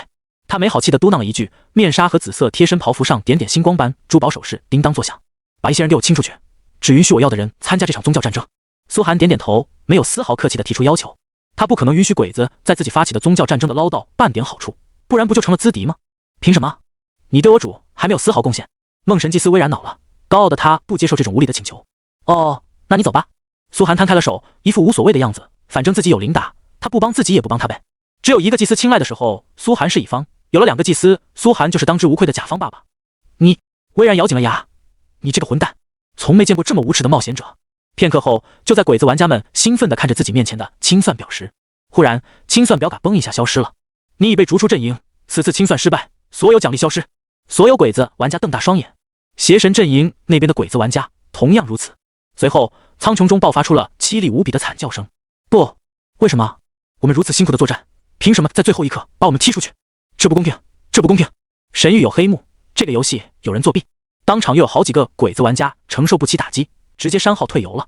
而欧美玩家那边同样炸了 ，fuck， 出故障了，神域绝对是出故障了，我要投诉！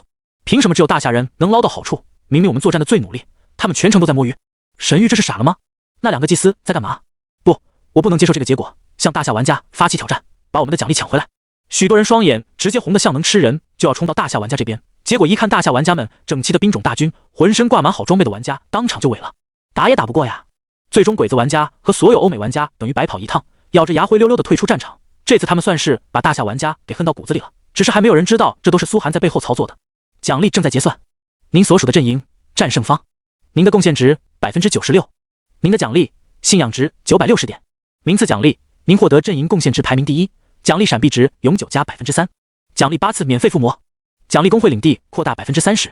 苏寒耳边传来提示音，他长叹一声，这次最丰厚的奖励又落到了自己身上。正神阵营这边自己的贡献度达到了 96%， 意思几乎所有贡献值落到了自己一个玩家身上，光信仰值就是960点，而且还有闪避加成、免费附魔奖励、工会领地扩大。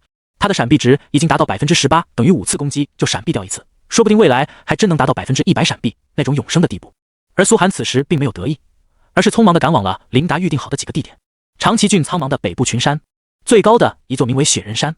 所谓雪人并非真的是雪构成的，只是一种类似大猩猩的野人怪物，身高10米，等级30级，被附近的 NPC 村民称之为雪人罢了。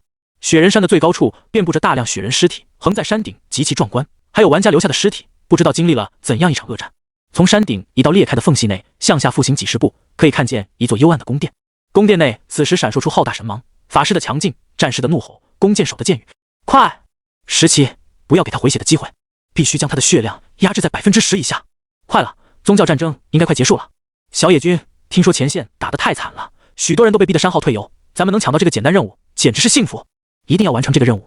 一群鬼子玩家们一边压制着山内的巨大雪人王，一边兴奋地讨论着。马上战争结束，他们就能结算奖励了。嗖，天空中鲲鹏飘过，洒下一道淡然的身影，落在山头，静静朝里看了一看，发现这10多个鬼子玩家都是35级以上，最强的36级，都很老实的把 BOSS 血量压制在 10% 以下，然后等着自己到来。啧，不愧是匠人精神。苏寒点头赞叹，虽然他现在只有28级，下面玩家无不是高出他7、8级的，但他才是猎人的一方。苏寒并没有派出赵云等人，工会 NPC 来杀 BOSS 是没奖励的， BOSS 还得自己来杀。哗！苏寒直接一道核污水灌了进去，将下面的雪人宫殿堵得满满当当，里面很快冒出了鬼子玩家凄厉的惨叫声。我靠，这是什么？核污水？这是核污水！那个苏若涵来了！救命啊！我已经没血了。苏若涵怎么知道咱们在这里的？哗！很快这10个玩家全部化作白光，然后在雪人宫殿内的复活点复活了，地上爆出了一地的装备。苏寒的核试验瞬间完成了3、4个，耳边连续传来提示音：你的核试验完成了，获得知识点。你的核试验完成了，获得知识点。八嘎！这苏若涵欺人太甚，兄弟冲出去干掉他！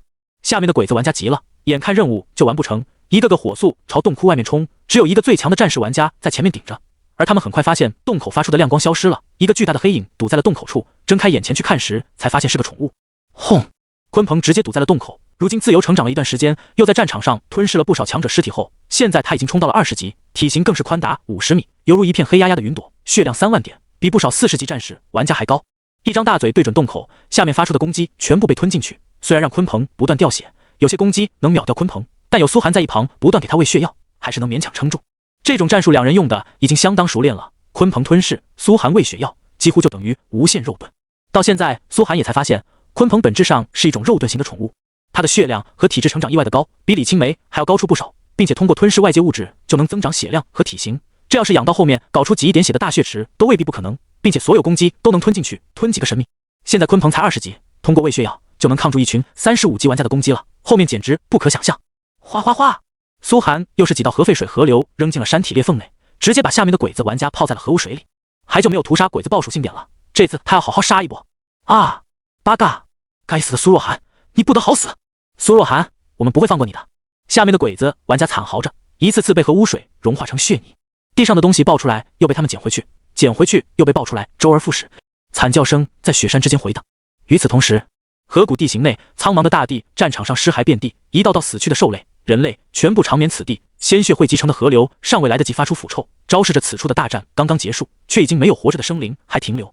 原始公会的鬼子玩家缩在城池内舔舐伤口，宗教大军全部解散，天庭公会玩家美滋滋押送着奴隶返回湖心岛，其他公会玩家也各自返回。刚结束的战场犹如一片鬼域，只有一个和服小姑娘系着忍者样式的衣服，朱红色的外袍，可爱的在尸骸之间蹦蹦跳跳，手持一道琥珀色的瓶子，不断有冤魂掉入这瓶子内。主人交代的，所有灵魂都要收集起来。走了走了，给我走了！千岁离子一边哼着家乡小调，一边勾起一道道灵魂装入瓶子。自从有了他以后，苏寒一切杂事和简单任务全部交给他，效率不知道提高了多少倍。附属 NPC 相当于贴身仆人，哪怕公会内的 NPC 都没有这种效果，起码不能帮苏寒买东西，不能帮苏寒做任务。要知道获得附属 NPC 的难度不是一般的高，别看公会内 NPC 很多，但想真正获得一个附属 NPC， 起码要跑几百个任务才有可能。就在这时，嗖！战场上的大地内突然窜出了一道黑影。谁？千岁离子顿时小脸紧绷，怒目圆睁。可面前出现的东西还是把他吓得脸色煞白。那黑影是白色老虎身体，嘴巴却犹如龙头，钢鞭般的尾巴生长着倒刺，背后生着一双血红色的羽翼，而那原本白色的毛发已经被数不清的污血干枯后染成黑色，结成大片血毡，散发出阵阵令人作呕的血腥味。嗷！一声不似人声的嘶吼，千岁离子被那黑影扑倒在地。他拔出肋插反抗，现在他已经升到了30级，并且在苏寒的帮助下二转完毕，实力并不弱。嗖！刀光如闪，那黑影肩膀处出现一抹伤痕，滴滴鲜血飘洒，他却根本没有丝毫痛觉，伤口迅速愈合，猛然上前一口，狠狠撕咬在千岁离子喉咙处，咔咔的喉管被撕扯了出来。秒杀！在他面前，千岁离子的实力不值一提。很快，撕咬血肉的汩汩声响起，鲜血顺着泥土流淌成一条蜿蜒的小溪。千岁离子瞳孔放大，四肢弹动了半天，不再动弹了。灵魂瓶子也掉落在地，其中大片灵魂流淌出来，同样被那黑影吞进了嘴里。主人！临死前他颤抖着，却露出了笑容。追随他的这段时间，或许是自己此生最快乐的时光了吧。可惜不能陪着主人了。吃掉千岁离子后，那已经不能称之为人的黑影发出满意的嘶嘶声，继续活跃在战场，大口大口吞噬着地上的尸体，各项属性和实力不断飙升。苏寒，想不到我会在这里。黑影发出嗡隆隆的愉悦低吼。吃掉千岁离子让他很开心，实则战争开始时他就在地下潜藏着，没有人发现他。可他也一直找不到机会接近苏寒，只能在战争结束后才出来。现在整片战场的尸体和灵魂都归他了。此时他还不知道吃掉了苏寒的附属 NPC 要付出怎样的代价。而就在这时，谁？穷奇猛然回头，发出咯吱的凶厉嘶吼声，一个方向缓缓出现一道黑影。那边，一个红发少年陶醉地嗅着战场上的血腥味，战场上不断有红色气流涌入他的身体。灾难，战争，真是最让人沉迷的灾难。在他身后，一直未曾露面的安倍缓缓走来，面色冷峻地看向穷奇。两者都没有想到会在此地相遇，并且都打着同样的目的。哦！穷奇血红色眸子瞬间冷冽起来，上前就要大口吃掉二人。身着和服的安倍猛然从腰间拔出一柄长刀，发白的发丝落下，长刀犹如一道月光，跟穷奇的尖牙撞到了一起。吭！穷奇被撞飞了好几十米，就算他实力飙升的再快，也不能现在就挑战一个50级3转内测玩家。死！跌落在地的穷奇嘶吼喘着粗气，怒视二人，不断磨着嘴里的尖牙。你就是那个吃人的穷奇吗？红发少年却饶有兴趣地看着穷奇，兴冲冲地冲上前对他伸出手，很高兴见到你，我叫荒木信。穷奇喉咙处的骨节活动了半晌，才吐出一个人声。滚！那荒木信惊讶万分，随后大为失落。你太没有礼貌了。一旁的安倍还以为终于可以见到荒木信出手，便站在原地不动，没想到荒木信只是对他失望地摇了摇头。我们走吧。这家伙完全是一头野兽。荒木这小子还是不愿意暴露实力吗？安倍咬牙。他却不愿意就这样放琼奇离开，喊道：“琼奇，你吃掉了苏若涵的附属 NPC， 必然成为他的敌人，不如跟我们合作，只有干掉苏若涵，才能还长崎郡一个安宁。”嘶嘶，琼奇咧开嘴笑了，干掉苏若涵，自己还需要他来说服吗？他看见荒木信已经走远，似乎对跟自己合作的意思并不大。这红发小子倒是很有趣，秦昊心中想着。半晌之后，他化作人形，缓缓走到安倍面前，看见他那双由于吃人过多已经变成纯红色的瞳孔，饶是安倍也吓得连连后退几步。你到底是什么东西？我是琼奇。秦昊冷笑着，你说要跟我合作干掉苏若涵，凭什么？你们长崎郡已经被他彻底毁掉了，就凭你身后那个小子吗？荒木是 S 级职业。安倍定了定心神，淡然地说道，虽然我不知道他的实力到底有多强，但我知道荒木一旦展现，将会让世界震撼。荒木信就是安倍此时最大的底牌。虽然荒木一直没有动过手，平时杀怪升级都需要人带，看起来像个废人，而且疯疯癫癫的，只会四处搜集战争和灾难，谁也不知道他收集到目的是什么。但安倍敢肯定，如果说长崎郡还有谁是能秒杀苏若涵的公测玩家，那就只有荒木信。至于眼前的琼奇，但今天还是第一次见到，只让安倍觉得恐怖。神域怎么会有这么诡异的玩家？可这小子似乎不怎么受你控制啊。秦昊阴冷地笑着，对荒木的背影努了努嘴。安倍笑了，看着荒木的背影道，这个你不用担心，荒木的父母、妹妹，所有家人都在我们手上，我是指现实中，由不得他不为我服务。他也清楚我的耐心是有限度的。原来如此。秦昊若有所思，眯了眯双眼。你想怎么战胜苏若涵？如果你们动用人马，他背后也有大夏强者，单凭个人实力，他就是不可战胜的。我从来没指望过那些废物，他们早晚会被苏若涵一个个碾死。安倍语气阴冷地说道，我一直在准备对附近大夏郡城的最终一战。郡城赛末战是最残酷的赛制，输掉后工会必定解散。无论苏若涵在前面表现的有多好，只要赛末战让他输掉一次，天庭工会就完蛋了，他的所有兵种积累的财富都将烟消云散，而他也将被赶出长崎郡。一步慢不慢，失去了工会，他在国战时期也发挥不了多大作用了。安倍淡然地说出自己的计划。尤西，长崎郡总算有个明白人了。听完安倍的话，秦昊忍不住赞叹，那我们就达成协议了。安倍眉角一动，他已经看出来琼奇的实力远远超过了公测玩家，甚至能跟三转玩家有一战之力。这么恐怖的单体战斗能力绝对不亚于苏若涵，如果有这么强的公测玩家相助，自己的计划必定能更加悠然。好，秦昊没有异议，能吃掉苏涵也是他最渴望的事。哗，他重新化作了插翅虎式的琼奇，大口大口吞噬战场上的尸体，等级和属性开始飙升。这实力飙升的速度，哪怕安倍看了都暗自震撼，太强了，吃人就能变强，从没听过神域还有这么开挂的职业。可安倍很快皱起眉，如果不想跟苏若涵撞上的话，劝你还是赶紧走。走！琼奇冷笑着咆哮一声，他知道自己吃掉了千岁离子，苏涵很快就会到来，说不定我能连他一起吃了呢。安倍默然，转身离去。此地将有一场旷世大战，琼奇 vs 苏若涵。此时雪人山山顶缝隙内堆满了鬼子玩家留下的尸体，宫殿内躺着一尊身高50米的恐怖巨型野人，额角一抹金色毫毛，被核污染腐蚀的浑身狰狞血迹。地上爆出一个巨大金色 BOSS 宝箱，还有20多个属性点以及一本 A 级职业证书。因为非法取缔这个技能，被苏涵亲自击杀的玩家有概率爆出职业证书，只是概率很小，之前一直没有爆出来过，这次终于爆出来了一本。老子没去找你，你竟然找死到这种程度！苏涵却没心情看这些战利品，只因提示栏出现的一行小字：你的附属 NPC 千岁离子已被击杀，击杀者玩家琼奇。他嘴角勾起一抹冷笑，脸色阴沉到了极点。敢杀自己的附属 NPC 50级的鬼子三转玩家都没这么大胆，因为这不亚于跟自己结下生死大仇，不死不休。这个琼奇真是找死。但对此苏涵也早有备案，毕竟千岁离子在外面活动肯定被杀的风险，他丝毫没有意外的直接联系了琳达。千岁离子被杀了，帮我复活一下。复活？各大神殿的主要功能其实就是复活 NPC 展现神迹，只是玩家要使用这种功能必须跟神殿的好感度非常高才行，以苏涵跟琳达的关系自然没什么问题。200信仰值，琳达没有迟疑的直接报价。这种普通玩家需要跑几百个任务才有概率复活的功能，对苏涵来说只要交点信仰值就行了。多久能复活好？3天后。好。苏涵点点头，让千岁离子进入了复活状态后，他当即冲上高空，冷眸瞥向战场方向。琼奇，老子倒要仔细数数你这畜生有多少根骨头。地上所有属性点随着苏涵飞离自动融入他的身体，总共杀了这些鬼子玩家200多次，苏涵的罪恶值再次达到巅峰，全属性瞬间上涨5点。地上爆满的装备和道具也被他捡起来直接扔进仓库。这种几百万上千万的小钱已经不被他看在眼里了，不过是工会造几个建筑的钱罢了。至于那巨大的金色 BOSS 宝箱也被苏涵收入背包，他现在没心情开宝箱，只是从鬼子玩家的战利品中挑出了几件道具。追杀令，简介：锁定一个玩家30天，对方处在你周边5公里范围内时自动提醒，并且每击杀对方一次增加1%对其伤害。罪恶卷轴，简介：使用后按照玩家红名次数增加死亡后的惩罚。罪恶卷轴这个道具之前苏涵就体验过，这次非得把这个琼奇最后一根毛爆出来才行。紧接着他将身上装备全部脱下来，换上王云给的那套黄金法师套装。虽然之前的艾伦套装很好，但收集不了全套的话，始终不能跟黄金套装相比。苏寒看了看这黄金套装的属性，虽然这套装没有神隐级属性，但却有隐藏属性，凑整套装后有一个神隐级特效。风晨曦套装，黄金级法师类套装。套装包括晨曦法靴、晨曦符文甲、晨曦法杖、晨曦头盔、晨曦项链、晨曦十字架、晨曦戒指、晨曦护符。简介：晨曦学会的专属装备，这个研究光学原理的法师教派，处处闪耀着光与暗的色彩，凑成套装可获得神隐级效果。吸灰。品质：黄金级，耐久度5万，施法距离加500米，魔法攻击加1000。隐藏属性：移动速度加10%，套装效果8%。1. 移动速度加10%。2. 移动速度加10%，已激活。3. 移动速度加10%，已激活。4. 移动速度加10%，已激活。5. 移动速度加10%，已激活。6. 移动速度加10%，已激活。7. 移动速度加10%，已激活。8. 移动速度加10%，已激活。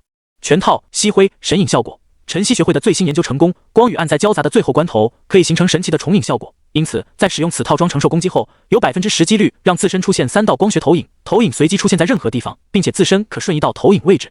附带技能：1. 破灭法杖，单体攻击类技能，300%法伤。2. 隐士盔甲，单体防护类技能，10%概率抵挡一次攻击。3. 清明头盔，单体回蓝技能，瞬间恢复3000法力。4. 彤云靴子，群体飞行技能，可使3个人同时升空。5. 光灼饰品，群体破防类技能，使目标防御降低10秒。6. 光寻饰品，单体搜索类技能，可固定某个目标不丢失。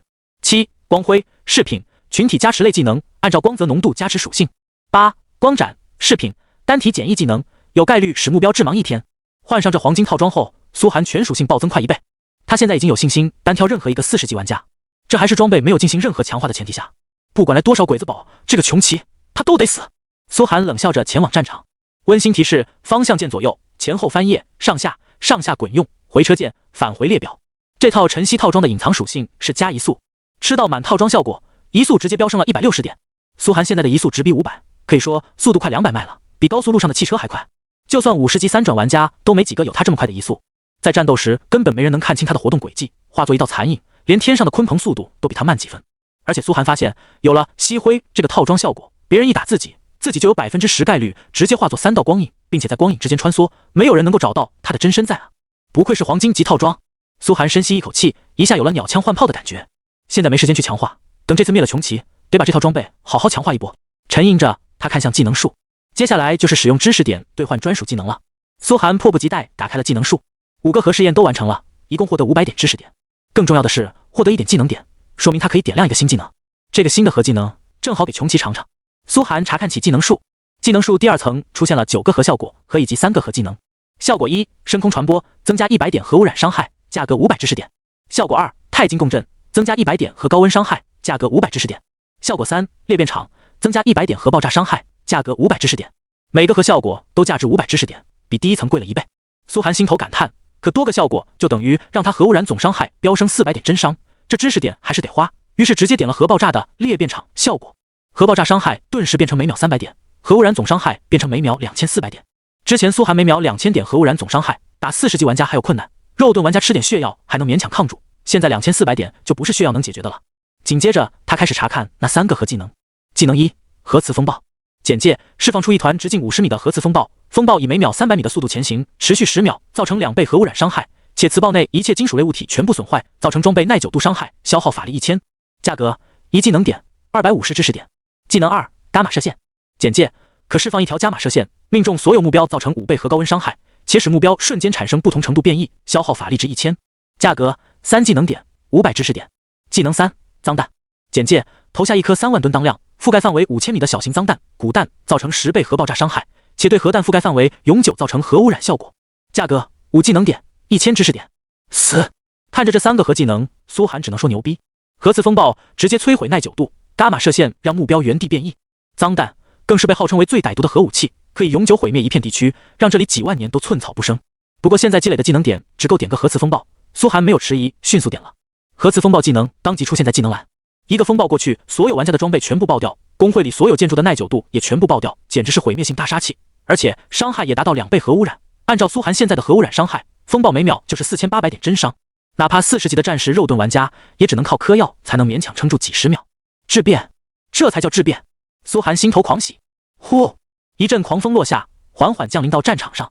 苏寒隐隐看见前方出现一道漆黑肮脏的影子，眼前弹出一行数据：穷奇，红名，等级35级，职业花。苏寒没有半句废话，直接就是一连串猛烈核污水赫然降临到穷奇身上，将战场大地全部污染浸透，所有尸体全部焚烧起来。旋即就是净空道具、罪恶卷轴、追杀令等等一大堆道具扔下去，轰轰轰！穷奇浑身猛烈燃烧起来，疼得他咆哮一声，血量锐减。可他回血速度不知为何高的吓人，竟然能勉强撑住。熟悉的痛苦也让穷奇大声嘶吼起来：“痛快，痛快啊！”哈哈哈！他血红色的眸子猛然望向苏寒，阴冷的笑着：“苏寒，终于又见面了。”苏寒皱起了眉，这穷奇是怎么知道自己身份的？下一刻，他看到穷奇露出了狰狞的人形真容，神色顿时了然了起来。秦昊，苏寒冷笑着，忽然明白了，这个早就被自己虐杀之后抛之脑后的汉奸二鬼子，竟然化身穷奇，再次出现在神域，怪不得上来就杀了自己的 NPC， 原来是跟自己有大仇啊！你一点都不怕吗？不想知道我是怎么变得这么强的？秦昊语气阴冷地问道。他等了这么久，就想让苏寒恐惧，只有看到苏寒的惧，才能洗刷他心中全家被害死的愤怒。我有个啥好怕的？苏寒乐了，不就是宫崎财团给了你资源，让你重新建了个号吗？你这个号好像有点诡异，才让你变成这种人不人鬼不鬼的样子。之前我能杀你100次，现在还是能杀你100次。苏寒揶揄笑着，面色没有半点动摇，话语嘲弄到了极点。垃圾就是垃圾，该待在垃圾桶里。苏寒这副自信到极点的模样，让秦昊双眸瞬间变得血红，语气阴沉的犹如来自鬼域。不知道你还能嚣张多久？So， 他猛然跃上高空，速度竟然不比苏寒慢多少。苏寒发现他身上穿的也是黄金级装备，而且是某种成长型的，这倒是勾起了苏寒的兴趣。这个穷奇极度神秘，不知道能爆出什么来。啪！不可能的，宫崎财团给秦昊再多资源，也不过是送给自己罢了。因为秦昊这个人的问题根本不在于强弱，而在于他蠢，以为够强了就来挑衅自己，也不想想现在挑衅自己能获得啥好处，又不是啥关键时刻能给自己造成巨大麻烦，而且万一失败了还要承受新一轮的打击，这不是典型的没事找事吗？见到是秦昊，苏寒的神色反而轻松起来。如果是那个荒木信，他倒是会有些担忧。苏寒一直知道此人是安倍的杀手锏，只可惜到现在没有碰面过，因为荒木信藏得太深了，让人摸不准他到底有什么底牌。如同你当初让我身败名裂一样，我也要在众目睽睽之下让你死。秦昊咬紧了牙，下一刻就在公屏发了通告。瞬间，公屏炸裂了。什么？穷奇挑战苏若涵？终于有这一战了，我就知道，苏大神灭了穷奇这个畜生。妈的，在野外杀了我几十次，除了欺负小号还会干什么？不可轻敌啊！苏大神，这个穷奇每次吃人就会增长实力，甚至还会吸取别人的职业特性。现在他的各种效果和属性已经高到难以想象的程度了。穷奇真是个变态，远不如咱们苏大神好，只杀鬼子。快去围观，这应该是我们这个区的最强公测玩家战了吧？没错，其他大区不清楚，但苏大神应该是最强的。希望苏大神能灭了穷奇。场面顿时热闹万分，一切关于苏寒的消息总是能迅速引起所有玩家的关注。不一会，战场周边就围满了人，不少大夏高阶玩家和鬼子高阶玩家也到来。鬼子自然是想趁机捡苏寒的便宜，大夏强者们是为了保护苏寒。原本寂静的战场刹那热闹万分起来。苏寒看着秦昊的操作，一阵无语。真的这么久过去了，此人实力大进，可智商是一点没有长进啊！还不知道胜败呢，就开直播，谁给他的自信？刷！苏寒的速度仍然是要超过穷奇许多，穷奇的攻速极快，冲上来就能对苏寒造成几十次攻击。可问题苏寒现在闪避超高，而且还有吸灰效果，打着打着就变成一道光影散开，让穷奇怒得瞪大双眼，10次有4、5次都被苏寒躲掉。但苏寒也发现这穷奇真的强得可怕，免伤达到了 30%， 暴击率达到了 30%， 闪避率 10%。虽然等级只有35级，可他的基础属性不亚于任何40级玩家。而且他这个号注册应该10天都不到就变强到了这种程度，跟苏寒自己全力刷级的速度差不多了，让苏寒心头更加好奇，宫崎财团到底给了秦昊什么，让他变强得这么快？难道真是给了一件神级道具？苏寒有点不敢信，鬼子会为秦昊投入这么多，同时也让他心头狂喜起来。要真是一件神级道具，吭！穷奇的獠牙直接卡在了苏寒脖子上，却被苏寒一个装备技能给弹飞了几百米。核污染在他身上不断燃烧，已经将穷奇毛都快烧秃了。不知为何这东西的回血强得可怕，再加上血药，几乎就能抵消核污染的伤害。外界也是发出一阵阵惊呼：天呐，苏大神的伤害竟然被挡住了！这穷奇的实力果真可怕，可他的速度还是不如苏大神，说不定会被苏大神给风筝死。看吧，这场战斗有意思了。哈哈，苏寒，你一定会死在我手中的，你的伤害对我已经没有效果了。穷奇猖狂的大笑，在他眼里，苏寒必死无疑。苏寒不就是仗着核污染的高伤害吗？而自己专门找回血高的肉盾玩家吃了几百个肉盾玩家后，得到的回血已经高达每秒1500点，比 BOSS 的回血还高。这种等级的回血，再加上血药，苏若涵的核污染伤害被自己抗住了。只要能抗住他的核污染伤害，凭他一个法师的脆皮程度，自己轻易就能杀他。咔咔咔，他一口又一口的朝苏寒咬去，次次都让苏寒十分惊险。现在的情况显然是苏寒没办法还击，他的魔法伤害显然很难对穷奇打出高伤害，只能凭借超高闪避和吸灰不断闪躲，接受死亡吧。穷奇怒吼着，只觉得自己这么久吃人的痛苦都没有白受，终于可以让苏寒知道自己的实力有多强了，再要把苏寒给自己的痛苦一点点还给他。嗖嗖嗖，苏寒一连给穷奇打上了一连串的魔法攻击，可这家伙抗性也高得吓人，魔法攻击除了能打出几百点伤害外，几乎施加不了任何效果。咔！穷奇的大嘴一刻不停地追着苏寒猛咬，眼看就要触碰到苏寒的前一刻，苏寒缓缓吐出4字：幻物丛生。唰！瞬间进入异度空间，再次躲掉了这一击，气得穷奇当场暴怒的大吼：苏寒，是男人就给我滚出来！你一直在逃，有意思吗？嗨嗨！苏寒无语，自己一个法师打架还不允许自己风筝吗？这他妈是什么道理？不过他没有开言反驳，只是通过幻物丛生出现在了500米外的一处河谷内。这河谷很小，两旁的山脉却很高，所有人都不知道苏寒为什么闪避到这里，这不是活动范围更小，更容易被战士突脸击杀了吗？果然，下一个秦昊就嗖的直接飞入了河谷，对着苏寒的脸就是几爪子。苏寒化作光影在河谷内四处流窜，将秦昊带进了河谷深处。秦昊略带迟疑，还是跟了进去。他不知道苏寒有什么计谋，但击杀苏寒的诱惑还是让他按耐不住。啧，战斗中，苏寒心头叹息，好久没有遇到这么开挂的玩家了。这穷奇的开挂程度比自己稍差一点吧，可就宫崎财团这次确实是下了血本。那就，所有人只看到苏寒缓缓飞进河谷之后，而穷奇也鼓动双翼飞了上来，一双血红的眸子怒视着苏寒。现在你往哪逃？我要在所有人面前一口口把你血肉吃干。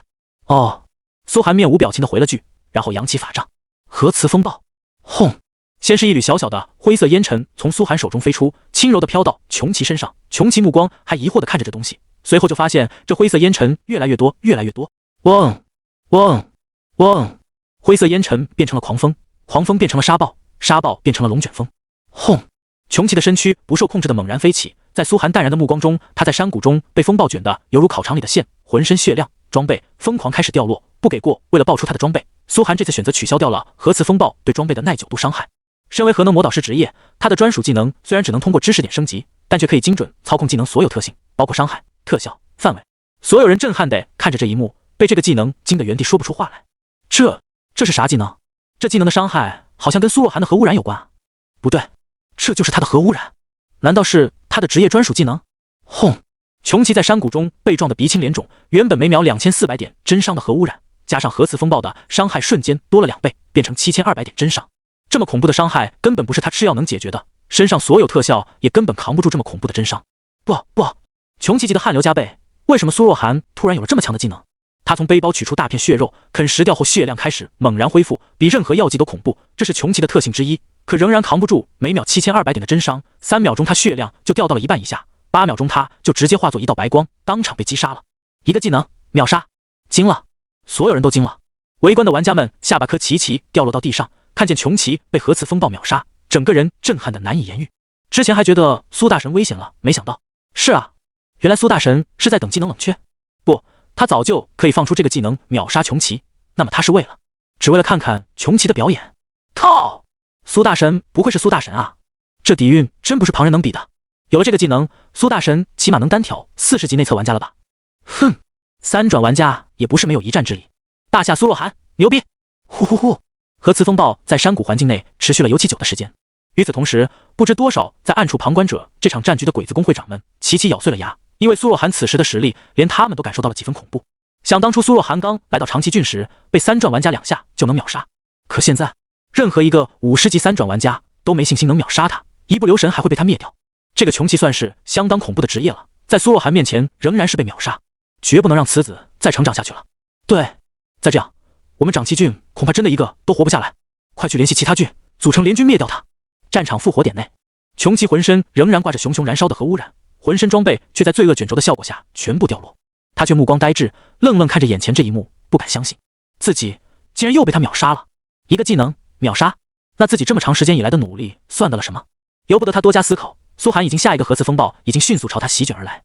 穷奇很清楚地发现自己现在不可能是苏寒的对手，就算他再忙，这时候也知道该跑了，不然结局就是被苏寒堵在复活点杀到0级。嗖！穷奇立即使用了一个品阶逃脱道具，身形闪现不见。唰！苏寒的身影紧随其后，看着穷奇逃遁的空空如也，饶有兴趣的点了点头，不错嘛，这次稍微学聪明点了。不过苏寒也没想继续追杀，想从茫茫人海中捞到他的踪迹太难了，只有发动势力慢慢找他，找到就过去灭了他。反正自己灭了秦昊全家，他肯定早晚要来找自己的麻烦。希望宫崎财团下次能多给他点好东西。思索着，苏寒捡起了地上穷奇豹的装备，发现也是个套装，特殊穷奇巨装呈长形套装。套装包括穷奇战靴、穷奇甲、穷奇爪牙、穷奇角、穷奇翼、穷奇尾、穷奇纹、穷奇虎符。简介：特殊神级道具穷奇食人蛹携带者，食用人类后自然生成的装备，每吞噬100个同级玩家生成一套，后续吞噬玩家可使装备升级。目前品质黄金级，耐久度5万。特殊属性：吃掉敌人尸体可增强全属性，并且获得敌人1%特殊属性附加在这套装备上。套装效果8%： 1. 35%免伤， 2. 35%免控， 3.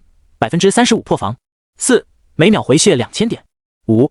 移动速度正46%。哇！看完后，苏寒心头狂喜到了极点。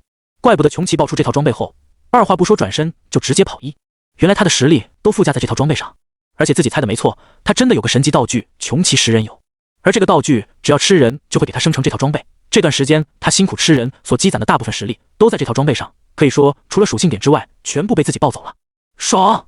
苏寒拿着这套装备，迅速无论给哪个战士用，都能迅速缔造第2个小穷奇。而他想的却是给赵云用，本来就无敌的赵云，配上这么多变态特效，只能说无敌。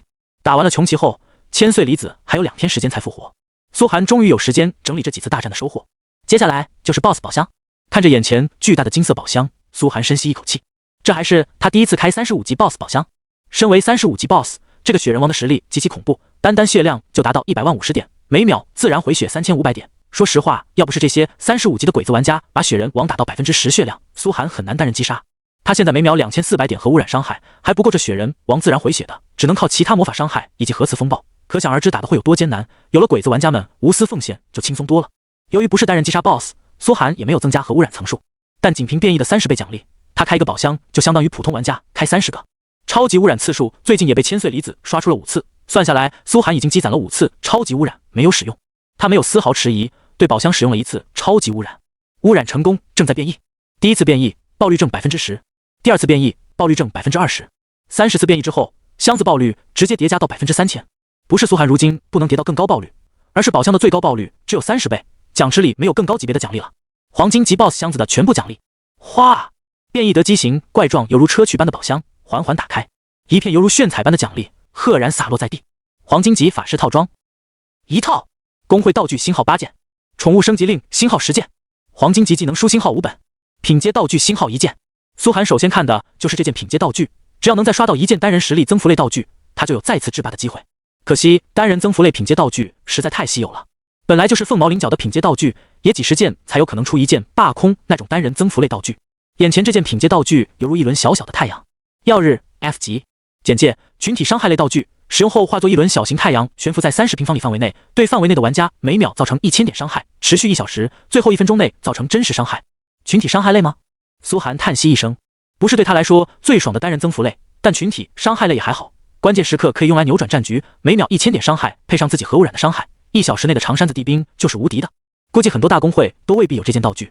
紧接着看了眼那套黄金装备，只有普通属性，苏寒无语的摇摇头，扔进背包，还不如王云给他的晨曦套装。晨曦套装最起码还是隐藏属性，这套只能留着碎成强化之精了。然后是足足10个宠物升级令，一个5000点经验，10个5万点经验，直接塞给鲲鹏，让他从20级飙升到了25级。高兴的鲲鹏直接变身鲲鱼，翱翔苍穹。8件工会的道具：战争发起令星号3，工会战终止令星号3，贡献值奖励令星号2。其中战争发起令和终止令苏寒刚好用光了，恰好补上。最后的贡献值奖励令每块能兑换100点工会贡献值，让苏寒心头狂喜。随即点开了工会界面新增的贡献值界面，工会贡献值排行榜：第1名会长苏若涵0，第2名李康0，第3名林夕0，第4名韩金龙0，第5名。天庭工会刚升到6级，激活贡献值系统，所有人贡献值都还是0。贡献值不仅能在工会商城里买东西，还能直接兑换各种道具。工会贡献值兑换界面：房屋升级令10贡献，兵种增加令10贡献， BOSS 地图100贡献。苏寒使用几个道具后，贡献值飙升到200。剩下5本黄金级技能书，每本能兑换50知识点。忽然想起好久没有看过自己的属性栏了，苏寒点开自己的属性栏查看一遍。姓名苏若涵，2转职业核能魔导师，身份天庭工会会长，等级28244553300000，血量15034，称号1000加装备8945，法力3422，装备加3243，力量60，物攻30，耐力30，敏捷210，移速155加160，攻速105，精神89，魔攻89加810，法力890，体质124，双防124加700，血量1240。装备风晨曦套装、晨曦法靴、晨曦符文甲、晨曦法杖、晨曦头盔、晨曦项链、晨曦十字架、晨曦戒指、晨曦护符。储物空间54200。技能普攻幻化1级，小型暴雨术1级，小型河流术1级，小型噬魂乌贼1级，非法取缔被动幻物丛生1级，核磁风暴1级。初始职业特性：伤害附带核污染效果，核污染持续10分钟，每秒造成核辐射伤害200，核高温伤害100，核爆炸伤害300，可叠加层数上限4。二转职业特效：可获得知识点，点亮专属技能树。以点亮专属效果：散现爆裂、光污染、裂变场。以点亮专属技能：核磁风暴。剩余知识点0，剩余技能点0，超级污染次数4，自由属性点0。宠物鲲鹏神级，等级25级，闪避率20%，称号500分号加神冠500分号加神刺500分号加装备5%，暴击率25%，幸运值10，核污染伤害超过100点，临时幸运值已清空，智慧值0，信仰值960，名望1000，罪恶值200，最高值。羁绊玩家关系：李青梅，契约骑士，称号是王者500血，新手村的大英雄5%闪避，魔女的噩梦500血，叛逆者撕裂者，暴击率正5%，魔界征服者，抗性加100，亵渎者，神明增伤，叛逆者，神明增伤。附属 NPC 千岁离子已战死。物品栏：职业加成卷轴、永久道具、去士气、战争发起令、NPC 招募令、集体传送卷轴、白银级强化之金星号20，黄金级强化之金星号30，笑月宝光、无垠旷野、永久道具、无限制坐骑卷轴、黄金级战士套装、闵星号1套、黄金级法师套装、繁星号1套、工会资源包增加令、工会人口增加令、工会等级晋升令、耀光 F 级道具、耀日 F 级、雷神降临卷轴、工会迁徙卷轴。金币余额53746。哇！看着背包里这么多好东西，苏寒心头一阵舒服，手上这套穷奇巨装他倒是没有放进背包，而是原地召唤来了赵云，二话不说塞到他怀里，穿上看看咋样。是，主公。赵云自然是当即听令，换上这套穷奇巨装，狰狞的穷奇虎头，雪白的毛发覆盖住了赵云全身，犹如为他穿上一身皮毛大氅，白马银枪雪球，显得更加潇洒几分。先不说战力，就这外形加上赵云的顶级容貌，就瞬间引起了外界女玩家的一阵疯狂呼喊。哇，好帅！这 NPC 也太帅了吧！问问苏大神能不能借我一碗，我出1万金币，帅炸了呀！还是咱们大夏 NPC 好看。苏寒脑门划过几道黑线，满脸无语。这帮子有钱的女玩家真变态 ，NPC 都不放过。不过这在神域中也是常态。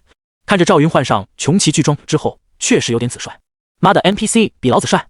苏寒心头暗自吐槽，随后查看起赵云的属性。此刻附加上穷奇那眼望去数不到边的特殊效果后，赵云已经真正做到了无敌。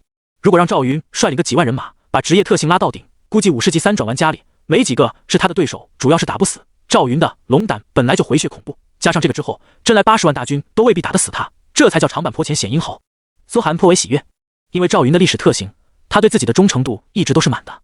强化赵云完全不用心疼，这下在自己升到50级以前，也不怕被3转玩家们围杀了。让赵云跟着就是赵云给自己当肉盾，自己这个法师的安全感顿时拉到顶。虽然苏寒自己还打不过50级的3转玩家，但有赵云就不一样了。虽然那些顶尖的3转玩家、S 级3转玩家以及某些极强的专属职业，苏寒还是没信心能挑战。毕竟第4级的内测玩家里也是卧虎藏龙，目前他遇到的只是长崎郡附近几个郡里的内测玩家而已。真正的高手都在副本里刷职业点，暂时没注意到自己这个公测新手。不过普通 B 级、A 级职业的3转玩家，他加上赵云来多少可以杀多少。秦昊啊，你可是我的福星！苏寒喟叹不已，都不知道该怎么感谢他。上次他送的工会道具都还没用完呢，这就又送来了一套穷奇巨装。儿子孝敬亲爹都没这么频繁的，而且这个穷奇巨装可以不断生成，只要秦昊继续努力吃人，下次肯定能为自己带来更强的穷奇巨装。咋说呢？杀掉秦昊全家后，苏寒现在心中对这个汉奸只有感恩，简直是善财童子。于是苏寒决定暂时还是不去追杀他了，等他养出更强的穷奇巨装。毕竟吃人这事自己出面也不太好，苏寒可没这种特殊嗜好。因为这个原因，秦昊那件神级道具，苏寒觉得还是暂时寄存在他那里。走了，看了看遍地疮痍的战场，苏寒招来鲲鹏，起身朝工会领地的方向飞去。下一阶段21-25号核试验任务已经发布，他得在顶尖的鬼子内测强者们注意到自己之前，让自己变得再强一点。毕竟现在天庭工会虽然连连增强，跟内测工会比还是很弱小。别的不说，只要长崎郡的鬼子真能齐心协力，集结个几万大军给自己来一次突袭，那天庭工会肯定守不住，到时候自己就只能宣布下野，并且到别的工会里混个职务，那可太操蛋了。虽然苏寒离开了，但这一战的余波仍然在扩散，公屏内玩家们都吵翻了天。原本被认为最有可能击败苏若涵的穷奇，结果被苏寒一个技能直接给秒杀了。这种巨大落差让所有人都开始猜测苏寒如今的实力究竟达到了什么地步。苏大神每秒7200点真伤啊，这么高的真伤，恐怕内测玩家都没几个能打出来。在真伤这一块，苏大神可以说无敌了。那么什么能克制真伤呢？回血。穷奇那么高的回血都扛不住，恐怕只有每秒上万点的回血才有概率能抗住苏大神的输出，也只是可能而已。苏大神在他面前估计 BOSS 都是脆皮，太强了，简直太强了。公测频道里所有人都在议论苏若涵，虽然之前每次内测都会跳出一两个天才，但像苏寒这种从新手村一路牛逼到郡城，而且看样子还要继续牛逼下去的天才玩家，几乎可以说没有。鬼子玩家们则完全炸裂，这么强还让不让人活？他们知道苏寒是针对他们杀的，所以更加畏惧了。不少鬼子都考虑要不要向苏寒投降。这怎么打呀？穷奇都直接没了，惨了，咱们真的惨了。公会战的时候，咱们估计得被苏若涵打哭。打哭是肯定的，要是公会战的时候遇到苏若涵，就早点投降吧。他会接受我们的投降？八嘎！我大和民族的猛士，绝不投降。苏若涵只是嚣张一阵而已，等我方内测玩家出现，必定能灭掉他。对，他现在不只是惹到我们了，估计欧美玩家和其他文明的玩家也注意到了他。咱们一起围攻大夏可是惯例，到时候大仗一打起来，大夏人也没精力护住他，到时候，嘿嘿，对，要知道大夏玩家之前被咱们坑了好几次，现在整体实力是不如咱们的，更何况咱们有5国联盟，专门针对大夏。哈哈，苏若涵应该最后悔的事就是出生在大夏吧。鬼子玩家们很快就找到了心理安慰，在神域的整体实力他们是略有超过大夏的，因为鬼子国一早就跟灯塔国结成了联盟，父子盟约，之前多次对大夏的攻击都是灯塔国和鬼子国发起的，这两国的实力加起来略有超过大夏。再加上时不时两边摇摆的欧美国玩家，以及不得不提到一个神秘东方大国，没错，就是阿三。阿三玩家进了神域，他还是阿三，总是把大夏玩家当成首要敌人，宣称要超过大夏玩家，配合灯塔国和鬼子国偷袭了大夏玩家不少次，这让大夏玩家面临极度危险的外部形势。不少跟阿三国接壤的大夏郡城都第一时间修建长城，因为下一刻阿三国玩家肯定会上门来搞摩擦。总的算下来，阿三国、灯塔国、欧美国、鬼子国、沙漠国这5国玩家结成了5国联盟，主要目的是针对大夏。虽然其中沙漠国和欧美国玩家比较摇摆，但这个5国联盟的实力还是太强了。神域这次3亿公测玩家，这5国联盟就占了3%，足足1亿多公测玩家。大夏这边独占1亿公测玩家，其他的大多是罗刹国玩家，也只有罗刹国、巴铁国等几个国家跟大夏结盟。可惜他们太穷了，到现在一共也才扩张到10几个郡城，大形势对大夏玩家来说实在是岌岌可危。就算苏寒在长崎郡打得很好，可放在整体玩家实力来看，他现在一个人也很难改变什么，这才是各国高阶玩家没有注意到他的原因。这个苏若涵怎么解决？鬼子国最强的京都郡城内，几位老鬼子玩家正身穿和服，盘腿坐在一间工会的茶楼建筑内，将此事提起了议程。毕竟穷奇也是他们很关注，正在培养的新手强者，结果上来就被苏寒一个技能给秒了，这让很多人面上无光，尤其是宫崎太郎。八嘎，穷奇这个蠢货！提起此事，宫崎太郎就是一阵恼火，说了不让他现在就去挑战苏若涵，让他跟随我们的计划，对苏若涵发起突袭，可他完全不听指挥。这下不仅让苏若涵知晓了穷奇的存在，还浪费了穷奇这些日子以来积攒的资源。说这些没有意义，绝不能向外界暴露神的秘密。一位老者严厉地说道：“宫崎，你这次带秦昊去往神赐之地，本来就是过错之举。神的秘密是我大和民族日后能否主宰世界的希望，你太不谨慎了。”但秦昊也成功了。宫崎太郎没有丝毫认错的意思，淡然道：“我承认秦昊确实是蠢了点，不过只有这种蠢人才能更好为我们所用。现在我的试验也确实成功了。他并不是不知道秦昊蠢，相反，他就是要秦昊蠢。只有蠢人才好掌控。胡说，愚蠢就是原罪。”旁边的老者顿时反驳起来。现在这个苏若涵怎么办？你倒是给个方案。安倍家已经在想办法了，要给苏若涵一个绝杀，想办法将他按死在郡城区。宫崎太郎轻描淡写道：“说到底，苏若涵也不过一个公测玩家罢了，到时候随便派个第3季的玩家就能轻易灭掉他，大家何必对他如此在意？”所有老者全部怒了。废话，不在意不行啊！苏寒每天都在打鬼子国的脸，虽然一个小小长崎郡的损失根本不算啥，可脸天天被打得啪啪响，这谁忍得了？要不是顾计划，现在还不能跟大夏在明面上开启大战，早就有高阶鬼子玩家下来弄死苏寒了。我们的大计划永远应该是削弱大夏的整体实力。宫崎依然慷慨激昂，只要大夏玩家被我们彻底覆灭，赶出神域，苏若涵这种天才玩家一个人再强，又能做到了什么？他缓缓说完，看向所有人：“我倒是想问问诸位，下一次国战的布局都做好了吗？”众人叹息一声，齐声开始回答：“已经差不多了，只等这次郡城阶段结束。”他们都知道宫崎说的有道理，这次是无法向宫崎这老狐狸追责了，他总是能找到这种办法为自己脱罪。为了大目标，只能暂时放过苏若涵一段时间了。希望安倍那小子策略能行得通吧。鬼子国自古以来主要就这么两种人，一种人擅长切腹，总是乐于承担责任的傻子；一种人擅长推卸责任，于是就混成了鬼子国高层。灯塔国夏特郡埃克斯城堡内，此刻遍地哀嚎，一个又一个脱了重甲的骑士躺在地上，一旁的药剂师忙得脚不沾地，却也来不及救这么多人，足足上千号伤兵。可城堡内的 NPC 明明记得出征的明显是5000大军，剩下的人都哪去了？很明显回不来了。很快 NPC 们一双双眼睛失去了神采，家家户户痛哭起来，每家都有死掉的人，瞬间 NPC 的欢乐度、忠诚度掉了一大截，就在叛变的边缘。这还只是埃德蒙面临的麻烦之一而已。一场惨败，工会的发展将极大迟缓。城堡顶层的豪华套间，埃德蒙一杯接着一杯的喝着闷酒，双眼血红，醉醺醺的身躯摇晃。一旁的长椅上坐着他的侄女凯瑟琳，凯瑟琳浑身也布满了伤痕，双眼呆滞，无神地看着自己的剑。凯瑟琳不知道为什么自己跟苏寒的牵扯会越来越深，如果自己这次不去，起码不会再次被他深入心房。现在苏寒的影子更加抹不去了，蠢货，都是一群蠢货。想起这次宗教战争的惨败，埃德蒙就不断痛骂，用橡木酒杯砸着桌子，掀翻房间里的一切。不知道被大夏人的计谋耍了多少次，可他们还是不能长记性，明明情况不妙就该帮助鬼子玩家，大家抱团取暖。可这些自私的混蛋只知道关心自己的利益。他怒斥着战争中的其他欧美玩家，如果这帮侏罗能稍微团结一点，这次也不至于败得这么惨。这就是大夏人比我们强的地方，他们团结。听着叔叔醉醺醺的抱怨，凯瑟琳摇摇头，她缓缓起身，浑身缠满了带血的白色布条，原本的裙子也成了破布条，提起断裂的巨人阔剑，从身上扯下一根布条，将脑后因为职业特性逐渐变成灰白色的头发系住，看上去就像一个流浪女骑士，蹒跚的朝城堡外走着。喂，凯茜，你要去哪里？现在外面很危险，我没有足够实力保护你了。埃德蒙在2楼阳台上大声呼喊，我要去找他。凯瑟琳的声音意外的坚定。埃德蒙惊了，找谁？苏若涵？湖心岛？原本的长崎郡鬼子圣地，此刻已完全没有半分往日的影子。高大的长城正穿过河到狭窄的流域，呈现一座护城河的模样，几百个 NPC 工人正在日夜不停的施工。而护城河进入的吊桥拉开之后，在宽阔的岛屿前段是一座雕龙画凤的凯旋门，每个返回的长山子地兵通过此门后都会浑身洒落一阵金光，全属性增长1点。在岛心处，一座同样巨大的幽蓝色巨塔正在一点点建立，使用的材料是梦神祭司特制的，虽然价值不菲，但一共也没花掉苏寒1万金币。一股若有若无的神明意味正缓缓覆盖岛屿，不少 NPC 已经开始前来跪拜，这些可都是苏寒的基业。等苏寒有了爵位之后，可以原地把工会领地变成自己的封地，领地中的一切成为自己的所有物。相信天庭工会其他玩家也不会有什么意见，反正这些都是苏寒亲自一手打拼来的，他们的贡献度只能说微乎其微，不过对他们来说，能跟着苏寒混已经很不错了。虽然如今天庭工会还只有6级，很弱小，但未来的前途不可限量。任何一个伟大的帝国都是如此起于微末，所有工会玩家都如是想到。最先回城的是率领大军的赵云，兵种们挨个排队过凯旋门，然后轻车熟路的回家分战利品。NPC 兵种们也是要分战利品的，不然谁跟着你打仗？很快士气就跌到0，然后拉出去就会出现很多非战斗减员情况，简称逃兵。不过苏寒这方面大方得很，很多掉落的低阶装备、材料、一些饰品这种不值钱的东西，长山子地兵们捡到就是自己的，反正进鬼子城池就是屠城，他们要抢几个 NPC 女人也没问题，所以士气一直很高。三娃子，隔壁二柱可是抢了个东洋女人回来，你抢到啥了？铁妞，你这把金刀是从鬼子手里抢来的。王二，你小子发达了呀，满身都是金银首饰。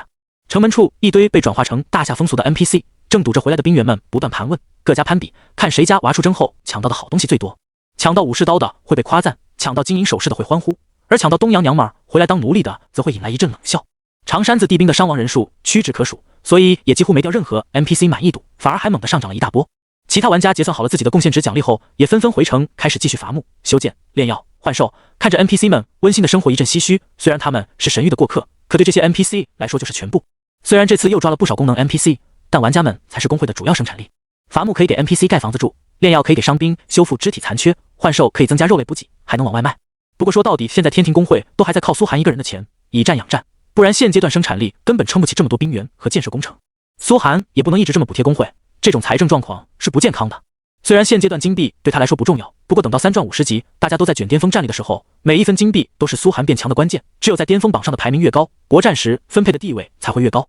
咔咔咔，李康早就回到湖心岛了，手上拿着个小锤子，无时无刻不在锤点东西。在他锤下一道，城墙很快升起。城池令苏寒拿到手不久，城池也就是修了个大概轮廓而已。不过6级就能建起城池的工会，可这神域打听，独此一家。所有人脸上都洋溢着自豪的神色。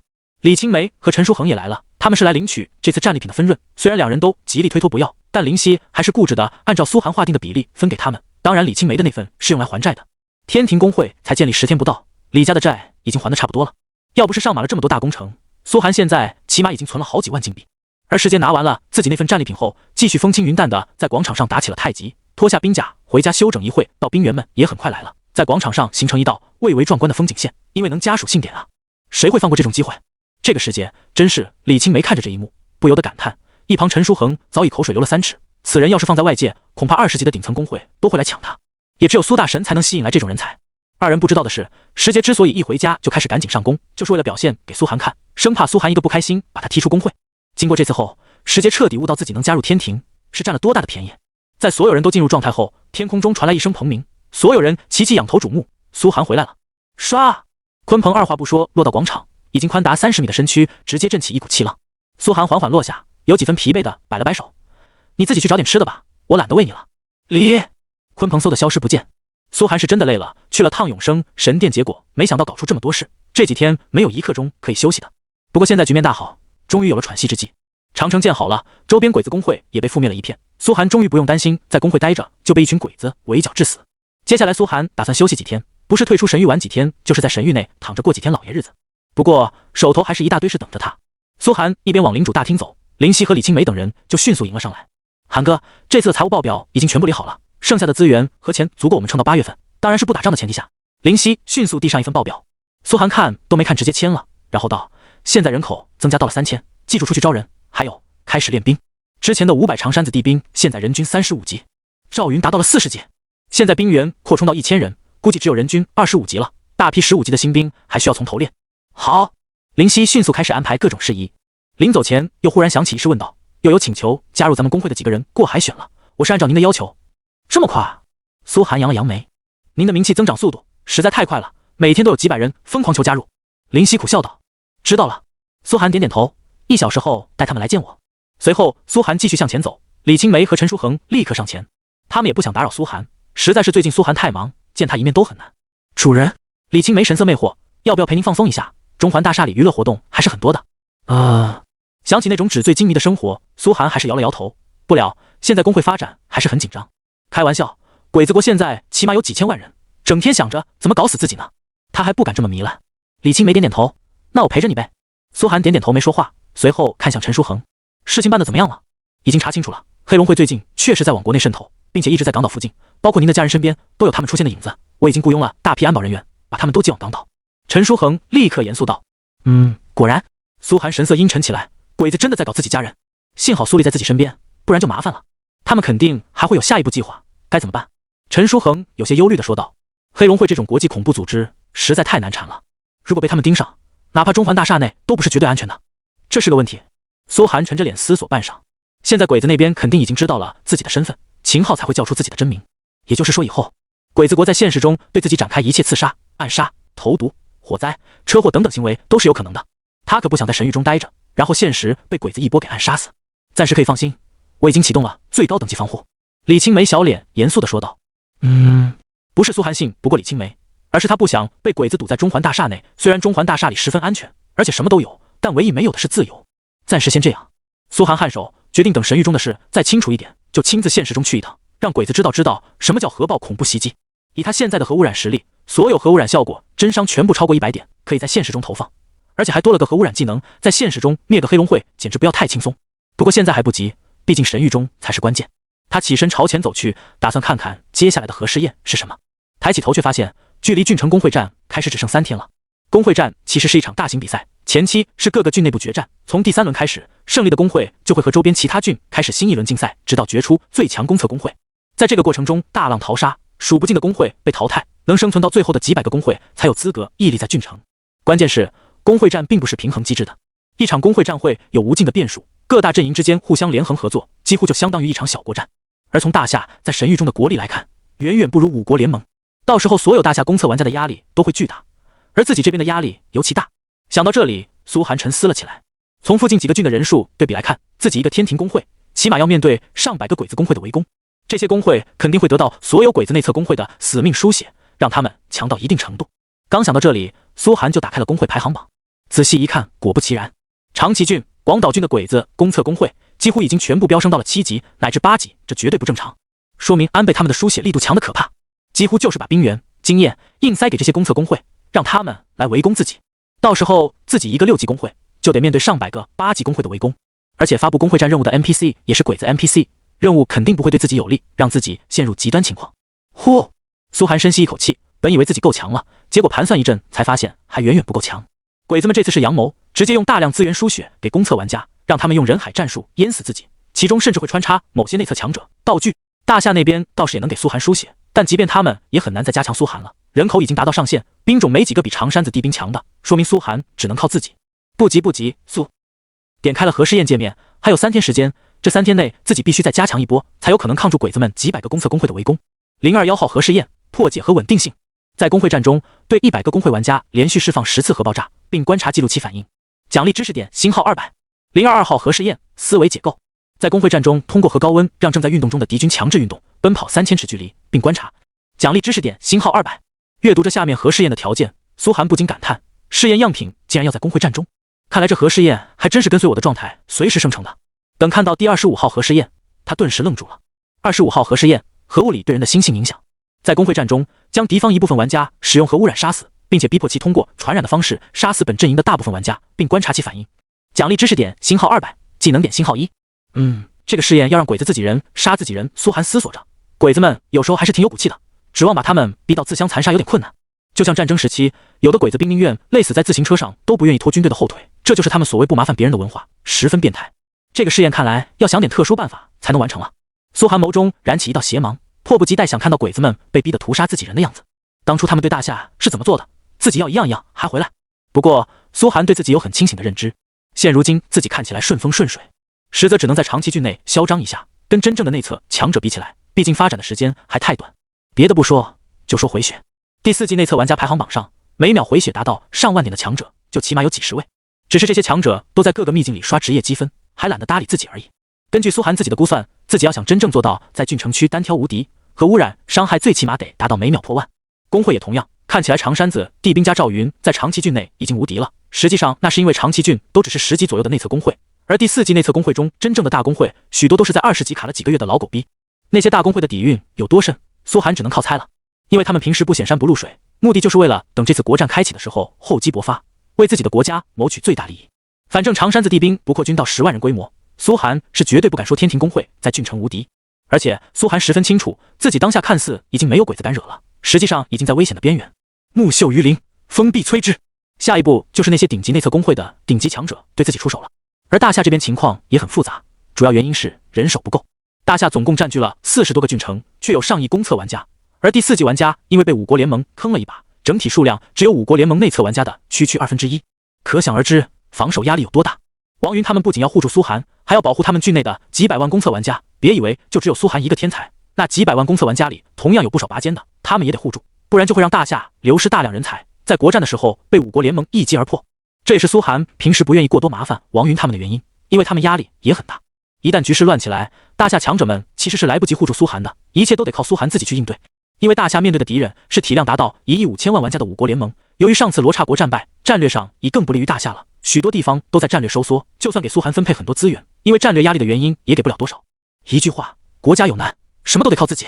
大夏文明如果想生存下去，必须要覆灭掉鬼子国和灯塔国这5国联盟，打破他们的战略包围圈，不然一旦大夏国战再次失败，阵营崩溃，国破家亡的话，苏寒眼神暗沉起来，脑海中回想起神谕关于阵营崩溃的惩罚。阵营崩溃后，原阵营所有玩家将强制成为战胜国的2等公民，2等公民无权拒绝1等公民的任何要求，不仅国战时第一个被扔上去当炮灰，而且可以随时被1等公民打开背包拿东西，随时接受1等公民的任务，没有任何尊严、人权，活得还不如一条狗。苏寒为什么知道？因为第3季国战中，沙漠地带的8国就曾经被灭国，他们的玩家被整体强行并入6芒星国，不仅在神域中成了2等公民，现实中也遭受到了地震、飓风、火灾、雷霆等等神域惩罚，导致国破家亡，被6芒星国轻松攻占，管你是什么天骄，强者玩家通通成为奴隶，这就是国战失败的代价。想到这里，苏寒就脑后一阵发凉，自己就算再强，一旦大夏阵营崩溃，覆巢之下岂有完卵。半晌之后，苏寒缓缓拨通了王云的通话。这次工会战，我要独自面对上百个鬼子公测工会的围攻，我正准备跟你商议这事。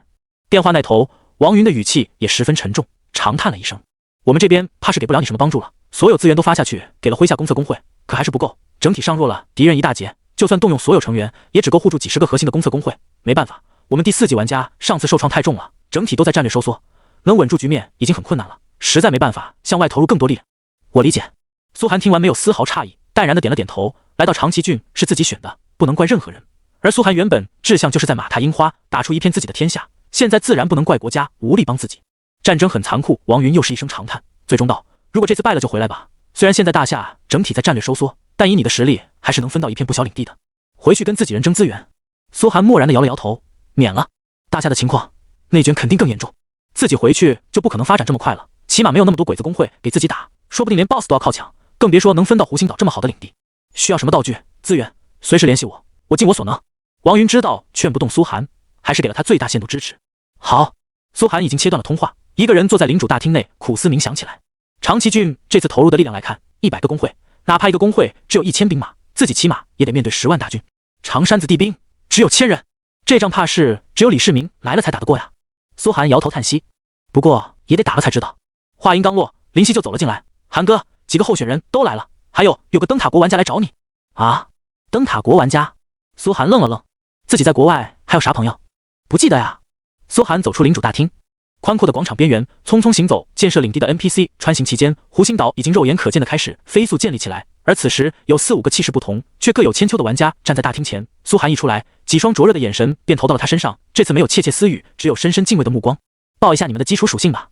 苏寒没有多意外，淡淡道，眼神扫视，发现旁边站了个灰发碧眼的白种女人，腰间挎着把断剑，望向自己的那眼神复杂的如一汪秋水。这是谁？苏寒第一时间纳了闷，总感觉有点眼熟，结果好半天才认出来。你是那个凯瑟琳？见苏寒记得他，凯瑟琳忍不住呼吸有几分急促，却还是忍住了说话的欲望。因为跟欧美玩家打交道的实在太少，所以苏寒印象深刻。他记得这个凯瑟琳曾经跟藤本那家伙一起围杀自己，还能好几次从自己手下逃走，不得不说是个滑溜的女人。怎么现在自己找上门来了？苏若寒。凯瑟琳深呼吸一声，旋即道：我知道你现在压力很大，宫崎财团那边已经集合了价值500万金币的巨额资源，投入到所有公测工会，目的要在工会战中彻底清除掉你。好家伙，500个亿啊！苏寒被这当头一棒呛得连连咳嗽几声。他虽然知道要面对100个鬼子公测工会围剿，但并不知道具体投入的金额居然这么大。怪不得长崎郡的公测工会们变强的速度这么快，原来是被宫崎财团给超级氪金了。一旁的林夕、韩金龙等人更是惊呆了，他们还不知道天庭工会已经面对如此大的危机，500万金币砸都能把天庭工会砸死。工会战一旦失败，工会可是会被强制解散的，这点钱对宫崎财团来说算不了什么。凯瑟琳淡淡道。苏寒颔首，谁都知道宫崎财团是市值几万亿的世界级财团，掌控着鬼子国1/6的资产，500亿对普通企业来说这是一笔大钱，可对国家层面的力量来说只是洒洒水而已。不过他们这次确实也是下了血本，要把你连根拔起。凯瑟琳缓缓道，告诉我这些，你的目的是？苏寒眯起眼，他知道眼前是个极其聪明的女人，再说灯塔国是5国联盟的老大，就算胳膊肘再怎么拐也不可能帮到大夏头上，这女人肯定是对自己有所求。很简单，让我加入你们天庭工会，我只有一个要求，你要每天跟我单挑一次。凯瑟琳直截了当。对我有什么好处？苏寒面色淡然。凯瑟琳笑着歪了歪头，你要什么？钱、资源还是装备？我都能拿得出来，但这些貌似解决不了你当下的问题。苏寒点了点头，自己各项建设早就拉满，金币确实对自己没多大用了，再多的钱和资源都无法把自己在3天内强化到面对100个工会的围攻，这不是质量问题，这是对方数量太多已经产生质变了。关键是大夏那边也没有多余人力物力来帮忙，所以我能给你的就是一个条件，这个条件是我们会从鬼子国背后出手，让你不至于输掉工会战。凯瑟琳缓缓说道。好家伙，鬼子国盟友背刺是吧？苏寒乐了，没想到他竟然拿这个做筹码，看来鬼子国这个盟友在灯塔国眼里还真是随时可卖。但这女人只说了让自己不会输，可没保证自己会赢，如果损失惨重，那也算在自己身上，想来他也不会彻底得罪鬼子国。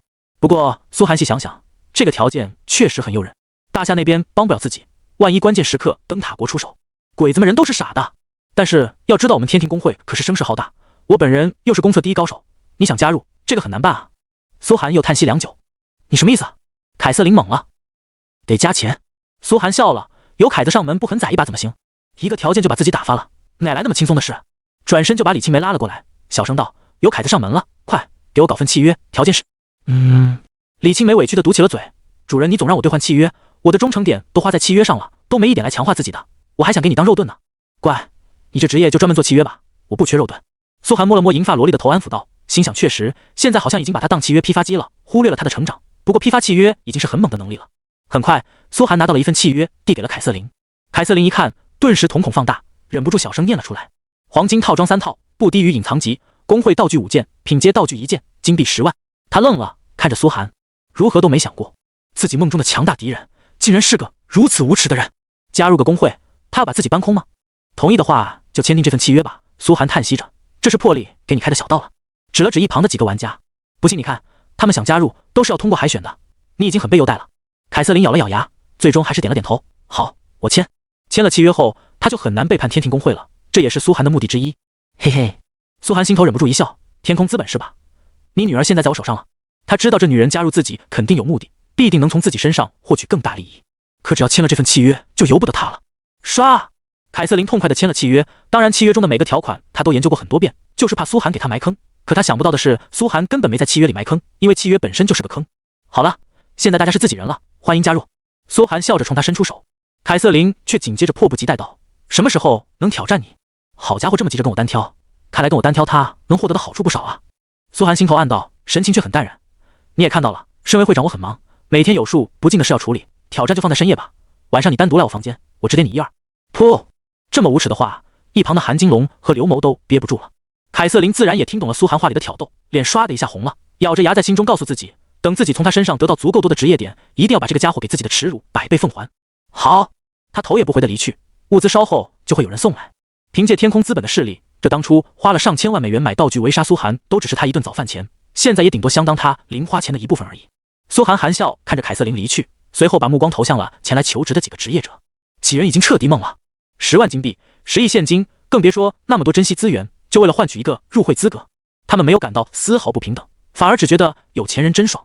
看向苏寒，他们神色更加期待，能加入这种工会简直是一步登天啊，这逼格比他们之前期待的还高。我叫张潮， S 级专属职业李自成，职业特性叫闯王来了不纳凉，指挥工会军队作战的时候可以产生掠夺和汇集效果，不断强行裹挟周边 NPC 成为军队的一部分。头一个矮个子少年便迫不及待地钻了出来，急匆匆地对苏寒说道：哦。听见这个职业，苏寒当场愣了愣。李自成，历史上那个大顺皇帝造反成功后被清朝给赶了的。大夏的专属职业果然是多姿多彩，转职到什么逆天历史人物都有可能。S 级和 S 级以下的专属职业是天壤之别，之前那几个 A 级专属职业还只是历史上名不见经传的小人物，一到 S 级瞬间就来了个古代皇帝。李自成虽然在历史上只当了3天皇帝，可也是皇帝啊。至于这个职业特性，苏寒就更好奇了。你能强行裹挟 NPC 增长自身军队的数量，可如果作战的地方没有 NPC 呢？张潮严肃道：野怪、兵种、召唤物、NPC， 只要有活物的地方，我都能裹挟变成自身军队的一部分。苏寒心头顿时惊叹，这尼玛就是个打不死的流寇，实在太适合让他去打游击了。给他1万人，让他出去打几仗，很快就变成几十万，甚至上百万了。他赶紧又问道：你能裹走多强的人？裹走的人能发挥出多少战力？能裹挟多强的存在，是按照我的实力变化的。张潮果断道：每国走1%的流民军，我所率领军队本部会增强1%战力。但他也没藏着掖着，不过我裹挟走的 NPC 基本都是耗材，没什么忠诚度，只能用他们当炮灰，一场战斗就得死掉大半，最后能留下来的估计不到1/10，也要看战利品分配的如何。但是他顿了顿，着重道：只要被我留下来的 NPC 都不会占用工会人口啊！这苏寒眼神更亮了，你还能永久留下1/10的 NPC， 给他500长山子地兵，他带出去打一仗回来便1000，而且还不占工会人口。有他在的工会，那岂不是工会人口将会不断飙升，可以不受工会等级限制？这小伙子简直是个战略人才。苏寒深深意识到了这个 S 级职业的恐怖之处。历史上的李自成就是使用这种流寇人海战术，不断裹挟平民，好几次被围剿，却总能再次雄兵百万，才把明朝拖垮的。现在这种战术在神域成为了职业特性，最后会有多强？能觉醒到这个职业，你不是普通人吧？他看向张潮，眯起眼道：那肯定不是。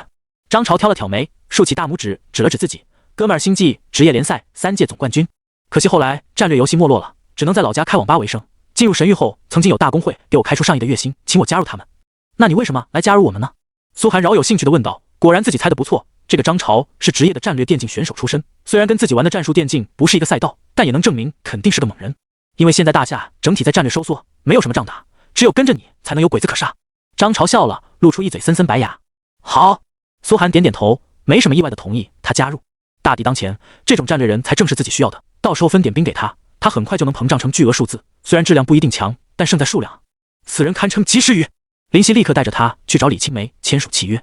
下一个求职者很快上前，是个腼腆的战士类女玩家，怯怯对苏寒道：我叫徐文文， S 级专属职业花木兰，职业特性替父从军，只要我加入军队，在任何战场自身全属性增强100%，身边小队玩家伤害增强50%。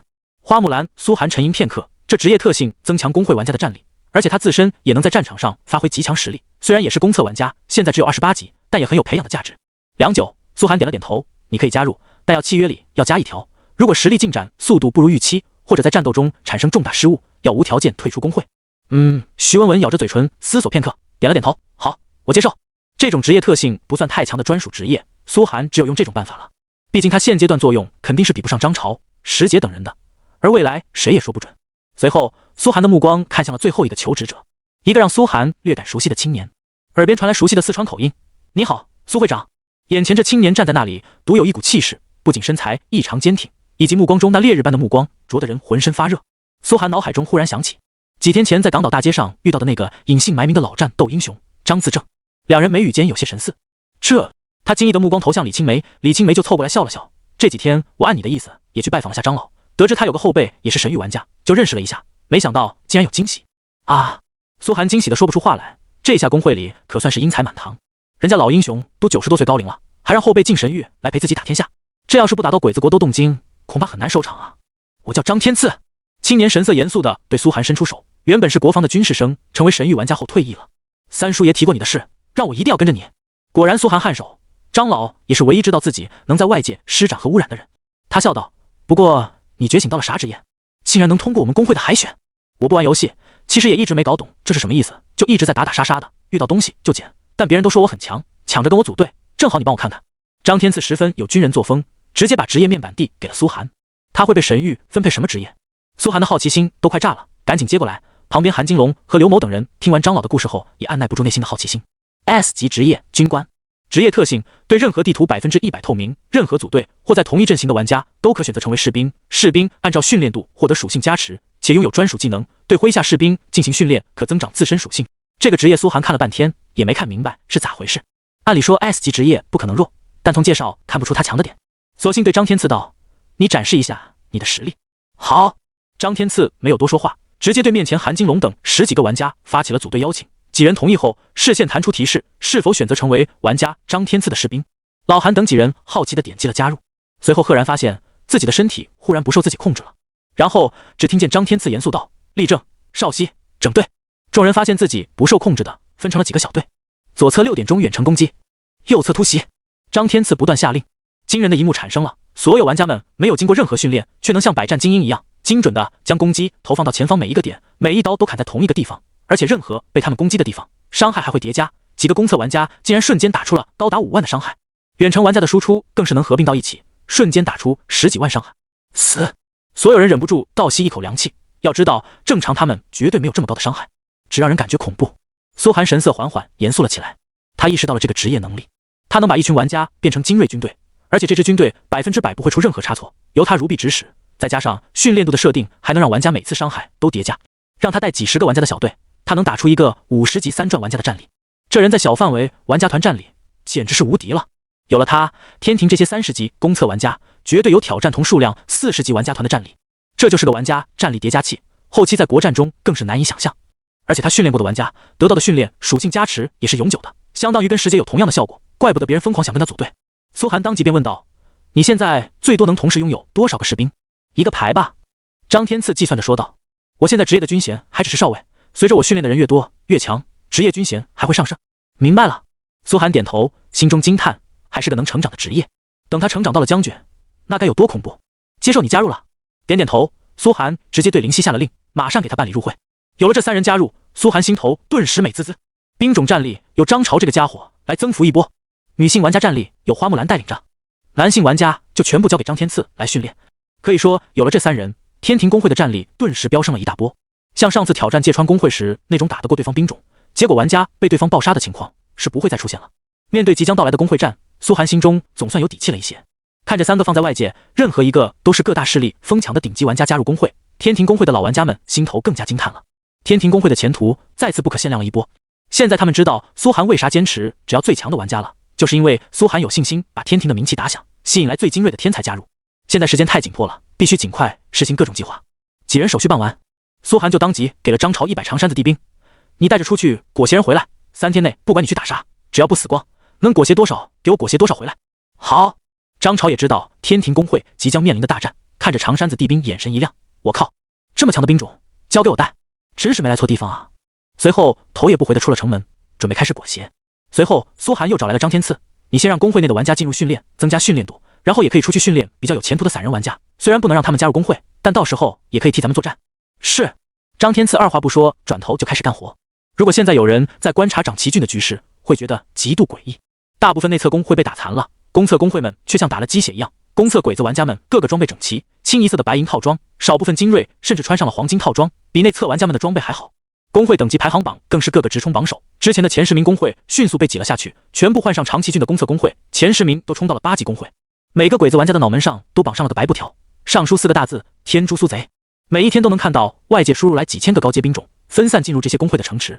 长崎郡内每天训练兵种的声音不绝于耳，都是将领 NPC 在练。每个工会甚至都配了一个将领 NPC， 虽然等级不见得高，只有 C 级、B 级，最多不超过 A 级，但有将领和没将领的工会军队完全是两个概念。有了外界不断输入资源，鬼子玩家们则整天泡在训练营进行高强度战术训练，口号声响彻苍穹：天诛苏贼，灭苏，斩杀苏若涵，报效天皇。不知道的还以为是备战国战呢。对了，他们还建立起了城池。没有李康这么豪横的建造能力，但外界每天都有10几万的工程 NPC 到来，帮每个工会修建建筑，几乎1个小时就能建起一座城池，各种建筑飞速完成。那倒霉丧性的招魂塔1天内立满了长崎郡，如此大的动静，自然难以掩盖外界的视线，顿时就有玩家发现了鬼子的异动。哎，你们看，怎么排行榜首上全部都是些新工会了？对啊，排行榜上清一色全部都是鬼子国工会，难道鬼子国搞了一波大氪金？有这个可能，不过现在郡城才开始几天，这时候氪金有啥用呢？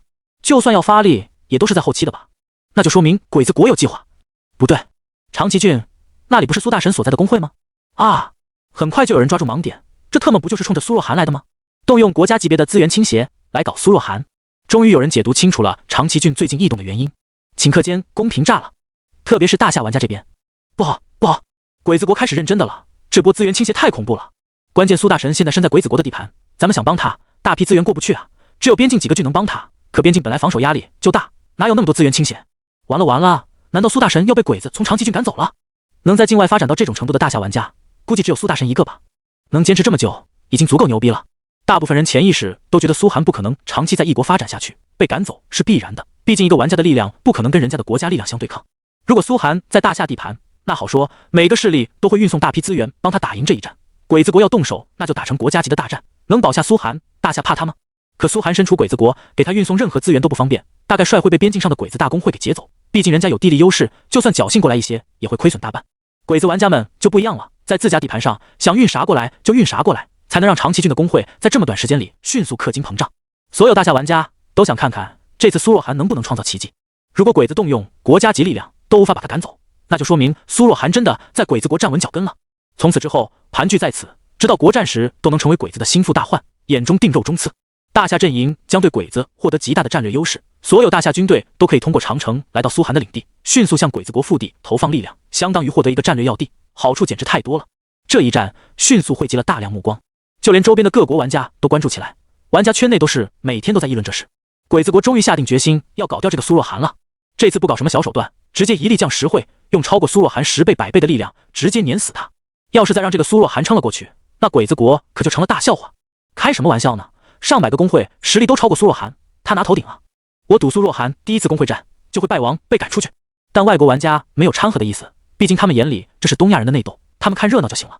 此时，安倍工会的城池内，一位第3级玩家缓缓从传送阵内降临，外界一众内测工会长和安倍本人正在等待着。哈哈，安倍桑，我说什么来着？解决这种小人物不需要那么费劲，对吧？哗！传送阵内缓缓踏出一位老者，大笑着上前拍了拍安倍的肩膀。本家只需略微出手，就足够碾死苏若涵这只虫子了。安倍臭着脸，那眼神绝对不是感激，而是痛恨。宫崎这个老家伙早点不出手，苏若涵搞出这么多事情的时候，没一次见他投放力量。等长崎郡被苏寒搞得损失惨重了，他才出手一锤定音。这样做对宫崎财团有2个好处：第一是他能借机削弱安倍家族，让安倍家族不得不并入宫崎财团；第二是不费吹灰之力就收编了长崎郡所有公测玩家。所有得到这次资源倾斜的，可都是宫崎财团的人，跟他安倍家没有半毛钱关系。也就是宫崎这老狐狸早就可以出手碾死苏若涵，可他偏偏不，就等着苏寒跟安倍两败俱伤的时候再出手，不仅灭掉苏若涵，还顺手收编了安倍家族。对宫崎来说，灭掉苏若涵不仅捞得鬼子国内大量声望，还白捡了一个长崎郡，一切都被这个老家伙算得死死的。而他原本培养的穷奇也是打算最后用苏若涵来让其更进一步的，只是穷奇是个变数，愚蠢到去找苏若涵，送死了一波，被苏若涵爆出了所有东西，现在估计躲在某个角落里舔伤口。宫崎，你这个混蛋！安倍咬紧了牙，恨不得生吃了这个无耻的老狗，可眼下形势不如人，只好强行咽下这口气，一声不吭。鬼子国内当然也不是铁板一块，宫崎财团会无偿帮安倍解决麻烦？做梦！你以为宫崎财团那么大的产业怎么来的？都不是这样一步步并肩、坑蒙拐骗来的。好了，安倍桑，不要生气了。宫崎的老脸笑得很开心，今后安倍家就是我们宫崎家的一员，作为我家臣，你应该知道我不会亏待任何一家。安倍脸皮抽搐了几下，最终还是忍耐了下去，点点头，嗨，立。此刻，一头大鸟灰溜溜地缩回了天庭工会。小子，你是捅了马蜂窝了？附近的人都跟疯了一样，见到我就召集军队，玩命进攻。鲲鹏郁闷地说道。鬼子们最近已经坚壁清野，用大量人手封锁住了长崎郡几乎所有地图，在外面潇洒吞噬的鲲鹏，自然是被赶回来的。最近少出去吧。苏寒一边指挥玩家和 NPC 们进行训练，一边接受张朝每次裹挟回来的 NPC， 转头淡然对鲲鹏道了句。眼前城门处100个长山子地兵身后却跟着3倍数量的流民 NPC， 查看状态的就会有裹挟状态。张朝脸色十分不好看，妈的，鬼子封锁的太严了，只要一发现，老子就迅速调集大军围攻。我跑了几百里才裹挟到这么点人，345人，继续努力。苏寒对他抬了抬手，这345人就能为工会多产出100兵种，已经很猛了。至于这封锁的事，苏寒确实是要去处理一下，不然这些鬼子还觉得自己提不动刀了。擅自挑衅公测玩家战力第一，考虑过后果了吗？苏寒脸色逐渐变得阴寒，太久没搞大屠杀，都忘了自己在城镇阶段是干啥的了。随即他对鲲鹏挥了挥手，走吧，咱们出去看看。好嘞。鲲鹏喜上眉梢，立刻放下翅膀，让苏寒走上来。乘坐在鲲鹏身上，苏寒凌驾苍穹，下方长崎郡的形势一览无余，立刻就让他震撼了。他只能说，遍地都是鬼子，鬼子玩家们都不练级了，不做任务了，一个个全部分布在广袤的地图上，10个人为一个小组，带一队35级的忍者小队，每3组占据100里的范围，并且不断活动轮换。一旦发现湖心岛有任何动静，就会火速召集周边的人。给爷死！苏寒二话不说，对着下方一个鬼子小队就是一道和污水洪流下去。轰轰轰！和污水自然还是给力，这些鬼子公测玩家们没有丝毫反抗之力，挣扎嘶吼着迅速掉血，可他们却没有丝毫惊慌，脸上甚至还有几分喜悦的神色。苏若涵来了！苏若涵终于出来了！一个牧师玩家二话不说给前方的肉盾加血，给肉盾争取到了几秒钟时间。肉盾二话不说直接掏出一个卷轴，脸上带着兴奋的神色。苏若涵，去死吧！苏寒饶有兴趣地看着这卷轴，不知道鬼子这次又有什么新花样。可下一刻，哗！卷轴火速在天空中变成一道传送阵，然后传送阵内10几道3转级别的强横气势飞速传递了过来。卧槽，是群体传送卷轴！苏寒脸色唰的一下就变了，他特么万没想到，鬼子竟然给每个小队都配了一个群体传送卷轴，背后所有鬼子内测工会长随时待命。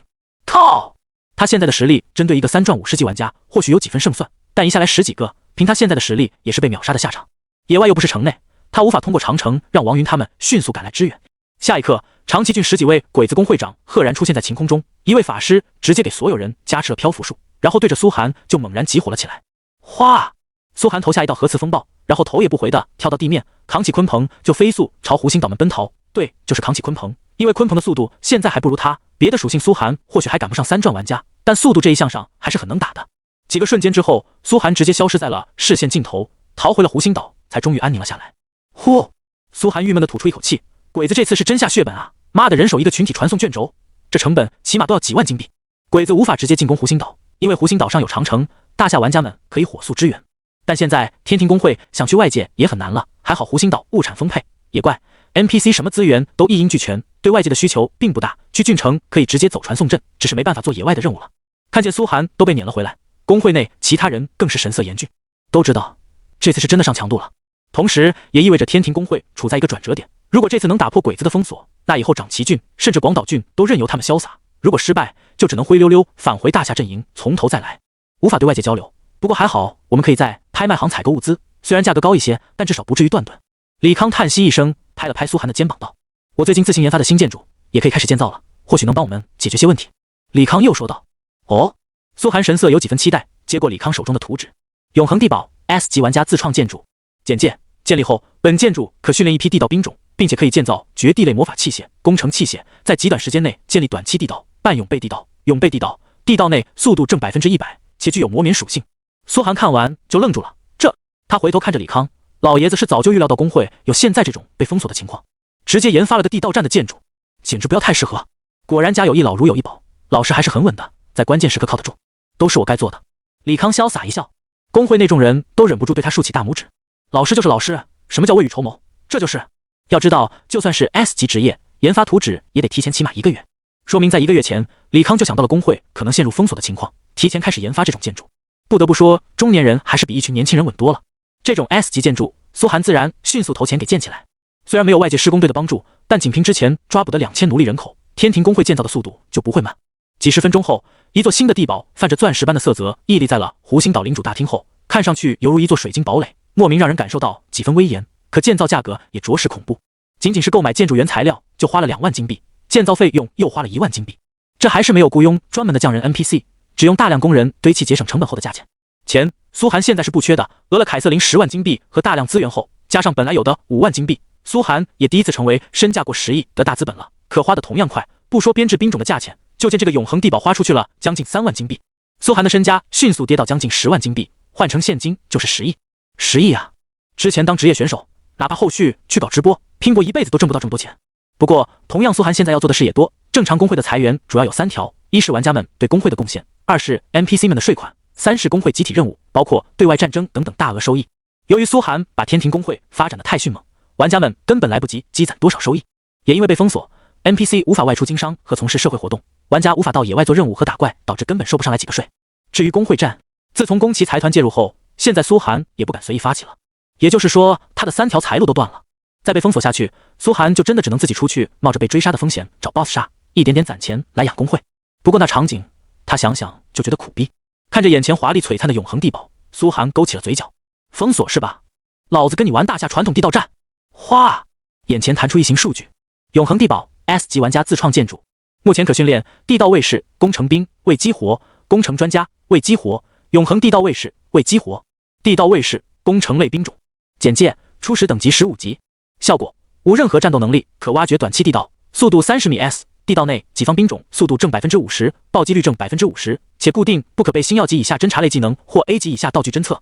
训练消耗：人口星号3，金币星号10，魔元水晶星号1。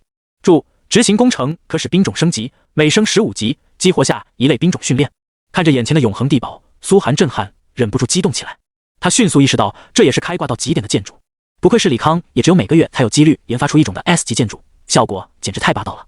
初始能训练的工程兵种就能做到每秒挖出30米的地道，这是什么速度？地球上的构基恐怕都达不到，练出100-200个地道兵，打仗的时候直接让他们开挖就行了，现场半小时就能轻易挖出延绵几十公里的地道，行军速度都不一定有地道挖的速度快。到时候大军直接隐于9地之下，想从哪出来打鬼子一波就从哪出来。能做到这一切的前提是地道内速度暴击正 50% 不说，还不可能被星耀级以下技能侦测到。郡城阶段能有星耀级技能的，苏寒敢保不超过10个玩家。他的赵云和鲲鹏能有星耀级以上技能，是因为他们本身就不普通。赵云是 S 级历史名将 NPC， 而鲲鹏是神级宠物。一般郡城玩家哪有机缘得到这种好东西？能有个钻石级技能已经是烧高香了。至于 A 级以上的品阶道具，算了吧，别想了。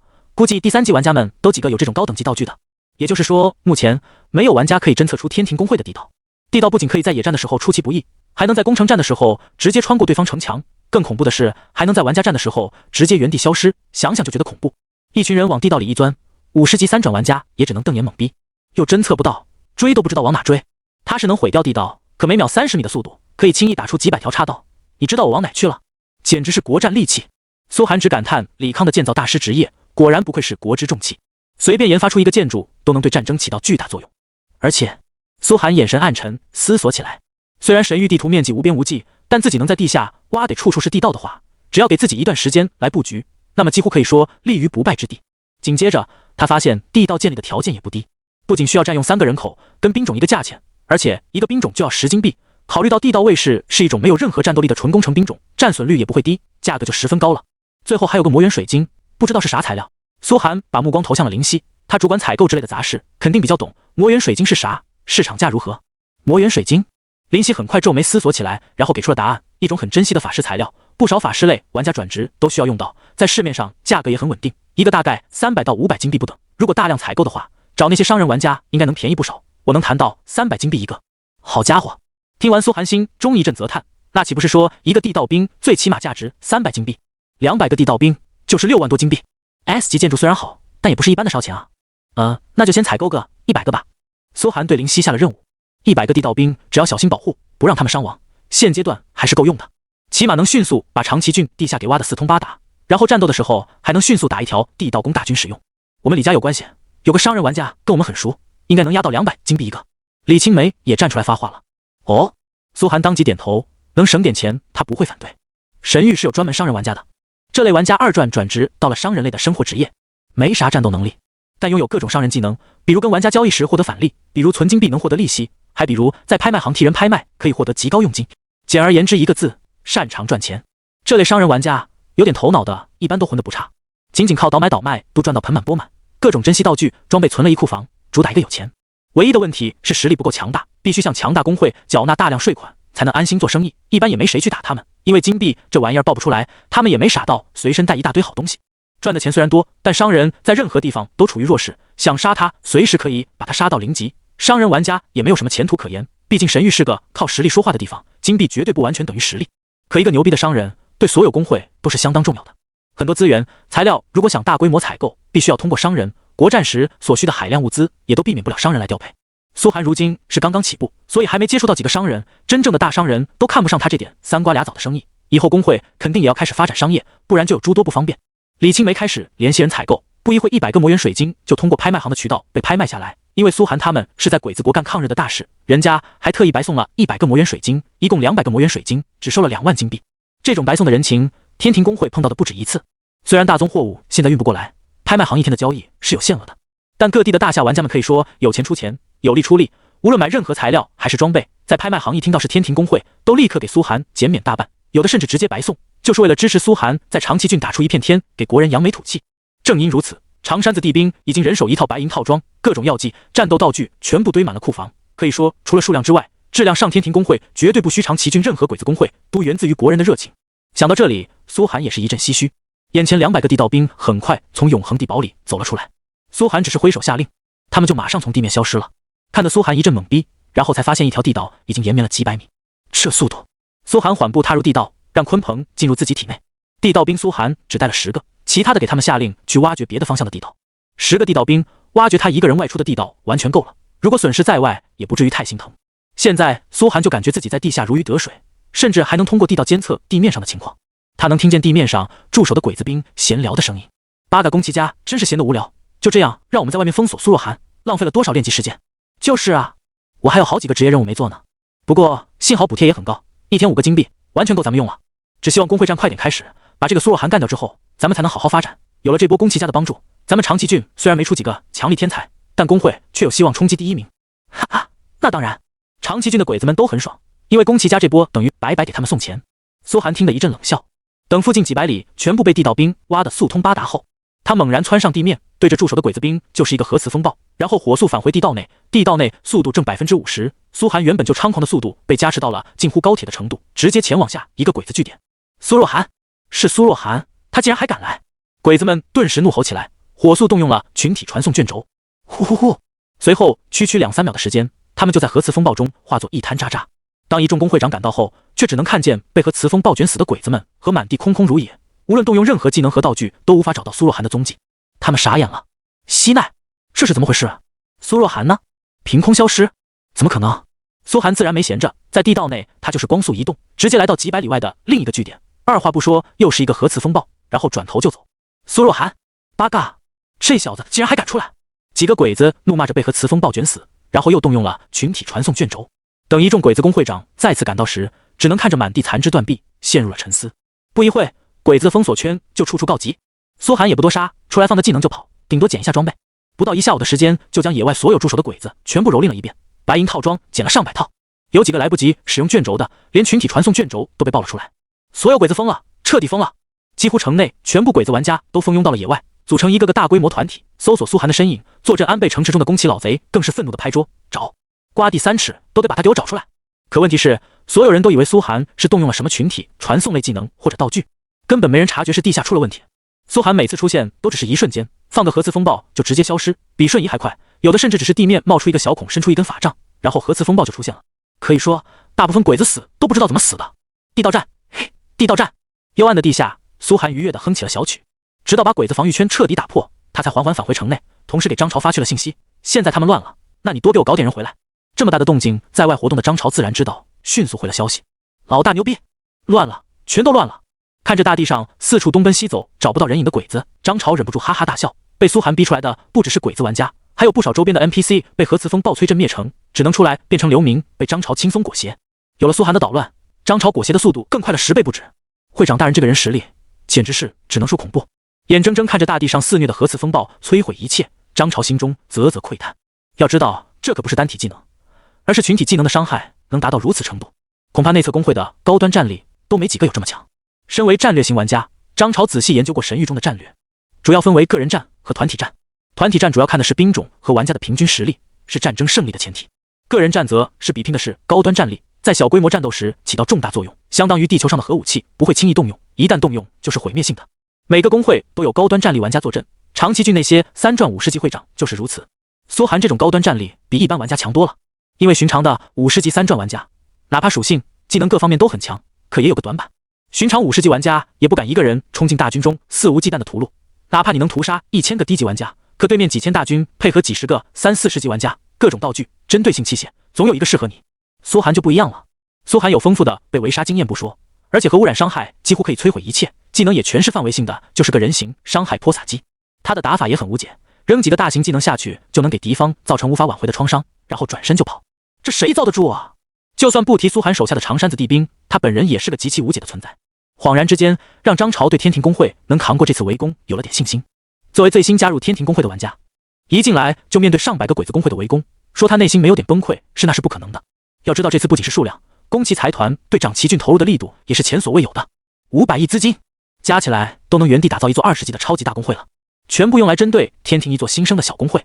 要是用来发起战争，恐怕能一次性覆灭大下几个郡。普通玩家听到这消息，肯定二话不说转身就要求退会了。可张潮不同，他本来就能选择加入更强的大夏工会，之所以选择加入苏寒，那是为了自身屠戮鬼子的理想。现在苏寒所展现出来的能力，让他对实现理想的信心又多了几分。你们到底是怎么办事的？安倍家城池内，宫崎老贼目光阴冷的破口大骂：废物，一群烂泥扶不上墙的废物。要知道公测期间，除非公测玩家进入王城阶段，不然他们第3级玩家也是不允许随意进入公测范围的，不然将面对极大惩罚。他这趟就算付出巨大代价下来了，也不可能对外界出手，否则惩罚更重。而他之所以下来，当然就是为了苏寒的职业了。本来他可以扔个 A 级道具，让下面的人抓住苏若涵之后剥夺掉职业就行，可历次投下来的东西都被送给了苏若涵，让他有点不敢这么干了。而且 A 级道具对郡城区来说也太过珍贵，他不敢信任任何人，才是决定带着道具亲自下来一趟，抓住苏寒就现场剥夺掉他的职业。不然宫崎老贼花这么多钱干嘛？如果不是为了苏寒的职业，他投入500亿给长崎郡，难道是钱多得烧得慌？至于为了鬼子国的尊严，那就纯粹是扯淡了。宫崎财团是个财团，一切从利益角度说话，鬼子国的尊严管他宫崎家族屁事。只有苏寒这种超强的职业，才能吸引他付出这么多。苏寒一个背后没有任何势力的普通人，凭借他的职业都能逆天崛起，在神域中创下如此多的奇迹，可想而知他的职业强度有多高。身为第3级玩家，宫崎老贼很清楚，神域中决定一切的并不是钱、技巧和势力，而是职业。一个强大的职业才是在神域中成为强者的关键。哪怕是同等级的玩家，根据不同职业，差距能比人跟狗都大。一个珍惜的职业才是变强的关键。在郡城之前的阶段是不可能出现剥夺初始职业道具的，只有第3级玩家才有些0.3%至0.5%的几率从深渊中刷到命运盗贼手套这件 A 级道具，能盗窃走别人的初始职业替换成自己的。可能从深渊刷到这件道具的强者，无一不是超强职业的天骄，基本上不稀罕别人的职业，所以才会有人将其出售。宫崎老贼就是第3级玩家，可惜他的职业并不算强，所以才导致在第3季中一直无法崭露头角，极大影响了宫崎家在神域中的发展。于是他早就花费重金收购了这件道具，只是一直没有找到合适的目标。直到这次苏若涵的职业才让他看到了曙光。之前一直没有对苏寒真正出手，也是为了看看苏寒这个职业的强度上限在哪里，值不值得他投入命运盗贼手套。现在他才可以断定苏寒这个职业绝对足够强。要剥夺来这个职业，宫崎老贼心头贪婪无比的想到，那么他也有实力进入深渊了，说不定还能引领宫崎家族建国，跟欧美那些巨头玩家相媲美。可长崎郡的表现实在让他失望，投了这么多钱下去，结果第一次战斗就被苏若涵给撕碎了防线，让他怀疑自己是不是投资了一群猪。这么多钱砸下去，哪怕是一群猪也能咬死苏若涵了。再这样下去，你们就准备全部删号吧。现实中我宫崎家也会以叛国罪将你们全部逮捕。他阴狠地威胁道。下方众多公测工会长们不由得冷汗淋漓起来。宫崎家族有个实力，身为鬼子国6大财团之一，鬼子国政府几乎就是宫崎家养的一条狗，在现实中想怎么料理他们，还不是宫崎太郎，还不是一句话的事。虽然他们这次因为宫崎家的投入，人人实力暴涨，得到了几辈子都赚不来的海量援助，但宫崎家族的钱岂是好拿的？拿了这些钱，不仅要为宫崎家办事，而且以后这辈子都跟宫崎家绑定了，等于宫崎家的奴隶，有半点想捐款逃跑的意思，到不了机场就得被全家通缉。非常抱歉，请再给我们一次机会。为首的工会长当即跪地道：“我们一定不会让您失望的。只要工会战开启，就苏若涵那点实力，无法扛过任何一轮。”宫崎太郎神色阴冷，缓缓起身离去。就给你们一次机会，做不到的话，第二轮工会战我会全部换人。一旁的安倍看宫崎老贼吃瘪，心头别提多爽了。自己在苏若涵面前栽跟头，可你不是牛逼吗？你宫崎家族不是6大财团吗？不还是被苏若涵打了个措手不及？这些话他不会说出来，但也别指望他帮什么忙。长崎郡的局势，他安倍家是彻底躺平了。虽然鬼子们找不到苏涵，但苏涵也同样无法出现在地面捡战利品。毕竟工会长们联合行动，苏涵没办法跟他正面抗衡。再加上战略态势开始收紧之后，王云他们那边也摩擦不断，无暇分身。因为附近几个郡的鬼子都开始在临海郡周边挑起战火，工会战是2天1大打，3天1小打，更别说王云还要分出精力庇护下面的公测工会，不然很容易被鬼子偷家。王云他们最近简直是焦头烂额，连连向上面求援，更别说前来苏涵这里帮助。除非鬼子国打到天庭工会了，他们倒是可以直接通过长城传送过来，其他情况基本没办法。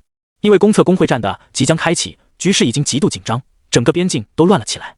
鬼子工会们变得异常活跃，开始不断挑衅，还有欧美、灯塔5国阵营的玩家们在趁火打劫。大夏为了公测玩家们的发展，决定执行全线收缩战略，许多郡城都被放弃掉了，玩家整体搬迁到后方郡城，减少防御面积。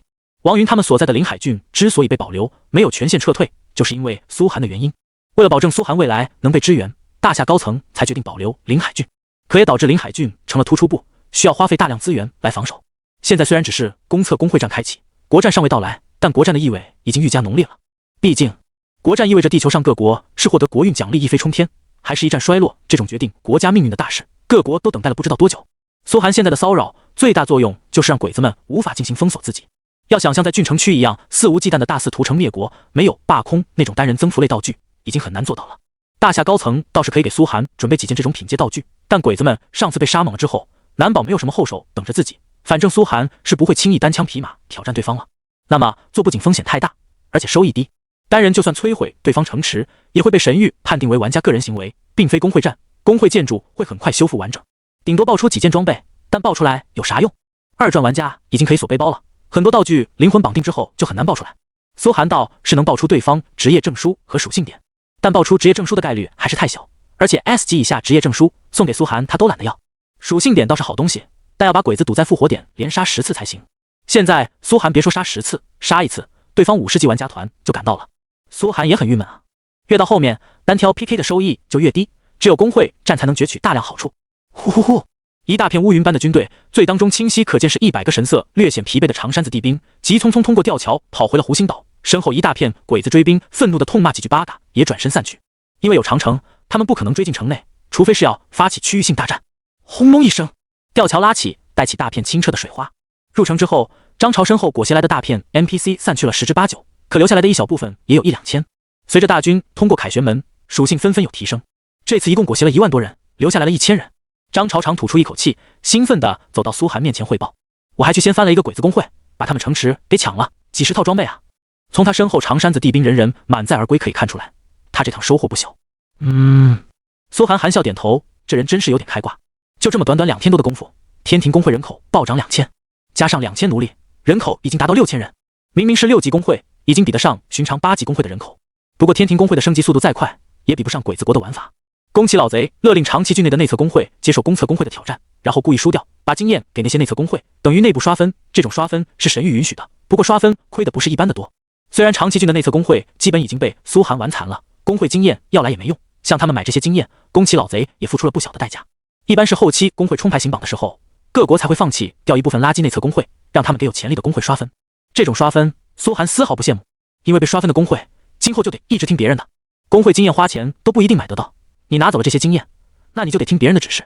不到万不得已，苏涵绝对不会接受别人给自己刷分。问题是，只要苏涵还在鬼子地盘发展，想刷周边也没有大夏内测工会。想刷分，只能以后自己去找鬼子工会，友好的跟他们交流一番了。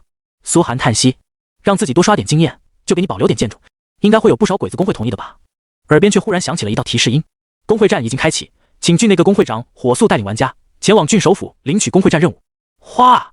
同一瞬间，所有公测玩家耳边响起了这道声音，激动！全球所有公测玩家都忍不住的激动起来。工会战终于开始了，各郡的工会战任务都不一样。主要看郡守怎么分配。但这也终于表示公测的郡城阶段要开始了。在这期间，将决定公测玩家们建立的工会究竟能不能生存下去。这也是玩家唯一一次建立工会的机会。过了这个村，日后哪怕进入王城，也只能屈居在别人的工会中。一旦激起千层浪，公屏顿时燃起了激烈讨论。工会战终于要开始了，是不是打赢就能永远有工会了？做梦呢！工会战的淘汰率知道有多高吗？而且甚至还有可能被分配到异时空地图执行任务，那种副本内的工会战可能10不存1。是啊，越是前面，淘汰率也就越高。目前全球3亿公测玩家，一共建立了恐怕有几百万个工会，估计最后能存留下来的1%都不到。前3轮还是郡内工会战，后面就是跟附近10个郡，决赛到最后就是所有阵营的工会一起决战了。靠！我这郡里除了我全是欧美玩家，咋办啊？哈哈，大夏战略收缩的时候你们没撤吗？根本就没人通知我呀。那你惨了，每次工会战一开始都肯定是淘汰外人的。惨了惨了惨了，你惨了！就在公屏上讨论的热火朝天时，所有工会成员也开始齐齐聚集到了各大郡城之内，内测玩家们则眼含希翼地看着他们。只要自家郡内能多活下来几个公测工会，国战时的帮助就不是一般的大。正因为这个原因，每个郡的内测玩家都对公测工会相当庇护。哗！眼前一道白光闪过，苏寒和天庭工会众人出现在了长崎郡传送阵内。唰！那一瞬间，映入眼帘的全部都是一个个目光不善的鬼子玩家，几乎全城的鬼子玩家都来了，加在一起少说也有几万人。原本空旷的郡城都卡得重影了，一眼望去满城全都是人，大街小巷像旅游旺季的景点，唯有苏寒他们是格格不入的。几万人对苏寒他们几10个人，而且还全部抱有敌意，这种威慑性还是有点强的。苏寒倒是无所谓，旁边其他人已经开始有些浑身发抖。见苏寒他们出现，附近频道内不断刷出鬼子们的窃窃私语。嘿嘿，苏若寒他们还敢来？我们这么多人，撵都能撵死他们。现在各工会人口已经起码扩充到了3000以上，出兵可以出1000，我们100个工会加在一起就是10万大军。苏若寒才区多少人？等工会战一开始，想怎么杀他怎么杀他。哈哈，这一刻我已经等了好久了。不过上面的要求是活捉苏若寒，等进入工会战地图后，大家要注意，一定要抓活的。尤其先把他们工会内的女玩家都活捉了再说。因为苏寒的出现和宫崎老贼的投入，长崎郡工会战的局势极其古怪。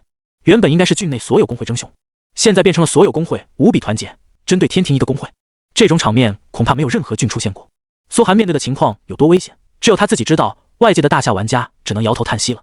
面前乌压压的鬼子玩家把前往神山的路直接给堵了，讥讽地看着苏寒。虽然郡城内不允许 PK， 但他们可以凭借人多的优势堵住苏寒的去路，看着苏寒出丑。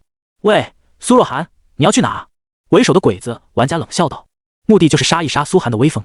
没想到苏寒有些古怪地看着这些鬼子，怎么几天不见这么嚣张了？就如此笃定自己不敢出手？以苏寒现在的实力，郡城那些守卫已经不够拦住他了，这些人是觉得自己不敢杀人了。唰！苏寒没有任何多逼逼，直接一个核磁风暴扔出去，外加一个核污水，轰轰轰轰轰！猛烈的风暴直接将郡城城门当场摧毁。一瞬间，上百个鬼子根本没想到，陷入风暴中几个瞬间就化作尘埃。他们就算被宫崎家族支援了，全部都是白银套装，有的还是黄金套装，可也不可能是苏寒的对手啊！现阶段除了50级3转玩家，寻常玩家有几个是苏寒对手的？失策了，失策了！为首的鬼子玩家震撼到了极致，没想到在郡城内苏寒还敢出手，以为这是城镇吗？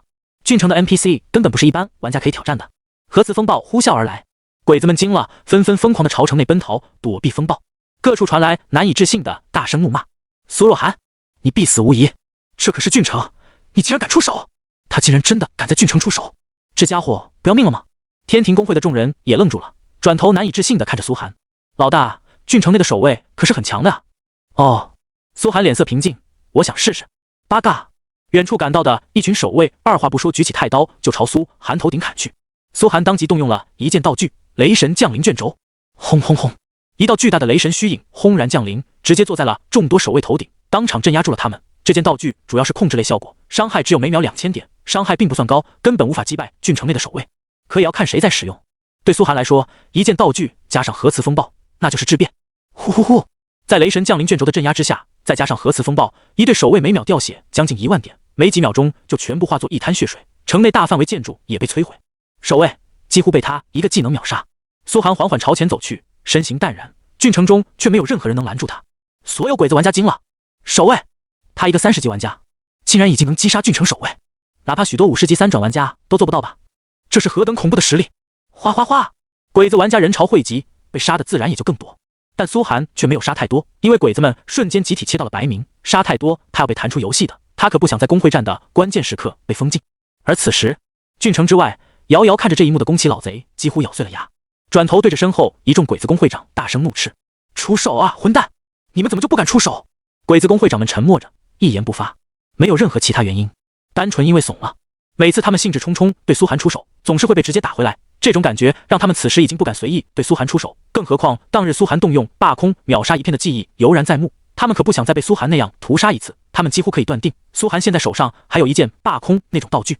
众人纷纷对宫崎太郎劝阻：“何必一时志气呢？宫崎大人。”“是啊，工会战还没开始，现在跟他就是无谓之争啊。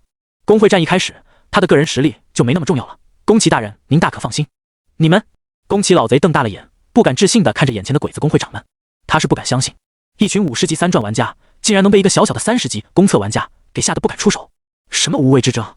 你们他妈的就是怂了！此刻，宫崎终于体会到了安倍的痛苦，无奈地抬头看了安倍一眼。安倍路出意味深长的笑容，继续在一旁喝茶。自从把长崎郡的事交给宫崎后，他是轻松多了。一群八嘎，爱谁管谁管吧。但凡要是这些人稍微有点脑子，有点勇气，苏若涵早就被按死在摇篮里了。之所以弄成现在这样，一大半原因都是长崎郡的工会高层优柔寡断，各怀鬼胎。苏寒缓缓登上神山，一声叹息。这座山他是好久都没上来了，可他留下的痕迹却一直在。各路 NPC 看见他后都熟练的转身就跑，嘴里还狂喊着：“魔王来了，大魔王来了，快跑啊！”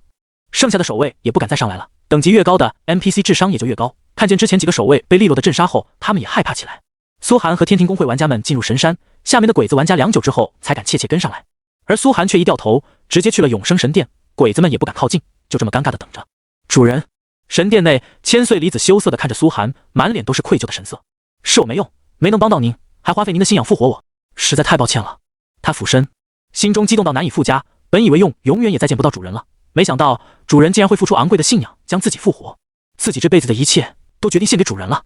苏寒叹息一声，回来了就好，区200个信仰值对他来说根本不算啥。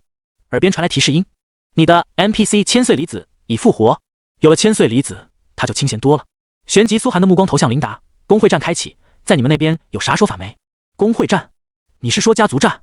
琳达莞尔一笑，你们冒险者嘴里的工会，我们称之为家族，每个郡都会有很多冒险者家族，这些家族就是王国征召作战的主力，家族的私军对王国有至关重要的作用。至于你说的工会战，琳达皱眉思索片刻，最近各个郡的郡守都接到了王国军事部的训练令，可能要召集训练各个家族的私兵吧，顺便淘汰一些良莠不齐的家族。毕竟最近凯伦帝国向龙人王国宣战了，原本宁静的国际局势再次被打破，各国都要为战争做准备。果然，苏寒没有意外的点点头。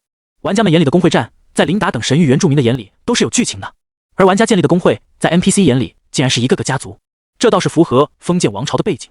这样玩家在国战中赢得胜利，后续被封为贵族，也就符合这个世界的剧情了。家族率领私兵作战，为王国立下功劳，然后封爵，妥妥的古代封建王朝剧情。不过，琳达露齿一笑，你刚进城就闹出这么大事，郡守肯定要给你穿小鞋了。你不懂，我就是为了让他长个记性。苏寒冷笑一声，别以为他不知道，鬼子玩家们最近在狂刷郡守的好感度，再加上自己是其他阵营的人，鬼子们就想郡守在发布任务的时候偏心，故意坑自己一把。他之所以在郡城出手，可不仅仅是为了跟鬼子玩家们斗气，更大的原因是让郡守知道自己的实力，敢跟老子过不去，老子再屠一次长崎郡又如何？果不其然，随后苏寒进入郡守府时，看到的是瑟瑟发抖的郡守，色厉声忍地对他吼道：“八嘎，你好大的胆，竟然敢在郡城出手！”袍子下面颤抖的手掌暴露了他的畏惧。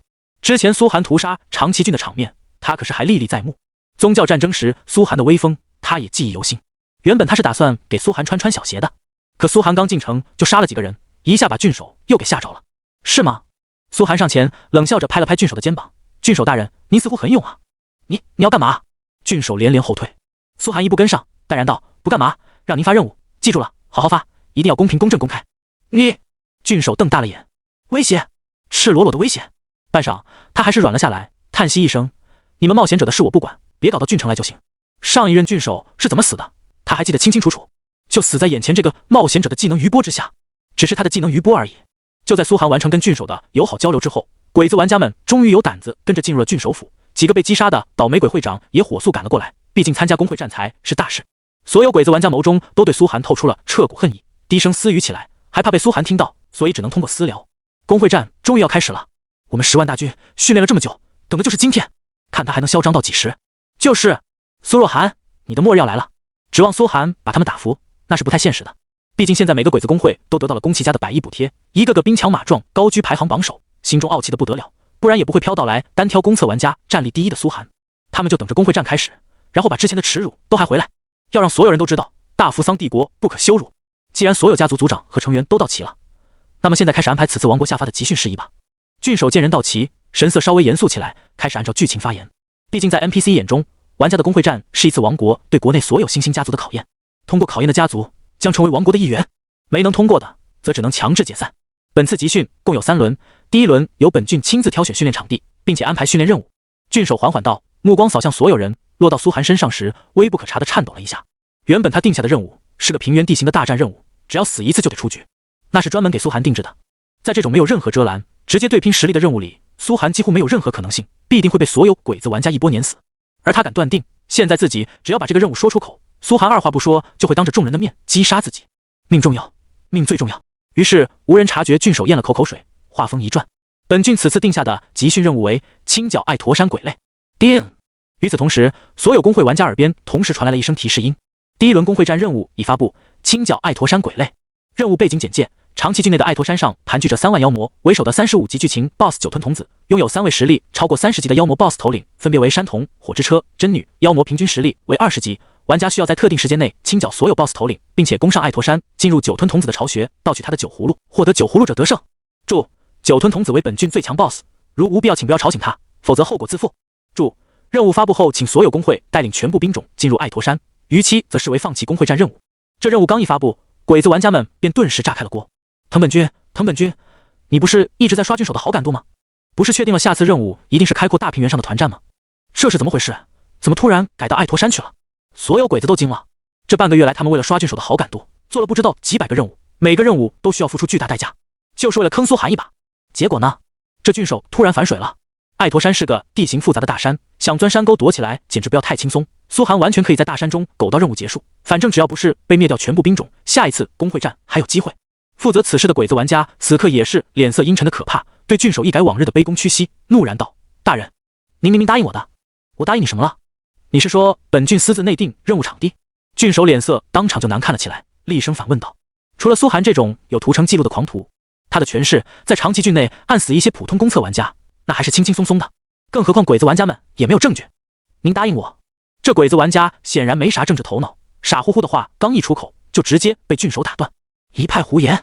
郡守勃然大怒，抬手就指了指外界，卫兵，嗖，10几个值守武士猛然冲了进来，把他给我抓起来，逐出郡城。他的家族被除名，不允许参与此次集训。这鬼子玩家哪里是平均40级卫兵的对手？又不是人人都像苏寒一样直接越10级挑战。狗郡守，你骗我！你这个不忠不义的败类！这鬼子一边被拖出去，一边难以置信的怒吼。大部分公测玩家现在还没有适应被 NPC 管理，并不知道神域中真正的主角其实是 NPC， 所以他对郡守天然缺乏应有的尊重。一郡之首，就算王国奉行贵族政治，郡守也只是个男爵，地位并不高，但人家好歹也是手握大权的一方百里侯，一个小小新生家族的族长，凭什么在人家面前嚣张？当然，苏寒这种刚进郡城就屠过城的变态除外。那次苏寒展示出来的恐怖力量，已经帮他突破了这些规矩的困扰。普通公测玩家敢这么玩，就是找死！给我禁止他进入郡城，他家族的所有成员全部下发通缉令。郡守气的胡子都硬了，又下了一道指令。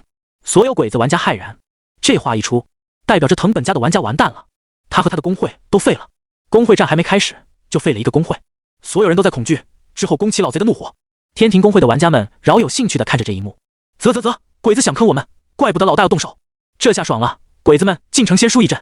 不能掉以轻心，这次工会战难度还是很高，肯定所有鬼子都得针对咱们，哪怕钻山沟都很怕被对方围剿。好了，本郡已经下发集训任务，而等各自带领家族私兵前去吧。郡守整治完了那个玩家后，目光阴冷地扫了所有鬼子玩家一眼，转身离去。鬼子玩家们纷纷咬紧了牙关，却不敢再有丝毫反驳，因为身为郡守，整治他们真的很轻松。不知道苏寒是用了什么手段，竟然能让他们跟郡守之间刷了这么久的好感度失效。各地的工会战都已经开始，长崎郡都算慢的了，主要是因为苏寒备受关注，让产生了这段插曲。后面的大战才是龙争虎斗。天庭工会众人乘坐传送阵返回了工会驻地，进入领主大厅，第一次开会讨论这次的战术方案。爱驼山我做任务的时候去过，那边妖魔的实力比一般野怪强很多，光这3万妖魔和3个妖魔 BOSS 就不是几家工会能解决的。是啊，这次任务看起来简单，实则郡守那老家伙还是坑了咱们一把的。想在不吵醒九吞童子的条件下完成任务太难了，鬼子们肯定会给咱们找茬。怎么办，老大？咱们是不是带兵进山，然后苟起来？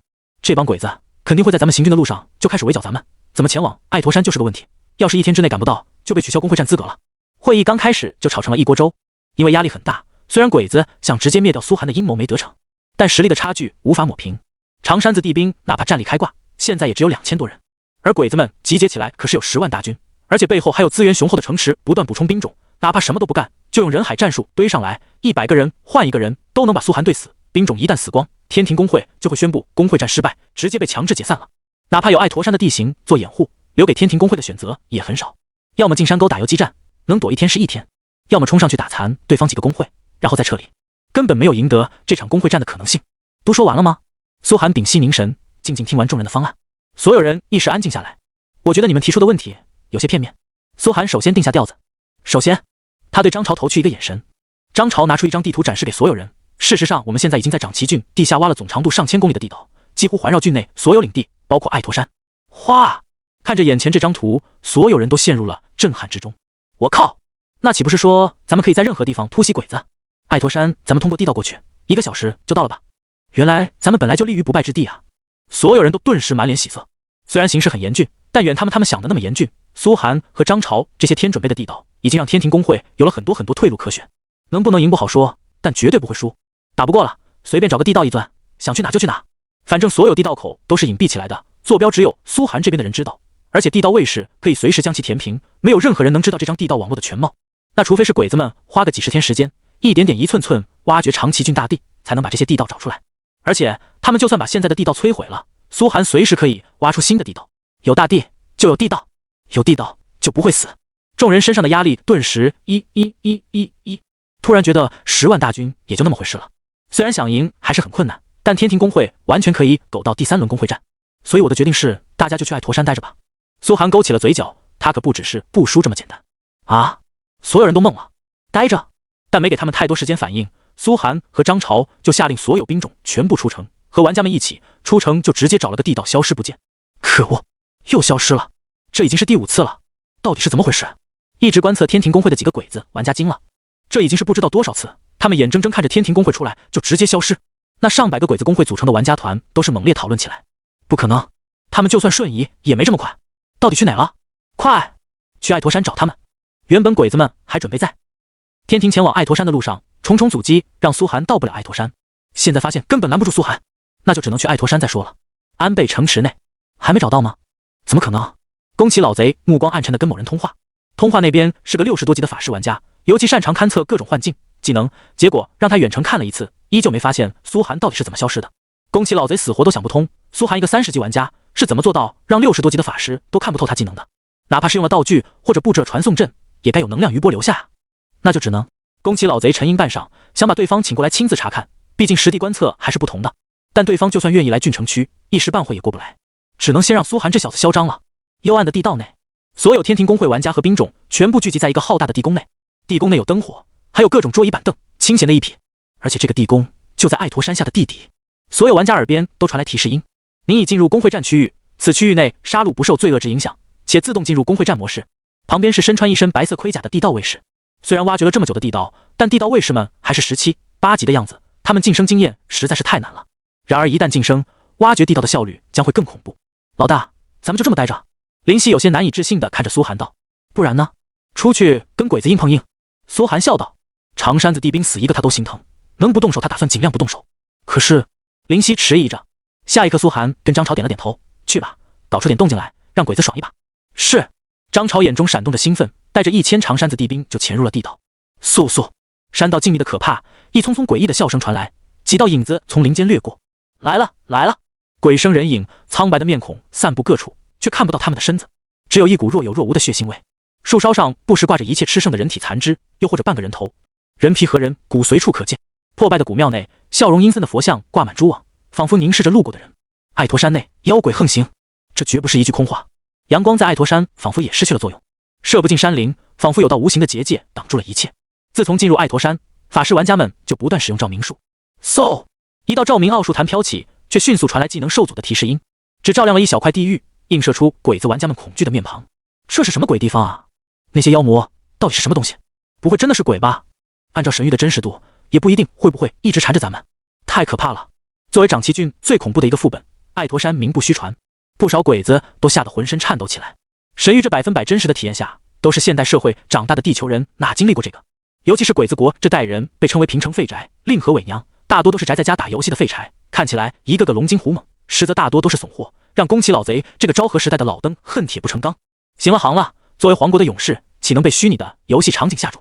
一个战士玩家当即站了出来，怒声对身后的人呵斥道，腰间不断颤抖的长刀却暴露了他的心虚。前方几个会长玩家没好气地看了他一眼，长泽会长，你来说，现在该怎么办？对啊，现在我们根本找不到苏若涵的踪迹，准备了这么久，结果连敌人的踪迹都找不到，真是失败。鬼子玩家们都有些垂头丧气，上百个工会聚集在一起，一个工会就按80个玩家算，也有起码8000人，这么多玩家，如果都乱糟糟的，肯定无法指挥。所以宫崎老贼找出了3个实力最强的工会作为领头羊，分别是大冢工会、长泽工会、小野工会。此时大冢节三、长泽信雄、小野元二这3个工会长已经围在篝火旁讨论接下来该怎么走。如果能找到苏若涵的踪迹，凭咱们的实力，8000个玩家，10万兵种，而他们只有几十个玩家，咱们足够把他们杀1万次。大冢愤怒地把手中长剑狠狠插向地面，低吼道：别说那些废话了，宫崎大人已经在寻找高阶法师来勘测苏若涵的踪迹，关键是现在咱们该怎么办？一旦这次工会战没能干掉苏若涵，宫崎财团肯定会换人。长泽是个瘦高个的牧师类玩家，脸色阴沉的缓缓张嘴。说完他看了一眼小野元二，小野脸色也很难看。想起宫崎老贼的可怕，3人都忍不住打了个寒战。他们拿了宫崎财团太多东西，如果完不成宫崎财团的命令，结局将会无比惨淡。到时候不止全部吐出来，可能还要把性命都搭上。毕竟他们知道宫崎财团太多秘密了，不然只希望苏若涵自己冒出来了。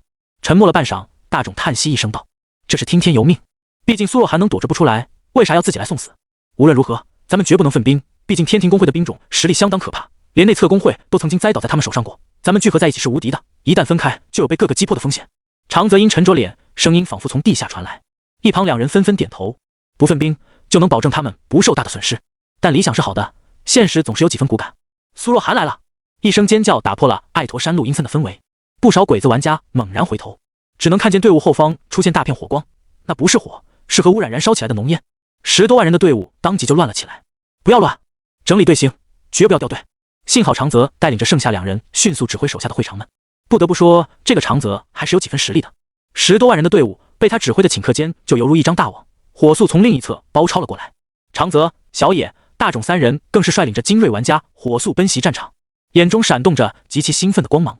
苏若涵出来了，终于出来了！只要他不是一直躲着，这一战就还有机会。小野，你家的法师团给我上，第一时间控住他们，别让他们再跑了。长泽厉声下令。是。小野在精密调度下，很快已经搞好了所有法师。他们为了击杀苏涵，还是做了大量准备的。高达2000人的法师团，人人都有控制技能，而且按照国战标准训练的统一释放，就算50级3转玩家来了，都得被控个半小时。更别说还有各种控制道具以及一件品阶控制道具。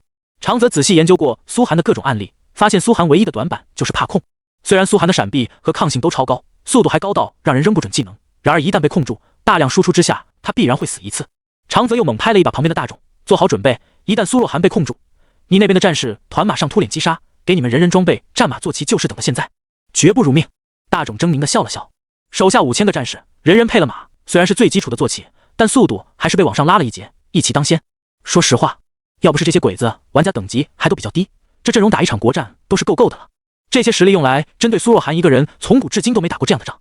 长泽数了数自己手下的辅助军团，8000玩家的人员配比大概是2000法师团、5000战士团和1000牧师团，虽然不一定所有职业都是标准的，但大致都是神域划分的这几类职业。辅助军团，待命吧！长泽迟疑着下令，他不确定是否会跟天庭工会打成僵持战，毕竟实力悬殊太大了，一瞬间灭不掉天庭工会所有人，概率太小。然而，等长泽率领着玩家大军赶到时，却再次陷入了迷茫、愤怒、震撼以及抓狂。他们已经能看到长山子地兵的身影了，甚至能看到其中那个将领玩家。可就在他们赶到的前一刻，对方消失了，又一次在他们眼皮子底下直接消失。这他妈到底是什么技能？什么道具？心中一腔战意，结果无处释放的大冢愤怒的仰天长啸，血红的眸子望向山林。苏若涵，你给我滚出来！我要杀你全家！寂静的山林中没有任何人回应他们，关键是追都不知道往哪追。哎，罢了。长泽望着萧瑟的山野，长叹一声。手下玩家们也更愤怒了，因为苏若涵明明就是在耍他们，出来几分钟然后再次消失，关键他们根本找不到踪迹。后方他们死掉了10几个率领兵种的玩家，而且兵种大军也是损失惨重，最过分的是大军携带的辎重粮草直接烧起来了。之前他们看到的那浓浓火光，就是粮草被核污染点燃烧起来的。正常1-2个人身上的核污染还浓郁不到那种程度。惨了！看着被烧的粮草，大冢脸色也一时苍白起来。神域的战争系统跟现实一样，兵种无论实力如何强大，还是需要吃饭喝水的。10万大军出动，光兵种每天消耗的粮草就得上千金币。现在还被苏若寒烧了一波，意味着他们兵种在外界活动的时间续航减短。如果断粮，那就只能回城再攒点粮。俗话说打蛇打7寸，这一招打得正好就是他们的7寸。可恶！看着熊熊燃烧的粮草，小野怒骂一声，立刻让手下的法师玩家们释放水系技能灭火。可那是不现实的，核污染特性不可取消，不可打断，不可净化。鬼子们就只能眼睁睁看着价值几万金币的粮草一点点烧光。虽然粮草的这点损失不算什么，他们随时都有长崎郡内侧工会的会长玩家们亲自给他们押送粮草来，还不至于因为丢失粮草就溃退。但这种耻辱简直难以言喻。没别的办法，让后方补充粮草吧。经过最初的愤怒后，长泽已经迅速恢复了平静。这种小手段根本无法帮苏若寒什么，因为自己拥有的后方是整个长崎郡的支持，苏寒却只有一个人，他早晚必败。自己要做的就是稳住，不要被苏若寒再找到机会就行了。小野，清点损失吧。长泽昂了昂首道。粮草的损失大概13000金币，被击杀的成员基本无损失，对方没有捡装备，但是兵种受损严重。小野听完下面主管后勤的玩家汇报后说道，指了指已经乱作一团的 NPC 大军。兵种大军可没玩家这么好训练，如果兵种等级不高就智商低，极其容易骚乱，在战场上乱跑，误伤友军种种行为，10万大军一起乱起来，互相踩踏之下，更是损失惨重。300个兵种死在骚乱里，还有1000人失踪了。失踪了？长泽看了一眼，皱起眉反问道。小野叹息一声，对方好像有个什么能力，可以引起 NPC 骚乱，能乱起来的把兵种卷走。长泽露出了然的神色，怪不得，这应该就是苏若寒的目的了。他立刻下令阵型变化，所有玩家把兵种保护起来，所有人装备群体传送阵，任何一点遇到袭击，立刻召唤法师军团到来。是。小野立刻点头，下去给各个工会长传令。走吧。长泽对大冢挥了挥手。头脑稍显简单的大冢还没明白过来，为什么长泽突然就这么胸有成竹，摇头晃脑的走来。咱们现在怎么办？长泽目光坚定，就去打爱托山。我明白了。苏若寒不甘心就这样输掉，他还想在工会战中有表现。咱们只需要一路做任务，他肯定会忍不住再出手。到时候，索嘎！大冢恍然大悟。无论如何，也总算是有了个破局的办法了。鬼子大军开始火速朝山顶开拔，迅速清剿各种妖魔。此刻，距离几人不远的地道内，张潮完整的听完了长泽和几人的对话。任几人怎么也不会想到，本以为消失的张潮，其实就在他们脚下。这鬼子还是有点脑袋的。张潮摸着下巴思索道。通话内的苏寒也点头道，遭受打击能迅速找到办法反制，这个长泽不是庸人。他的想法也确实没错，我不可能放着他们抢先完成工会战任务，因为那样就算天庭工会苟到了最后，也是最低分，下次工会战时将更加艰难。接下来怎么办？老大，张潮问道。他虽然脑子里有很多战术手段，但做事不如苏寒这么毒辣。跟鬼子打，需要的正是这份毒辣。你现在裹挟了1000多人。苏寒沉吟着。那去帮妖魔吧。啊？张潮有点没反应过来。爱驼山的3万妖魔其实实力不弱，只是缺乏玩家这么高智商的领导。你尽量多裹挟点妖魔，然后等我下一步指令。苏寒脑海中已经有了计划，毕竟有张潮在，他就有很大的活动空间。好。张潮也是顶级战略玩家，苏寒轻轻一点就明白了意思，只是他还是不知道苏寒的目的究竟是什么。幽暗的地宫内，苏寒坐在一道土制的王座上，一众玩家簇拥在旁，完全看不懂苏寒的操作，只有满脸崇拜。2000对10万，还能打成这样，也只有苏寒了。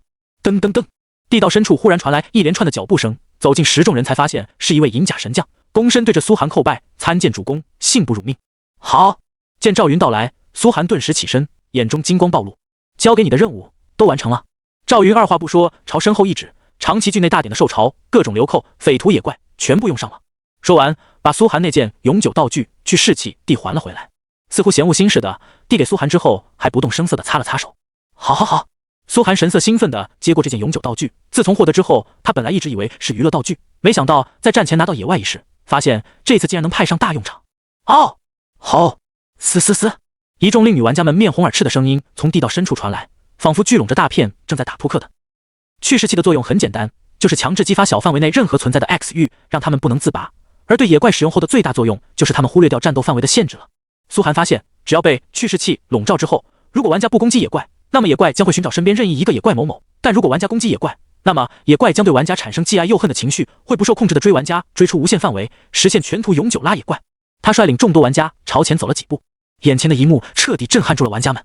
狼族、象族、熊族、蛇族，包括山贼、土匪、流浪者、丘丘人、史莱姆、矮人，足足上百种野怪，数量多达数万，其齐齐拥堵在了故意拓宽的巨大地宫内，后面还在不断冲入，不断增多。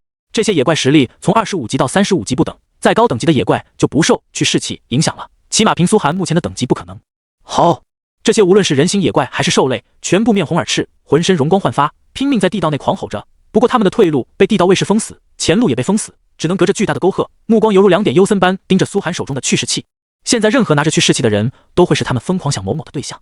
当然，就算追不到拿着去势器的人，他们也已经进入深度发 Q 状态，不断在进行各种族之间的大和谐，场面一度辣眼睛到了极点。耶！不少玩家当场就吐了。啊！我的眼睛！谁来还我的眼睛？怪不得赵云要擦手，这件道具真的是太恶心了。林夕强忍着呕吐的欲望走到苏寒面前，低声道：“这些对咱们有什么用？”嘿嘿。苏寒轻笑几声，用处可大了去了。此刻，艾陀山内，哦，巨大的山鬼倒下了，砸到一片树木。就算他再强，在长泽手下精锐法师团面前，也是一个技能就秒掉。其余小妖鬼不断奔逃，却被两旁的兵种飞速收割。短短一会的功夫，长泽已经完全清理了艾陀山外围。开玩笑，10万兵种加8000玩家，这阵容灭个郡都够了，别说一个小小的艾陀山，再牛逼的妖鬼，在2000法师的集火之下都是垃圾。这个工会战任务如果混入上百个工会的竞争，艾陀山对单个工会来说自然是不可战胜的庞然大物。可现在长崎郡齐心协力，艾陀山就成配角了。可让长泽头疼的是，苏寒到现在还没出现。传我命令！思索之下，长泽下令再打慢一点，用这些妖鬼来练兵，训练玩家之间的配合度。是。下方玩家大军顿时分开，成为一小股10人的团体，然后前往四处围攻妖鬼。仔细看就能发现，长泽总共放出去不到1/10的兵力，就是防备苏寒什么时候又突然出现。只要我不分兵，就是无敌的。苏若寒绝对找不到机会。长泽心中默念。忽然，一个念头犹如电光般从他脑海中划过：假如自己分兵呢？苏若寒是不是就有胆量跟自己决战了？这想法一出现就愈发不可收拾。要知道，如果此战灭不掉苏寒，他必死无疑。宫崎老泽不可能放过他，就算让苏寒撑过去，他也会被换掉，同样下场凄惨。所以想活只有一个办法，跟苏寒决一死战。至于长崎郡是否会损失惨重，跟他有个屁的关系，反正他只有这一战的机会。慢着！长泽修长的身躯骤然紧绷，忽然抬起手，瞳孔缩成针尖大小。军团长，要更改命令吗？一旁的小野顿时问道。让所有工会散开吧。长泽忽然道。散开？小野懵了。可是凭咱们单个工会的实力，绝对不是天庭工会的对手啊！散开！长泽咬着牙，凶狠地看着小野。只有这一个办法，能让咱们活过这次工会战。可是，小野原本还想争辩，可看着长泽狠厉的神色，还是点了点头。散到什么程度？3个工会为一个单位，分开清剿妖鬼，然后各大工会长在山顶汇合。长泽目光阴沉地说道：“把法师团留给我，其他人全部散开。所有人随时准备好群体传送卷轴，一旦苏若寒出现，立刻传送过去，其他战法不变。”是。小野长吐出一口气，神色还是有些担忧。一旦苏若寒发起突击，就算有群体传送卷轴，也很难及时支援。要知道，群体传送卷轴的使用也是要10几秒时间的，而且一次只能传送最多50人，远远没有现在大军抱团的战力凶猛。不过引不出苏若寒，他们必死，这也是实情，只能搏一搏了。此时，艾陀山之巅，此处是3大妖魔统领的所在，他们都是 BOSS 级别，掌控着艾陀山所有妖鬼。大殿内，一个独眼巨型僧侣盘坐在巨石上，旁边是浑身冒出火焰的黑色9头鸟，嘴角不断滴血，最后是只有针尖大小的一个阴森女子。山童、火之车、真女，3个存在都是35级 BOSS 级别，血量过100万，各种技能也极强，而且是艾陀山这个大副本内的 BOSS， 实力比雪人王强多了，不来几百个玩家根本没有为杀死的希望。可就算他们在长泽手下10万大军的兵锋面前，也开始瑟瑟发抖。敌人已经清扫了我们几千妖鬼了。山童愤怒道：“怎么办？绝不可擅自吵醒九吞大人，否则咱们的下场可能更凄惨。”真女悠悠道：“3人都知道九吞童子根本不在乎山上这些妖鬼，一旦吵醒他，恐怕会先将他们当成猎物，咱们死定了。”而旁边的火之车则嘶吼着：“人类这次是下定决心要清剿咱们，九吞大人又不顾咱们死活。”3个 BOSS 的神色都很丧，原本就是鬼，一丧更难看了。神域中的 BOSS 神智都不低，跟 NPC 差不了多少，不是毫无思想的怪物。他们也会恐惧，也会愤怒，也会想办法求生。就在这时，一道声音忽然从洞窟深处传来：“3位，我有一计啊！”噌！谁？3大妖鬼统领顿时身躯膨胀起来，化作100丈真身，将洞窟顶的咔咔作响，愤怒的大吼起来：“人类来了吗？该死的冒险者！人类都得死！”张潮从一个洞窟内缓缓冒出来，身后1000个长山子地兵和裹挟而来的2000敌方兵种同时出现。他手中领着一个鬼子兵种的头颅，笑呵呵地走上前扔到地面上。首先，我跟山下那群冒险者不是一伙的，他们是我的敌人。咕噜咕噜，看着那头颅滚动，3大 BOSS 心中稍安，但骨子里对冒险者的不信任还是让他们敌意满满。滚回去！冒险者，这里不是你们该来的地方。一旦九吞大人醒来，你们都得死！3大 BOSS 嘶吼着。如果不是张潮背后的1000长山子地兵，他们也很难这么冷静。早就出手捏死张潮了。大家都是兄弟，在下这厢有礼了。张潮满面红光，先是对3大 boss 做了个4方1，这不是他的台词，而是激发他职业特性的台词。神域中的语言和文字各方都是不同的，能听懂全赖神域翻译。不知道这段话在3大 boss 耳中是什么样，反正他们面色祥和了不少。看来我的效果对 boss 不是完全没用。张潮心中狂喜，他的裹挟特性能让他先天跟任何神域生灵交流方便很多，容易跟他产生共情。比如他喊一句老子来了，青天就有了，在 NPC 和野怪等耳中就会变成蛊惑性极强的话语，比如要解放他们，带领他们走向光明生活之类的，就算是铁石心肠也多少会受到他的洗脑。简而言之，这个职业就是个洗脑大师。虽然不可能裹挟到 boss， 但起码也会让他跟 boss 交流得更顺畅。3大 boss 愣了愣，同时问道：你什么意思啊？眼前这冒险者明显不是他们爱驼山的野怪，怎么懂他们爱驼山的暗语？很简单，现在只有我能救你们。张潮趁热打铁，只要你们命令剩下的妖鬼聚集起来，我就能帮你们战胜山下那些冒险者。放屁！你也是冒险者，岂会这么好心？火之车顿时反驳道：我虽然是冒险者，但可对你们秋毫无犯，反而山下那些冒险者才是你们真正的敌人。张潮静静道。3大 boss 沉默了，实情也确实如此。到现在张潮可是一个妖鬼都没杀过，而且凭借他身后的3000兵力，想围杀他们3人难度也不高，刚刚完全可以直接偷袭，说不定他们现在已经倒下一个了。你真能做到？真女悠悠道。他们没有任何外援，在神域野怪就是这么苦逼，就算不跟张潮合作，他们也只能等死而已。跟张潮虽然有可能死得更快，但好歹还有一线生机。当然，张潮见这么轻易说动3妖，露出了意味深长的微笑。3妖迟疑着点了点头，下令让剩下的妖鬼开始聚集。张潮不费吹灰之力就裹挟到了爱驼山的大部分妖鬼，虽然裹挟是临时性的，但也让他的队伍急速膨胀，迅速达到了18000多。爽！看着自己飞速增长的职业经验，张潮心中暗爽不已。紧接着走到洞窟外一看，顿时惊到了，给苏寒发去消息：老大，鬼子们散开了，这是个极好的战机。地宫内听到张潮的消息，苏寒沉默片刻。明明分开则有可能被自己各个击破，这长泽为何会下令让鬼子散开呢？肯定有问题。我这边挺顺利，裹挟到了所有的妖鬼，要不要直接打鬼子一个措手不及？张潮那边还在询问。苏寒点了点头，反正妖鬼死了不心疼。好嘞！张潮兴奋不已，聚拢1万多妖鬼和1000长山子地兵就冲了下去。在战斗的那一刹那，他都会把兵种管理权切给苏寒，让兵种吃到苏寒的核污染特效。虽然这样也会让大部分工会贡献都落到苏寒手上，但张潮明显不是在乎这点小利的人，也是现在天庭工会并未发展壮大，内部还没来得及产生那些勾心斗角。轰！以长山子地兵为锋，火蛇般的核污染迅速撕开了山下2个鬼子工会的防线，几乎是瞬间就将他们大部分兵种给包围吞没。外围的妖鬼直接开始疯狂吞噬玩家。啊！我就说妖鬼怎么突然都不见了？妖鬼潮啊！这是妖鬼潮！该死，苏若涵这家伙也趁机来偷袭了。鬼子玩家们还以为是苏寒抓住妖鬼潮的机会准备反击，迅速动用了群体传送卷轴，一大批玩家顿时蜂拥而至，直接突袭进了妖鬼潮中。几个技能合击灭掉了大片妖鬼，但也不断有玩家在妖鬼的攻击中灭掉，毕竟妖鬼的数量太多了。眼看鬼子的增援越来越多，张潮的目的显然不是跟鬼子死磕，他率领着长山子地兵冲散了鬼子好几个工会的兵种，大肆裹挟一阵后，就直接带着剩下的妖鬼钻进了地道中。又是3000多人马。张潮哈哈大笑，裹挟了妖鬼后，他的职业特性升级，现在裹挟效果更强，直接裹挟走了鬼子3000多兵种，算下死掉的妖鬼，他现在麾下兵种也直逼2万，其中1万2的妖鬼，7000兵种，1000长山子地兵。而他不知道的是，暗处一道身影很早就传送过来看着他，只是一语未发。看清楚了吗？确定他是谁？看清楚了，此人绝对不是苏若涵。那就说明苏若涵这次只是试探，咱们没出手是对的，下次他必定会亲自出来决战，能否击杀他，就在此一役了。长泽和小野沉声念道。这次作战之后，张潮清点兵力，迅速回到地宫内。老大，裹挟来的兵种有3000，直接投靠我们了。这样算下来，我们的总兵力达到1万，再加上外面那些妖鬼，搞出3万多的战力没有问题。虽然刚裹挟来的兵力很弱，但咱们核心的长山子地兵也有了3000人。他兴奋地对苏寒道：局势已经倒转，现在是个大好机会，只要从中间把他们切开，让他们首尾不能相顾，凭借长山子地兵的恐怖战力，打他们简直是切瓜砍菜。我明白你的意思。苏寒点头，现在确实是个战机，可他还是想不通，平白无故鬼子为啥会分兵，而且被打了一次还不知道聚拢，好像等着自己再去打一样。除非长泽疯了，那就只有一个可能性呗。苏寒笑盈盈地想到一个可能，长泽的目标根本不是天庭工会，而是自己。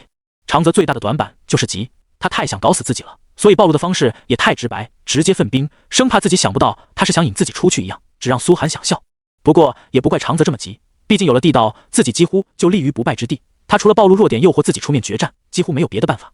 想通了长泽的心理，苏寒反而不慌了，笑着拍拍张潮肩膀：“兄弟，不急，既然他们分兵了，你就这样慢慢打。鬼子现在应该还有9万多兵种，给你定个任务，把他们搞到5万人以下，自身兵力膨胀到1万人以上。”明知道对面有坑，苏寒自然不可能直接去踩，那也太蠢了。你想引我出去，那我正好将计就计，多坑你几次。啊！张潮露出一个惊愕表情，他的智商不可能猜不到长泽的心思，知道长泽是想坑苏寒一把。可他身为战略玩家，思维上习惯的只考虑利弊，觉得苏寒死一次，要是能换取这一战胜利，从天庭公会的角度考虑是划算的。毕竟对玩家来说，死一次算个屁，只要核心装备锁住，死就死了。玩家最不怕的就是死。但他不知道的是，苏寒从来没死过。我知道你的想法。苏寒叹息着的拍了拍张潮的肩膀，他怎么猜不到张潮的心思呢？只是张潮不好明说罢了。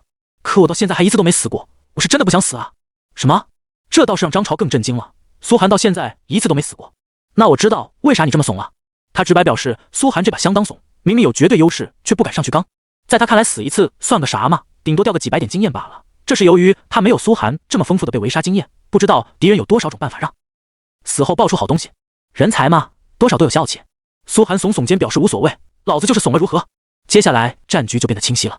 长泽持续奋兵，那张潮就不断跳出左咬一口右咬一口，每次都能裹挟走几千鬼子兵。鬼子的10万大军在他开挂之下越打越少，而他麾下裹挟的兵种越来越多，主打就是一个游击战。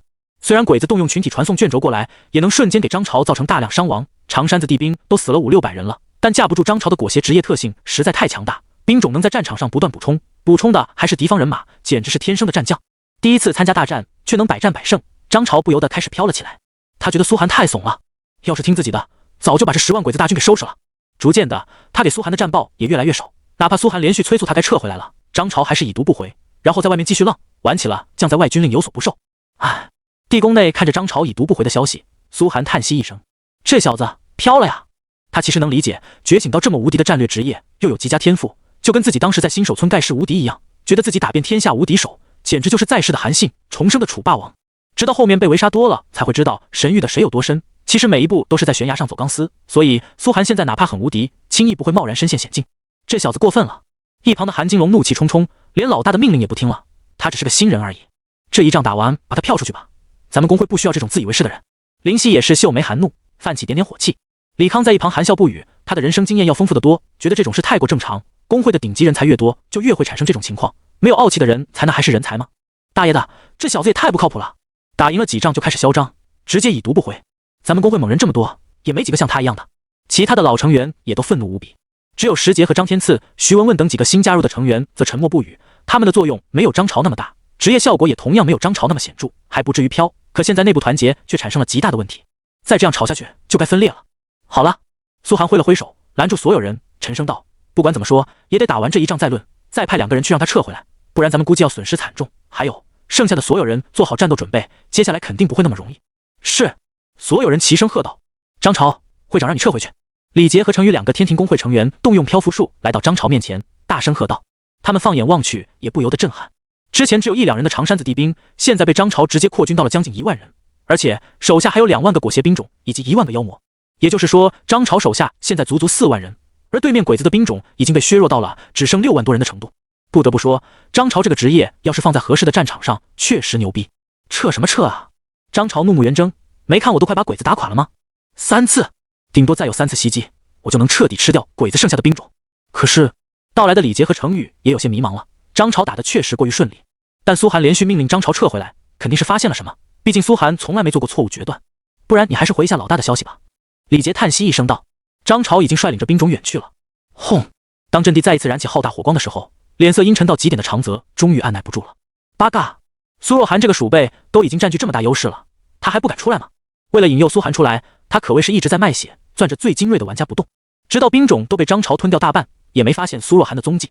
现在明明己方已经处于弱势，可苏若涵还是没影子，他到底是有多怂？咱们不能再这样损失下去了。小野咬着牙道：那个大夏玩家已经连续吞掉了咱们好几万的兵力，动手吧。好。长泽思索半晌，终于下了决断。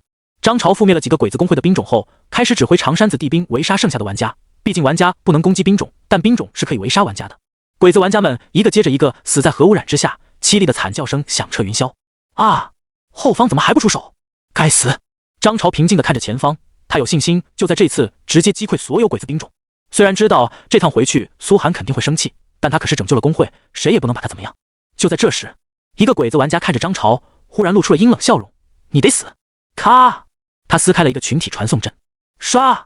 张潮丝毫不慌，直接命令让几个妖鬼将其吞噬。毕竟鬼子的群体传送阵都不知道用过多少次，一个最多也就传送来50人而已，根本不足以让他惊慌。他冷笑一声，让苏寒忌惮的鬼子实力也就这样，不知道有个什么好怕的。下一刻，战场上不断有鬼子使用群体传送阵，哗啦啦一大片玩家传送了过来。这些玩家张潮之前从没见过，不禁让他略微皱眉。就在他刚准备还击的时候，只见这些玩家统一集合在了一起，阵型非常严谨。他瞪大眼仔细一看这些玩家，顿时愣住了。我靠，2000个法师！脑海中猛然回想起，之前好像一直没见到鬼子的法师玩家出现。不好！下一刻，净空卷轴、削弱卷轴、眩晕卷轴，一连串技能扔到了他身上，张潮瞬间陷入了多种状态控制之中。不好不好不好！在那一瞬间，他浑身冷汗如水流，他意识到自己完大了，鬼子竟然一直藏着精锐实力，只不过目标不是他罢了。同时他心头苦笑到了极点，苦涩万分，原来苏寒一直是对的，对方哪怕被削弱到这种程度，积攒的实力还是够一波灭掉己方，这才是苏寒不会贸然出击的原因。所有人准备，刺激禁咒魔法！法师团聚集，迅速施展开来一个巨大的毁灭系魔法。张潮已经被控住，根本没有任何反抗之力。他目眦欲裂，只要这个魔法出现，要是他手下的精锐将全部沦丧，这一战就完了。在眩晕前的最后一刻，他拼尽全力对身后的长山子地兵下了最后一道命令：突围！轰轰轰！巨大的黑色魔法球酝酿着高达几十万点的恐怖杀伤力，在地面泼洒开来的时候，直接清理掉了所有妖鬼，几千个妖鬼同时挂掉。随后黑色魔力朝着四边扩散，疯狂吞噬着被张潮裹挟的兵种，他的几万人马迅速被杀得七零八落。幸好精锐的长山子地兵第一波就迅速撤退，已经钻入了后方山林内，可法师团的第二个刺激禁咒已经对准了他们。哼，我这法师团的实力几乎已经能跟国战媲美。长泽傲然地说道，可惜只抓了个无关紧要的家伙，苏若还没出现。一旁的小野则叹息几声，话落猛踹了一脚地上的张潮，八嘎，你得死！快，老实交代苏若涵的去向，他到底躲在哪里？你们是怎么突然消失的？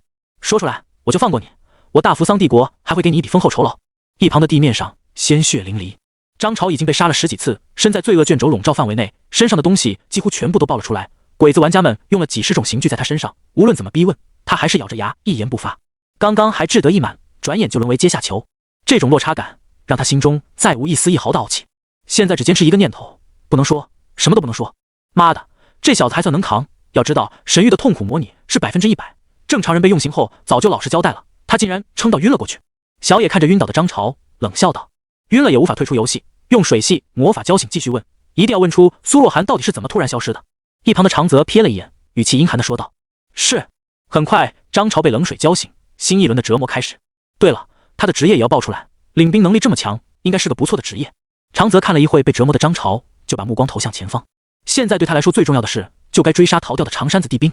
苏寒一共就那么几千人，只要灭掉了这些，他想再翻起什么浪也不可能了。可就在这时，地面忽然沸腾起来，咚咚咚，咚咚咚。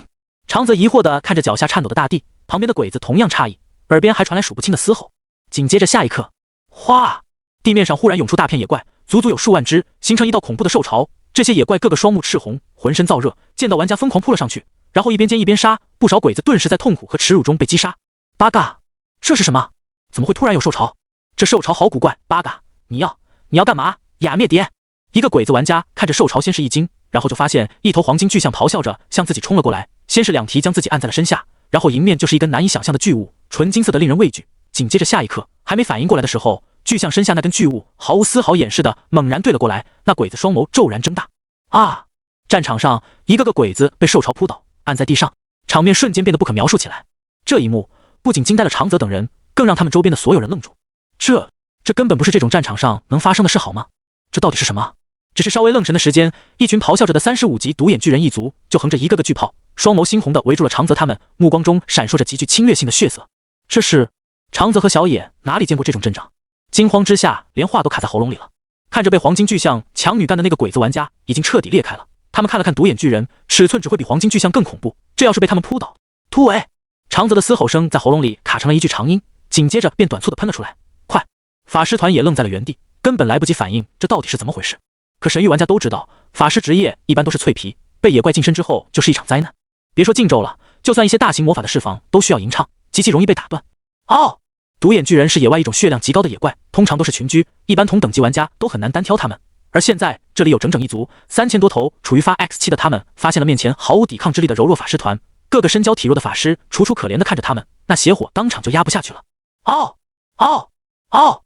巨人兽潮冲击法师团的场面堪称极为壮观，一个个法师玩家直接被按在了地上，血量掉的不多，但完全失去了反抗能力。就算有个别实力强大的法师能逃脱巨人，也会很快被2、3个巨人围起来，冲他们露出淫邪的笑容。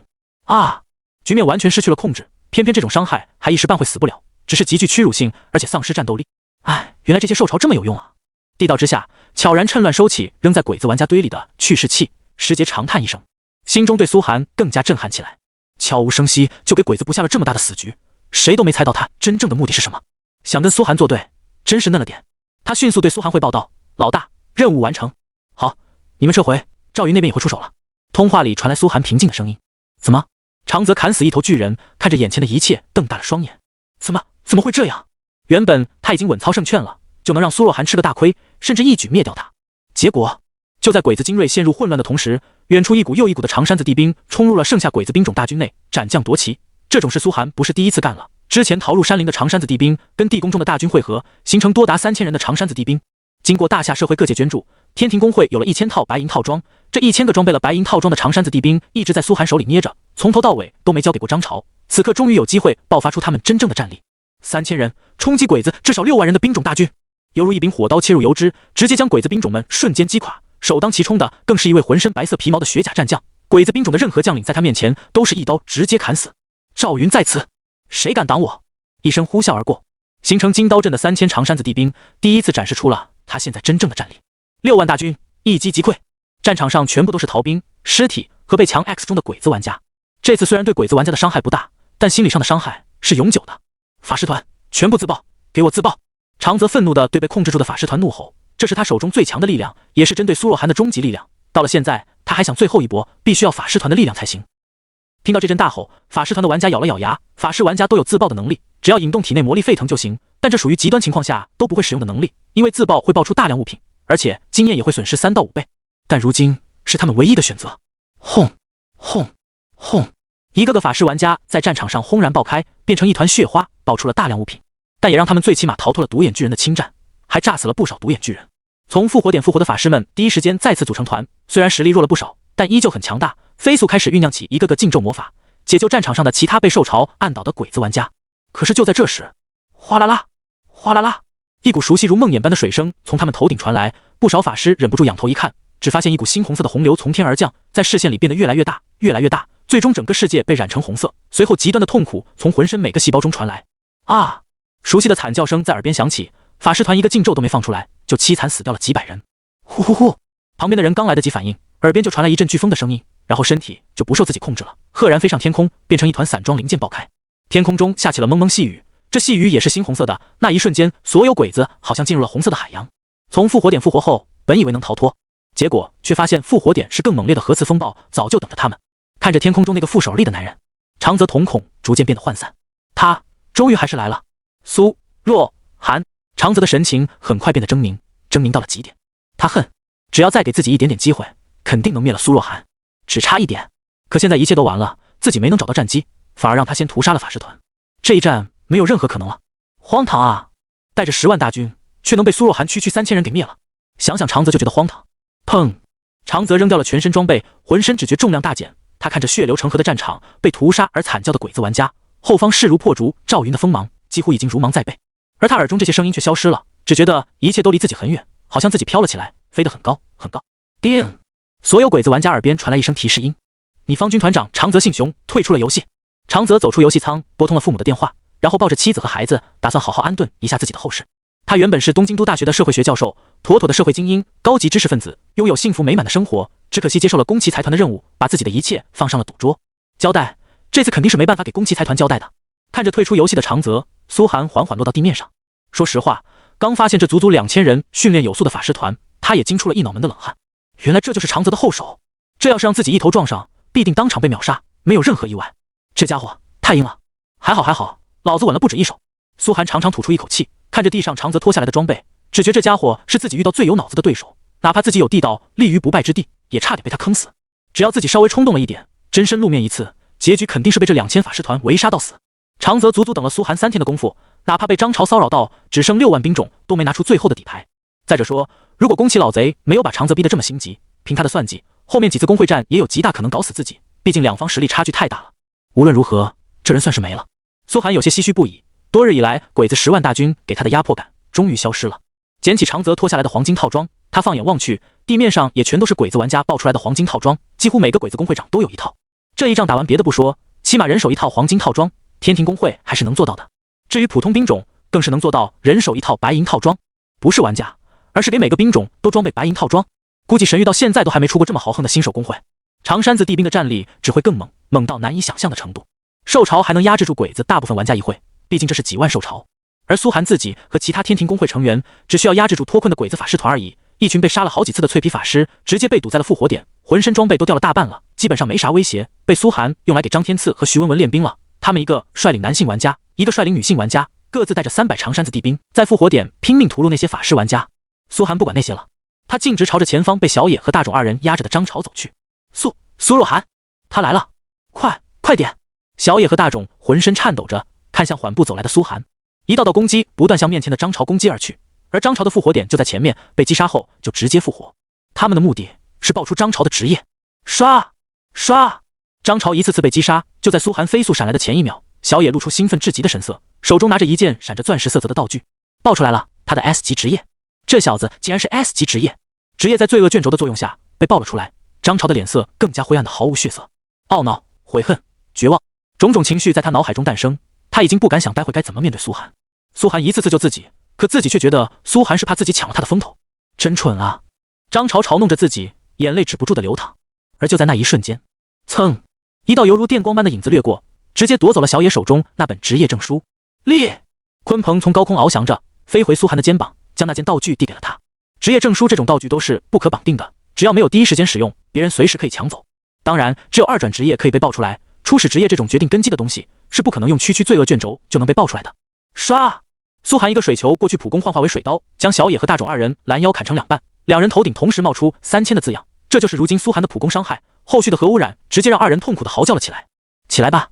他向前走去，一把将地上的张潮拽了起来，扛在背上，身形猛然跃起，朝着远方狂跳。鲲鹏正好飞过来接住了2人。苏寒扔给张潮一堆治疗药物，一套黄金装备，还有他的职业证书。老大！张潮愣愣看着这些东西，眼中泪水还是止不住的往下流。废话少说，以后听命令就行。苏寒淡淡道。张潮这个人虽然有很多毛病，但他的指挥技术是真的猛，所以苏寒也很难找到能替代他的人，就继续让他用他的职业好了。张潮擦着泪水，换上装备，吃药治疗，最后看着自己的职业证书，心中生出劫后余生之感。这次要不是有苏寒，自己就彻底废了。以后苏寒说什么就绝对是什么，绝不敢再有半点不老实。这个天庭工会内最大的刺头就这样彻底归心苏寒，饶过张潮这个叛徒自然也是没那么容易的。张潮这次的事说小点是飘了不听指挥，说大了就是有篡逆之心，绝不可留。工会里不少人都觉得苏寒会把张潮击杀致死，以儆效尤，但苏寒没这么做，因为当下没办法。苏寒还要利用他来收敛鬼子被赵云击溃的残兵。长山子地兵就算再强，也不可能把6万人全部杀光，那是6万个活人，不是6万头猪。大部分工会的军队被击溃后，就会第一时间散落到爱驼山各处。如今爱驼山已经没有一个活着的妖鬼了，只剩3大妖鬼 BOSS 躲在山顶上瑟瑟发抖。苏寒打算待会再去灭了他们，但那些散开了的鬼子兵种却是个问题。无论如何，那些溃兵对苏寒来说也是一块肥肉。要知道，张潮裹挟到的兵种都是可以直接转化为人口的，这6万人加起来比苏寒工会人口都多了好几倍。重新恢复了一会的张潮，马不停蹄的又进入了战斗当中。这次他对苏寒的命令是不敢有半点违逆了，且是发自内心的觉得苏寒一切命令都是正确的。这次张潮的表现大变，他脸上再无一丝一毫的神采飞扬，只有深深潜藏在心底的坚毅。率领着1000长山子地兵在战场上左飞右腾，时而散入山林，时而长驱直入，将大地上四处奔走的鬼子兵种全部网入了自身队伍中。这些鬼子兵没几个瞬间就变成了他的兵种，还是1000长山子地兵开局，但在张潮手下，很快这次变成了2万人、3万人，直到追出了爱驼山，他这次裹挟才堪堪结束。随后朝身后一看，3万多敌方兵种全部被裹挟到了自身麾下。按照他现在的职业能力，虽然之前装备被爆出来过一次，职业经验清空了，但最起码也能留下1/3，也就是1万人。不得不说，张潮的职业实在是太开挂了，无论把他放到哪个工会，都会视为战略级人才，因为只要有他在，工会人口就会无视等级，没有止境的飞速增长下去。这种人才，哪怕以后苏寒获得爵位，成了神域中的一方诸侯，都得把他带到领地里封个骑士，绝不能让他跑了。虽然苏寒刚刚就能爆出他的职业，直接换人，但要知道一个玩家最多3个职业路线，一个主职业，一个辅职业，还有一个生活职业，用张潮的职业当辅职业，苏寒显然是不愿意的，所以只能找其他人代替。而职业也是要看匹配度的，不然就算得到了效果也会大减。相比之下，敲打这个人才接着用，才是性价比最高的办法。而这种人才最大的问题就是恃才傲物。这次吃了大亏之后，他比之前的价值更高。叮！被屠杀殆尽后，被堵在兽巢和复活点的鬼子玩家们耳边顿时传来了一阵急促的提示音：你的工会被击败，等级减1，还可参加1轮工会战。若连续3轮工会战被击败，则工会永久取缔。你的工会被击败，等级减1。你的工会被击败。这提示音直接将在场所有鬼子玩家给干懵了。怎么会这样？所有鬼子玩家都喃喃地望向天空，不敢相信。10万大军，足足10万大军，就在这么短的时间内被苏若涵一口给吞下了。更让他们不敢相信的是，原本胜券在握了他们，没有任何可能失败，结果只是因为一点小小的疏忽。这也让许多对长泽心生不满的人终于明白了长泽为何如此小心翼翼。苏若涵真的比他们想象的还要恐怖许多倍。所有工会长脸色煞白，不敢想象这次该怎么回去面对宫崎老贼。而就在他们愣神的时候，苏寒已经率领着长山子地兵冲入了山顶洞窟。很快山顶响起了3大妖魔统领 BOSS 的怒吼声，却没有一个鬼子工会长想去阻止，因为他们已经失败了。所有兵种全部被灭杀，这场工会战跟他们没有任何关系。就算现在成功阻止了苏若涵，也没什么卵用。更何况苏若涵还在工会战中，他们也无法对苏若涵发起攻击。说实话，众多鬼子工会这次的损失并不惨重，他们只是被兽巢所限制住了，但没有掉多少装备，实力也没多少损失。玩家中损失最大的应该是那3000法师团，由于被苏寒亲自照顾，他们掉落的装备已经全部落入了天庭工会手中。而其他鬼子玩家损失的只是兵种而已，兵种还可以再招募，都不算最大的损失。说到底，他们这趟最大的损失是投入了这么多精力和钱，还没能拿下苏寒，反而被苏寒打了个措手不及。该死的人类，你们会有报应的！山顶洞窟内，数量高达3000的长山子地兵齐聚一堂，对山童、火之车和真女3个 BOSS 发起了围攻。在工会战中击杀 BOSS 当然是可以动用兵种的。如今长山子地兵的核污染效果随着苏寒实力增长而增长，1000个兵种围着一个 BOSS， 轻轻一枪下去就是一层核污染，核污染还能继续叠加，更别说长山子地兵的种种技能，还有赵云的统帅能力，这根本就不是一场对等的战斗。在玩家工会的兵种大军面前， BOSS 的战力真的可以忽略不计了。哪怕有几百万点血，来1000个人围杀你，哪怕一个人只造成100点伤害，那一波也起码是10万点伤害，谁扛得住啊？人类，你们都得死！卑鄙的人类，背信弃义的家伙，冤魂，不会放过你们！3大妖鬼统领很快发出了不甘的嘶吼声，在长山子骑兵的围攻之下轰然倒地。这次由于工会战任务的原因，这3大 BOSS 依旧爆出了3个大宝箱，而如果不在工会战中用兵种击杀 BOSS 是没有奖励的。BOSS 更像是神域针对玩家本人所设置的障碍，而非对一个兵种或者势力的障碍。对一个势力来说， BOSS 顶多就像大点的野怪，派正规军来很好解决。当然，进入郡城阶段后，某些深渊级的 BOSS 可能发动一个国家的人也无法清剿，甚至还有可能把一个国家灭国。但现阶段距离苏寒还太远，3个35级的 BOSS 又是3个宝箱，看着面前的3个宝箱，苏寒都懒得动用超级污染开宝箱了。这点钱开出来顶多也就几千万，对他现阶段来说已经算不了啥了，反而超级污染的次数对他来说却很宝贵。毕竟随着等级提升，郡城区能超过他10级的怪也不多了。苏寒不可能用一种对自己来说有限的资源换取无限的资源，而更让他感兴趣的却是号称爱驼山最强 BOSS 的九吞童子。只见苏寒径直朝九吞童子的巢穴走去，一旁的众人都是看呆了。老大，你要干嘛？我靠，这九吞童子咱们不是该潜行进去的吗？是官方提醒的不能吵醒，老大不会要吵醒他吧？对啊，要知道吵醒九吞童子，咱们所付出的代价也是巨大的。不少玩家顿时劝道，九吞童子长崎军最强 BOSS 的名声吓住了不少人。一般来说，能被评为一个郡的最强 BOSS， 这种野怪不仅是等级高，有特殊效果，更关键还得到了某种加持，不汇聚一郡之力，根本无法剿灭。当然，玩家可以用兵种大军上去堆，但就算堆死了也没奖励，并且会损失大量精锐兵种。别担心，我只是想去挑战一下。苏寒神态自若地向后挥了挥手，给众人露出一个淡然的笑容。众人也神色震撼。挑战郡内最强 BOSS 这种事，一般都是50级3转玩家们来干的，他们也得组成好几个小队才行。苏寒才多少级啊？这就一个人上了。殊不知，击杀40级 BOSS 九吞童子对苏寒来说很重要，因为就缺一个40级 BOSS， 他的核污染层数就又能上涨1层了。谁都别进来！苏寒对身后挥了挥手，这次自己必定是要单人挑战的。好久没打单挑 BOSS 了，说起来，苏寒心头有点期待。怎么唤醒这九吞童子呢？苏寒看着洞穴内那呼呼大睡的巨人，皱了皱眉，随后二话不说，直接往九吞童子的巢穴中丢了一道和沸水洪流。轰！当即整个山洞猛烈摇晃起来，众人来不及看，就发现大片黑云在天空中聚集。那洞穴深处仿佛有什么东西苏醒了，发出了一声惊天动地的怪吼声。谁？是谁？敢吵醒我九吞大人的沉睡？这动静惊得在场所有玩家都不禁后退了几步。哗！一个力量过百的35级战士玩家直接被那余波掀翻了个跟头。在场除了苏寒，没有谁能在九吞童子的余威下站立起来的。这就是长崎郡最强 BOSS 的牌面。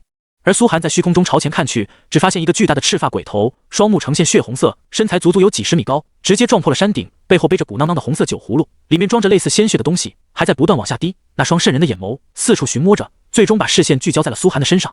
是你吗，小虫子？竟敢吵醒尊贵的酒吞大人，你是想死吗？酒吞童子，苏寒勾起了嘴角。我很好奇长崎郡还有没有慈木童子。酒吞童子被苏寒的泰然自若给震慑住了，脑海中不自觉地疑惑起来。这小虫子是怎么知道慈木大人的？要知道慈木大人可是不知多少年没有回过爱驼山了。但这都不重要，重要的是这家伙吵醒了自己的休眠。每一次休眠对酒吞童子来说都是增长实力的办法，如果在这里睡上个几年的，说不定他就变成5世纪 BOSS 了。唰！只见他抬起身后的酒葫芦，砰的一声，葫芦中便喷出了大量攻击法球，直接灌输到苏寒头上。苏寒不敢懈怠，抬起头一看，这他妈攻击竟然是连续的，他的普攻都是连续的，根本没有攻击速度的设定吗？这要是再来点法球效果，输出该有多恐怖！苏寒惊得连连后退，酒吞童子在前方哈哈大笑。怕了吗？小虫子，还敢挑衅伟大的酒吞大人，今天就等着成为我的下酒菜吧。苏寒撇了撇嘴，说实话，这 BOSS 虽然看着实力强大，但却是他见过最没逼格的一个。这些中二病台词到底是谁给他编的？不过想想鬼子国的文化也就理解了，长崎郡属于鬼子国领土，这地儿确实也就只能诞生这种文化。苏寒神色丝毫不慌，淡淡几个走位，然后就是一道普攻幻化，直接将还愣在原地看热闹的几个玩家当场推飞。酒吞童子的整个身体是卡在山洞内的，只有头颅撞破了山洞顶，露出外界大片灰暗的天光。看着这个地形，苏寒忽然觉得很适合释放一些小型范围内攻击。该是什么呢？对了，啪！他忽然打了个响指，对着地面将法杖静静一推，知道该释放什么了。核磁风暴！轰！只是瞬间，浩大的核磁风暴在酒吞童子所盘踞的山洞内疯狂旋转了起来，犹如一座带着无数刀片的切割机，顿时便将酒吞童子浑身上下切得处处鲜血淋漓，带起大块血肉。要知道，一般来说很难有什么生物能吃满核磁风暴的输出，除了地形限制，还有体型限制，而这两条酒吞童子正好都满足。于是，核磁风暴的杀伤力第一次得到了最大限度释放，1秒9成，童子掉3万多点血，再加上核污染的伤害，他掉血的速度快到了极点。很快他就再次怒吼了起来：“该死的小虫子，你释放了什么？”他不断想活动，身体将头从洞窟中抽出来，可苏寒根本没给他这个机会，一道又一道核污染洪流犹如尿柱般朝他的脸刺去，刺得酒吞童子根本睁不开双眼，只能四肢胡乱弹动。啊！该死的虫子，你拿什么自我眼睛啊？太过分了！看见这一幕，远处观战的众多玩家们也忍不住露出了笑声。老大这战力简直太猛了，打这4世纪 BOSS 跟玩一样，也不能说跟玩一样吧，就是感觉老大的操作好飘逸。那是当然，因为这也是苏寒的巅峰战力。之前为了压制鬼子的法师团，他也动用了底牌，好几个品阶道具都用了，才有那种战力。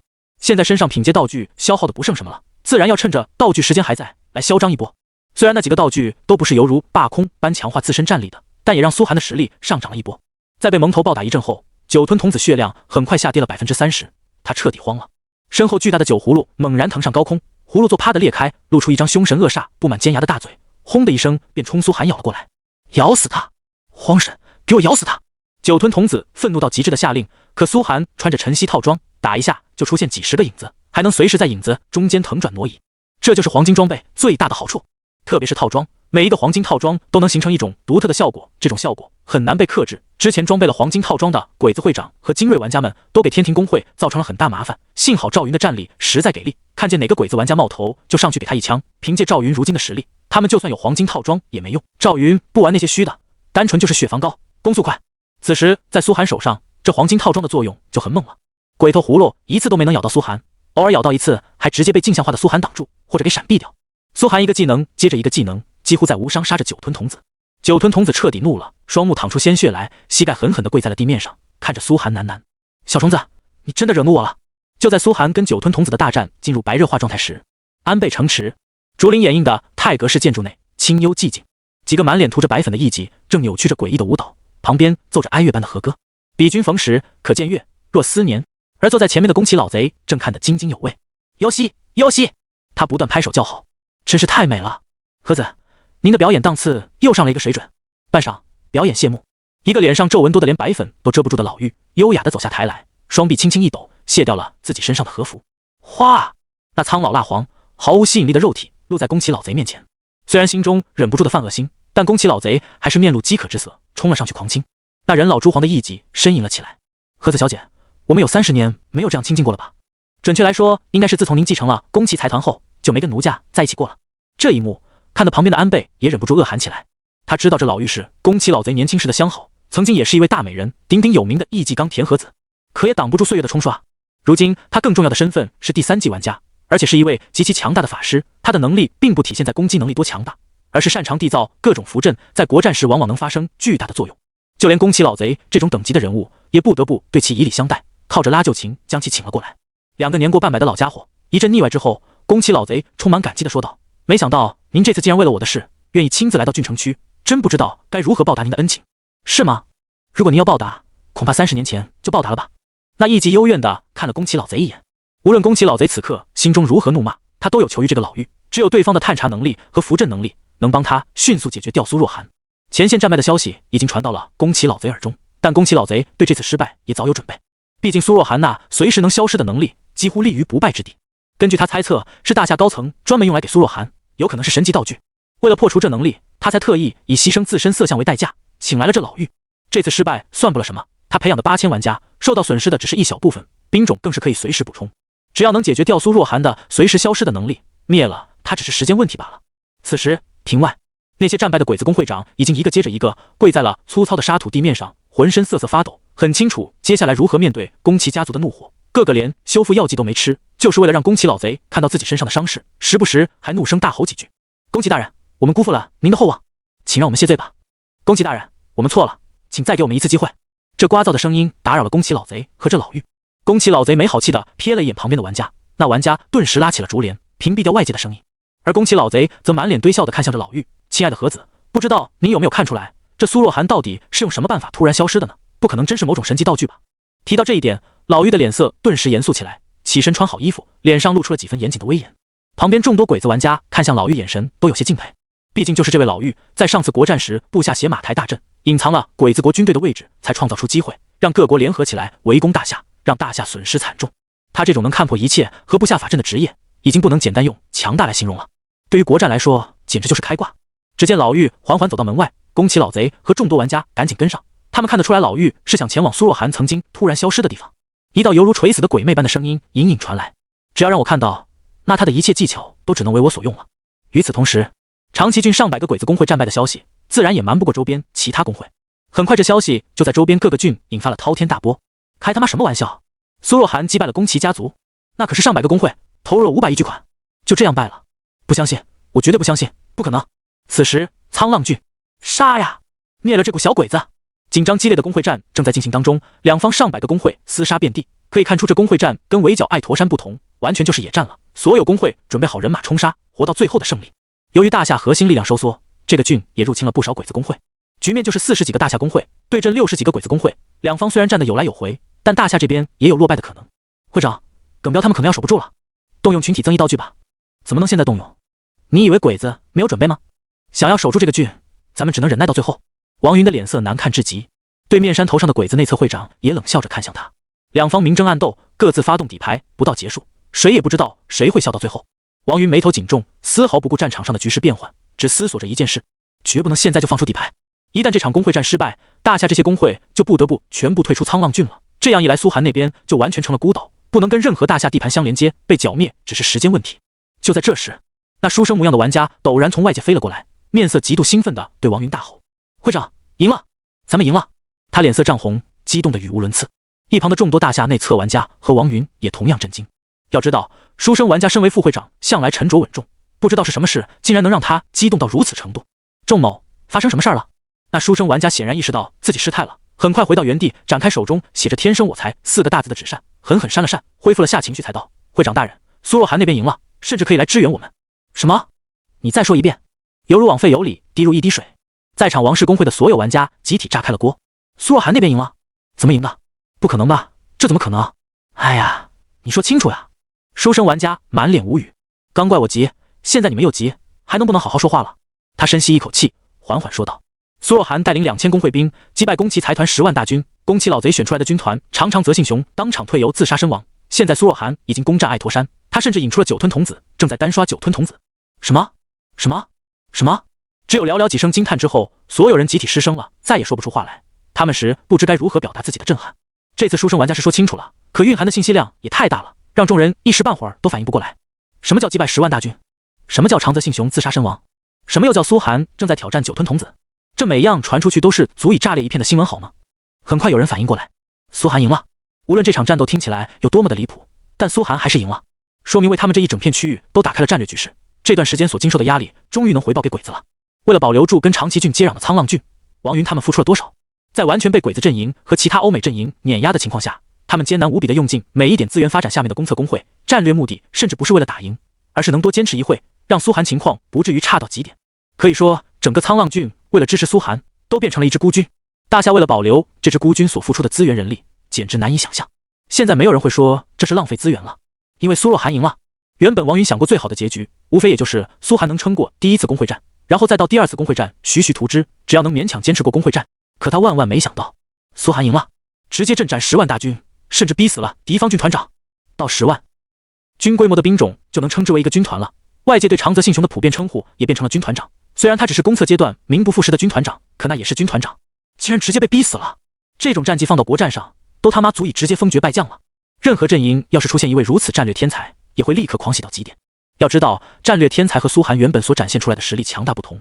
实力强大的玩家在国战上作为战力储备，可一位战略天才那就是名将之资了。所有的名将玩家都会被各国极度重视，因为他们不仅仅是能赢得1-2场小的战斗，而是能帮助一个国家一个阵营赢得决定命运的国战。相比之下，由于这一战的胜利，苏寒的重要性立刻又被提高了无数倍。王云眼神中充斥着震撼，半晌之后喃喃道了一句：“名将之资啊！”旁边人听到这话也不禁点头。对，名将之资，苏寒已经有名将之资了。我大夏已经多久没有出过名将了？上一位名将好像还是带领我们首次参加国战的吴右坚吧？他已经进入第2季的行列。苏寒难道要兼任最强玩家和名将吗？2000兵种，阵斩10万大军，这不叫名将，什么还能叫名将？名将之资的这个说法很快传了出去，公屏上开始出现一片刷屏苏若寒是名将的彩虹屁。毕竟这战绩真是太过瘾了，只是很快又迅速被压了下去。有人猜测是大夏高层出手淡化这件事的影响力，不让苏寒在其他势力中继续被注意到。但无论如何，在大夏高层玩家中，苏寒的名将之资已经是板上钉钉了。就在王云他们还没高兴多久时，面前的战局忽然发生了巨大变动。废物，宫崎家的人都是废物！得知长崎郡战败的消息，王云他们对面那鬼子会长愤怒地痛骂一声：“废物的宫崎财团，身为帝国6大财团之一，投入这么大的代价，却连一个小小的苏若寒都拿不下来，真是帝国之耻！”入侵沧浪郡的这鬼子工会也是一个大工会，只是并非下属于宫崎财团，而是属于其他财团。原本他们以为宫崎财团必胜无疑，自己就可以名正言顺地吞掉沧浪郡，再将这些大夏玩家全部驱赶，并且占领他们的领地和人口。结果呢？谁能想到宫崎老贼竟然败了？一个大财团倾力投入，竟然败给了苏若寒一个小小的玩家。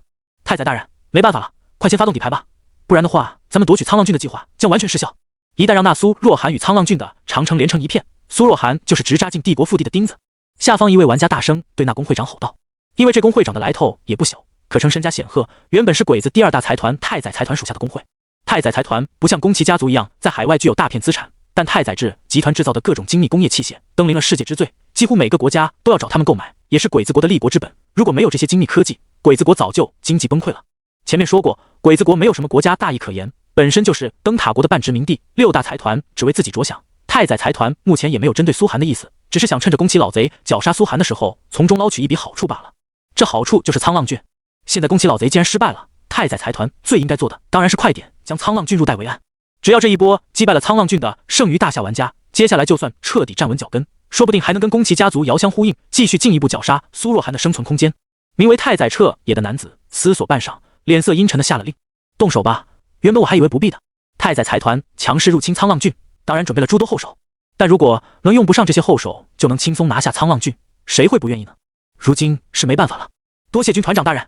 下方那工会玩家面色顿时兴奋起来，伸手一挥，一面大旗顿时出现在了战场上。大旗挥舞之地，所有鬼子玩家战力倍增，双眼变得通红，就连他们麾下的兵种战力也成倍的提升。而且定睛看，那大旗只要往战场上一插，竟然还是持续作用的，并且不像其他道具一样使用后就消散，而是化作实体，说明这也是一件永久道具。能提供如此恐怖效果的永久道具，放在何处都是压箱底的宝贝了。太宰财团麾下工会的至宝大无圣之旗的复制体，这件永久道具曾经在国战上发挥过巨大作用，也是太宰彻也的心头好。哪怕这只是一件复制体，非到万不得已，他是不愿意拿出来给这些公测玩家使用的。哈哈，该死的大夏人，我们赢定了！你们必死无疑，等灭了你们，我们就去覆灭那苏若寒。有了大无圣之旗，战局刹那之间扭转。刷刷，给一个个鬼子玩家浑身冒出红温，冲到敌阵之中，一人能敌10个大战玩家，每击杀一个人，还能不断叠加自身战力。只要在大无圣之旗的笼罩范围之内，他们就是无敌的。下面的兵种也个个都能以一当十。大夏公会的军队很快迅速消亡，一个接着一个消失。对面还没高兴多久的王云看见这一幕，当场脸色垮了下来，心中暗骂卧槽，大无圣之旗，这件宝贝竟然被对面的鬼子公会带到了这里来。他心中暗道糟了，这东西的威力当初国战时他就体验过，虽然上一次国战王云也只是新手玩家，但也曾见过这件大无圣之旗横空一插，鬼子们顿时蜂拥而上的场景。最可恨的是，这件永久道具每隔一段时间都会出现复制体，才让鬼子们可以随时拿出这件道具的复制体来用。公会中其他玩家脸上的笑容也僵了。妈的，一个小小的苍浪郡值得动用这种永久道具吗？还是闯出过巨大名声的大无圣之旗？这下不是完蛋了。人群之中只有那书生丸加面色淡然，语气却急迫地对王云道：会长大人，快向苏寒请求援助，咱们是一个阵营的，只要苏寒率先结束了公会战，就有资格援助就近的同阵营玩家。啊！王云愣了愣，才反应过来，顿时一拍大腿，满脸喜色。对啊，我怎么没想到这一茬？公会战允许同阵营玩家之间互相援助，因为公会战本身也是国战的延续，决定各国得到了下一批有生力量会有多强，但前提是接受援助的公会必须率先赢得公会战的第一名才行。这说的不就是苏寒吗？虽然他们身为内测大佬，但向苏寒求援也早就没心理压力了。王云顿时向苏寒那里拨去了通话。苏寒这边，爱驼山之巅，时间倒回10分钟之前。小虫子，你真的惹怒我了！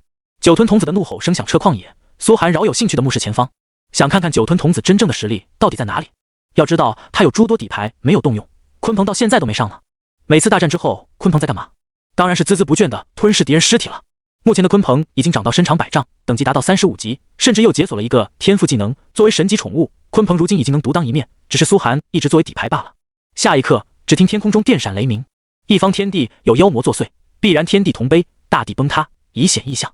只是之前苏寒遇到的 BOSS 都没达到这种程度罢了。酒吞童子是真正他见过第一个能引动天地的 BOSS。轰隆隆，轰隆隆，面前发生的一幕惊呆了苏寒。只见酒吞童子身形不断膨胀，从原本的10丈长到了50丈、80丈、100丈，头颅冒出双脚，直接撞破了山顶，直冲云霄，横于天地之间，犹如一尊滔天巨人。那血红的双目狰狞无比，更牛逼的是他背后的酒葫芦随着他一起变大，看上去犹如一座山斑。体型变大，难道这就是长崎郡最强 BOSS 的底牌？苏寒思索着，忽然反应过来不对，如果只是体型变大的话，他的属性并没有增加，这算什么底牌？但很快他就笑不出来了。只见酒吞童子身后的酒葫芦猛然飞起，吐出一道光波，这光波比之前大了10倍不止。苏寒扔了个法师自带的探查技能，一看，妈的，伤害足足达到上百万点。这尼玛，苏寒顿时目眦欲裂，身形飞速闪动，但面积足足好几里的光波根本就不是他能够阻挡的。关键这尼玛还是法球攻击，无视攻速的，你就算闪得再快，也不可能真正达到瞬移的程度啊！旁边还赖着不走，想看看苏寒实力的几个公会玩家当场被秒杀，其他玩家也惊得下巴都掉了，二话不说转身就跑，在赵云的护卫下，好不容易才逃脱升天。只剩苏寒一个人，面对着那100丈巨人般的酒吞童子，看上去渺小的犹如一个蝼蚁般。这下两人的体型、实力差距都太大了，攻击打出上百万点伤害，这就是长崎郡最强 BOSS 吗？苏寒终于知道为什么了，这他妈简直就是开挂，开挂都没有这强好吗？这玩意儿对待任何玩家不都是一击秒杀，还有其他的可能性？怪不得郡守那老家伙发任务的时候都只说偷走酒吞童子的葫芦，没让玩家们挑战他，因为郡守也知道无人可以击败酒吞童子。幸好他只是攻击力随着体型而增加罢了，要是全属性都随着体型而增加10倍、100倍，那这玩意儿就没人打得动了。发动一个国家来都未见得能围剿得了他，即便现在，如果不集齐一个郡的所有玩家、所有兵种，也很难围剿得了这酒吞童子。小虫子，你该死了！酒吞童子的声音嗡嗡嗡响起，划过天地之间，犹如一道雷鸣。他对苏寒的仇恨值已经到了顶，要想让这仇恨值消散，起码得好几天了。苏寒意识到自己好像完大了，长崎郡最强 BOSS 真的没那么好挑战。这里不是城镇区，也不是新手村，这是所有玩家同在一张大地图上的郡城。但苏寒怕了吗？并没有，因为苏寒知道，后续如果想继续增加核污染层数，就必须要击杀 BOSS。BOSS 的实力也肯定是呈几何数膨胀的，现在还只是40级 BOSS 而已，后面50级、60级、70级、80级 BOSS 自己还怎么单刷？一句话，不能怂。怂了以后，下一次苏寒不确定自己还有没有这个勇气单挑 BOSS， 核污染层数就永远别想增长了。面对滔天巨人，苏寒紧紧咬着牙关，想变强，哪那么容易？不玩几次命怎么可能？在下一道攻击之前，他先是动用了幻物丛生，让自己暂时免掉几波伤害，然后下了2个命令：鲲鹏滚出来！被吓得躲在他身上一直不敢出现的鲲鹏，无可奈何的嗷的一声飞出，化作100丈巨型鹏鸟，升入9天之上。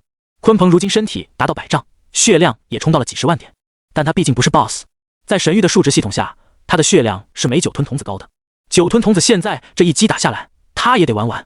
北冥有余，鲲鹏只能张开大嘴，直接吞掉酒吞童子的攻击。在苏寒不断的血药补充之下，能挡掉酒葫芦的输出，勉强撑住酒吞童子的攻击。这是什么怪物？酒吞童子面色迟疑的看向面前的鲲鹏。鲲鹏如今远远没成长起来，做不到让他畏惧，但他也能感受到鲲鹏的惊人潜力。去死！酒吞童子手中出现一把巨大的太刀，狠狠朝着鲲鹏砍去。鲲鹏一边要消化的攻击，抵挡那酒葫芦的输出，一边迎面还有一刀砍来。这样下去绝对是要玩完的。也就是说，酒吞童子和他的酒葫芦竟然还他妈是两套攻击系统。苏寒心头把神域祖宗18代都骂遍了，除了开挂，只能说开挂了。幸好酒吞童子本人的攻击没有像酒葫芦一样提升10倍，还是普通 BOSS 的数值。撑不住了，小子，你他妈还有没有别的办法？没有别的办法，老夫就带着你跑吧。鲲鹏嗡嗡嗡的模糊声音从苏寒耳边传来。别急，越是如临大敌，苏寒的面色越是平静。他静静又进行了一项操作。赵云，退出公会，向我效忠。遵命。叮！所有天庭公会的玩家耳边传来一道提示音：公会将领赵云已退出公会。NPC 赵云向您效忠，成为您的附属 NPC， 是否同意？同意。苏寒直接将赵云化作了自己的附属 NPC， 这也是没办法的办法。身为公会将领，赵云是不能出手的，否则就变成了公会集体打 BOSS， 而非自己个人挑战，拿不到核污染层数奖励。不过这样一来也没差，日后需要的时候，苏寒身为会长，也能让自己的附属 BOSS 充当一下公会将领 NPC。赵云接令，人群之中顿时冲出一员身披白色大氅的骁勇神将，胯下骏马随他一起化作一道闪电，长枪与人齐合为一体，直接跃上数百米高空，直刺在酒吞童子那血色的眼眸上。咔！酒吞童子一只眼当场被刺瞎，痛得他抱头咆哮。啊！该死的虫子！我要杀了你们！他双手不断四处抓握，撞碎了不少山峦。可赵云的速度比他还要快上不少，在群山之间不断跳跃。要知道，赵云此时的实力已经能媲美许多50级3转玩家了，更别说经过这一战后击败了6万鬼子大军，赵云等级距离45级只差一步，属性又上涨了不少，升级速度是变慢了不少。但没办法，越到后面升级越难，许多49级玩家能卡2个月才升到50级。50级是一个关口，只有升到50级才能在神域被称之为中坚力量，无论放在任何帝国、人族、魔族，任何势力都是。而赵云只要升到45级，又将解锁一个技能。赵云解锁技能的规则一般是一个个人技能，接着一个统帅技能，下一个技能将是他的个人技能，只会变得更强。刺瞎了酒吞童子一只眼，是苏寒迄今为止获得的最大战果。赵云真的骁勇到了极点，让远方不少玩家看得都心神震撼。太强了，简直太强了！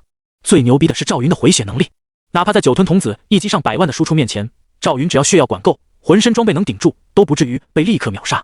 因为赵云身上的黄金套装是苏寒特意为他挑选的，其他效果都没有，只有一种效果，每次血量降到10%，触发3秒钟的无敌。这个效果配上赵云被加强后的龙胆，简直是打不死的小强。如今的赵，也是苏寒能击杀这酒吞童子的最大底气。何方妖魔，竟祸乱人间！赵云正气盎然的声音响彻于天地之间。夜幕逐渐降临，一轮圆月映照着赵云与酒吞童子的搏杀，宛若世纪名画。苏寒和鲲鹏二人赶紧退到一旁疗伤，都是差一点都能被秒杀的下场。即便是鲲鹏看见那好像无敌般的赵云，脸上也不敢再有丝毫傲气，神色迟疑的喃喃道：你们人族出的这些意志还真是不好对付，当初伏羲就不该把那旅人族星火给你们，让燧人氏得到，才让你们人族成了如今的天地主角。显然他也看出来赵云能如此强大，并非只是身在神域中的原因，而是他本身所具有的地位值得他这么强大。苏寒嘿嘿一笑，这回不装逼了，觉得咱们人族还是有点强者的，快点疗伤吧。说实话，如今的赵云，苏寒完全能把他当一个无敌的50级3转玩家来用。如果说苏寒背后有什么大佬的话，这位大佬就是赵云。然后就在这时，苏寒接到了王云的通话：苏大神救命了，妖兽了，鬼子这边竟然拿出了大无圣之旗，这玩意儿实在是顶不住啊！你那边是不是赢了？恭贺苏大神，能不能快点来帮我们一下？王云的声音刚刚传来，苏寒面前便弹出了几十道求援通知。叮！临近境内的同阵营公会灵圣公会向您请求援助。叮！临近境内的同阵营公会天王公会向您请求援助，是否同意？是否同意？啊！这倒是让苏寒愣了愣，自己这刚打完，王云那边的求救就发送过来了，好像他记得林夕才刚刚向他们那边通报战情吧？你慢慢说，发生了什么？苏寒语气平静。王云顿了顿，仔细说道：这边的鬼子公会拿出了大无圣之旗，一件国战赫赫有名的永久道具，他们用的是复制体，但效果也不是我们能阻挡的。如果我们这边战败的话，可能只能被迫放弃沧浪剧。明白了。苏寒点点头，他耳边没有其他的声音，只有王云的一句话：大无圣之旗的复制体，这玩意儿可是在国战闯出过偌大名头的永久道具，多少钱也买不来啊！他的双眸刷得亮了起来。这次见识过去士气的威力后，苏寒现在对永久道具的能力已经充满了期待。一旁的鲲鹏都被惊呆了，你小子怎么一双招子还能发光的？莫非还有妖族血统？好啊，我一早看出你小子不是人。呸！一巴掌扇开鲲鹏，贪婪使人进步。苏寒充满斗志地回了一句，竟然还能互相援助，而且鬼子还拿出这种好东西，这不是给自己送菜吗？这要是不赶紧去把那大无圣之气给收了，真是暴殄天物。但如果想去援助，最好还是将这酒吞童子给解决掉。苏寒喃喃着，缓缓向前。前方，体型超过赵云上千倍的酒吞童子竟然跟赵云打得有来有回。赵云撑得住吗？我去办点事再回来。苏寒略带迟疑地问了一声，他也不知道自己走后赵云能否撑住。要是能撑住的话，这可是单挑40级 BOSS， 猛到没边了。没想到远处很快遥遥传来一声呼喊：“主公且去，有云在此。”一时间，苏寒不禁有些热泪盈眶。这就是赵云带给人的安全感呐，太靠谱了！不问敌在何方，不问敌有多强，只要主公一声令下，赵云必定首当其冲。学着点，还鲲鹏呢？想到这，苏寒就没好气的拍了鲲鹏一把。这俩货同时开始成长的，结果人家赵云已经可以给自己当靠山了，鲲鹏呢，真是太拉了！小子你太过分了！鲲鹏一秒炸毛，愤怒的吼道：“要不是此处的规则限制了本座血脉的成长，这些蝼蚁本座一爪便能按死。”呵呵，苏寒冷笑一声，转身准备去召集天庭公会的人马，却乎有可能。赵云身为将领，一出生就是为公会服务的，成长速度快也很合理。但将领毕竟有上限，到帝国后，赵云的个人实力就无法再提升了。宠物却不同，任何一个宠物都是能随主人一直成长到神域之巅的，最后能有多强谁也不知道。鲲鹏作为神级宠物，前期可能没有赵云这么猛，但后期必定是自己的强力臂主。接受邀请，接受邀请。苏寒一连同意了沧浪郡所有公测公会的请求，然后就看见天庭公会与其他60多个鬼子公会进入了战斗状态。新的敌人来临了。苏寒深吸一口气，这次没有赵云率领常山子弟兵，而是自己领着大军。一仗打完后，张朝手下裹挟走了3万人，这3万人中有1万人留下来成为兵种，再加上原本的兵力，苏寒目前总兵力达到了15000多人。只从兵力上看，也足足赶得上10个公测公会，甚至普通内测公会都没有他这么强的。目前最大的短板还是玩家，天庭公会的玩家数量太少了，而且实力也算不上顶尖。苏寒眼神略带哀愁的回眸望了一眼，大家的努力啊，不然全靠兵种怎么守成？老大，我们这天庭公会众人纷纷汗颜，眼神3分无奈，3分叹息，3分疲惫。真的不是他们实力进展太慢，而是公会发展太快，好不好？这才进入郡城10多天，公会兵力就达到了1万多。苏寒更是能单挑50级玩家，麾下还有个能跟酒吞童子单挑的赵云，就算再怎么拔苗助长，他们也成长不到那种程度。神域的成长还是有其规则的，如果你职业超强，实力飙升可以理解，但也没几个像苏寒这种 SSS 级职业，几乎没有上限。很快，玩家们聚集在苏寒这边，张朝则带领着后续裹挟来的1万多人，从另外的方向前往沧浪郡，兵分2路，一路之上没有人敢拦截。长崎郡又一次被打残了，都还在舔伤口。内测公会则不能干涉公会战，只能在一旁对苏寒怒目而视。快通报太宰彻也，苏若寒出动了，他肯定是前去救援沧浪郡的。可恶，你们看这小子的兵力竟然已经达到了1万多人，这是什么成长速度？不灭苏若寒，我誓不为人。这些废话自然没能传入苏寒耳中。他在查看公会的数据栏，天庭等级 LV91800050000，评价中型城镇，注公会评价为聚落、村、镇、城、郡、省、公国、王国、帝国。会长苏若寒。其他职务无。成员上限1770， NPC 人口上限9000-9000，奴隶人口3000。功能建筑议事大厅3级，训练场3级，兵营3级，伐木场3级，采石场3级，稻田3级，专属建筑长城 S 级建筑永恒地堡。公共资金10.07263金币，资源分1293，兵种15837，常山子弟兵，平均28级。将领无。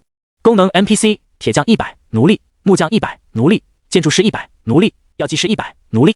大夏专属建筑长城，大夏专属建筑兵马俑未建立，大夏专属建筑大运河未建立，大夏专属建筑社稷坛未建立，大夏专属建筑太庙未建立，大夏专属建筑皇帝陵未建立。特殊奖励建筑耀武门，效果每场公会战胜利后，兵种从此建筑内回归，将获得全属性加1奖励。这次击败了上百个公会，每个公会500点经验，加起来就是5万点经验。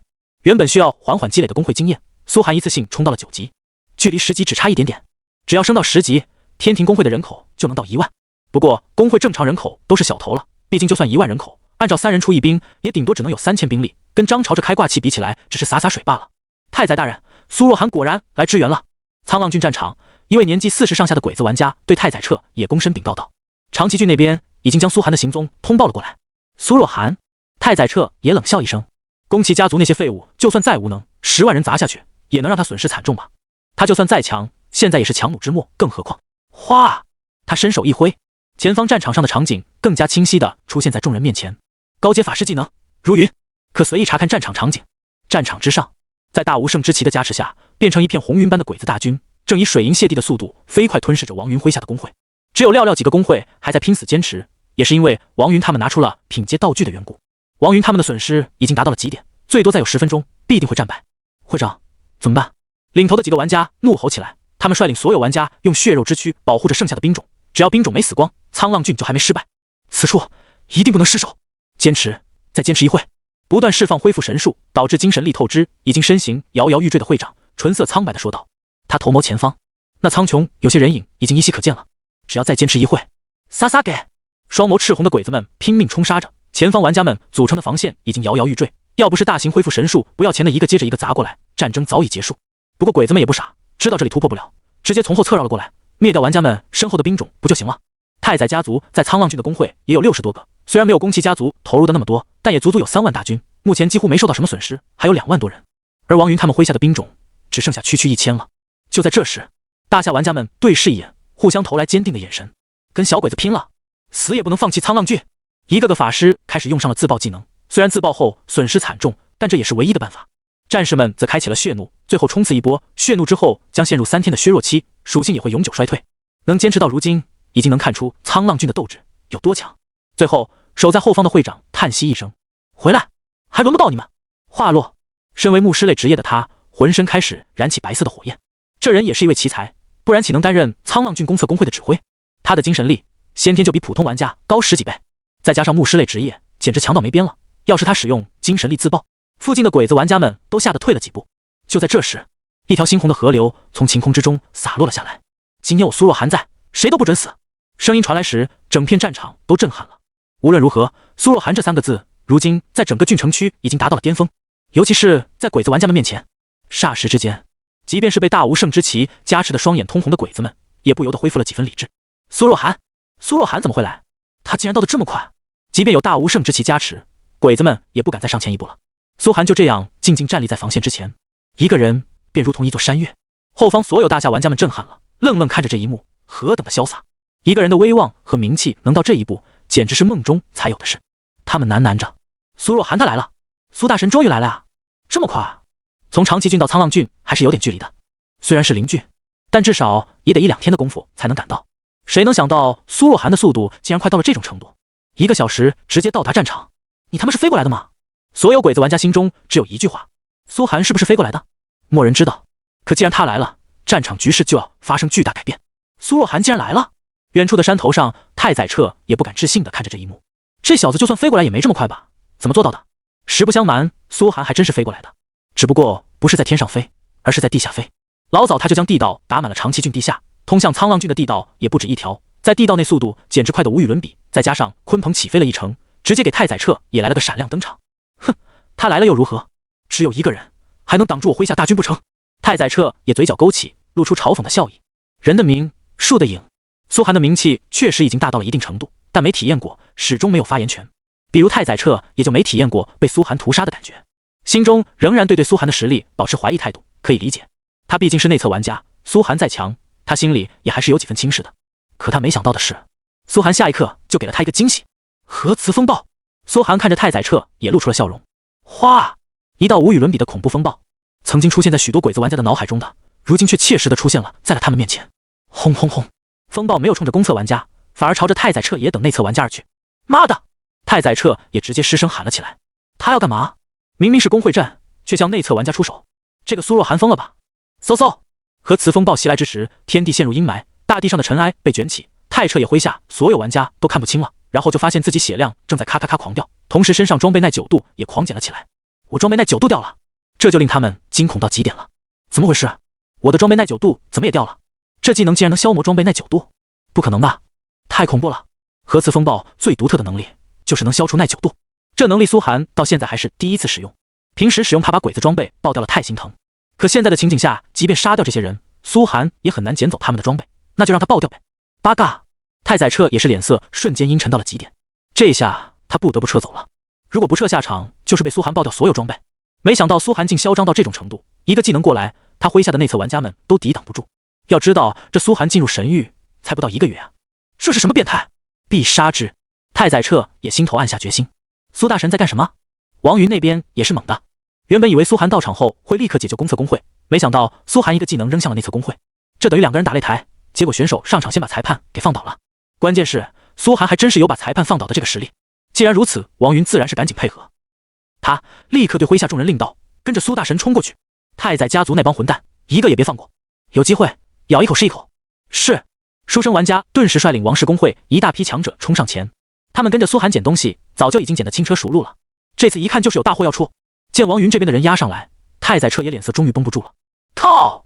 他用看神经病的眼神看向苏寒：“你他妈不是来援助工会战的吗？你把我这个裁判打下去干嘛？我又不会对你出手。”万般无奈之下，他带领着工会众人转身后撤而去。王云他们也没放过，紧接着追上他们，能咬一口是一口。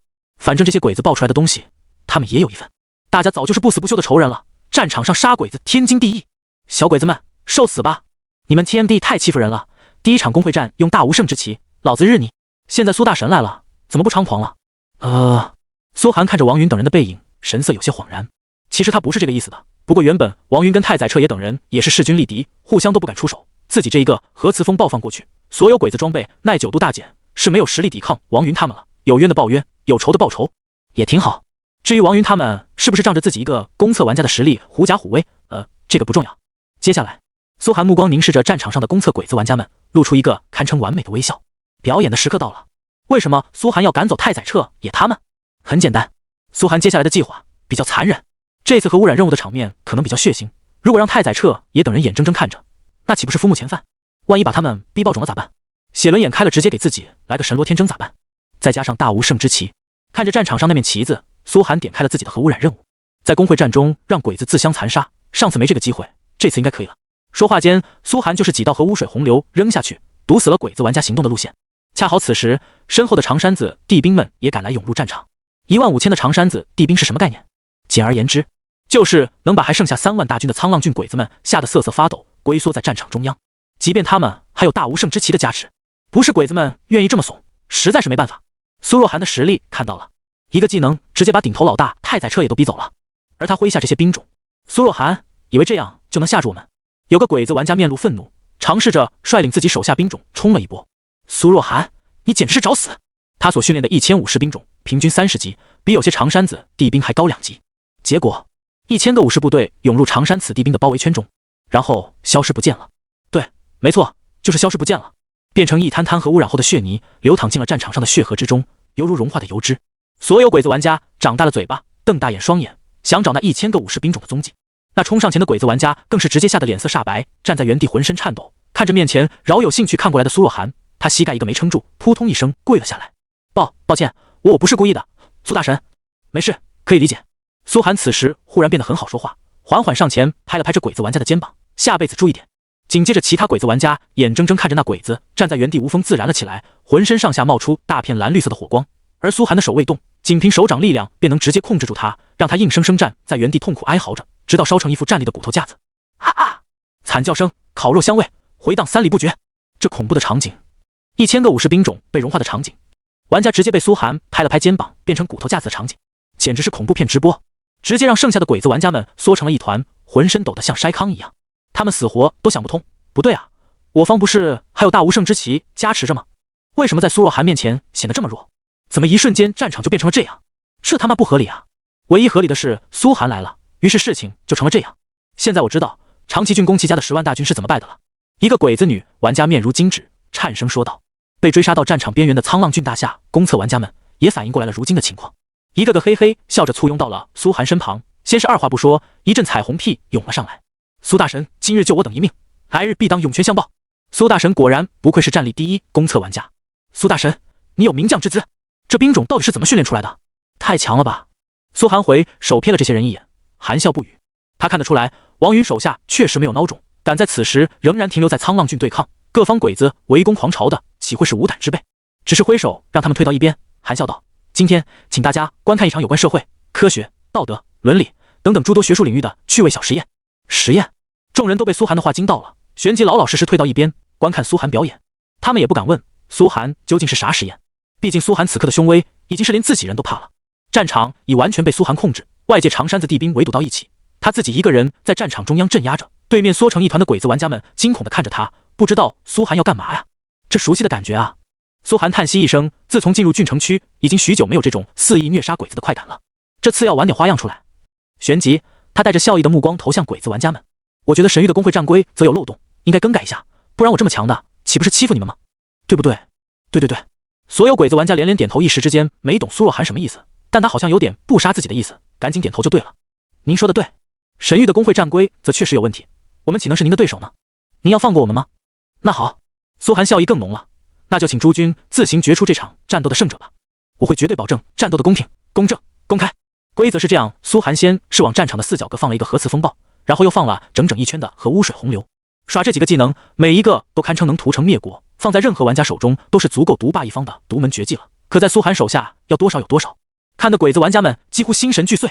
内侧玩家都能被他一个技能给吓跑，自己等人能扛过他一个技能吗？你们各自率领兵种进行厮杀，但战斗范围不能超过我划定的毒圈，并且我的毒圈每隔4秒会收缩一轮，能活到最后的玩家将免于被我杀害，但是只有一个人哦。阳光下，苏寒笑得犹如魔鬼。什么意思啊？让我们自相残杀？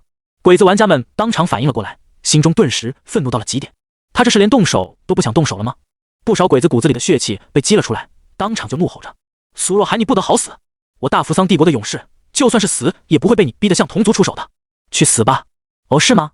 苏寒笑了，直接一根手指点了过去，法杖都没用，一个普攻幻化就将说话的鬼子击打在原地，轰然大火烧成了一团骷髅。他的声音悠悠传来：我不是强行要诸位参加这场比赛，但你们也看到了，这是最好解决事情的办法。话语犹如寒风，不遵守我规则的，那就只能请他下地狱了。这两个胆敢反抗苏寒的鬼子玩家复活后，复活点也被核污水给覆盖着，一次又一次的化作肉泥骷髅，承受千刀万剐，在红色的核污水中厉声惨叫着，惨叫声连绵不绝。这不就是地狱？剩下的鬼子清楚，如果敢反抗苏寒，结局就是被苏寒无休止的屠杀，而且还是被核污水肢解。旁边的大夏玩家们也看出苏寒的意思了，顿时拍手称好。好啊，苏大神，让鬼子自相残杀，刺激！这场面我还从来没见过呢。话说，这不就是让他们吃鸡吗？不断缩小毒圈，活到最后的能吃鸡，牛逼！苏大神的玩法真是我们想不到的。苏大神的快乐，我想象不到啊。他们才知道，原来对苏寒来说，击败敌人已经没有快感了。对苏寒来说，更爽的是各种新奇的折磨敌人的方式。至此已成艺术。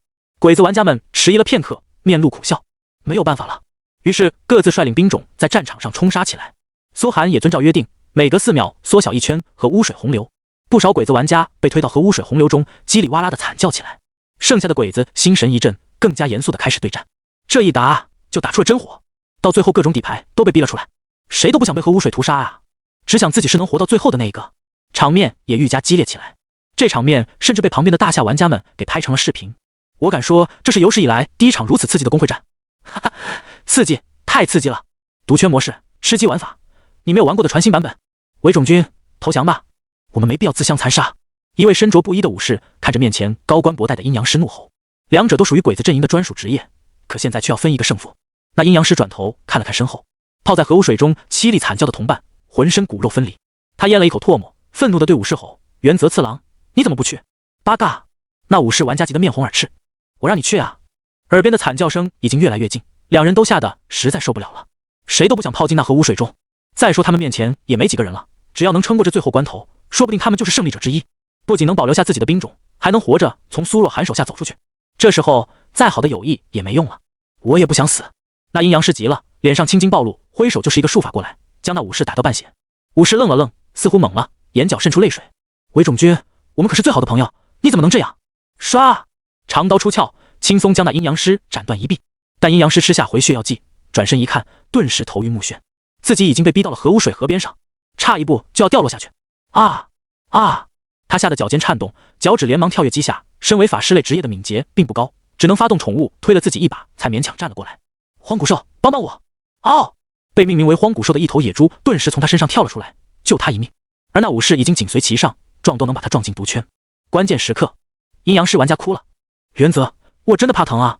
那武士一愣，身形只慢了半步，哗，就被那阴阳师的野猪宠物给直接撞进了毒圈里。在核废水的超高伤害下，还有核磁风暴，仅仅1秒时间就骨肉分离，化作一道白光消失。我不是故意的，原谅我，原谅我！原则君阴阳师职业的玩家眼中闪过一抹悲痛，继续去跟战场上其他几个玩家搏杀。啧，看见这一幕，苏寒不禁摇头叹息，这场吃鸡可真是太精彩了。一旁的大夏玩家们也看得连连点头。短短一场吃鸡，兄弟反目，情侣分手，父慈子孝等等多种场面轮番上演，简直比得上一场大剧。那可是他爹啊，那小鬼子就这样推下去了。唉，生死面前，爹算得了什么？别忘了，这可是小鬼子啊！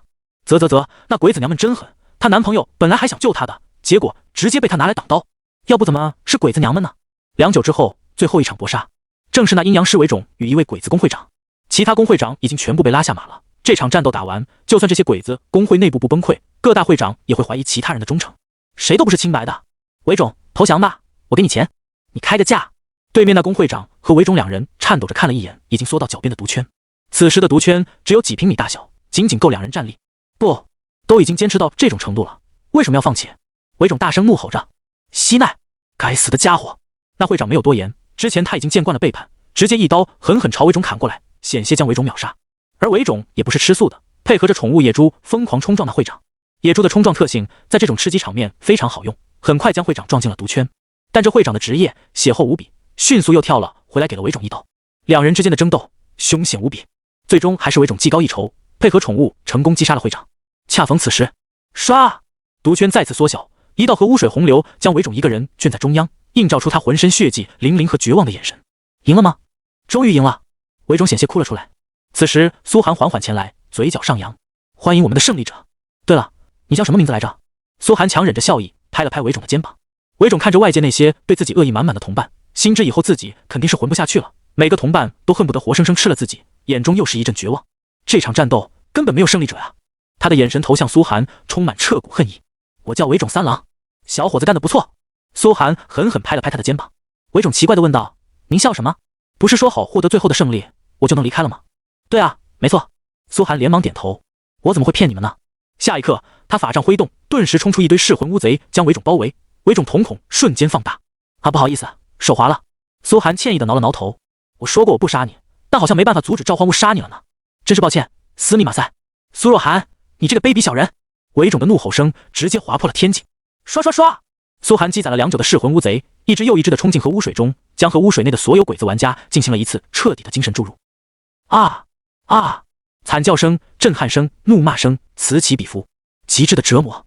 这一刻犹如地狱降临，而苏寒就是魔鬼代言人。苏若寒，你这个无耻的小人，日后我们再也不会信你的话了，你这个败类。苏若寒，你没有任何荣耀，去死吧。苏若寒，我必杀你。信誉，你的信誉呢？所有鬼子玩家不敢相信苏寒说的那么信誓旦旦，最后竟然反水的如此果断。无耻，无耻啊！对鬼子要什么信誉？苏寒嘟嘟囔囔的走到一边，自己只是为了完成核污染任务罢了，这帮鬼子还真信了。哈哈哈哈呀！哈哈！整整一幕下来，旁边的大夏玩家们的狂笑声就没停过。好，苏大神就该这么办。哈哈，他信了，这帮小鬼子还真信了。说苏大神不杀他们就不杀他们，怎么可能呢？对鬼子要讲什么信誉？他们有信誉这种东西吗？真讲信誉，现在就该跪下为战争道歉。然而苏寒很快计上心头，勾起嘴角，对一旁的众人说道：你们这次回去可要好好宣扬我的吃鸡游戏，相信我，下次还是会有鬼子相信的。众人一愣，紧接着思索起来。对啊，只要他们宣传苏寒这次吃鸡游戏进行得很成功，最终还是放掉了很多人，那不就能让鬼子明白苏寒是可以网开一面的吗？这种混淆真相的手段，别说，你还真别说，这手段鬼子就用过，虽然他们屠杀了很多人，却死不承认，最后还真有那么一批大傻子相信鬼子没有进行大屠杀。这种手段如今用在鬼子身上，真是以其人之道还治其人之身。所有大夏玩家眼神都亮了起来，齐刷刷对苏寒竖起大拇指。高！苏大神简直是高！苏寒则检查着自己的核污染任务完成情况，果然再次完成。看着版面上多出的3个技能点，苏寒心中狂喜无比，这次又能兑换一个专属技能了。他立刻点开了自己的技能树，打开另外一个技能伽马射线，可释放一条伽马射线，命中所有目标，造成5倍核污染伤害，且使目标瞬间产生不同程度变异，消耗法力值1000。这个技能虽然不是如同核磁风暴一般的持续技能，但它5倍核污染的伤害比核磁风暴伤害高多了，而且不像核磁风暴一样冷却时间超长，伽马射线的冷却时间只有区5秒，意味着苏寒可以将其作为瞬时技能释放，甚至替代普攻。终于有了秒杀高血量对象的手段，苏寒心中叹息。最爽的是，原本需要核污染被杀10次玩家才会产生变异，现在伽马射线只要1次就能让玩家当场变异，怎一个爽字了得！思索着，苏寒打算等会儿回去就找9吞童子试试这技能的威力。随后又点了个钛金共振，增加了100点和高温伤害。这次的知识点和技能点全部花光，接下来就是报道的大无胜之旗了。唰，苏寒缓缓走到战场中央，捡起那旗子。鬼子玩家们连这道具都没捡的机会。大无胜之旗，复制品，效果：使用后附近3公里，所有己方单位攻速正100%，伤害正100%，吸血正50%。注：复制品仅有原品50%效果，使用次数胜于5。操，果然是好东西啊！苏寒震撼了，都不敢想这玩意儿配上长山子地兵会强到何等程度。上次长泽带领的那种10万大军，他现在1万长山子地兵配合这个大无胜之旗，就能直接全部屠杀。有了这个，苏寒就敢说自己现在有了内测工会的实力。你们怎么搞的？很快王云他们也赶回来了，看着面前的场景摸不着头脑。所有公测玩家喜气洋洋，跟看了一场电影一样，激烈的讨论着。而战场上全都是被虐杀的凄惨哭泣的鬼子玩家，让人摸不着头脑。王云等人满眼都是问号。从众人口中得知苏寒刚刚举行的吃鸡游戏，王云直接卧槽，还能这么玩？无论如何，沧浪郡这把是彻底被救了。这些公测鬼子是被苏大神给玩废了呀！王云走到苏寒面前，真诚的感慨：这样一来，咱们最艰难的时刻总算是过去了。苏寒点点头，知晓王云说的意思。最艰难的时刻是指工会战前期，只要第一轮能冲过去，后面起码不至于死得太惨，甚至有可能为大夏开疆拓土，打下一片新的天地。不过还是不能掉以轻心。王云神情再次严肃起来。这次你用2000人击败鬼子10万大军，名声实在太大了，恐怕不止鬼子国，5国联盟其他国家也会注意到你，坑死大夏天才是他们最乐意干的事。下一波你面临的围攻可能会更恐怖。我知道。苏寒点点头，他早已做好了准备，既然决定在这敌后建立起一片根据地，就必然会面临艰苦的战斗。而他和王云可能是唯一肩并肩的战友，而他也很清楚，王云正是为了他才选择留在沧浪郡的，否则沧浪郡也在大夏战略收缩计划中的一部分。放心吧。他拍了拍王云的肩膀，后面就没那么轻易按死咱们了。不止如此，王云挑了挑眉，你还可以帮助周边其他大夏工会啊。哦不对，他很快又神色黯淡，忘了，除了沧浪郡，你没有其他接壤的大夏工会。是啊。苏寒点头，就算想帮也没人可帮。没事，国战上会有你的发挥余地。王云眼神充满深意地说道，他是参加过上一次国战的，知道苏若涵这种有脑子又有实力还有指挥天才的人在国战上能发挥多大威力。拭目以待吧。苏寒没有多废话，两人只是简单交流一下后续的计划，就打算返回长崎郡。只是不过王云看见天庭工会的玩家后，很快皱起了眉，你们的玩家质量实在太差了，毕竟只是公测玩家。这样吧，王云很快拍板，我这边派一批内测玩家进入天庭工会，以后你要是用不上了，也可以随时将他们开除，我会跟兄弟们交流好的。真的？苏寒双眼冒出兴奋之光。王云此举帮了苏寒大忙，他一直想提升工会玩家战力，招揽内测玩家，可达到 S 级职业的内测玩家实在太少，而且都已经成为各大工会的骨干，跟工会很有感情，不可能半途退出加入他。王云愿意派出一批人来打工，那可太好了。那我就给你添个80个人吧。王云略微一思索说道。沧浪郡作为大夏战略上突出部，后方一直在支援，他手下人手是不缺的。虽然没什么内测天才，但也都是精锐玩家。也说好了以后随时退出天庭工会，就是短期来打工，对苏寒来说没有什么后顾之忧。苏寒点点头，好。什么？能加入天庭工会？能跟苏大神一起征战？爽啊！哪怕只是去打工我也去。加入天庭的机会在王云的工会里也是争抢一片。很快80个最有斗志的内测玩家便被挑选出来，加入了天庭工会。当然都提前签订契约，日后苏寒需要的话他们随时退出。这些人不仅没觉得自己被利用了，反而兴高采烈。能加入苏大神的天庭工会，日后我也前途无量了，哪怕只能带进去一段时间，对我日后的好处也是无穷无尽。王云看着苏寒，眼神有几分幽怨。好家伙，你这一出手，把我工会里的好手都给挖走了。哈哈，我没有逼任何人哈。苏寒哈哈大笑。人手短缺的问题迅速被解决，带着大批内测玩家兴冲冲地返回了长崎郡。爱托山刚一入山，苏寒便看见酒吞童子跟赵云的搏斗仍在继续，颇有几分奥特曼打怪兽的即视感。酒吞童子2只眼都瞎了，只能依靠敏感的嗅觉和听觉不断摸索着赵云的踪迹，而赵云浑身上下装备耐久度也达到了极限，之前的潇洒模样不在，难免有了几丝狼狈。主公，您回来了。赵云轰然退至苏寒身前，浑身染血，抬头向苏寒投眸，让苏寒心中更加震撼。单挑让酒吞童子的血量已经下降到了40%，猛得没边了。苏寒完成了核污染实验，此刻实力更进一步，又解锁了新技能，不来试试怎么行？当即苏寒轻轻朝着酒吞童子一指，没有任何技能前摇，嗖，从他食指之间绽放出一道极其细小的红线，那红线缓缓朝前游走而去，速度4慢10快，犹如有生命般，直接渗入了酒吞童子的骨髓之间，肌肤血肉都没能挡住这射线的穿透力。起初酒吞童子还没感觉到什么，自顾自地冲上前，在伽马射线进入他体内游走一圈后，酒吞童子猛然感觉自己身上仿佛有一块肉被硬生生挖了下来，痛苦的大声嘶吼。噗！一口如琥珀般的鲜血猛然吐在地上。啪！那竟是他自己的肠道。外界众人也不禁看得震撼不已。老大更恐怖了，这技能不仅无视表层防御，而且仅仅一进入，那九吞童子皮肤就瞬间让他大块肌肤暴露，变异成褶皱形状。所有人都看到九吞童子头顶冒出的伤害是力量1，直接攻击属性点。所有人倒吸一口凉气，苏寒这技能的攻击能直接减少人的属性点，这是什么级别的伤害？而且他们亲眼看到，这根红线进入九吞童子体内后，九吞童子血量骤然直接下降了 1%， 就是2-3万点血，真实伤害。被挖出那块血肉后，3秒之间又掉了 1%。伽马射线存在的时间最长正好是3秒，说明能在3秒内一个技能打出将近6万点伤害，后续的核污染伤害还不算，而且还能打掉人的属性点，变态无敌！所有人脑海中只有一个念头：苏寒无敌了。苏寒这单挑实力，50级3转玩家中有几个能扛住这么恐怖的伤害？看着这一幕，苏寒自己也震撼不已。伽马射线能直接让九吞童子变异，然后变异掉他的属性点，虽然 BOSS 的属性点不会爆出来，但也会减少，这说明跟自己打得越久，属性点掉得越厉害，实力也就越弱。这到底是个什么变态技能啊？苏寒觉得自己这3个技能点花的真是太值了。这一刻，他才真正有挑战50级3转玩家的底气。接下来的战斗就变得简单起来。赵云在前面顶着，苏寒在后面时不时释放一道伽马射线，每一次对九吞童子都是重创。原本需要召集全军人马才能攻打的最强 BOSS， 被苏寒轻松收割。轰！一声巨响，浑身千疮百孔的九吞童子轰然倒地，砸断了爱驼山脊梁，山脉倒塌，尘烟四起。妖魔盘踞祸害全郡的爱驼山终于彻底消失了。长崎郡所有鬼子 NPC 和玩家耳边传来提示音：本郡最强 BOSS 九吞童子被击杀，本郡诞生一位豪杰。什么？爱驼山被剿灭了？太好了呀！苍天有眼！全郡的鬼子 NPC 一刹那对苏寒的好感度全部达到满值。叮！你完成了长崎郡终极任务，清剿爱驼山，击杀九吞童子，获得声望加7000点。苏寒耳边瞬间传来一道提示音，令他瞠目结舌。7000点声望，之前自己哪怕击杀新手村最强 BOSS， 也顶多给100点声望啊！现在这7000点声望，加上他之前积累的3000多点声望，苏寒的声望一下暴涨到了破万，10254。苏寒看着自己的声望栏，心中激动不已。声望破万会产生什么效果？果不其然，紧接着提示音传来：你的声望超过1万点，且长崎郡内声望达到满值，所有 NPC 对你的好感度加 100%， 获得声望称号郡中豪杰。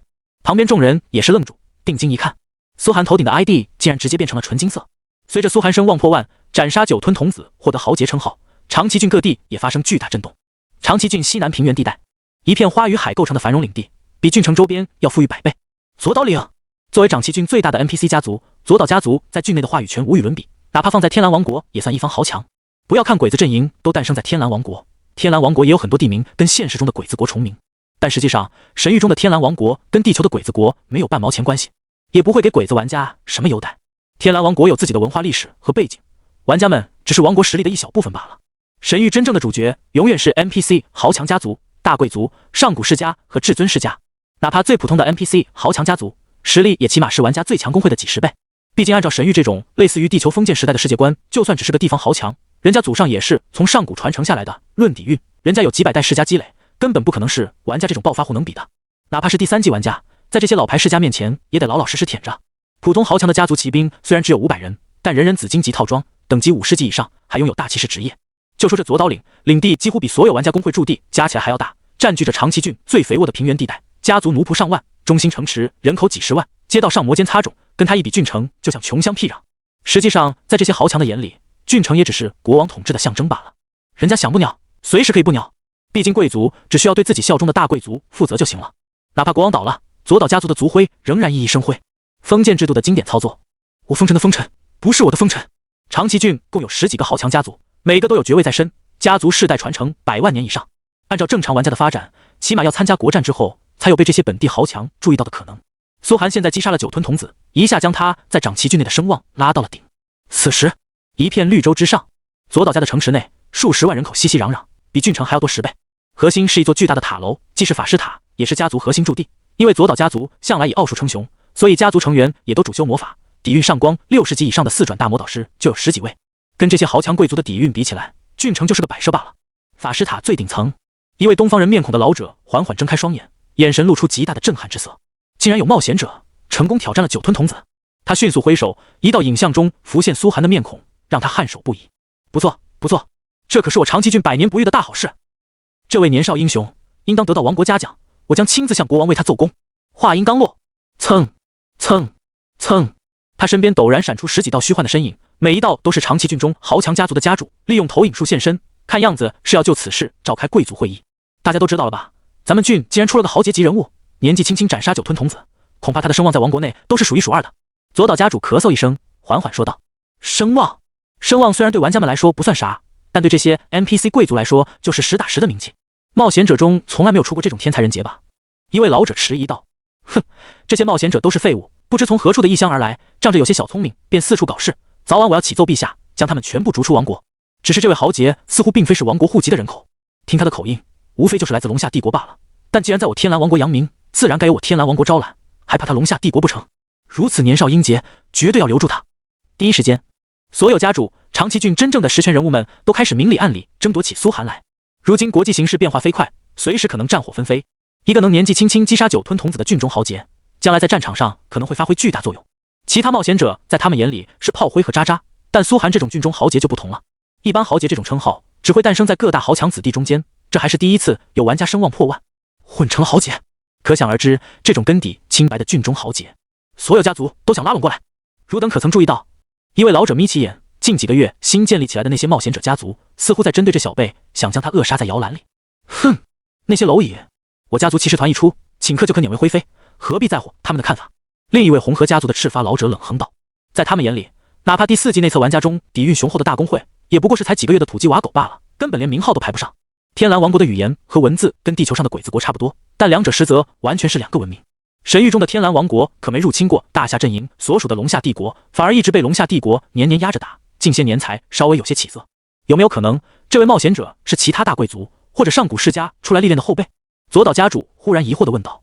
众家主也不禁迟疑，如果是这样的话，他们想拉拢这位郡中豪杰就没有可能了，人家背景比他们还强大，他们凭什么拉拢人家？应该不可能。一位老者当即断言：“此子的领地就在我玉丁家族附近，我也曾观察到过他，没有丝毫上古世家或者大家族的家风。”听到这话，一众家主就放心了，毕竟大贵族子弟或者上古世家子弟，人家一举一动之间都讲究古礼，不是冒险者能模仿得来的。大家心安的纷纷颔首，左岛家主也缓缓点头。如此，那我就向国王为他奏功了，大家也送出礼物向他示好，再邀请他前往郡城参加庆典吧。如此甚好。众家主纷纷点头，身影消失不见。一场短暂的贵族会议落幕。贵族们虽然联合执掌着长崎郡的实权，但还是以左岛家族为首，毕竟建立左岛家的上古祖先是一位赫赫有名的圣魔导师，左岛家也是只差一步就能迈入大贵族门槛的顶级豪强，要不是差点底蕴，那整个长崎郡就都是人家的封地了。左岛家族对您的好感度正100%，红河家族对您的好感度正100%，玉丁家族对您的好感度正100%，谢伟家族对您的好感度正100%。唰，苏寒面前陡然弹出了10几条提示音，一时之间他愣住了。我靠，这可都是贵族的好感度啊！如果说神域中有能跟教派实力相媲美的势力，那就只有十全贵族了。每个贵族可都是玩家需要跪舔的存在，哪怕是第3季内测玩家，想跟一个老牌贵族交好，都得付出几个月的长期努力，完成数不尽的支线任务，才有一丝丝的可能性。而现在既然瞬间一大堆贵族对自己好感度正100%，苏寒简直爽翻了。紧接着眼前便飞来一个魔法信封，展开后画出几行精致的字体：尊敬的豪杰阁下，为祝贺您斩杀郡中妖魔的伟大功绩，彼等家族将于明日在郡城举行庆典，万望您届时赏光驾临。叮！苏寒耳边传来提示音：你触发支线任务，参加郡城庆典，是否接受？苏寒想都没想，直接点了接受。他万万没想到自己竟然能跟这些 NPC 贵族攀上关系，这就是声望值高的好处吗？之前积攒的声望真是一点没浪费，幸好自己是一路高声望值打过来，不然仅凭击杀九吞童子的声望，也不可能现在就直接破万，获得郡中豪杰的称号。看得出来，这些鬼子都是因为自己的豪杰称号才对自己如此尊敬的。苏寒将消息发给了王云等人。什么？刚刚平静下来的王云一时失声惊呼了起来。你的声望破万了！王云和他旁边所有玩家全部变成木头人，眼中透着极致的难以置信。怎么可能呢？怎么可能呢？声望破万了！王云敢说第4季和所有公测玩家声望破万的没有一个都没有，因为声望不像金币等级什么的，声望必须完成逆天级别的成就才有可能奖励，而且成就越逆天，奖励的声望越多。哪怕在国战中打赢了一场，也不过加100点声望。苏寒到底是怎么做到的？我也没干啥呀，就是多杀了几个 boss。哦，对了，我都是单人击杀，还有几个世界 boss 都是我完成手杀的，也就这些。苏寒语气很随意。瞬间，王云他们反应过来，面色齐齐，露出苦笑。也就这些？对，他们终于明白了。苏寒是不知道自己达成了多少玩家根本不可能达成的成就，一路走来全是 SSS 级通关，怪不得他的声望能破万。声望的好处可太多了。王云叹息着，不说国战时，仅凭你现在的声望，你就有资格获得国王委派下来的官职了。有了官职，再获得地方贵族支持，你就要牛逼大发了。还能获得官职？苏寒眼神一亮，官职代表着什么？代表着权限啊！那没事，我先去开宝箱了。他旋即挂断了通话。就在他挂断通话的刹那，世界频道内所有玩家耳边齐刷刷传来一道提示音：世界公告，公测玩家苏若寒击杀郡中最强 BOSS 酒吞童子，获得郡中豪杰称号，达成世界成就，奖励工会等级+1，金币+10000，自由属性点+10。这道世界公告倒是没引起多大反响，毕竟公告上没提苏寒的声望已经破万。仅仅是击杀个 BOSS 的话，呵呵，首杀 BOSS 对苏大神来说简直太家常便饭了，大家都习以为常，顶多赞叹几句。苏寒自然也乐得无视，现在闷声发大财才是正道。想起能跟长崎郡的贵族们会晤，苏寒心中就是一阵激动。他早就想这么干了，不仅要在鬼子的地盘上立足，还要成为天蓝王国的大人物，到时候跟大夏那边里应外合，鬼子玩家们可就……苏寒心中冷笑，一旦自己在天蓝王国掌握大权，那岂不是双赢？众所周知，双赢是我赢2次。随后看着眼前泛出缕缕紫金色的宝箱，苏寒就是一阵心神激动。紫金级，哪怕在郡城能爆出黄金级装备都已经不容易了，紫金级更是凤毛麟角。按照神域的装备守则，黄金级装备开始脱离凡品，拥有飞行、透视和大型技能等等超人技能；紫金级装备则已可以沟通星辰，拥有独特星辰加持，能让玩家发挥出远远超过本身实力的力量。可以说紫金级以下皆是蝼蚁。一件紫金级装备完全够让一位普通50级玩家成为登上战力排行榜的存在，多少件黄金装备都换不来。能开出什么来呢？苏寒激动的搓手，二话不说就对眼前这紫金宝箱动用了超级污染。没出现任何意外，宝箱开始缓缓变异。如今最高30次变异，也就是30倍奖励，满爆率的30倍奖励的紫金宝箱。这紫金宝箱直接变异成了大螃蟹形状，然后轰然爆开，哗，10几件好东西出现在苏寒面前。首先，紫金级装备一套8件，原本一次满爆率也只能爆出1件，现在一套都被苏寒爆了出来。然后是5件品阶道具，正好苏寒这一仗打完，把道具都用光了，补充上。3件工会道具，最后还有一个酒葫芦，以及一件特殊装备——光烈阳套装。紫金级战士类套装，套装包括烈阳战靴、烈阳战甲、烈阳长枪、烈阳头盔、烈阳环佩、烈阳十字架、烈阳印剑、烈阳护符。简介：烈阳教派的专属装备，蕴含着一丝丝神明赐予的烈阳之力，可沟通烈阳星辰，自带星辰加持，光怒凑成套装可获得神隐级效果。烈阳之钢，品质紫金级，耐久度10万，破甲加1000，物理攻击加2000，隐藏属性攻击速度加10%，套装效果8%。1. 攻击速度加10。2. 攻击速度加10已激活。3. 攻击速度加10已激活。4. 攻击速度加10已激活。5. 攻击速度加10已激活。6. 攻击速度加10已激活。7. 攻击速度加10已激活。8. 攻击速度加10已激活。星辰加持光怒，在血量降低到50%以下时，自动获得50%血量的护盾，并且护盾会吸收伤害，在被打破时造成全部被吸收伤害。全套烈阳之钢神隐效果。赞美伟大的烈阳之神，您孕育万物，您的恩泽无穷无尽，我以虔诚信仰供养您。暂借您进入体内，血量每降低10%，获得5%伤害减免，5%韧性。附带技能：1. 惩戒长枪，单体攻击类技能，355伤。2. 心钢盔甲，单体防护类技能，10%概率抵挡一次攻击。3. 仁慈头盔，单体吸血，获得10%吸血50秒。4. 勤劳靴子，移动速度可积攒，最高获得300%移速，战斗结束后衰减。5. 戒律饰品，群体防御类技能，防御增加100分耗5秒。6. 勇敢饰品，单体锁定类技能，可锁定某个目标不丢失。7. 执着饰品，单体护盾类技能，获得10%护盾。8. 忠诚饰品，回血被动技能，加50每秒回血。这紫金装备，苏寒看得心神荡漾，太强了！星辰加持的光怒，直接一个50%血量的反伤盾，再加上烈阳之钢的50%伤害减免，这装备要是给个肉盾或者战士穿上，谁打得动？就问你谁打得动？虽然苏寒自己用不了，他是法师不能穿战士装备，但可以给赵云用啊。反正现在赵云已经是附属 NPC 了，就等于苏寒实力的一部分。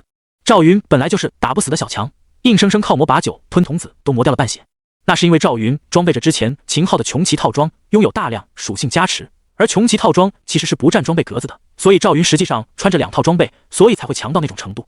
现在副装备换成这套紫金，苏寒都不敢想还有谁能打死他。光减伤，赵云现在跌到极限后都是70%。接下来苏寒开始查看那几件品阶道具，前3件全部都是1级。金闪闪1级。简介：群体伤害类道具，使用后持续在30平方里范围内造成连绵不断的金币雨，对范围内的敌方目标每秒造成3000点伤害，持续半小时，最后1分钟内造成真实伤害，且掉落的金币可10减，共计掉落5万金币。节奏1级。简介：单体伤害类道具，使用后获得100%伤害增幅，且每过1分钟增加100%，持续10分钟，持续时间结束后10分钟，伤害增幅每分钟削减100%。雄心之纲1级。简介：群体增益类道具，使用后为3平方里范围内的玩家提供100%免伤，且提供100%物理伤害破甲，持续1小时。这个单体伤害类道具。节奏。苏寒心中狂震，终于一件类似霸空的道具出现了。与霸空不同，节奏的伤害加持是缓缓叠上去的，而且持续时间更长，足足有20分钟。唯一的短板是不带吸血，可能没有霸空那么适合苏寒，让苏寒直接无敌，但也够无敌了。苏寒使用这个节奏，再随便穿个什么带吸血的装备，直接可以屠杀全场。底牌一定要珍藏起来。苏寒收起这5件道具，这3件 E 级道具是最关键的，其他2件 F 级道具他也没仔细看。接下来，酒葫芦任务道具。简介：酒吞童子的酒葫芦，长崎郡公会战任务道具，得到后可前往郡守处交任务，并且获得公会战奖励。升级令公会道具。简介：让你的公会直接升1级。2件建筑图纸山贼巢穴。简介：公会可建立山贼巢穴建筑，每个山贼巢穴可训练编外兵种，并且自主发展。3件公会道具自然是立马使用了，原本就被奖励直接升到10级的天庭公会，瞬间再次暴涨2级，升到13级，比许多内测公会还恐怖，直接在排行榜上再次碾压一片。而且建筑图纸也可以拿去给李康开始修建了，山贼窝简直是最适合张朝的建筑。有了这个建筑，再给他一片天地发展，该有多爽。至于酒葫芦属于公会战任务道具，必定爆出的，待会拿去给郡守交任务就行。最后让苏寒觉得有点意思是一件特殊装备，他已经好久没爆出特殊装备和诅咒装备了。辅助战鹰紫金级特殊装备。简介：装备后获得一只凯德炼金房生产的辅助战鹰，辅助战鹰拥有与宠物相同的作用，初始等级为50级，且可前往王城的凯德炼金房进行升级。炼金产物。苏寒笑了笑，玩家中倒是有炼金师的生活职业，可以说是各种生活职业里最吃香的一种， NPC 就更珍贵了。到现在他灭了这么多公会，都没俘虏过一个炼金师，我到现在还没有生活职业呢。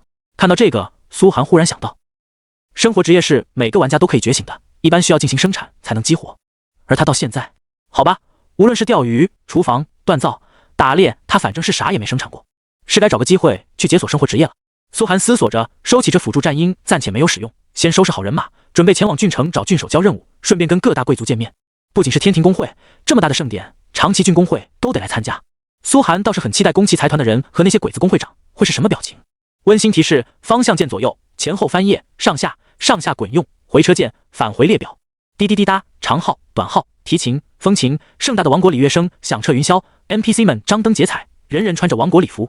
天蓝王国的正装风格，一般女性以超短的西服蓬蓬裙，配上复古式的帽子，男性则是笔挺的皮西装，下身西洋长裤，颜色多以红、黄、绿3色。如果是拮据的穷人家，也会穿一身麻布制的半袖短衣作为礼服，同时在额头扎一层花环，表示礼节。可以看出，服装上跟鬼子国有很大不同，反而有点像萨尔达王国之类里面的海拉鲁王国。今天真是个值得庆祝的日子啊！有位大英雄斩杀了为祸四方的酒吞童子，贵族老爷们竟然也开了眼，给我们放了1天假举行庆典。英雄万岁，为英雄庆贺！伟大的苏若涵是我们长崎郡的大英雄。宽阔的郡城广场上，此时几乎站满了人，身着礼服的 NPC 们热闹地议论着，在盐城门的大街上洒下花瓣露水，迎接斩杀酒吞童子的苏若涵。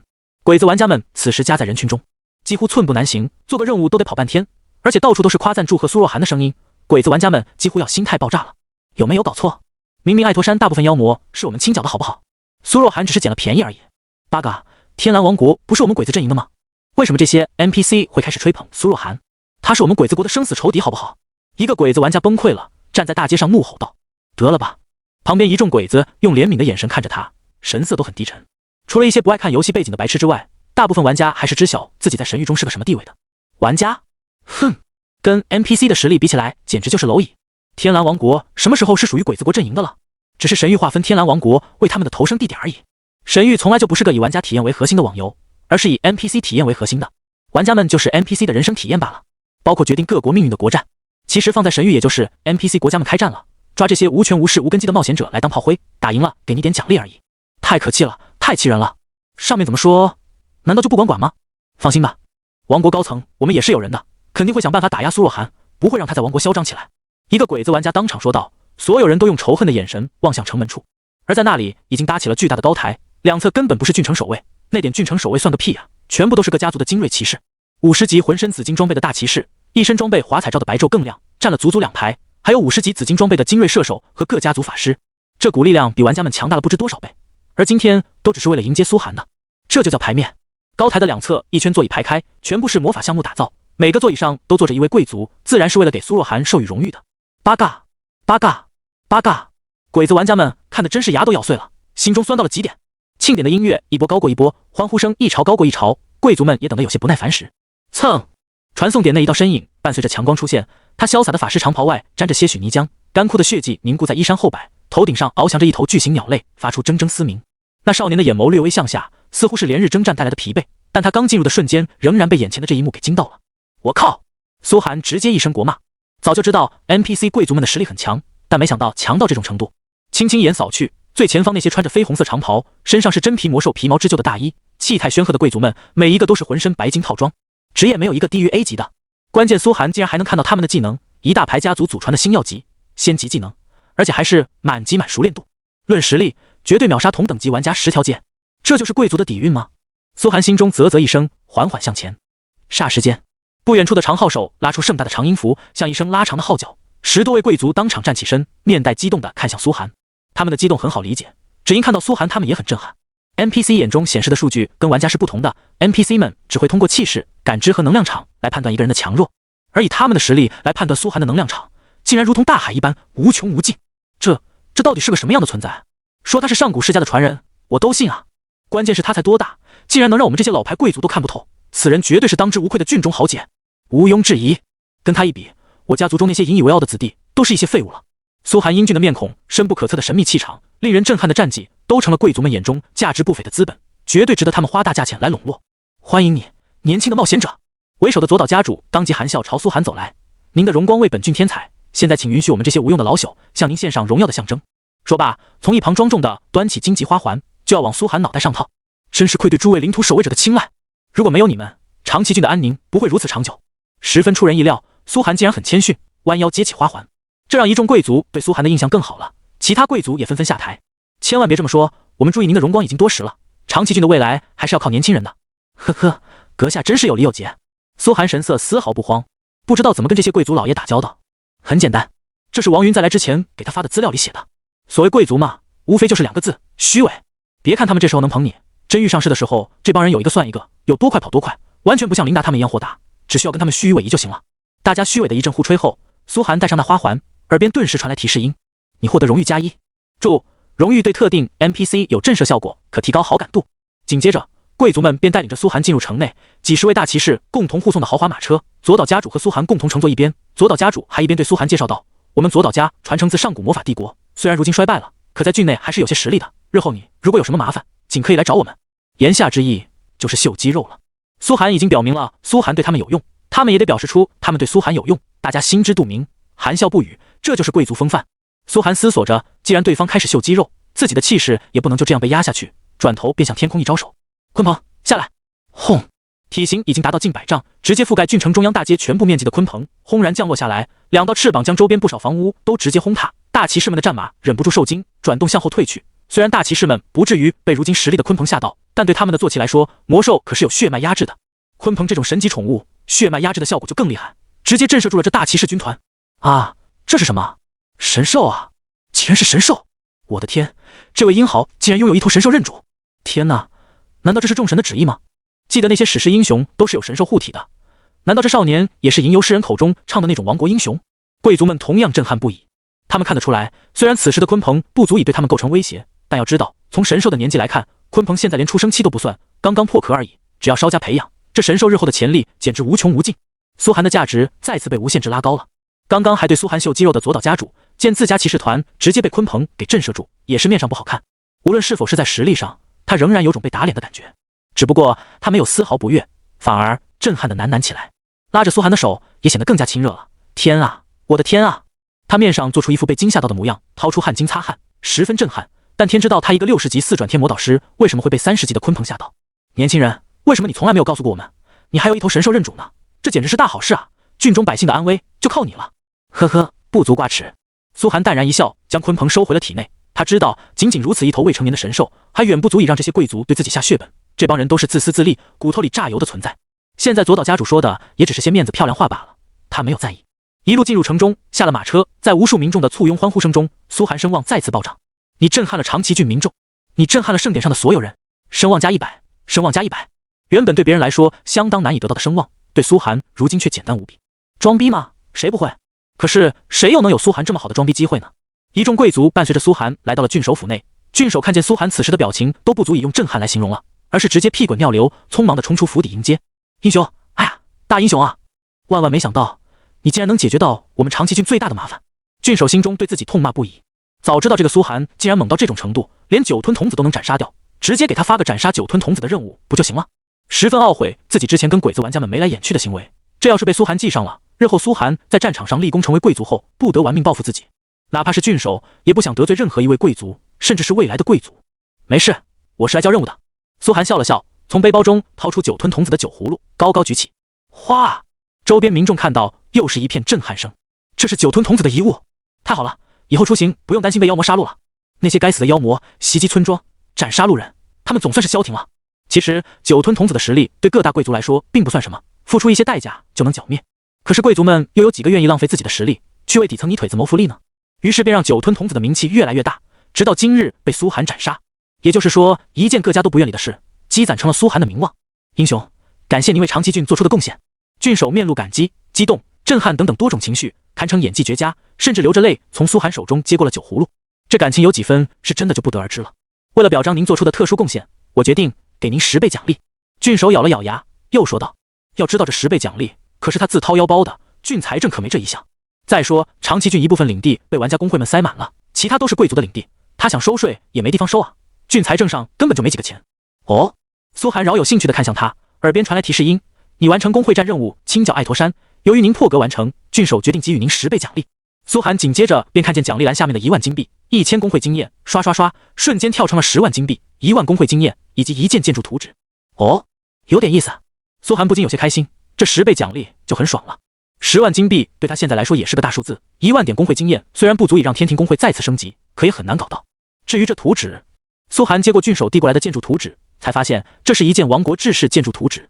堡垒简介：建立后可连通各个通道，并且通道加固100%，堡垒内提供60%魔抗，100%物理防御，耐久度是施工时间而定。10万金币对他现在来说也是个大数字，1万点工会经验虽然不足以让天庭工会再次升级，可也很难搞到。至于这图纸，苏寒接过郡守递过来的建筑图纸，才发现这是一件王国制式建筑图纸。堡垒简介：建立后可连通各个通道，并且通道加固100%，堡垒内提供60%魔抗，100%物理防御，耐久度是施工时间而定。好东西啊！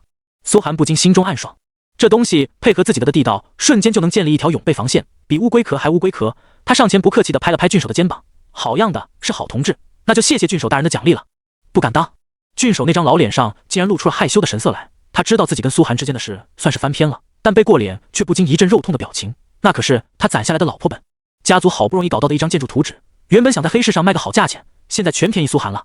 盛典还在继续进行，贵族们直接预定了原本对玩家来说是竞技地图的荣耀大厅，举办了盛大的宴会，所有的材料都是最好的，多吃甚至能增长属性点。仅仅这一场宴会所消耗的金币就起码不下10几20万，全城 NPC 也都摆起了流水席。苏寒耳边传来提示音：参加郡城级盛典，每分钟获得1%经验值，食用食物等可获得属性点。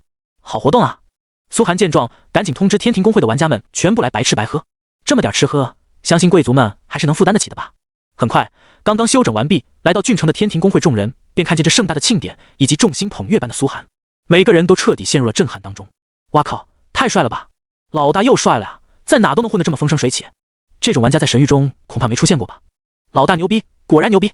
奖励如此丰厚的宴会，参加不仅能获得经验，还能增加属性点，甚至还有几率刷到各种成就。所有玩家都忍不住了。要知道这些贵族可都是重点任务 NPC 啊，他们每一个身上的任务，随便接到一个都是隐藏级任务，可能会得到紫金级以上的装备。我们凭什么不能参加？鬼子玩家们自然也眼红到了极点，按捺不住了。这宴会是神域公共活动，苏若涵他们能去，咱们凭什么不能参加？对啊，就连普通 NPC 都能参加，咱们为什么不能参加？走！很快，一群鬼子玩家就商量着朝宴会大厅走去。玩家看玩家当然十分显眼，苏寒第一眼就发现了他们，嘴角勾起冷笑。鬼子玩家的人数还不少，足足上千人在郡城。当然，这游戏地图足够大，一个宴会敞开了，足足有几百万平，全城10几万 NPC 老百姓都坐得下。反正神域的服务器又不卡，几千个鬼子玩家自然也没什么。可苏寒会看着他们吃宴会奖励吗？要知道每参加1秒都是有高额经验值的。苏寒当即面色一寒，对身旁众多贵族道：各位大人，你们看那些就是此次我在爱驼山遇见的妖魔傀儡，他们曾是冒险者，可如今却背弃了神的光辉，投入酒吞童子座下，帮助他们危害世间，花了我不少精力才解决掉这些人，没想到他们竟然重现世间，主打就是一个栽赃陷害。哎，想维护郡内和平，还真是困难无比。苏寒说的十分随意，眉目带笑。可听的贵族们就不这么想了，这是什么意思啊？很明显，苏寒是要他们来秀肌肉啊，想看看自己的实力。这些冒险者是不是真的投靠了酒吞童子，不得而知，也没人关心苏寒说的是不是真的。但现如今斩杀了酒吞童子的大英雄苏若寒这么说，那他们不是也得是了？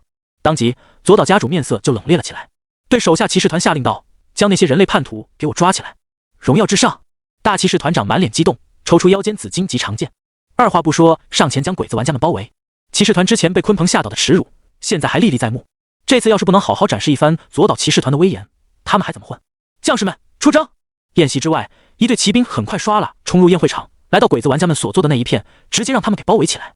周边的 NPC 民众们看的眼神十分惊讶，贵族老爷们这又是要干嘛？这些冒险者做错什么了吗？下一刻，在懵逼的鬼子玩家们面前，骑士团长冷声宣告：“将这些人族叛徒给我抓起来！”苏若寒亲口说，他们投靠妖魔，放在王国律法中可是死罪。一瞬间，所有民众看向这些鬼子玩家们的眼神都充满了敌意。投靠妖魔？该死的！我就看这些人鬼鬼祟祟。苏若寒亲口说的，肯定没错。快，把他们抓起来吊死！苏寒的威望现在是顶峰，他的话对民众效果极重。长崎郡居民对你的好感度整体负10%。所有鬼子玩家耳边当即传来了提示音，让他们直接傻了。有没有搞错？这还不算完，骑士们的长剑不容他们分说，直接横在了他们脖子上，动一下就是10几万点伤害。浑身紫金套装50级大骑士职业的骑士，实力岂是能够小觑的？鬼子玩家们感觉像他妈做梦一样。靠，为什么我们做错了什么？说清楚啊！我们可是玩家，他妈怎么可能投靠野怪？这他妈不是离谱，他妈给离谱开门，离谱到家了吗？你们也信？苏若寒，你血口喷人！他们一猜就能猜到是苏寒在上面说了些什么，这才反应过来，原来他们这是在苏寒的地盘啊！可为时已晚，骑士团可不会听他们的解释，直接将众人带到了苏寒面前。处置玩家那是郡守才有的权利，郡守也没有权利无故处罚这么多冒险者。但贵族嘛，欺男霸女鱼肉乡里，那是经常有的事儿，说欺负你就欺负你。玩家就算被贵族欺负了，也没处说理去。王国法律对贵族的保护可是白纸黑字的。你引发了随机事件，触怒贵族议会。鬼子玩家们眼前都弹出了出现随机事件的提示，意思是这玩意儿属于不可抗力，你自认倒霉。足足上千号鬼子玩家排队跪在苏寒面前，巨大的骑士剑架在他们脖子上，这场面还是十分令人惊叹的。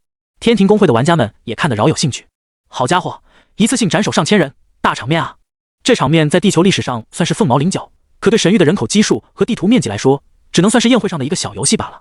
左岛家主这时候神色略带几分得意，自家骑士团的出勤速度和实力还是十分让人满意的，看来没有在长久的和平生活中消磨到他们的斗志。他施然走到苏寒面前问道：“苏阁下，您看这些人应该怎么处理？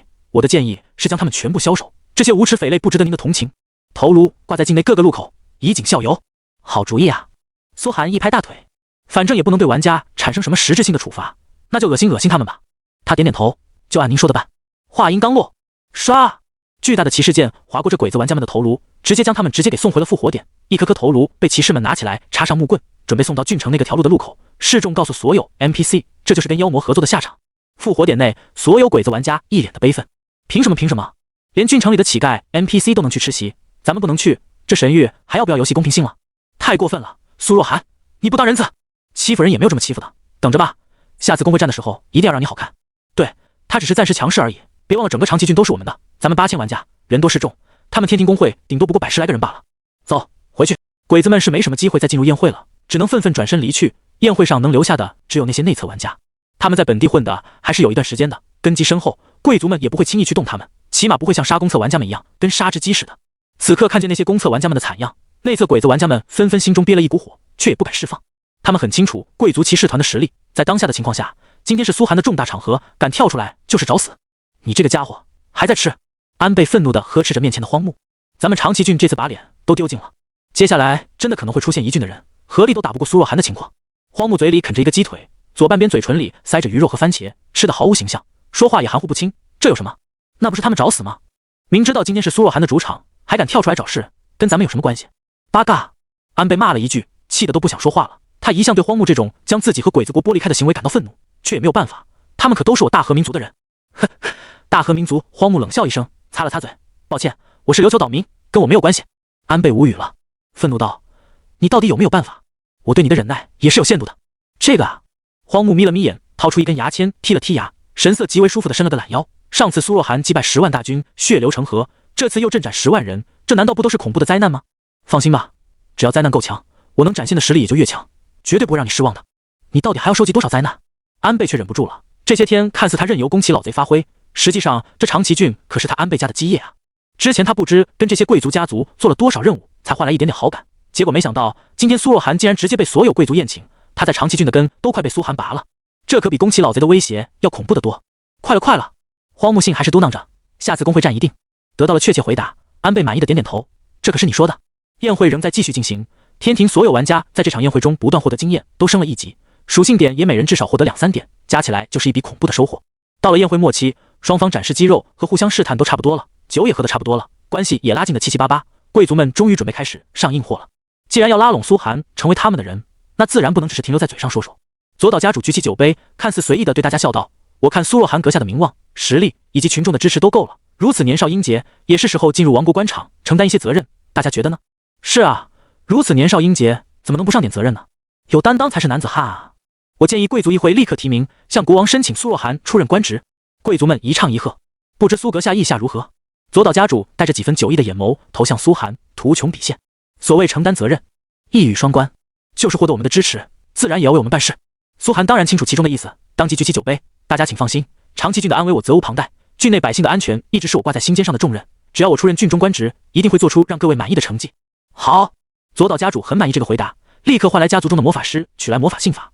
我这就要上奏王都，与一众贵族议会联名，保举你。各大王国的官制都不相同，但天蓝王国还是比较朴素的举荐制度，必须要有贵族举荐才能担任官职，亦或者通过选拔进入宫廷，被国王直接授予宫廷爵位的平民。除此之外，就是在战场上拼杀出爵位，没有任何别的上升通道。玩家想担任官职，几乎是不可能的。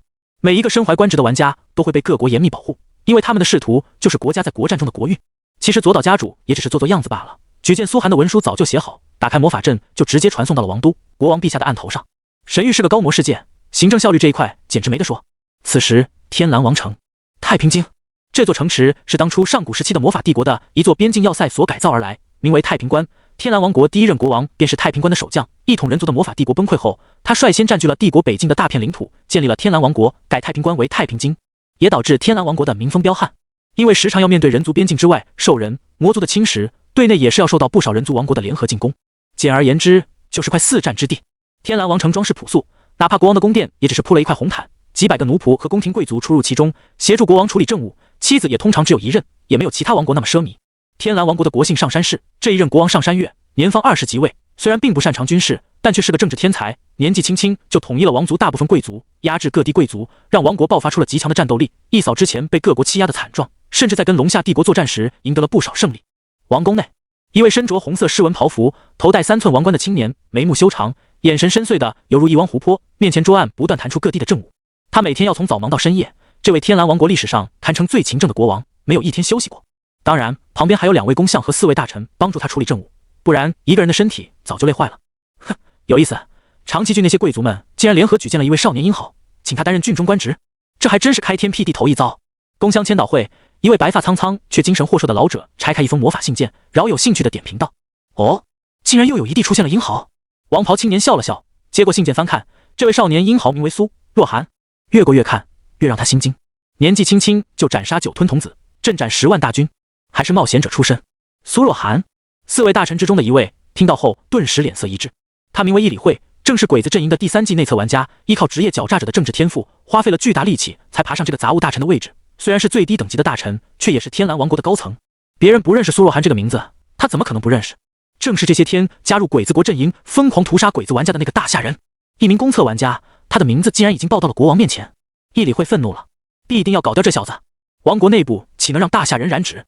冒险者出身，不少大臣也侧目过来，毕竟冒险者出身的英豪还真是数量极少。说起来，易大臣也是冒险者出身吧？一位公相调侃道：“说不定你们还互相认识呢。”伊里惠勉强的笑了笑，虽然他爬到了这个高位，但实际上因为前期没能获得大贵族支持，背后无人，导致现在因为冒险者身份还是被宫廷内的团体排斥，地位很低。国王也是因为要制衡其他公相，才让他一个冒险者入宫。所有人都没注意到，国王已经彻底被震撼了，愣了半晌，才发出一声惊叹：“天哪，竟然有这样的天才！”一时间，国王竟然连繁忙劳累的困顿都消失了不少。身为天蓝王族子弟，他不可能没上过战场，所以他知道能指挥阵斩10万大军是多么恐怖的战绩。哪怕击败的只是最弱的新生家族联合军，这战绩也足以英豪之称。年轻的国王自己没有军事天赋，但他最仰慕战神，不仅能为国家赢得胜利，还让他本人十分钦佩。一旁的公相千岛惠却看出了国王的心意，立刻道：“陛下，有此等少年英豪，简直是亡国的幸事。我建议直接将他招来王都，入宫从担任您的卫士做起吧。”国王含笑不语，看上去有意如此。其他大臣也在附和着。可就在这时，义理会忍不住了：“不可呀，陛下！要是让苏若涵一个大下人直接进入鬼子阵营的核心，那还得了？”他愤怒了，但多年练出的内力还是强行忍了下去。在政坛上混最忌讳的就是怒，一怒则拉稀百代。这宫廷里也不是好待的，左公相一派和右公相一派就等着自己露出破绽，好把自己扯下去，换上他们的人。义理会顿了顿，沉静道：“陛下思考一下，此人虽然骁勇，但年纪尚且幼小，不多磨练几年，现在就让他进宫廷，恐怕会害了这个英豪。”这话倒是让国王脸上多了几分迟疑。毕竟宫廷内那些恶心事，没人比他更清楚。西式封建制度之下，国王也不可能完全压制各地贵族，贵族们直接一个听调不听宣，让你政令不出，王宫你咋办？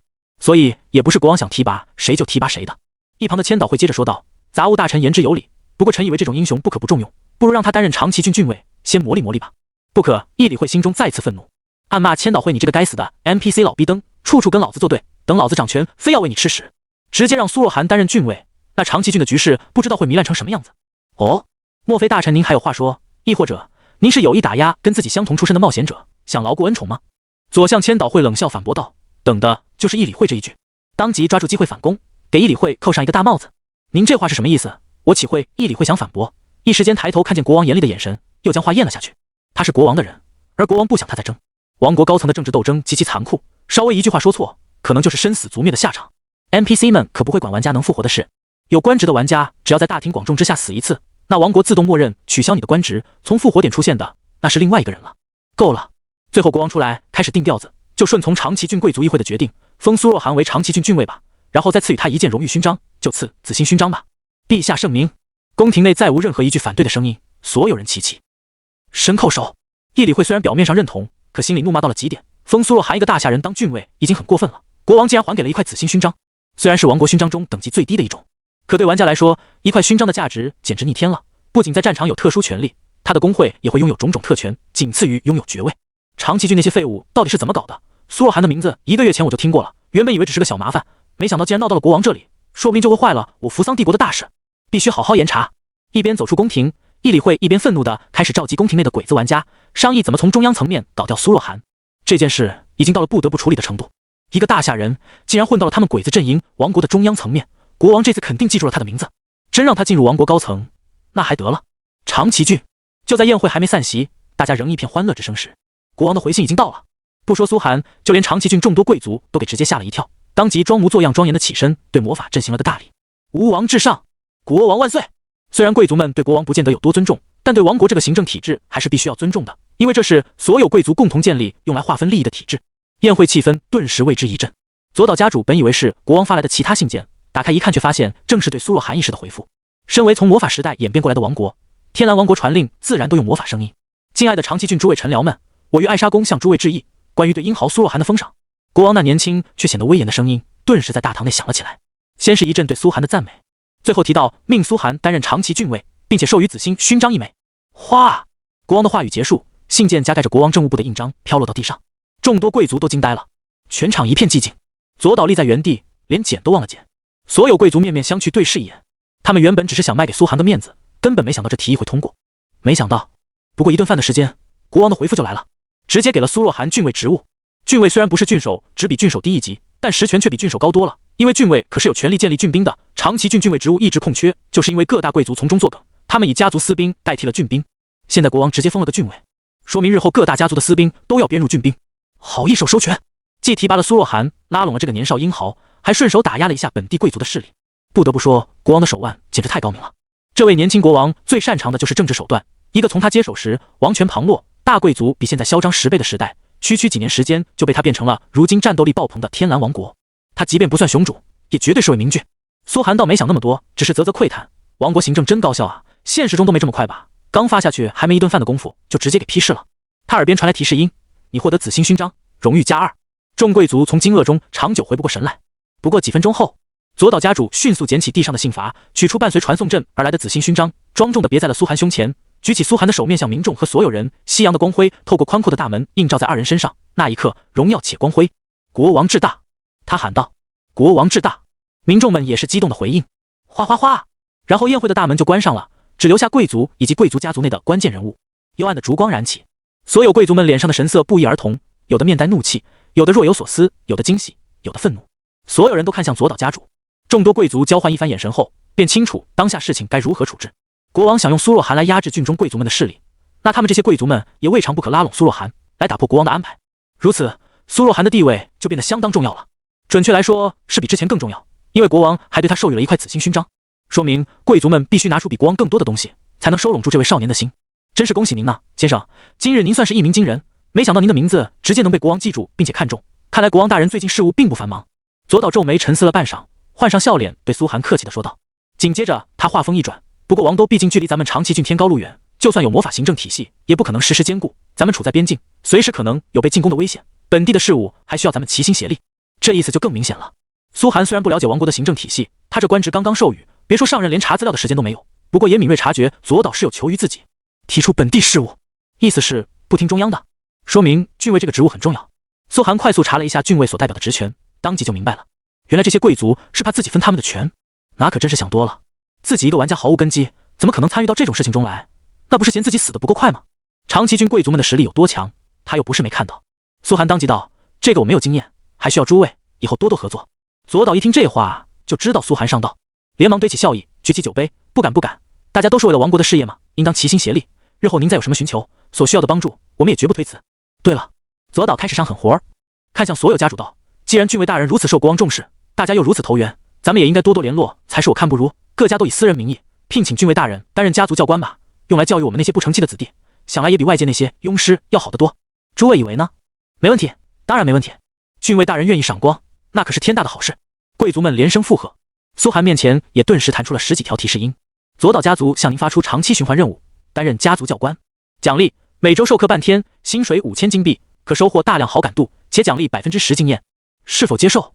红河家族向您发出长期循环任务，担任家族教官，奖励每周授课半天，薪水5000金币，可收获大量好感度，且奖励10%经验，是否接受？远古家族向您发出长期循环任务，担任家族教官，奖励每周授课半天，薪水5000金币，可收获大量好感度，且奖励10%经验，是否接受？足足10几个任务一下就砸了过来，说是长期循环任务，实际上就是个活脱脱的美差啊！每周上半天课，薪水就是1万金币，10几个家族就是好几万金币，每周好几万，而且直接按照百分比奖励经验，这么爽的工作，我还打什么怪啊？我靠！苏涵当即就心中狂喜，这么多钱还有好感度加持，每周花点时间去上课就能获得这么的好处，简直是他求之不得的，说不定还能拐走一票贵族小姐，爽！这教官我当定了。他也明白，这应该就是各大家族对他下的饵料，一切都是利益交换。苏涵没有任何反对，当即全部接受下来。酒席上的氛围更加依旧，每个人都很开心，带着笑容，所有人都得到了自己想要的。酒席结束之后，苏涵的等级也升到了33级，越往后升级越慢了。苏涵嘟囔着，不过现在对他来说，等级已经无所谓，想升级的话，带上赵云进入高级野怪区，10天就能把等级刷到50级。当下最重要的是还是工会战，获得郡尉官职后，现在苏涵最想要的就是打入鬼子国内部，目标成为天蓝王国的大权臣，到时候好好给鬼子们上一课，什么叫做民不聊生。要知道，官职和爵位是两种体系，爵位可以通过上战场得到，但官职就不一定了，没有足够的名望、战绩、荣誉和机缘巧合，就算爵位再高，也担任不了某些官职，特别是军事职务。苏涵现在的起点可以说是绝佳，以郡中英豪身份接受国王征辟，虽然只是一个小小的郡尉，在王国体系下其实根本不入，但前途不可限量。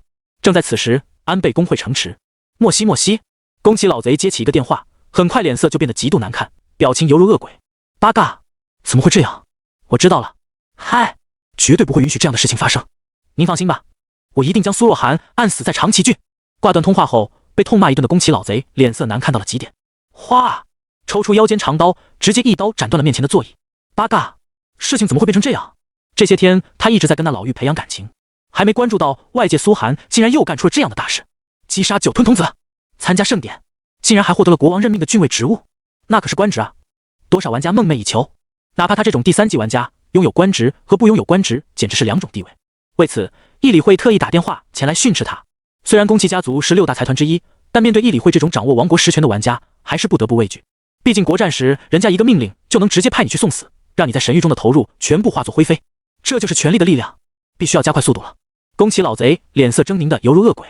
恰巧此时，那老妪也传来了消息，我知道苏寒是用什么办法突然消失的。果真，宫崎老贼面色稍稍一喜，迅速带人赶了过去。荒郊野外，那老妪狠狠一踩踏，一股巨力顿时让大的他陷了下去，露出其中一条修建完整的地道。指了指那地道，老妪沉声说道：“这就是苏寒的秘密。这小子竟然拥有挖地道的建筑，看这样子，这建筑的等级绝对不低，不然不可能挖得这么快。”宫崎老贼立马反应了过来，旋即面露狂喜，既然找到苏若寒的秘密了，还搞不死他。他看向背后的鬼子玩家们，马上去找，将郡内所有地道全部给我挖开，收购专门针对地道的道具，下次绝不能让苏若寒再这么轻易逃脱。是。身后的人立刻前去办事，但那老妪却摇了摇头，挥手让众人止住。他这地道的等级相当高，不是一般的道具能破解的，只有我的天选之杖才能解决。哗！话落，老妪抬了抬手中权杖，这权杖正是一件星耀级的装备，却不是他打到的，而是职业特效导致这件装备升阶，才能让他发挥出如此强的实力。嗖嗖嗖！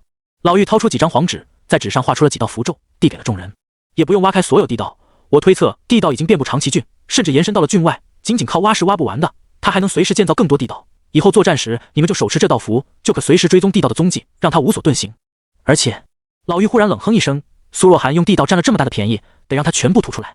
说着，他在某处地道布置了大量符阵，对宫崎老贼道：“你们只将他引到此处，只要他敢从这里遁入地道，必死无疑。到时抓住了他，还不是任由你们处置？”哟西！宫崎老贼脸上的阴霾一扫而尽，兴奋地抱住老妪亲了几口。真是太感谢您了，亲爱的无胆鼠辈们，大夏人，你们都是废物吗？根本不敢出战，你们的荣誉呢？滚出来！苏若寒！宫崎老贼的计划迅速执行，很快鬼子玩家们主动挑衅骂战，在湖心岛周边不断发起进攻。妈的，这群鬼子竟然还敢找事！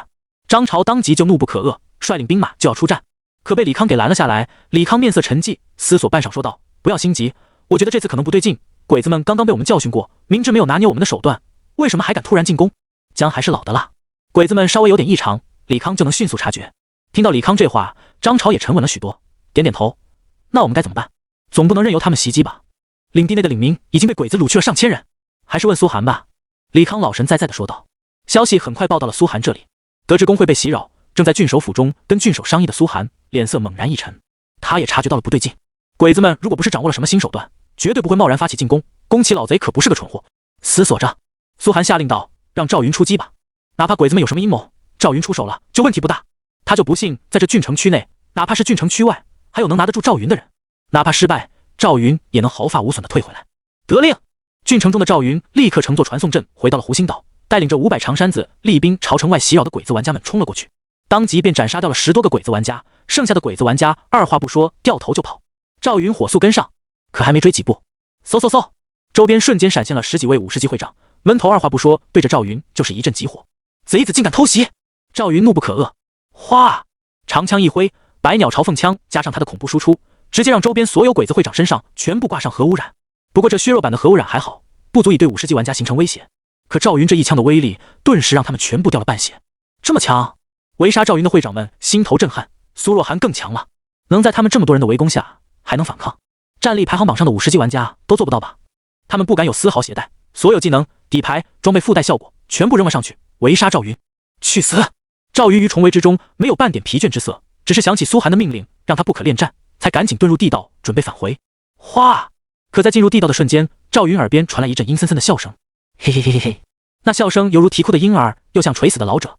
他定睛一看，面前地道内摆着10几个布娃娃，还有一张白羽扇。在他出现的瞬间，符阵顿时被触发，布娃娃迅速膨胀变成巨人棺，直接将地道挤爆，每一个都轰然撞向赵云，猛烈爆炸。轰轰轰！可怕的是，这些娃娃没有伤害，却每一个都附带禁锢、削弱等等束缚效果。赵云的输出和行动直接被限制得死死的，动弹不得。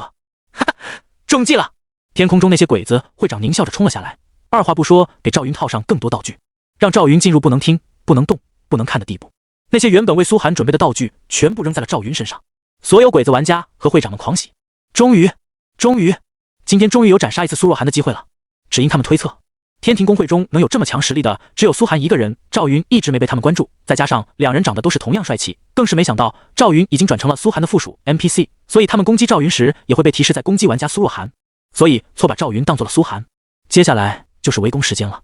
为了保证苏若寒必死，鬼子们准备多种破甲、破防、真伤药水、致残药水，一切伤害都被拉到了顶，几乎每个鬼子玩家的伤害都提升了100%。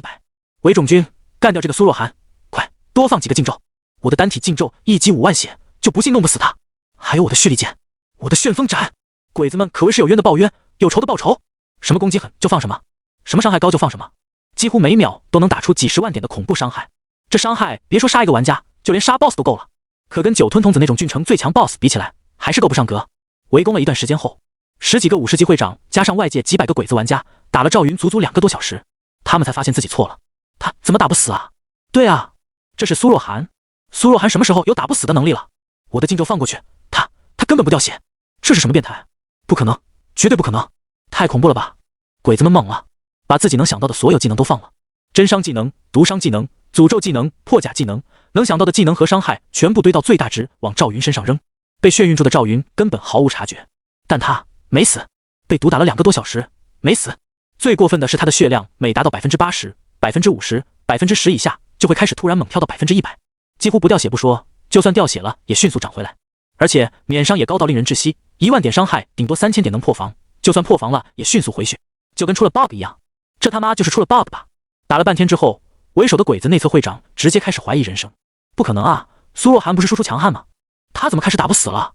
这种肉盾真的存在吗？只因赵云的职业等级超出他们所有人，在场没有 S 级玩家都看不见赵云的数据，而赵云的外形也在苏涵的授意下屏蔽。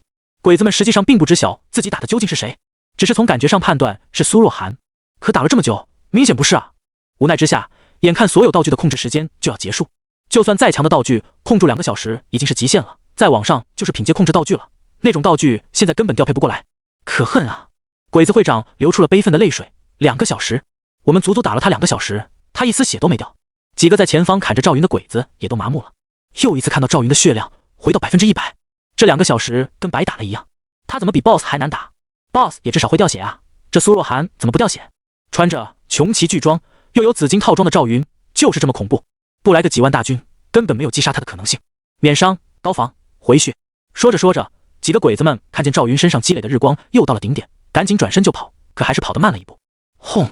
赵云周身10里范围内的所有鬼子全部被击杀，统一送回了复活点，而他连动都没动。烈阳套装的被动效果，鬼子们投放到赵云身上的伤害达到一定数量后会全部反弹回来。打不死还能反弹？复活点内的鬼子玩家们全然没有了之前的欣喜如狂，只有麻木。好不容易抓到击杀苏若涵的机会，苏若涵就放在那给他们打，可是打不死啊！还有比这更憋屈的事吗？透过赵云的视角共享，苏涵是清清楚楚看见了这一幕，勾起嘴角。现在总算知道赵云的极限在哪了，而且自己猜的没错，鬼子们果然有阴谋，他们发现了地道的秘密。不过这对苏涵来说根本算不了啥，他现在长山子地兵的数量已经达到了1万多，张朝还在不断招人，10天之后他的实力，哼哼，他还真不一定比鬼子们弱，硬碰硬又如何？再说地道就算不能用来躲藏，也能用来配合堡垒建立防线，生怕被苏若涵一波反杀。众多鬼子工会长只能带领着玩家们愤怒的撤退。这不可能，怎么可能？神域出 bug 了，一定是出 bug 了。对，赵云苏醒之后，看着自己面前这一堆尸体，茫然的摸了摸头，某家好像晕过去了。对那些死状凄惨的鬼子，他神色疑惑，这些贼子怎么死的？回来吧，赵云。耳边却已经传来苏涵的命令，赵云二话不说起身就朝着工会的方向返回。而经过刚那场厮杀，他也正式晋升到了45级。赵云转化为个人附属 NPC 后，击杀其他玩家也是会有经验的。达到45级的赵云又可以开启一个技能了。赵云回到城内后，苏涵点开他的属性栏，看看赵云新激活的属性是什么。赵云附属 NPC， 归属玩家苏若涵，等级45级，初始，经验43522500000，职业常胜将军 S 级，在500人规模以上群战时，所携带兵种战力提升 50%， 且所携带兵种每阵亡 10%， 自身造成伤害增强 10%。血量155323，蓝粮23423，力量342，敏捷324，精神323，体质353。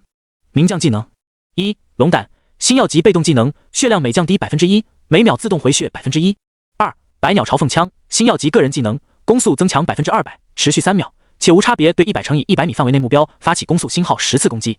3. 金枪阵，星耀级将领技能，释放技能后，所有兵种自行组成55人制阵法金枪阵，这5人中，枪锋伤害正 30%， 枪身防御正 15%， 攻击正 15%， 枪柄防御正 30%， 枪扼免控正 10%， 枪音回血正 10%， 时间到后兵种自行溃散，冷却时间1天。4. 雁行阵，星耀级将领技能，释放技能后，所有兵种自行组成55人制阵法雁行阵，全军输出增加 10%， 并且发起3次冲击，第一次冲击若成功将敌阵击溃，第2次、第3次冲击则增加 100%兵种个人实力。3次冲击后，兵种自行溃散，冷却时间1天。6. 剑龙卸甲，未解锁，牛逼！苏寒看完后只能发出一句感叹，这个阵法技能比金枪阵还要强大，而且即将达到50级之后，赵云就要解锁最后一个终极技能剑龙卸甲了，说明赵云的成长也将达到极限。不过这个终极技能释放出完全体的赵云更会强到令人窒息。剑龙卸甲不知道是个什么技能，苏寒思索着，又点开了长山子地兵的属性栏。经历过多次大战后，已经有很多长山子地兵可以进化为更高端的兵种了，比长山子地兵更强。苏寒无比期待，是否晋升兵种？是。苏寒心头更是狂喜。现在他最开始的1000个长山子地兵精锐，平均等级全部35级以上，全部可以晋升2次，而剩下的1万多大部分晋升到了30级，可以晋升1次，一次性将15000多兵种全部晋升，所耗费的资源简直恐怖。不过对工会实力提升也是划时代级别的。晋升一个长山子地兵，苏寒先是试着对兵营下了令，1级兵营可不能晋升兵种，所以苏寒又耗费资源将其直接冲到了满级10级，也最多能晋升兵种2次，后面需要特殊兵营类建筑才能晋升兵种了。兵种越往后面晋升，难度也就越高。第3季顶级内测大公会家族们每晋升1次兵种，都要消耗海量神话级别的材料，要做几百个工会任务，获得神话级建筑，才有概率晋升兵种。一旦兵种晋升成功，工会也相当于脱胎换骨一次。晋升一个长山子地兵为大戟士，需要消耗20金币，铁3，木20，金刚星号3。是否训练？兵营很快给出了苏寒回答。还好，第一次晋升的价格不高。苏寒叹息，1万多人全部晋升，不算材料也就30万金币而已，顶多也相当于把他现在掏空。发展工会真的是太烧钱了。苏寒再次感慨，之前从凯瑟琳那里坑来的10万金币，再加上现在打一仗得到的资源，这次晋升之后估计都要花的七七八八。不过收益如何，还是要看晋升后的效果。身为赵云的专属兵种，赵云每升5级的成长效率如此恐怖，兵种也不会差到哪里去。晋升，苏寒很快下令道，正在训练中。训练完毕，工会获得第一个精英级兵种大戟士，奖励经验加100。精英级，苏寒愣了愣，原来之前的长山子地兵只算普通级兵种，而其他工会的兵种大多数都是劣质，连普通级兵种都算不算。现在的大戟士才能算精英级，那后面的星耀级、钻石级、仙级兵种该有多强？妈的，神之战士吗？个个都他妈天道神龙转世。苏寒不敢想了，只觉得后面的顶级兵种将会恐怖到令人畏惧，而能在郡城阶段获得精英级兵种的，估计都没几个工会。哗！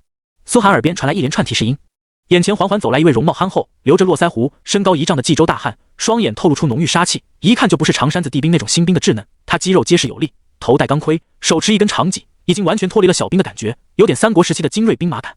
浑身白银套装也没变，还是苏寒从外界收购来的，肯定比自带的破烂装备要好。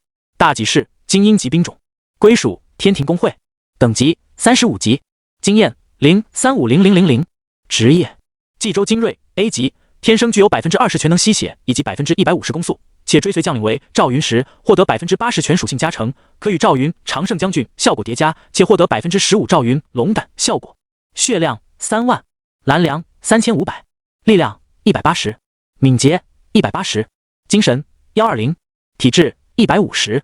兵种技能破阵戟，破阵戟白金级兵种技能，朝前突进50米，并且造成300物理伤害，对敌方造成80%破甲以及冲撞伤害。百花枪已解锁。冀州猛夫陷入重围，周身10乘以10米范围内无有军时，每降低10%血量，获得10%最大血量，并获得10%吸血效果。可晋升。晋级路线长山子地兵大戟士，先登死士，白马一从。猛啊！苏寒双眼刷得亮了。晋升之后，几乎所有技能都比长山子地兵强，还多可个冀州猛夫这技能，哪怕陷入重围也能独立支撑很长时间，能极大限度降低兵种战损。这钱花的真的太值了。现在在面对鬼子的10万大军，苏寒敢说自己率领1万大戟士，用脚打都能灭了他们。大戟士也本来就是三国时期河北的精锐兵种，而现在35级也可以再晋升一次。思索着，苏寒心头一喜，起码最早诞生的1000个兵种可以直接晋升为先登死士。继续晋升，钱不够就去找人借款。发现现在苏寒别的没有，就是信誉强，找谁借钱都好说，能借给苏寒钱那是他的荣幸。晋升一个大戟士为先登死士，需要消耗50金币，铁5，木5，金刚星号5。是否训练？晋升。训练中。训练成功。轰！在苏寒期待无比的眼神中，刚才那晋升出来的大戟士又进入了兵营中，再出来时，那是一个浑身蒙上厚厚血色杀气，只露出一双眼眸的恐怖人物，让人感受到他没有丝毫任何的感情，只是一款无情的杀戮机器。那虬结的肌肉上伤痕几乎已经掩盖的不见皮肤，那是无数次先登城池第一个踏上城头，从尸山血海中滚出来留下的。所谓先登死士，就是每场战斗的前锋，也是最神秘的一支冀州部队。他们人数稀少，却每次出现时都能让人感到战栗。一行数据也出现在苏寒面前，仙灯死士，黑铁级兵种，归属天庭公会，等级35级，经验0350000，职业死士 A 加级，天生具有30%全能吸血以及200%攻速，且追随将领为赵云时获得100%全属性加成，可与赵云、常胜将军效果叠加，且获20%赵云、龙胆效果。本兵种为远程近程双输出类，可多携带一件远程物理武器，初始自带白银级劲弩。血量35000，蓝粮4000，力量200，敏捷200，精神120，体质180。兵种技能屠戮，白金级兵种技能，发动破城猛冲，对附近300米范围内目标冲撞，并且造成500%物理伤害，目标内所有目标造成80%破甲以及击飞效果。百花枪已解锁，冀州猛夫已解锁，有死无生。未达成命令之前，即便血量降低为0，激活助力效果不可移动，但可继续作战1分钟。若1分钟后未死亡，则进入重伤状态，7天后修复完整。晋级路线：仙灯死士、白马一从、天魅地兵、九霄旗、屠城巨人。不仅所有技能和属性全部提升，而且还能多带一件远程武器。苏寒第一感觉，这仙灯死士已经能媲美他之前看到贵族们的精锐家族骑兵了。唯一差距是等级和装备，这属于硬实力，没办法。但其他属性上，仙灯死士绝对要超过那些大骑士。特别添加了有死无生这个技能后，直接多了个1分钟真男人的效果。最恐怖的是，1分钟真男人后如果不死，还能恢复过来。再加上赵云的龙胆死士这个职业，冀州猛夫这兵种几乎打不死了。后面继续晋升应该会更强。不过即便如此，我的仙灯死士应该也是郡城区所有玩家中最强的兵种了。苏寒思索着，不过也不排除有比自己强的，比如有些地龙骑士这类魔幻兵种。可那种珍稀兵种一般都产量低，哪能跟自己比？比自己强的没自己产量高，比自己产量高的没自己强。郡城区第一兵种，当之无愧。我算算，要把这些兵种全部晋升一遍，还有1000个要晋升到仙灯死士的话，苏寒琢磨了一下，起码要花40多万金币，算上买的资源，直接奔50万金币去了。这笔钱他现在是拿不出来的。这次看似镇斩10万人，其实没爆出多少好东西，其余的加在一起也就10多万金币的样子，跟之前的斩杀9吞童子的收获杂七杂八加一下，其实苏寒这里总共也就30多万金币。当然这是不算所有装备的，毕竟有的装备爆出来了要自己用。去哪搞到这笔钱呢？苏寒犯了难。李家的羊毛倒是可以继续薅，20多亿对李家来说也算不了个啥。他是真不想跟李家扯上太深关系，跟资本关系太深，太伤害自身羽毛了。要知道，他现在可是大夏玩家们的骄傲，苏若涵。长崎郡内最强的 BOSS 也被我杀了，短时间来钱的办法几乎没有，那就只能等着家族教官第1周的工资发下来了。苏寒思索着，不然还能变异强化出一批装备来卖。他来钱的方式多了去了，只是这种方式用多了，万一被人注意到，那到时候可就不只是几个鬼子玩家跟他作对了，可能第2季、第1季那些老怪级别的玩家都会冒出来，想掠夺他的职业。这么长时间了，咱们之间的诺言你还对不兑现了？这些天你可一次都没来过我的房间。一阵幽怨中夹杂着愤怒的声音响起。整筹搞钱的苏寒猛然转头，就看见了一脸不爽的凯瑟琳手持断剑走来。你太过分了，答应好跟我切磋的啊！苏寒眼神一亮，这不就是钱来了吗？要不是他来提醒自己，自己都快忘了工会内还有这么棵摇钱树。你先别急。苏寒淡然推开了他的手，我这里有个提议，不知道你感不感兴趣？行了，赶紧开始我们的正事吧。凯瑟琳没好气地打断了他。这段时间他也知道苏寒太忙了，要面对鬼子的大举进攻，这才刚刚闲下来，所以也没纠结苏寒不兑现诺言的事，这才来找他。我说了你别急。苏寒露出一个完美的笑容。你给我的条件里有个你们出手帮我的提议，还记得吗？记得，但你没用上。凯瑟琳深呼吸一声，他知道了。不过他也处在震撼之中，原本以为面对宫崎家族的攻势，苏寒必死无疑，结果没想到苏寒不仅活了下来，他还赢了。现在他之前提供的条件就等于不算数。我有个新的提议。苏寒笑着说道，我提议你继续加大对我的投入，我给你在工会里升官，这样你就能一直跟着我了，还愁没有机会跟我切磋，怎么样？你……凯瑟琳咬紧了牙，无耻，不就是要钱吗？说的这么冠冕堂皇，你要多少钱？他直接问道。看了看一旁晋升完成的仙灯死士，也知道苏寒正在晋升兵种，以他那点家底，想晋升兵种钱肯定不够。20亿。苏寒笑了，我给你一个队长的工会职务，如何？这可是天庭工会的队长职务，卖出去也远不止这个价，你答应了，我马上给你升官。骗鬼去吧。凯瑟琳神色阴冷地留下一句话，转身离开。苏寒则跟了上去，跟他进行了第一次切磋，很明显能感觉到凯瑟琳实力大进。他的职业是挑战越强的人就能变得越强。苏寒这才反应过来，这个女人如此执着的原因是什么？可惜啊，脑子不太好用。他笑着勾起嘴角，用凯瑟琳送来的20亿，加上变卖了工会那些东西，总算是凑够了晋升所有兵种的巨款。14000个大戟士，1000个仙灯死士，这些兵种出现时，工会所有人都震撼了。这恐怖的军容，强横的实力，直接让所有人觉得天庭工会是不可战胜的。凯瑟琳也愣住了，他知道苏寒是在晋升兵种，可没想过他晋升兵种之后，实力竟然强到了如此程度。这每一个兵种都是精英级，他甚至还看到了黑铁级兵种。黑铁骑啊，哪怕他家第3纪工会也大多数这种兵种，而苏寒只是个公测新人而已。所有大几是换防，而仙灯死士暂时藏起来。苏寒则跟更加兴奋的张潮说道：“你现在带出去的人可以都是长山子地兵，懂我意思吧？”明白。张潮当即点头，兴奋地率领长山子地兵出战。目的是什么？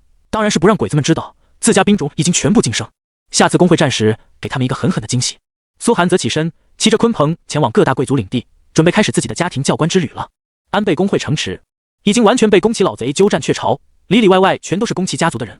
原本安倍家的玩家已经成了宫崎老贼的喽啰。什么 bug？ 宫崎老贼直接一口浓绿色抹茶喷到大冢脸上。你再给我说一遍。真的不怪我们啊，前面都挺顺利的，可苏若涵被控住后根本就打不动，打他不掉血啊。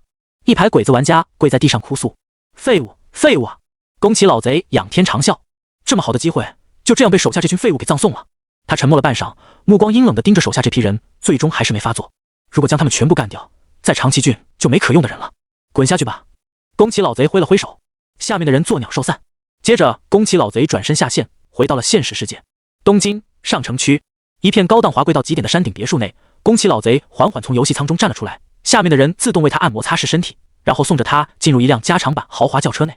轰！轿车朝市区开去，车上2个身材姣好的年轻女模特让无数鬼子鬼死宅疯狂的美女跪在宫崎老贼身下为他服务，而宫崎老贼则面色淡然地看向司机去医院。嗨，宫崎财团的产业遍布各行各业，可以说鬼子国的民生、建筑、医疗、教育各个行业都有宫崎财团的插手。东京市千岛株式会社旗下松田医院，高耸入云的院墙，珍奇花卉和豪华的病房，处处昭示着这里是顶级富贵人才能入住的私人医院。宫崎老贼下车进入医院内，径直来到一间病房，看着病房内躺着的那个年轻人，他发出一声叹息：长泽君，您这又是何苦呢？躺在病床上的男子一身红白条纹的日式病号装，神色枯槁，脸色苍白，双眼无神地盯着天花板。这样的状态他已经持续好多天了，谁也不知道他在想什么。为什么会这样呢？为什么会活下来呢？原本已经做好准备结束生命了吧？长泽心中喃喃着。从天台上一跃而下后，他就没想过自己还能活过来。可现实却是宫崎家高超的医疗技术，以及身为神域玩家本身获得的强劲生命力，让他奇迹般的活了下来。长泽从自己的世界回过神，转头看向一旁笑盈盈的老者。吼！当场吓了一跳，立马翻起身，跪坐在病床上，连连叩首。宫崎大人，您怎么来了？请恕我无礼。没事，你大病初愈。宫崎老贼笑着拍了拍长泽的肩膀，看上去十分亲热。这笑容是真的，因为宫崎老贼不是傻子。复盘上次战役的失败后，他很快就发现了自己的问题，自己太急了，再加上手下那些人确实都是废物。但在整场战争中，自己和其他人都有错误，唯独长泽没有。相反，长泽的表现十分可圈可点，他的战术、战略，最后甚至还能知道搜集精锐针对苏若涵，这些手段不是一般玩家想得出来、做得到的。对宫崎财团这样的大财团来说，他们不缺人、不缺钱、不缺能量，但不可能不缺人才。长泽这次的表现让宫崎老贼发现，这绝对是个可造之才。只要给他好的环境，此人在未来的国战战场上也未必没有前途，因为他有很好的指挥官天赋。这种天赋不是通过学习能得到的，对普通人来说万种无一。简单来说，就是个将才。宫崎老贼确实没说谎，宫崎财团对有能力的自己人非常包容，就算长泽跳楼自杀，但只要他还有一口气，宫崎老贼也会把他救过来。嗨！长泽连连叩首，战败是我的责任，让您担心了，我应该为此谢罪。他躬身跪地不起，浑身冷汗齐出。他不知道自己即将面对的是更残酷的惩罚，还是幸运之神的降临。这种战败，宫崎财团会饶了自己吗？哈哈，不用担心。宫崎老贼笑得更和蔼了。上次战争，我仔细调查了全部经过，您的责任是最小的。相反，只要给您足够宽裕的时间，上次您必定能拿下苏若涵。是的，我10万人拖也能拖死他们，就是苏若涵那该死的突然消失，还有时间太过紧迫。长泽脸色通红，急迫地说着，忽然察觉自己失言，又连忙改口，投得更低了。一切都是我的责任，请您千万不要祸及我的家人。鬼子独特的谢罪文化，让他恨不得现在就拿出一把刀来切腹自尽。可宫崎老贼却冷静地说道：我决定让您继续担任长崎郡的总指挥司令，并且还会从本家调拨来更多的兵种和资源支持。长泽君，您愿意接受本家的任命吗？他十分庄重地说道，犹如古代大名册封武士。那你？长泽一时怀疑自己听错了，茫然地抬起头，又赶紧垂下，心中震撼无比。自己一个败军之将，丢掉了10万大军，害宫崎财团损失了起码几十亿资金。宫崎老贼竟然还愿意给自己一次机会。一时间，他心中震撼、迟疑、欣喜、担忧种种情绪夹杂在一起，浑身颤抖起来，连话都说不出来。无论如何，起码自己的家人不用死了，这点他可以确定。您放心，这次我不再为您划定任务，并且会给您完全的权利。在此之上，还有一个好消息。宫崎老贼满面笑容，我们已经破解了苏若涵会突然消失的秘密，他再也用不了这招了。嗨！长泽听到这话，狂喜的浑身颤抖，更加剧烈，不敢相信自己听到的是真的，这简直像做梦一样。失去了这些束缚，再加上更强的实力，他有信心，无论苏若涵再强，都灭掉他。我愿意接受本家的雇佣，我长泽信雄向您效忠。他大声吼道。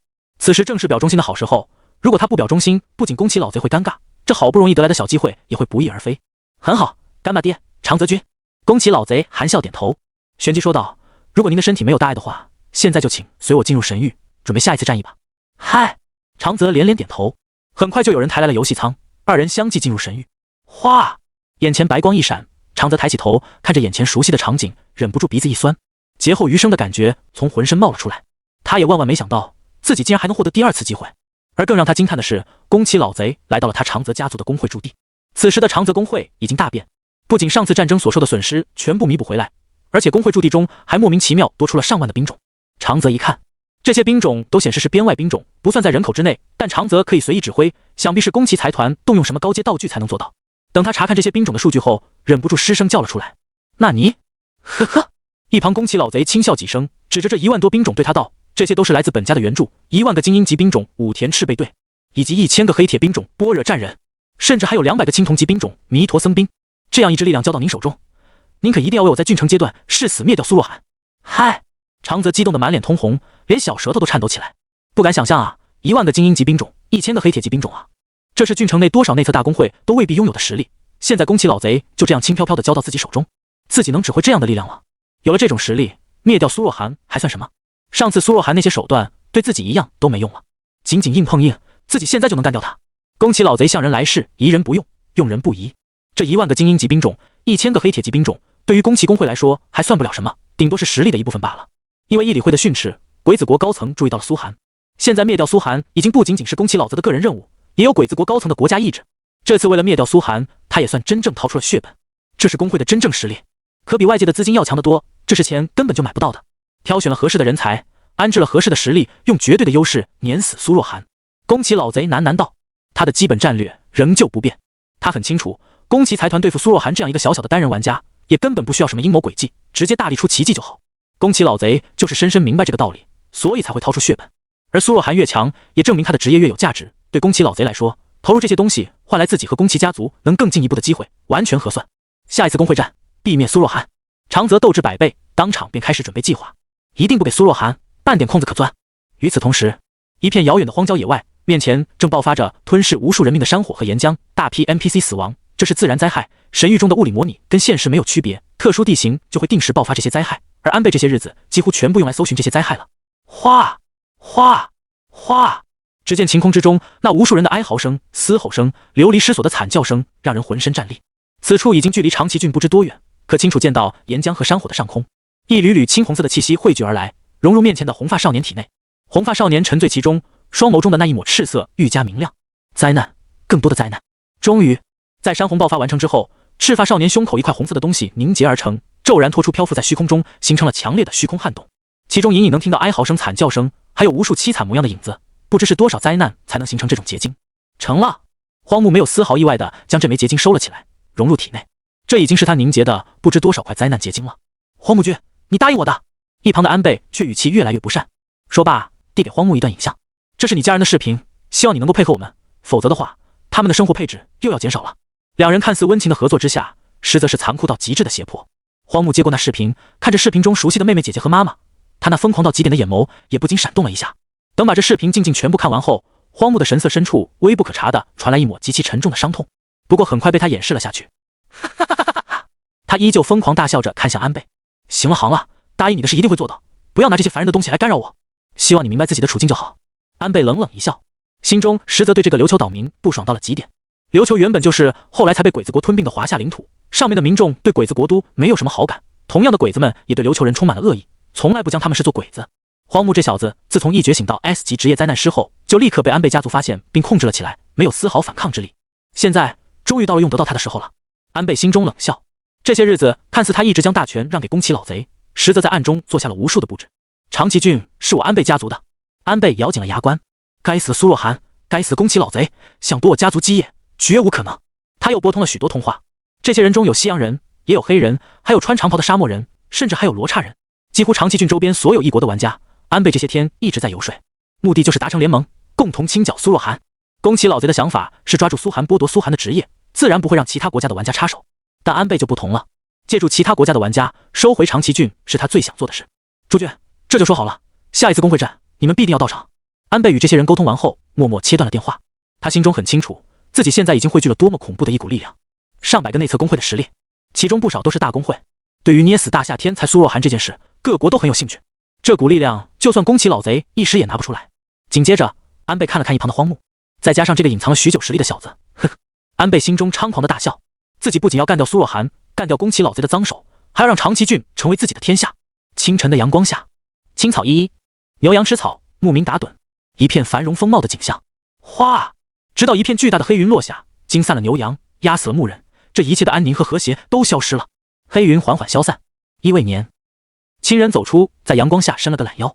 哎呀，不好意思。看了下被鲲鹏压死的牛羊和牧人，苏涵摇摇头，叹息一声：“行车不规范，亲人两行泪，是吧？鲲鹏，击杀无辜 NPC 星号1，你的良善值1。”耳边搜的提示音，目前良善值99999。穷凶极恶，良善值影响 NPC 对您的印象，可能触发特殊效果。嘿，这我就不服气了。苏涵当场怒了，凭啥说我穷凶极恶？我辛辛苦苦为鬼子玩家普及核污染的危害，勤勤恳恳教授他们各种不同的死法，我哪里穷凶极恶了？有一说一，苏涵自己也知道，论良善值，自己还真是这辈子都别想爬起来了。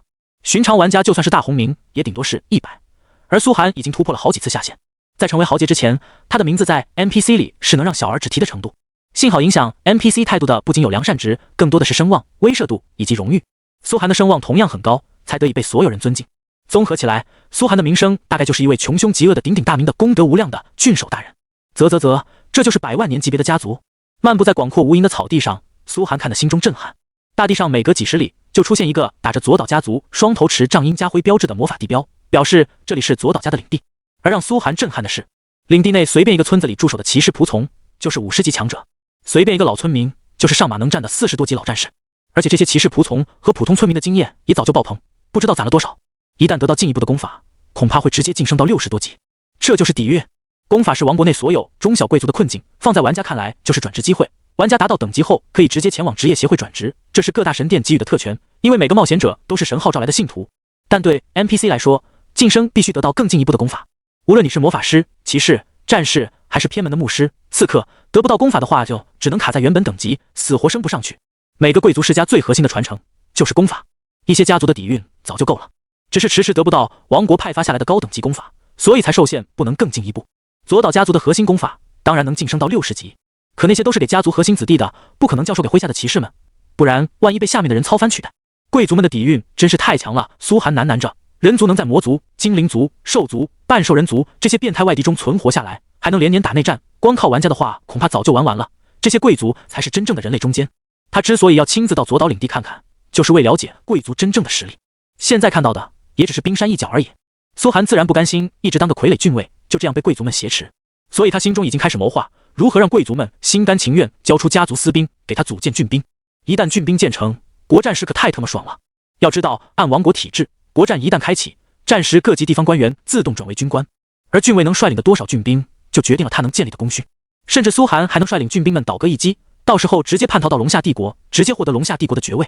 不过那是下策，沦为叛国者后会失去所有荣誉，以后想在贵族圈子里混就很难了。无论如何，把军权抓在手中绝对是对的。苦思冥想着如何夺权时，苏涵已经来到左岛家族所在的皎月城外。郡尉大人，毕家族欢迎您的光顾。又是张灯结彩，又是盛大的欢迎仪式。那高耸的法师塔甚至还给苏涵奏起了曼妙的音乐。左岛家主率领着一票家族成员，齐刷刷几十位高阶大魔导师迎接着苏涵。苏涵作为实权郡尉，该有的礼仪还是要有的。左岛家主那张老脸挂着淡淡的笑意，虽然依旧热情，却没有上次那么迫切。因为如今苏涵已经妥协了，既然不想搞事，那就毫无威胁。他左岛家还没必要看一个小小无权郡尉的脸色。贵族本质上除了虚伪，剩下的就是傲慢。虽然苏涵担任了郡尉，但还是没有家族传承的泥腿子。贵族们内心里并不怎么看得起苏涵。诸位大人，日安，我是来履行教官职责的。苏涵笑着走来，不卑不亢。左岛家一些穿着华贵衣衫的年轻子弟站在左岛家主背后，低声窃窃私语着。这就是那位让国王惊叹的英豪，年纪轻轻就被授予的郡尉职务，真是太强了。听说他要担任咱们的教官，不知道是不是真的。哇，你们看，他好帅啊！哼，再帅又如何，还不是个没有爵位的烂泥种。这些杂音自然传入苏涵耳朵里，他含笑不语。身为你们教官，待会老子就让你们这群贵族崽子尝尝什么叫军训。但面上他却笑道：左岛家真是繁荣无比，郡城跟这里比起来简直不足为道。话落，又叹息一声，只可惜啊，若是战事一来，恐怕这一切美好都要生灵涂炭，即便贵家闻名遐迩的法师塔，也很难挡住龙下人的铁蹄。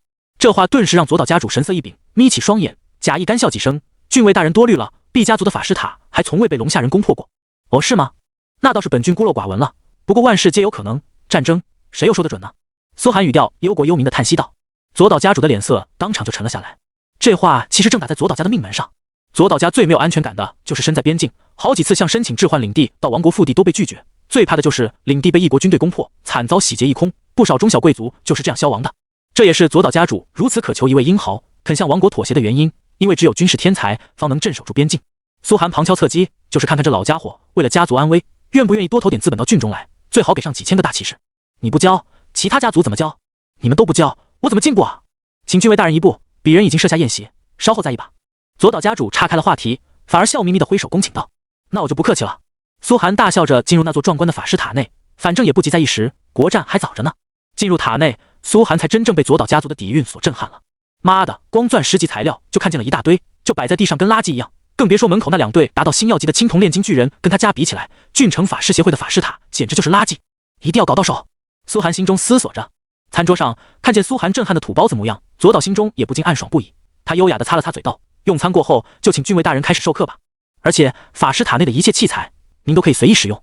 随意使用？苏寒更爽了。别忘了他的生活职业还没开启，而想开启高端生活职业是需要大量材料消耗的。比如他一直想要的炼金师所耗费的材料都极其昂贵，许多大工会烧10几亿都未必能激活一个炼金师职业，而苏寒在这里可以白用左岛家的材料，还有大量珍奇书籍，不懂的也能直接找他家炼金师询问。要知道生活职业也是跟初始职业挂钩的，通常初始职业强大的玩家在生产方面也是牛人。苏寒还不知道自己身为 SSS 级初始职业能激活什么样的生活职业，从苏寒自己当然是想成为一位炼金师，那样说不定激活个什么核能炼金师、核能药剂师的，直接生产核能炼金产品，由炸弹、核元素药剂什么的直接风靡大陆。很快用过餐后，在法师塔延伸出来的一块巨大平台上，烈风习习，法师塔的核心为此处模拟了绝对适宜的温度和湿度，也可以随意更改地形，简直堪称高科技。苏寒面前站立着几十个身穿劲装的贵族男女，面色有的忐忑，有的期待，有的崇拜，有的不屑地看着他。这就是苏寒以后的学生了，全都是左岛家族的核心成员。贵族们纷纷好奇地打量着苏寒，礼仪周到的齐齐躬身。教官大人好，我就是你们的教官，同时也是本郡郡尉。苏寒轻咳2声，面前这群贵族男女年纪从18岁到12、13岁的都有。因为天蓝王国地处人族疆域北境，时常要面对异族进攻，所以贵族们都保持着尚武之风，哪怕和平时期也会请来教官训练自家子弟的体能。可苏寒一个玩家，升级全靠神域给经验，哪懂什么修炼？好在左岛请苏寒来只是利益交换，也没想苏寒真的能教他们点什么。不过为了面子上过得去，苏寒还是决定做好一个教官的职责。废话少说，你们想成为强者吗？很简单，告诉你们我的秘诀，那就是要体验生死之间的痛苦以及极致的愤怒，才能激发你最强的力量。苏寒朗声说道。废话少说，上压力，调整湿度、零温度、大漠气候，调整地形、沙漠。已经获得法师塔部分权限，苏寒直接调动了法师塔。哗！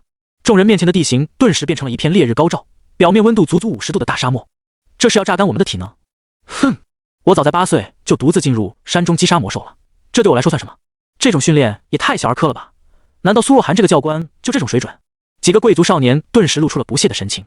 身为贵族，他们当然从小就遭受过严格训练，觉得区区大漠环境对他们来说根本算不了什么。但很快，苏寒嘴角勾起，轻轻抬了抬法杖，唰！一片浓烈的核酸雨降下，紧接着是奔涌而来的核污水洪流。咔！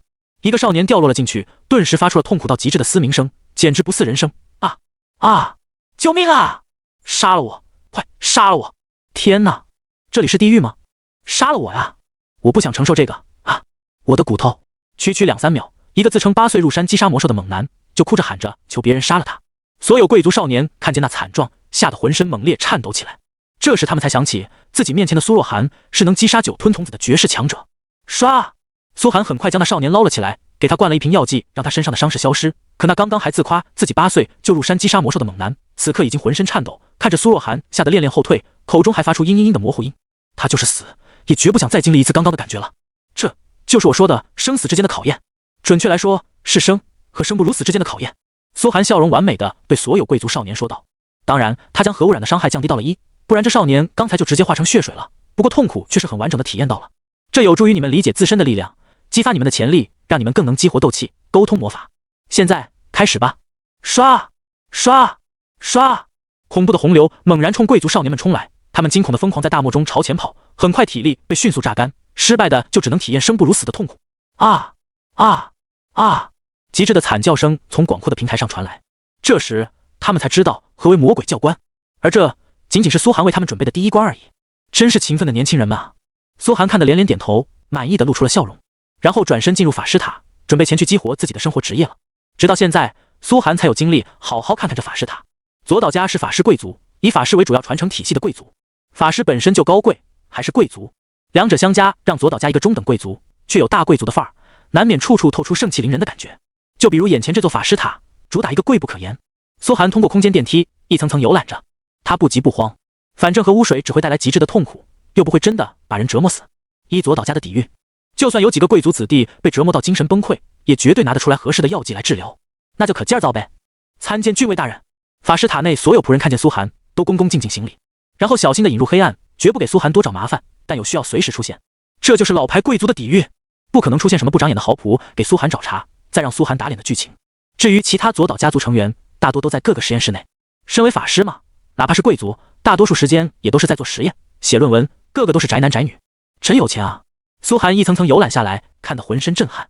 这绝不是一代人能够修建起来的，那是百万年来每一代家主都拼命扩建、升级，将自己毕生魔法研究成果实践在法师塔上，才有了如今这辉煌的成就。佐岛法师塔一共9层，每一层的面积看似只有100-200平，实则每个房间都布置了空间法阵。仔细追索之下，恐怕佐岛家自己都不知道到底有多少层叠加的空间，有些空间甚至形成了单独的小秘境，在这些空间里迷路几百年都很正常。第一层是家族杂役子弟和魔法学徒居住，都有完全的魔法设施、炼金设施、真理研究所，绝不会埋没任何一个人才。第2层、第3层是奴仆居住，不仅有人族女仆，还有来自兽人族的猫女女仆、狐女女仆，被训练的服服帖帖又不失野性，黑色尖角尾巴，被生肉翼的魅魔女仆。苏寒甚至还看到了几个精灵女仆，那尖锐的左耳，比人类精致10000倍的脸庞，飘然的气质，让人欲火奔张的身材。嘿嘿，非礼勿视，非礼勿视！苏寒赶紧退出，这也是底蕴。要知道，异族奴隶极难捕获，其中面容身材绝美的女仆，更是价格100万金币都有可能。至于精灵族，那个一出生就80级以上，天生掌握禁忌高端魔法，血脉恐怖到极点，寿命悠长到1000年，除了生育困难导致人丁稀少之外，没有任何缺陷的种族。对比人族，就是神一样的存在。他们的族人被捕获为奴隶，一旦被精灵族知晓，恐怕王国都要遭殃。这帮贵族玩得真大。苏寒心头暗叹。第4层以上就是家族成员了，4、5、6这3层是家族旁系子弟，经过100万年繁衍，佐岛家每一代旁系人口就有100万，能进入法师塔的法师就高达恐怖的上万人。人家拿出上万法师团，那真是轻轻松松，而且人均等级50级，比长泽临时凑出的那个玩家法师团不知道强了多少倍。7、8、9这3层则是佐岛家族直系成员的居住地，这3层很空旷，毕竟直系每一代的人都不多，基本上是没出5服的，也就100人。可仅仅这100人，一踏入第7层，苏寒便被这浓郁的奥数光辉给震撼得睁不开眼。耳边传来提示音：你受到多种浸染，可能产生未知效果。唰！苏寒顿时开启了鲲鹏护体，一股神级宠物的光辉抵消了这些浸染。不是有人针对，是这里的气场太高端了，哪怕出现都会对苏寒造成伤害。这里是……他睁开眼，眼前是一层洛洛克建筑的大平层，模拟阳光从落地窗外照射进来，尘埃清晰可见，粒粒分明。不，这不是阳光，这是高分子的光系能量，也是极其珍贵的一种黄金级法师实验材料，在这里却唾手可得。平层大厅内有很多实木房间，黑铜材料的门把手上印刻着每个家族成员的魔法标记，哪里是炼金的呢？苏寒皱起了眉。这时候最该做的就是找个奴仆来问问。可正当他准备开口的时候，一道清脆好听带着些许温婉的声音响起：郡尉大人，你有什么需要吗？他蓦然转身，只见面前是一位身着席地长裙的金发少女，耳尖微微发尖，一双蓝绿色的眸子正胆怯又有几分期待地看着他。少女跟佐岛家祖传的黑瞳有很大区别，双手静静浮立在腰间，身材略带丰腴，又是丰腰肥臀，不失美感和优雅，只是眸中如猫般的窥视感，宛如一汪秋水。您是？苏寒迟疑着，对方的血统明显不像佐岛家的贵族，又不像奴仆。在下佐岛莉莉丝。少女瞳孔在阳光下变成了纯绿色，笑盈盈地向苏寒行礼，没有回答他的问题，却反问道：您就是那位斩杀了9吞童子、名声大噪的少年英豪吗？他的声音很细，有一种让人安静下来的力量。佐岛，你姓佐岛？苏寒听见对方的话，瞳孔放大，又联系到少女的容貌和瞳色，以及下面的精灵族女仆。啊，这不是说人族跟精灵族有生殖隔离的吗？这样也可以。人族要是能窃取到精灵族的血统，诞生后裔，拥有精灵族悠长的寿命和魔法天赋，那恐怕精灵森林早就被人族攻破了，所有精灵都会被抢回家生孩子。这不对啊，精灵族怎么会容许人族窃取他们的血脉？我是家族的一个实验产物，恰巧成果罢了。少女垂眸，语气黯然。从她所享受到的生活来看，左岛家绝对没有亏待她，反而是当小姐一样供起来才对。开玩笑，拥有精灵血统的家族后裔，哪个家族不想办法保护？哦对，苏寒很快想到，唯一的问题可能就是来自精灵族。万一被精灵族发现左岛家盗取他们的血统，恐怕晚上精灵大军就来毁灭法师塔了。所以这是一个……苏寒抿了抿嘴唇，绝不能见光的少女。苏寒一瞬间就猜出了这么多东西。你有什么需要，请告诉我吧。少女没有多说，微微对苏寒欠身，是个有礼有节的半精灵混血种，精灵的优雅在她身上得到了很好的传承。苏寒默然半晌，忽然问道：所以左岛家族的打算是让你一辈子待在塔里，为家族生儿育女？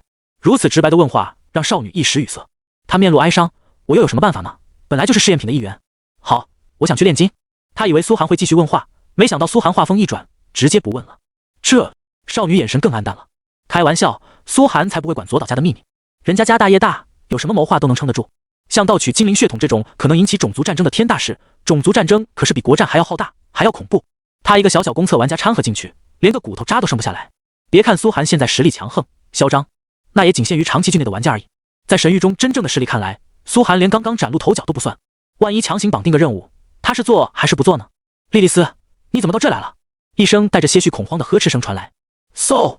一道法师长袍身影慌张地闪现到苏寒面前，愤怒地看着莉莉丝，怎么能如此对郡尉大人无礼？擅自出来见客是不礼貌的。从他慌张的神色可以看出，他也没想到苏寒会见到莉莉丝。莉莉丝，苏寒眸动，应该是个精灵族的姓氏吧？用人族的姓、精灵族的姓氏做名，这里面有故事啊！我知道了，父亲。莉莉丝神情黯淡的点头。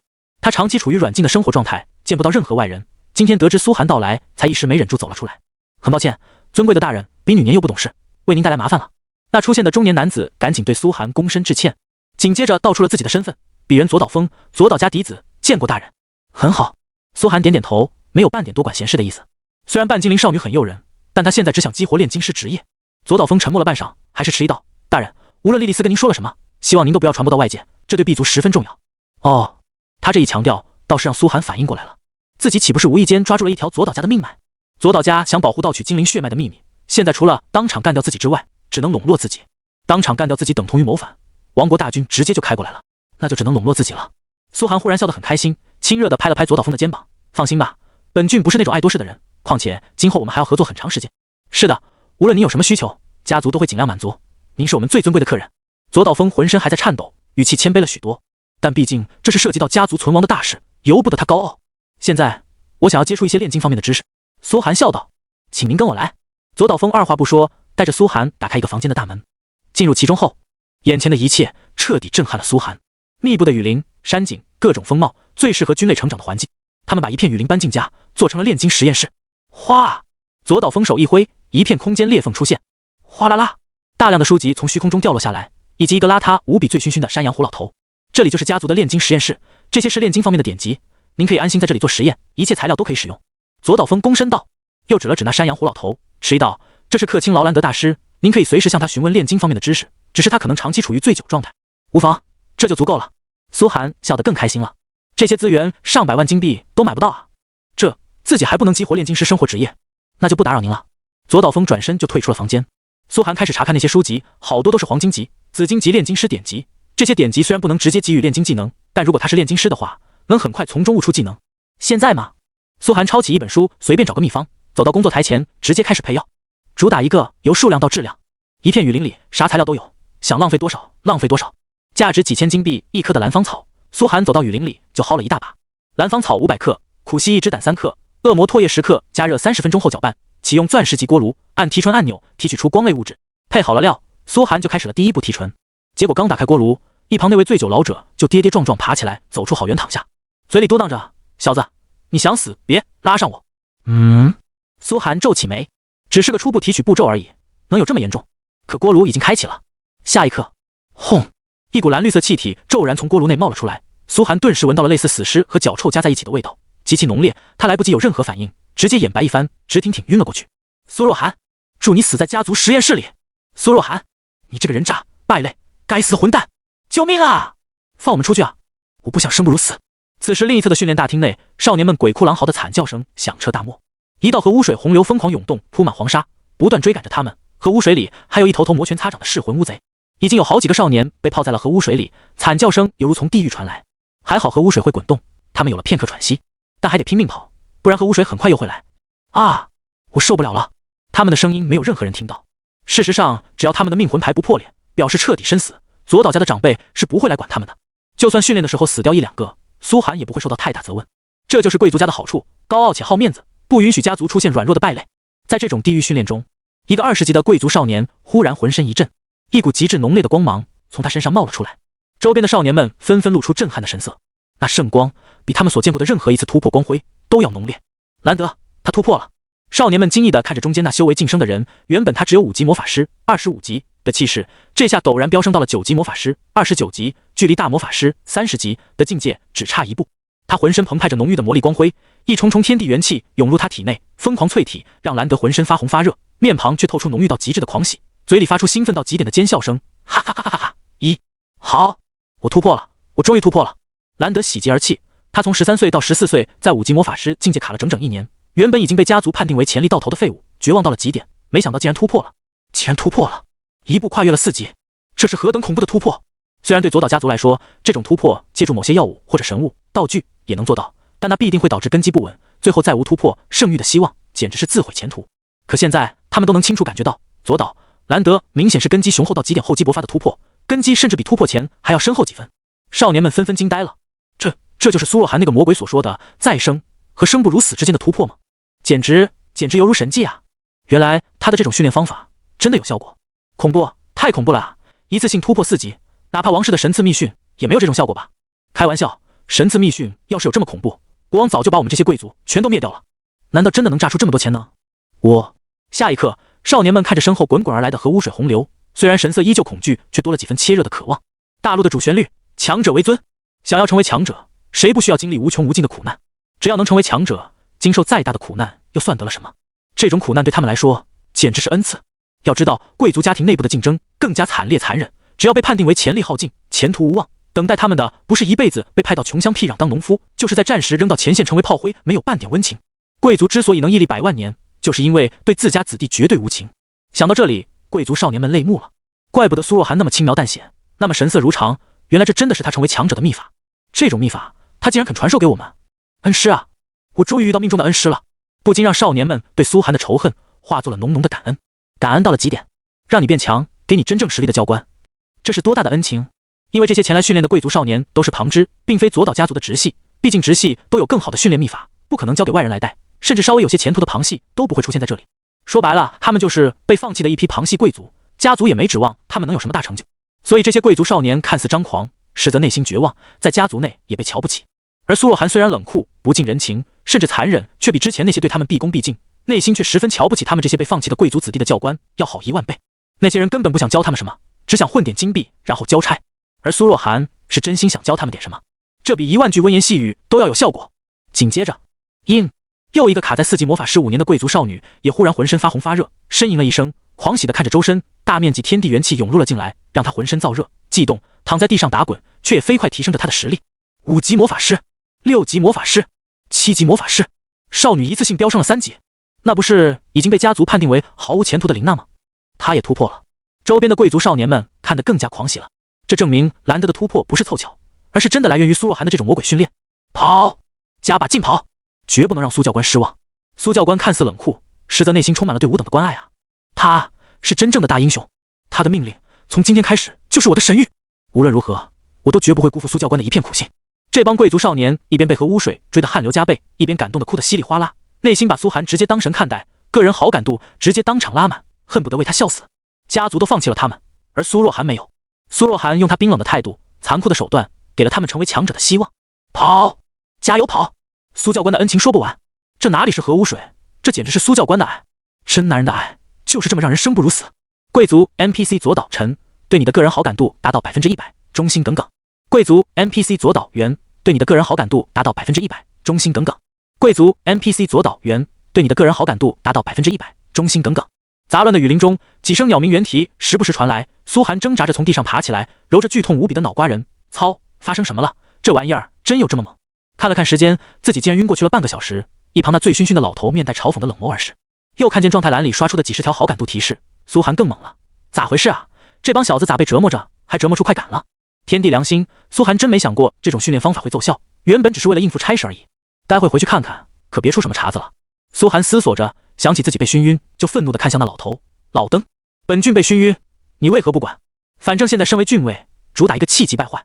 你就是那位斩杀了9吞童子的郡尉？那老头炼金大师劳兰德愣了愣，一位郡尉，哪怕以他的地位，也得以礼相待。片刻后，劳兰德站起身正色道：郡尉大人有所不知，炼金术极其庞杂，绝不可胡乱测试，否则可能会产生不可预知的危险。话落，他走到苏寒身边，往那钻石级锅炉中添加了一些随处可见的冰草，然后摇摇晃摇，蹭，再一开启锅炉，只见锅炉没有再发生任何意外，直接开始提纯，很快出现了一些精纯的光系能量溶液。老头傲然地打开锅炉给苏寒展示炼金之道的许多东西，哪怕再珍贵的典籍都不会记载，需要自己摸索。哦，原来如此。苏寒点头，然后恶声恶气地看向老者，把你知道的全部告诉本郡，否则本郡将你驱逐出境。哼！老头终于怒了，闷哼一声，郡尉大人怕是不知道在下的身份，若不是左岛家在法师塔内为在下提供了如此好的实验环境，以在下炼金协会议会员的身份，岂会来你们这么个穷乡僻壤之地？炼金协会议员？苏寒看似愤怒的神色下隐藏着一丝揶揄，总算把这老头的身份炸出来了。但他依旧冷笑道：是吗？但若是本郡要驱逐你，左岛家族敢违抗王国诏令，你跟左岛家族达成的协议恐怕也完不成了吧？这老头摆明了是要自己做一大堆任务才肯交点真东西。但对苏寒来说，做任务是不可能做任务的，这辈子也不会做任务的，只有靠威逼利诱才能维持生活这样子。自从出道开始，苏寒就没给 NPC 做过任务，再加上苏寒如今的身份，确实也没几个 NPC 有资格让苏若寒做任务。果不其然，老头很快就怂了，跟他在左岛家的大项目比起来，白交点东西根本算不了啥。他很快笑道：郡尉大人说笑了，何必闹到如此地步？大人少年英豪，想学的话，在下肯定倾囊相授。这还差不多，别给我留坑，否则小心你离开的时候意外遭遇山贼劫杀。苏寒神色阴冷地说道。众所周知，对待比自己强的 NPC， 苏寒一向儒雅随和，而比自己弱的 NPC 嘛，何无水冲一冲，大家不都是熟人？这劳兰德愣住了，派山贼劫杀自己，虽然这种手段贵族们都在用，可也没几个这么嚣张的直接说出来啊。一位郡尉如此直白，他，这就是率领2000人能镇斩10万大军的少年英豪。老头很是从心。大人请看，这是咱们的第一课。您首先需要牢记炼金术的500项实验守则，这可都是秘传，还有700种基础知识。这500项实验守则中，每条又包含3000条细节守则，每条细节守则包含5条警告。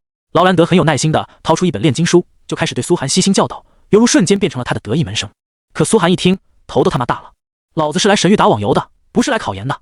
其他玩家想获得炼金术这种高贵的生活职业，还必须得学这些，基本上相当于读了个博士学位。这就是为啥获得炼金师职业的玩家快，这件事就彻底传开了。训练结束后的少年们返回家族各个旁系，各大旁系的长老见自家的废柴归来，竟然一跃成为了族中天才，纷纷也被震撼到了极点。听完了今日发生之事的经过后，各家旁系的长老纷纷狂震。女神在上啊，我左岛家族终于有崛起的希望了。有如此通天地造化之能，我家大军恐怕很快便能横空出世。快，备上厚礼，前去感谢郡尉大人，对郡尉大人绝不可有半点冒犯。消息很快就传出了左岛领地，朝着其他贵族耳中传去。什么？苏若寒一下午便将根基尽废的废柴训练成了天才？怎么可能？左岛家的人说的。短时间内便人尽皆知，所有贵族都震撼到了极点。只不过有的狂喜，有的在怀疑是不是左岛家和苏若寒一起搞的阴谋，有的则直接不信。此时雨林之中，我说老邓，你行不行啊？这份药剂你都复现了17、8遍了，还没做出来，你自己都做不出来，凭啥教我啊？还炼金大师呢？王国的炼金大师要是都你这样，国都早就被龙虾人攻破了，啥也不是。苏寒翘起二郎腿，坐在一张竹椅上，一张俊朗的面孔下，薄薄的嘴唇却不断喷出毒液，狠狠猛踹劳兰德的那颗脆弱的心。砰砰砰！不出意料，炼金锅炉又一次炸了。劳兰德非要教授苏寒那几种高阶秘方，结果自己都复现不出来，已经在苏寒面前声望大跌。天杀的，你自己要学高阶秘方的，高阶秘方岂是那么容易复现出来的？每一次都要机缘巧合的好不好？老夫劳兰德被炼金锅炉炸得蓬头垢面，老脸丢尽，心中的怒火压抑到了极点，只恨自己一开始选择了几种拿不稳的炼金秘方，原本想在苏寒面前装逼的，没想到把自己坑了进去。苏寒则在旁边美滋滋记下了5份星耀级炼金秘方，只要记好了步骤和方法，回去之后随便炼出来一份，就是能成为至宝的药剂。砰！炼金锅炉又一次炸了，劳兰德的面容已经呆滞。正在这时，外界传来的嘈杂的人声给了他一丝曙光，大批人影嗖的一下直接冲进了这房间中，齐齐看向苏寒。为首的正是左岛家主，满面红光，面带感激、激动、震撼地冲到了苏寒面前，二话不说便是深深一个法师礼仪。郡尉大人，您对 B 族的恩赐简直如海水般不可斗量。他身后一圈家族长老同样躬身行礼，庄重无比。感恩郡尉大人，您的荣光与女神同在。这场面，正嚼着鲜竹笋的苏寒猛地一下从椅子上坐起来，神色自若，心中却震撼无比地看着面前朝自己下拜的左岛家众人。自己干嘛了？把他家老祖宗复活了吗？还是他们突然发现是自己失散多年的儿子？见苏寒平静的神色，一旁的左岛家主心中暗道：此子果然城府深厚。旋即经过众人好一番试探，苏寒才明白到底发生了什么。不得不说，过了半天他都还是懵的。什么情况？核污水竟然有淬体的效果，还能让废柴变天才？自己怎么没发现呢？那些鬼子被自己核污染了不知道多少次，也没变天才啊。哦，不好意思忘记了，鬼子遭遇核污水后一般都是直接死掉。要知道苏寒给那些贵族少年们调整的可是特供版柔和核污水入口柔，一线喉，酱香典范，一般的鬼子哪有这个福分，当场就死了。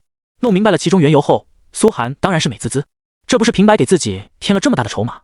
自己的训练能让这些贵族能变强，可想而知自己以后在贵族中的地位，传出去就是练兵大神，能提升所有人的力量，让贵族们在国战中多几分存活下来的希望。恰逢此时，苏寒耳边也传来提示音：你激活了生活职业军事教官。军事教官生活职业简介：作为生产岗位的一部分，教官的职责通常是提升单位的体能、训练度、整体素质，为集体提供训练有素的个体，是一种不可或缺的重要生产岗位。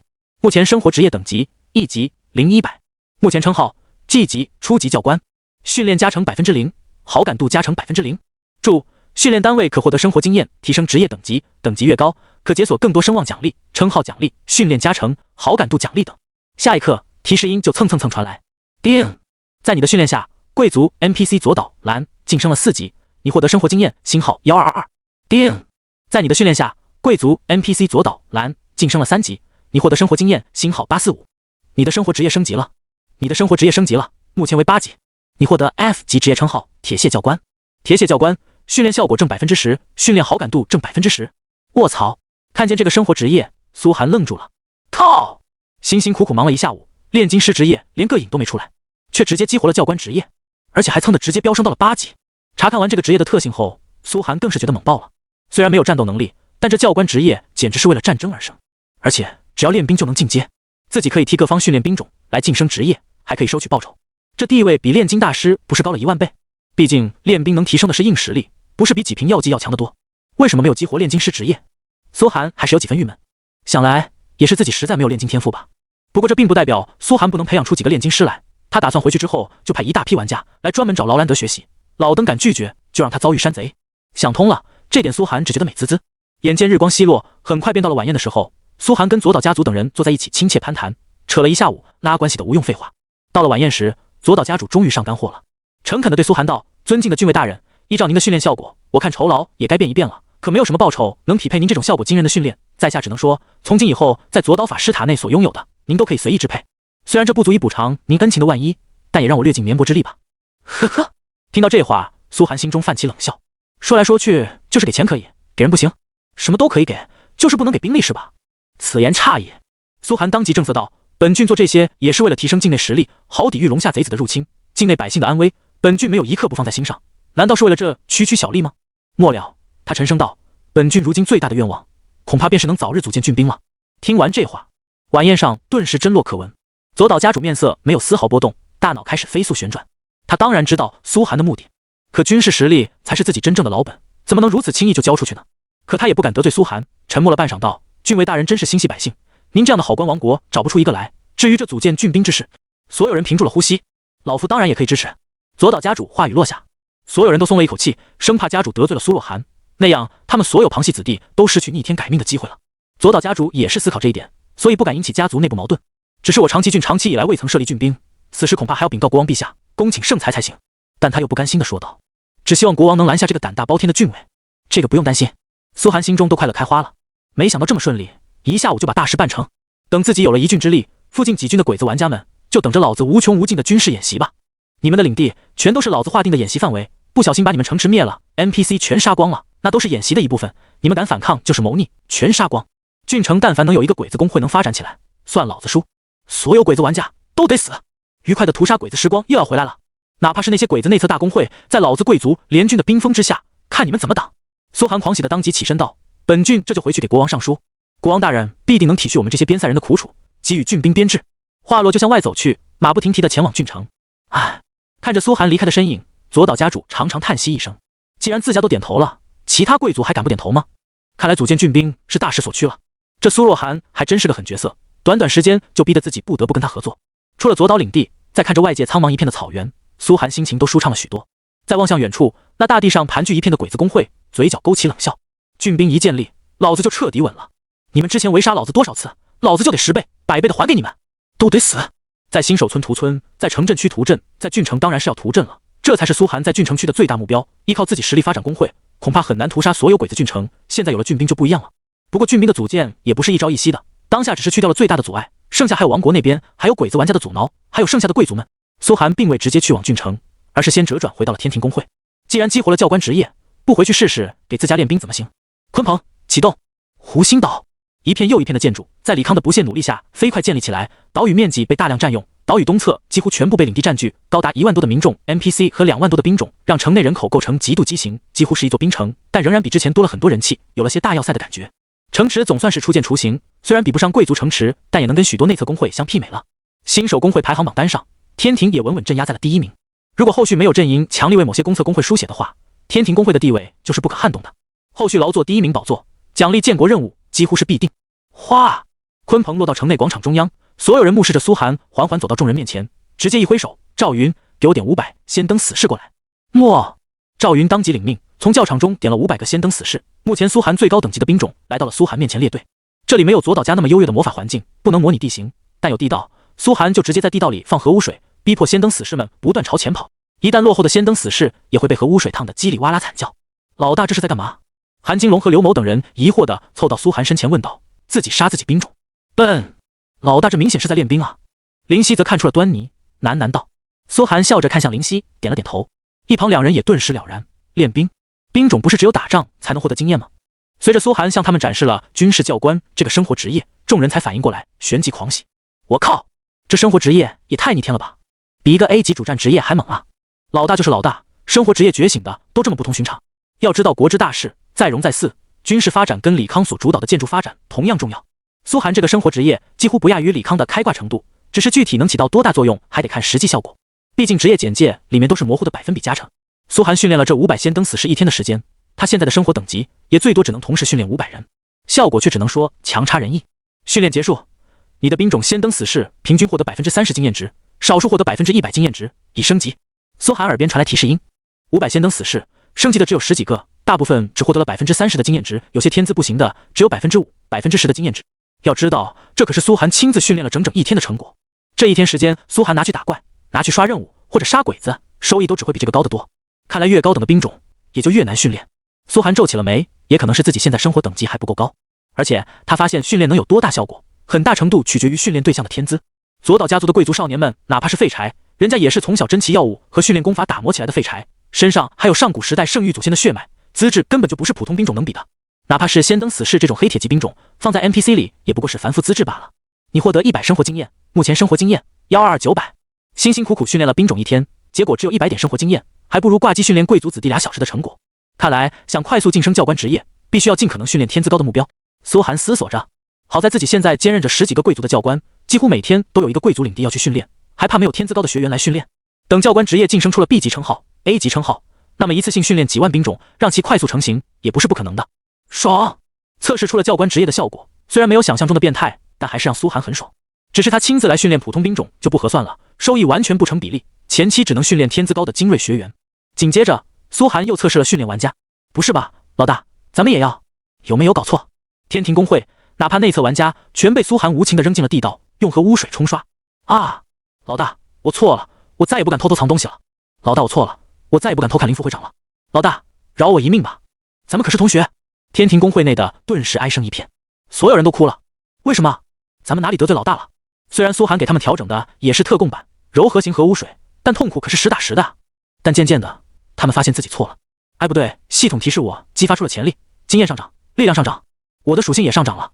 我凝聚出了魔核，靠，永久加冷却速度和蓝量。我凝聚出了血核，冲锋和吸血都变高了。靠，老大的核污水还有这种效果，爽啊！多来点，再多来点，从不要到不要停。玩家们只用了短短1会，又经过1下午训练，玩家们的收益苏寒也知道了。所有玩家平均获得了相当于3级的属性点，跟训练贵族少年的效果差不多，而且初始职业等级越高的玩家获得的收益也就越多。苏寒心头更是暗爽不已，这样下去，自己麾下玩家的实力会超出其他公会一大截。不过训练也是要消耗精力的，神域中的精力值设定很吊诡，只有从事生活职业时才会生效，不会让玩家无限制刷生活经验。之前积攒的精力值用完后，苏寒每天刷新的精力值也最多能同时训练500人2小时，再多就要买精力值药剂了。不过药剂也每天最多能使用一次，也就是一共能训练4小时，然后当天就彻底精力用光。那以后就2小时用来训练贵族子弟，2小时用来训练玩家，完美。苏寒心头不禁有些苦闷，有了这个生活职业后，自己不得不变成干弟了。不过这收益确实高啊，你获得500生活经验，目前生活经验62900。耳边传来提示音，精力耗尽前，苏寒训练玩家又获得了500生活经验，终于可以休息会了。苏寒叹息一声，回到领主大厅内，任由林夕和李青梅二女在自己身上捏捏按按，缓解一天的疲惫。这些天可真是太累了，哪怕没怎么打怪，光四处奔波就足以让人身心俱疲。就在这时，张朝又走了进来。会长大人，张朝很是尊敬道，这2天我建立的山贼巢穴打探出了不少消息，鬼子那边似乎得到了宫崎财团进一步输血，距离下次公会战还有7天时间，但咱们在发展，他们也在发展，我推断下次公会战他们起码能拿出15万兵力，而且平均实力比上次要强得多。距离下次公会战还有7天。苏寒咀嚼着这句话，军兵组建起来之前，他得先保证自己不会在公会战中被干掉。宫崎财团，这个当初封杀污蔑自己的罪魁祸首，也是如今摆在面前的最大敌人。苏寒心神一屏，冷声问道：鬼子们具体都有哪些增强？根据我们抓住鬼子玩家逼问出来，鬼子有克制我们地道的办法，好像上次那个难对付的长泽信雄也回来了，而且手下竟然还有了青铜级兵种。张朝沉声道：长泽信雄，青铜级兵种。苏寒皱了皱眉，这个长泽信雄不是死了吗？果然自己再变强，敌人也不是毫无准备。他当即下令道：明天一早带兵去郡城，我要召开郡城议会，所有家族都得给我来参加。如今苏寒可不是当初的无下阿蒙，他是有官职的玩家，还是实权郡委。一个任务发下去，所有鬼子公会都得来，包括下一次公会战的任务，他都可以自己给自己定制。虽然郡委权力不大，想整你们还是轻轻松松的。苏寒心头冷笑，心中开始谋划明天怎么搞死宫崎财团。事业沧浪郡，自从上次被苏寒打退后，入侵沧浪郡的太宰家族不得不全面收缩，郡内一部分土地竟然被夺了回来。太宰彻也是个好死不死的，他主动要求来入侵沧浪郡，本想趁着大夏全面战略收缩捡便宜，没想到遇到了苏若涵，结果对公测玩家们的投入全部砸了进去，什么回报都没有。身为富二代，太宰彻也没有宫崎老贼那种魄力，被苏寒一波打击后就直接摆烂，向家族申请退出沧浪郡，反正他是死活不想再跟苏若涵那家伙对上了。彻野君，这就是您对家族的交代吗？区区一个小小的苏若涵，就让你畏惧到了这种程度。此时公会内，一位投影而来的老者愤怒地对太宰彻也呵斥道：就这样耻辱地退出，是我太宰家的作风吗？不是。太宰彻也恭敬地跪在下方，浑身颤抖。他倒是想跟苏若涵来一场正面对决，可实力不够啊，人家一个技能就秒杀了他公会中大半玩家。够了！前方那老者一声呵斥，反正你麾下的公会绝对不允许退出，灭掉苏若涵是国王身边的义理会大人亲自下达的决定，我太宰财团必须予以配合。现在宫崎家已经加大了投入，你这边家族也会加大投入的，做好准备吧。加大投入，这话一说，太宰彻也顿时支棱了起来。家族准备向我加大多少投入？老者扬了扬眉，伸出2根手指：2万个精英级兵种，3000个黑铁级兵种。同为鬼子国6大财团，太宰财团一出手更是不凡。太宰彻也狂喜的浑身都颤抖起来。真的，彻野君，希望你好好利用这次机会。要知道，家族第3代中不是只有你一个建立了公会，如果你辜负了家族的期望，应该知道是什么后果。那老者语气阴冷的说道。太宰彻也想起那些被放弃的家族成员，只能变成被圈养起来的废物，就是浑身一震。嗨，连忙点头，知道了，叔叔大人。他心中还是忍不住狂喜，足足2万精英级兵种，3000个黑铁级兵种啊！这是一股多么庞大的力量，就这样掌握在了自己手中。哪怕只是短暂拥有，灭掉苏若涵之后，还是会被家族收回。他也只在乎曾经拥有，不在乎天长地久了。苏若涵，下次你再赶过来，还有这个机会吗？看着老者的身影消失，太宰彻也神色阴冷地勾起了嘴角。与此同时，沧浪郡中王云那边，尚未撤退的大夏内测工会只剩下区5个，全部归王云统领，也在召开关于下一次工会战的会议。这次战斗暴露了咱们很多问题，如果不是苏大神出手，咱们沧浪郡很可能就直接失手了。希望诸位明白我方的不足。王云站在会场中间，沉声说道。椭圆形的长桌前全部都是5个内测工会的精英成员，众人的神色都显得很低落，因为跟强势入侵的太宰财团比起来，沧浪郡这点力量实在是太微不足道了。若是原本全盛状态的沧浪郡还好，可现在高层要求全面收缩，大部分内测工会都撤到了龙夏帝国腹地，留下来的都是真正的猛士，数量上的劣势是无法弥补的。不过高层也向咱们提供了支持。王云顿了顿，紧接着道：真的？众人顿时打起了精神，足足1万个黑铁级兵种，锦衣卫。王云笑得都咧出了牙花子。靠！锦衣卫，锦衣卫，那不是明朝时期的历史兵种，10000个黑铁兵种啊，这是多强的力量！哈哈，这下好了，高层果然没有放弃咱们。会场上的内侧玩家们忍不住兴奋地纷纷站了起来，一扫颓色。不过也有玩家思索着说道：“锦衣卫这兵种，我好像听说过，貌似是王城区的陈氏公会的兵种。陈氏公会有个成员觉醒到了 S 级专属职业嘉靖皇帝朱厚照的身份吧？好像还有个 C 级历史名将李成梁，他们竟然出手支持了咱们这边境！”哈哈，几个玩家狂笑起来。这肯定是赵越省玩家联盟最高会议的决定。哈哈，王云朗声大笑，放心吧，高层绝不会放弃咱们。尤其是上一仗苏大神打的实在太漂亮了，如今咱们这里已经成为高层重点关注的战场，只要咱们再多赢几场，高层将会有源源不断的支援送过来。莫！众人齐声称道，不由得士气大振。虽然孤立无援被敌人包围，但有苏大神和高层支持，再加上他们死战不退的血气，所有人都有信心能撑住。有人立刻说道：“锦衣卫这兵种，我有个表哥就在陈氏公会做小队长。听说锦衣卫是专门用来对付玩家的，在围剿玩家时战力正50%，而且还有个超加特性，对玩家的爆率翻倍，还有严刑拷打特性，甚至有几率爆出玩家职业。真的爽啊！哈哈，有了这兵种，咱们绝对能让鬼子喝一壶。专门针对玩家的兵种，有意思。这是高层知道咱们人手不足，特意来弥补咱们的短板啊！”会场上的气氛变得热烈起来。王云看着这一幕，也不禁暗自点头。这次一定要帮到苏寒那边，千万不能再让苏寒孤立无援了。最起码不要落到一群内侧玩家，最后反而向苏寒求援的地步吧。说不丢人，那是不可能的。次日清晨，苏寒一大早就乘坐鲲鹏来到了郡城。这次他不需要传送阵了，也没人敢拦他。哗！在苏寒落到城门处的前一刻，城门内的百姓就纷纷冲过来围观，嘴里不断发出赞叹声。郡尉大人，欢迎各位大人光临您的郡城，您忠实的子民永远记得您。此时苏寒声望正是最高的时候，郡守和郡内所有镇守的官兵也全部都在门前整齐列队的等候着苏寒。要知道，在他们看来，苏寒可不仅仅是郡尉，而且还得到了郡内所有贵族支持，这权力两手抓可大了去了。像他们这些无权无势的流官，在本地都还得仰仗苏寒的鼻息才行。荣耀即是无命。苏寒轻轻捶了捶胸甲型了的王国里，缓步走进入郡城。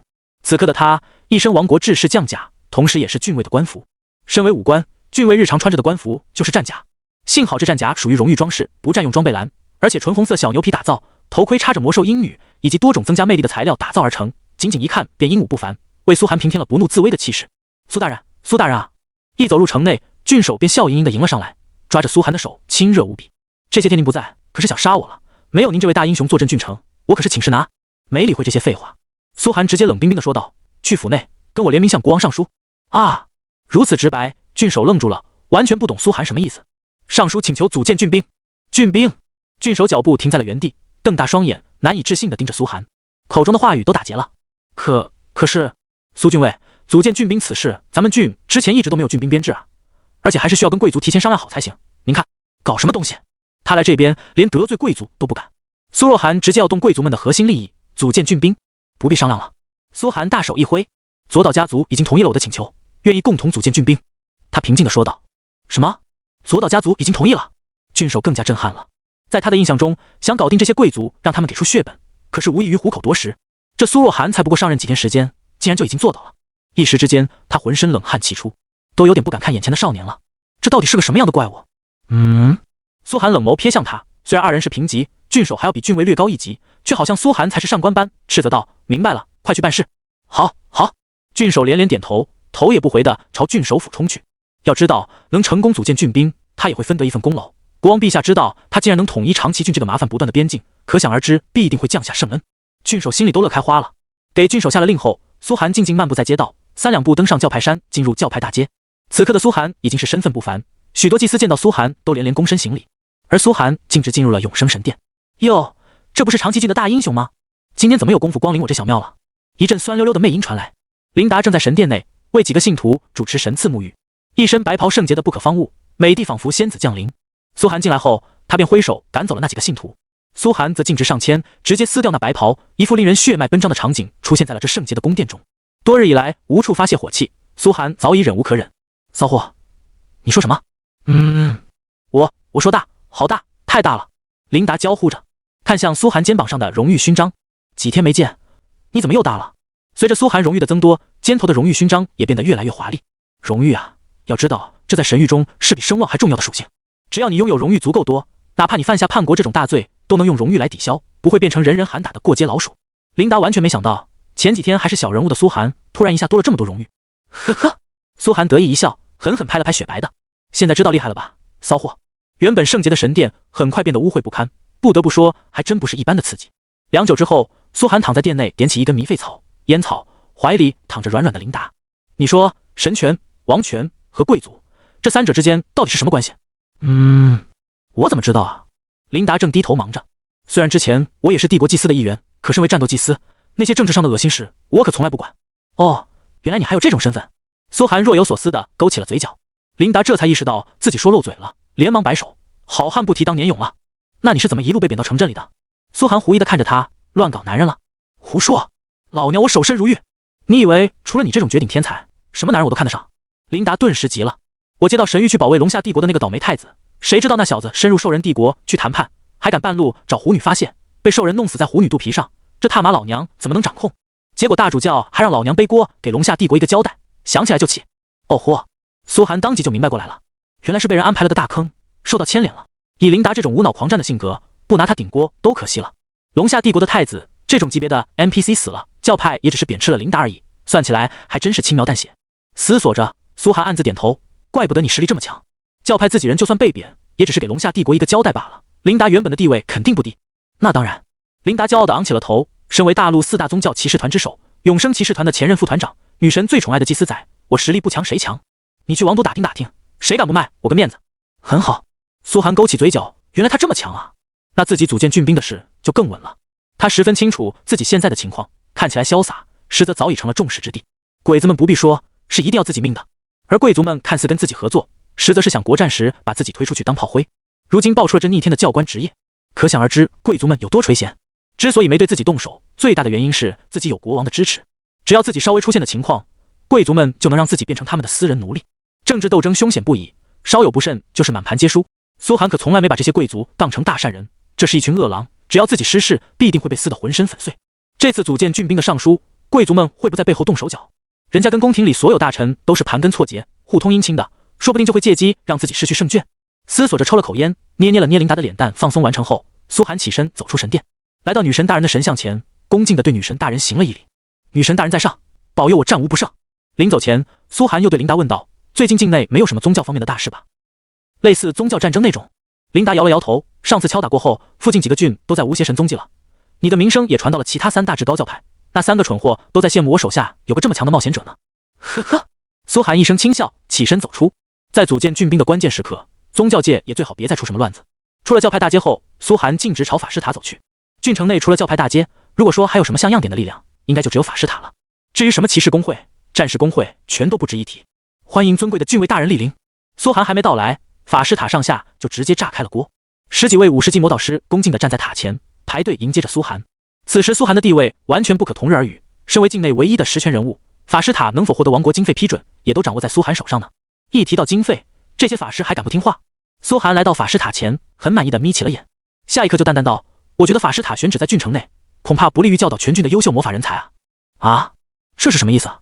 以兰德为首的魔导师们脸色震撼，群内有什么魔法天才值得他们教导的？眼下这国情，魔法天才不都被各大贵族给吸收走了吗？他们这法师塔也就是王国法师协会派来当个摆设罢了，顺便安置一些前途无望的小职员。依我看，苏寒义正言辞道，不如你们就迁徙到湖心岛内吧，反正法师塔本身就是一件大型建筑，可以随意活动，诸位以为呢？啊，这呀，还能这样？这下法师们纷纷震撼了，他们不是没听懂苏寒的意思，是没搞懂苏寒竟然敢如此光明正大的公器私用。谁不知道湖心岛就是他的家族领地，还可以这样光明正大的隐私舞弊吗？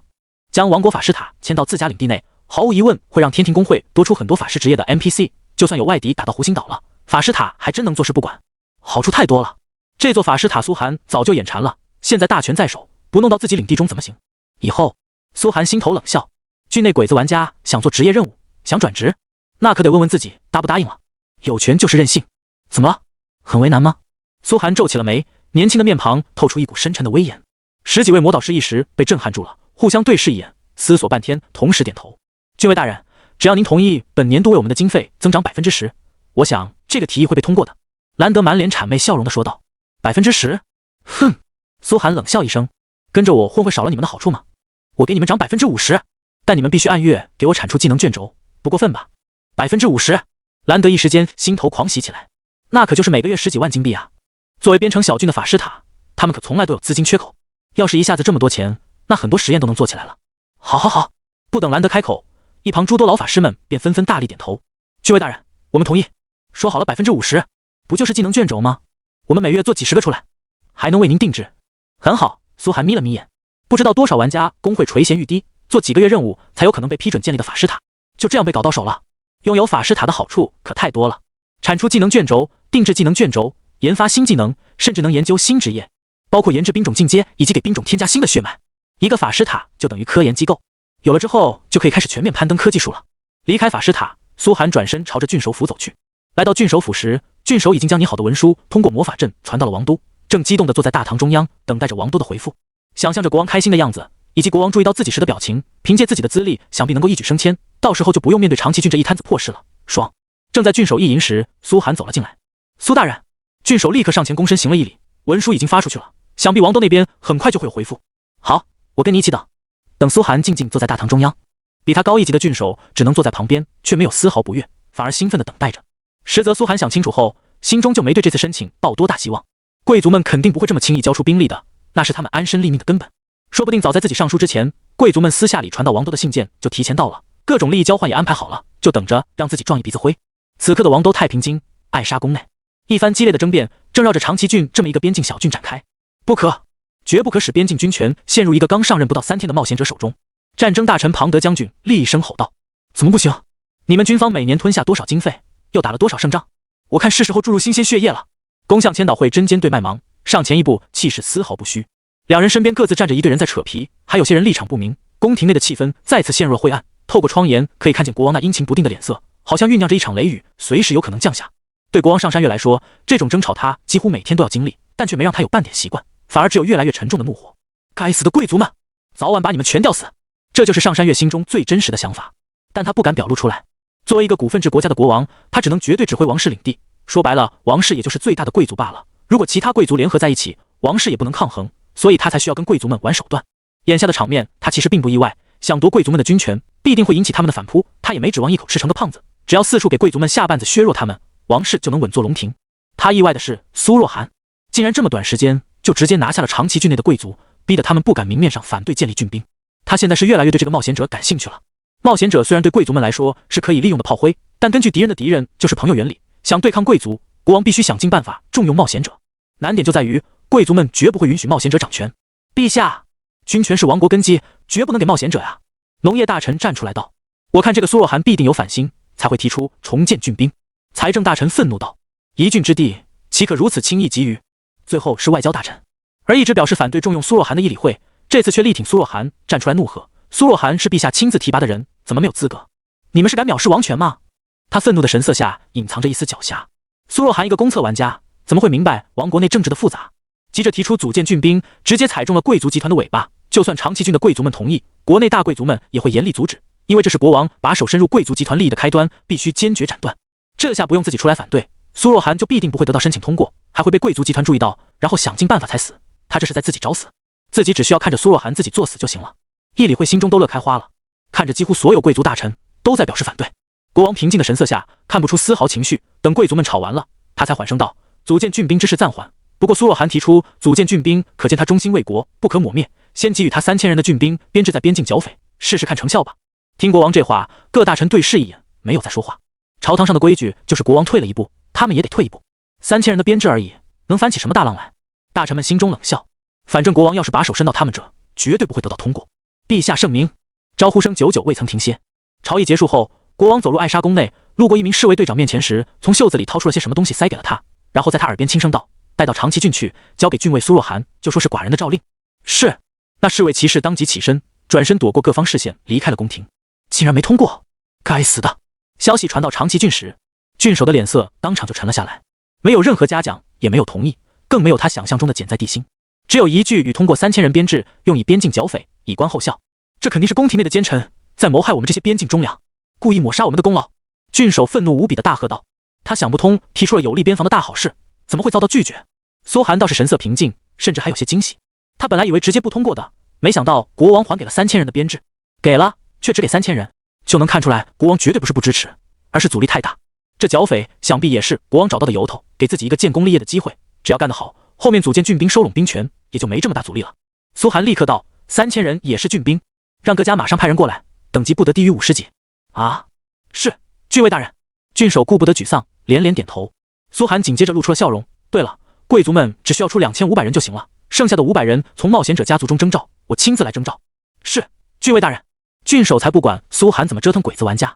苏寒又道：还有组建郡兵这么大的事，那就召开个郡城会议吧，限所有贵族今天之内到场，冒险者家族们5分钟内必须赶到，不能赶到的话视作通敌，罚款1万金币后直接关进水牢。啊，郡守有点猛，可咱们郡监狱没有水牢啊。噔，苏寒法杖一顿，轻轻往地下释放了个技能，从现在开始有了。你接到郡城最高任务，参加郡会议。任务要求5分钟内赶到郡城，任务失败惩罚关进郡监狱水牢3天，并罚款1000金币至100金币，是任务完成度衰减，最低100金币。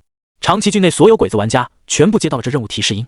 起初他们还在懵逼，神域中从来不可能发布这种必输的任务啊！5分钟内赶到郡城，哪怕做传送阵也有大部分人完不成吧？对啊，神域该不会是出 bug 了？我看这任务有问题。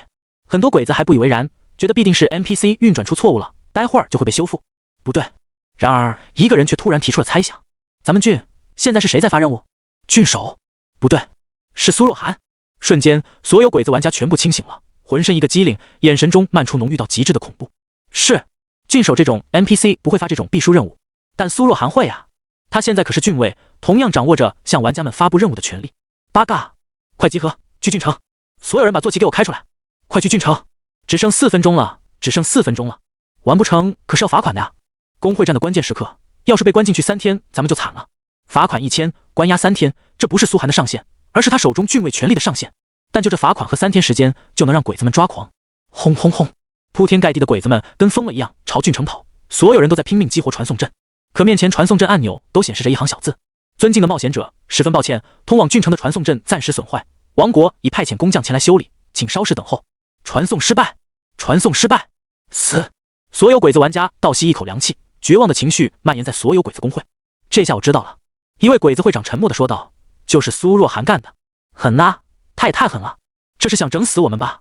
就知道苏若涵担任着官职后没好事，没想到他竟然下手这么狠。八嘎，下次工会战一定要他死，他绝对活不到下次工会战结束。鬼子玩家们纷纷义愤填膺，消息也很快传到了宫崎老贼耳边。作为下届的第3季内测玩家，宫崎老贼倒是不用被征召，更何况宫崎老贼本人还有贵族身份，但他也无法解决这郡城的任务啊。要知道，苏寒现在就相当于 NPC 的任务，除非他本人同意，不然不可能取消。该死！宫崎老贼原本做了充足的准备，这次必定能按死苏寒，没想到半途中竟然出了这样的事，必须得想个办法把他这官职给搞掉了。宫崎老贼脸色阴沉地说道。他走向城头，看向外界，铺天盖地的鬼子玩家们做不了传送阵，只能火速赶往郡城。赶过去也必定完不成任务了，只是早到一点能少扣点金币，对普通玩家来说那可就是1年半年的积蓄啊。旋即宫崎老贼拨通了一个通话：莫西，信玄君吗？我记得你们有个玩家进入了王国军方，我现在急需他的帮助。哟西，条件都好说。郡城之中辉煌的荣誉大厅内，这座郡城最高等级建筑，因为郡守大权旁落，已经许久没有开启过了。自从苏寒到来后，1年开启了2次，上次是庆典，这一次自然是郡会议。1个多小时了，玩家们赶到的仍然是少数，但贵族们却已经陆陆续续到场了。荣耀大厅内汇聚了满堂华服的贵族老者，长达100米的椭圆形会议桌前坐满了所有人。上次苏寒只能坐在旁边，而这次他却光明正大的坐在会议的正中央，左边是郡守，右边是左岛家主。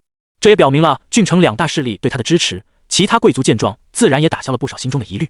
可见左岛家族是真的支持苏若涵了。左岛家族都支持了，他们这些实力更弱的家族还有什么话好说？左岛家主其实没那么舒服，脸色一脸的阴沉，却不敢在苏寒面前表露出来。他老早就联络王宫内的大臣们要搞掉苏寒的申请，只是没想到国王熟练的和稀泥手腕再次见效，他后退一步，也成功让贵族们妥协，给苏若涵留了3000人的郡兵编制。这不仅可以看出苏若涵已经减在地心，更可怕的是这3000郡兵，王都的大贵族们不知道苏若涵的厉害，他还能不知道吗？凭苏若涵逆天的练兵能力和战力，区2000人就能镇斩10万，给他3000贵族私兵，他怕是连天都捅破了。该怎么阻止他呢？左岛家主看似平静，实则不断思索着，这才是他脸色难看的原因。更让人感到惊讶的是，今天的会场，荣耀大厅下方原本是光滑的魔法镜面，今天这镜面却被法师塔的法师们改造成了一整块玻璃，玻璃下面清晰可见是一块足足有几10万平米的广阔池子，池水是汹涌澎湃的深红色，其中魔法能量不断在推动波浪起伏，同时传来声嘶力竭让人齿的哀嚎声。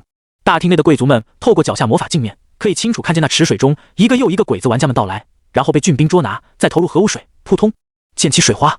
一系列操作，一气呵成。啊！该死的苏若涵，我必杀你！苏若涵，下次工会战，我要让你遭受最惨无人道的刑罚。苏若涵，你他妈简直不是人！八嘎，咕嘟咕嘟，八嘎，咕嘟咕嘟。苏若涵，你该死啊！疼啊，太疼了！杀了我吧，我就是死也不想面对这种痛苦。杀了我，快杀了我！苏若涵，苏大神，我错了，我替我祖先向华夏道歉，求求你饶过我吧！哀嚎声、惨叫声、求饶声，此起彼伏。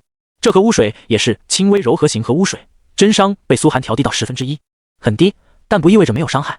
所以贵族们能欣赏到一个个鬼子玩家被核污水慢慢煮沸，皮肤开始脱落，浑身冒出一股肉香，然后在微火慢炖的刺激下，直到最后皮肉全部烧熟滑落，露出洁白的人体骨架。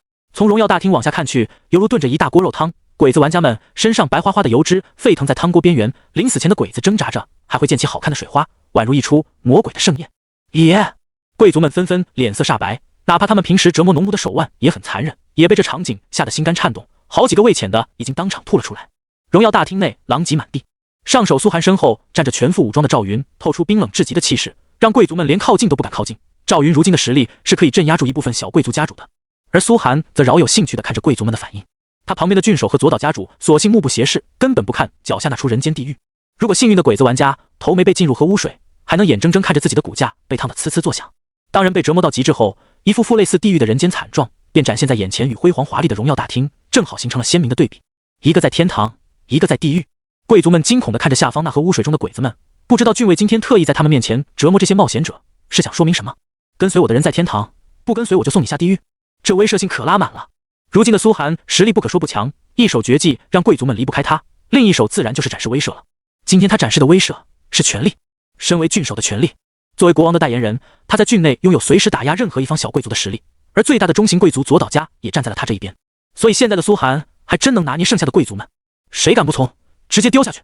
会议的气氛就在鬼子玩家们的谩骂、哀嚎、哀求声中静默了相当长的时间，威慑性越来越强，苏涵的气势也越来越重。直到良久之后，左岛家主终于忍不住开口了：“郡尉大人，国王下达的诏令我们都清楚了，这3000郡兵的名额，想来各家应该不会反对，还是请您尽快开始主持会议吧。”这也是给了小贵族们一个喘息的机会。苏涵此举说白了就是在吓人，可这也太他妈吓人了！要不是左岛家族实力强，左岛家主都被这恐怖场景吓得不轻。关键他还清楚苏若涵这核污染的力量有多么恐怖，再加上苏涵能给予左大家的利益，苏涵可以说一手萝卜一手大棒，让左岛家主根本就没有跟苏若涵作对的想法，两人早就达成了默契。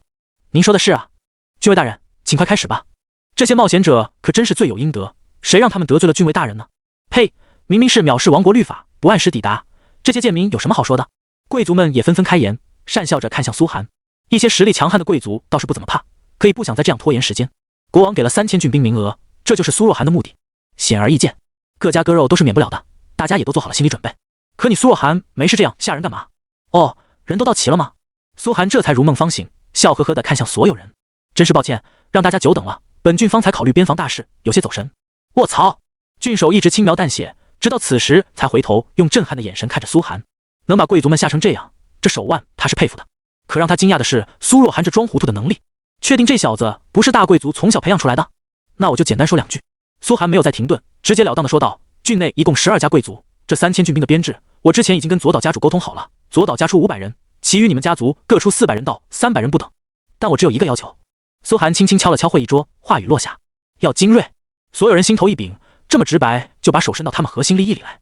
当即便有一个贵族脸色不善地站着出来，冷声道：“郡尉大人，组建郡兵乃是为了亡国固守边防，我等义不容辞。可你这上来就威胁强项令，是不是有些太不尊重吾等的血脉了？要知道，我家祖上也为王国流过血，为人类兴亡出过力的，您应该对我们保持应有的尊重。”哦，苏涵饶有兴趣地看着这贵族，笑道：“看来雪川家主有话要说，但请您不要误会，我的本意也是为了王国边防，只是为了防止有人出工不出力。既然你有意见的话。”他的脸色唰地冷了下来。体恤您家祖上的功绩，就不将雪川家编入郡兵的一部分吧？话音刚落，所有人脸色齐齐一变，站出来说话的雪川家族更是当场脸色大变，神色慌乱起来。郡尉大人，我不是这个意思啊！开玩笑，雪川家族不加入郡兵，那万一龙下人打来，郡兵当然也有绝对正当的理由不管雪川家领地，甚至在剿匪的时候都能故意把匪徒往雪川家领地赶。一旦郡兵打败了，雪川家主也会成为郡内所有贵族的仇敌。谁让你不出力的？你就是叛徒？那您是什么意思？妨碍本郡组建郡兵？本郡奉的可是国王的诏令，莫非你想反抗国王，谋反投敌不成？苏涵的话语逐渐严厉起来，一双眼眸如同鹰隼般死死盯着雪川家主。一时间慌了神的雪川家主有点招架不得，当场就把话咽了下去。郡守大人息怒，我只是想说尊重，尊重，有目共睹。我对诸位大人一向都是尊重的。苏寒话锋一转，冷笑着勾起了嘴角。但组建郡兵是我郡内的大事，我们身在边境，龙夏人一旦打来，我们无可阻挡。每年因为战争灭亡的边境贵族就有几百家，而内地贵族却只有区几家。我这是为了诸位大人家族的安全着想啊！苏寒又是一副苦口婆心、忠心耿耿的模样。这下所有人都不敢再说什么了。本来推举出苏若涵就是为了防备国战，没想到现在苏若涵有了组建郡兵的权利，他们一些就压不住了。正是因为这个原因，我决定将这次选拔郡兵的标准灵活改动一下。苏寒紧接着便说出自己的目的，拍了拍身后的赵云，这是我的贴身卫士，我会让他亲自到各家一个一个挑选郡兵，能跟他单挑达到半个小时的才符合郡兵的挑选标准。说白了，起码得有赵云5成的战力。这3000人，苏寒打算把所有贵族榨干，将他们最精锐的人手挑选出来。贵族们脸色沉寂，不敢再表示反对。而苏寒也没有一昧打压，紧接着便说道：选拔兵员积极的家族，每周多1个小时的无偿训练时间，这是本郡的私人感谢。一听这话，所有贵族双眼顿时亮了起来。要知道，苏若涵的训练是他们提升家族实力最快的办法，也是所有贵族能跟苏寒达成合作的前提。每周1个小时，就意味着自己家族能比其他家族多变强一点。对贵族来说，是否最强不重要，只要比自己身边的人强，那长崎郡的格局就要变了。唰，一个个贵族连忙起身，争相走到苏寒身前。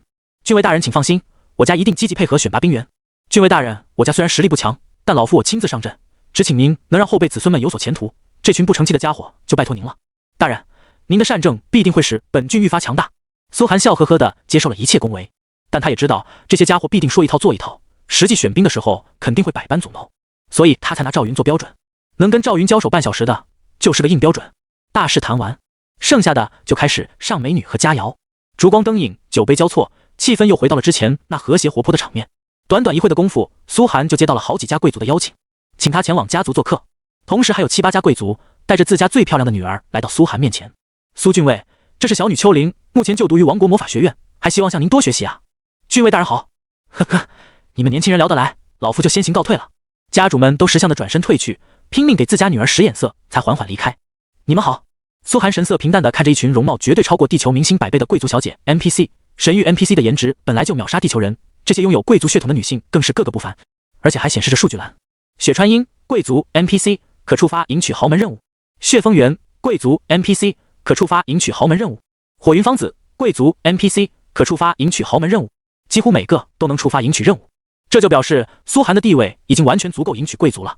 所有贵族小姐们却目光仿佛能喷出火来似的看着苏寒，之前就一直在窃窃私语，他长得太帅了吧，郡尉大人不仅实力强，而且真的帅啊，这容貌还有神兽为伴，未来肯定能成为亡国英雄。啧，我赌都不求他能娶我了，给我一个私生子就行。亡国尚武，更崇尚强者。地处边陲的女性更是对英雄膜拜无比，就算苏寒颜值在神域算不上顶尖，但在刚刚那一番强势震慑下，早就折服了郡内所有贵族小姐的心。再加上民风开发，要不是苏寒实力过强，好几个贵族小姐都想在宴会上偷偷把苏寒拉到阴暗处，跟他来一场贵族式的邂逅了。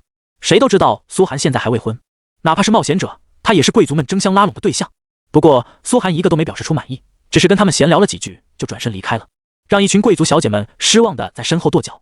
苏寒知道神域中玩家也是可以跟 NPC 结婚的，而且结婚也是玩家一次改变命运的机会。好多第3季玩家就是靠一手撩妹绝技，把大贵族家的女儿忽悠到手，才一举走上人生巅峰。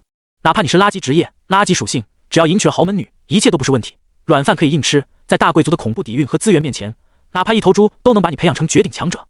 问题是，一旦选定某个家族，姻亲关系在王国贵族圈看来是强结盟属性，身家性命几乎都绑定在一起。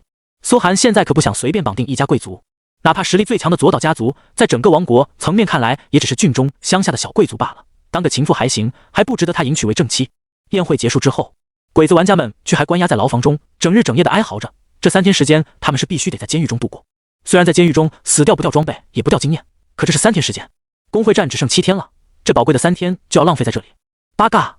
该死的苏若涵，我回去一定要好好研究，有什么刑具能让玩家体验到最痛苦的惩罚。他不死，我誓不为人。鬼子50级内测玩家们也泡在核污水里，不过他们属性高，稍微吃点药就能抵消核污水的伤害，倒是没那么凄惨。可这种羞辱让他们无法忍耐。最关键还有罚款，郡法律规定的等级越高，罚款越重。他们每个人几乎都交出去了几千到上万金币不等的罚款。行了，省省吧。一旁的安倍却显得很平静，安详蹲在核污水里。要不是你们畏畏缩缩，怕自身实力受损，早在苏若涵进入郡城时，听从我的命令，直接大军压上抹杀他，他能有现在吗？安倍冷笑着看着这些内测玩家道。内侧玩家们都沉默了。苏若涵刚进入长崎郡时，虽然不好惹，但只要稍微付出点代价，还是可以灭掉他的。可他们都不想付出那点代价，结果招致了现在的下场。说不后悔是不可能的，可现在谁能有办法？哟，你们还聊着呢，那看来还没反省到位。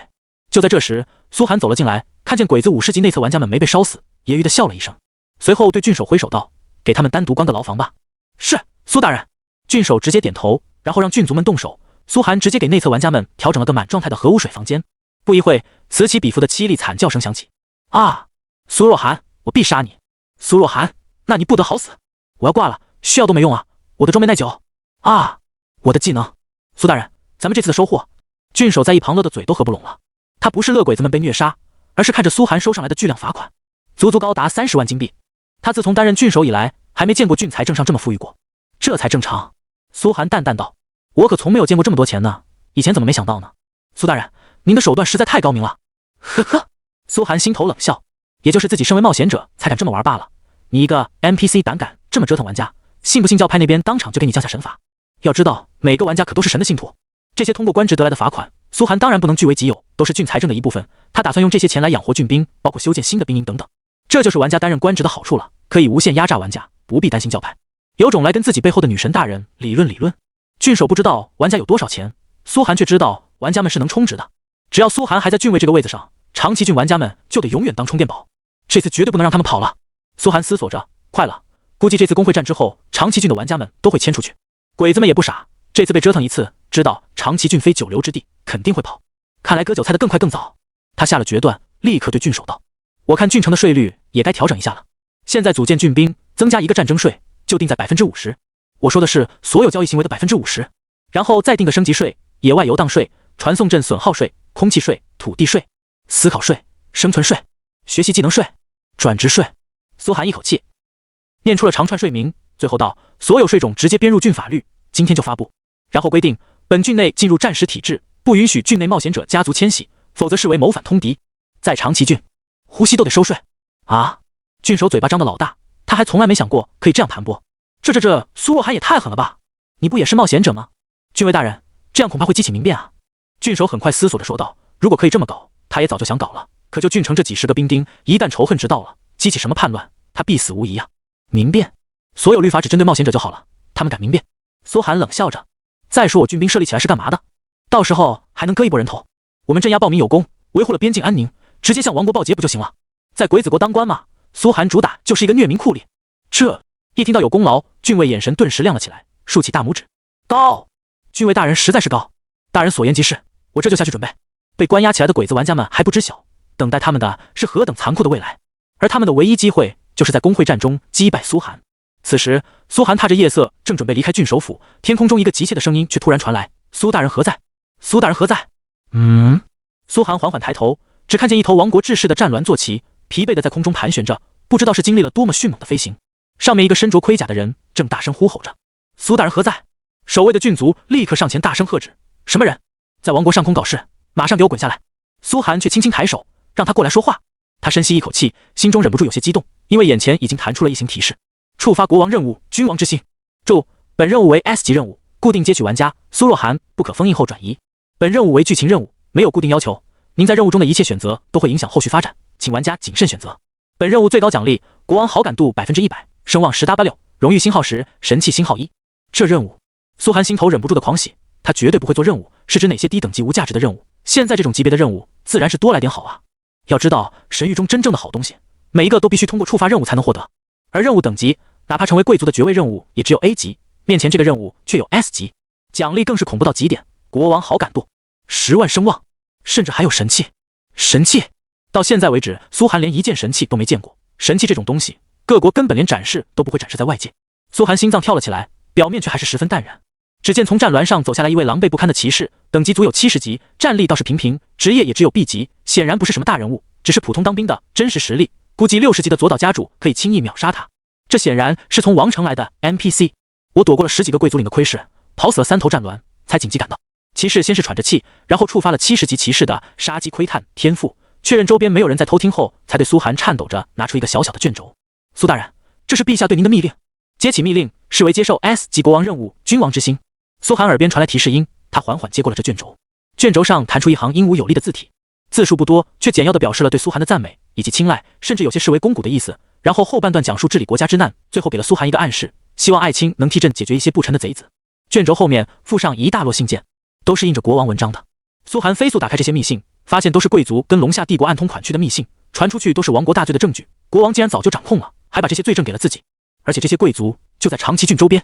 卧槽！苏寒大脑飞速转动，怎么会不明白国王的意思？国王表面上这次是让自己剿匪，暗地里却是想让自己评判，而且拿着罪证去评判。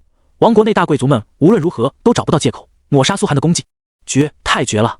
苏寒都不禁开始暗叹这位国王的政治手腕。他看似后退一步，实则轻而易举之间就为贵族们埋下了一个大坑。这对苏寒来说好处也很多，合法评判，他不仅能合法搞死很多鬼子工会，而且苏寒心中顿时冒出了数不尽的计划，而且恰好在自己把长崎郡所有鬼子玩家全部抓起来的当口上，绝佳的机会。他们没有机会阻挠自己评判，只要能完成这个评判任务，灭掉一个贵族能捞到多少好处，苏寒都不敢想有多少，反正比任何玩家工会、任何 BOSS 甚至宗教战争的收益都高。现阶段能让苏寒狂喜的收益已经不多了。这次的评判任务就是，身为郡尉，这次大规模抓捕玩家的行为也是要消耗他自身威望的。威望跟声望不同，只会在官职页面显示，威望太低则会影响官职附加的效果。苏寒如果不升官，那么半年只能这么肆无忌惮的抓一次人，否则以后他的政令等于放屁。同理，郡守制定苛刻的政策也是会消耗威望的。不过郡守这货心中只想立功升迁，然后逃出长崎郡这个是非窝，只要能立功，他根本不在乎自己是否卸任后名声狼藉，开始可劲儿给鬼子们定不当人的法律。所以这不是赶上了吗？苏寒已经下定决心，3天内完成评判任务。到时候长崎郡玩家们被放出来时，会发现世界已经变天了，搞不好自己已经升官，再给他们来个3天核废水牢饭套餐，如此循环往复，3天3天又3天，这长崎郡就彻底废了。跟着王公侍卫对话完毕后，苏寒发现君王之心的任务要求已经变了。任务要求1，率领郡兵平定福岛郡内河村家族的叛乱。河村家族？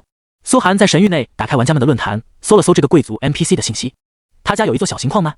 苏寒顿时血脉奋张了。矿脉对玩家来说，拥有矿脉就是硬实力的象征，以后就不愁没金币花了。擅长武士兵种，大部分都是近战强人。看完之后，苏寒略微点头。河村家族是一个小贵族，恰好也符合自己此时的战力。毕竟3000郡兵就算往死里卷，也不可能有覆灭左岛这种中等贵族的力量。但是在赵云的带领下，灭个小贵族还是有希望的。所以现在最重要的就是组建郡兵，赶紧出征了。苏寒双眼发亮，当下招呼郡守府的人前来接待这位王公卫士，给他补充充足的食物、水分，喂饱了坐骑后，先让他在府内休息。毕竟国王这密令绝不允许被任何贵族截获，否则贵族们同气连理，苏寒别说出征评判，连这3000人都别想组建起来。这次评判行为，苏寒更是不会向任何贵族透露，表面上只会伪装成一次普通的边境剿匪，到时候再突然拿出证据。秦大人，一定不要辜负陛下。谁料到这王公卫士刚说完，就在苏寒面前直接晕倒。这王公卫士也算是国王的心腹了，之所以派他来，就是因为他不起眼。这些守卫王宫的卫士也确实忠心，一路上九死一生才把消息送到。壮士啊！苏寒叹息着，先是给王云他们发去一道消息，有大活，面聊。然后起身对赵云道，不用等明天了，今晚咱们就去各大贵族摸底，现场挑选郡兵。明天这3000人无论如何也得给我挑选出来。时间紧迫，赵云是别想有任何休息了。话音刚落，苏寒就直接起身，连鲲鹏都不骑了。反正苏寒的速度早就超过鲲鹏，平时骑着鲲鹏只是为了装逼罢了。直接一阵狂奔到左岛家领地，叩响了法师塔的大门。左岛家主本来已经做完奥数实验，喝了一杯葡萄酒，搂着自己的子爵夫人准备安然入睡，结果被外面急促的通报声吵醒。什么？郡守大人今晚就来了？他来干嘛？这个脏东西！左岛家主的脸色陡然阴沉了起来。说实话，苏寒给他的印象并不算好。从最开始的少年英雄到如今的实权郡尉，这小子实在太超出掌控了。这一系列操作，就连他这个老贼都看不懂，简直就是巫术。所以苏寒在他心中已经变成了个脏东西。这么晚，他不会又抓到我家什么把柄了吧？左岛家主迟疑着穿上华服，起身外出迎接苏寒。子爵大人晚上好。急速赶来的苏寒风尘仆仆，当头便敲了敲胸甲。亡国使命，刻不容缓。不知大人这么晚到来，所谓何事？左岛家主先是皱着眉问道。是这样，本郡查看了日程表，发现组建郡兵的时间必须要提前，因为边境上一伙盗贼已经发展到危险的程度，晚了将给郡内造成极大安全隐患，所以今晚就开始选兵吧。苏寒淡然道。今晚就开始？左岛家主被这一连串急促的话语给整得直接破防了。我知道你很急，但也不至于这么急吧？练兵可是大事，晚上7点刚开完会，你10点就要开干了。可贵族涵养还是让他表面上温文尔雅的笑道：“郡尉大人，我觉得还是过于仓促。法师塔内应该有分身魔法装置和空间魔法装置吧？”苏寒却已经打断了他的话，立刻召集各家族带着合格的人选，直接传送到左岛法师塔来。今晚就在这里开始选兵。不是，左岛家主露出了抓狂的表情，这口气到底是我家的法师塔还是你家的法师塔呀？说用就用。不过想到自己承诺了苏寒，他随时可以使用法师塔内的一切，左岛家主还是强行咽下了这口气，告诉自己是贵族，贵族要信守承诺，不能跟这个泥腿子一般见识。他只想赶紧把这个脏东西打发了。张口王国闭口百姓，官腔打得比谁都好，办事比谁都黑。说你不是脏东西，谁是啊？反正区区3000郡兵，对他贵族们实力损害也不大，早点折腾完，早点了事。他笑着点头，好，大人您说什么就是什么，我现在马上召集个大家族。事情急迫，苏寒顾不上繁文缛节了。一旦错过长崎郡玩家被关押3天的机会，下次自己就不敢这么大举出征郡外了，因为长崎郡的鬼子们一定会偷自己的家。叮叮叮！当下，所有贵族就从睡梦中被魔法阵急促的声音吵醒，听到左岛家主的强项令后，又十分不情愿地穿上装备，套上盔甲，睡眼朦胧地赶到左岛法师塔集合。搞什么啊？下午才开会，现在就要开始了？这郡尉也太折腾人了。平心而论，身为贵族，没有人能让他们在这么晚加班。但今天苏寒当他们面营造一方地狱的震慑力尚未散去，所以贵族们也是跟左岛家主一样的想法，早点搞完，早点了事。左岛法师塔也是第一次涌入了这么多贵族，明知道躲不过，所以藏拙的贵族几乎没有，大部分送来的人还是相当靠谱的。法师塔第3层，一重训练空间中，赵云站在正中央。哗！法师塔中投影出一道漩涡，踏入漩涡后，原本只有一个的赵云瞬间变成了10个。虽然只有中央那个有赵云的意识，其他都是只有战斗本能的复制体，可这种魔法能力也足以让人惊叹了。第一场挑战开始，一重战斗空间迅速被形成，其中的赵云复制体对敌上第一个家族成员，两方很快打得热火朝天。苏寒这种异想天开的选兵方法，也是察觉到法师塔的神奇才敢搞的。原本他也只是想想，这下没想到真的能成。所有贵族对此都神色淡定，只是法师塔的基操罢了。只有苏寒心中震撼，这左岛法师塔到底藏着多少底蕴？这里简直是万能的空间站。这还仅仅是一方中等贵族罢了，若是王国内的大贵族、上古世家，那该有多强？必须变强，变强，变强，才能不用在国战中沦为炮灰。左岛家主仿佛看出了苏寒的震撼，想在苏寒面前挣回一点主导权，便不动声色道：现在法师塔还在低功耗状态，一次只能具现10个复制体，如果开启全功耗，此处幻境空间一次性出现几百个复制体没有问题，只是实力稍稍有所削弱罢了。神色之间尽是傲然。知道了吧？没有我左岛家支持你，你什么也不是。削弱多少？苏寒却双眼一亮。左岛家主皱了皱眉，他也不会关心这种小事，便随口搪塞了个数字，大概5%。那还等什么？赶紧搞啊！苏寒二话不说，直接下令，然后熟练的忧国忧民官腔：子爵大人，这可是为了郡城的安危啊！可嗨！左岛家主直接被口水呛了个半死，回过头难以置信的看着苏寒：你知道法师塔开启全功耗，每小时需要消耗多少星耀级魔法晶石吗？一个魔法晶石可就是1万金币，不到逢年过节我都舍不得开。可这话他不能说出来，说出来不就显得左岛家小气，而且没钱了吗？露怯对一个贵族来说是大忌。作为长崎郡最大的贵族，如果在苏寒面前露怯，日后还怎么争夺主导权？左岛家主咬了咬牙，直接挥手开启全功耗模式。吭，整个法师塔哗的一下亮了起来，元素光辉比之前更强10倍，将场中所有睡眼朦胧的贵族照得眼前一片花白。所有人都醒了。噌，面前原本只有一个的赵云也瞬间分身出了数百道分身，在众人面前浮现出一块小小的屏幕，屏幕中有几百个小格子，每个小格子中都是一方赵云的幻影复制体，这效率不就拉上来了？苏寒心中狂喜，当即下令各家未上场的选手现在都可以上场了。苏寒才不管他们是嗑药还是啥的，反正不能带装备坐骑。赵云同样也没带装备和坐骑，就凭实打实的硬实力，没有人能以次充好。不一会，被选出来的郡兵就多达500个，而这500郡兵大多数都是左岛家的。左岛家主见状叹息，这是总算弄完了，心中又是忍不住一阵肉疼，索性眼不见为净，转头对苏寒优雅欠身道：郡尉大人，我左岛家族的义务尽到了。话落，转身直接离去，有些不悦的样子。等你知道我选兵是为了评判，恐怕会更震撼吧。苏寒看着这老头离开的背影，心中冷笑。选兵大赛正在进行时，苏寒已经离开了，马不停蹄的又朝沧浪郡狂奔去。进入沧浪郡，这还是苏寒第一次来到王云公会的驻地。一座巍峨无比的城池，充满着浓郁的汉家风格，四处建立了汉阙和城门楼，城墙上雕花着蝙蝠、饕餮和牡丹，其中 NPC 的衣冠言语也都颇具古风，瞬间让苏寒有了重回家的感觉。来到这座城池前，王云带着一众玩家早就在城门下等着。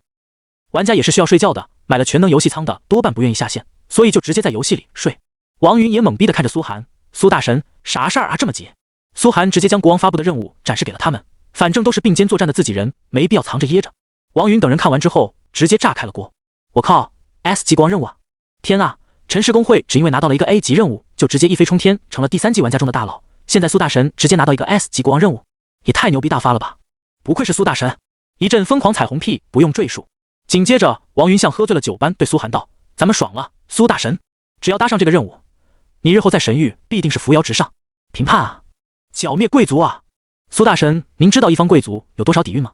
这收益比击杀一个世界 BOSS 还赚。”一旁的白纸扇书生玩家也惊叹道：“这些我当然知道，不过重点是想剿灭一方家族根本没那么容易。”苏寒神色淡然地说道：“所以这次我需要你们的协助。”协助？什么协助？王云头脑有些发懵。苏寒在长崎郡，叛乱的地点在福岛郡，距离他们更远了。很简单，苏寒露出笑容，我需要你们前往长崎郡和福岛郡的边境，截杀点玩家和 NPC， 最好把动静搞大，扮演山贼土匪。什么？扮演土匪截杀鬼子？这我们擅长。王云二话不说，当即答应下来。一旁摇着白纸上的书生玩家却思索起来，不断揣测着苏寒的计划。半晌，他露出震撼的眼神，死死盯着苏寒。你是想把福岛郡的鬼子玩家都给除名？不错，聪明人啊。苏寒对书生玩家露出了意外的笑容，但这还只是他的第一层而已，而他在第5层。你们在说什么啊？一旁的王云满脸问号，他的智商显然不足以理解两人的对话。不是说扮演土匪，怎么扯到把福岛郡的鬼子玩家全给除名了？书生玩家熟练地忽视掉王云，震撼道：“一个郡的玩家整体被搞掉，鬼子阵营这次要哭了，太狠了！”这算什么？苏寒在一旁冷笑：“天蓝王国有几百个郡，10几个郡组成一个行省，每个行省都有伯爵大贵族担任总督，5个行省组成一片地区，共有5大地区，每个地区都有公爵担任执政官。就算一个郡几万个鬼子玩家，算下来也有超过2000万鬼子玩家。不急，咱们慢慢来。”听到苏寒这话，王云和书生玩家二人一时间视野被拉得很高很高。他们还在考虑附近几个郡的事，苏寒的视线已经投到了整个王国上千万鬼子玩家的身上。合着只要你苏若涵待过的区域，就不能有一个鬼子玩家活着离开呗。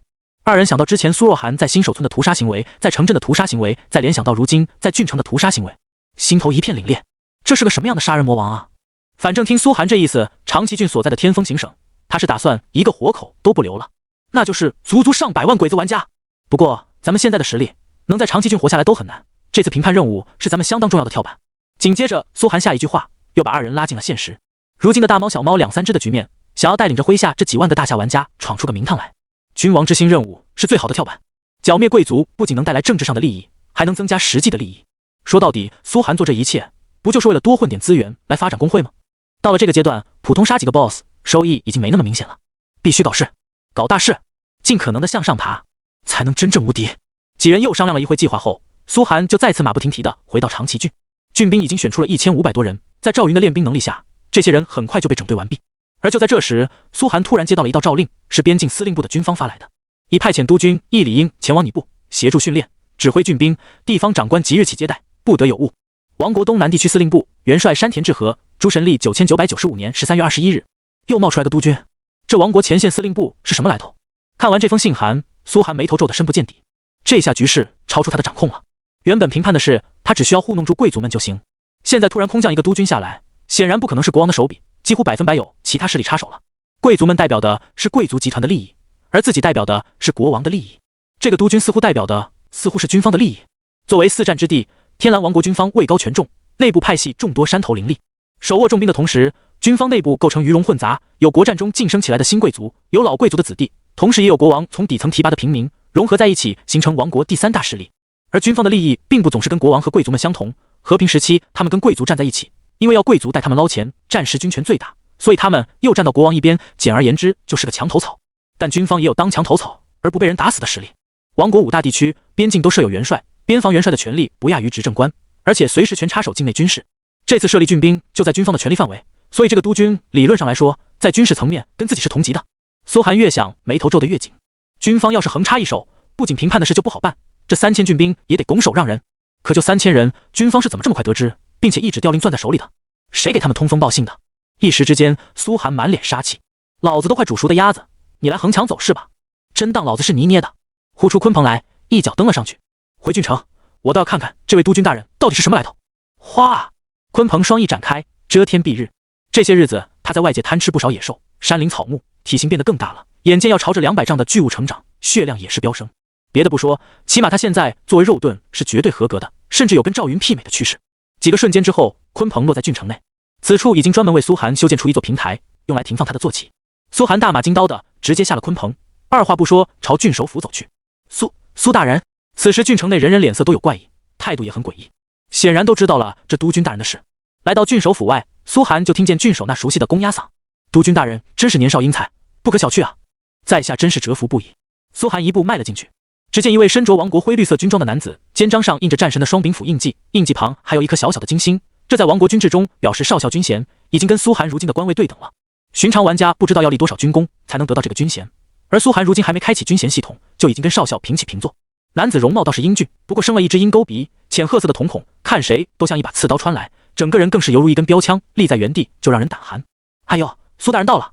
一见苏寒进来，郡守连忙上前，不断给苏寒打了眼色，同时不动声色的低声魔法传音道：“这小子刚来就要去军营，我已经挡了他半个小时，还好您到了，多谢。”苏寒略带赞许，看来郡守虽然没什么道德底线，但对利益还是挺忠诚的，知道跟自己混才能捞到好处。您就是苏大人吧？我是易礼英，很高兴与您共事，早在边境就听过您的名气了，您必定能成为战场上的猛将。这军官倒是没苏寒想象中的不近人情，反而温和笑着主动朝苏寒走来，伸出了手，话语带着王国贵族间惯用的恭维。只是他的腔调、眉宇间的感觉都给苏寒一种很不舒服的感觉，就像是面对一个鬼子玩家一样。等点开此人的数据一看，苏寒顿时了然：易礼英，军衔少校，等级60级。简介：第3季内测玩家易理会的 NPC 子嗣。NPC 子嗣，这下倒是让苏寒心中玩味。就是说，这 NPC 怎么没有天蓝王国人的感觉，反而一股鬼子玩家的味道？原来是玩家跟 NPC 生的种。这种玩家留下的 NPC 子嗣数量也不少，通常都相当于玩家的附属 NPC， 可以为玩家办很多事，不用担心叛变，甚至还能继承玩家的身份，比附属 NPC 还好用。看到这个信息的瞬间，苏寒顿时就反应过来，这他妈肯定是鬼子玩家在背后搞的鬼，不然王国军方怎么可能会对这区3000军兵下手？看来王国中位高权重的第3级玩家们动手了，或许还有第2级玩家在插手。苏寒在心中语气阴寒地想到，自己有机会走上层路线，但鬼子阵营在天蓝王国老玩家们岂会让自己如愿？鬼子经营的势力可比自己强大得多。虽然心中阴沉，但表面上苏寒还是露出了笑容。少校先生，欢迎来到 B 郡。听说您正在主持选拔兵员，真是事必躬亲啊。不过这毕竟是我的职责，可否也让我参与进去？易礼英很是腼腆地说道。一位跟苏寒平起平坐，却背后有庞大势力支持的督军，这么跟苏寒说话，实则意思比威胁还要恐怖。明摆着苏寒夺了他的权，也就是夺了军方的权。苏寒怎么办？把着自己辛辛苦苦养出来的郡兵拱手让人吗？哼，少校先生说笑了，您到来之前，征兵也是郡尉的职责吧？苏寒皮笑肉不笑地说道。当然，我还有很多不懂的地方。易礼英赶紧故作惊讶，然后道歉，希望您不要见怪，我没有和您夺权的意思。没有就见鬼了。苏寒心中嘲讽。结果下一刻，两人握手的瞬间，轰！苏寒瞬间就感受到一股强劲到极点的力量从面前男子的手中传来，险些平地将自己掀翻。这力量深深沟通大地，根本不可撼动。力量属性，极强的力量属性，起码破千。就连之前的左岛家主都没能给苏寒这么危险的感觉，让他眼中不禁杀气微战。这易礼英的实力绝对不弱，哪怕在60级中也是十分强悍的存在，乃是一位战场猛将。原本在神域的规则下，超过50级存在是不能在郡城区展示威能的，起码在公测期间不行。在 NPC 眼中就是神的旨意，要庇护新生冒险者，所以哪怕60级的左岛家主也不会对冒险者出手，否则神罚即刻降临。但不意味着玩家可以向他们出手，他们不能反击。这家伙有官位，还有实力，难搞了。苏寒心中啧啧，但很快胸中就泛起了计划，此人必须得死。他想到了琳达，作为冒险者，自己最大的优势就是背后有教派支持，而他能从永生教派获得的支持更是极其庞大，毕竟是女神座下唯一的冒险者信徒，女神最爱的仔。可琳达也不可能没有理由就击杀一位王国督军，这势必会让原本就关系紧张的王国和教派之间再生摩擦，得找个好机会。想到自家里的梦神塔，苏寒很快就有了主意，勾起嘴角，把易礼英的手握得更紧了。督军大人真是好实力啊，有了您，在边境的剿匪任务就更容易完成了，我长崎郡百姓总算是有救了。苏寒一脸热忱，为国为民的样子，甚至让人怀疑他是一位真正体恤百姓、大公无私的好郡尉。哦，这倒是让易礼英饶有兴趣地勾起了嘴角，那如狸猫般的瞳孔紧紧盯着苏寒。原本他以为一位新生冒险者在自己的实力面前会被吓得面色颤抖，没想到苏寒这么快就调整过了状态，这倒是让他有了点兴趣。不过不急，这种没有经受过战争的少年英豪，自己在战场上不知道斩杀了多少，慢慢料理他。父亲大人这次可是下令必须要带着他的头颅回去。易礼英嘴角若有若无的笑意绽开，看似他对苏寒十分有礼，实则是如猫戏老鼠般的蔑视，微微欠身。那咱们下午就在郡城外的军营见面吧，征兵工作也接近尾声了，我就不插手了。好。苏寒点头，就打算转身离开。我等您的消息。易礼英似笑非笑地盯着他离去。作为身经百战的军人，这种内斗他经历的太多了，他有信心只要上了战场，就有100种弄死苏寒的办法。离开郡守府后，苏寒转身就去了教派大街。殊不知作为华夏玩家，苏寒有仇一般不会隔夜，甚至还看重杀人全家，所以根本没有易礼英想象中的勾心斗角，苏寒已经在付诸行动要他的命了。一巴掌拍醒呼呼大睡的琳达，骚货来活了。琳达睁眼看见是苏寒后，柔软的身子缠到了他腰间，开始解皮带。讨厌，每次来都这么凶，知道人家喜欢粗暴的吗？我是说正事。苏寒还没来得及交代，琳达就开始熟练的偷吃，让他下面的话都有些断断续续。击杀60级的，要多久？苏寒微喘着问道。1剑。琳达轻描淡写道，说完继续吞吐。都不问什么类型，什么底蕴。苏寒惊了，看来自己对琳达的实力还是没有正确的认知。最多1剑吧。琳达蹙眉思索着，怎么，你有什么仇人？是的，你听说了吗？最近福岛郡那边梦神信徒又现出踪迹。苏寒悠悠道。真的？琳达顿时警惕起来，这可是大事。苏寒将事情前因后果告知琳达后，他顿时神色松懈下来。明白了，明白了，多大点事。一边十分无所谓的摆手，一边把苏寒扑倒，堵住苏寒的嘴。到时候你叫我就行，待会儿再说，先让我吃饱。2小时啊，整整2个小时。在付出大量身体精元的代价后，苏寒终于提起裤子走出了永生神殿。谋杀一位亡国督军不是小事，如果平时他绝对不敢这么嚣张，必定会害自己丢官位。在评判的关键时刻就无所谓了，只要评判成功，一个督军死了也就死了，只要死得合理点，军方贵族没人敢说什么。哪怕在股份制西方政体国家，只要被爆出来谋反，那也是诸族的大罪，谁敢沾惹？就在易礼英还在想着怎么慢慢料理苏寒的时候，殊不知苏寒已经把他家安排进了速反套餐。紧接着回到湖心岛，入岛之后，众人只见苏寒急匆匆地冲向梦神塔，然后一脚猛踹梦神塔上。出来，有事需要你们合作。多日不见的梦神祭司还是那么媚人。他缓缓从塔中走了出来，神色不悦地看向苏寒。得到神的垂青后，你从来没有一次贡献，就敢这么大摇大摆地向神提要求？哦，是吗？苏寒冷漠的双手负起，要不要我把你们这座梦神塔也给拆了？真以为这点属性放在我眼里？你敢！梦神祭司气得胸前一堆凶物此起彼伏，从来没有任何一个冒险者或者人类敢这么在神面前如此说话，这是要被施以永梦之刑的罪过。哦，苏寒无所谓的掏了掏耳朵。梦神祭司无语了，面前这人类他还真敢。毕竟梦神教派现在还是见不得光的邪神教派，而苏寒是永生女神座下唯一的冒险者，这身份就注定了他在跟教派成员打交道时十分硬气。这座梦神塔之所以能存在，还是苏寒在女神面前求来的面子。梦神祭司有什么资格嚣张？什么要求？说吧。半晌，梦神祭司悠然道：很简单。苏寒眯了眯眼。这边苏寒正谋划的时候，易礼英也没闲着，看着郡守冷笑：我们易礼家的名气，想必你也听说过，不要做出错误选择。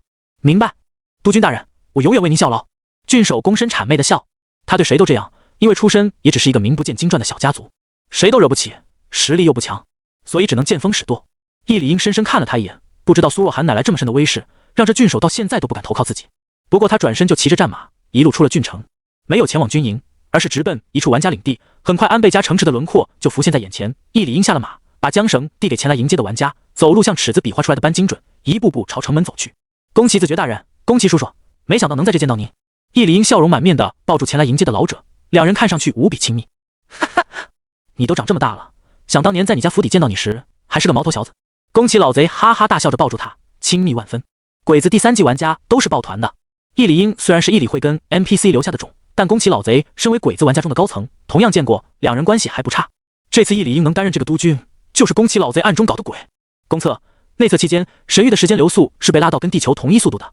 一旦公测、内测结束，平时玩家们经历的时间流速立刻增加几十倍，在神域中待1天，外界可能才过去10几分钟。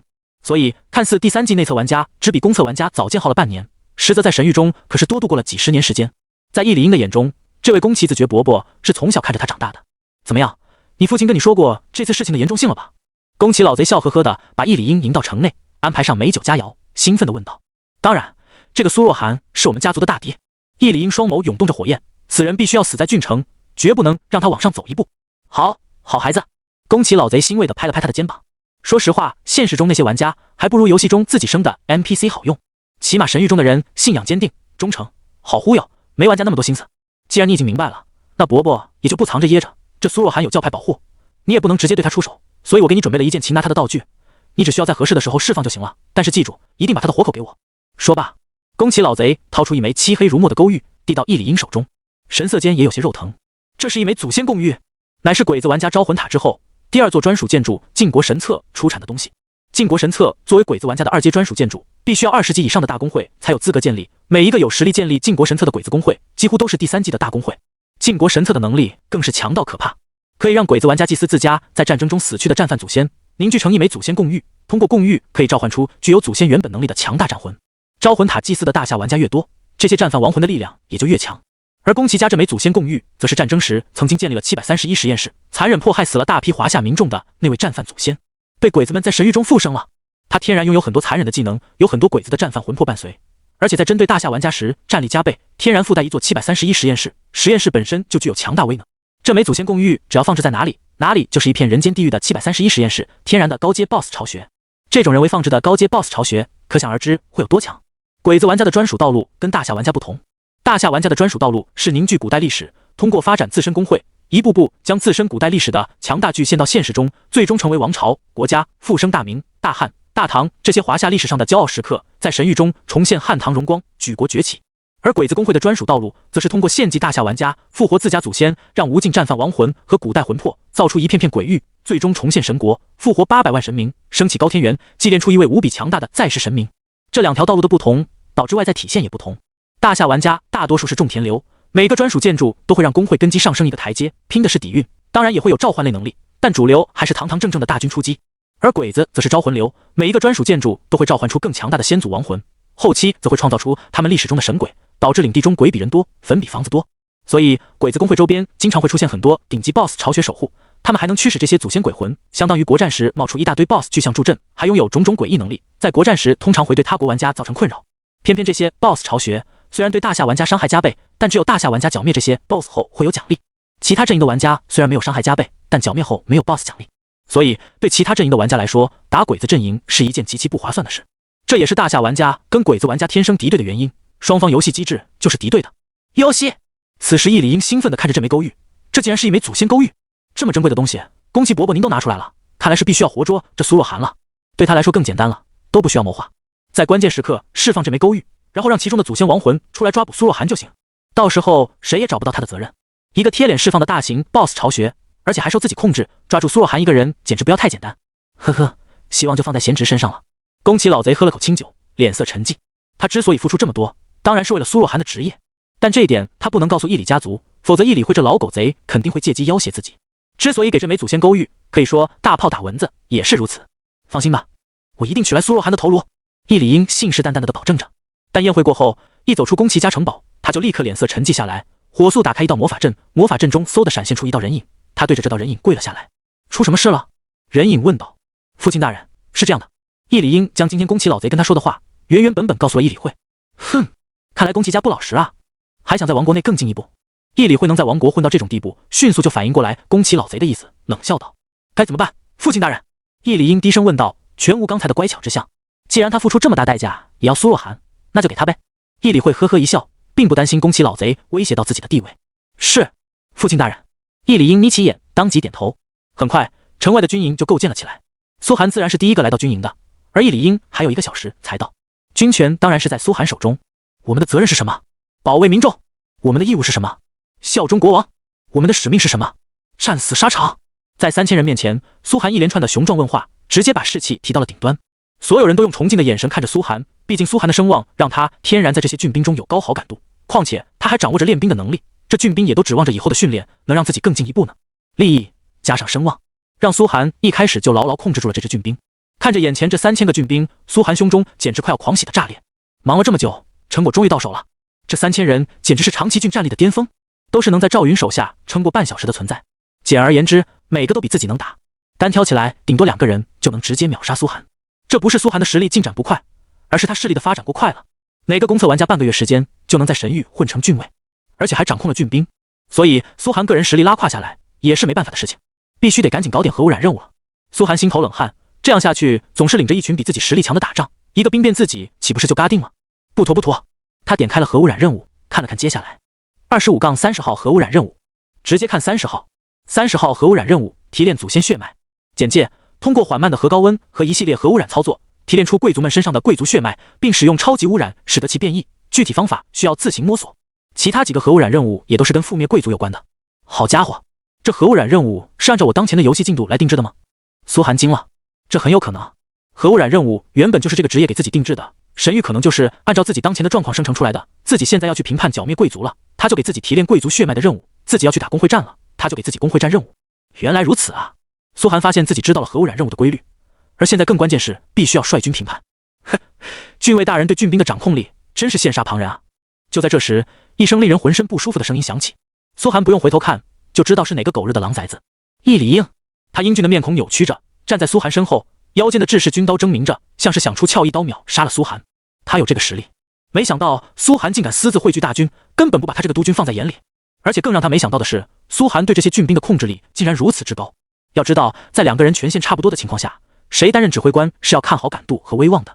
他只是没想到苏若寒一个小小的玩家，实力还不如这些郡兵，竟然能让这些郡兵纳头便拜。原本他以为凭自己的实力竞争指挥官没有任何问题，苏若寒只会被自己架空。现在来看，指挥官妥妥的是苏寒，被架空的是自己。如果自己强行来指挥，这些郡兵怕是会当场哗变。督军大人起得好早的呀，苏寒淡笑着道。郡兵已经在手了，这易礼英就不太被他放在眼里。就算他能一刀斩杀自己，可自己手下还有3000郡兵呢，一个郡兵不是他的对手，那100个、1000个呢？个人实力在真正的成建制军队面前，还是没啥卵用的。当然，苏寒这种变态级的核污染法师除外，他成长起来了是真能一人灭国。现在还没成长到那份上，也有大军护体了。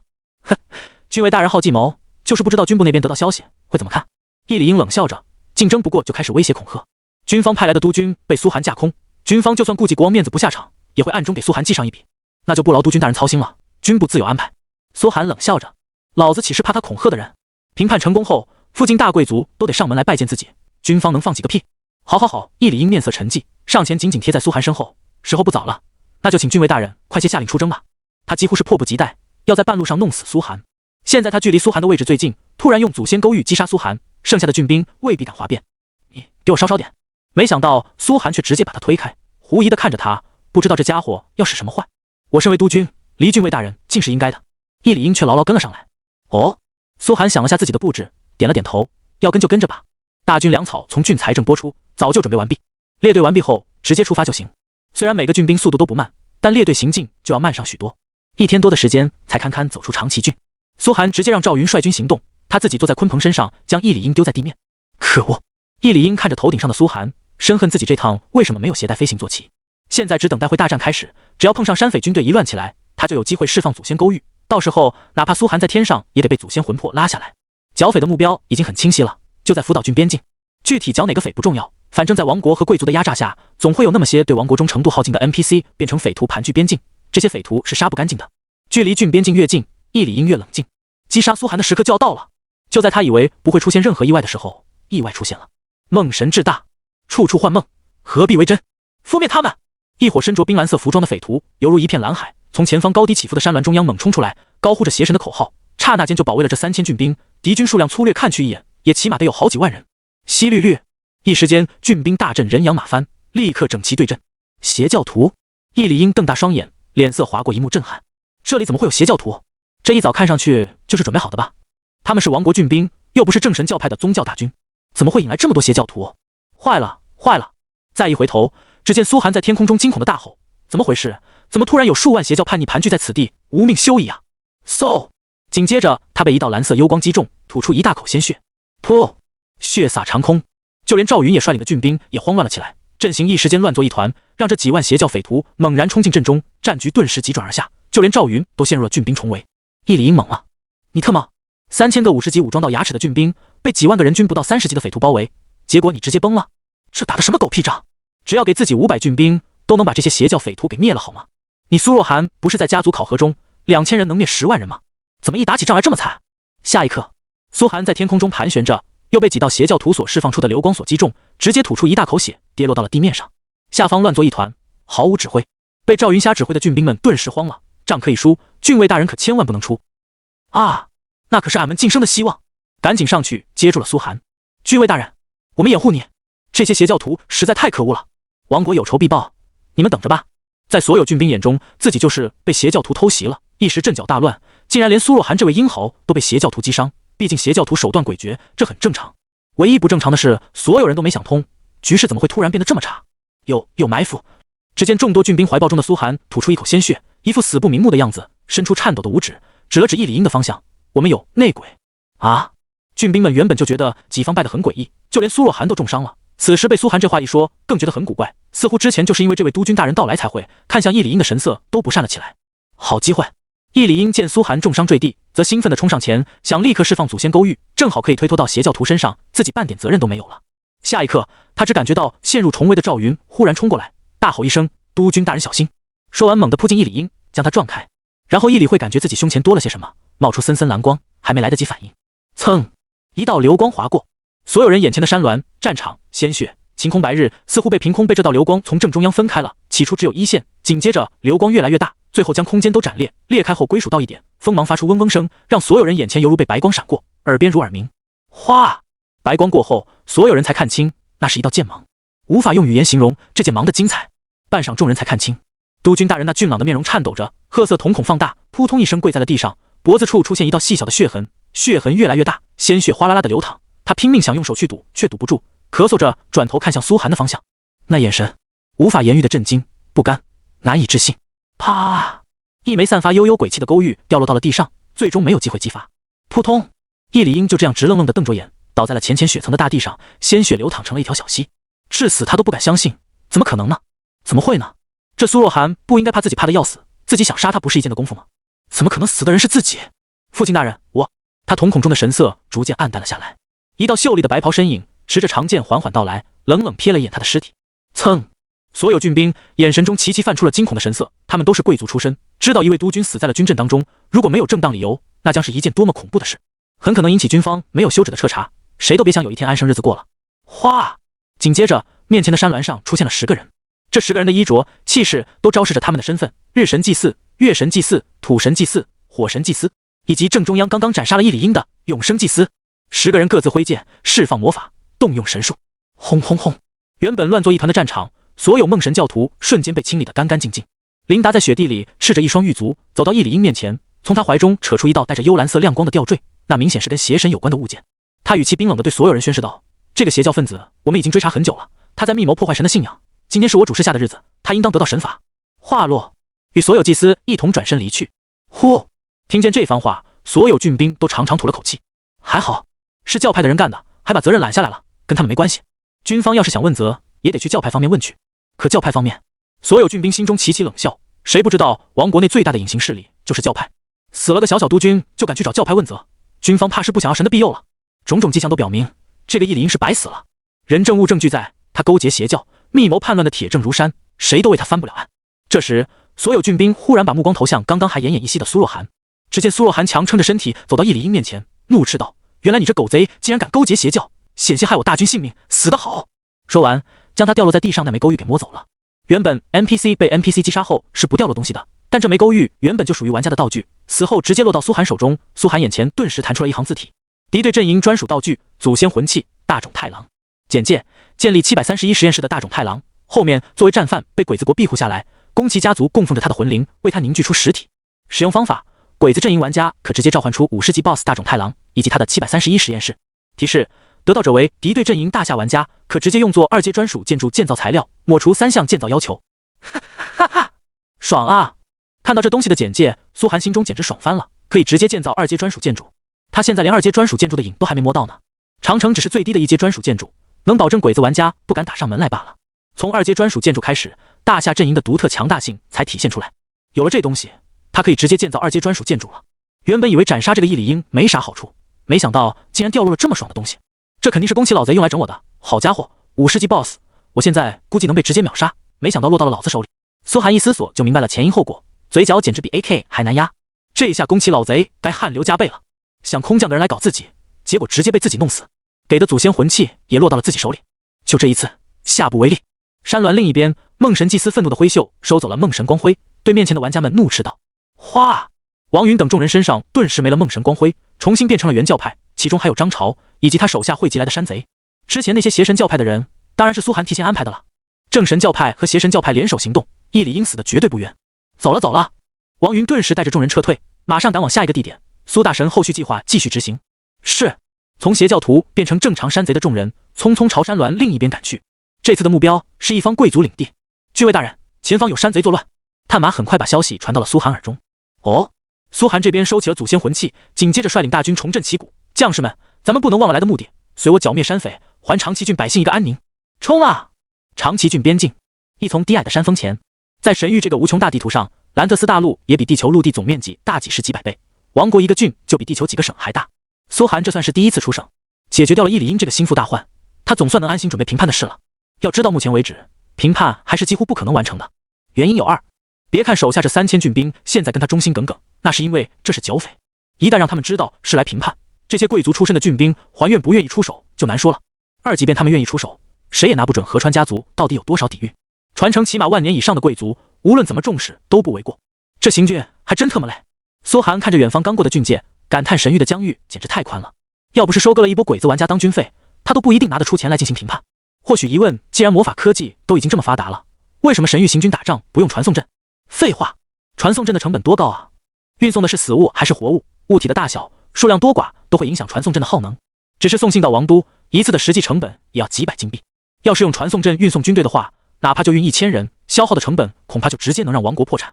那种大手一挥千军万马从传送阵中蜂拥而出的魔幻场面，在神域中永远也不会出现。或许寿命悠长、魔法天赋冠绝诸族、富裕且神秘的精灵族能做到这种大场面。你已进入福岛郡，请小心谨慎，遵守他郡法规。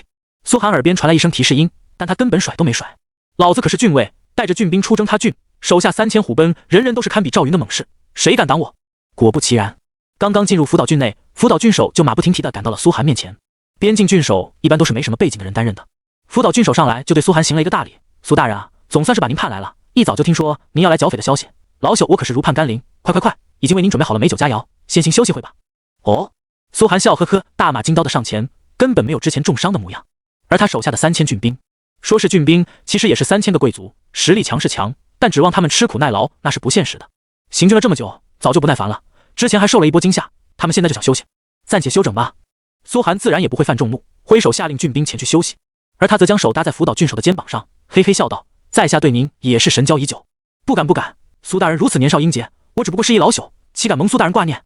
福岛郡守连连后退，一副受宠若惊的样子。苏寒看这个郡守的实力，也就是普通50级 NPC 的水准，还赶不上他郡兵中的任何一位。看来各地代表国王的郡守都是这个水准，说明什么？说明国王手下人才严重缺乏，王国的行政大权大半把持在了贵族手中，这也是股份制国家没办法的事情。但更加说明为什么国王要对自己这么一个刚刚崭露头角的新人委以重任。当即，苏寒便拉着这郡守道：“不知福岛郡中有多少冒险者家族？位置都在哪里？实力都有多强啊？有没有那种防守虚弱的？”这一连几个问题直接给郡守干懵了。好家伙，你这是来帮我们剿匪的，还是打家劫舍的？问这么多的清楚，你要干嘛？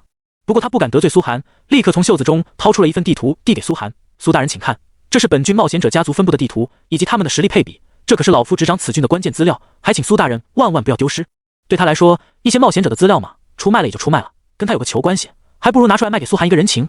上道。苏寒又是笑着拍了拍他的肩膀：“这次剿匪的功劳不会少了你的。”果真，郡守顿时眼露金光，当即便下拜了下去。不打扰苏大人了。打开这张地图，福岛郡所有鬼子玩家的工会清清楚楚标在上面。苏寒险些就要大笑，要知道他这趟可真不是仅仅出来剿匪来了，率领郡兵灭掉鬼子工会也是有奖励的，罪名就是评判。虽说奖励有部分要上交给王国，但大头还不是他自己的。先找个20级的玩家工会开刀吧。苏寒嘴角一抹冷笑，福岛郡中正好有个鬼子大工会，那可是第4级内测玩家中的精英，不仅工会等级达到23级，更是有好几万的精英兵种，跟苏寒之前遇到的内测工会比起来，简直不是一个级别的。坂田工会，好，就拿你开刀了。坂田工会是福岛郡中最强盛的鬼子，工会实力秒杀长崎郡的安倍家族好几条街。然而现在在苏寒面前，不过是砧板下的鱼肉罢了。别看苏寒的郡兵只有3000人，这3000人实力媲美60级 NPC 强者，每个都身怀绝技，贵族家庭培养出来的精英，直接把苏寒这支郡兵拉到了黄金级兵种，带领3000黄金级兵种，这才是苏寒来评判的底气。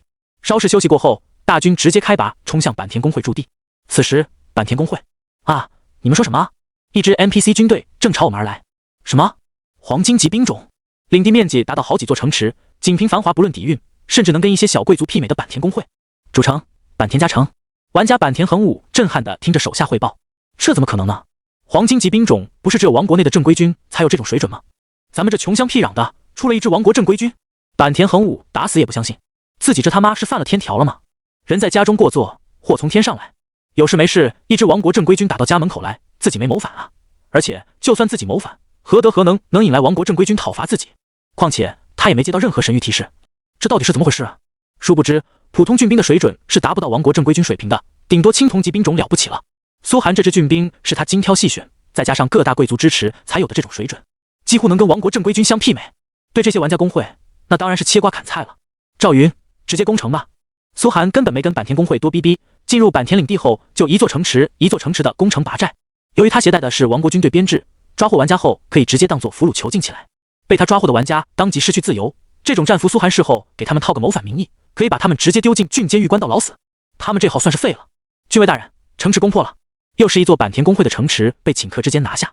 坂田公会的鬼子玩家直到城破都还在懵逼中。我靠，你见过一群上来就直接放小禁咒的军队吗？连小兵都会小禁咒？这是60级法师的王国正规军吧？人均小禁咒，这仗怎么打？那些战士兵种达到50多万点的血条是怎么回事？一刀下去3000多点血是怎么回事？这是普通攻击？一个血怒冲锋下来，3级城池的城墙被那战士直接撞碎了，撞碎了呀！所有鬼子玩家瞪大了双眼，根本没来得及反抗，就变成了战俘。怎么回事啊？国战开始了吗？怎么神域没通知啊？为啥只打我们一家啊？就算国战开始，也得是大规模战争吧？由于长崎郡所有鬼子玩家全部在核污水里泡着，也没人给福岛郡鬼子玩家报信，他们根本就没想到来的是苏寒。苏寒先是给了坂田公会一点小小的震撼，主要目的还是为了测试一下郡兵们真正的战力。不错，我很满意。苏寒站在废墟中暗自点头。这场战斗他根本没出手，而郡兵们似乎也根本没怎么真正用力，只是站在原地轻巧放了几个技能，往前冲了几次，城池就破了。坂田家族辛辛苦苦养出的精英级兵种坂田特工队，刚出城池大门就被一队佐岛加法师郡兵群放几个火海技能，全部烧死在城墙之下，比杀鸡还简单。这就是贵族大军的战力。苏寒舒服地眯起了眼。之前这些郡兵之所以能被王云他们假扮的邪教徒给冲散，那纯粹是因为赵云和自己都在瞎指挥，故意让郡兵们不得发起攻击，四散逃跑。现在郡兵展现真正实力，简直恐怖。不过这也让苏寒更觉得贵族的实力惊人，接下来要评判的河川家族恐怕也不会弱。苏寒是早上8点进入福岛郡的，休息了2个小时，中午12点前就直接打到了坂田公会的主城下。为什么？告诉我一个答案。坂田公会长在城头上气得吐血，悲愤地冲城下的苏寒大声嘶吼。他的精锐已经全部尽丧，城内只是最后的老本了，一辈子的努力就这样全没了。关键他根本想不通为什么自己就被王国大军直接给剿灭了，竟然连神域提示都没有。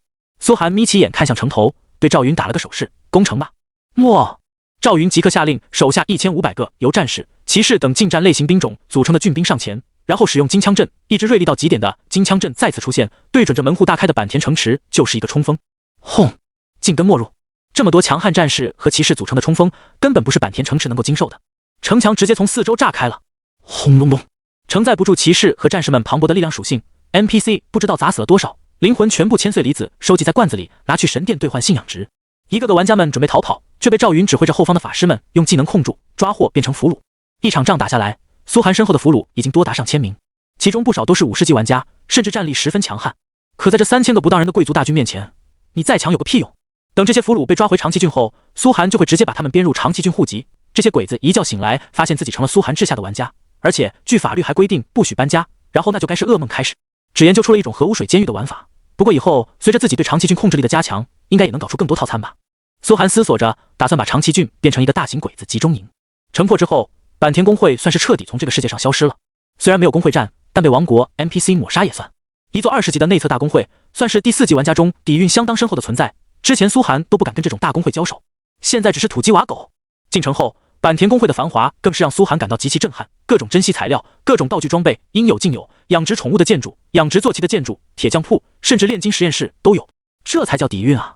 苏寒叹息着走进一座修建了一半的晋国神册内，对着那些鬼子战犯的灵位解开裤子，撒了泡尿，临走前还拉了泡屎，舒舒服服的用核污水将这里烧得干干净净，起身走出。这坂田公会再强，也还没达到把晋国神册修建完成的地步，不然自己再搞几个祖先勾玉可就爽了。居尉大人，一名郡兵百夫长神色有些担忧的走到苏寒面前。大人，咱们没有任何理由就这样剿灭了一个冒险者家族，若是上面追问起来，哦，你是佐岛家族的吧？苏寒先是笑着跟此人寒暄，然后缓缓道，上面追问什么？督军大人不是刚死吗？此话一出，这郡兵百夫长顿时浑身一震，冷汗冒了出来，哑口无言。是啊，军方的人都死在了苏寒手中，谁还敢说什么？虽然这是被苏寒撇得干干净净，但谁心里不知道此事跟苏寒脱不了干系呢？只是抓不住证据罢了。短时间内谁敢来查苏寒？还有你说咱们没有任何理由。苏寒笑着拍了拍这位百夫长的肩膀，顺手拿出一张卷轴，用法杖在上面写下一行字：坂田公会勾结山匪作乱，已被我部清剿。莫，这不就是理由啊？这位百夫长震撼地站在原地，半晌说不出话来，捧着这张理由喃喃自语了半天。这百夫长实在想不通，苏寒究竟是哪里来的底气，敢如此嚣张，不去剿匪，反而大肆杀戮无辜为自己敛财。这传出去了，就算他是国王嫡系，贵族们也不会放过他啊。看着他震惊的模样，苏寒眼底划过一抹揶揄。郡兵们当然不知道自己这次出来要搞的大事，跟评判覆灭一方贵族比起来，灭几个冒险者家族都是芝麻大小的事了。当然，这次的缴获自己也不能独吞，只取走了大概1/10战利品后，苏寒把剩下的全部分给了郡兵。他很清楚打下坂田宫会不是自己现阶段实力能做到的，而是郡兵们做到的。郡兵们也不是真的小兵，人家可都是贵族。一群贵族老爷冒着风险陪自己出来打仗，结果自己连好处都不分给人家，那就等着分分钟被坑死吧。不说深谙人情世故，这种最基础的规矩苏寒还是知晓的。在王国这种贵族体制下混，利益交换才是永恒的原则。这些战利品中，苏寒没要奴隶，甚至也没有要宠物、装备什么的，只要了高端材料和炼金实验室。这些可都是钱买不来的好东西，贵族们都有底蕴不缺这些，可对自己来说想搜集可太难了，拍卖行上根本就是有价无市。最后郡兵们都觉得亏待苏寒了，主动献上一件价值最高的战利品。郡尉大人，这是我们发现的，请您一定要收下。蹭，一股浩大日光灌透苏寒眼眸，逼得他略微敛眸，才看清了眼前这物件，一把只有3尺长短的尖矛，战争长矛，钻石级武器。简介：战争木手遗落的圣器，法武双用，拿到战争教派可触发 A 级宗教任务战神吸灰。附带技能：刺激因果率，每次攻击有 0.1% 可能性产生10倍暴击。哟呵，好东西啊！苏寒眼神一亮，一件钻石级武器，哪怕放在佐岛家这样的中等贵族也算底蕴了，只有家族最精锐的那几百人能装备，而且这装备还附带一个 A 级宗教任务，价值翻倍。更别说这个技能太适合赵云了。赵云现在最大的问题就是血高防高，打不死，可输出不够。虽然赵云攻速很高，但比同等级存在来说，输出还是弱。但有了这个刺激因果率，配上他的高攻速，冷不丁就是一次10倍暴击，输出直接就拉满了。赵云，先当你的副手武器吧。苏寒将这武器递给了赵云。随着这次征伐，赵云的经验也在蹭蹭蹭往上涨，哪怕晋升50级需要海量经验，但只要这次能成功评判，赵云也必定能晋升到50级。这个 A 级宗教任务也可以交给赵云来做。苏寒沉思着，心中不断冒出谋划，要是撞了大运，能让赵云加入战争教派，那他日后的成长之路也打开了，不至于卡在50级升不上去。紧接着，苏寒看向正在争夺战利品的郡兵们，坂田工会价值最高的一件战利品就这样献给了自己。其他郡兵不仅没有丝毫不悦，反而个个兴奋到极点，对自己的忠诚度再次上升了几分。哪怕是贵族，谁不想捞点干呢？苏寒眼角眉梢荡开了笑意。原本他还在担心这些郡兵不会跟自己评判，毕竟郡兵也是贵族集团的一员，攻击河川家族等于背叛贵族集团，这是身为贵族的大忌。现在知道怎么让这些郡兵跟自己评判了。灭掉坂田工会后，苏寒派了10几人把战俘押送回长崎郡，然后掉头就朝着正被王云等人袭扰的河川家族方向冲去。郡兵们兴致都很高，还以为是去继续剿匪。河川家领地是丘陵地带，低矮的群山之间云雾缭绕，大片梯田耕地分布在山林间，错落有致，算不上顶级富饶的领地，但胜在面积大。这片10万大山几乎全归河川家，每隔几百座山就能看见一座小小的吊楼，吊楼中驻守着河川家派来的武士。跟佐岛家这种高贵的法师家族不同，河川家是个典型以近战步兵起家的贵族，家族核心成员人人都是武士，连骑兵都很少。咚咚咚咚咚咚，一进入河川领地，郡兵们就有些不自然，步伐也不由自主慢了起来，东张西望着，神色有几分慌张。这并不是他们怕了河川家族，事实上这么一支雄军几乎汇集了长崎郡贵族们的精华力量，根本不会怕一个河川家族。他们是不想打破贵族之间的默契，一方贵族擅自进军到另一方贵族的领地，除了来祝寿，那就是来毁家灭族了。苏寒看在眼里，暗自做好准备。居尉大人。果不其然，很快几个百夫长齐齐拥到了苏寒面前，神色比刚才剿灭坂田工会时还要紧张。咱们就这样进入河川家领地，虽说是剿匪，可多少有些不好吧？是啊，郡尉大人，河川家族好歹也是王国贵族，拥有军事豁免权的，咱们这样，您看是不是再考虑考虑？言语间只有一个意思，劝苏寒撤军。他们不想惹到同为贵族的河川家。你们言之有理。苏寒嘴角浸润着几分笑意，飘忽的眼神却不断朝前打量，似乎在等待什么。下一刻，嗖嗖嗖，狭窄的山间古道前，几根劲弩噌的射向大军营盘，众多郡兵神色顿时紧张起来。抓住他们，别让这群家伙跑了，竟敢在我河川家放肆，吃了雄心豹子胆！急促且慌乱的脚步声传来，隐约可见大片衣着散乱的匪徒在狭窄的山道中狂奔着，迎头便向郡兵大阵冲来。全军戒备！赵云立刻下令，几个百夫长迅速回到原位，暂时可不敢再纠结。这些匪徒足足有上万人，郡兵们倒是没发觉他们跟之前的邪教徒有什么相似，毕竟梦神之力已经被收走，但他们身后却足足跟着上千位身披红甲的河川家族武士。这些武士人人都在45级以上，且修炼了家族秘法，气息稳健，步伐悠长，轻轻一踏便能跃起几10丈高，一刀下去便能劈山裂石，绝对不是普通的45级兵种能比的。几万匪徒被这区区1000河川武士追得屁滚尿流，狼狈逃窜。赵云直冲到郡兵大阵前，苏寒才下令，郡兵大阵展开，拦住他们。哗！谁知话音刚落，匪徒们却散作一大片，直接化整为零，没入山林。这下就算两方人马加起来围剿，也得花上好几天时间，才能把匪徒们从山林中抓出来。苏大圣，我们尽力了，这家伙真是太猛了！被那武士碰了一下，我直接掉到还剩一丝血，兄弟先撤了。率领匪徒的王云悄悄给苏寒传音，旋即撤入山林中消失。接下来就是自己表现的时刻了。苏寒缓缓上前，正面迎向那支红甲武士大军。红甲武士看见郡兵们，似乎也十分诧异，当即戒备在原地不动。为首的那年轻武士猛然一挥手，停下，戒备。他察觉出郡兵们的实力，一时间脑后冷汗齐出。身后的郡兵们也长长吐出一口气，他们可不想跟河川家打起来。两军相持了片刻，苏寒便缓缓走上前。对面那年轻武士也卸下了头盔，几乎没见他身形怎么动作，数百米的距离便一步跨过，直接来到苏寒眼前。来者何人？那年轻武士眉目间都透着傲气，还有世家贵族们身上的贵气。见苏寒衣着身份不凡，才收敛了几分，试探性的问道：“鄙人河川家长子河川正太，不知阁下？”他看了看苏寒身后的郡兵们，也暗自咽下一口唾沫，心中断定，这支郡兵的实力绝对不是他手下这点家族武士可以抗衡的。对方到底是什么来头？一时疑惑漫上心头。您好。苏寒满脸堆起假笑，却只是为了掩饰微微颤抖的手掌和胸中呼之欲出的杀意。河川先生，我们是长崎郡的郡兵，这次是来剿匪的。不等苏寒说话，郡兵阵中便有几个百夫长簇拥了上来，看似十分热络地跟河川正太搭话道。河川正太愣了愣，旋即看着几人惊喜地道：“雪川风、左岛玉，两位师兄，你们怎么来了？咱们好久不见了吧？”贵族们同气连枝，搞不好都能拉上亲戚关系。郡兵中跟河川家族沾亲带故的就有一大半，这正是苏寒评判的难点。这位就是苏大人吧？河川正太很快向苏寒恭敬地行了个礼。苏大人，久仰久仰，您的战绩和名声早就如雷贯耳。苏寒那双漆黑的眸子不带半点波澜，轻巧上前行了一步。谁也没有想到，众人只听闻咔呲的一声，鲜血喷涌。河川正太瞪大双眼，难以置信地死死盯着苏寒。你口中鲜血哗啦啦冒了出来。为什么？苏大人，周边所有人一时被惊得说不出话来，几个正准备上来打招呼的郡兵更是吓得当场僵在原地。哗！一阵血肉鼓鼓声，苏寒抽出手臂，众人只见他手中握着一柄魔力幻化的匕首，匕首中蔓延着一条红线，轻轻从河川正太体内拔出来，那条红线带出了他的内脏，长度和半截脊椎。噗！河川正太喃喃低下头，看着腹下那道恐怖的伤口，头上飘起负3万点字样，同时陷入了重伤状态，因为伽马射线直接将他的内脏全部扯了出来。紧接着，噌！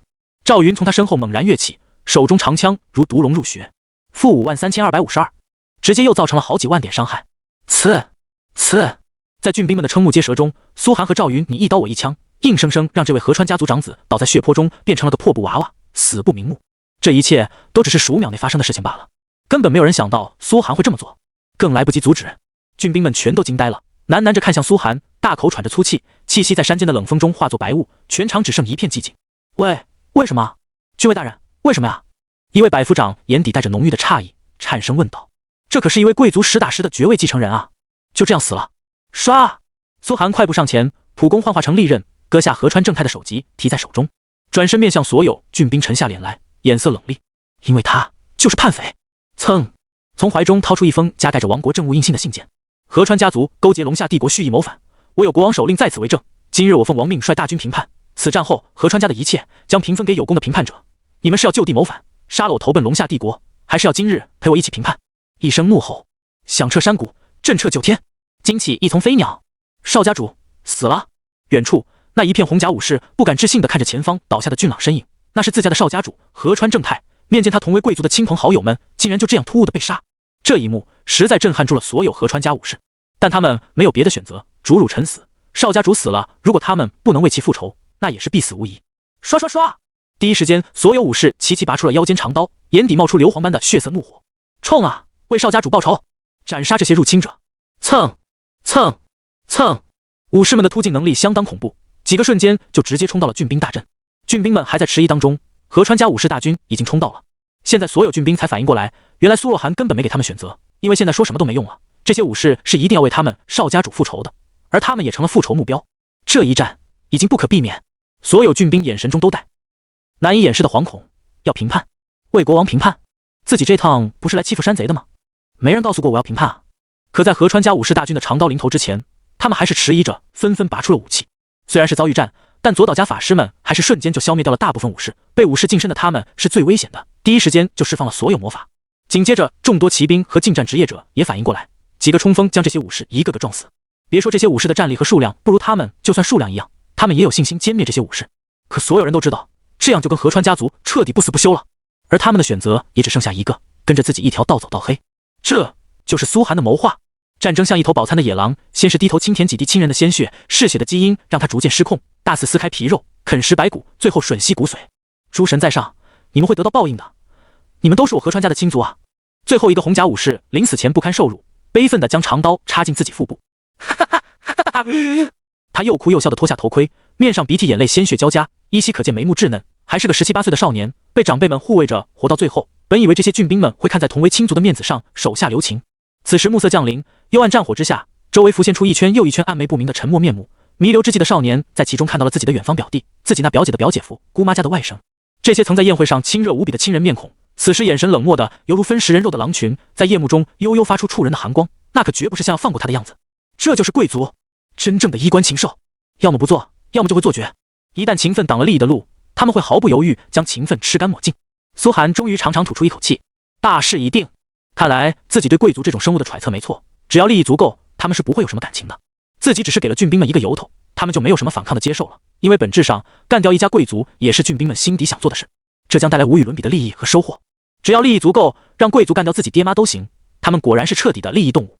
噼啪噼啪，夜幕落下，战场上尸横遍野，血腥味浓郁的散不开。郡兵们眼神冷漠的升起了一堆堆篝火。苏寒坐在最中间，旁边斜斜躺着几个百夫长，气氛一时静的可怕，人人身上都沾着自己亲族的血，沉默着，谁也不想第一个开声。郡尉大人，最终还是左岛家的百夫长跟旁边几个百夫长使了个眼色，10几人缓步走到苏寒面前坐下，将苏寒围得死死的。说他们心底对苏寒没不满是不可能的，毕竟谁也不想被逼着干活。现在他们想要的只有利益。我们想知道，您说的瓜分河川家族究竟是什么样的比例？10几个百夫长代表着长崎郡各家贵族们的利益，眼神悠悠望向苏寒。为首的左岛家百夫长，也就是苏寒见过的左岛峰，迫不及待地问道：不管其他贵族怎么想，反正能分食掉一家贵族，对左岛家是大好事。毕竟左岛家距离大贵族的门槛只差一步，要是能再多些传承积累，将底蕴夯实一些，说不定就一步迈过去。既然已经见血了，那就不管贵族集团怎么看，把事情做绝。这就是左岛峰的想法。跟之前一样，我只拿1/10，剩下的你们按实力分配。苏寒深邃的黑眸微挑，玩味地睨了众人一眼。这个分赃比例也是早就想好的，不让这群饿狼吃肉，怎么能让他们咬人呢？再说，哪怕只拿到河川家族1/10的家底，对自己现在来说也是天文数字了。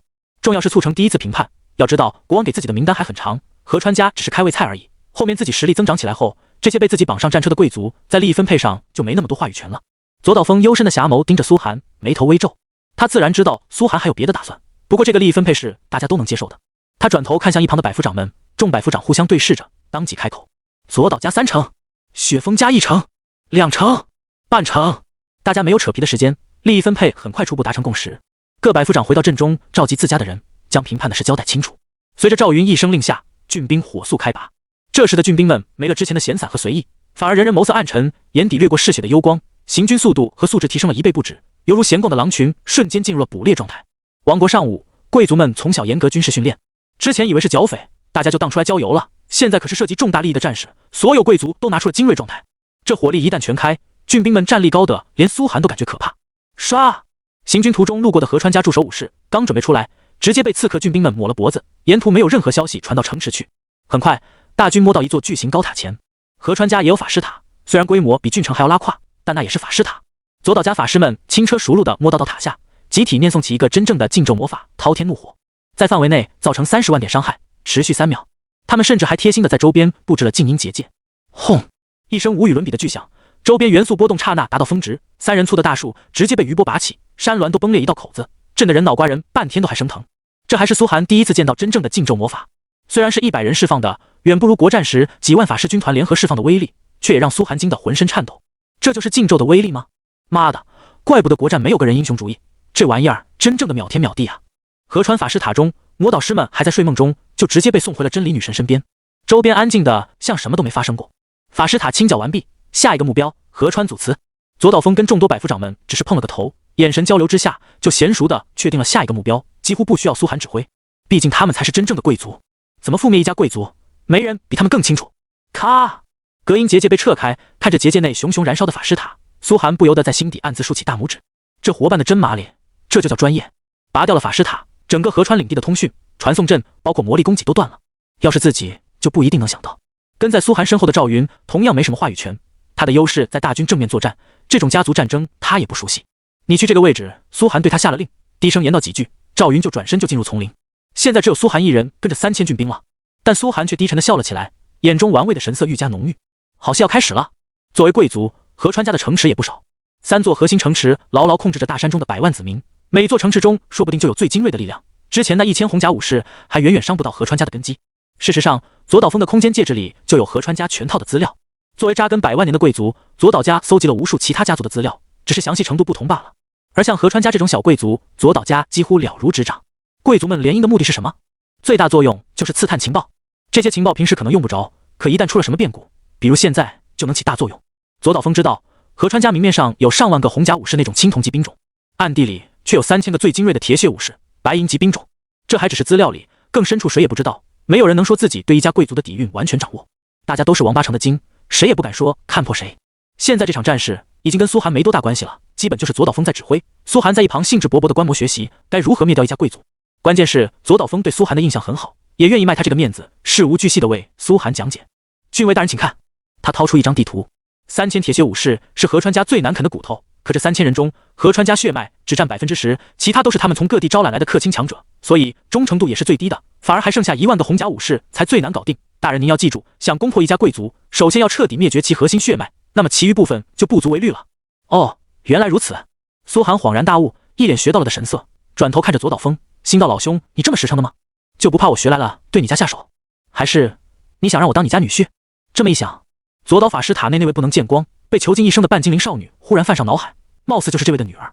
苏寒眼中眸光攒动，这里面还有秘密，他可记挂着呢。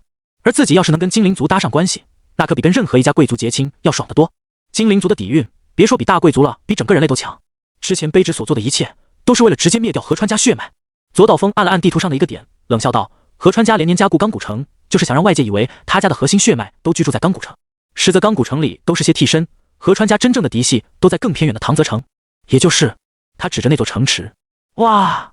苏寒是真的惊了，没想到贵族还有这么多道道，远没自己之前想的那么简单。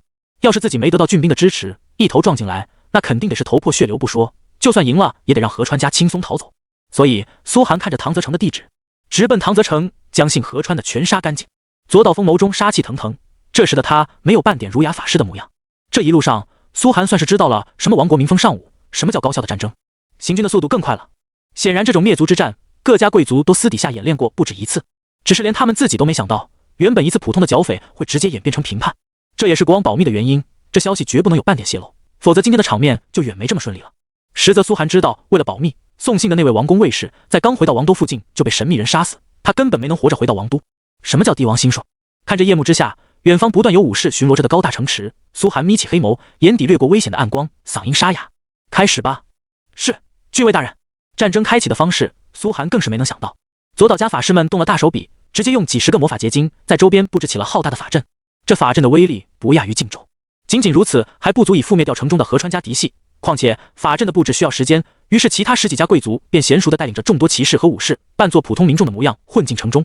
一共4座城门，能成功混进去就混，万一被发现就直接夺门而入。一时之间，夜战打响，四处都是混乱和杀戮的声音，城中谁也分不清敌我，甚至河川家主都还在沉睡当中。郡兵们已经摸到了河川家嫡系府邸，这些府邸看似十分隐蔽，实则早就被左岛家以及众多家族标好的位置。进入之后，郡兵们根本没多废话，无论男女，见人就杀。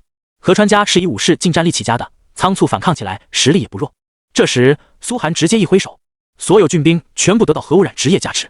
他们的实力本来就强，在获得苏寒的职业增幅后，一时间根本不是这些河川家嫡系所能抵抗的。一座又一座府邸的灯光熄灭，惨叫声、嘶嚎声、怒骂声逐渐消失，人头一颗颗落地。有心算无心，还是长崎郡贵族们集体最强力量。河川家的人死得不冤，退，快退！河川家主率领着最精锐的家族成员，火速撤往祖祠，将大门牢牢反锁。惊恐万分的回头望去，阴森森黑漆漆的长廊上弥漫着化不开的血腥味，没有一个人出现，却又不止一个人在暗中杀人。怀中，他次子胸口被刺了一刀，10几层来自不同郡兵的核污染叠在身上，伤痕累累。他面如金纸，气息薄弱，但一进入祖祠，磅礴的血气升起，自祖先的勇武之气加持在他们身上，顿时让这些人开始飞速回血。苏寒的核污染加持给兵种只有1/10真伤，迅速被这些血气抵消。祖祠之中，不要担心。河川家主展示出了一个贵族家主的沉稳，没有丝毫宣泄情绪，迅速下令道：马上联系所有能联系到的活人，封锁城门所有入口，所有家族成员全部用血脉图腾示人，没有血脉图腾的通通杀掉，将所有力量调到祖祠来，只要守住祖祠，这一战咱们就还没有输。父亲他怀中的次子虚弱地说道：“究竟是谁会对我河川家下如此毒手？不重要了。”河川家主却摇了摇头，眉间深如沟壑。法师塔被瞬间摧毁，消息传不出城，待会我就借祖祠之力将你传送出去。你要火速赶往钢骨城，将3000铁血调出来，家族就还有一线希望。河川次子点点头，眼神却透出一抹迟疑。那些客卿还能听我的吗？只要老夫还没有死，他们就不敢不听。河川家主陡然生出山火般的震怒，虬结胡须在月光下奔张，额角青筋暴露，眼球布满浓得化不开的血丝，恍若厉鬼，浑身散发出一股极其沉重的凶威。初代河川家主就是近战猛将，曾经硬生生扛起上1吨重的魔族大门，让主帅逃出升天，结果被碾成肉泥，才换来的这份基业。后世河川家主得到家族秘法后，更是近战爆发力极强，代代都是陷阵猛将。只要在祖祠中，河川家主就有信心扛到援军到来。家族危难，是该我们出手的时候了。河川血脉不灭，族难当头，杀敌尽忠，亡国之盾，荣光犹在。一声声怒吼从城池各处响起，夜幕火光下隐约可见一道巨盾形的河川家徽。这家徽的本质就是亡国之盾，传承万年的历史长河中，哪怕河川家现如今衰落成了小贵族，祖上也是出过圣域级战士强者的，曾经担任主帅，为国镇守北境几十年，被誉为亡国之盾。这份骄傲仍然存在。唐泽城这座沉睡的巨兽，在河川家主的指挥下，很快开始恢复反抗之力。一位位潜藏在民众中的河川家私生子冒了出来，他们就是后备力量，开始集中前往祖祠布防。只是没有法师塔，河川家主的命令只能传达在城内。父亲，我一定会带着3000铁血回来的。在祖祠的力量下恢复伤势后，河川次子神色坚毅地步入祖祠中，消失不见。看着儿子离开，河川家主长长吐出一口气，回过神看着前方大门，眉头皱得深不见底，充斥担忧。就算河川家肉身淬炼秘法再强，他也已经老了。NPC 不是玩家，战士这类职业也不是法师，随着年龄增长，肉身属性不可避免会滑落。当年在战场上他确实是猛将，可现在还剩下几分实力，只有他自己清楚。轰轰轰！突然，大门猛烈震荡，仿佛有一股又一股强劲到极致的力量撞击，甚至有战神之力这种恐怖的玩意幻化成猛犸象，将大门撞出一个个窟窿。随后是各种神赐之力、魔法光辉、奥数秘艺，种种玩家可能都没见过的神奇手段都被郡兵们施展出来。该死的家伙，你们背信弃义！见状，河川家主终于忍不住怒骂了。现在他哪里还不明白，这就是贵族们对自己下的手，但他想不通，哪些贵族有这么大胆子，竟然敢对同样古老的贵族下死手？就不怕行省贵族议会孤立他们，国战时故意派他们去送死吗？说实话，其他郡的贵族来说可能很怕被贵族集团孤立，但长崎郡贵族还真没那么怕，因为长崎郡就在王国领土最边境，国战无论怎么打，长崎郡都必定首当其冲。孤立还是不孤立有区别吗？这门可真难轰开啊！苏寒站在祖祠大门前，啧啧喟叹一句，自己这趟基本就是来打酱油的，战力还赶不上一位普通郡兵，只要别把自己浪死了就行。可眼前这道青铜祖祠大门的坚韧程度也够牛逼了，1000近战郡兵都用了底牌，还是没轰开。河川家亡国之盾的名声不是玩笑的。左岛峰含笑而立，颇有儒将风范，忍不住显摆了几句学识。卑职当年在王国魔法学院时，还发表过关于河川家的研究论文，以学院名义来考察过这祖祠，每一代家主都把肉身血气炼入这祖祠，上万年下来，那个味儿啊，味儿！苏寒疑惑地看向左岛峰，左岛峰轻笑道：“所谓肉身血气，其实就蕴含在战士的粪便、尿液和血液中，越强的战士能量也就越重，味道留的也就越久。他们家这万年下来的陈酿……”哦，苏寒忍不住想吐，这他妈也太恶心了。不过左岛峰也是第一位跟他唠这么多的贵族，这人有点不像贵族，还真像个搞研究的法师塔学者。苏寒心中暗自吐槽。不过左岛峰身上必要的勇武也有，杀伐还是挺果断的。嗖！墙角忽然闪动刺客技能之芒，一位手持长刃的少年如狸猫般跃起，猛然朝苏寒和左岛峰刺来。两人都是面不改色，旁边站出一位战士，收起武器上前狠狠一拳，砰！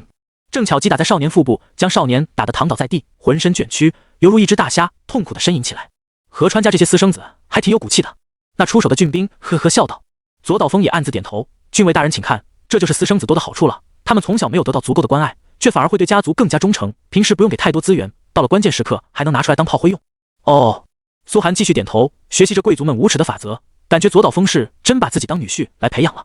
地上的少年听见左岛峰这话，简直对他是字字诛心，愤怒的强行已经支撑起身体，狠狠朝左岛峰挥去。呸！背信弃义的鼠辈！一剑却连左岛峰的护体法光都没破。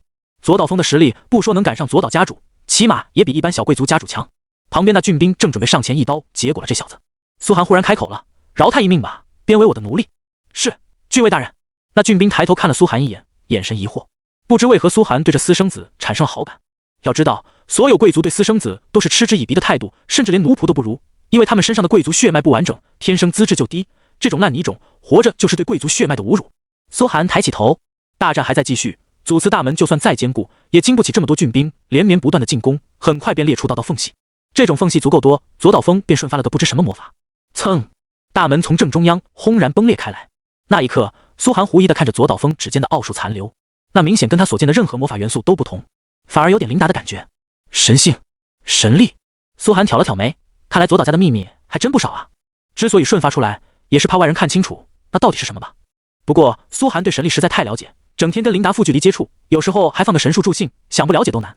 他意味深长地看了左岛风一眼，这一眼让左岛风心头猛震。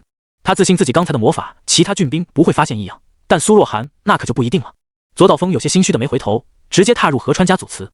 轰隆，轰隆隆，又是几声巨响后，祖祠内爆裂出大片血色光华，显然是在抵御着左岛风的攻击。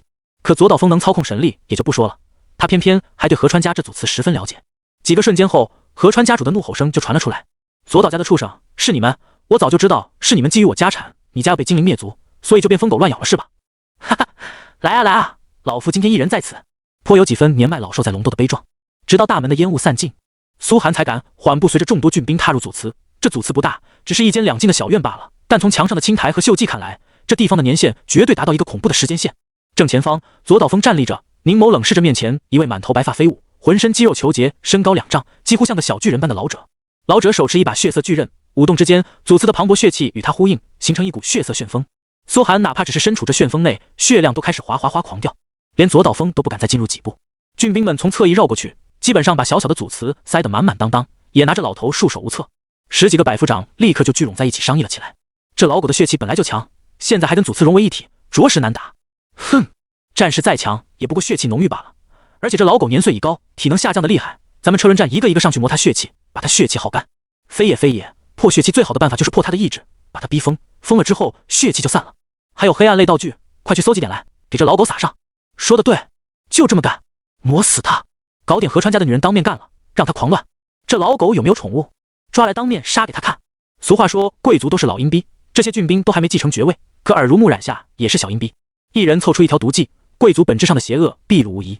这时候表面那层优雅伪装要来也没用了，在利益面前人性的卑劣可见一斑。苏寒扫了众人一眼，嘴角不屑地勾起：论损，你们还得再修3辈子。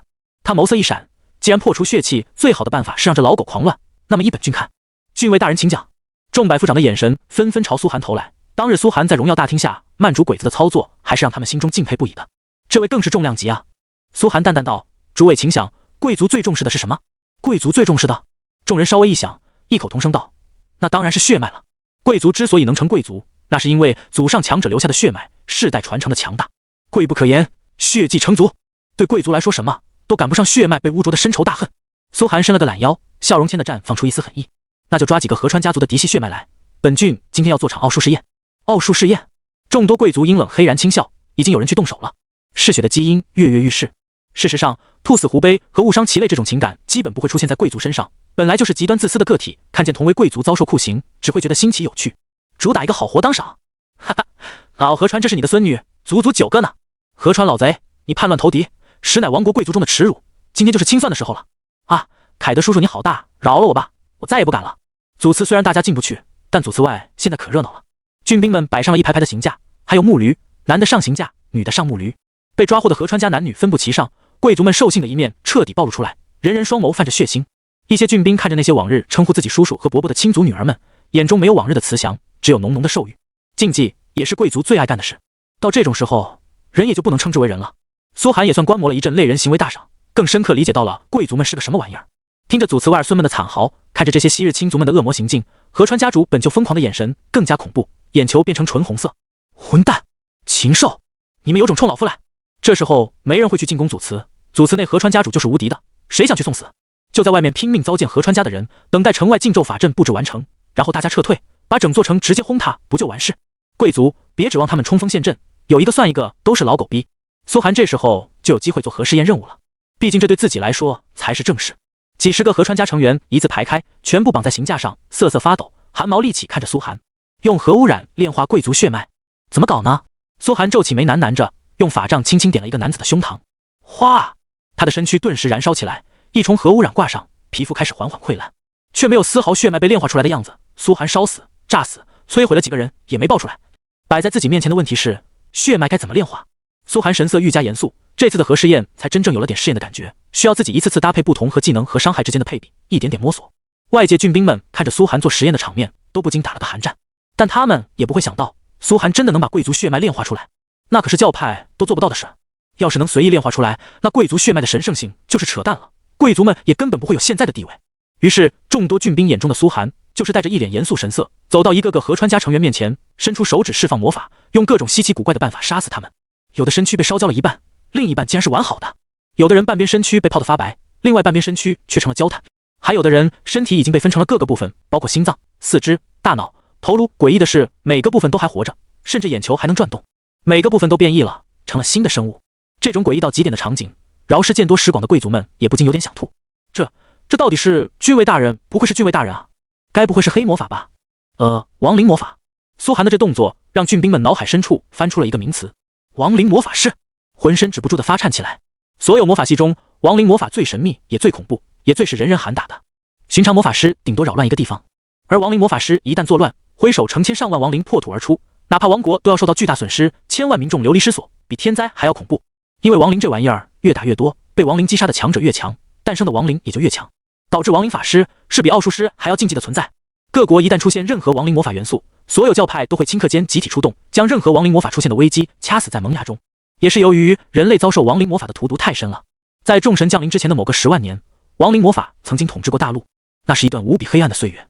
大陆上人人修行亡灵魔法，炼制傀儡，打造亡灵军团，最后几乎找不到几个活着的生灵，就连强大的精灵族，这种不知传承了多少个10万年的恐怖种族，都在那次大劫中分化出了一只名为暗精灵的亡灵精灵。最后还是各大教派的大主教和各族所有圣域强者集体出手，才将所有亡灵魔法赶尽杀绝。几个顶级的死灵圣域魔导师至今被封印，流放在无尽紊乱异界。那10万年被称作黑暗纪元，也是人类最不堪回首的过去。可想起苏若涵的身份，众多郡兵又松了口气。他是冒险者啊！冒险者中不是没有亡灵法师职业，但众所周知，冒险者的亡灵魔法都是被众神牢牢控制着的，每一个能施展亡灵魔法都有上限。曾经有个觉醒到了亡灵法师职业的玩家，想搞把大的，直接在王国腹地释放亡灵天灾，结果当场就浑身爆裂而亡，被神明夺走性命，魔法也随时消散。苏寒知道的比贵族们还多，神域根本就不允许玩家玩亡灵法师这个职业，这职业从一开始就被削到极其垃圾的程度，因为召唤亡灵消耗的是玩家本人的寿命，一切跟亡灵魔法有关的职业释放技能都消耗玩家本人寿命，而且这寿命还补不起来。所以亡灵法师玩家们都在想办法为自己延寿，但即便如此，也经不起神域中的不断消耗。这职业虽然强，但直接克命，谁敢玩啊？真属于拿命玩游戏。而且苏寒魔法中没有半点亡灵魔法的气息，更是让郡兵们十分安心，也不觉得苏寒真能提炼出贵族血脉。很快，众人就丧失了兴趣，继续开始刺激河川家主。不行，还是不行！苏寒眉头紧皱，口中不断喃喃道：“怎么可能呢？变异效果只能爆出属性点或者其他属性，这贵族血脉到底是什么东西？大陆那么多魔法学院都没研究出来，真的可以？”苏寒脑海中不禁闪过一丝怀疑，这核污染任务不会是发错了吧？但神域主脑竟然敢给自己发这个任务，就说明核污染肯定是有这个效果的，只是自己没能摸索出来。平时要是想抓几个贵族来做这种实验，恐怕会被全大陆的贵族集体追杀。今天是个绝好的机会，可能也是唯一的机会。苏寒发了狠，今天一定要完成，不然这个核污染任务很可能卡我很久。众人只见苏寒进入沉迷状态，完全不受外界影响，全神贯注地折腾着每一个实验体，此起彼伏的惨叫声令铁石心肠的贵族们都有些齿寒。左岛峰看见这一幕，心中喟叹。身为法师贵族，他迅速察觉苏寒的奥术天赋绝对不低，天才啊！从任何方面来看都是天才。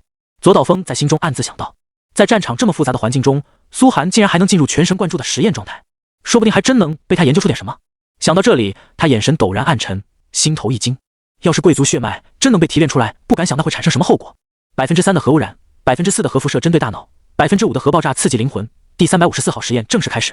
苏寒犹如一个机器人般，脑海中不断计算、排除，手下一个个的人凄惨死去，有的又被他用药物强行救活。渐渐的，苏寒双眸中只有冰冷的数据。在贵族们恶魔般的笑声中，河川家成员的惨叫中，河川家主的疯狂嘶吼下，苏寒的世界静得可怕。当苏寒真正下定决心要做一件事时，那种熟悉的感觉又回来了。游戏舱内的身体开始过热、发红，大脑耗能达到100%。这时间段内，苏寒的潜力没有人可以预估。他感觉自己仿佛回到了婴儿状态，进入一个十分舒服的梦境。这梦境之中，自己仿佛无所不能。这种状态不是苏寒想进入就能进入的，大多数靠机缘巧合。上次是在击杀牛王的时候，也是苏寒第一次击杀 BOSS。这次则是超高难度的核实验。不对，数据不对，效果不对，方向错了。苏寒不断修正自己实验的方向，提出更多实验途径，试验也更加精细。核辐射的种种粒子射线被他分门别类单独提出来，一项一项的进行实验：阿尔法射线、贝塔射线、伽马射线、弱磁射线、强磁射线。在这实验的过程中，他不知不觉对核污染的力量掌控更强了。原本只是能控制伤害，现在能做到更加精细。殊不知，放在左岛风眼中，苏寒这就是要突破的迹象。法师为什么执迷于做实验？就是因为在实验过程中能更加探究自身魔法元素的本质。玩家同样如此，只有不断进行实验，才能将自身职业消化得更好。外界在众多贵族的刺激之下，河川家住双眸红的可怕夜光中，犹如是人恶魔，但他却忽然勾起了嘴角，停止了嘴里喝骂声。那一双，他眼眸刹那间仿佛被血液浸润，浑身磅礴的血气陡然上涨2-3个档次。轰！血气弥漫出了祖祠之外，祖祠同样迸发更多的血气，整座城池都在血气的控制之下。不好！看见这一幕，左岛风等百夫长顿时愣住了。这老贼有强行稳住理智的秘法！哈哈哈哈！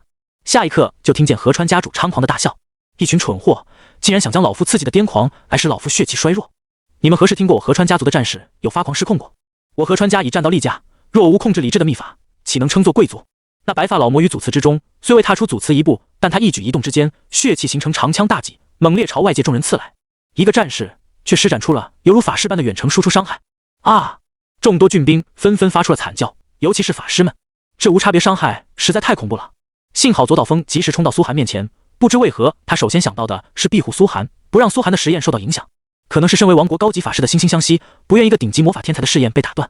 但郡兵们也不是没想到这种可能性，转身就各自服下了抵抗血气的药物，只是在这血气狂潮之中，难免受到伤害。一时之间，进入祖祠是不太可能了。要是这样拖下去，战局很可能会发生转变。所有人都萌生了退意。妈的，这老贼不太好对付啊！他的血气更强大了。河川家的秘法不仅能让他保持理智，而且让他越疯狂就越强大。除非让他受到足够强的刺激，直接磨灭他的理智，否则只会越刺激越强大。这该怎么办？郡兵们原本还打算坚守到外面，法阵布置完毕。然而下一刻，只听见轰隆一声，轰！祖祠中的一间偏房猛然爆炸，散发出一股浓烈至极的味道，让人只感觉鼻子和肺部被人猛然打了一拳。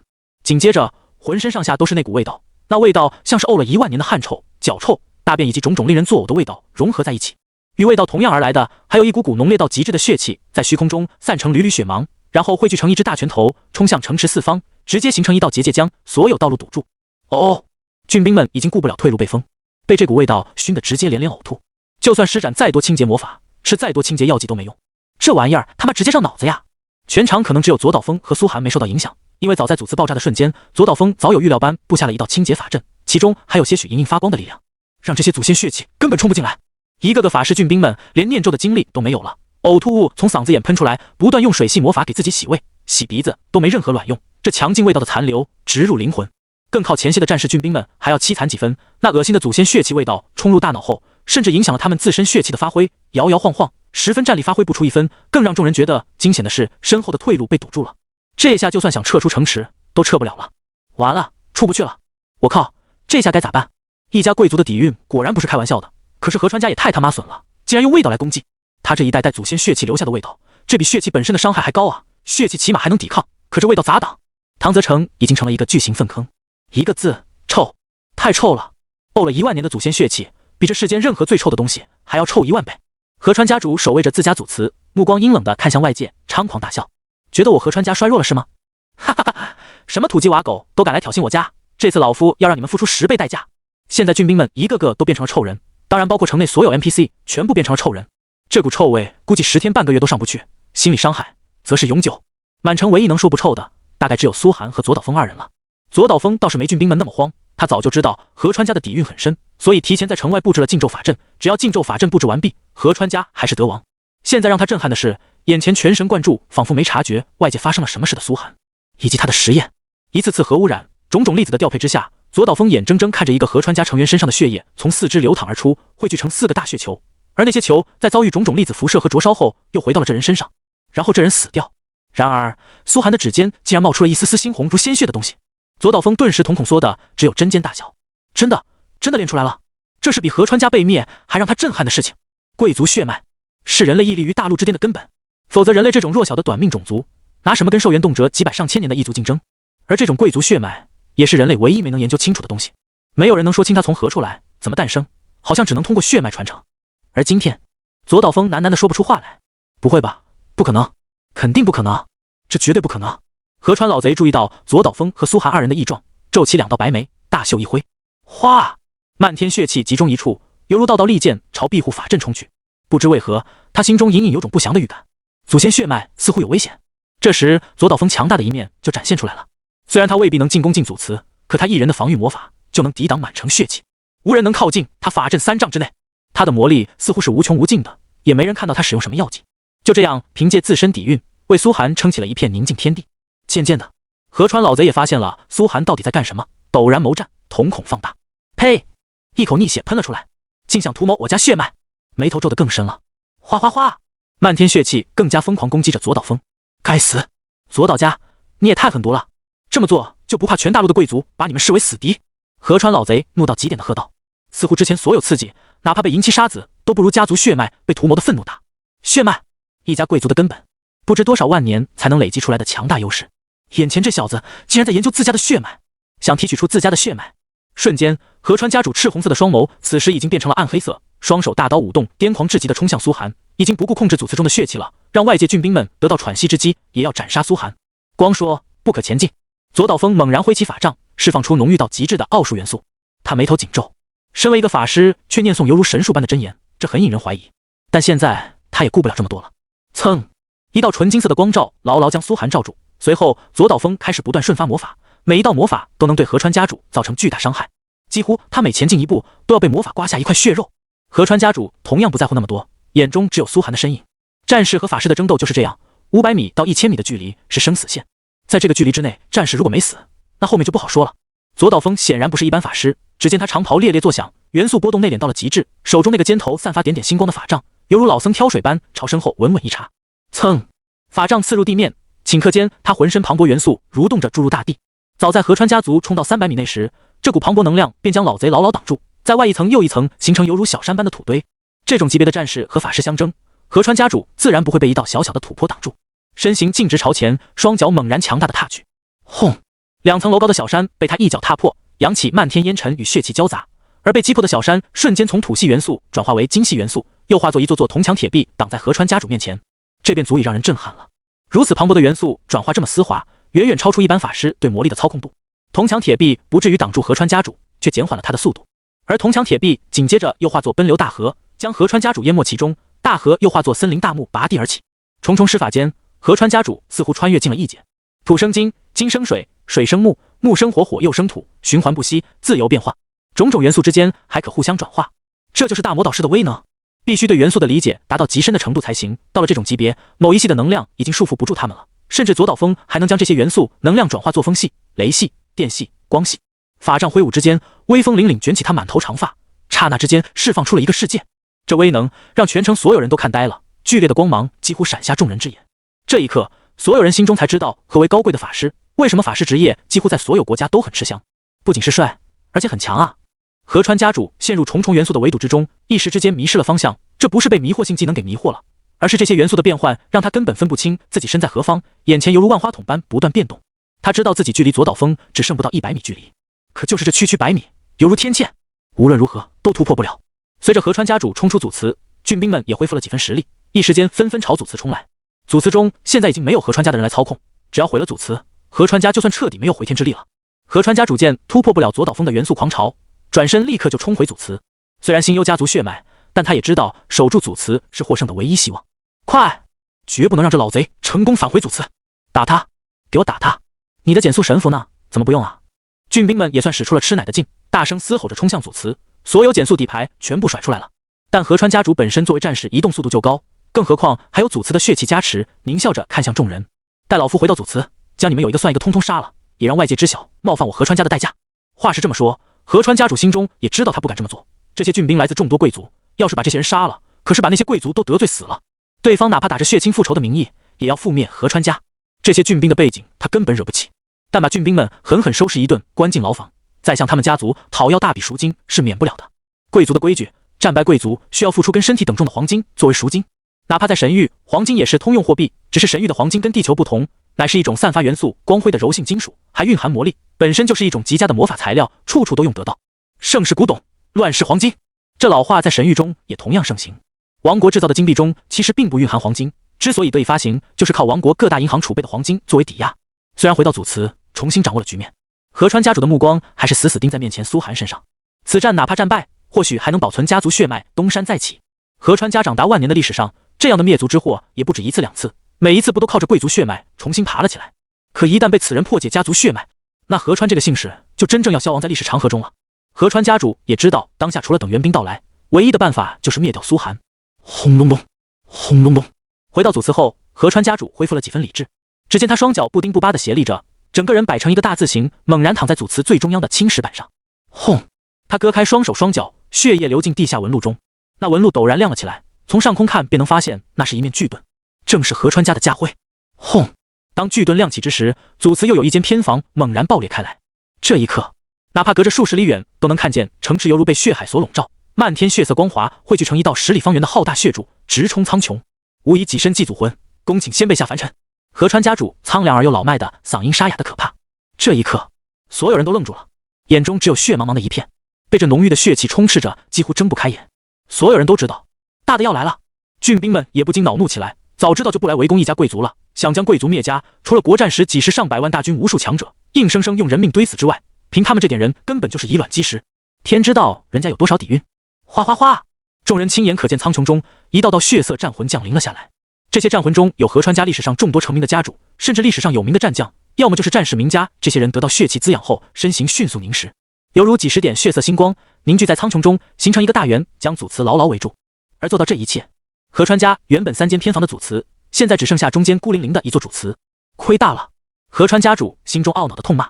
祖祠中的血气可是会随着后辈血脉所传承的，今天被自己一下就糟蹋去了2座，自己简直是历史上最大的败家子。实在是没办法，为了庇护血脉，必须要抹杀掉这小子。他森冷的目光看向苏寒，剧烈的震动下，进入状态中的苏寒也不禁微微皱眉，似乎想抬头朝远方看去。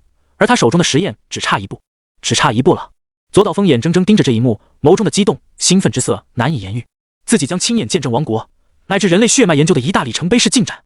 从此以后，血气成族的阶级有可能从根上被打破。妮娜，我终于有办法能救你了，我们终于可以在一起了。我们的孩子也许也能生活在阳光之下。左岛峰眼角渗出激动的泪水，年少时恋人依依不舍的神情，心痛到极点的诀别，一幕幕浮现眼前。血脉正是隔在2人之间的那道天堑，好似宿命的安排，只留下永世的遗憾。今天竟然看到了一缕希望。轰隆隆，浑身元素随着他心情而更加狂躁。无人知晓，这位左岛世子曾经王国最天资绰约的天才法师，为何会对破解贵族血脉之秘如此激动？苏若涵，集中精力！他猛然当头一声暴喝，将被打扰的苏寒强行拉回状态。随后，众人只看见左岛峰浑身上下冒出炽烈到极致的金光，分辨不清那金光是何等元素，只让人感觉暖洋洋的、柔和、博大，如一轮烈日在面前。他的身形逐渐被烈日所取代，好似一轮太阳般守护着苏寒。众多郡兵心中不禁悄然而惊。虽然都知道左岛家最强大，但也没人知道这位左岛家世子究竟强大到了何种程度。今天总算看到了，他一人便能跟破了2座祖祠的河川家相媲美。左岛峰，你疯了吗？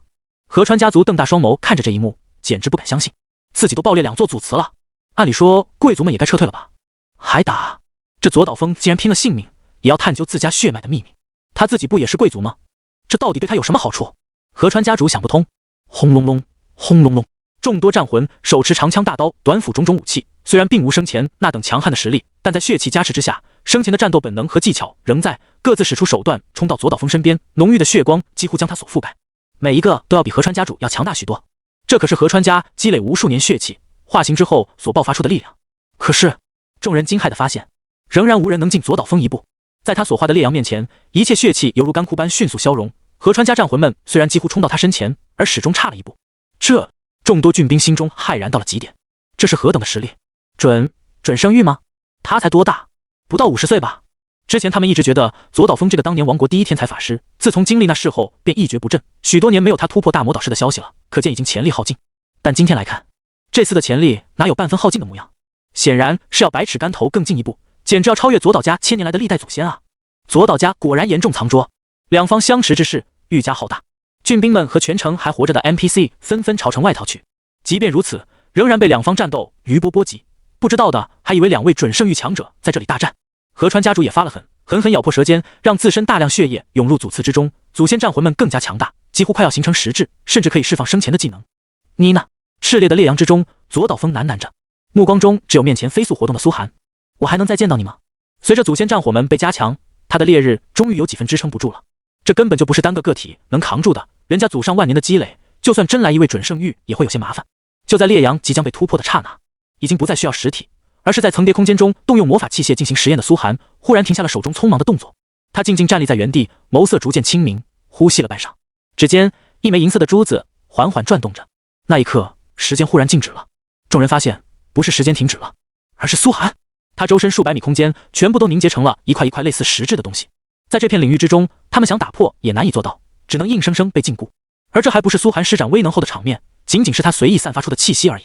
瞬间，所有人眼神震撼无比地凝视着苏寒。郡尉大人，突破了！这个奥数实验让他一举突破到了大魔导师的地步。就算是刚刚突破，这实力也太恐怖了。苦苦坚守的左岛风在这一刻浑身能量也陡然散去，因为周边粒子虚空中没有任何元素可以让他借用，一切都凝结成了实质，一切都受到某个人的操控，而操控者正是眼前这个少年。这是粒子。左岛风瞪大双眸，浑身颤抖地喃喃着。他原本以为苏寒是提取出贵族血脉，没想到苏寒竟然因此突破了。法师的突破往往就在顿悟天地元素的瞬间，可一旦突破，实力会成100倍的增长。从现在的情况来看，苏若寒明显就是突破了。他对基本粒子的研究产生了顿悟，理解更深了，才能产生这种恐怖的现象。哼，装神弄鬼！远处的河川家主一声冷笑，这少年的实力他还不清楚吗？祖先血气之下，一切照得清清楚楚。这少年明明才高级魔导师40级的程度，远不如左岛风，他凭什么在自己面前嚣张？哗！他一挥手，众多祖魂穿过左岛风，对苏寒一拥而上。左岛风连连展开烈阳，挡下大半祖魂，但哪怕只有一个祖魂冲向苏寒，战力也是极其强悍。然而，苏寒双眸犹如神明般，不带丝毫感情，浑身弥漫出大量无形无色的粒子元能，整个人缓缓升起，双脚静静垂落。他知道自己核污染已经彻底发生质变，达到一种近似神明的威能，也就是当初使用罢空后的那种程度。当初只有10分钟体验卡，而如今的自己是一步一步真正走到了这种程度。几分钟前，耳边传来提示音：叮，核污染任务已完成，成功提取出贵族血脉，你获得技能点，你获得知识点。叮，你已点亮第2层最终技能脏弹。叮，你已点亮核污染伤害。叮，核污染最高真伤突破9000点，你初步掌握了粒子元能。粒子元能，真正让自己产生质变的是激活了这个特质。苏寒心中喟叹，当初自己被罢空加强10倍后，核污染真伤突破9000点，临时掌握过粒子元能，获得了毁天灭地的实力，直接摧毁了长崎郡。现在自己在第1层技能树上点亮了3个伤害增强，核污染伤害达到200，第2层技能树9个伤害增强全部点完，核污染基础真伤达到600，一层核污染真伤达到每秒1800，又因为击杀了9吞童子，核污染叠加层数加1变成5层，5层真伤就是每秒9000。核污染终于产生质变，掌握粒子元能。苏寒都没想到自己完成这个试验后，核污染竟然会产生质变，让自己一举达到当初使用罢空的程度。这下不说实力被凭空增加了10倍，起码也增加了5倍，产生质变。由于研究核元素深入，掌握粒子元能后，现在苏寒发现，轻轻抬起手指，刺啦刺啦，周身500米范围内，自己已经可以不借助技能，直接操控空间中一切粒子能量，进入半神明状态。这种状态被王国魔法界称作领域，达到60级大魔导师境界才会产生领域。自己虽然等级才40级，基础属性却早已达到了领域产生的限界，并且身为核污染法师产生的领域显然不同。我的魔法领域不是元素组成，而是操控元素内核。苏寒心头闪过一丝明悟，这次疯狂核试验后，对神域中核元素的本质也有了更深入的了解。他知道了神域世界的根本。用地球上的话来说，神域跟地球的本质不同，就是这个世界所有基本粒子中的重核元素严重超标，拥有几百上千种地球上没有的基本粒子。这些基本粒子没有命名，但每一种都能在宏观世界产生极强的影响。正是这些基本粒子互相组合，才产生了神力、元素之力、奥数之力、血气之力、信仰之力等等地球所不具备的超自然力量。而在初步掌握粒子元能后，自己竟然能直接波动这些粒子能量，让它们产生杀伤力。虽然伤害仍然不能超过最高伤害的9000点，但其他法师辛辛苦苦用大半魔力释放技能，才能打出9000点伤害，跟自己挥手之间就能造成9000点伤害，这能一样吗？上次时间太短，还没能好好研究一下这粒子元能，现在终于有时间了。苏寒勾起嘴角，对着一个冲来的战魂抬起手掌，伸开纤细的五指，看似平淡的随意道了句指。轰！这战魂不知被什么力量所阻挡，直接停留在原地，半步都前进不得。他生前也是久经沙场的亡国名将，死后战斗意识犹在，看见这一幕也不禁流露出了震撼到极致的神色。征战了一辈子，还没见过这么恐怖的法师，没有半点元素波动。这战魂的实力超过苏寒当初面对的鬼子公会长，两者战力完全不是一个级别，控制起来让粒子元能都有些微微发颤。不过苏寒熟悉了一番，五指轻轻做出上抛的动作，又念了句去。轰！这战魂只觉不知何处来的一股磅礴巨力，直接将自己远远打飞，唰的抛飞了数百米。而这股力量还深入五脏六腑，直接造成浓郁到极致的痛苦，仿佛五脏中每个细胞都在互相摩擦燃烧。嗷！战魂直接发出了不似人声的痛苦嚎叫声。远处，众多郡兵和左岛、风河川家族等人看见这一幕，也瞬间寂静了，瞪大双眸，眼神仿佛不敢相信。这怎么可能？完全没有任何元素波动，也没有任何能量跳跃，就轻松打退了一位战魂。重点不是他的战力，而是他竟然没有引起任何元素波动，哪怕准圣域也不可能达到这种程度吧。任何施法都必须借助天地元素，而他这好像直接跟天地元素融为一体，甚至他本身就是天地元素。挥手释放出的技能不像是人为的魔法，而像是自然灾害。他到底是哪一系法师？这是何等恐怖的能力！众人只是震撼，而左岛风却喃喃着，用更震撼10倍的眼神凝视着苏寒。作为法师世家，他首先看出苏寒使用的是领域，绝对是大魔导师的领域。而让他震撼的同样是，苏寒的领域跟他所见过的所有法师领域全然不同。比如自己的五行界域，之前能让狂乱状态的河川家主不能近身，是因为自己悟透了元素之间的变化，在领域之中，所有元素完全受自己操控，已经是极其接近魔法本质的领域了。当年在王国魔法院，自己被众多首席准圣域法师认证为上等领域，甚至写进了法师学院教科书。而现如今，自己看苏寒的这领域，竟然完全看不懂。左岛风瞳孔巨震，怎么可能？任何魔法不都是得用自身魔力调动天地元素的吗？他直接越过了调动天地元素这个步骤，好像天地元素天生受他控制，是他的士兵，他说哪就打哪。他说此地要有山川就有山川，要有河流就有河流，要有海啸就有海啸，要有风暴就当场出现一场风暴。这已经不是魔法了，这他妈是神迹。即便以左岛风的涵养，心里也暗自骂出了一句脏话。跟苏寒的这领域比起来，只感觉自己的五行界域只不过玩区区元素转换，实在太垃圾，太垃圾了。同样是法师，我还是世家传承，凭啥你就能这么秀啊？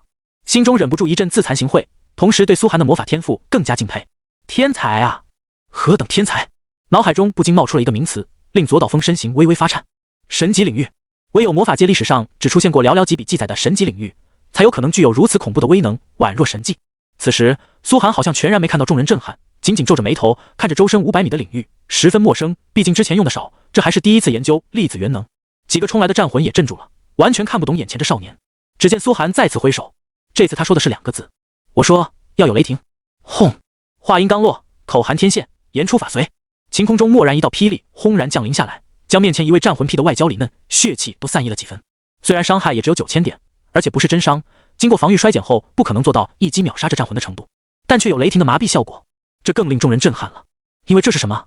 真正的神技。他根本没施法，也不是雷系法师，怎么瞬发出这么强的雷系魔法的？我明白了。几次试验后，苏寒思索着，心中暗自点头。粒子元能不仅可以直接化作力量，这领域竟然还能随便调动天地元素。理论上来说，自己可以模拟所有技能和伤害，虽然这些模拟出来的伤害不是核污染的真伤，而且也不能超过最高上限9000点，但架不住这领域伤害是不要钱的呀，想放多少放多少，更不存在什么技能冷却一说。就像左岛风的五行界域，虽然他魔力近乎无穷无尽，底蕴深厚，可以不可能跟苏寒这样无损耗的领域相比，等于说在苏寒可以放出无数个9000点伤害的魔法，任何类型都可以，甚至对其他法师的魔法，只要看一眼就能复制个七七八八，一眼就怀孕。可老子费了这么大劲爬技能树，伤害上限也只有9000点吗？苏寒眸色微微凝聚，心头略带不爽。现在所有人都被镇住了，河川家主一时也不敢随意发动进攻，给了自己极好熟悉技能的机会。9000点伤害放在50级以下玩家当然算高，可很多50级3转玩家都能打出这个伤害了，类似左岛风这种60级大魔导师更是能瞬发出5、6万伤害的魔法。于是苏寒看向了自己的3个核污染技能，一个核污染技能展示在了眼前，小型脏弹，专属核污染技能。简介：投下一颗小型脏弹，在5公里范围内造成8倍核污染伤害，且对释放地区永久造成核污染，核污染伤害随时间衰落，每小时衰落10%，10小时后保持最低100点核污染伤害，永久存在。注：且由于脏弹的强污染性，被攻击区域的装备、地理都将永久携带核污染。冷却时间1天。看见这个技能，苏寒眼神陡然一亮，8倍核污染伤害就是72000点真伤，一次性。普通50级玩家就算不被秒杀，也只剩一丝丝血。就算对郡兵这样的黄金级兵种，这些范围真伤也能让他们瞬间掉血1/3，而且后续5公里范围内还会持续被污染，只要身处范围内就会造成核污染，哪怕最后核污染伤害衰减到没有了，也会永久残留100点。可以说真正达到了草木不生。苏寒已经迫不及待用这个技能到现实中给鬼子国来一波洗地了，马上公测就要结束，到时就是融合现实的时候，而自己可是一个能释放脏弹的法师，想想就他妈爽。苏寒按耐住了心中激动，紧接着开始看伽马射线和核磁风暴这2个技能的变化。核磁风暴是3倍核污染伤害，现在每秒27000点，持续10秒，27万。伽马射线的5倍核污染伤害，现在是1秒45000点，3秒就是135000。理论上来说，苏寒现在的伤害最高的技能是脏弹，1秒72000点真伤。其次是加码射线，1秒45000点，最后是核磁风暴，1秒27000点。这种级别的伤害，不仅让他有跟左岛风等大魔导师相媲美的能力，而且就算在所有第4级内测玩家中，除了战力排行榜上最顶尖的前3名之外，他都可以乱杀。毕竟第4级内测玩家有许多都是在50级卡了几个月的天才，战力和积累相当强横了，也是卧虎藏龙。当即苏寒就有投下一颗脏弹的冲动，一颗脏弹下去，不说别的，起码河川家祖祠是保不住了。不过苏寒还是按耐住了，要知道这城内的战利品也是有自己一份的，一颗脏弹下去全毁了，对自己有啥好处？于是他张开手掌，噌，一条红线直冲苍穹，一道伽马射线噌的直接穿透了好几个战魂。伽马射线的强放射性，就连战魂都难以阻挡，直接被撕扯的鲜血淋漓，血气消散。随后又是一个核磁风暴，呼呼呼，城内犹如遭遇天灾，战魂们全部被卷到一边。2个技能过后，全场都清静了，好像那些战魂没有存在过一般。众人纷纷看愣了。之前他们觉得9000点伤害就是苏寒的极限，现在看来，苏寒真是一跃拥有了大魔导师的实力啊！苏寒缓缓升上天空，栗子元能托举着他，平步飞行到了河川家祖祠上空，恍若神明降临。河川家主嘴角微微裂开，震撼地看着晴空中那面色淡然的少年。这一刻，他对家族的生存感到极大危机。苏寒没有对河川家主持发动进攻，因为苏寒清楚，真逼河川家主爆掉最后一座祖祠，就算郡兵们成功灭了河川家，恐怕也会损失惨重。苏寒只是轻轻抬起头，对河川家主投下一枚银色血液，那血液滴溜溜旋转着，仔细看便能发现其中是无数王国之盾符号的线条所勾画着形成的，悬浮到了河川家主面前。咻咻咻，银色血液在眼前转动着，时而散为符号，时而聚拢。河川家主双眸当场就赤红了，浑身汗毛暴张，皮肤猛然吹气球般胀裂，人犹如一头野猪般暴怒起来，丧失理智。这是战士彻底丧失理智的前兆。只是没过几个瞬间，理智又重新回到他的身上，身体的变异也陡然消失。这家族血脉竟然真的被他……河川家主口中喃喃着，瘫倒在地。苏寒看他瞪大双眼，转头凝视着苍穹中的自己，血海深仇和祈求2种神色夹杂在一起，显得极度复杂。外界众多郡兵看不清苏寒展示了什么，左岛风是能看清的。感受到银色血液中磅礴的血脉之力后，他眸色骤然闪出无穷狂喜，低声轻喃：“好，太好了，谈谈条件吧。”苏寒的声音从高空传来，犹如神谕。展示出那枚银色血液后，他顺手打开了河川家勾结龙夏帝国的信件，信件犹如朵朵蝴蝶般飘散落到河川家主的白发上。看到了吧，这是你家叛乱的罪证，就算我们今日不来，王国也饶不了你们。今天我给你一个选择，放弃抵抗，我给你家留个血脉，否则河川这个姓氏将永远消失在历史长河。苏寒语气虽然平淡，威胁却让人胆寒。砰，扑通一声，听见高空中那飘渺且威严的话语后，河川家主眼眶崩裂，头脑微微颤抖着，豆大汗水滴落在地，身体也匍匐了下来。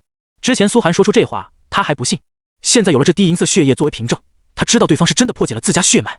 若对方不同意，哪怕今天有河川家后裔逃了出去，他也有办法将家族血脉提炼出来，彻底摧毁。这是何等狠毒险恶的威胁！而自己现在放弃抵抗，河川家在未来兴许还有复起的机会。河川家主知道，跟万载家族传承比起来，一时的兴衰根本算不了什么，所以自己只剩下一个选择。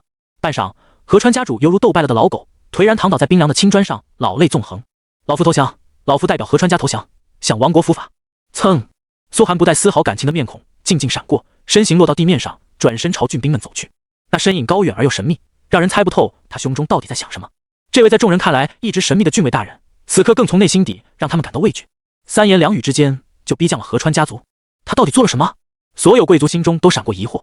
苏寒没有解释，看起来知道些什么的左岛风也没有解释，战局就这样缓缓平和下来。事实上，城内姓河川的也被杀得七七八八了，只剩河川家主一人在坚守罢了。他投降之后，城内那零零散散的私生子们也只好投降。所有贵族都知道，接下来就是令人激动的分赃时刻了。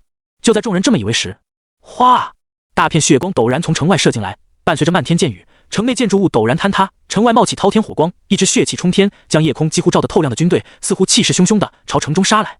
苏寒和左岛风迅速冲到城头，只见城外3000铁血正飞速靠近，凭2人的势力可以看清，率领3000铁血的是一位急切万分的男子，骑在战马不停大喝：“父亲，我来救你了！父亲！”苏寒和左岛风2人面色同是一沉。敌袭！郡兵们顿时警觉起来，集结。河川家最精锐的3000铁血来了。虽然郡兵正面实力高过3000铁血，可现在被河川老贼折腾得七荤八素，哪有全盛实力去应对？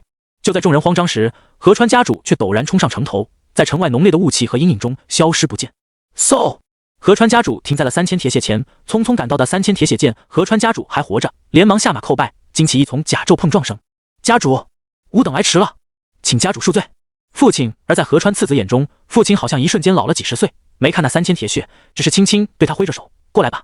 郡兵们和苏寒等人浑身紧张，只见河川家主似乎说了些什么，河川次子便激动的直接拔剑怒吼起来。良久之后，河川家主又说了些话，河川次子最终像破了气的皮球般颓然倒在地上。城外那3000铁血也十分茫然，怎么一瞬间河川家族就变成了这样？昨夜还气势喧嚣的河川家族，今天就直接穷途末路了。没人向他们解释，河川家主带着次子一步步走回城内，来到苏寒面前。虽然心中充斥着难以言喻的恨意，但河川家主还是尽量平静的神色看向苏寒，指了指自己的次子，让他活下来，老夫投降。如何？此时3000铁血赶到，显然河川家主更有筹码，可他却不敢跟苏寒叫嚣，因为家族最根本的秘密掌握到了苏寒手上，什么都比不过万载的家族传承。郡兵们也是一头雾水，怎么突然之间河川家主就这么好说话了？唯有左岛风眸色闪动，沉默着到苏寒耳边道：“不许他们携带任何东西，既然已经胜利，那当然要保证最大战果。”苏寒点点头，转头看向河川家主：“可以。信誉对贵族还是很重要的，在神域混，如果不讲神域的规则，最终也没有什么好下场。”苏寒知道这个道理，所以说到就会做到。在苏寒答应后，河川家主的眼神又看向左岛风，似乎在征求他的意见。显然在他眼中，苏寒绝对不可能研透河川家血脉，这件事肯定就是左岛家在背后当推手，幕后主使也是左岛家。左岛风明白他的意思，同样上前点头示意：“我以左岛家信誉，保证河川家血脉延续。”呼！河川家主长长吐出一口气，深深凝视了苏寒和左岛风一眼，独自返回了祖祠。很快，祖祠燃起了滔天大火，他自焚而亡。而河川家次子在对着祖祠方向磕了几个头后，也满面泪水的起身，也头也不回，骑马直接冲出家族驻地，再也不返回。贵族之间的斗争就是这样，失败者也会认输，大家也未必要赶尽杀绝，一切都是为了血脉的延续。只要血脉能延续下去，任何妥协都不是不可能的。此时才真正进入了分赃阶段。众多百夫长围在了一起，这时百夫长们就没那么硬气了，神色稍稍的打量着左岛风和苏寒二人，谁也不敢第一个开口，远没有之前的嚣张。原因首先是苏寒的实力进步的太快，其次是他们这次属实没出多少力，大部分都是苏寒和左岛风的功劳，尤其是苏寒逼迫河川家主投降，否则此战的胜负还未可知。良久之后，左岛风第一个开口：“既然如此，这次的分成我看也要改一改了，大家以为呢？”此言一出，众多百夫长顿时点头，言之有理。郡尉大人劳苦功高，若无大人，吾等怕是已经命丧黄泉。您只收1成，实在太说不过去了。是啊，吾等建议将郡尉大人份额提高到3成。众人赶紧说道。左岛风都率先开口了，他们还有什么话说？这次他们能拿到半成，就算苏寒开恩了。苏寒的注意力倒是没在战利品上。说实话，成功拿下河川家，对这点战利品苏寒早就不放在心上了。真正的大头是国王奖励，更重要的是这种评判模式能否持续，因为对自己来说好处实在太大了。他指尖一弹，一枚银色血液在指尖微微旋转着，闪出一行数据：河川家族血脉，等级 F 级，简介：使用后可获得河川家族血脉，掌握王国之盾特性，全属性成长提高。这玩意儿是血脉，血脉这种东西对玩家来说只有极其少数才能获得，而且获得的大多数都是80级以上玩家了。现在自己竟然掌握了提炼出血脉的技术，这技术属于苏寒奥数实验的一部分，可以说全大陆乃至全人类仅有他一人拥有的秘法，价值恐怖到何等程度，难以想象。虽然现如今苏寒的研究阶段只能研究出小贵族这种 F 级血脉，但假以时日，所以杀的贵族越多越好。况且血脉提升的是什么？是全属性成长。玩家的全属性成长向来都是固定的，升级获得的属性点也是固定的，有了血脉后，天生属性成长就会比其他玩家强大许多，用来培育自己的玩家。苏寒眸色闪动，这东西现在倒是用不上，等公测结束后全面开放所有人类进入神域，到时大批新手玩家进入，自己招募新人的时候直接给他们上血脉，从零开始培养。苏寒都不敢想日后这是多么有前景的事，即便现在自己都能拿来给工会内的 NPC 用，将他们培养成带血脉的兵种。因为血脉这东西并不是一喝下去就有效果的，必须从1级开始成长才能吃到全部成长优势，所以得从娃娃抓起。苏寒下定决心，得多剿灭几家小贵族才行。当下便开口道：“就按这么划分吧，城外那3000铁血也需要。”紧接着，苏寒的目光便投向城外，那3000白银级兵种也是一块肥肉，河川家费了无数精力才组建起来的，不能让他们白白遣散。可养起这么一支白银级兵种所消耗的金币资源，恐怕也是一笔天文数字。苏寒不打算自己来承担，便说道：“将他们编入咱们郡兵，集全郡之力供养，大家没有意见吧？”没有意见。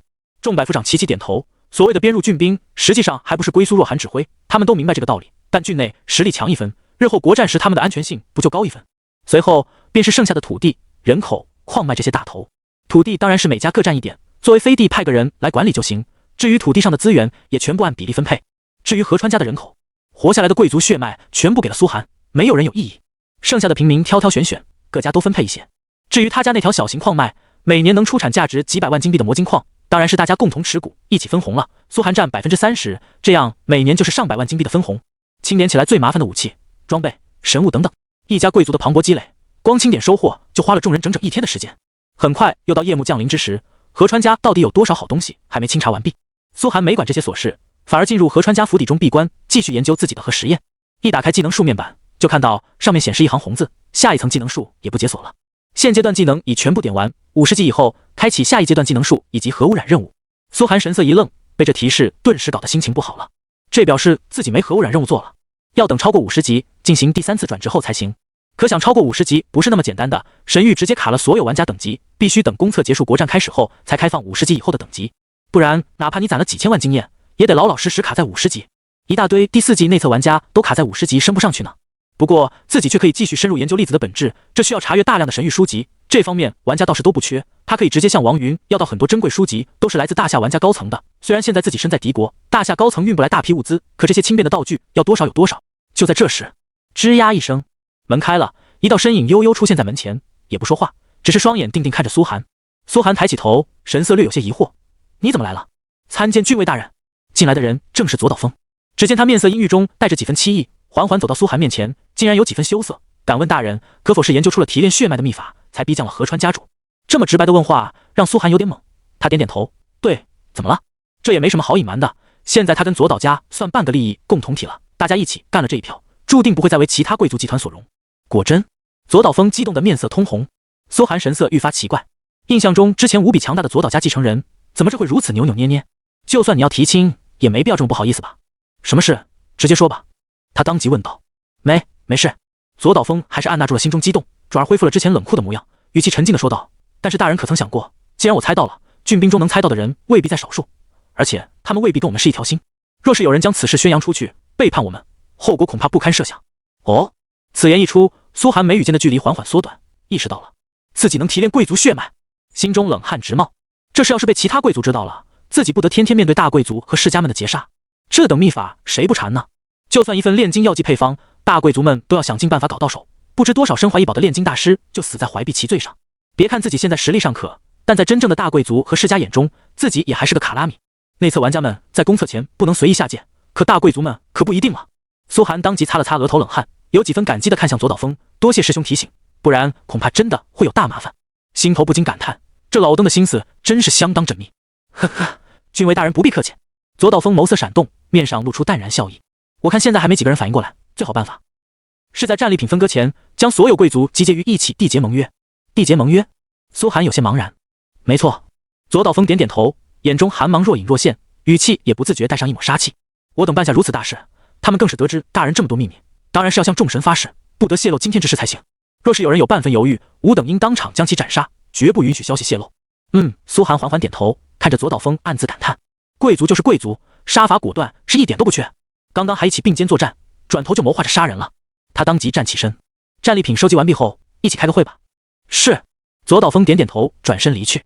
这一夜，带着劫掠后的狂欢，众多贵族都赚得盆满钵满，吃得满嘴流油，兴奋地集结在一起，准备召开最后的分赃会议。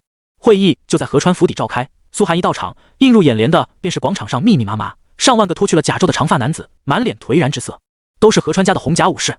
家族嫡系灭亡后，郡兵们提着河川家主的脑袋，一个一个上门去招降。除了少数顽抗的红甲武士直接被歼灭外，其余的全部成了俘虏。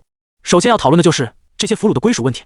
他们都是河川家旁系子弟，按照贵族的规矩，战败的嫡系或许还能做人留一线，留个种，但不值钱的庶子们当然是要彻底杀干净。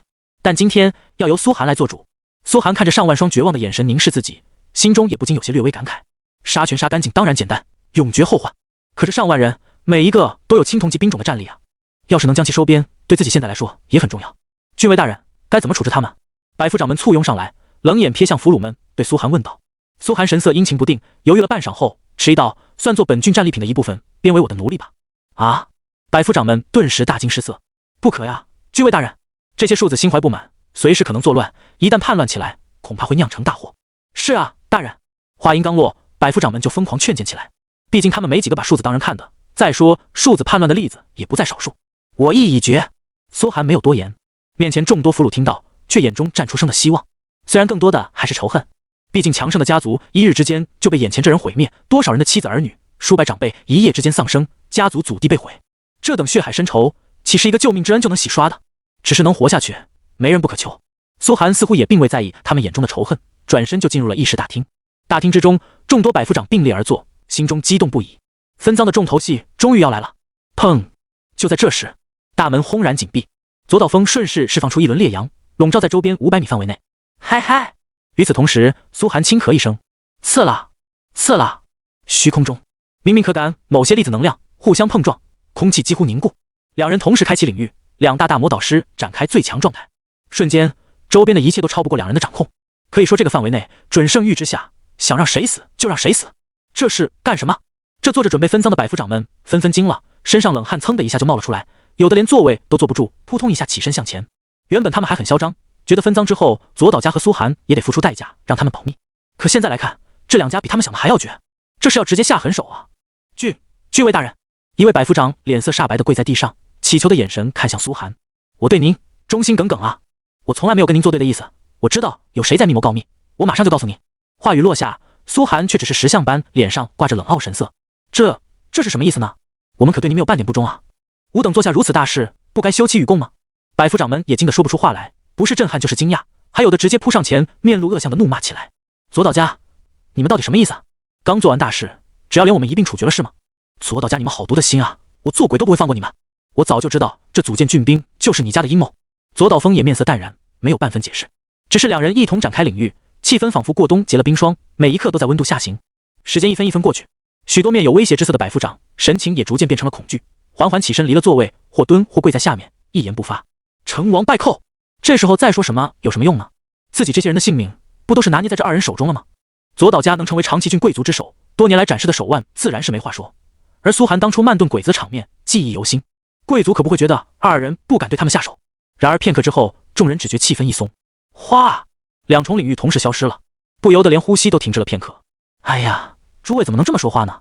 左岛峰忽然面露惭愧之色，连忙起身下坐，将百夫长们一个个扶起来，嘴里还连忙解释：刚刚我与郡尉大人正在以神识交流奥术心得，一时间领域展开，聊得入迷忘了时间，怎么就把大家吓成了这样呢？我信你个鬼！在场百夫长们心脏病差点被吓出来，心中都忍着一口老血没喷。你威胁就威胁吧，把我们吓得成孙子了倒好。好家伙，你还恬不知耻的说你在交流奥术心得，神游天外，谁他妈信啊？你是会当贵族的？心中都对左岛峰和苏寒竖起了大拇指。不过大家都习惯了贵族的虚伪面孔，赶紧露出恍然大悟的神色，配合演出的回到座位上。原来如此，原来如此啊！我就说嘛，左岛家岂是如此背信弃义之人？郡尉大人少年英杰，有情有义，根本不是你们想的那种人。看你们吓的一群胆小鬼！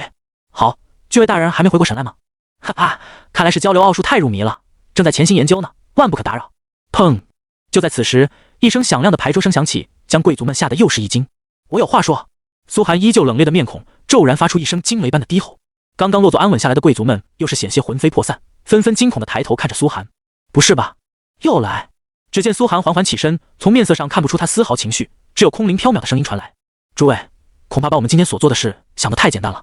奉国王之令评判，国内大贵族们会如何看我们？军方会如何看我们？国王又会不会为我们背书？换句话说，吾等已命悬在崖，而诸位同僚却忙着分割战利品，实在令本郡心寒。郡尉大人，我想诸位同僚也不是故意的，大家方才战胜，一时之间心中按捺不住激动也是正常的。左岛峰又缓缓上前，为贵族们打圆场，好像是站在贵族们一边。这时已经有不少人反应了，看着二人恍然大悟，原来是双簧啊！这玩意儿我们可太熟了，可你要演直接演啊，开头直接把人吓个半死，是怎么回事？尔等表现太令本郡失望了。苏寒还是皱着眉摇头，片刻道：如今之计，为了防止吾等中有宵小之徒向外界投诚，就只有一个办法。滑落拿出了自己永生教士的神官权杖，其上隐隐萦绕着女神的缕缕气息，神光四溢，看得不少贵族们都眼馋不已。信仰至高教派，即便他们也没有资格，非得上古世家才有可能。苏寒一边说着，一边用权杖画出一个法阵，不断往法阵中投入着献祭品，耳边传来一声声神满意你的献祭。以自己如今的地位，完全可以随时向女神献祭，求她老人家办点小事。不过苏寒知道女神大人已经对自己很纵容了，也不会再去试探女神的底线。人家一位至高神，天天被你使唤着办小事的话，你猜他会不会恼火？今天为了将这3000郡兵牢牢抓在手中，苏寒是不得不请女神大人出来帮忙了。毕竟能契约3000黄金级兵种，这可不是李青梅的契约能做到的。随着献祭品越来越多，光圈也越来越大，苏寒耳边终于传来一声提示音：请说出你的祈愿。在苏寒说完后，面前噌地掉落了3000份契约，每一份契约都加盖着永生教会印章。这该不会是从教派大教堂的库房里直接丢来的吧？苏寒心中暗自吐槽，不过还是拍了拍手，哗，3000份契约直接漂浮在大堂上，上面自行冒出字迹，给在场百夫长人手一份。看完契约的几百条后，众人顿时眉头紧皱。绝不能说出今天所发生之事，连对家族都不行，甚至不能提到任何有关事宜，也不能提到任何关于苏若涵的信息。而惩罚竟然是子嗣断绝，贵族们吓出一身冷汗。这一下可踩了他们的尾巴了。对贵族来说，没什么比这个更重要。而足足几百个条约几乎事无巨细，可以说签了这份条约后，他们以后只能跟苏若涵混，算是牢不可破的绑定在了一起。一时间，所有贵族面色都迟疑下来，几个一心密谋将苏涵卖个好价钱的百夫长，脸色更是阴晴不定。现在情况很明显，如果不签的话，你当左岛峰和苏若涵真不敢杀人，可要是签了，唉。沉思片刻后，众多贵族还是在契约上写上了自己的名字。只听嗖的一声，一共13家贵族，加上左岛家14家，14份契约飞回了光圈内，由女神大人保存。剩下的契约则分给了每一位百夫长，让他们拿下去给自家家族子弟签订。如此，3000郡兵就永远掌握在自己手中了。苏涵心中暗爽不已。3000郡兵在手，他们又是长崎郡各家贵族的核心力量，如此换算下来，等于自己对长崎郡的掌控力度大增。有这些人质在，最起码各家贵族是不敢背叛自己了。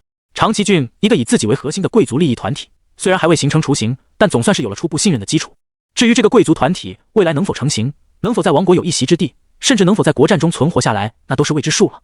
真是感谢左岛峰今天跟自己打配合，如果不是他，自己一人实力绝对无法镇压这么多百夫长，说不定还会再生变故。这人情可大了去了。苏涵眸色闪动，心头也有些狐疑。可他为什么帮自己？这根本不是左岛家的作风。自己变强大，左岛家不是该担忧吗？难不成是左岛峰本人有什么事求于自己？他的眼神投向左岛峰，左岛峰含笑投来眼眸，点头示意待会再聊。这眼神更让苏涵怀疑，这老登该不会是真的看中自己当左岛家女婿了吧？下次去左岛法师塔，是不是该问一句老登，我鲲鹏亭哪？很快，百夫长们带着契约前往各个营地。郡兵们虽然惊讶，但也没多反对什么。不说这次他们收获之丰厚，而且万一郡兵里出个2、5载，大家以后都会遭到大贵族的追杀，有这个契约对他们也是保险，是符合普通郡兵利益的。随着3000份契约飞回了光圈，光圈也签的消失了。回到大厅内，所有百夫长脸上的神色都十分复杂。原本他们是想来捞好处的，现在来看，好处是捞到了，可也付出了相应的代价，这让后续的分赃气氛显得有些沉闷。河川家领地被划成15份，最大的2份归苏涵和左岛家，其余13家贵族都有1份。只是苏涵现在还不是贵族，不能名正言顺的获封王国土地，所以领地暂时记在左岛家名下。可左岛家族自然也没狂妄到要苏涵向他们效忠，成为他们的封地骑士的程度。都知道苏涵早晚是要在战场上立功封爵的，所以领地主权还是在苏涵手上。还有各种底蕴宠物装备，钻石套装就足足发现了100套，各族分下来，苏涵分到了30套。钻石套装这玩意属于贵族们能拿到的最强5倍，从小贵族到大贵族都是如此，区别只是数量多寡。小贵族一般拥有100套到500套，中等贵族500套到1000套，大贵族则是1000套起。大陆还流传着百钻贵族、千钻勋贵、万钻世家的说法，指的就是拥有钻石套装数量。拥有多少钻石套装，就能判定一方势力的硬实力到底如何。这玩意是硬通货，也是凡人能打造出的装备上限。为什么大家都很少有钻石级以上装备，乃至于星耀级装备在全大陆都属于紧俏货？因为星耀级以上就属于规则神明管控了，并非人类能打造出来的，用再珍惜的材料都不可能。数量极其有限不说，而且只要拥有，就要承担一家神明的因果。拥有个1、2件，拿来做传家宝不错。可要是高阶装备拿多了，承担众多神明因果，你还想往前发展？众神们之间的博弈，凡人参与进去，一口气都能吹死你。不过苏涵知道，自己现在拥有30套钻石套装，就算正式踏入了大陆强者世家的团体，不至于再是不入流的小卡拉米了。区30套钻石套装的势力，在大贵族们眼里，终于也能算个大点的小蚂蚁。至于紫金套装，就达到了上千套，苏涵分到300套。黄金套装那就海了去了，基本上郡兵们都看不上，对他们来说，拿回家也就是丢库房的货。能打造黄金套装的工匠就有500多人，还有药剂师、炼金师、法师等等俘虏 NPC 多达5、6千人。苏涵分到1000人。至于珍奇材料和神物、道具、底蕴，别的不说，单单地级道具苏涵就分到了1件，1级道具10多件。不过其中还是没有霸空那种最适合苏涵的单人增幅道具，让苏涵不禁更怀念起霸空的威能。年少不知霸空好，现在满街找不着啊。这些道具看起来强，实际上除了特别适合的除外，其他品阶道具也无法改变战局。比如漫天火雨这个1级道具，5公里内每分钟造成2万点伤害。当初围攻河川家祖祠时，河川家就释放了10多个，不要钱一样。那又如何呢？对郡兵们这种黄金兵种来说，不过多吃几瓶药的代价罢了。想凭道具灭掉一支青铜级以上的兵种，已经不可能了。A 级、S 级的道具或许还有可能性，真正在国战战场上有作用的就是这些道具。可这些道具都是大陆各国的战备神物，河川家这种衰落到极点的小贵族根本不可能拥有。随后还在河川家祖祠废墟挖掘出了一件 C 级道具，亡灵天灾封印卷轴 C 级。简介：使用后以全城的人口献祭，缔造一个大型亡灵巢穴，亡灵巢穴将不断吞噬，活人变强。这他妈看见此物，郡兵们脑后陡然冒出一阵冷汗，顿时破口大骂起来。私藏这种道具，河川家果然有谋反的实证。该死，死得不冤！要不是郡尉大人逼迫河川家主投降，吾等说不定现在都变成了亡灵。惊恐之下，这件道具还是被苏寒收下，沉声道：“国战时或许能起到意想不到的效果，就留在郡仓库中吧。”脑海中，苏寒想到的却是鬼子公会的种种专属建筑组魂，那玩意儿不就类似于亡灵魔法吗？两者作用是差不多的。以后万一国战时遇到鬼子公会玩阴的，自己也不至于没有反制手段。最后就是金币了。河川家持有的流动资金实则并不多，只有100多万，但他们窖藏了足1吨紫金。对贵族们来说，金币这玩意儿可不保值，王国财政又不是没崩溃过，王国财政破产了，金币就是破铜片，分文不值。紫金才是硬通货，大陆所有贵族都有收藏。1吨紫金的价值大概在500万王国金币上下，这是大陆人族各国乃至精灵族、兽人族、魔族都通行的价格。苏寒分到了20万金币和100斤紫金，算下来也价值100多万金币了。还有种种更隐秘的战利品，那就是来自各族的奴隶。河川家没有左岛家实力强，精灵族和高阶兽人他们搞不到，但魅魔、花仙子、猫女、蛇女这种中档奴隶就足100多个，不禁让苏寒心中暗骂：贵族就是糜烂，活该灭亡。这些奴隶郡兵们感兴趣，愿意拿战利品跟苏寒置换，他们有渠道能在拍卖会上卖出高价。苏寒则不屑的心中冷笑，一群贪好享受的蛀虫，然后暗自收下了10个魅魔。打听了一下，一个上等魅魔奴隶在拍卖会上就能拍出上万金币的价格，这可都是金币啊，可不是自己想体验一番魅魔的技巧。苏寒还是很正经的，自己是事业型男主，心中除了杀鬼子和振兴华夏之外，可以说别无二念。分赃的事林林总总，又扯皮的一天。贵族们的效率实在太慢，王国的尚武基因让他们打仗很高效，可分赃时就露出了贵族本质，吵得脸红脖子粗，都快打起来了，一个金币都能吵上半天。最后还是苏寒和左岛峰联手镇压，才拿出一个各方满意的结果。夜幕降临时，赵云率领3000仙登死士到来，看着眼前被摧毁一片的河川领地，不禁震撼万分。这就打完了？主公果然神机妙算。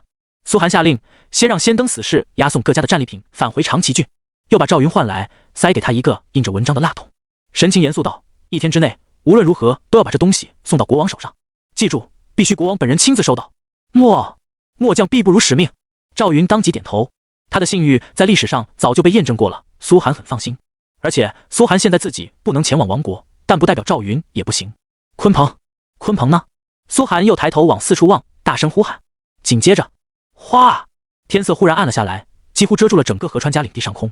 所有郡兵贵族齐齐抬头望去，只见天空中飘来一朵盖天之云，散发出浓郁到极致的血气，纯红色让白昼瞬间化作血阳当空。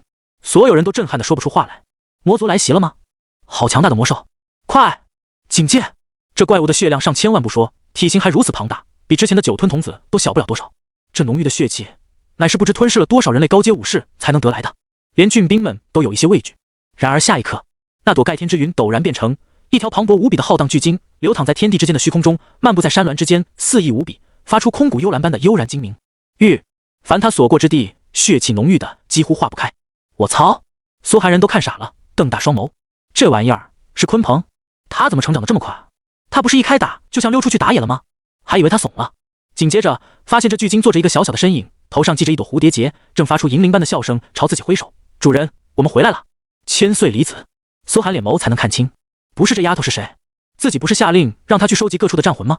嗖的一声，只见那巨鲸陡然变小，再次鲲化为鹏，化作反鸟模样飞到身边，却也是一只金雕，双眸英武霸气的凭空悬立，凝视着苏寒，两翅微微一扇护在胸前，显得高深莫测，声线苍老豪迈。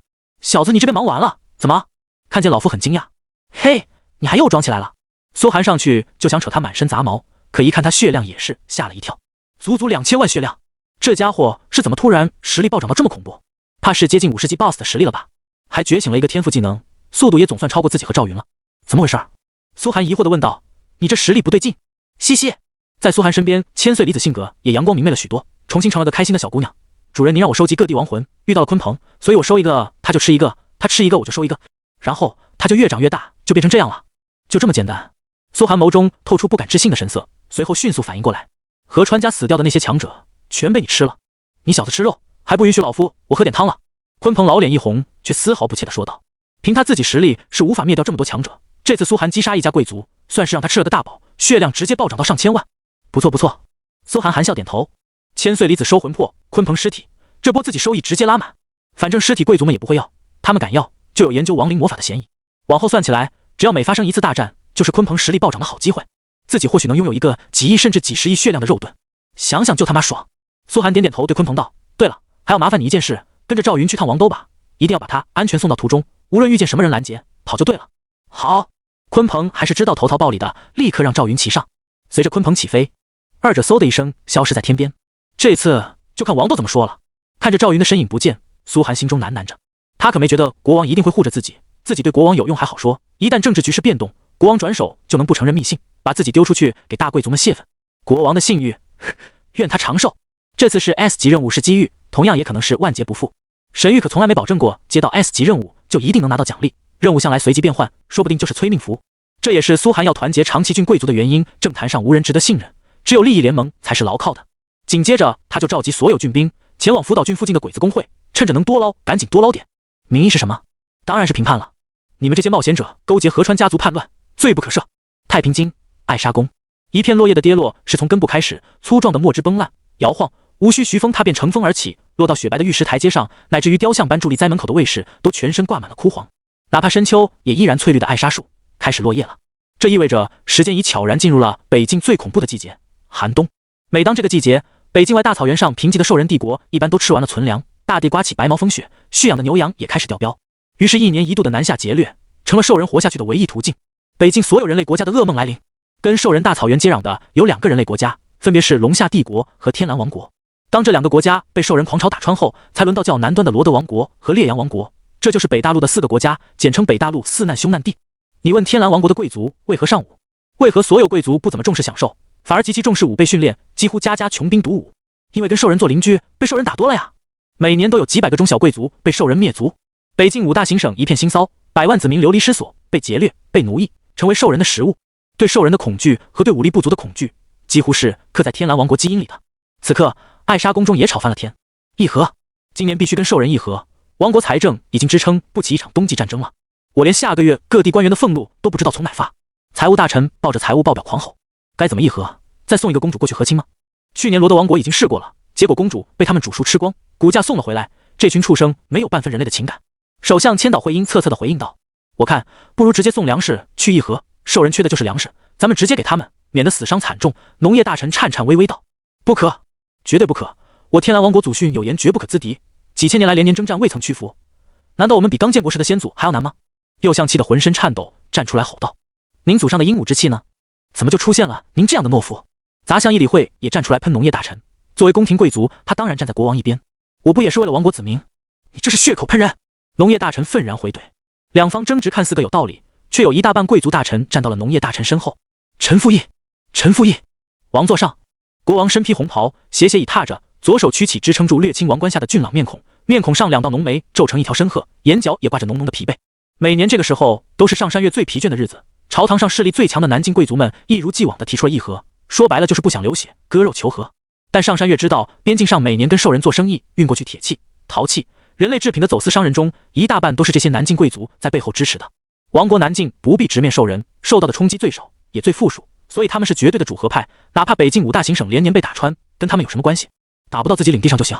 这就是一群鼠目寸光、下贱卑鄙的卖国贼。上山月心中牙咬切齿了无数遍，却不能直接发作，因为王国每年3/5的税收来自南境，他们就是王国的钱袋子。为了让他这群贵族出钱抵御兽人，自己每年还得舔着这帮家伙，早晚把你们全都吊死。上山月第1万次在心中怒骂道，表面上却还是维持着君王威仪，语重心长的温和挥手：祖宗之法不可违，兽人还是要抵御的。这次国王熟练的和稀泥却未奏效，代表军方的王国元帅劳伦德发话了：陛下，5年前跟中大陆几国国战的创伤，王国至今未曾恢复过来，今年要是再跟兽人打，常备军中的老兵就要死光了，以后咱们可怎么跟大陆各国争锋？我建议不如今年放开北境防线，让兽人巡游完了之后，他们自行返回即可，不必再见刀兵。听闻这话，连习惯了这些大臣无底线的国王都瞬间瞪圆了眼睛，北境贵族们更是瞠目结舌。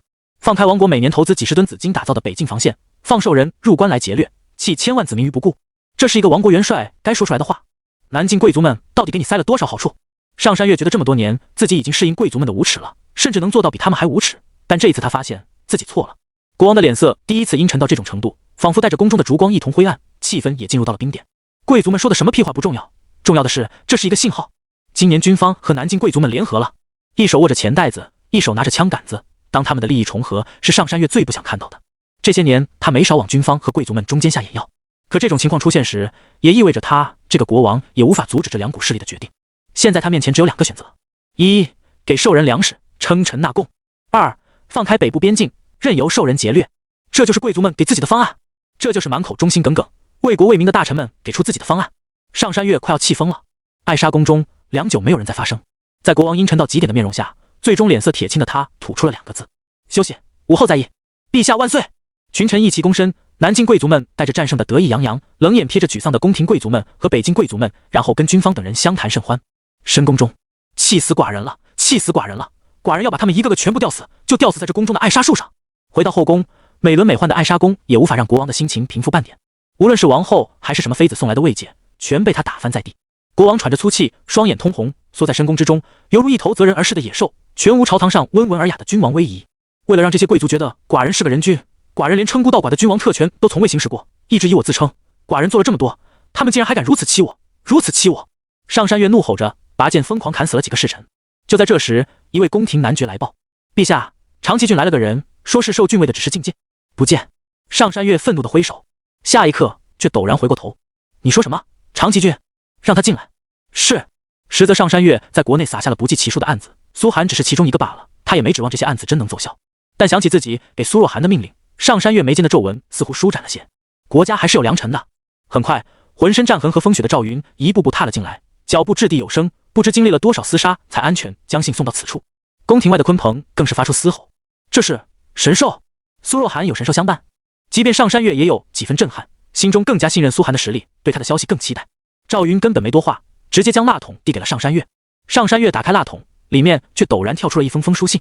他越看越是双眸圆睁，这是河川家被剿灭，贵族们的罪证，都是罪证。好！上山月激动地握着这些书信，浑身颤抖着，几乎无法用言语表达他现在的心情，好像大雨逢甘霖，沙漠遇见绿洲。这件事办得简直太及时了。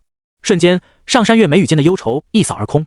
有了这些证据，自己就有信心在朝堂上彻底将南郡贵族们打爆，掀翻他们的伪善面目，扳回之前的劣势。快将这位壮士送下去休息，万万不可！上山月看着赵云说道，忽然迟疑了片刻，还是挥了挥手，直接让他回去吧。毕竟苏寒在信中特意提过，不然以国王的性格，赵云肯定是不可能活着回到长崎郡的。12点刚过，尚未结束用餐时间，国王就急匆匆地召开了会议，将正在举杯相庆的南境贵族们直接从王城豪华酒肆拉到了朝堂上。砰！当头便是一大摞信件和证据，直接扔到了南境贵族之手财政大臣的脸上，瞬间让财政大臣脸上的笑容化作乌有。国王第一次对他怒吼着：看看，看看，这就是你们这些忠君爱国的好大臣私底下办的事。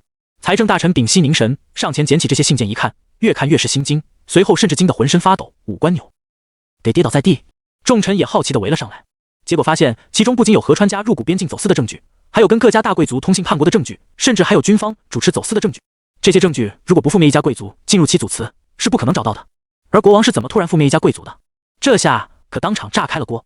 刚刚还如丧考妣的北境贵族和宫廷贵族们立刻抖擞起来，狂风暴雨般的进攻着南郡贵族和军方起来。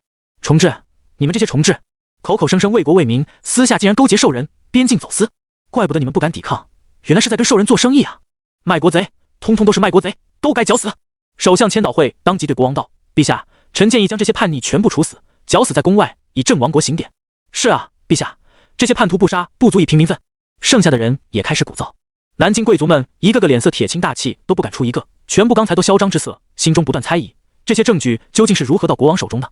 如此隐秘的事情，怎么可能被国王找到？当下他们也没有更多办法，这次北境战争是必须要打出血了。为了平息罪名，财政大臣面色煞白，只能扑通一声跪在了国王面前，痛哭流涕。陛下，陛下呀！老臣服侍您10余年，您是知道老臣的，绝不可能参与此等灭绝人性的谋反，这都是那些乱臣贼子栽赃给臣的呀！国王阴沉的脸上终于绽出了一丝笑意，现在主动权不就在自己手上了？他反而面露微笑，温和的下坐，扶起了财政大臣。您这是说什么呢？寡人怎么可能怀疑您呢？您的忠心有众神见证，这些都是乱臣贼子的栽赃，您说对不对？对对对。财务大臣赶紧痛哭流涕。现在有没有钱来做军费了？有。可放过了财务大臣，并不代表国王会放过其他南境贵族。他冷眸注视向其余贵族，眸色一时残忍的犹如蛇蝎。元帅大人！国王一声冷喝：末将在！王国元帅此时脸上也挂不住了。如果不想被牵连进去，此时最好听从国王的。寡人命令军方立刻组成稽查组，前往稽查南境贵族，能做到吗？能做到。元帅立刻躬身道。听到是稽查，南郡贵族们又松了口气，还好不是大军过来直接灭族，意味着自己还是能花钱消灾，虽然免不了大出血。最后，国王才看向了所有人。这次抵御兽人进攻之事，就不用管人多说了吧。陛下英明。所有人齐齐躬身，这表示今年南郡贵族们所分摊的军费份额会大得多。这场政治事件终于以闹剧的方式落下帷幕。国王还是喜怒不形于色，缓声下令道：长崎郡郡尉苏若涵评判有功，晋升长崎郡为独立郡，苏若涵为总督，总理郡内一切大事，组建任意规模的郡兵，以及授予他国王勋章100金紫金。陛下英明。朝臣再次高呼。而其中一直在打酱油的议理会，此时却愣住了，心中1万种震撼冒了上来。国王口中那3个字犹如巨石般击中他的心。苏若涵，这是怎么又跟他有关系？他评判？他拿什么实力去评判？剿灭一家贵族，这怎么可能？议理会直接失魂落魄了。更让朝堂上所有人震撼的是，因为此事竟然封出去一个独立郡。独立郡不受行省管辖，也不受地区执政官的管束，一个独立总督的地位可谓相当超然。没有封爵，是因为王国有非军功不可封爵的祖训，也是为了将力量移至对外，哪怕在内部打得再好，也不能授予爵位。无论如何，苏若涵这个名字算是真正进入了王国所有大人物的眼中。至于易英信被杀和几个被灭的鬼子工会，这等小事也成了不可说的禁忌，连大法官都不会去调查，成了彻彻底底的政治悬案。谁也没想到，这场朝议结束后，最气愤的竟然是杂物大臣议理会。气死我了，气死我了！所有大臣莫名其妙的看见他冲出宫殿，愤怒的抽打着 NPC 马夫，马上给我返回府邸。在马车上，议理会当即就下了线，来到现实中拨通了几个人的电话，破口大骂：怎么回事？到底是怎么回事？长崎郡那个苏若涵不是让你们动用全部力量碾死了吗？这小虫子怎么竟然再次报到了国王面前？你们到底是怎么办事的？一群废物！这劈头盖脸的一顿痛骂，让太宰财团和宫崎财团几个大财团的首脑纷纷面面相觑，不知所措。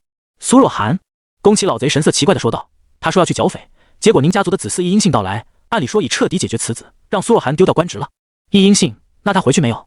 议理会当场脸色阴沉了下来，隐隐有种不好的预感。宫崎老贼摇了摇头，还没回来。议理会迅速点开自己的玩家界面，找到附属 NPC 这一栏，上面的易英信名字后面清楚地显示着3个大字：已死亡，击杀者玩家苏若涵。可嗨嗨！议理会当场感觉胸膛只觉得有一口逆血要喷涌而出，卡在喉咙之中，让他狂咳起来。之前朝堂上形势太过紧张，竟然忽略掉了这条提示音。他的众多儿子之一竟然被苏若涵直接击杀了，他到底在长崎郡干下了什么事？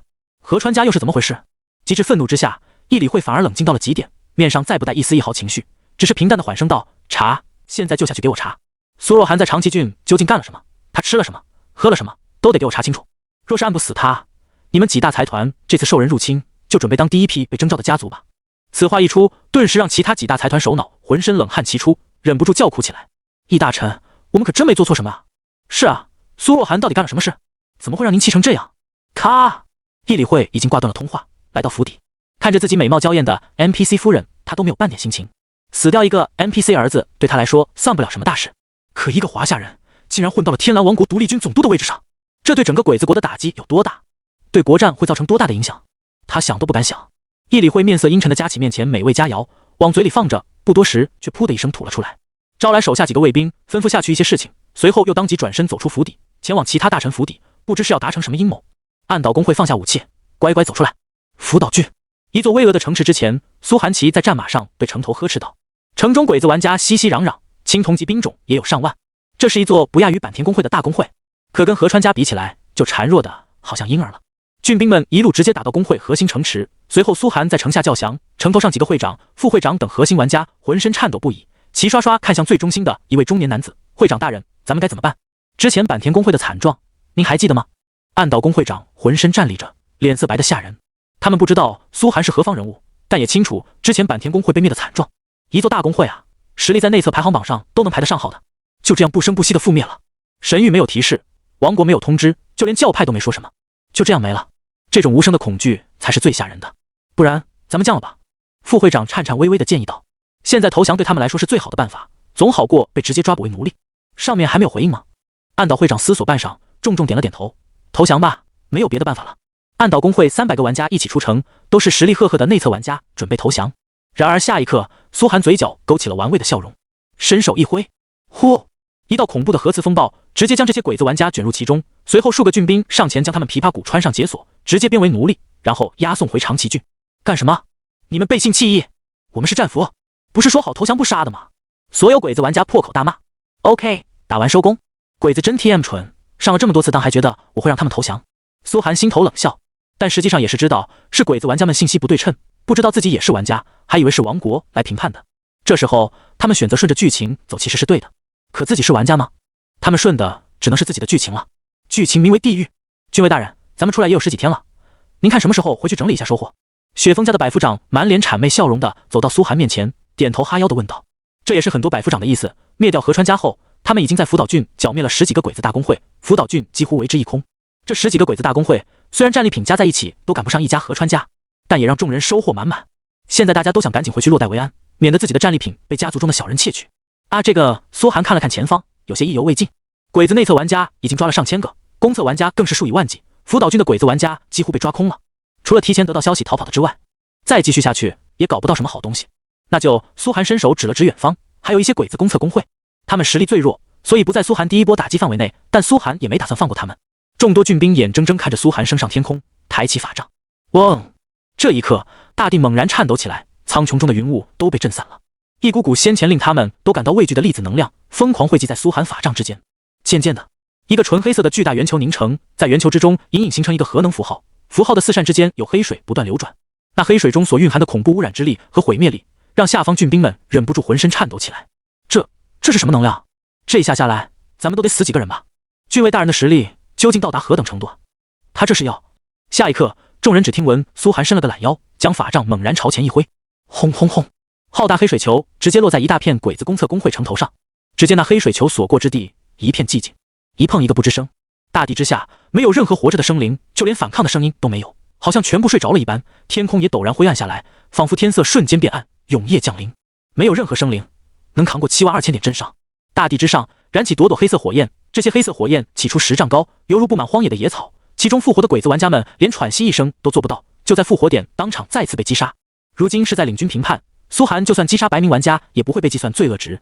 耳边不断传来击杀声，那熊熊燃烧的黑火让郡兵们都不敢靠近一步，纷纷畏惧的后退，哪怕隔着几10里远。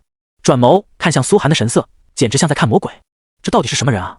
能打死的冒险者全打死，打不死的冒险者一个魔法全部毁掉，甚至这块大地都要永久受到污染。太狠了吧，真正的断子绝孙。看着远方那一片不吱声的鬼子玩家，苏寒舒服的仰头唏嘘一声，年轻人就是好啊，倒头就睡。然后缓缓飞上前去，捡起这些公测玩家们掉落的属性点。如今他是一座城池一座城池的杀人，而且完全有实力将成千上万的鬼子玩家限定在一个区域内无限次数的狂杀，比之前掉属性点的效率高了10倍不止。比如进监狱中的鬼子玩家们就在源源不断为苏寒提供的属性点，但苏寒发现核污染爆出属性点也是有限制的。首先一个玩家被核污染10次，外形彻底即变成怪物之后就不再爆出属性点了，也就是一个鬼子玩家最多能被杀10次，产出10个属性点。当然被杀更多次数后将会爆出职业证书，天庭公会内现在几乎人手一个 A 级职业就是这么来的。哪怕后加入的内测玩家2转职业不好，苏寒也会直接送一个证书，将他们感激的鼻涕眼泪一大把，发誓要为苏寒笑死。实则普通 S 级以下职业证书对苏寒已经意义不大了，可以说要多少有多少， S 级以上的职业证书才是稀罕货，几十万鬼子玩家中未必能找到一个。叮！今日获取属性点已达上限。当捡了100个属性点后，苏寒眼前便会弹出一条提示。又达上限了吗？叹息一声，直到现在苏寒才知晓，神域获取属性点也是有上限的，每天最多100个。对寻常玩家来说，需要一口气升20级，就算有大脑袋也几乎做不到。但对苏寒来说，这每天100个属性点简直太少了。不过属性点获取上限以后，还会随着苏寒自身等级增长。将鬼子们抓回长崎郡后，可以扔在牢房里，每天固定产出。苏寒捡不了，也可以留着以后捡。紧接着，苏寒将这100个属性点分别加上，每条属性后也出现一条提示。提示：现阶段最多可达500点，这就是50级以下的属性限制了。每项属性最高500点，哪怕苏寒爆出几千点属性，也最多能将自己打造成6边形战士。力量、精神力、体质、敏捷全部500，一共需要2000属性。50级后才能继续加点。全属性500点是个什么概念呢？寻常50级玩家就算顶级职业再得到各种加持，跑了各种任务，还有装备属性的增幅、称号、成就等等，也顶多能让一项主属性达到500点封顶。而这种内测玩家已经是第4季战力排行榜上的前10，属于吊打所有50级玩家的存在。苏寒4项属性全部500点，仅凭基础属性就能碾压所有50级玩家，甚至能跟60级贵族大魔导师左岛风单挑，隐隐还有所胜出。这战力哪怕拿到第3季内测玩家中，也能让一部分人惊叹了。只是现如今还没有任何玩家知道自己的真实战力。苏寒心中冷笑，而且需要自己动手的时候也越来越少了，估计等到国战时才能一鸣惊人。今天这100点属性还行吧？苏寒唏嘘着，收取完属性点后没有全给自己加上，反而点开赵云和鲲鹏的数据栏，分别给他们加了点。这就是苏寒发现自己爆出属性点第2个牛逼的地方。虽然自己500点属性封顶，却可以给自己的附属 NPC 和宠物们加点。理论上来说，苏寒可以打造无穷无尽的6边形战士，当然前提是鬼子玩家的数量要足够。长崎郡内关押的1万玩家，在他们不删号的前提下，每天都能为苏寒生产属性。但最近这些玩家中删号的越来越多了，苏寒不禁皱起眉头，思索起这个问题。鬼子你们这耐力也不行啊，当下虽然很艰难，但你们也要有吃苦精神，坚持下去啊，说不定有天能逆袭来找我报仇呢。就这样删号是不是有些草率了？实则这些鬼子玩家哪怕号重练，都不愿意再离苏寒这么近了。这就是个沉没成本的问题，是选择保留现在的等级和装备，但是被苏寒无尽的折磨压榨呢，还是选择把这些当成沉没成本，删号重新选择新手村，从头开始？一部分鬼子都会选择删号重练，反正神域是允许删号的，只是一切等级道具职业清空罢了。而且在剑号得到的初始职业必定比上次要差半个等级， A 级变成 B 加级， B 加变成 B， 那也比被苏寒无尽折磨要好。把鬼子玩家们抓回去后，也不能让他们轻易删号，不然自己去哪刷属性点呢？苏寒发起了愁，就算自己鲲鹏、赵云、千岁离子属性点全满之后，自己还要契约更多宠物和更多 NPC 呢，这些属性点可都要鬼子玩家们贡献。将福岛郡剩下的公测工会也全部覆灭后，苏寒回到队伍中，云淡风轻，好像碾死了一群蚂蚁，还笑着分给郡兵们一些战利品。和蔼，笑的那是真和蔼啊！看着远方那熊熊燃烧的黑色火焰，而就连一旁的左岛风也忍不住面庞抽搐。这位活爹真的不会受到众神惩罚吗？滥杀无辜，生灵涂炭已经不足以形容他了吧？简直是恶魔在世啊！他凝视了苏寒半晌，心中的好奇愈加浓郁，说不对，苏寒这恐怖的核元素魔法羡慕是假的，但也知道自己学不来，人家是将核元素硬生生炼进体内，自己要敢炼核元素入体，就凭法师这孱弱的肉体，直接就是一个不吱声了。只能抱紧苏寒大腿，希望日后能蒙苏寒传授1、2，也就心满意足了。福岛郡的冒险者已经被杀光，就算他们得到众神加持能再复活，可那黑色火焰也会让他们永无安宁。左岛风内心叹息一声，自然不会管这种跟自己没半个金币关系的闲事，只是心中对苏寒的畏惧更深了一层。这郡尉大人看似有理有节，有情有义，实则骨子里是没有半点感情的。魔鬼？不，他比地狱中的魔鬼还可怕。事情办完了，大家回去吧。在众多郡兵畏惧的眼神中，苏寒扬起马鞭，带着几万鬼子玩家俘虏策马，朝着长崎郡的方向归去。众人立刻紧从。一路上，福岛郡所有贵族大气都不敢出一个，郡兵途经他们领地时，也没人敢出来阻拦。身为贵族，他们得到宫廷消息的速度要快得多，河川家族覆灭的原因，他们也早就搞清楚了。这时候谁敢来挡苏若寒？不想活了吗？福岛郡守更是瑟瑟发抖地躲在郡守府中，连送都不敢送苏寒了。一家贵族就在他眼前，1天1夜的时间，硬生生被破家灭族，祖祠都被扬了。早知道苏寒是这等猛人，他哪里还敢上前去拉关系啊？福岛郡，下次再见了。苏寒很阳光的笑着对着身后山峦挥了挥手，迈步进入开始群山之中。飘起鹅毛大雪的长崎郡地界，群山掩映之下，大军的步伐很快被厚厚的雪层所掩盖，雪掩盖了世界的荒凉，却掩饰不住自己的惨白冰冷。这昭示着凛冬已至。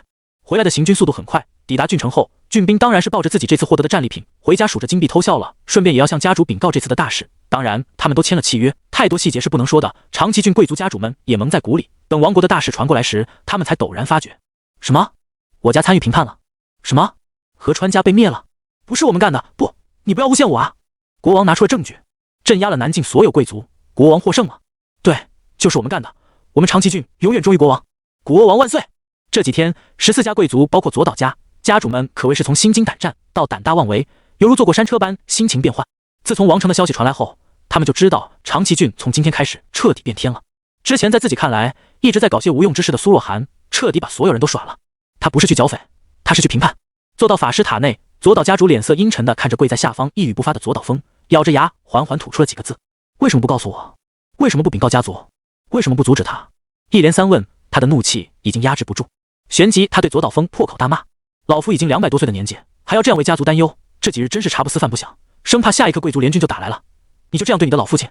你就这样对生你养你的家族？父亲，我觉得我做的没错。左岛风却昂着头缓缓吐出一句话：你。左岛家主用震撼的眼神看着自己这个向来敦厚仁慈的长子，他或许迂腐，或许软弱，但也从来没有顶撞过自己。今天这是反了，反了！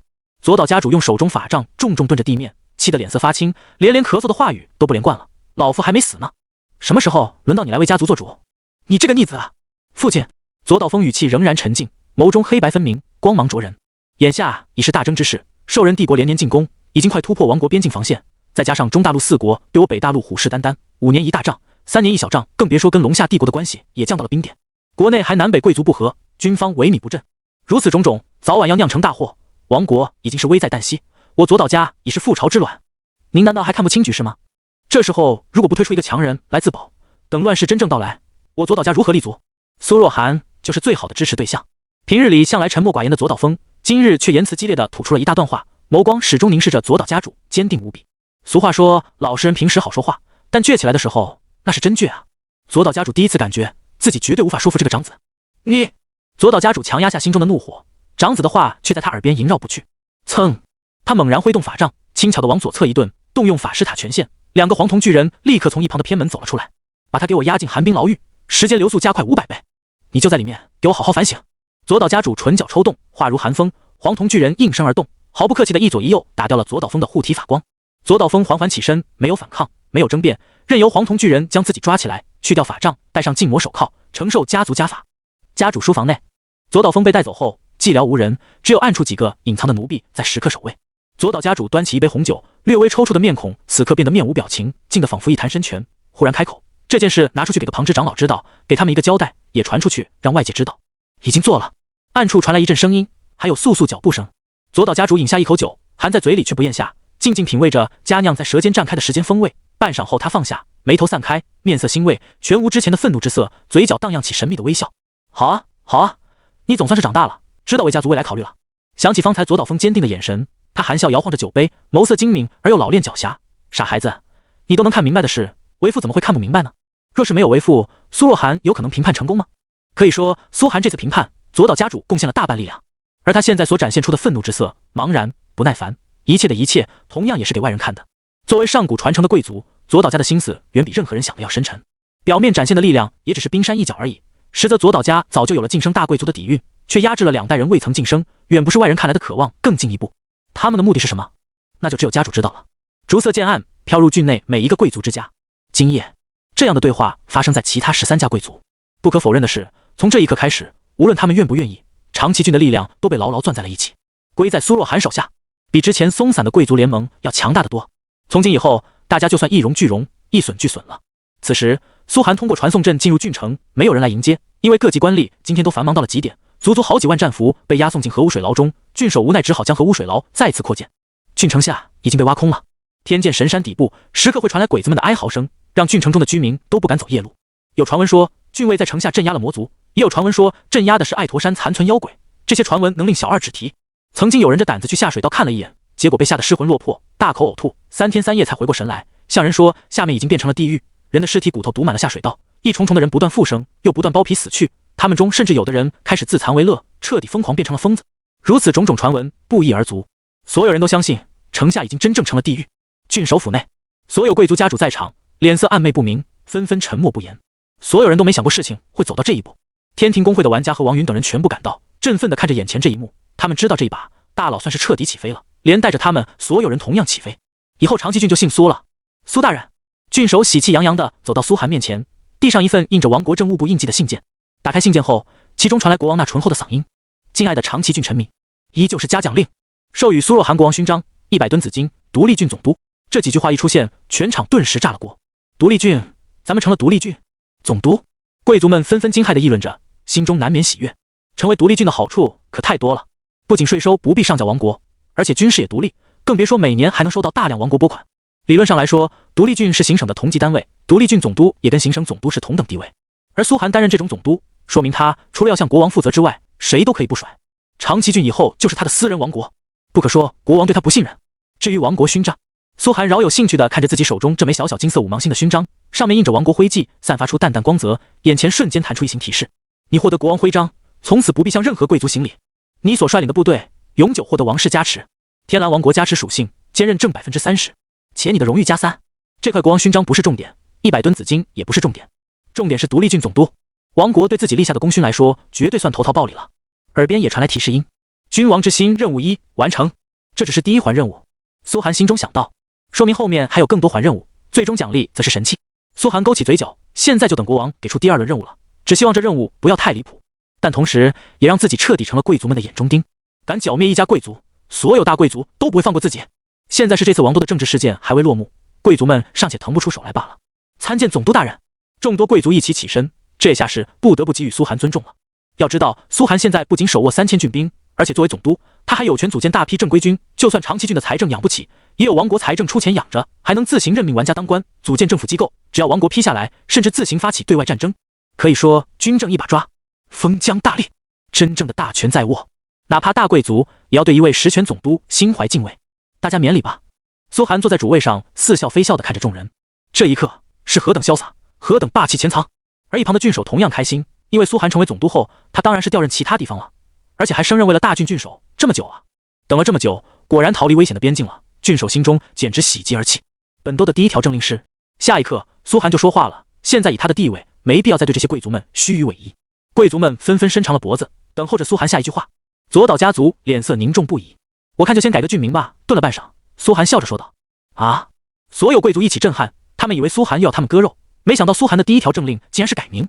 王云等玩家们则陡然心中升起一阵预感，苏寒又要搞大事了。对啊，以苏寒现在的权力，完全能给长崎郡改名了，而且是永久改名。苏寒冷起了脸色，从今日起，长崎郡更名为灭倭郡，各级官员立即更改自称。是。贵族们立刻点头，这点小事他们怎么会拒绝呢？长崎在天蓝王国这两个字本身就是地名罢了，跟地球上的含义完全不同。至于灭倭这两个字，也没有天蓝王国的人会觉得受到侮辱，人家不自称为倭，受到重大伤害的只有鬼子玩家。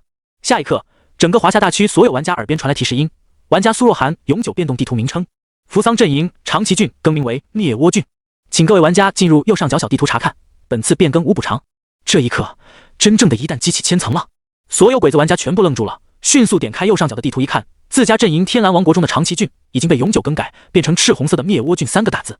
灭倭，灭倭，这两个字犹如烙铁般深深烙印在每个鬼子玩家的心脏上，让他们为之气息一滞，胸中一股滔天怒火瞬间冒了出来。倭这个字乃是当初唐朝武则天给鬼子国的蔑称，嘲笑他们身材矮小，也是鬼子国最不愿提起的历史之一。而今天在神域中，竟然有玩家公然将鬼子阵营的地图改成了灭倭，奇耻大辱，奇耻大辱啊！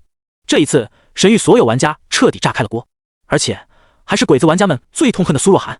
苏涵的风评在鬼子玩家的首杀排行榜里已经排名第一了，是永久第一，意味着任何鬼子玩家在野外遇到苏若涵，只要成功击杀他，就能获得几百亿日元的悬赏。可这些天，苏若涵一直没有消息传来，鬼子玩家的论坛中都在传苏涵躲起来了。实则苏涵现在干的事都已超出公测玩家范畴，所以没有世界广播。这次的世界广播一语惊醒梦中人。扶桑东京一座写字楼内，10几个小八嘎青年从游戏舱中坐了起来。这公司名为藤本株式会社，写字间内清晰可见四处挂着侵略华夏时的照片，还供奉着战犯的牌位。最前方写着4个血红色大字天诛苏涵，后面还有红色横幅，写着大东亚共荣圈、1亿玉碎、皇国板载等等字样。每个玩家头上都绑着红色高耀旗带子，显得跟神经病没有多大区别。这是鬼子国独特的文化，代表这些青年要继承那些侵华战犯的遗志，再次入侵华夏，达成先辈们所未能达成的丰功伟业。1个小时前，这里的鬼子青年还在侃侃而谈，神域真是我国最的机会，大夏那些玩家如何抵挡我们跟灯塔国的联军？哈哈，龙夏帝国一开始就在围攻之中，这次国战我们必定能攻入龙夏帝国京师，灭掉华夏阵营。到时候天泽君，我们要一起踏上华夏的领土，让那些成为2等公民的华夏人好好看看咱们皇国的伟大武功。嗨，前辈，我一定追随您的脚步。这里就是藤本会社中永部，也是如今东京的关东区最大的针对战犯纪念地。这里的鬼子玩家都是当年战犯的后代，姓氏有山本，有土肥原，有小泽，有安倍，他们从小受到极端皇国思想教育，也是最精锐的一批鬼子公测玩家。宫崎财团特意将他们收集来，目的就是培养起一批对华夏有深仇大恨的战犯后代，让他们出去煽动，以及带动举国上下对华夏的仇恨，然后在战争后的某一天，用这些神经病当成一把尖刀，杀入华夏心脏。不错，气氛很好吗？已经退出神域的藤本元二被苏涵杀得从神经涣散，从医院出院后就一直在这里做宣传工作。他跛了一只脚，身着西装，缓缓走进写字间，扬起拳头，神色振奋。大家今天的情绪都很高涨，不错。看向天诛苏涵4个大字，他那因为神经受损而经常抽搐的畸形面孔流露出蛇蝎般的恨意。早晚有一天，苏若涵，我要拿你的头颅来祭酒。每次看到苏涵这2个字，他的心就像被毒蛇咬了一口。自己从前途赫赫的藤本家继承人变成如今的废人，都是苏若涵害的。嗨，藤本前辈！鬼子青年们也纷纷向藤本元二躬身示意。就在中永部内热闹一片时，一道提示音蓦然透过游戏舱向所有人传来：玩家苏若涵永久变动地图名称，扶桑阵营长崎郡更名为灭倭郡，请各位玩家进入右上角小地图查看，本次变更无补偿。那一刻，整栋大楼死寂一片，往日那些热闹激情的声音，好像卡了克的8音盒，半天转不出声响来。大楼内所有鬼子玩家，无论是出来休息的，还是在游戏舱中的，全部僵滞一片。那你长崎郡的名字被苏若涵改了？真的吗？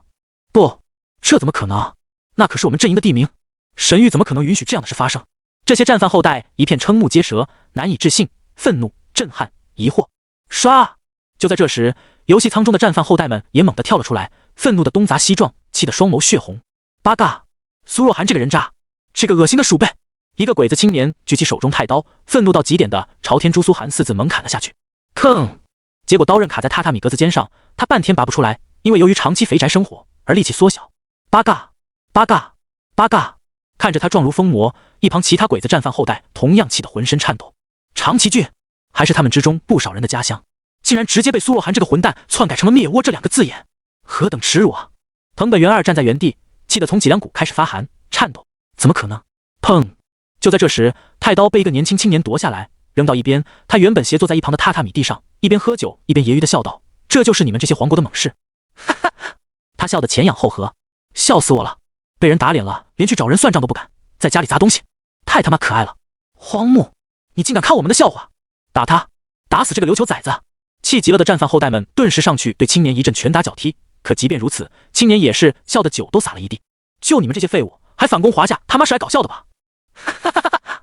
长崎郡的鬼子玩家们又被关在监牢中，不允许对外联络，连发信息都不行。所以长崎郡以及苏涵的动作对外都是黑箱状态，连大夏那边都不知道苏涵在干嘛。今天彻底爆炸了！世界公屏一瞬间刷出了几万条评论，足足有几千万玩家啥都不干，全部投身到热烈的讨论中。大夏公屏，哎，你们听见刚才那条提示了吗？鬼子地图被改名了。对啊，我也听见了，还特意去看了下，真的改了。鬼子的长崎郡从此变成灭倭郡了。哈哈哈哈哈！爽啊，真是太爽了！本来以为苏大神最近销声匿迹，专心练级了，没想到一声不响就搞了这么大的事。这个成就自从神域开服以来，还没有任何一季的玩家达成过吧？直接给你家地图改名。等苏大神杀到洞京，是不是也要给洞京改名为倭城？牛逼！苏大神简直太牛逼，直接给地图改名，这下鬼子们要睡不着了。何止是睡不着啊，要是我看一眼都能气3天，这才叫顶级嘲讽。太猛了，苏大神，这也太猛了吧！原以为苏大神坚持在天蓝王国发展，早晚会被打回来，没想到才半个月过去，他直接给鬼子那片地图改名了，牛逼无法言喻啊！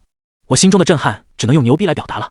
哎，后悔啊，当初战略收缩时没去长崎郡跟着苏大神混，现在是不可能有资格了。不然以我 S 级玩家的实力，要是跟着苏大神也能出名一把。哎，兄弟，你是 S 级玩家？对啊，不过 S 级玩家没有你想的那么强，跟苏大神一比，算了吧。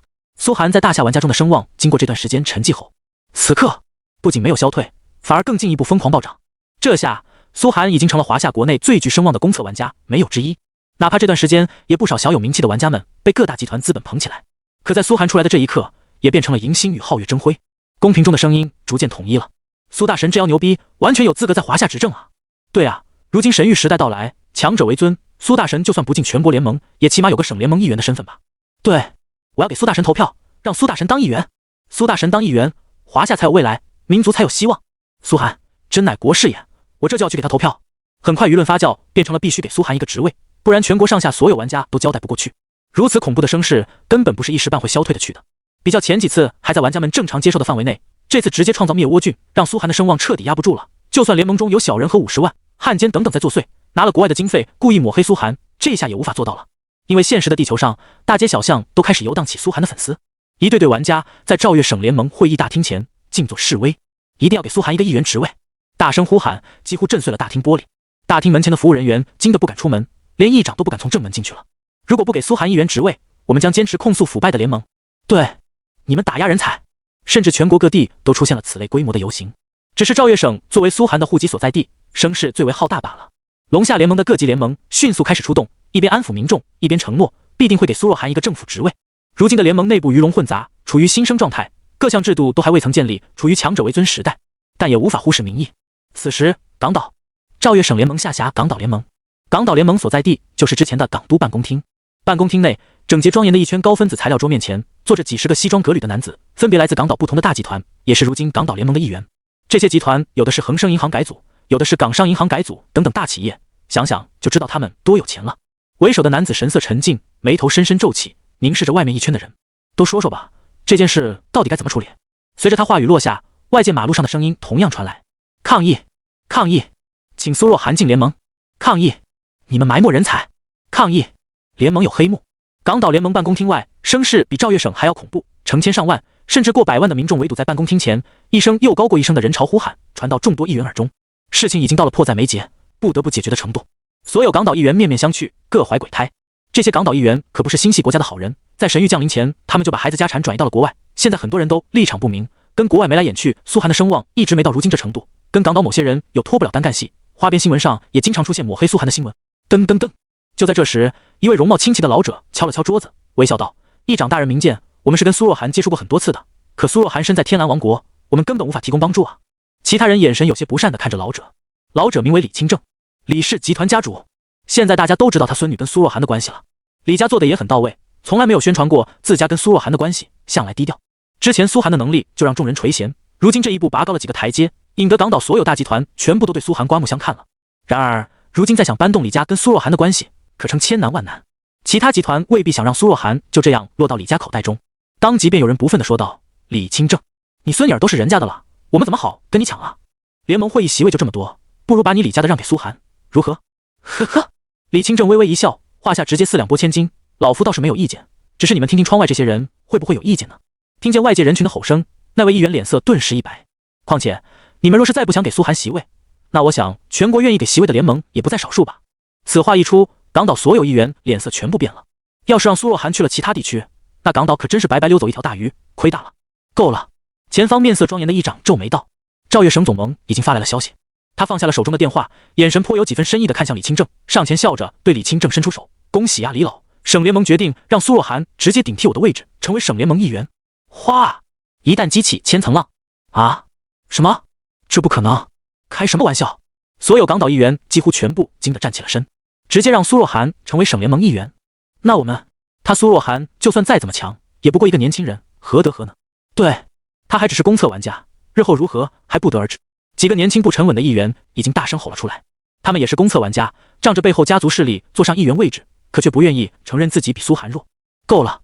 议长一声训斥，轻蔑地看着他们：“你们要是有苏若寒一半的能耐，我也不必被省联盟赶下这个位置。这是来自省联盟的决定，你们看看吧。”哗！一张单子落到了众人面前。此事尘埃落定，众人纷纷离开会场散去，神色都阴沉的犹如暴雨将至。李清正走在最后，脸上难掩忧愁之色。唉，虽然苏寒一步直接被抬进了省联盟，可他却并没有半分高兴。他深知现在韬光养晦才是最重要的。现在苏寒虽然身负天下大名，一举进入省联盟，可得罪的人也太多了，只好兵来将挡，水来土掩。李清正缓缓朝前走着，在港岛沉浮50余年，他早已泰山崩，面不改色。当即便下令对中环大厦的安保再提高几个规模，包括隐秘训练的部队全部派出来。进入联盟时代，军权分散，各个集团都训练有私兵武装，不惜一切代价，一定要保证好苏寒的安全。是。此时神域之中，龙夏帝国岭南行省。龙夏跟天蓝不同，完全是华夏风格的王朝，当今皇帝乃是龙氏。传闻龙氏当年是一批异大陆逃难登陆来的移民，一步步获得本土贵族器重，最后反客为主，在兰德斯大陆站稳脚跟后，趁着光明帝国崩溃的时机，起兵一举横扫天下，按照故乡规则建立了龙朝，登基称帝，对外称龙夏帝国。旗帜是一条翱翔9天之上的华夏神龙。国内设3公9卿，3省6部，又分封诸多皇子就藩边境。龙夏人文化很不相同，称呼魔法为儒道，称呼战士为武道，并且武儒并重。国内宗教势力也是众神教会分裂出来的玄道教和空行教。服饰则高冠博引，留长发，着长袍，流行跟地球大夏很像的七律师和长辞，不像天蓝王国一样官员靠国王征辟贵族，而是采用科举制度。所谓科举制度，考的其实是对几位远古大圣人圣域的体系理解，换而言之，考儒道、魔法、实力。大多数能担任官职的都是儒道修行者，也就是魔法师。但龙夏帝国的儒道跟魔法还是有细微区别。首先，龙夏帝国信奉的几位远古圣人就是龙夏人，他们曾经建立过辉煌的儒道文明，主张以自身能量勾动天地元气，往往出手就是禁咒级别或者范围魔法。高阶儒道修行者口吐几个字就能言出法随，出口成真，笔下墨宝，镇鬼压龙。儒道在全大陆的魔法界都是异类，这迥异的文明和体系也让兰德斯大陆各国对龙夏帝国没有好感。好在身处北大陆最北的龙夏帝国也跟各国没有什么商贸往来。不过身在龙夏帝国对法师类玩家是好事，因为玩家可以轻易获得这些强大的儒道技能。今天岭南行省的省会番禺郡汇集了大量从行省各处赶来的高阶玩家，城中最繁华所在的满花楼已经被包场，人满为患。门外小二 NPC 传来一声声唱名：黎阳侯到场，云福伯到场，淮安太守到场，燕大侠到场。满大街的小贩、商铺掌柜、客栈小二，有人书生、僧侣们纷纷伸长了头，朝满花楼中看去，口中啧啧称奇。店家，勘察，今天这是怎么回事？为何来了这么多达官显贵？一位书生疑惑问道。哟，这位客官您还不知晓吧？这可都是各地的冒险图大人物呀，今天肯定有大事要发生。您是要打尖还是住店呢？这些到来的人都是龙夏帝国中的贵族，同时也是当初的第3级玩家。人到齐后，满花楼直接关闭，其中众多身着古装长袍的男男女女，神色严肃地端坐一桌。本次会议开始，为首一名国字脸八字胡的男子庄重说道：“咱们这次特意在神域中开会，是因为赵月省发生了一件大事。苏若涵，大家已经听过了吧？”众人齐齐点头，都是赵月省联盟一员，背后都有集团，每一个都不容小觑。在神域中，他们的实力也相当强大。但此时神色依旧停留在震撼当中。苏若涵这个名字的短短半天之内，令他们如雷贯耳。众人纷纷打开地图，左瞧右瞧，地图上那块已经被命名为倭郡的地图，怎么看怎么开心。紧接着面面相觑，半晌之后爆发出一阵几乎震碎楼板的大笑。好，太好了，我都不敢想，鬼子那边几个财团看到这个名字是什么感觉？这不是活生生给鬼子喂食吗？这苏若涵简直是太超出人的期望了。原本以为他在鬼子阵营那边坚持一段时间就会回来，没想到现在竟然成了如此气候。为首的林安侯面露微笑，正是如此，我们赵家之前还想过将此人收为麾下，现在来看是我赵家气量太小了，此人乃是国士，不是我赵家能容得下的。议长大人，那该怎么办？众人很快问道。这位林安侯就是赵月省联盟议长赵南天。要知道天蓝王国和龙夏帝国之间的战争也是每隔2年来一次，有了苏涵这个灭倭郡国战时的优势，简直不敢想。林安侯沉默半晌，摇头道：“他已经不是我们能招揽的了，无论苏若涵要什么，咱们都全力供给给他，但暂时不要求他办事。他在天蓝王国的前途很好，绝不能因为区区1-2场国战就被打断，甚至有可能成为我大夏全国的后手。他不是死士，而是有可能成为未来我大夏的希望。”明白了。众多议员齐齐点头。议长大人的意思是要全力扶持苏若涵在天蓝王国晋升。这么一剂直灌进敌人肚子里的毒药，成长的越高，鬼子玩家们的日子就越难过。说着，众人又是一阵大笑。搞不好彻底灭绝鬼子阵营，马踏东京的梦想很快就能实现。是啊，苏若涵这一手简直太令人惊叹了。那现实中呢？很快就有人问道。虽然神域玩家早晚要跟神域融为一体，但地球毕竟才是5等玩家们的家。听到这话，林安侯面露笑容，已经不用我们操心了。说着拿出了一封信。身在京师的王家已经下令。众人齐齐朝那封信件看去，神色更加震撼。那是龙夏帝国楚国公家太师及太子少保王神贵的信件。同时王神贵在地球上乃是王氏集团的家主，龙夏联盟最高会议的大议长，华夏现如今实力最强的第2季内测玩家。王家都已经注意到苏若涵了，他岂不是早就在被国家关注了？众人忍不住惊叹。是啊，林安侯笑道，神色间难免有一丝遗憾。早在我们之前，王家就接近苏若涵了，要不人家怎么是全国最大的集团呢？众人打开信一看，直接惊掉大牙，下巴都落到地上。王氏集团决定把整个港岛都封给他。整个港岛？搞咩呀？有木搞错呀？嗨木嗨真啊？是的，一定真。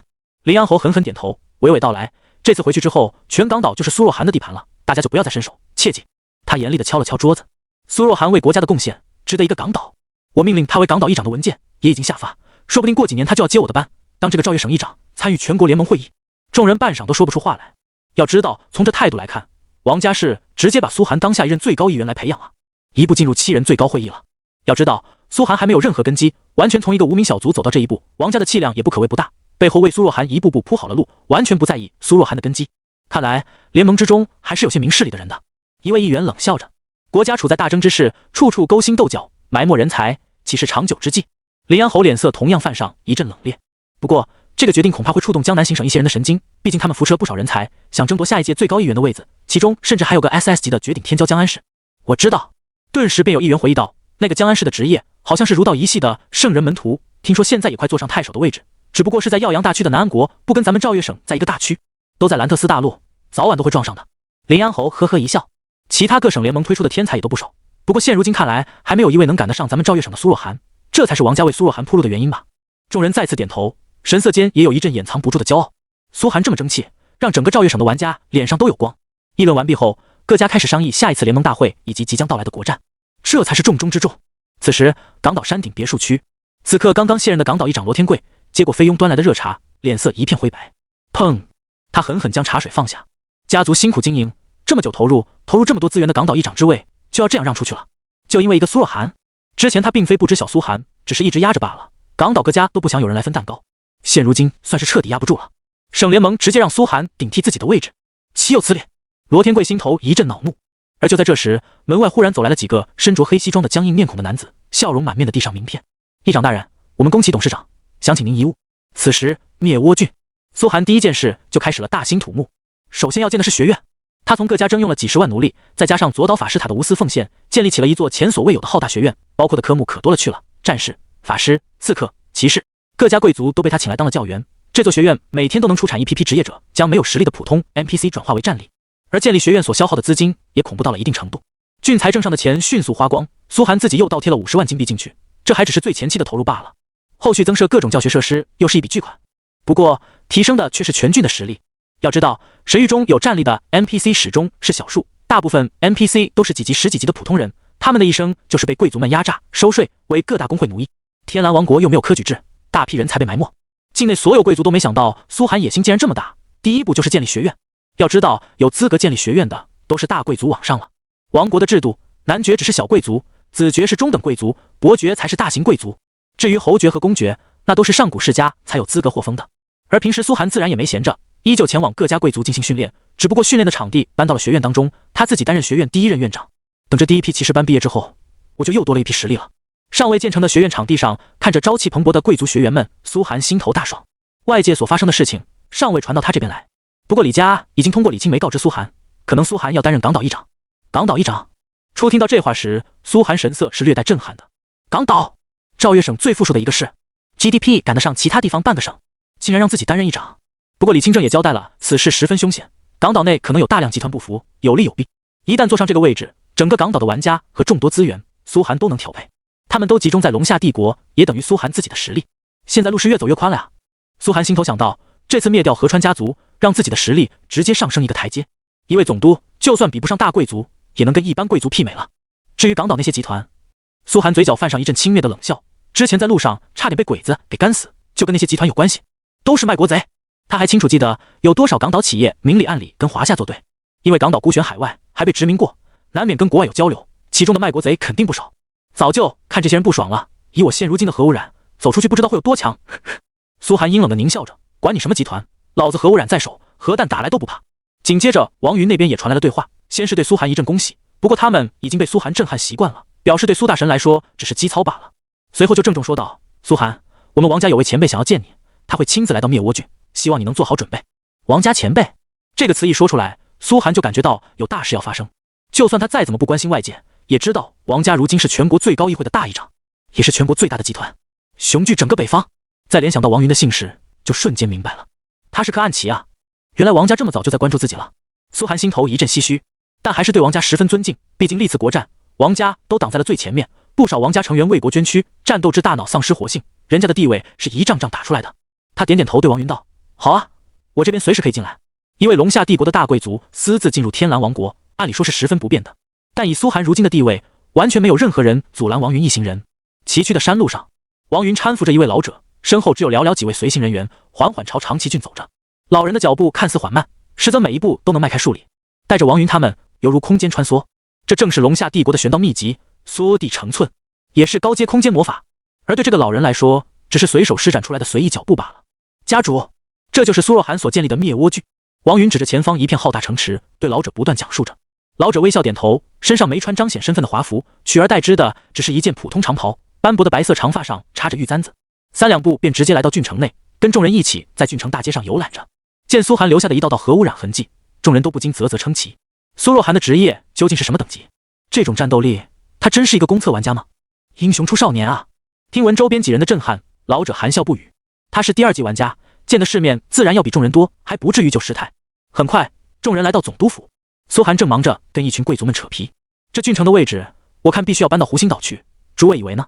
不行，绝对不行！郡城是全郡的，又不是你。我什么？苏寒一人的气势便压过了所有人，厉声问道。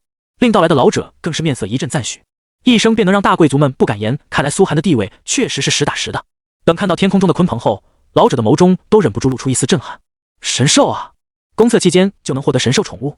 而见王云等人到来，苏寒对贵族们挥了挥手，走了出去，笑着拍了拍王云的肩膀，又看了看那老者一眼，眼底神色巨震。原本他以为来的可能就是位王家长辈，结果这位是苏大神，这位就是王云赶紧介绍。苏寒点点头，止住了他的话，我知道。旋即对老者躬身行礼，见过大议长。虽然没明说，但都知晓对方的身份。苏寒也知道以老者的身份微服私访，到灭倭郡来也是件大事，绝不能轻易透露出去。呵呵，老者的眼神就没离开过苏寒身上，半晌后才说道，你这次为我大夏创立了灭倭郡，我就送给你一个港岛，你觉得如何？果然是真正的大人物，出手不凡。苏寒神色淡淡道，却没多少欣喜。权势、地位这些，自己如果想要，完全可以自己去争取。但真正重要的目的，还是要彻底灭掉鬼子国，灭掉鬼子阵营。面对苏寒的淡然，老者眼神更亮了。他看得出来，苏寒绝对跟王家是同一路人，以家国为重。他没有多说什么，而是转手掏出了一份名单，递给了苏寒。看看吧，这是你的第2份奖励。苏寒接过名单一看，顿时双眸金光暴涨。这名单上是一个个港岛的集团名称，以及这些集团跟灯塔国、鬼子国勾结的罪证，甚至还有跟侯国勾结的。港岛果然是反贼大本营。苏寒心头暗骂，实在是污秽遍地，一定要把他们都给清理了。这份名单对苏寒来说才是真正的好东西。找到了这些反贼，自己才能清理出一个干干净净的港岛，作为栖身之地。毕竟在地球上的肉身对自己还是很重要的。虽然现如今自己的实力已经不是普通的地球技术可以磨灭的了，但谁愿意自己卧榻之侧有一群反贼盘踞呢？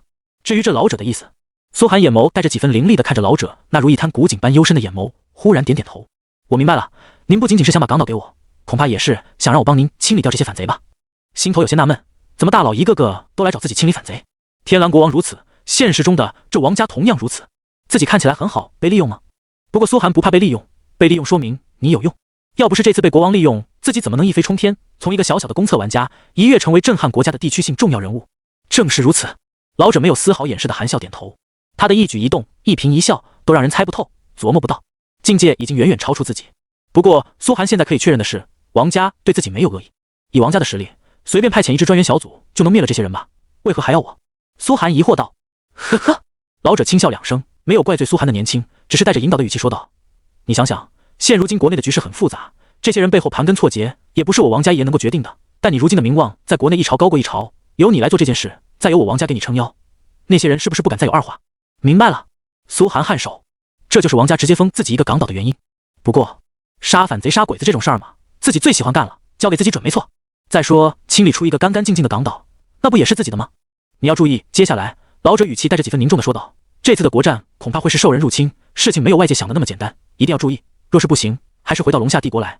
如今的圣上虽然年老后有些昏聩，但他年轻时毕竟是曾经名震大陆的君王，有我上书替你求个封侯之位，还是不难的。谢过前辈。苏寒淡淡一笑，便不再说话，心中自然是有自己的谋划，只是现在不能讲出来。有朝一日，自己自然会回龙夏帝国，只不过绝非以战败的身份溃逃。老者看出了苏寒心意，便叹息一声，不再强求，一切尽在不言中。心知苏寒选择的这条路将会是最难的一条路，然而一旦成功，他也将一跃成为第一季玩家们那种传奇人物，真正作为镇压一国的强者，甚至能将如今的华夏统一。老者嘴角忽然泛起神秘笑意，你现在已经能在现实中动用异能了吧？他是怎么知道的？苏寒第一个反应是疑惑，但也只是淡淡点头。是 SG 以上玩家都可以提前获得异能，这件事只有少数人知道。老者淡淡道，你这次想清理掉名单上的集团，对方未必没有强者，要小心，这是怕自己阴沟里翻了船。苏寒思索着， SG 以上玩家都提前获得了异能，这才知晓不止自己一人有异能，幸好之前没有仗着异能嚣张，看来各地嚣张的异能者都被镇压了。不过苏寒也没有拖大，我自然会小心，不过以我的实力，应该也没人能动得了我。苏寒没说自己的异能到底有多强，也没人知道他的职业等级。很好，老者交代完后，总督府中已经摆下酒席，在座只有王云、老者和苏寒以及几个王家人。酒席之上，老者又对苏寒说了不少神域的隐秘，以及关于大区的划分。这时苏寒才知道，神域的3个大区分别是华夏大区、黑森大区和耀阳大区，所有玩家也是随机分配到这3个大区的。这次公测3亿玩家，原来每个大区都只分配了1亿玩家，并非全部集中在一个大区，只不过在华夏大区，华夏玩家的实力最强；黑森大区，黑种人玩家的实力最强；耀阳大区则是白种人玩家的实力最强。这3个大区的玩家都在兰特斯大陆上，只是华夏大区在北大陆，黑森大区在中大陆，耀阳大区在南大陆。北大陆资源最贫瘠，但最上武；南大陆资源最丰富，也最强；中大陆资源中等，但缺乏实战，很羸弱。每片大陆都有一个帝国和一系列小国，帝国一定是主要人种，但小国可能是其他人种。比如黑森大区和耀阳大区同样有华夏阵营的玩家和国家，只不过并非帝国，只是王国、公国级别而已。如今兰特斯大陆上一共有3个帝国，分别是龙夏帝国、黑森帝国和耀阳帝国。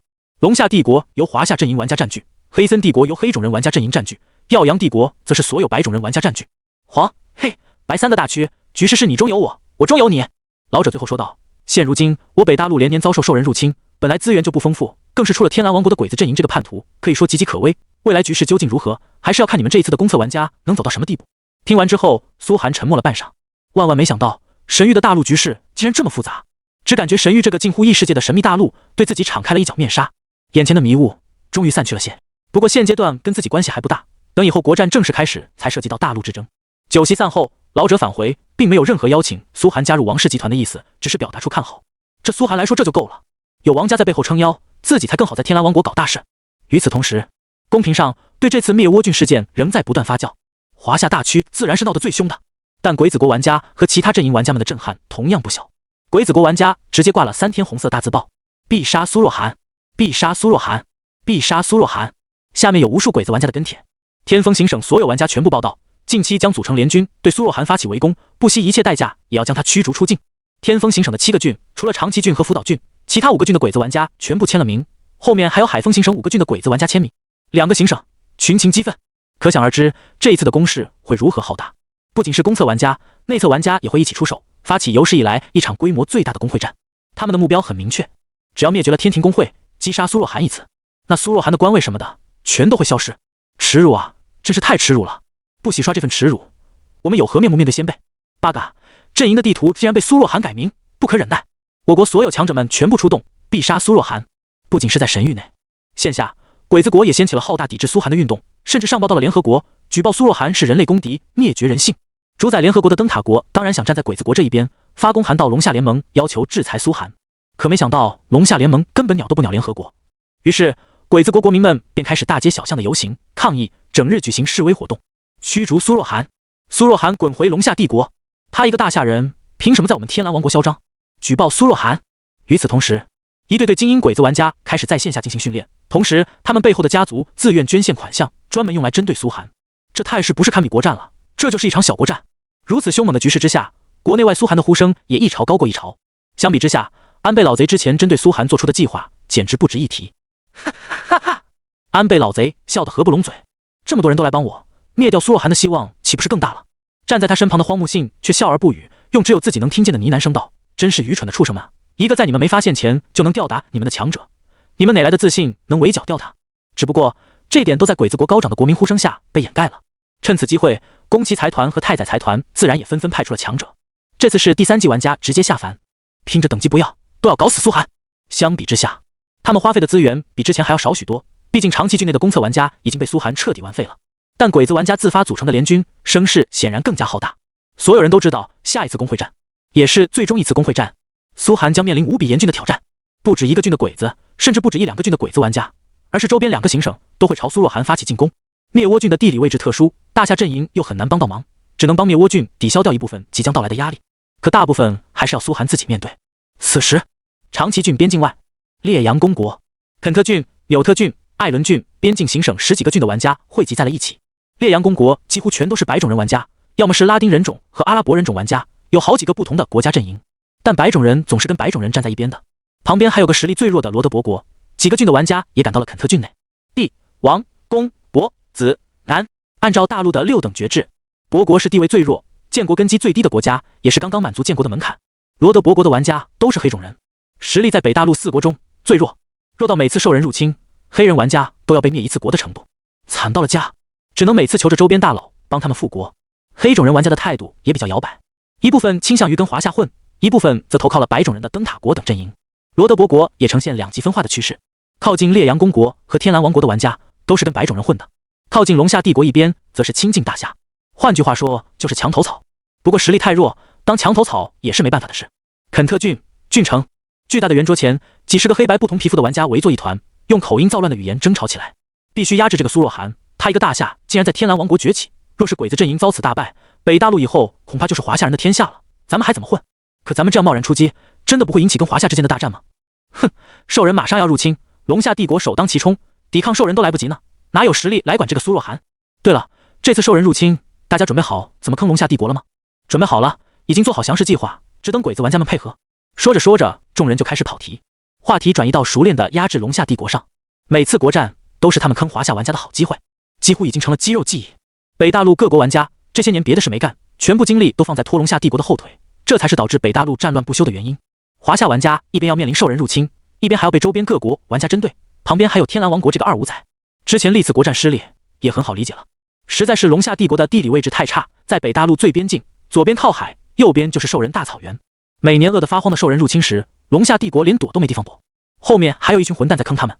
其他几个帝国，比如中大陆和南大陆的黑森帝国和耀阳帝国，虽然这两个帝国国境线外也有强横的精灵族和矮人族等异族，但这俩种族不仅能自给自足，而且也不是很好战，压力比龙夏帝国小了不知多少倍，综合实力自然要比龙夏帝国强。够了！忽然一声猛烈拍桌声响起，所有黑白肤色玩家齐齐抬头看去，只见主座上一位金发碧眼、浑身英气勃勃的白人青年，面容犹如大理石般铁青，怒喝道：“我来错地方了吗？这里是菜市场吗？我们会议的目的是什么？是讨论如何干掉这个苏若涵。”闻言，众人神色齐齐一致，不敢再发声。这金发青年乃是灯塔国摩根大通集团代表，同时也是烈阳公国的一位伯爵，第3级玩家。摩根，杰克做的决定，烈阳公国和罗德伯国都没有人能更改。我的命令很简单，杰克沉声道：“以我摩根家族的姓氏发誓，靠近天蓝王国的所有郡必须出兵。这次要形成一批100万级规模的大军，把这个苏若涵彻底扼杀在摇篮中，绝不允许任何一个华夏天才成长起来，明白了吗？”明白了。众人点头，没有二话。随后就开始讨论如何在边境上给龙夏帝国制造压力，让他们不敢驰援苏若涵。一整套流程早就轻车熟路。他们知道这些年的仇恨积累下来，早就跟华夏玩家是血仇。一旦让华夏玩家从兽人连年征伐中赢得一次大战，喘过气来，回过手来必定会将他们北大陆小国家全部收拾掉。他们还不觉得自己能跟北大陆最上武的龙夏帝国媲美，只要让华夏一统北大陆，后面肯定是进军中大陆和南大陆，争霸大陆之主的位置。这是白人和黑人都不愿意看到的情况。苏涵还不知晓何等的狂风暴雨即将到来，他印象中最大的敌人大贵族们还没出手，玩家们已经抢先准备出手了。而这次出手的规模绝不仅仅是一个宫崎财团所能代表的。如果这次打胜了，苏涵能向国王奏功，兽人入侵前提前获得爵位；而要是败了，那苏涵如今辛苦经营的一切恐怕都要化作乌有，灰溜溜逃回龙夏帝国。而苏涵此时在干嘛？当然是练兵。获得这么大的权限，不狠狠扩军一波怎么行？作为独立郡，灭倭郡最起码可以拥有1万个明面上的黄金级正规军，3万个白银级的辅助战兵，以及10万个青铜级的府兵。这就是作为一个独立郡所有的武装力量。而现在灭倭郡距离这个力量差得还远。扩军！苏涵坐在总督府内，狠狠敲着桌面。此时总督府已经全部改成了雕龙画柱的中式风格，旁边的坐榻上分别端坐着李康、林夕、李青梅、陈书恒、王云等人，另一侧还站着等天庭公会核心玩家张朝、张天赐、石杰、徐文文。现在他们可都在郡中担任官职，成了有官职的玩家，手上握着不小权力。那些贵族们看见他们都得以礼相待，众人心头都是美滋滋的。这就是跟着大佬的好处，只要有权力在手，什么装备、什么经验、什么珍奇道具，还需要自己去打，勾勾手指就有 NPC 送上门来。这游戏玩的不比苦逼的搬砖打怪强多了。不过众人的管理能力自然也没话说，本来现实中学历就都不低。李康有职业特性，担任工程专员自然没话说，工程署也当即成立。李青梅担任外务专员，林夕担任财务专员，张朝任军事专员。每个专员下都设立行署，行署中又分为科室。这些公务员当然也是由天庭公会和王云手下的玩家来担任的。算下来300多公务员，基础工资每人每月300金币，还发放一些珍稀材料，这笔费用全部由王国承担。而且玩家担任官职后，不仅能有成就奖励，还会获得更多隐藏任务，并且上班的每天都能得到不亚于打怪的经验收益和金币收益，这不是比之前爽多了？至于湖心岛的管理，苏涵也一并划入全郡的集体规划。毕竟他下一步的打算就是把郡城迁到湖心岛，什么公家的、私人的，都是自己的。国王给了苏涵一个机会，苏涵迅速就将长崎郡牢牢把握在手中。这下就算国王的罢免令发来，也没人动得了自己的总督之位。手下每个玩家都将权力延伸到贵族领地中了，谁敢说半个不字？目标很简单，国战开始前必须要扩军到黄金级正规军1万人，白银级辅助战兵3万人。苏涵当即定下了目标，然后又摆出一系列建造任务，灭倭郡的防线修筑、堡垒建设，以及大型军工所、炼药所、炼金所，还有法师塔的扩建，向全国各地高价招募法师。话语之间，仿佛一幅无限光明的广阔蓝图展现在了所有人面前，让众人不由得心旷神怡。这要是全部建完，灭倭郡的安全感直接拉满，手握10万可战之兵，进可攻退可守，不亚于一方大贵族势力。然而很快李康就冷笑一声：“小韩啊，这不可能。”“对啊，暂时恐怕不可能。”林夕也苦笑着站了出来，拿着一份财务报表给苏涵浇了一盆凉水：“老大，你看，咱们账上现在一共200金紫金，100万金币，郡财政上从鬼子玩家那边榨出来的钱差不多还有几十万金币，加在一起300多万金币。可仅仅这些天的战争，出动郡兵的武器损耗、药剂损耗、伤势修复，还有他们的薪金，还有您刚建了一个雏形的学院，以及搬迁郡城、招募 NPC 等等费用，算下来就花去100多万金币。接下来还有学院的修建，眼见要投入的就不止100万金币。别说扩军了，维持现在这3000郡兵每个月所需要的武器维护、训练费用，给他们提供的修行资源和工资，一个月就要30万金币，每人每月100金币，着实不算多吧？可咱们的财政最多支撑2个月，这还是完全不发展咱们自己工会的前提下。至于您说的扩军到1万个王国正规军，这7000人，咱们如果从外界招募训练，招募一个黄金级兵种的价格起码是5000金币，毕竟黄金级兵种的最低要求都是60级 NPC 了，人家去任何家族都能混得不错，我们还要负责给人家配一套装备，后续每个正规军每月的维护和工资等费用也要100金币，再招募7000人的招募费用就是350万金币，每个月财政的压力也将拉到100万金币，这还仅仅是正规军，不算白银级辅助战兵和青铜级府兵，更别说您刚提的那些建设。林夕脸上的苦笑越来越浓郁，用切实的数据告诉苏寒，自己现在的实力还是个小卡拉米，想一口吃成个胖子根本不可能。一句话，缺钱，没钱，财政已经赤字到底了。李康也说道，小韩啊，你知道最近咱们工会越来越大，所需的建设一共花了多少钱吗？你说要扩军，从外界招募的价格，刚刚林夕已经说过了，但我要告诉你，如果想从咱们自己工会的兵营中征召出黄金级正规军的话，你起码要将兵营升级到40级，升级高阶建筑，其中所需的很多珍稀材料和任务材料都不是金币能买到的，要是向那些大贵族去购买，人家或许会卖给咱们，但贵族只会要紫金，起码3吨紫金起，这还不包含黄金级兵种所需要的其他辅助材料，以及咱们建立专属建筑所需要的材料。听两人这番话说完，苏寒沉默了半晌，雪白的面孔上蓦地冒出一丝血红，血红逐渐蔓延，直到他脸蛋整个都是红的。灭了个贵族，觉得自己能一飞冲天，想多了，属实是自己想多了。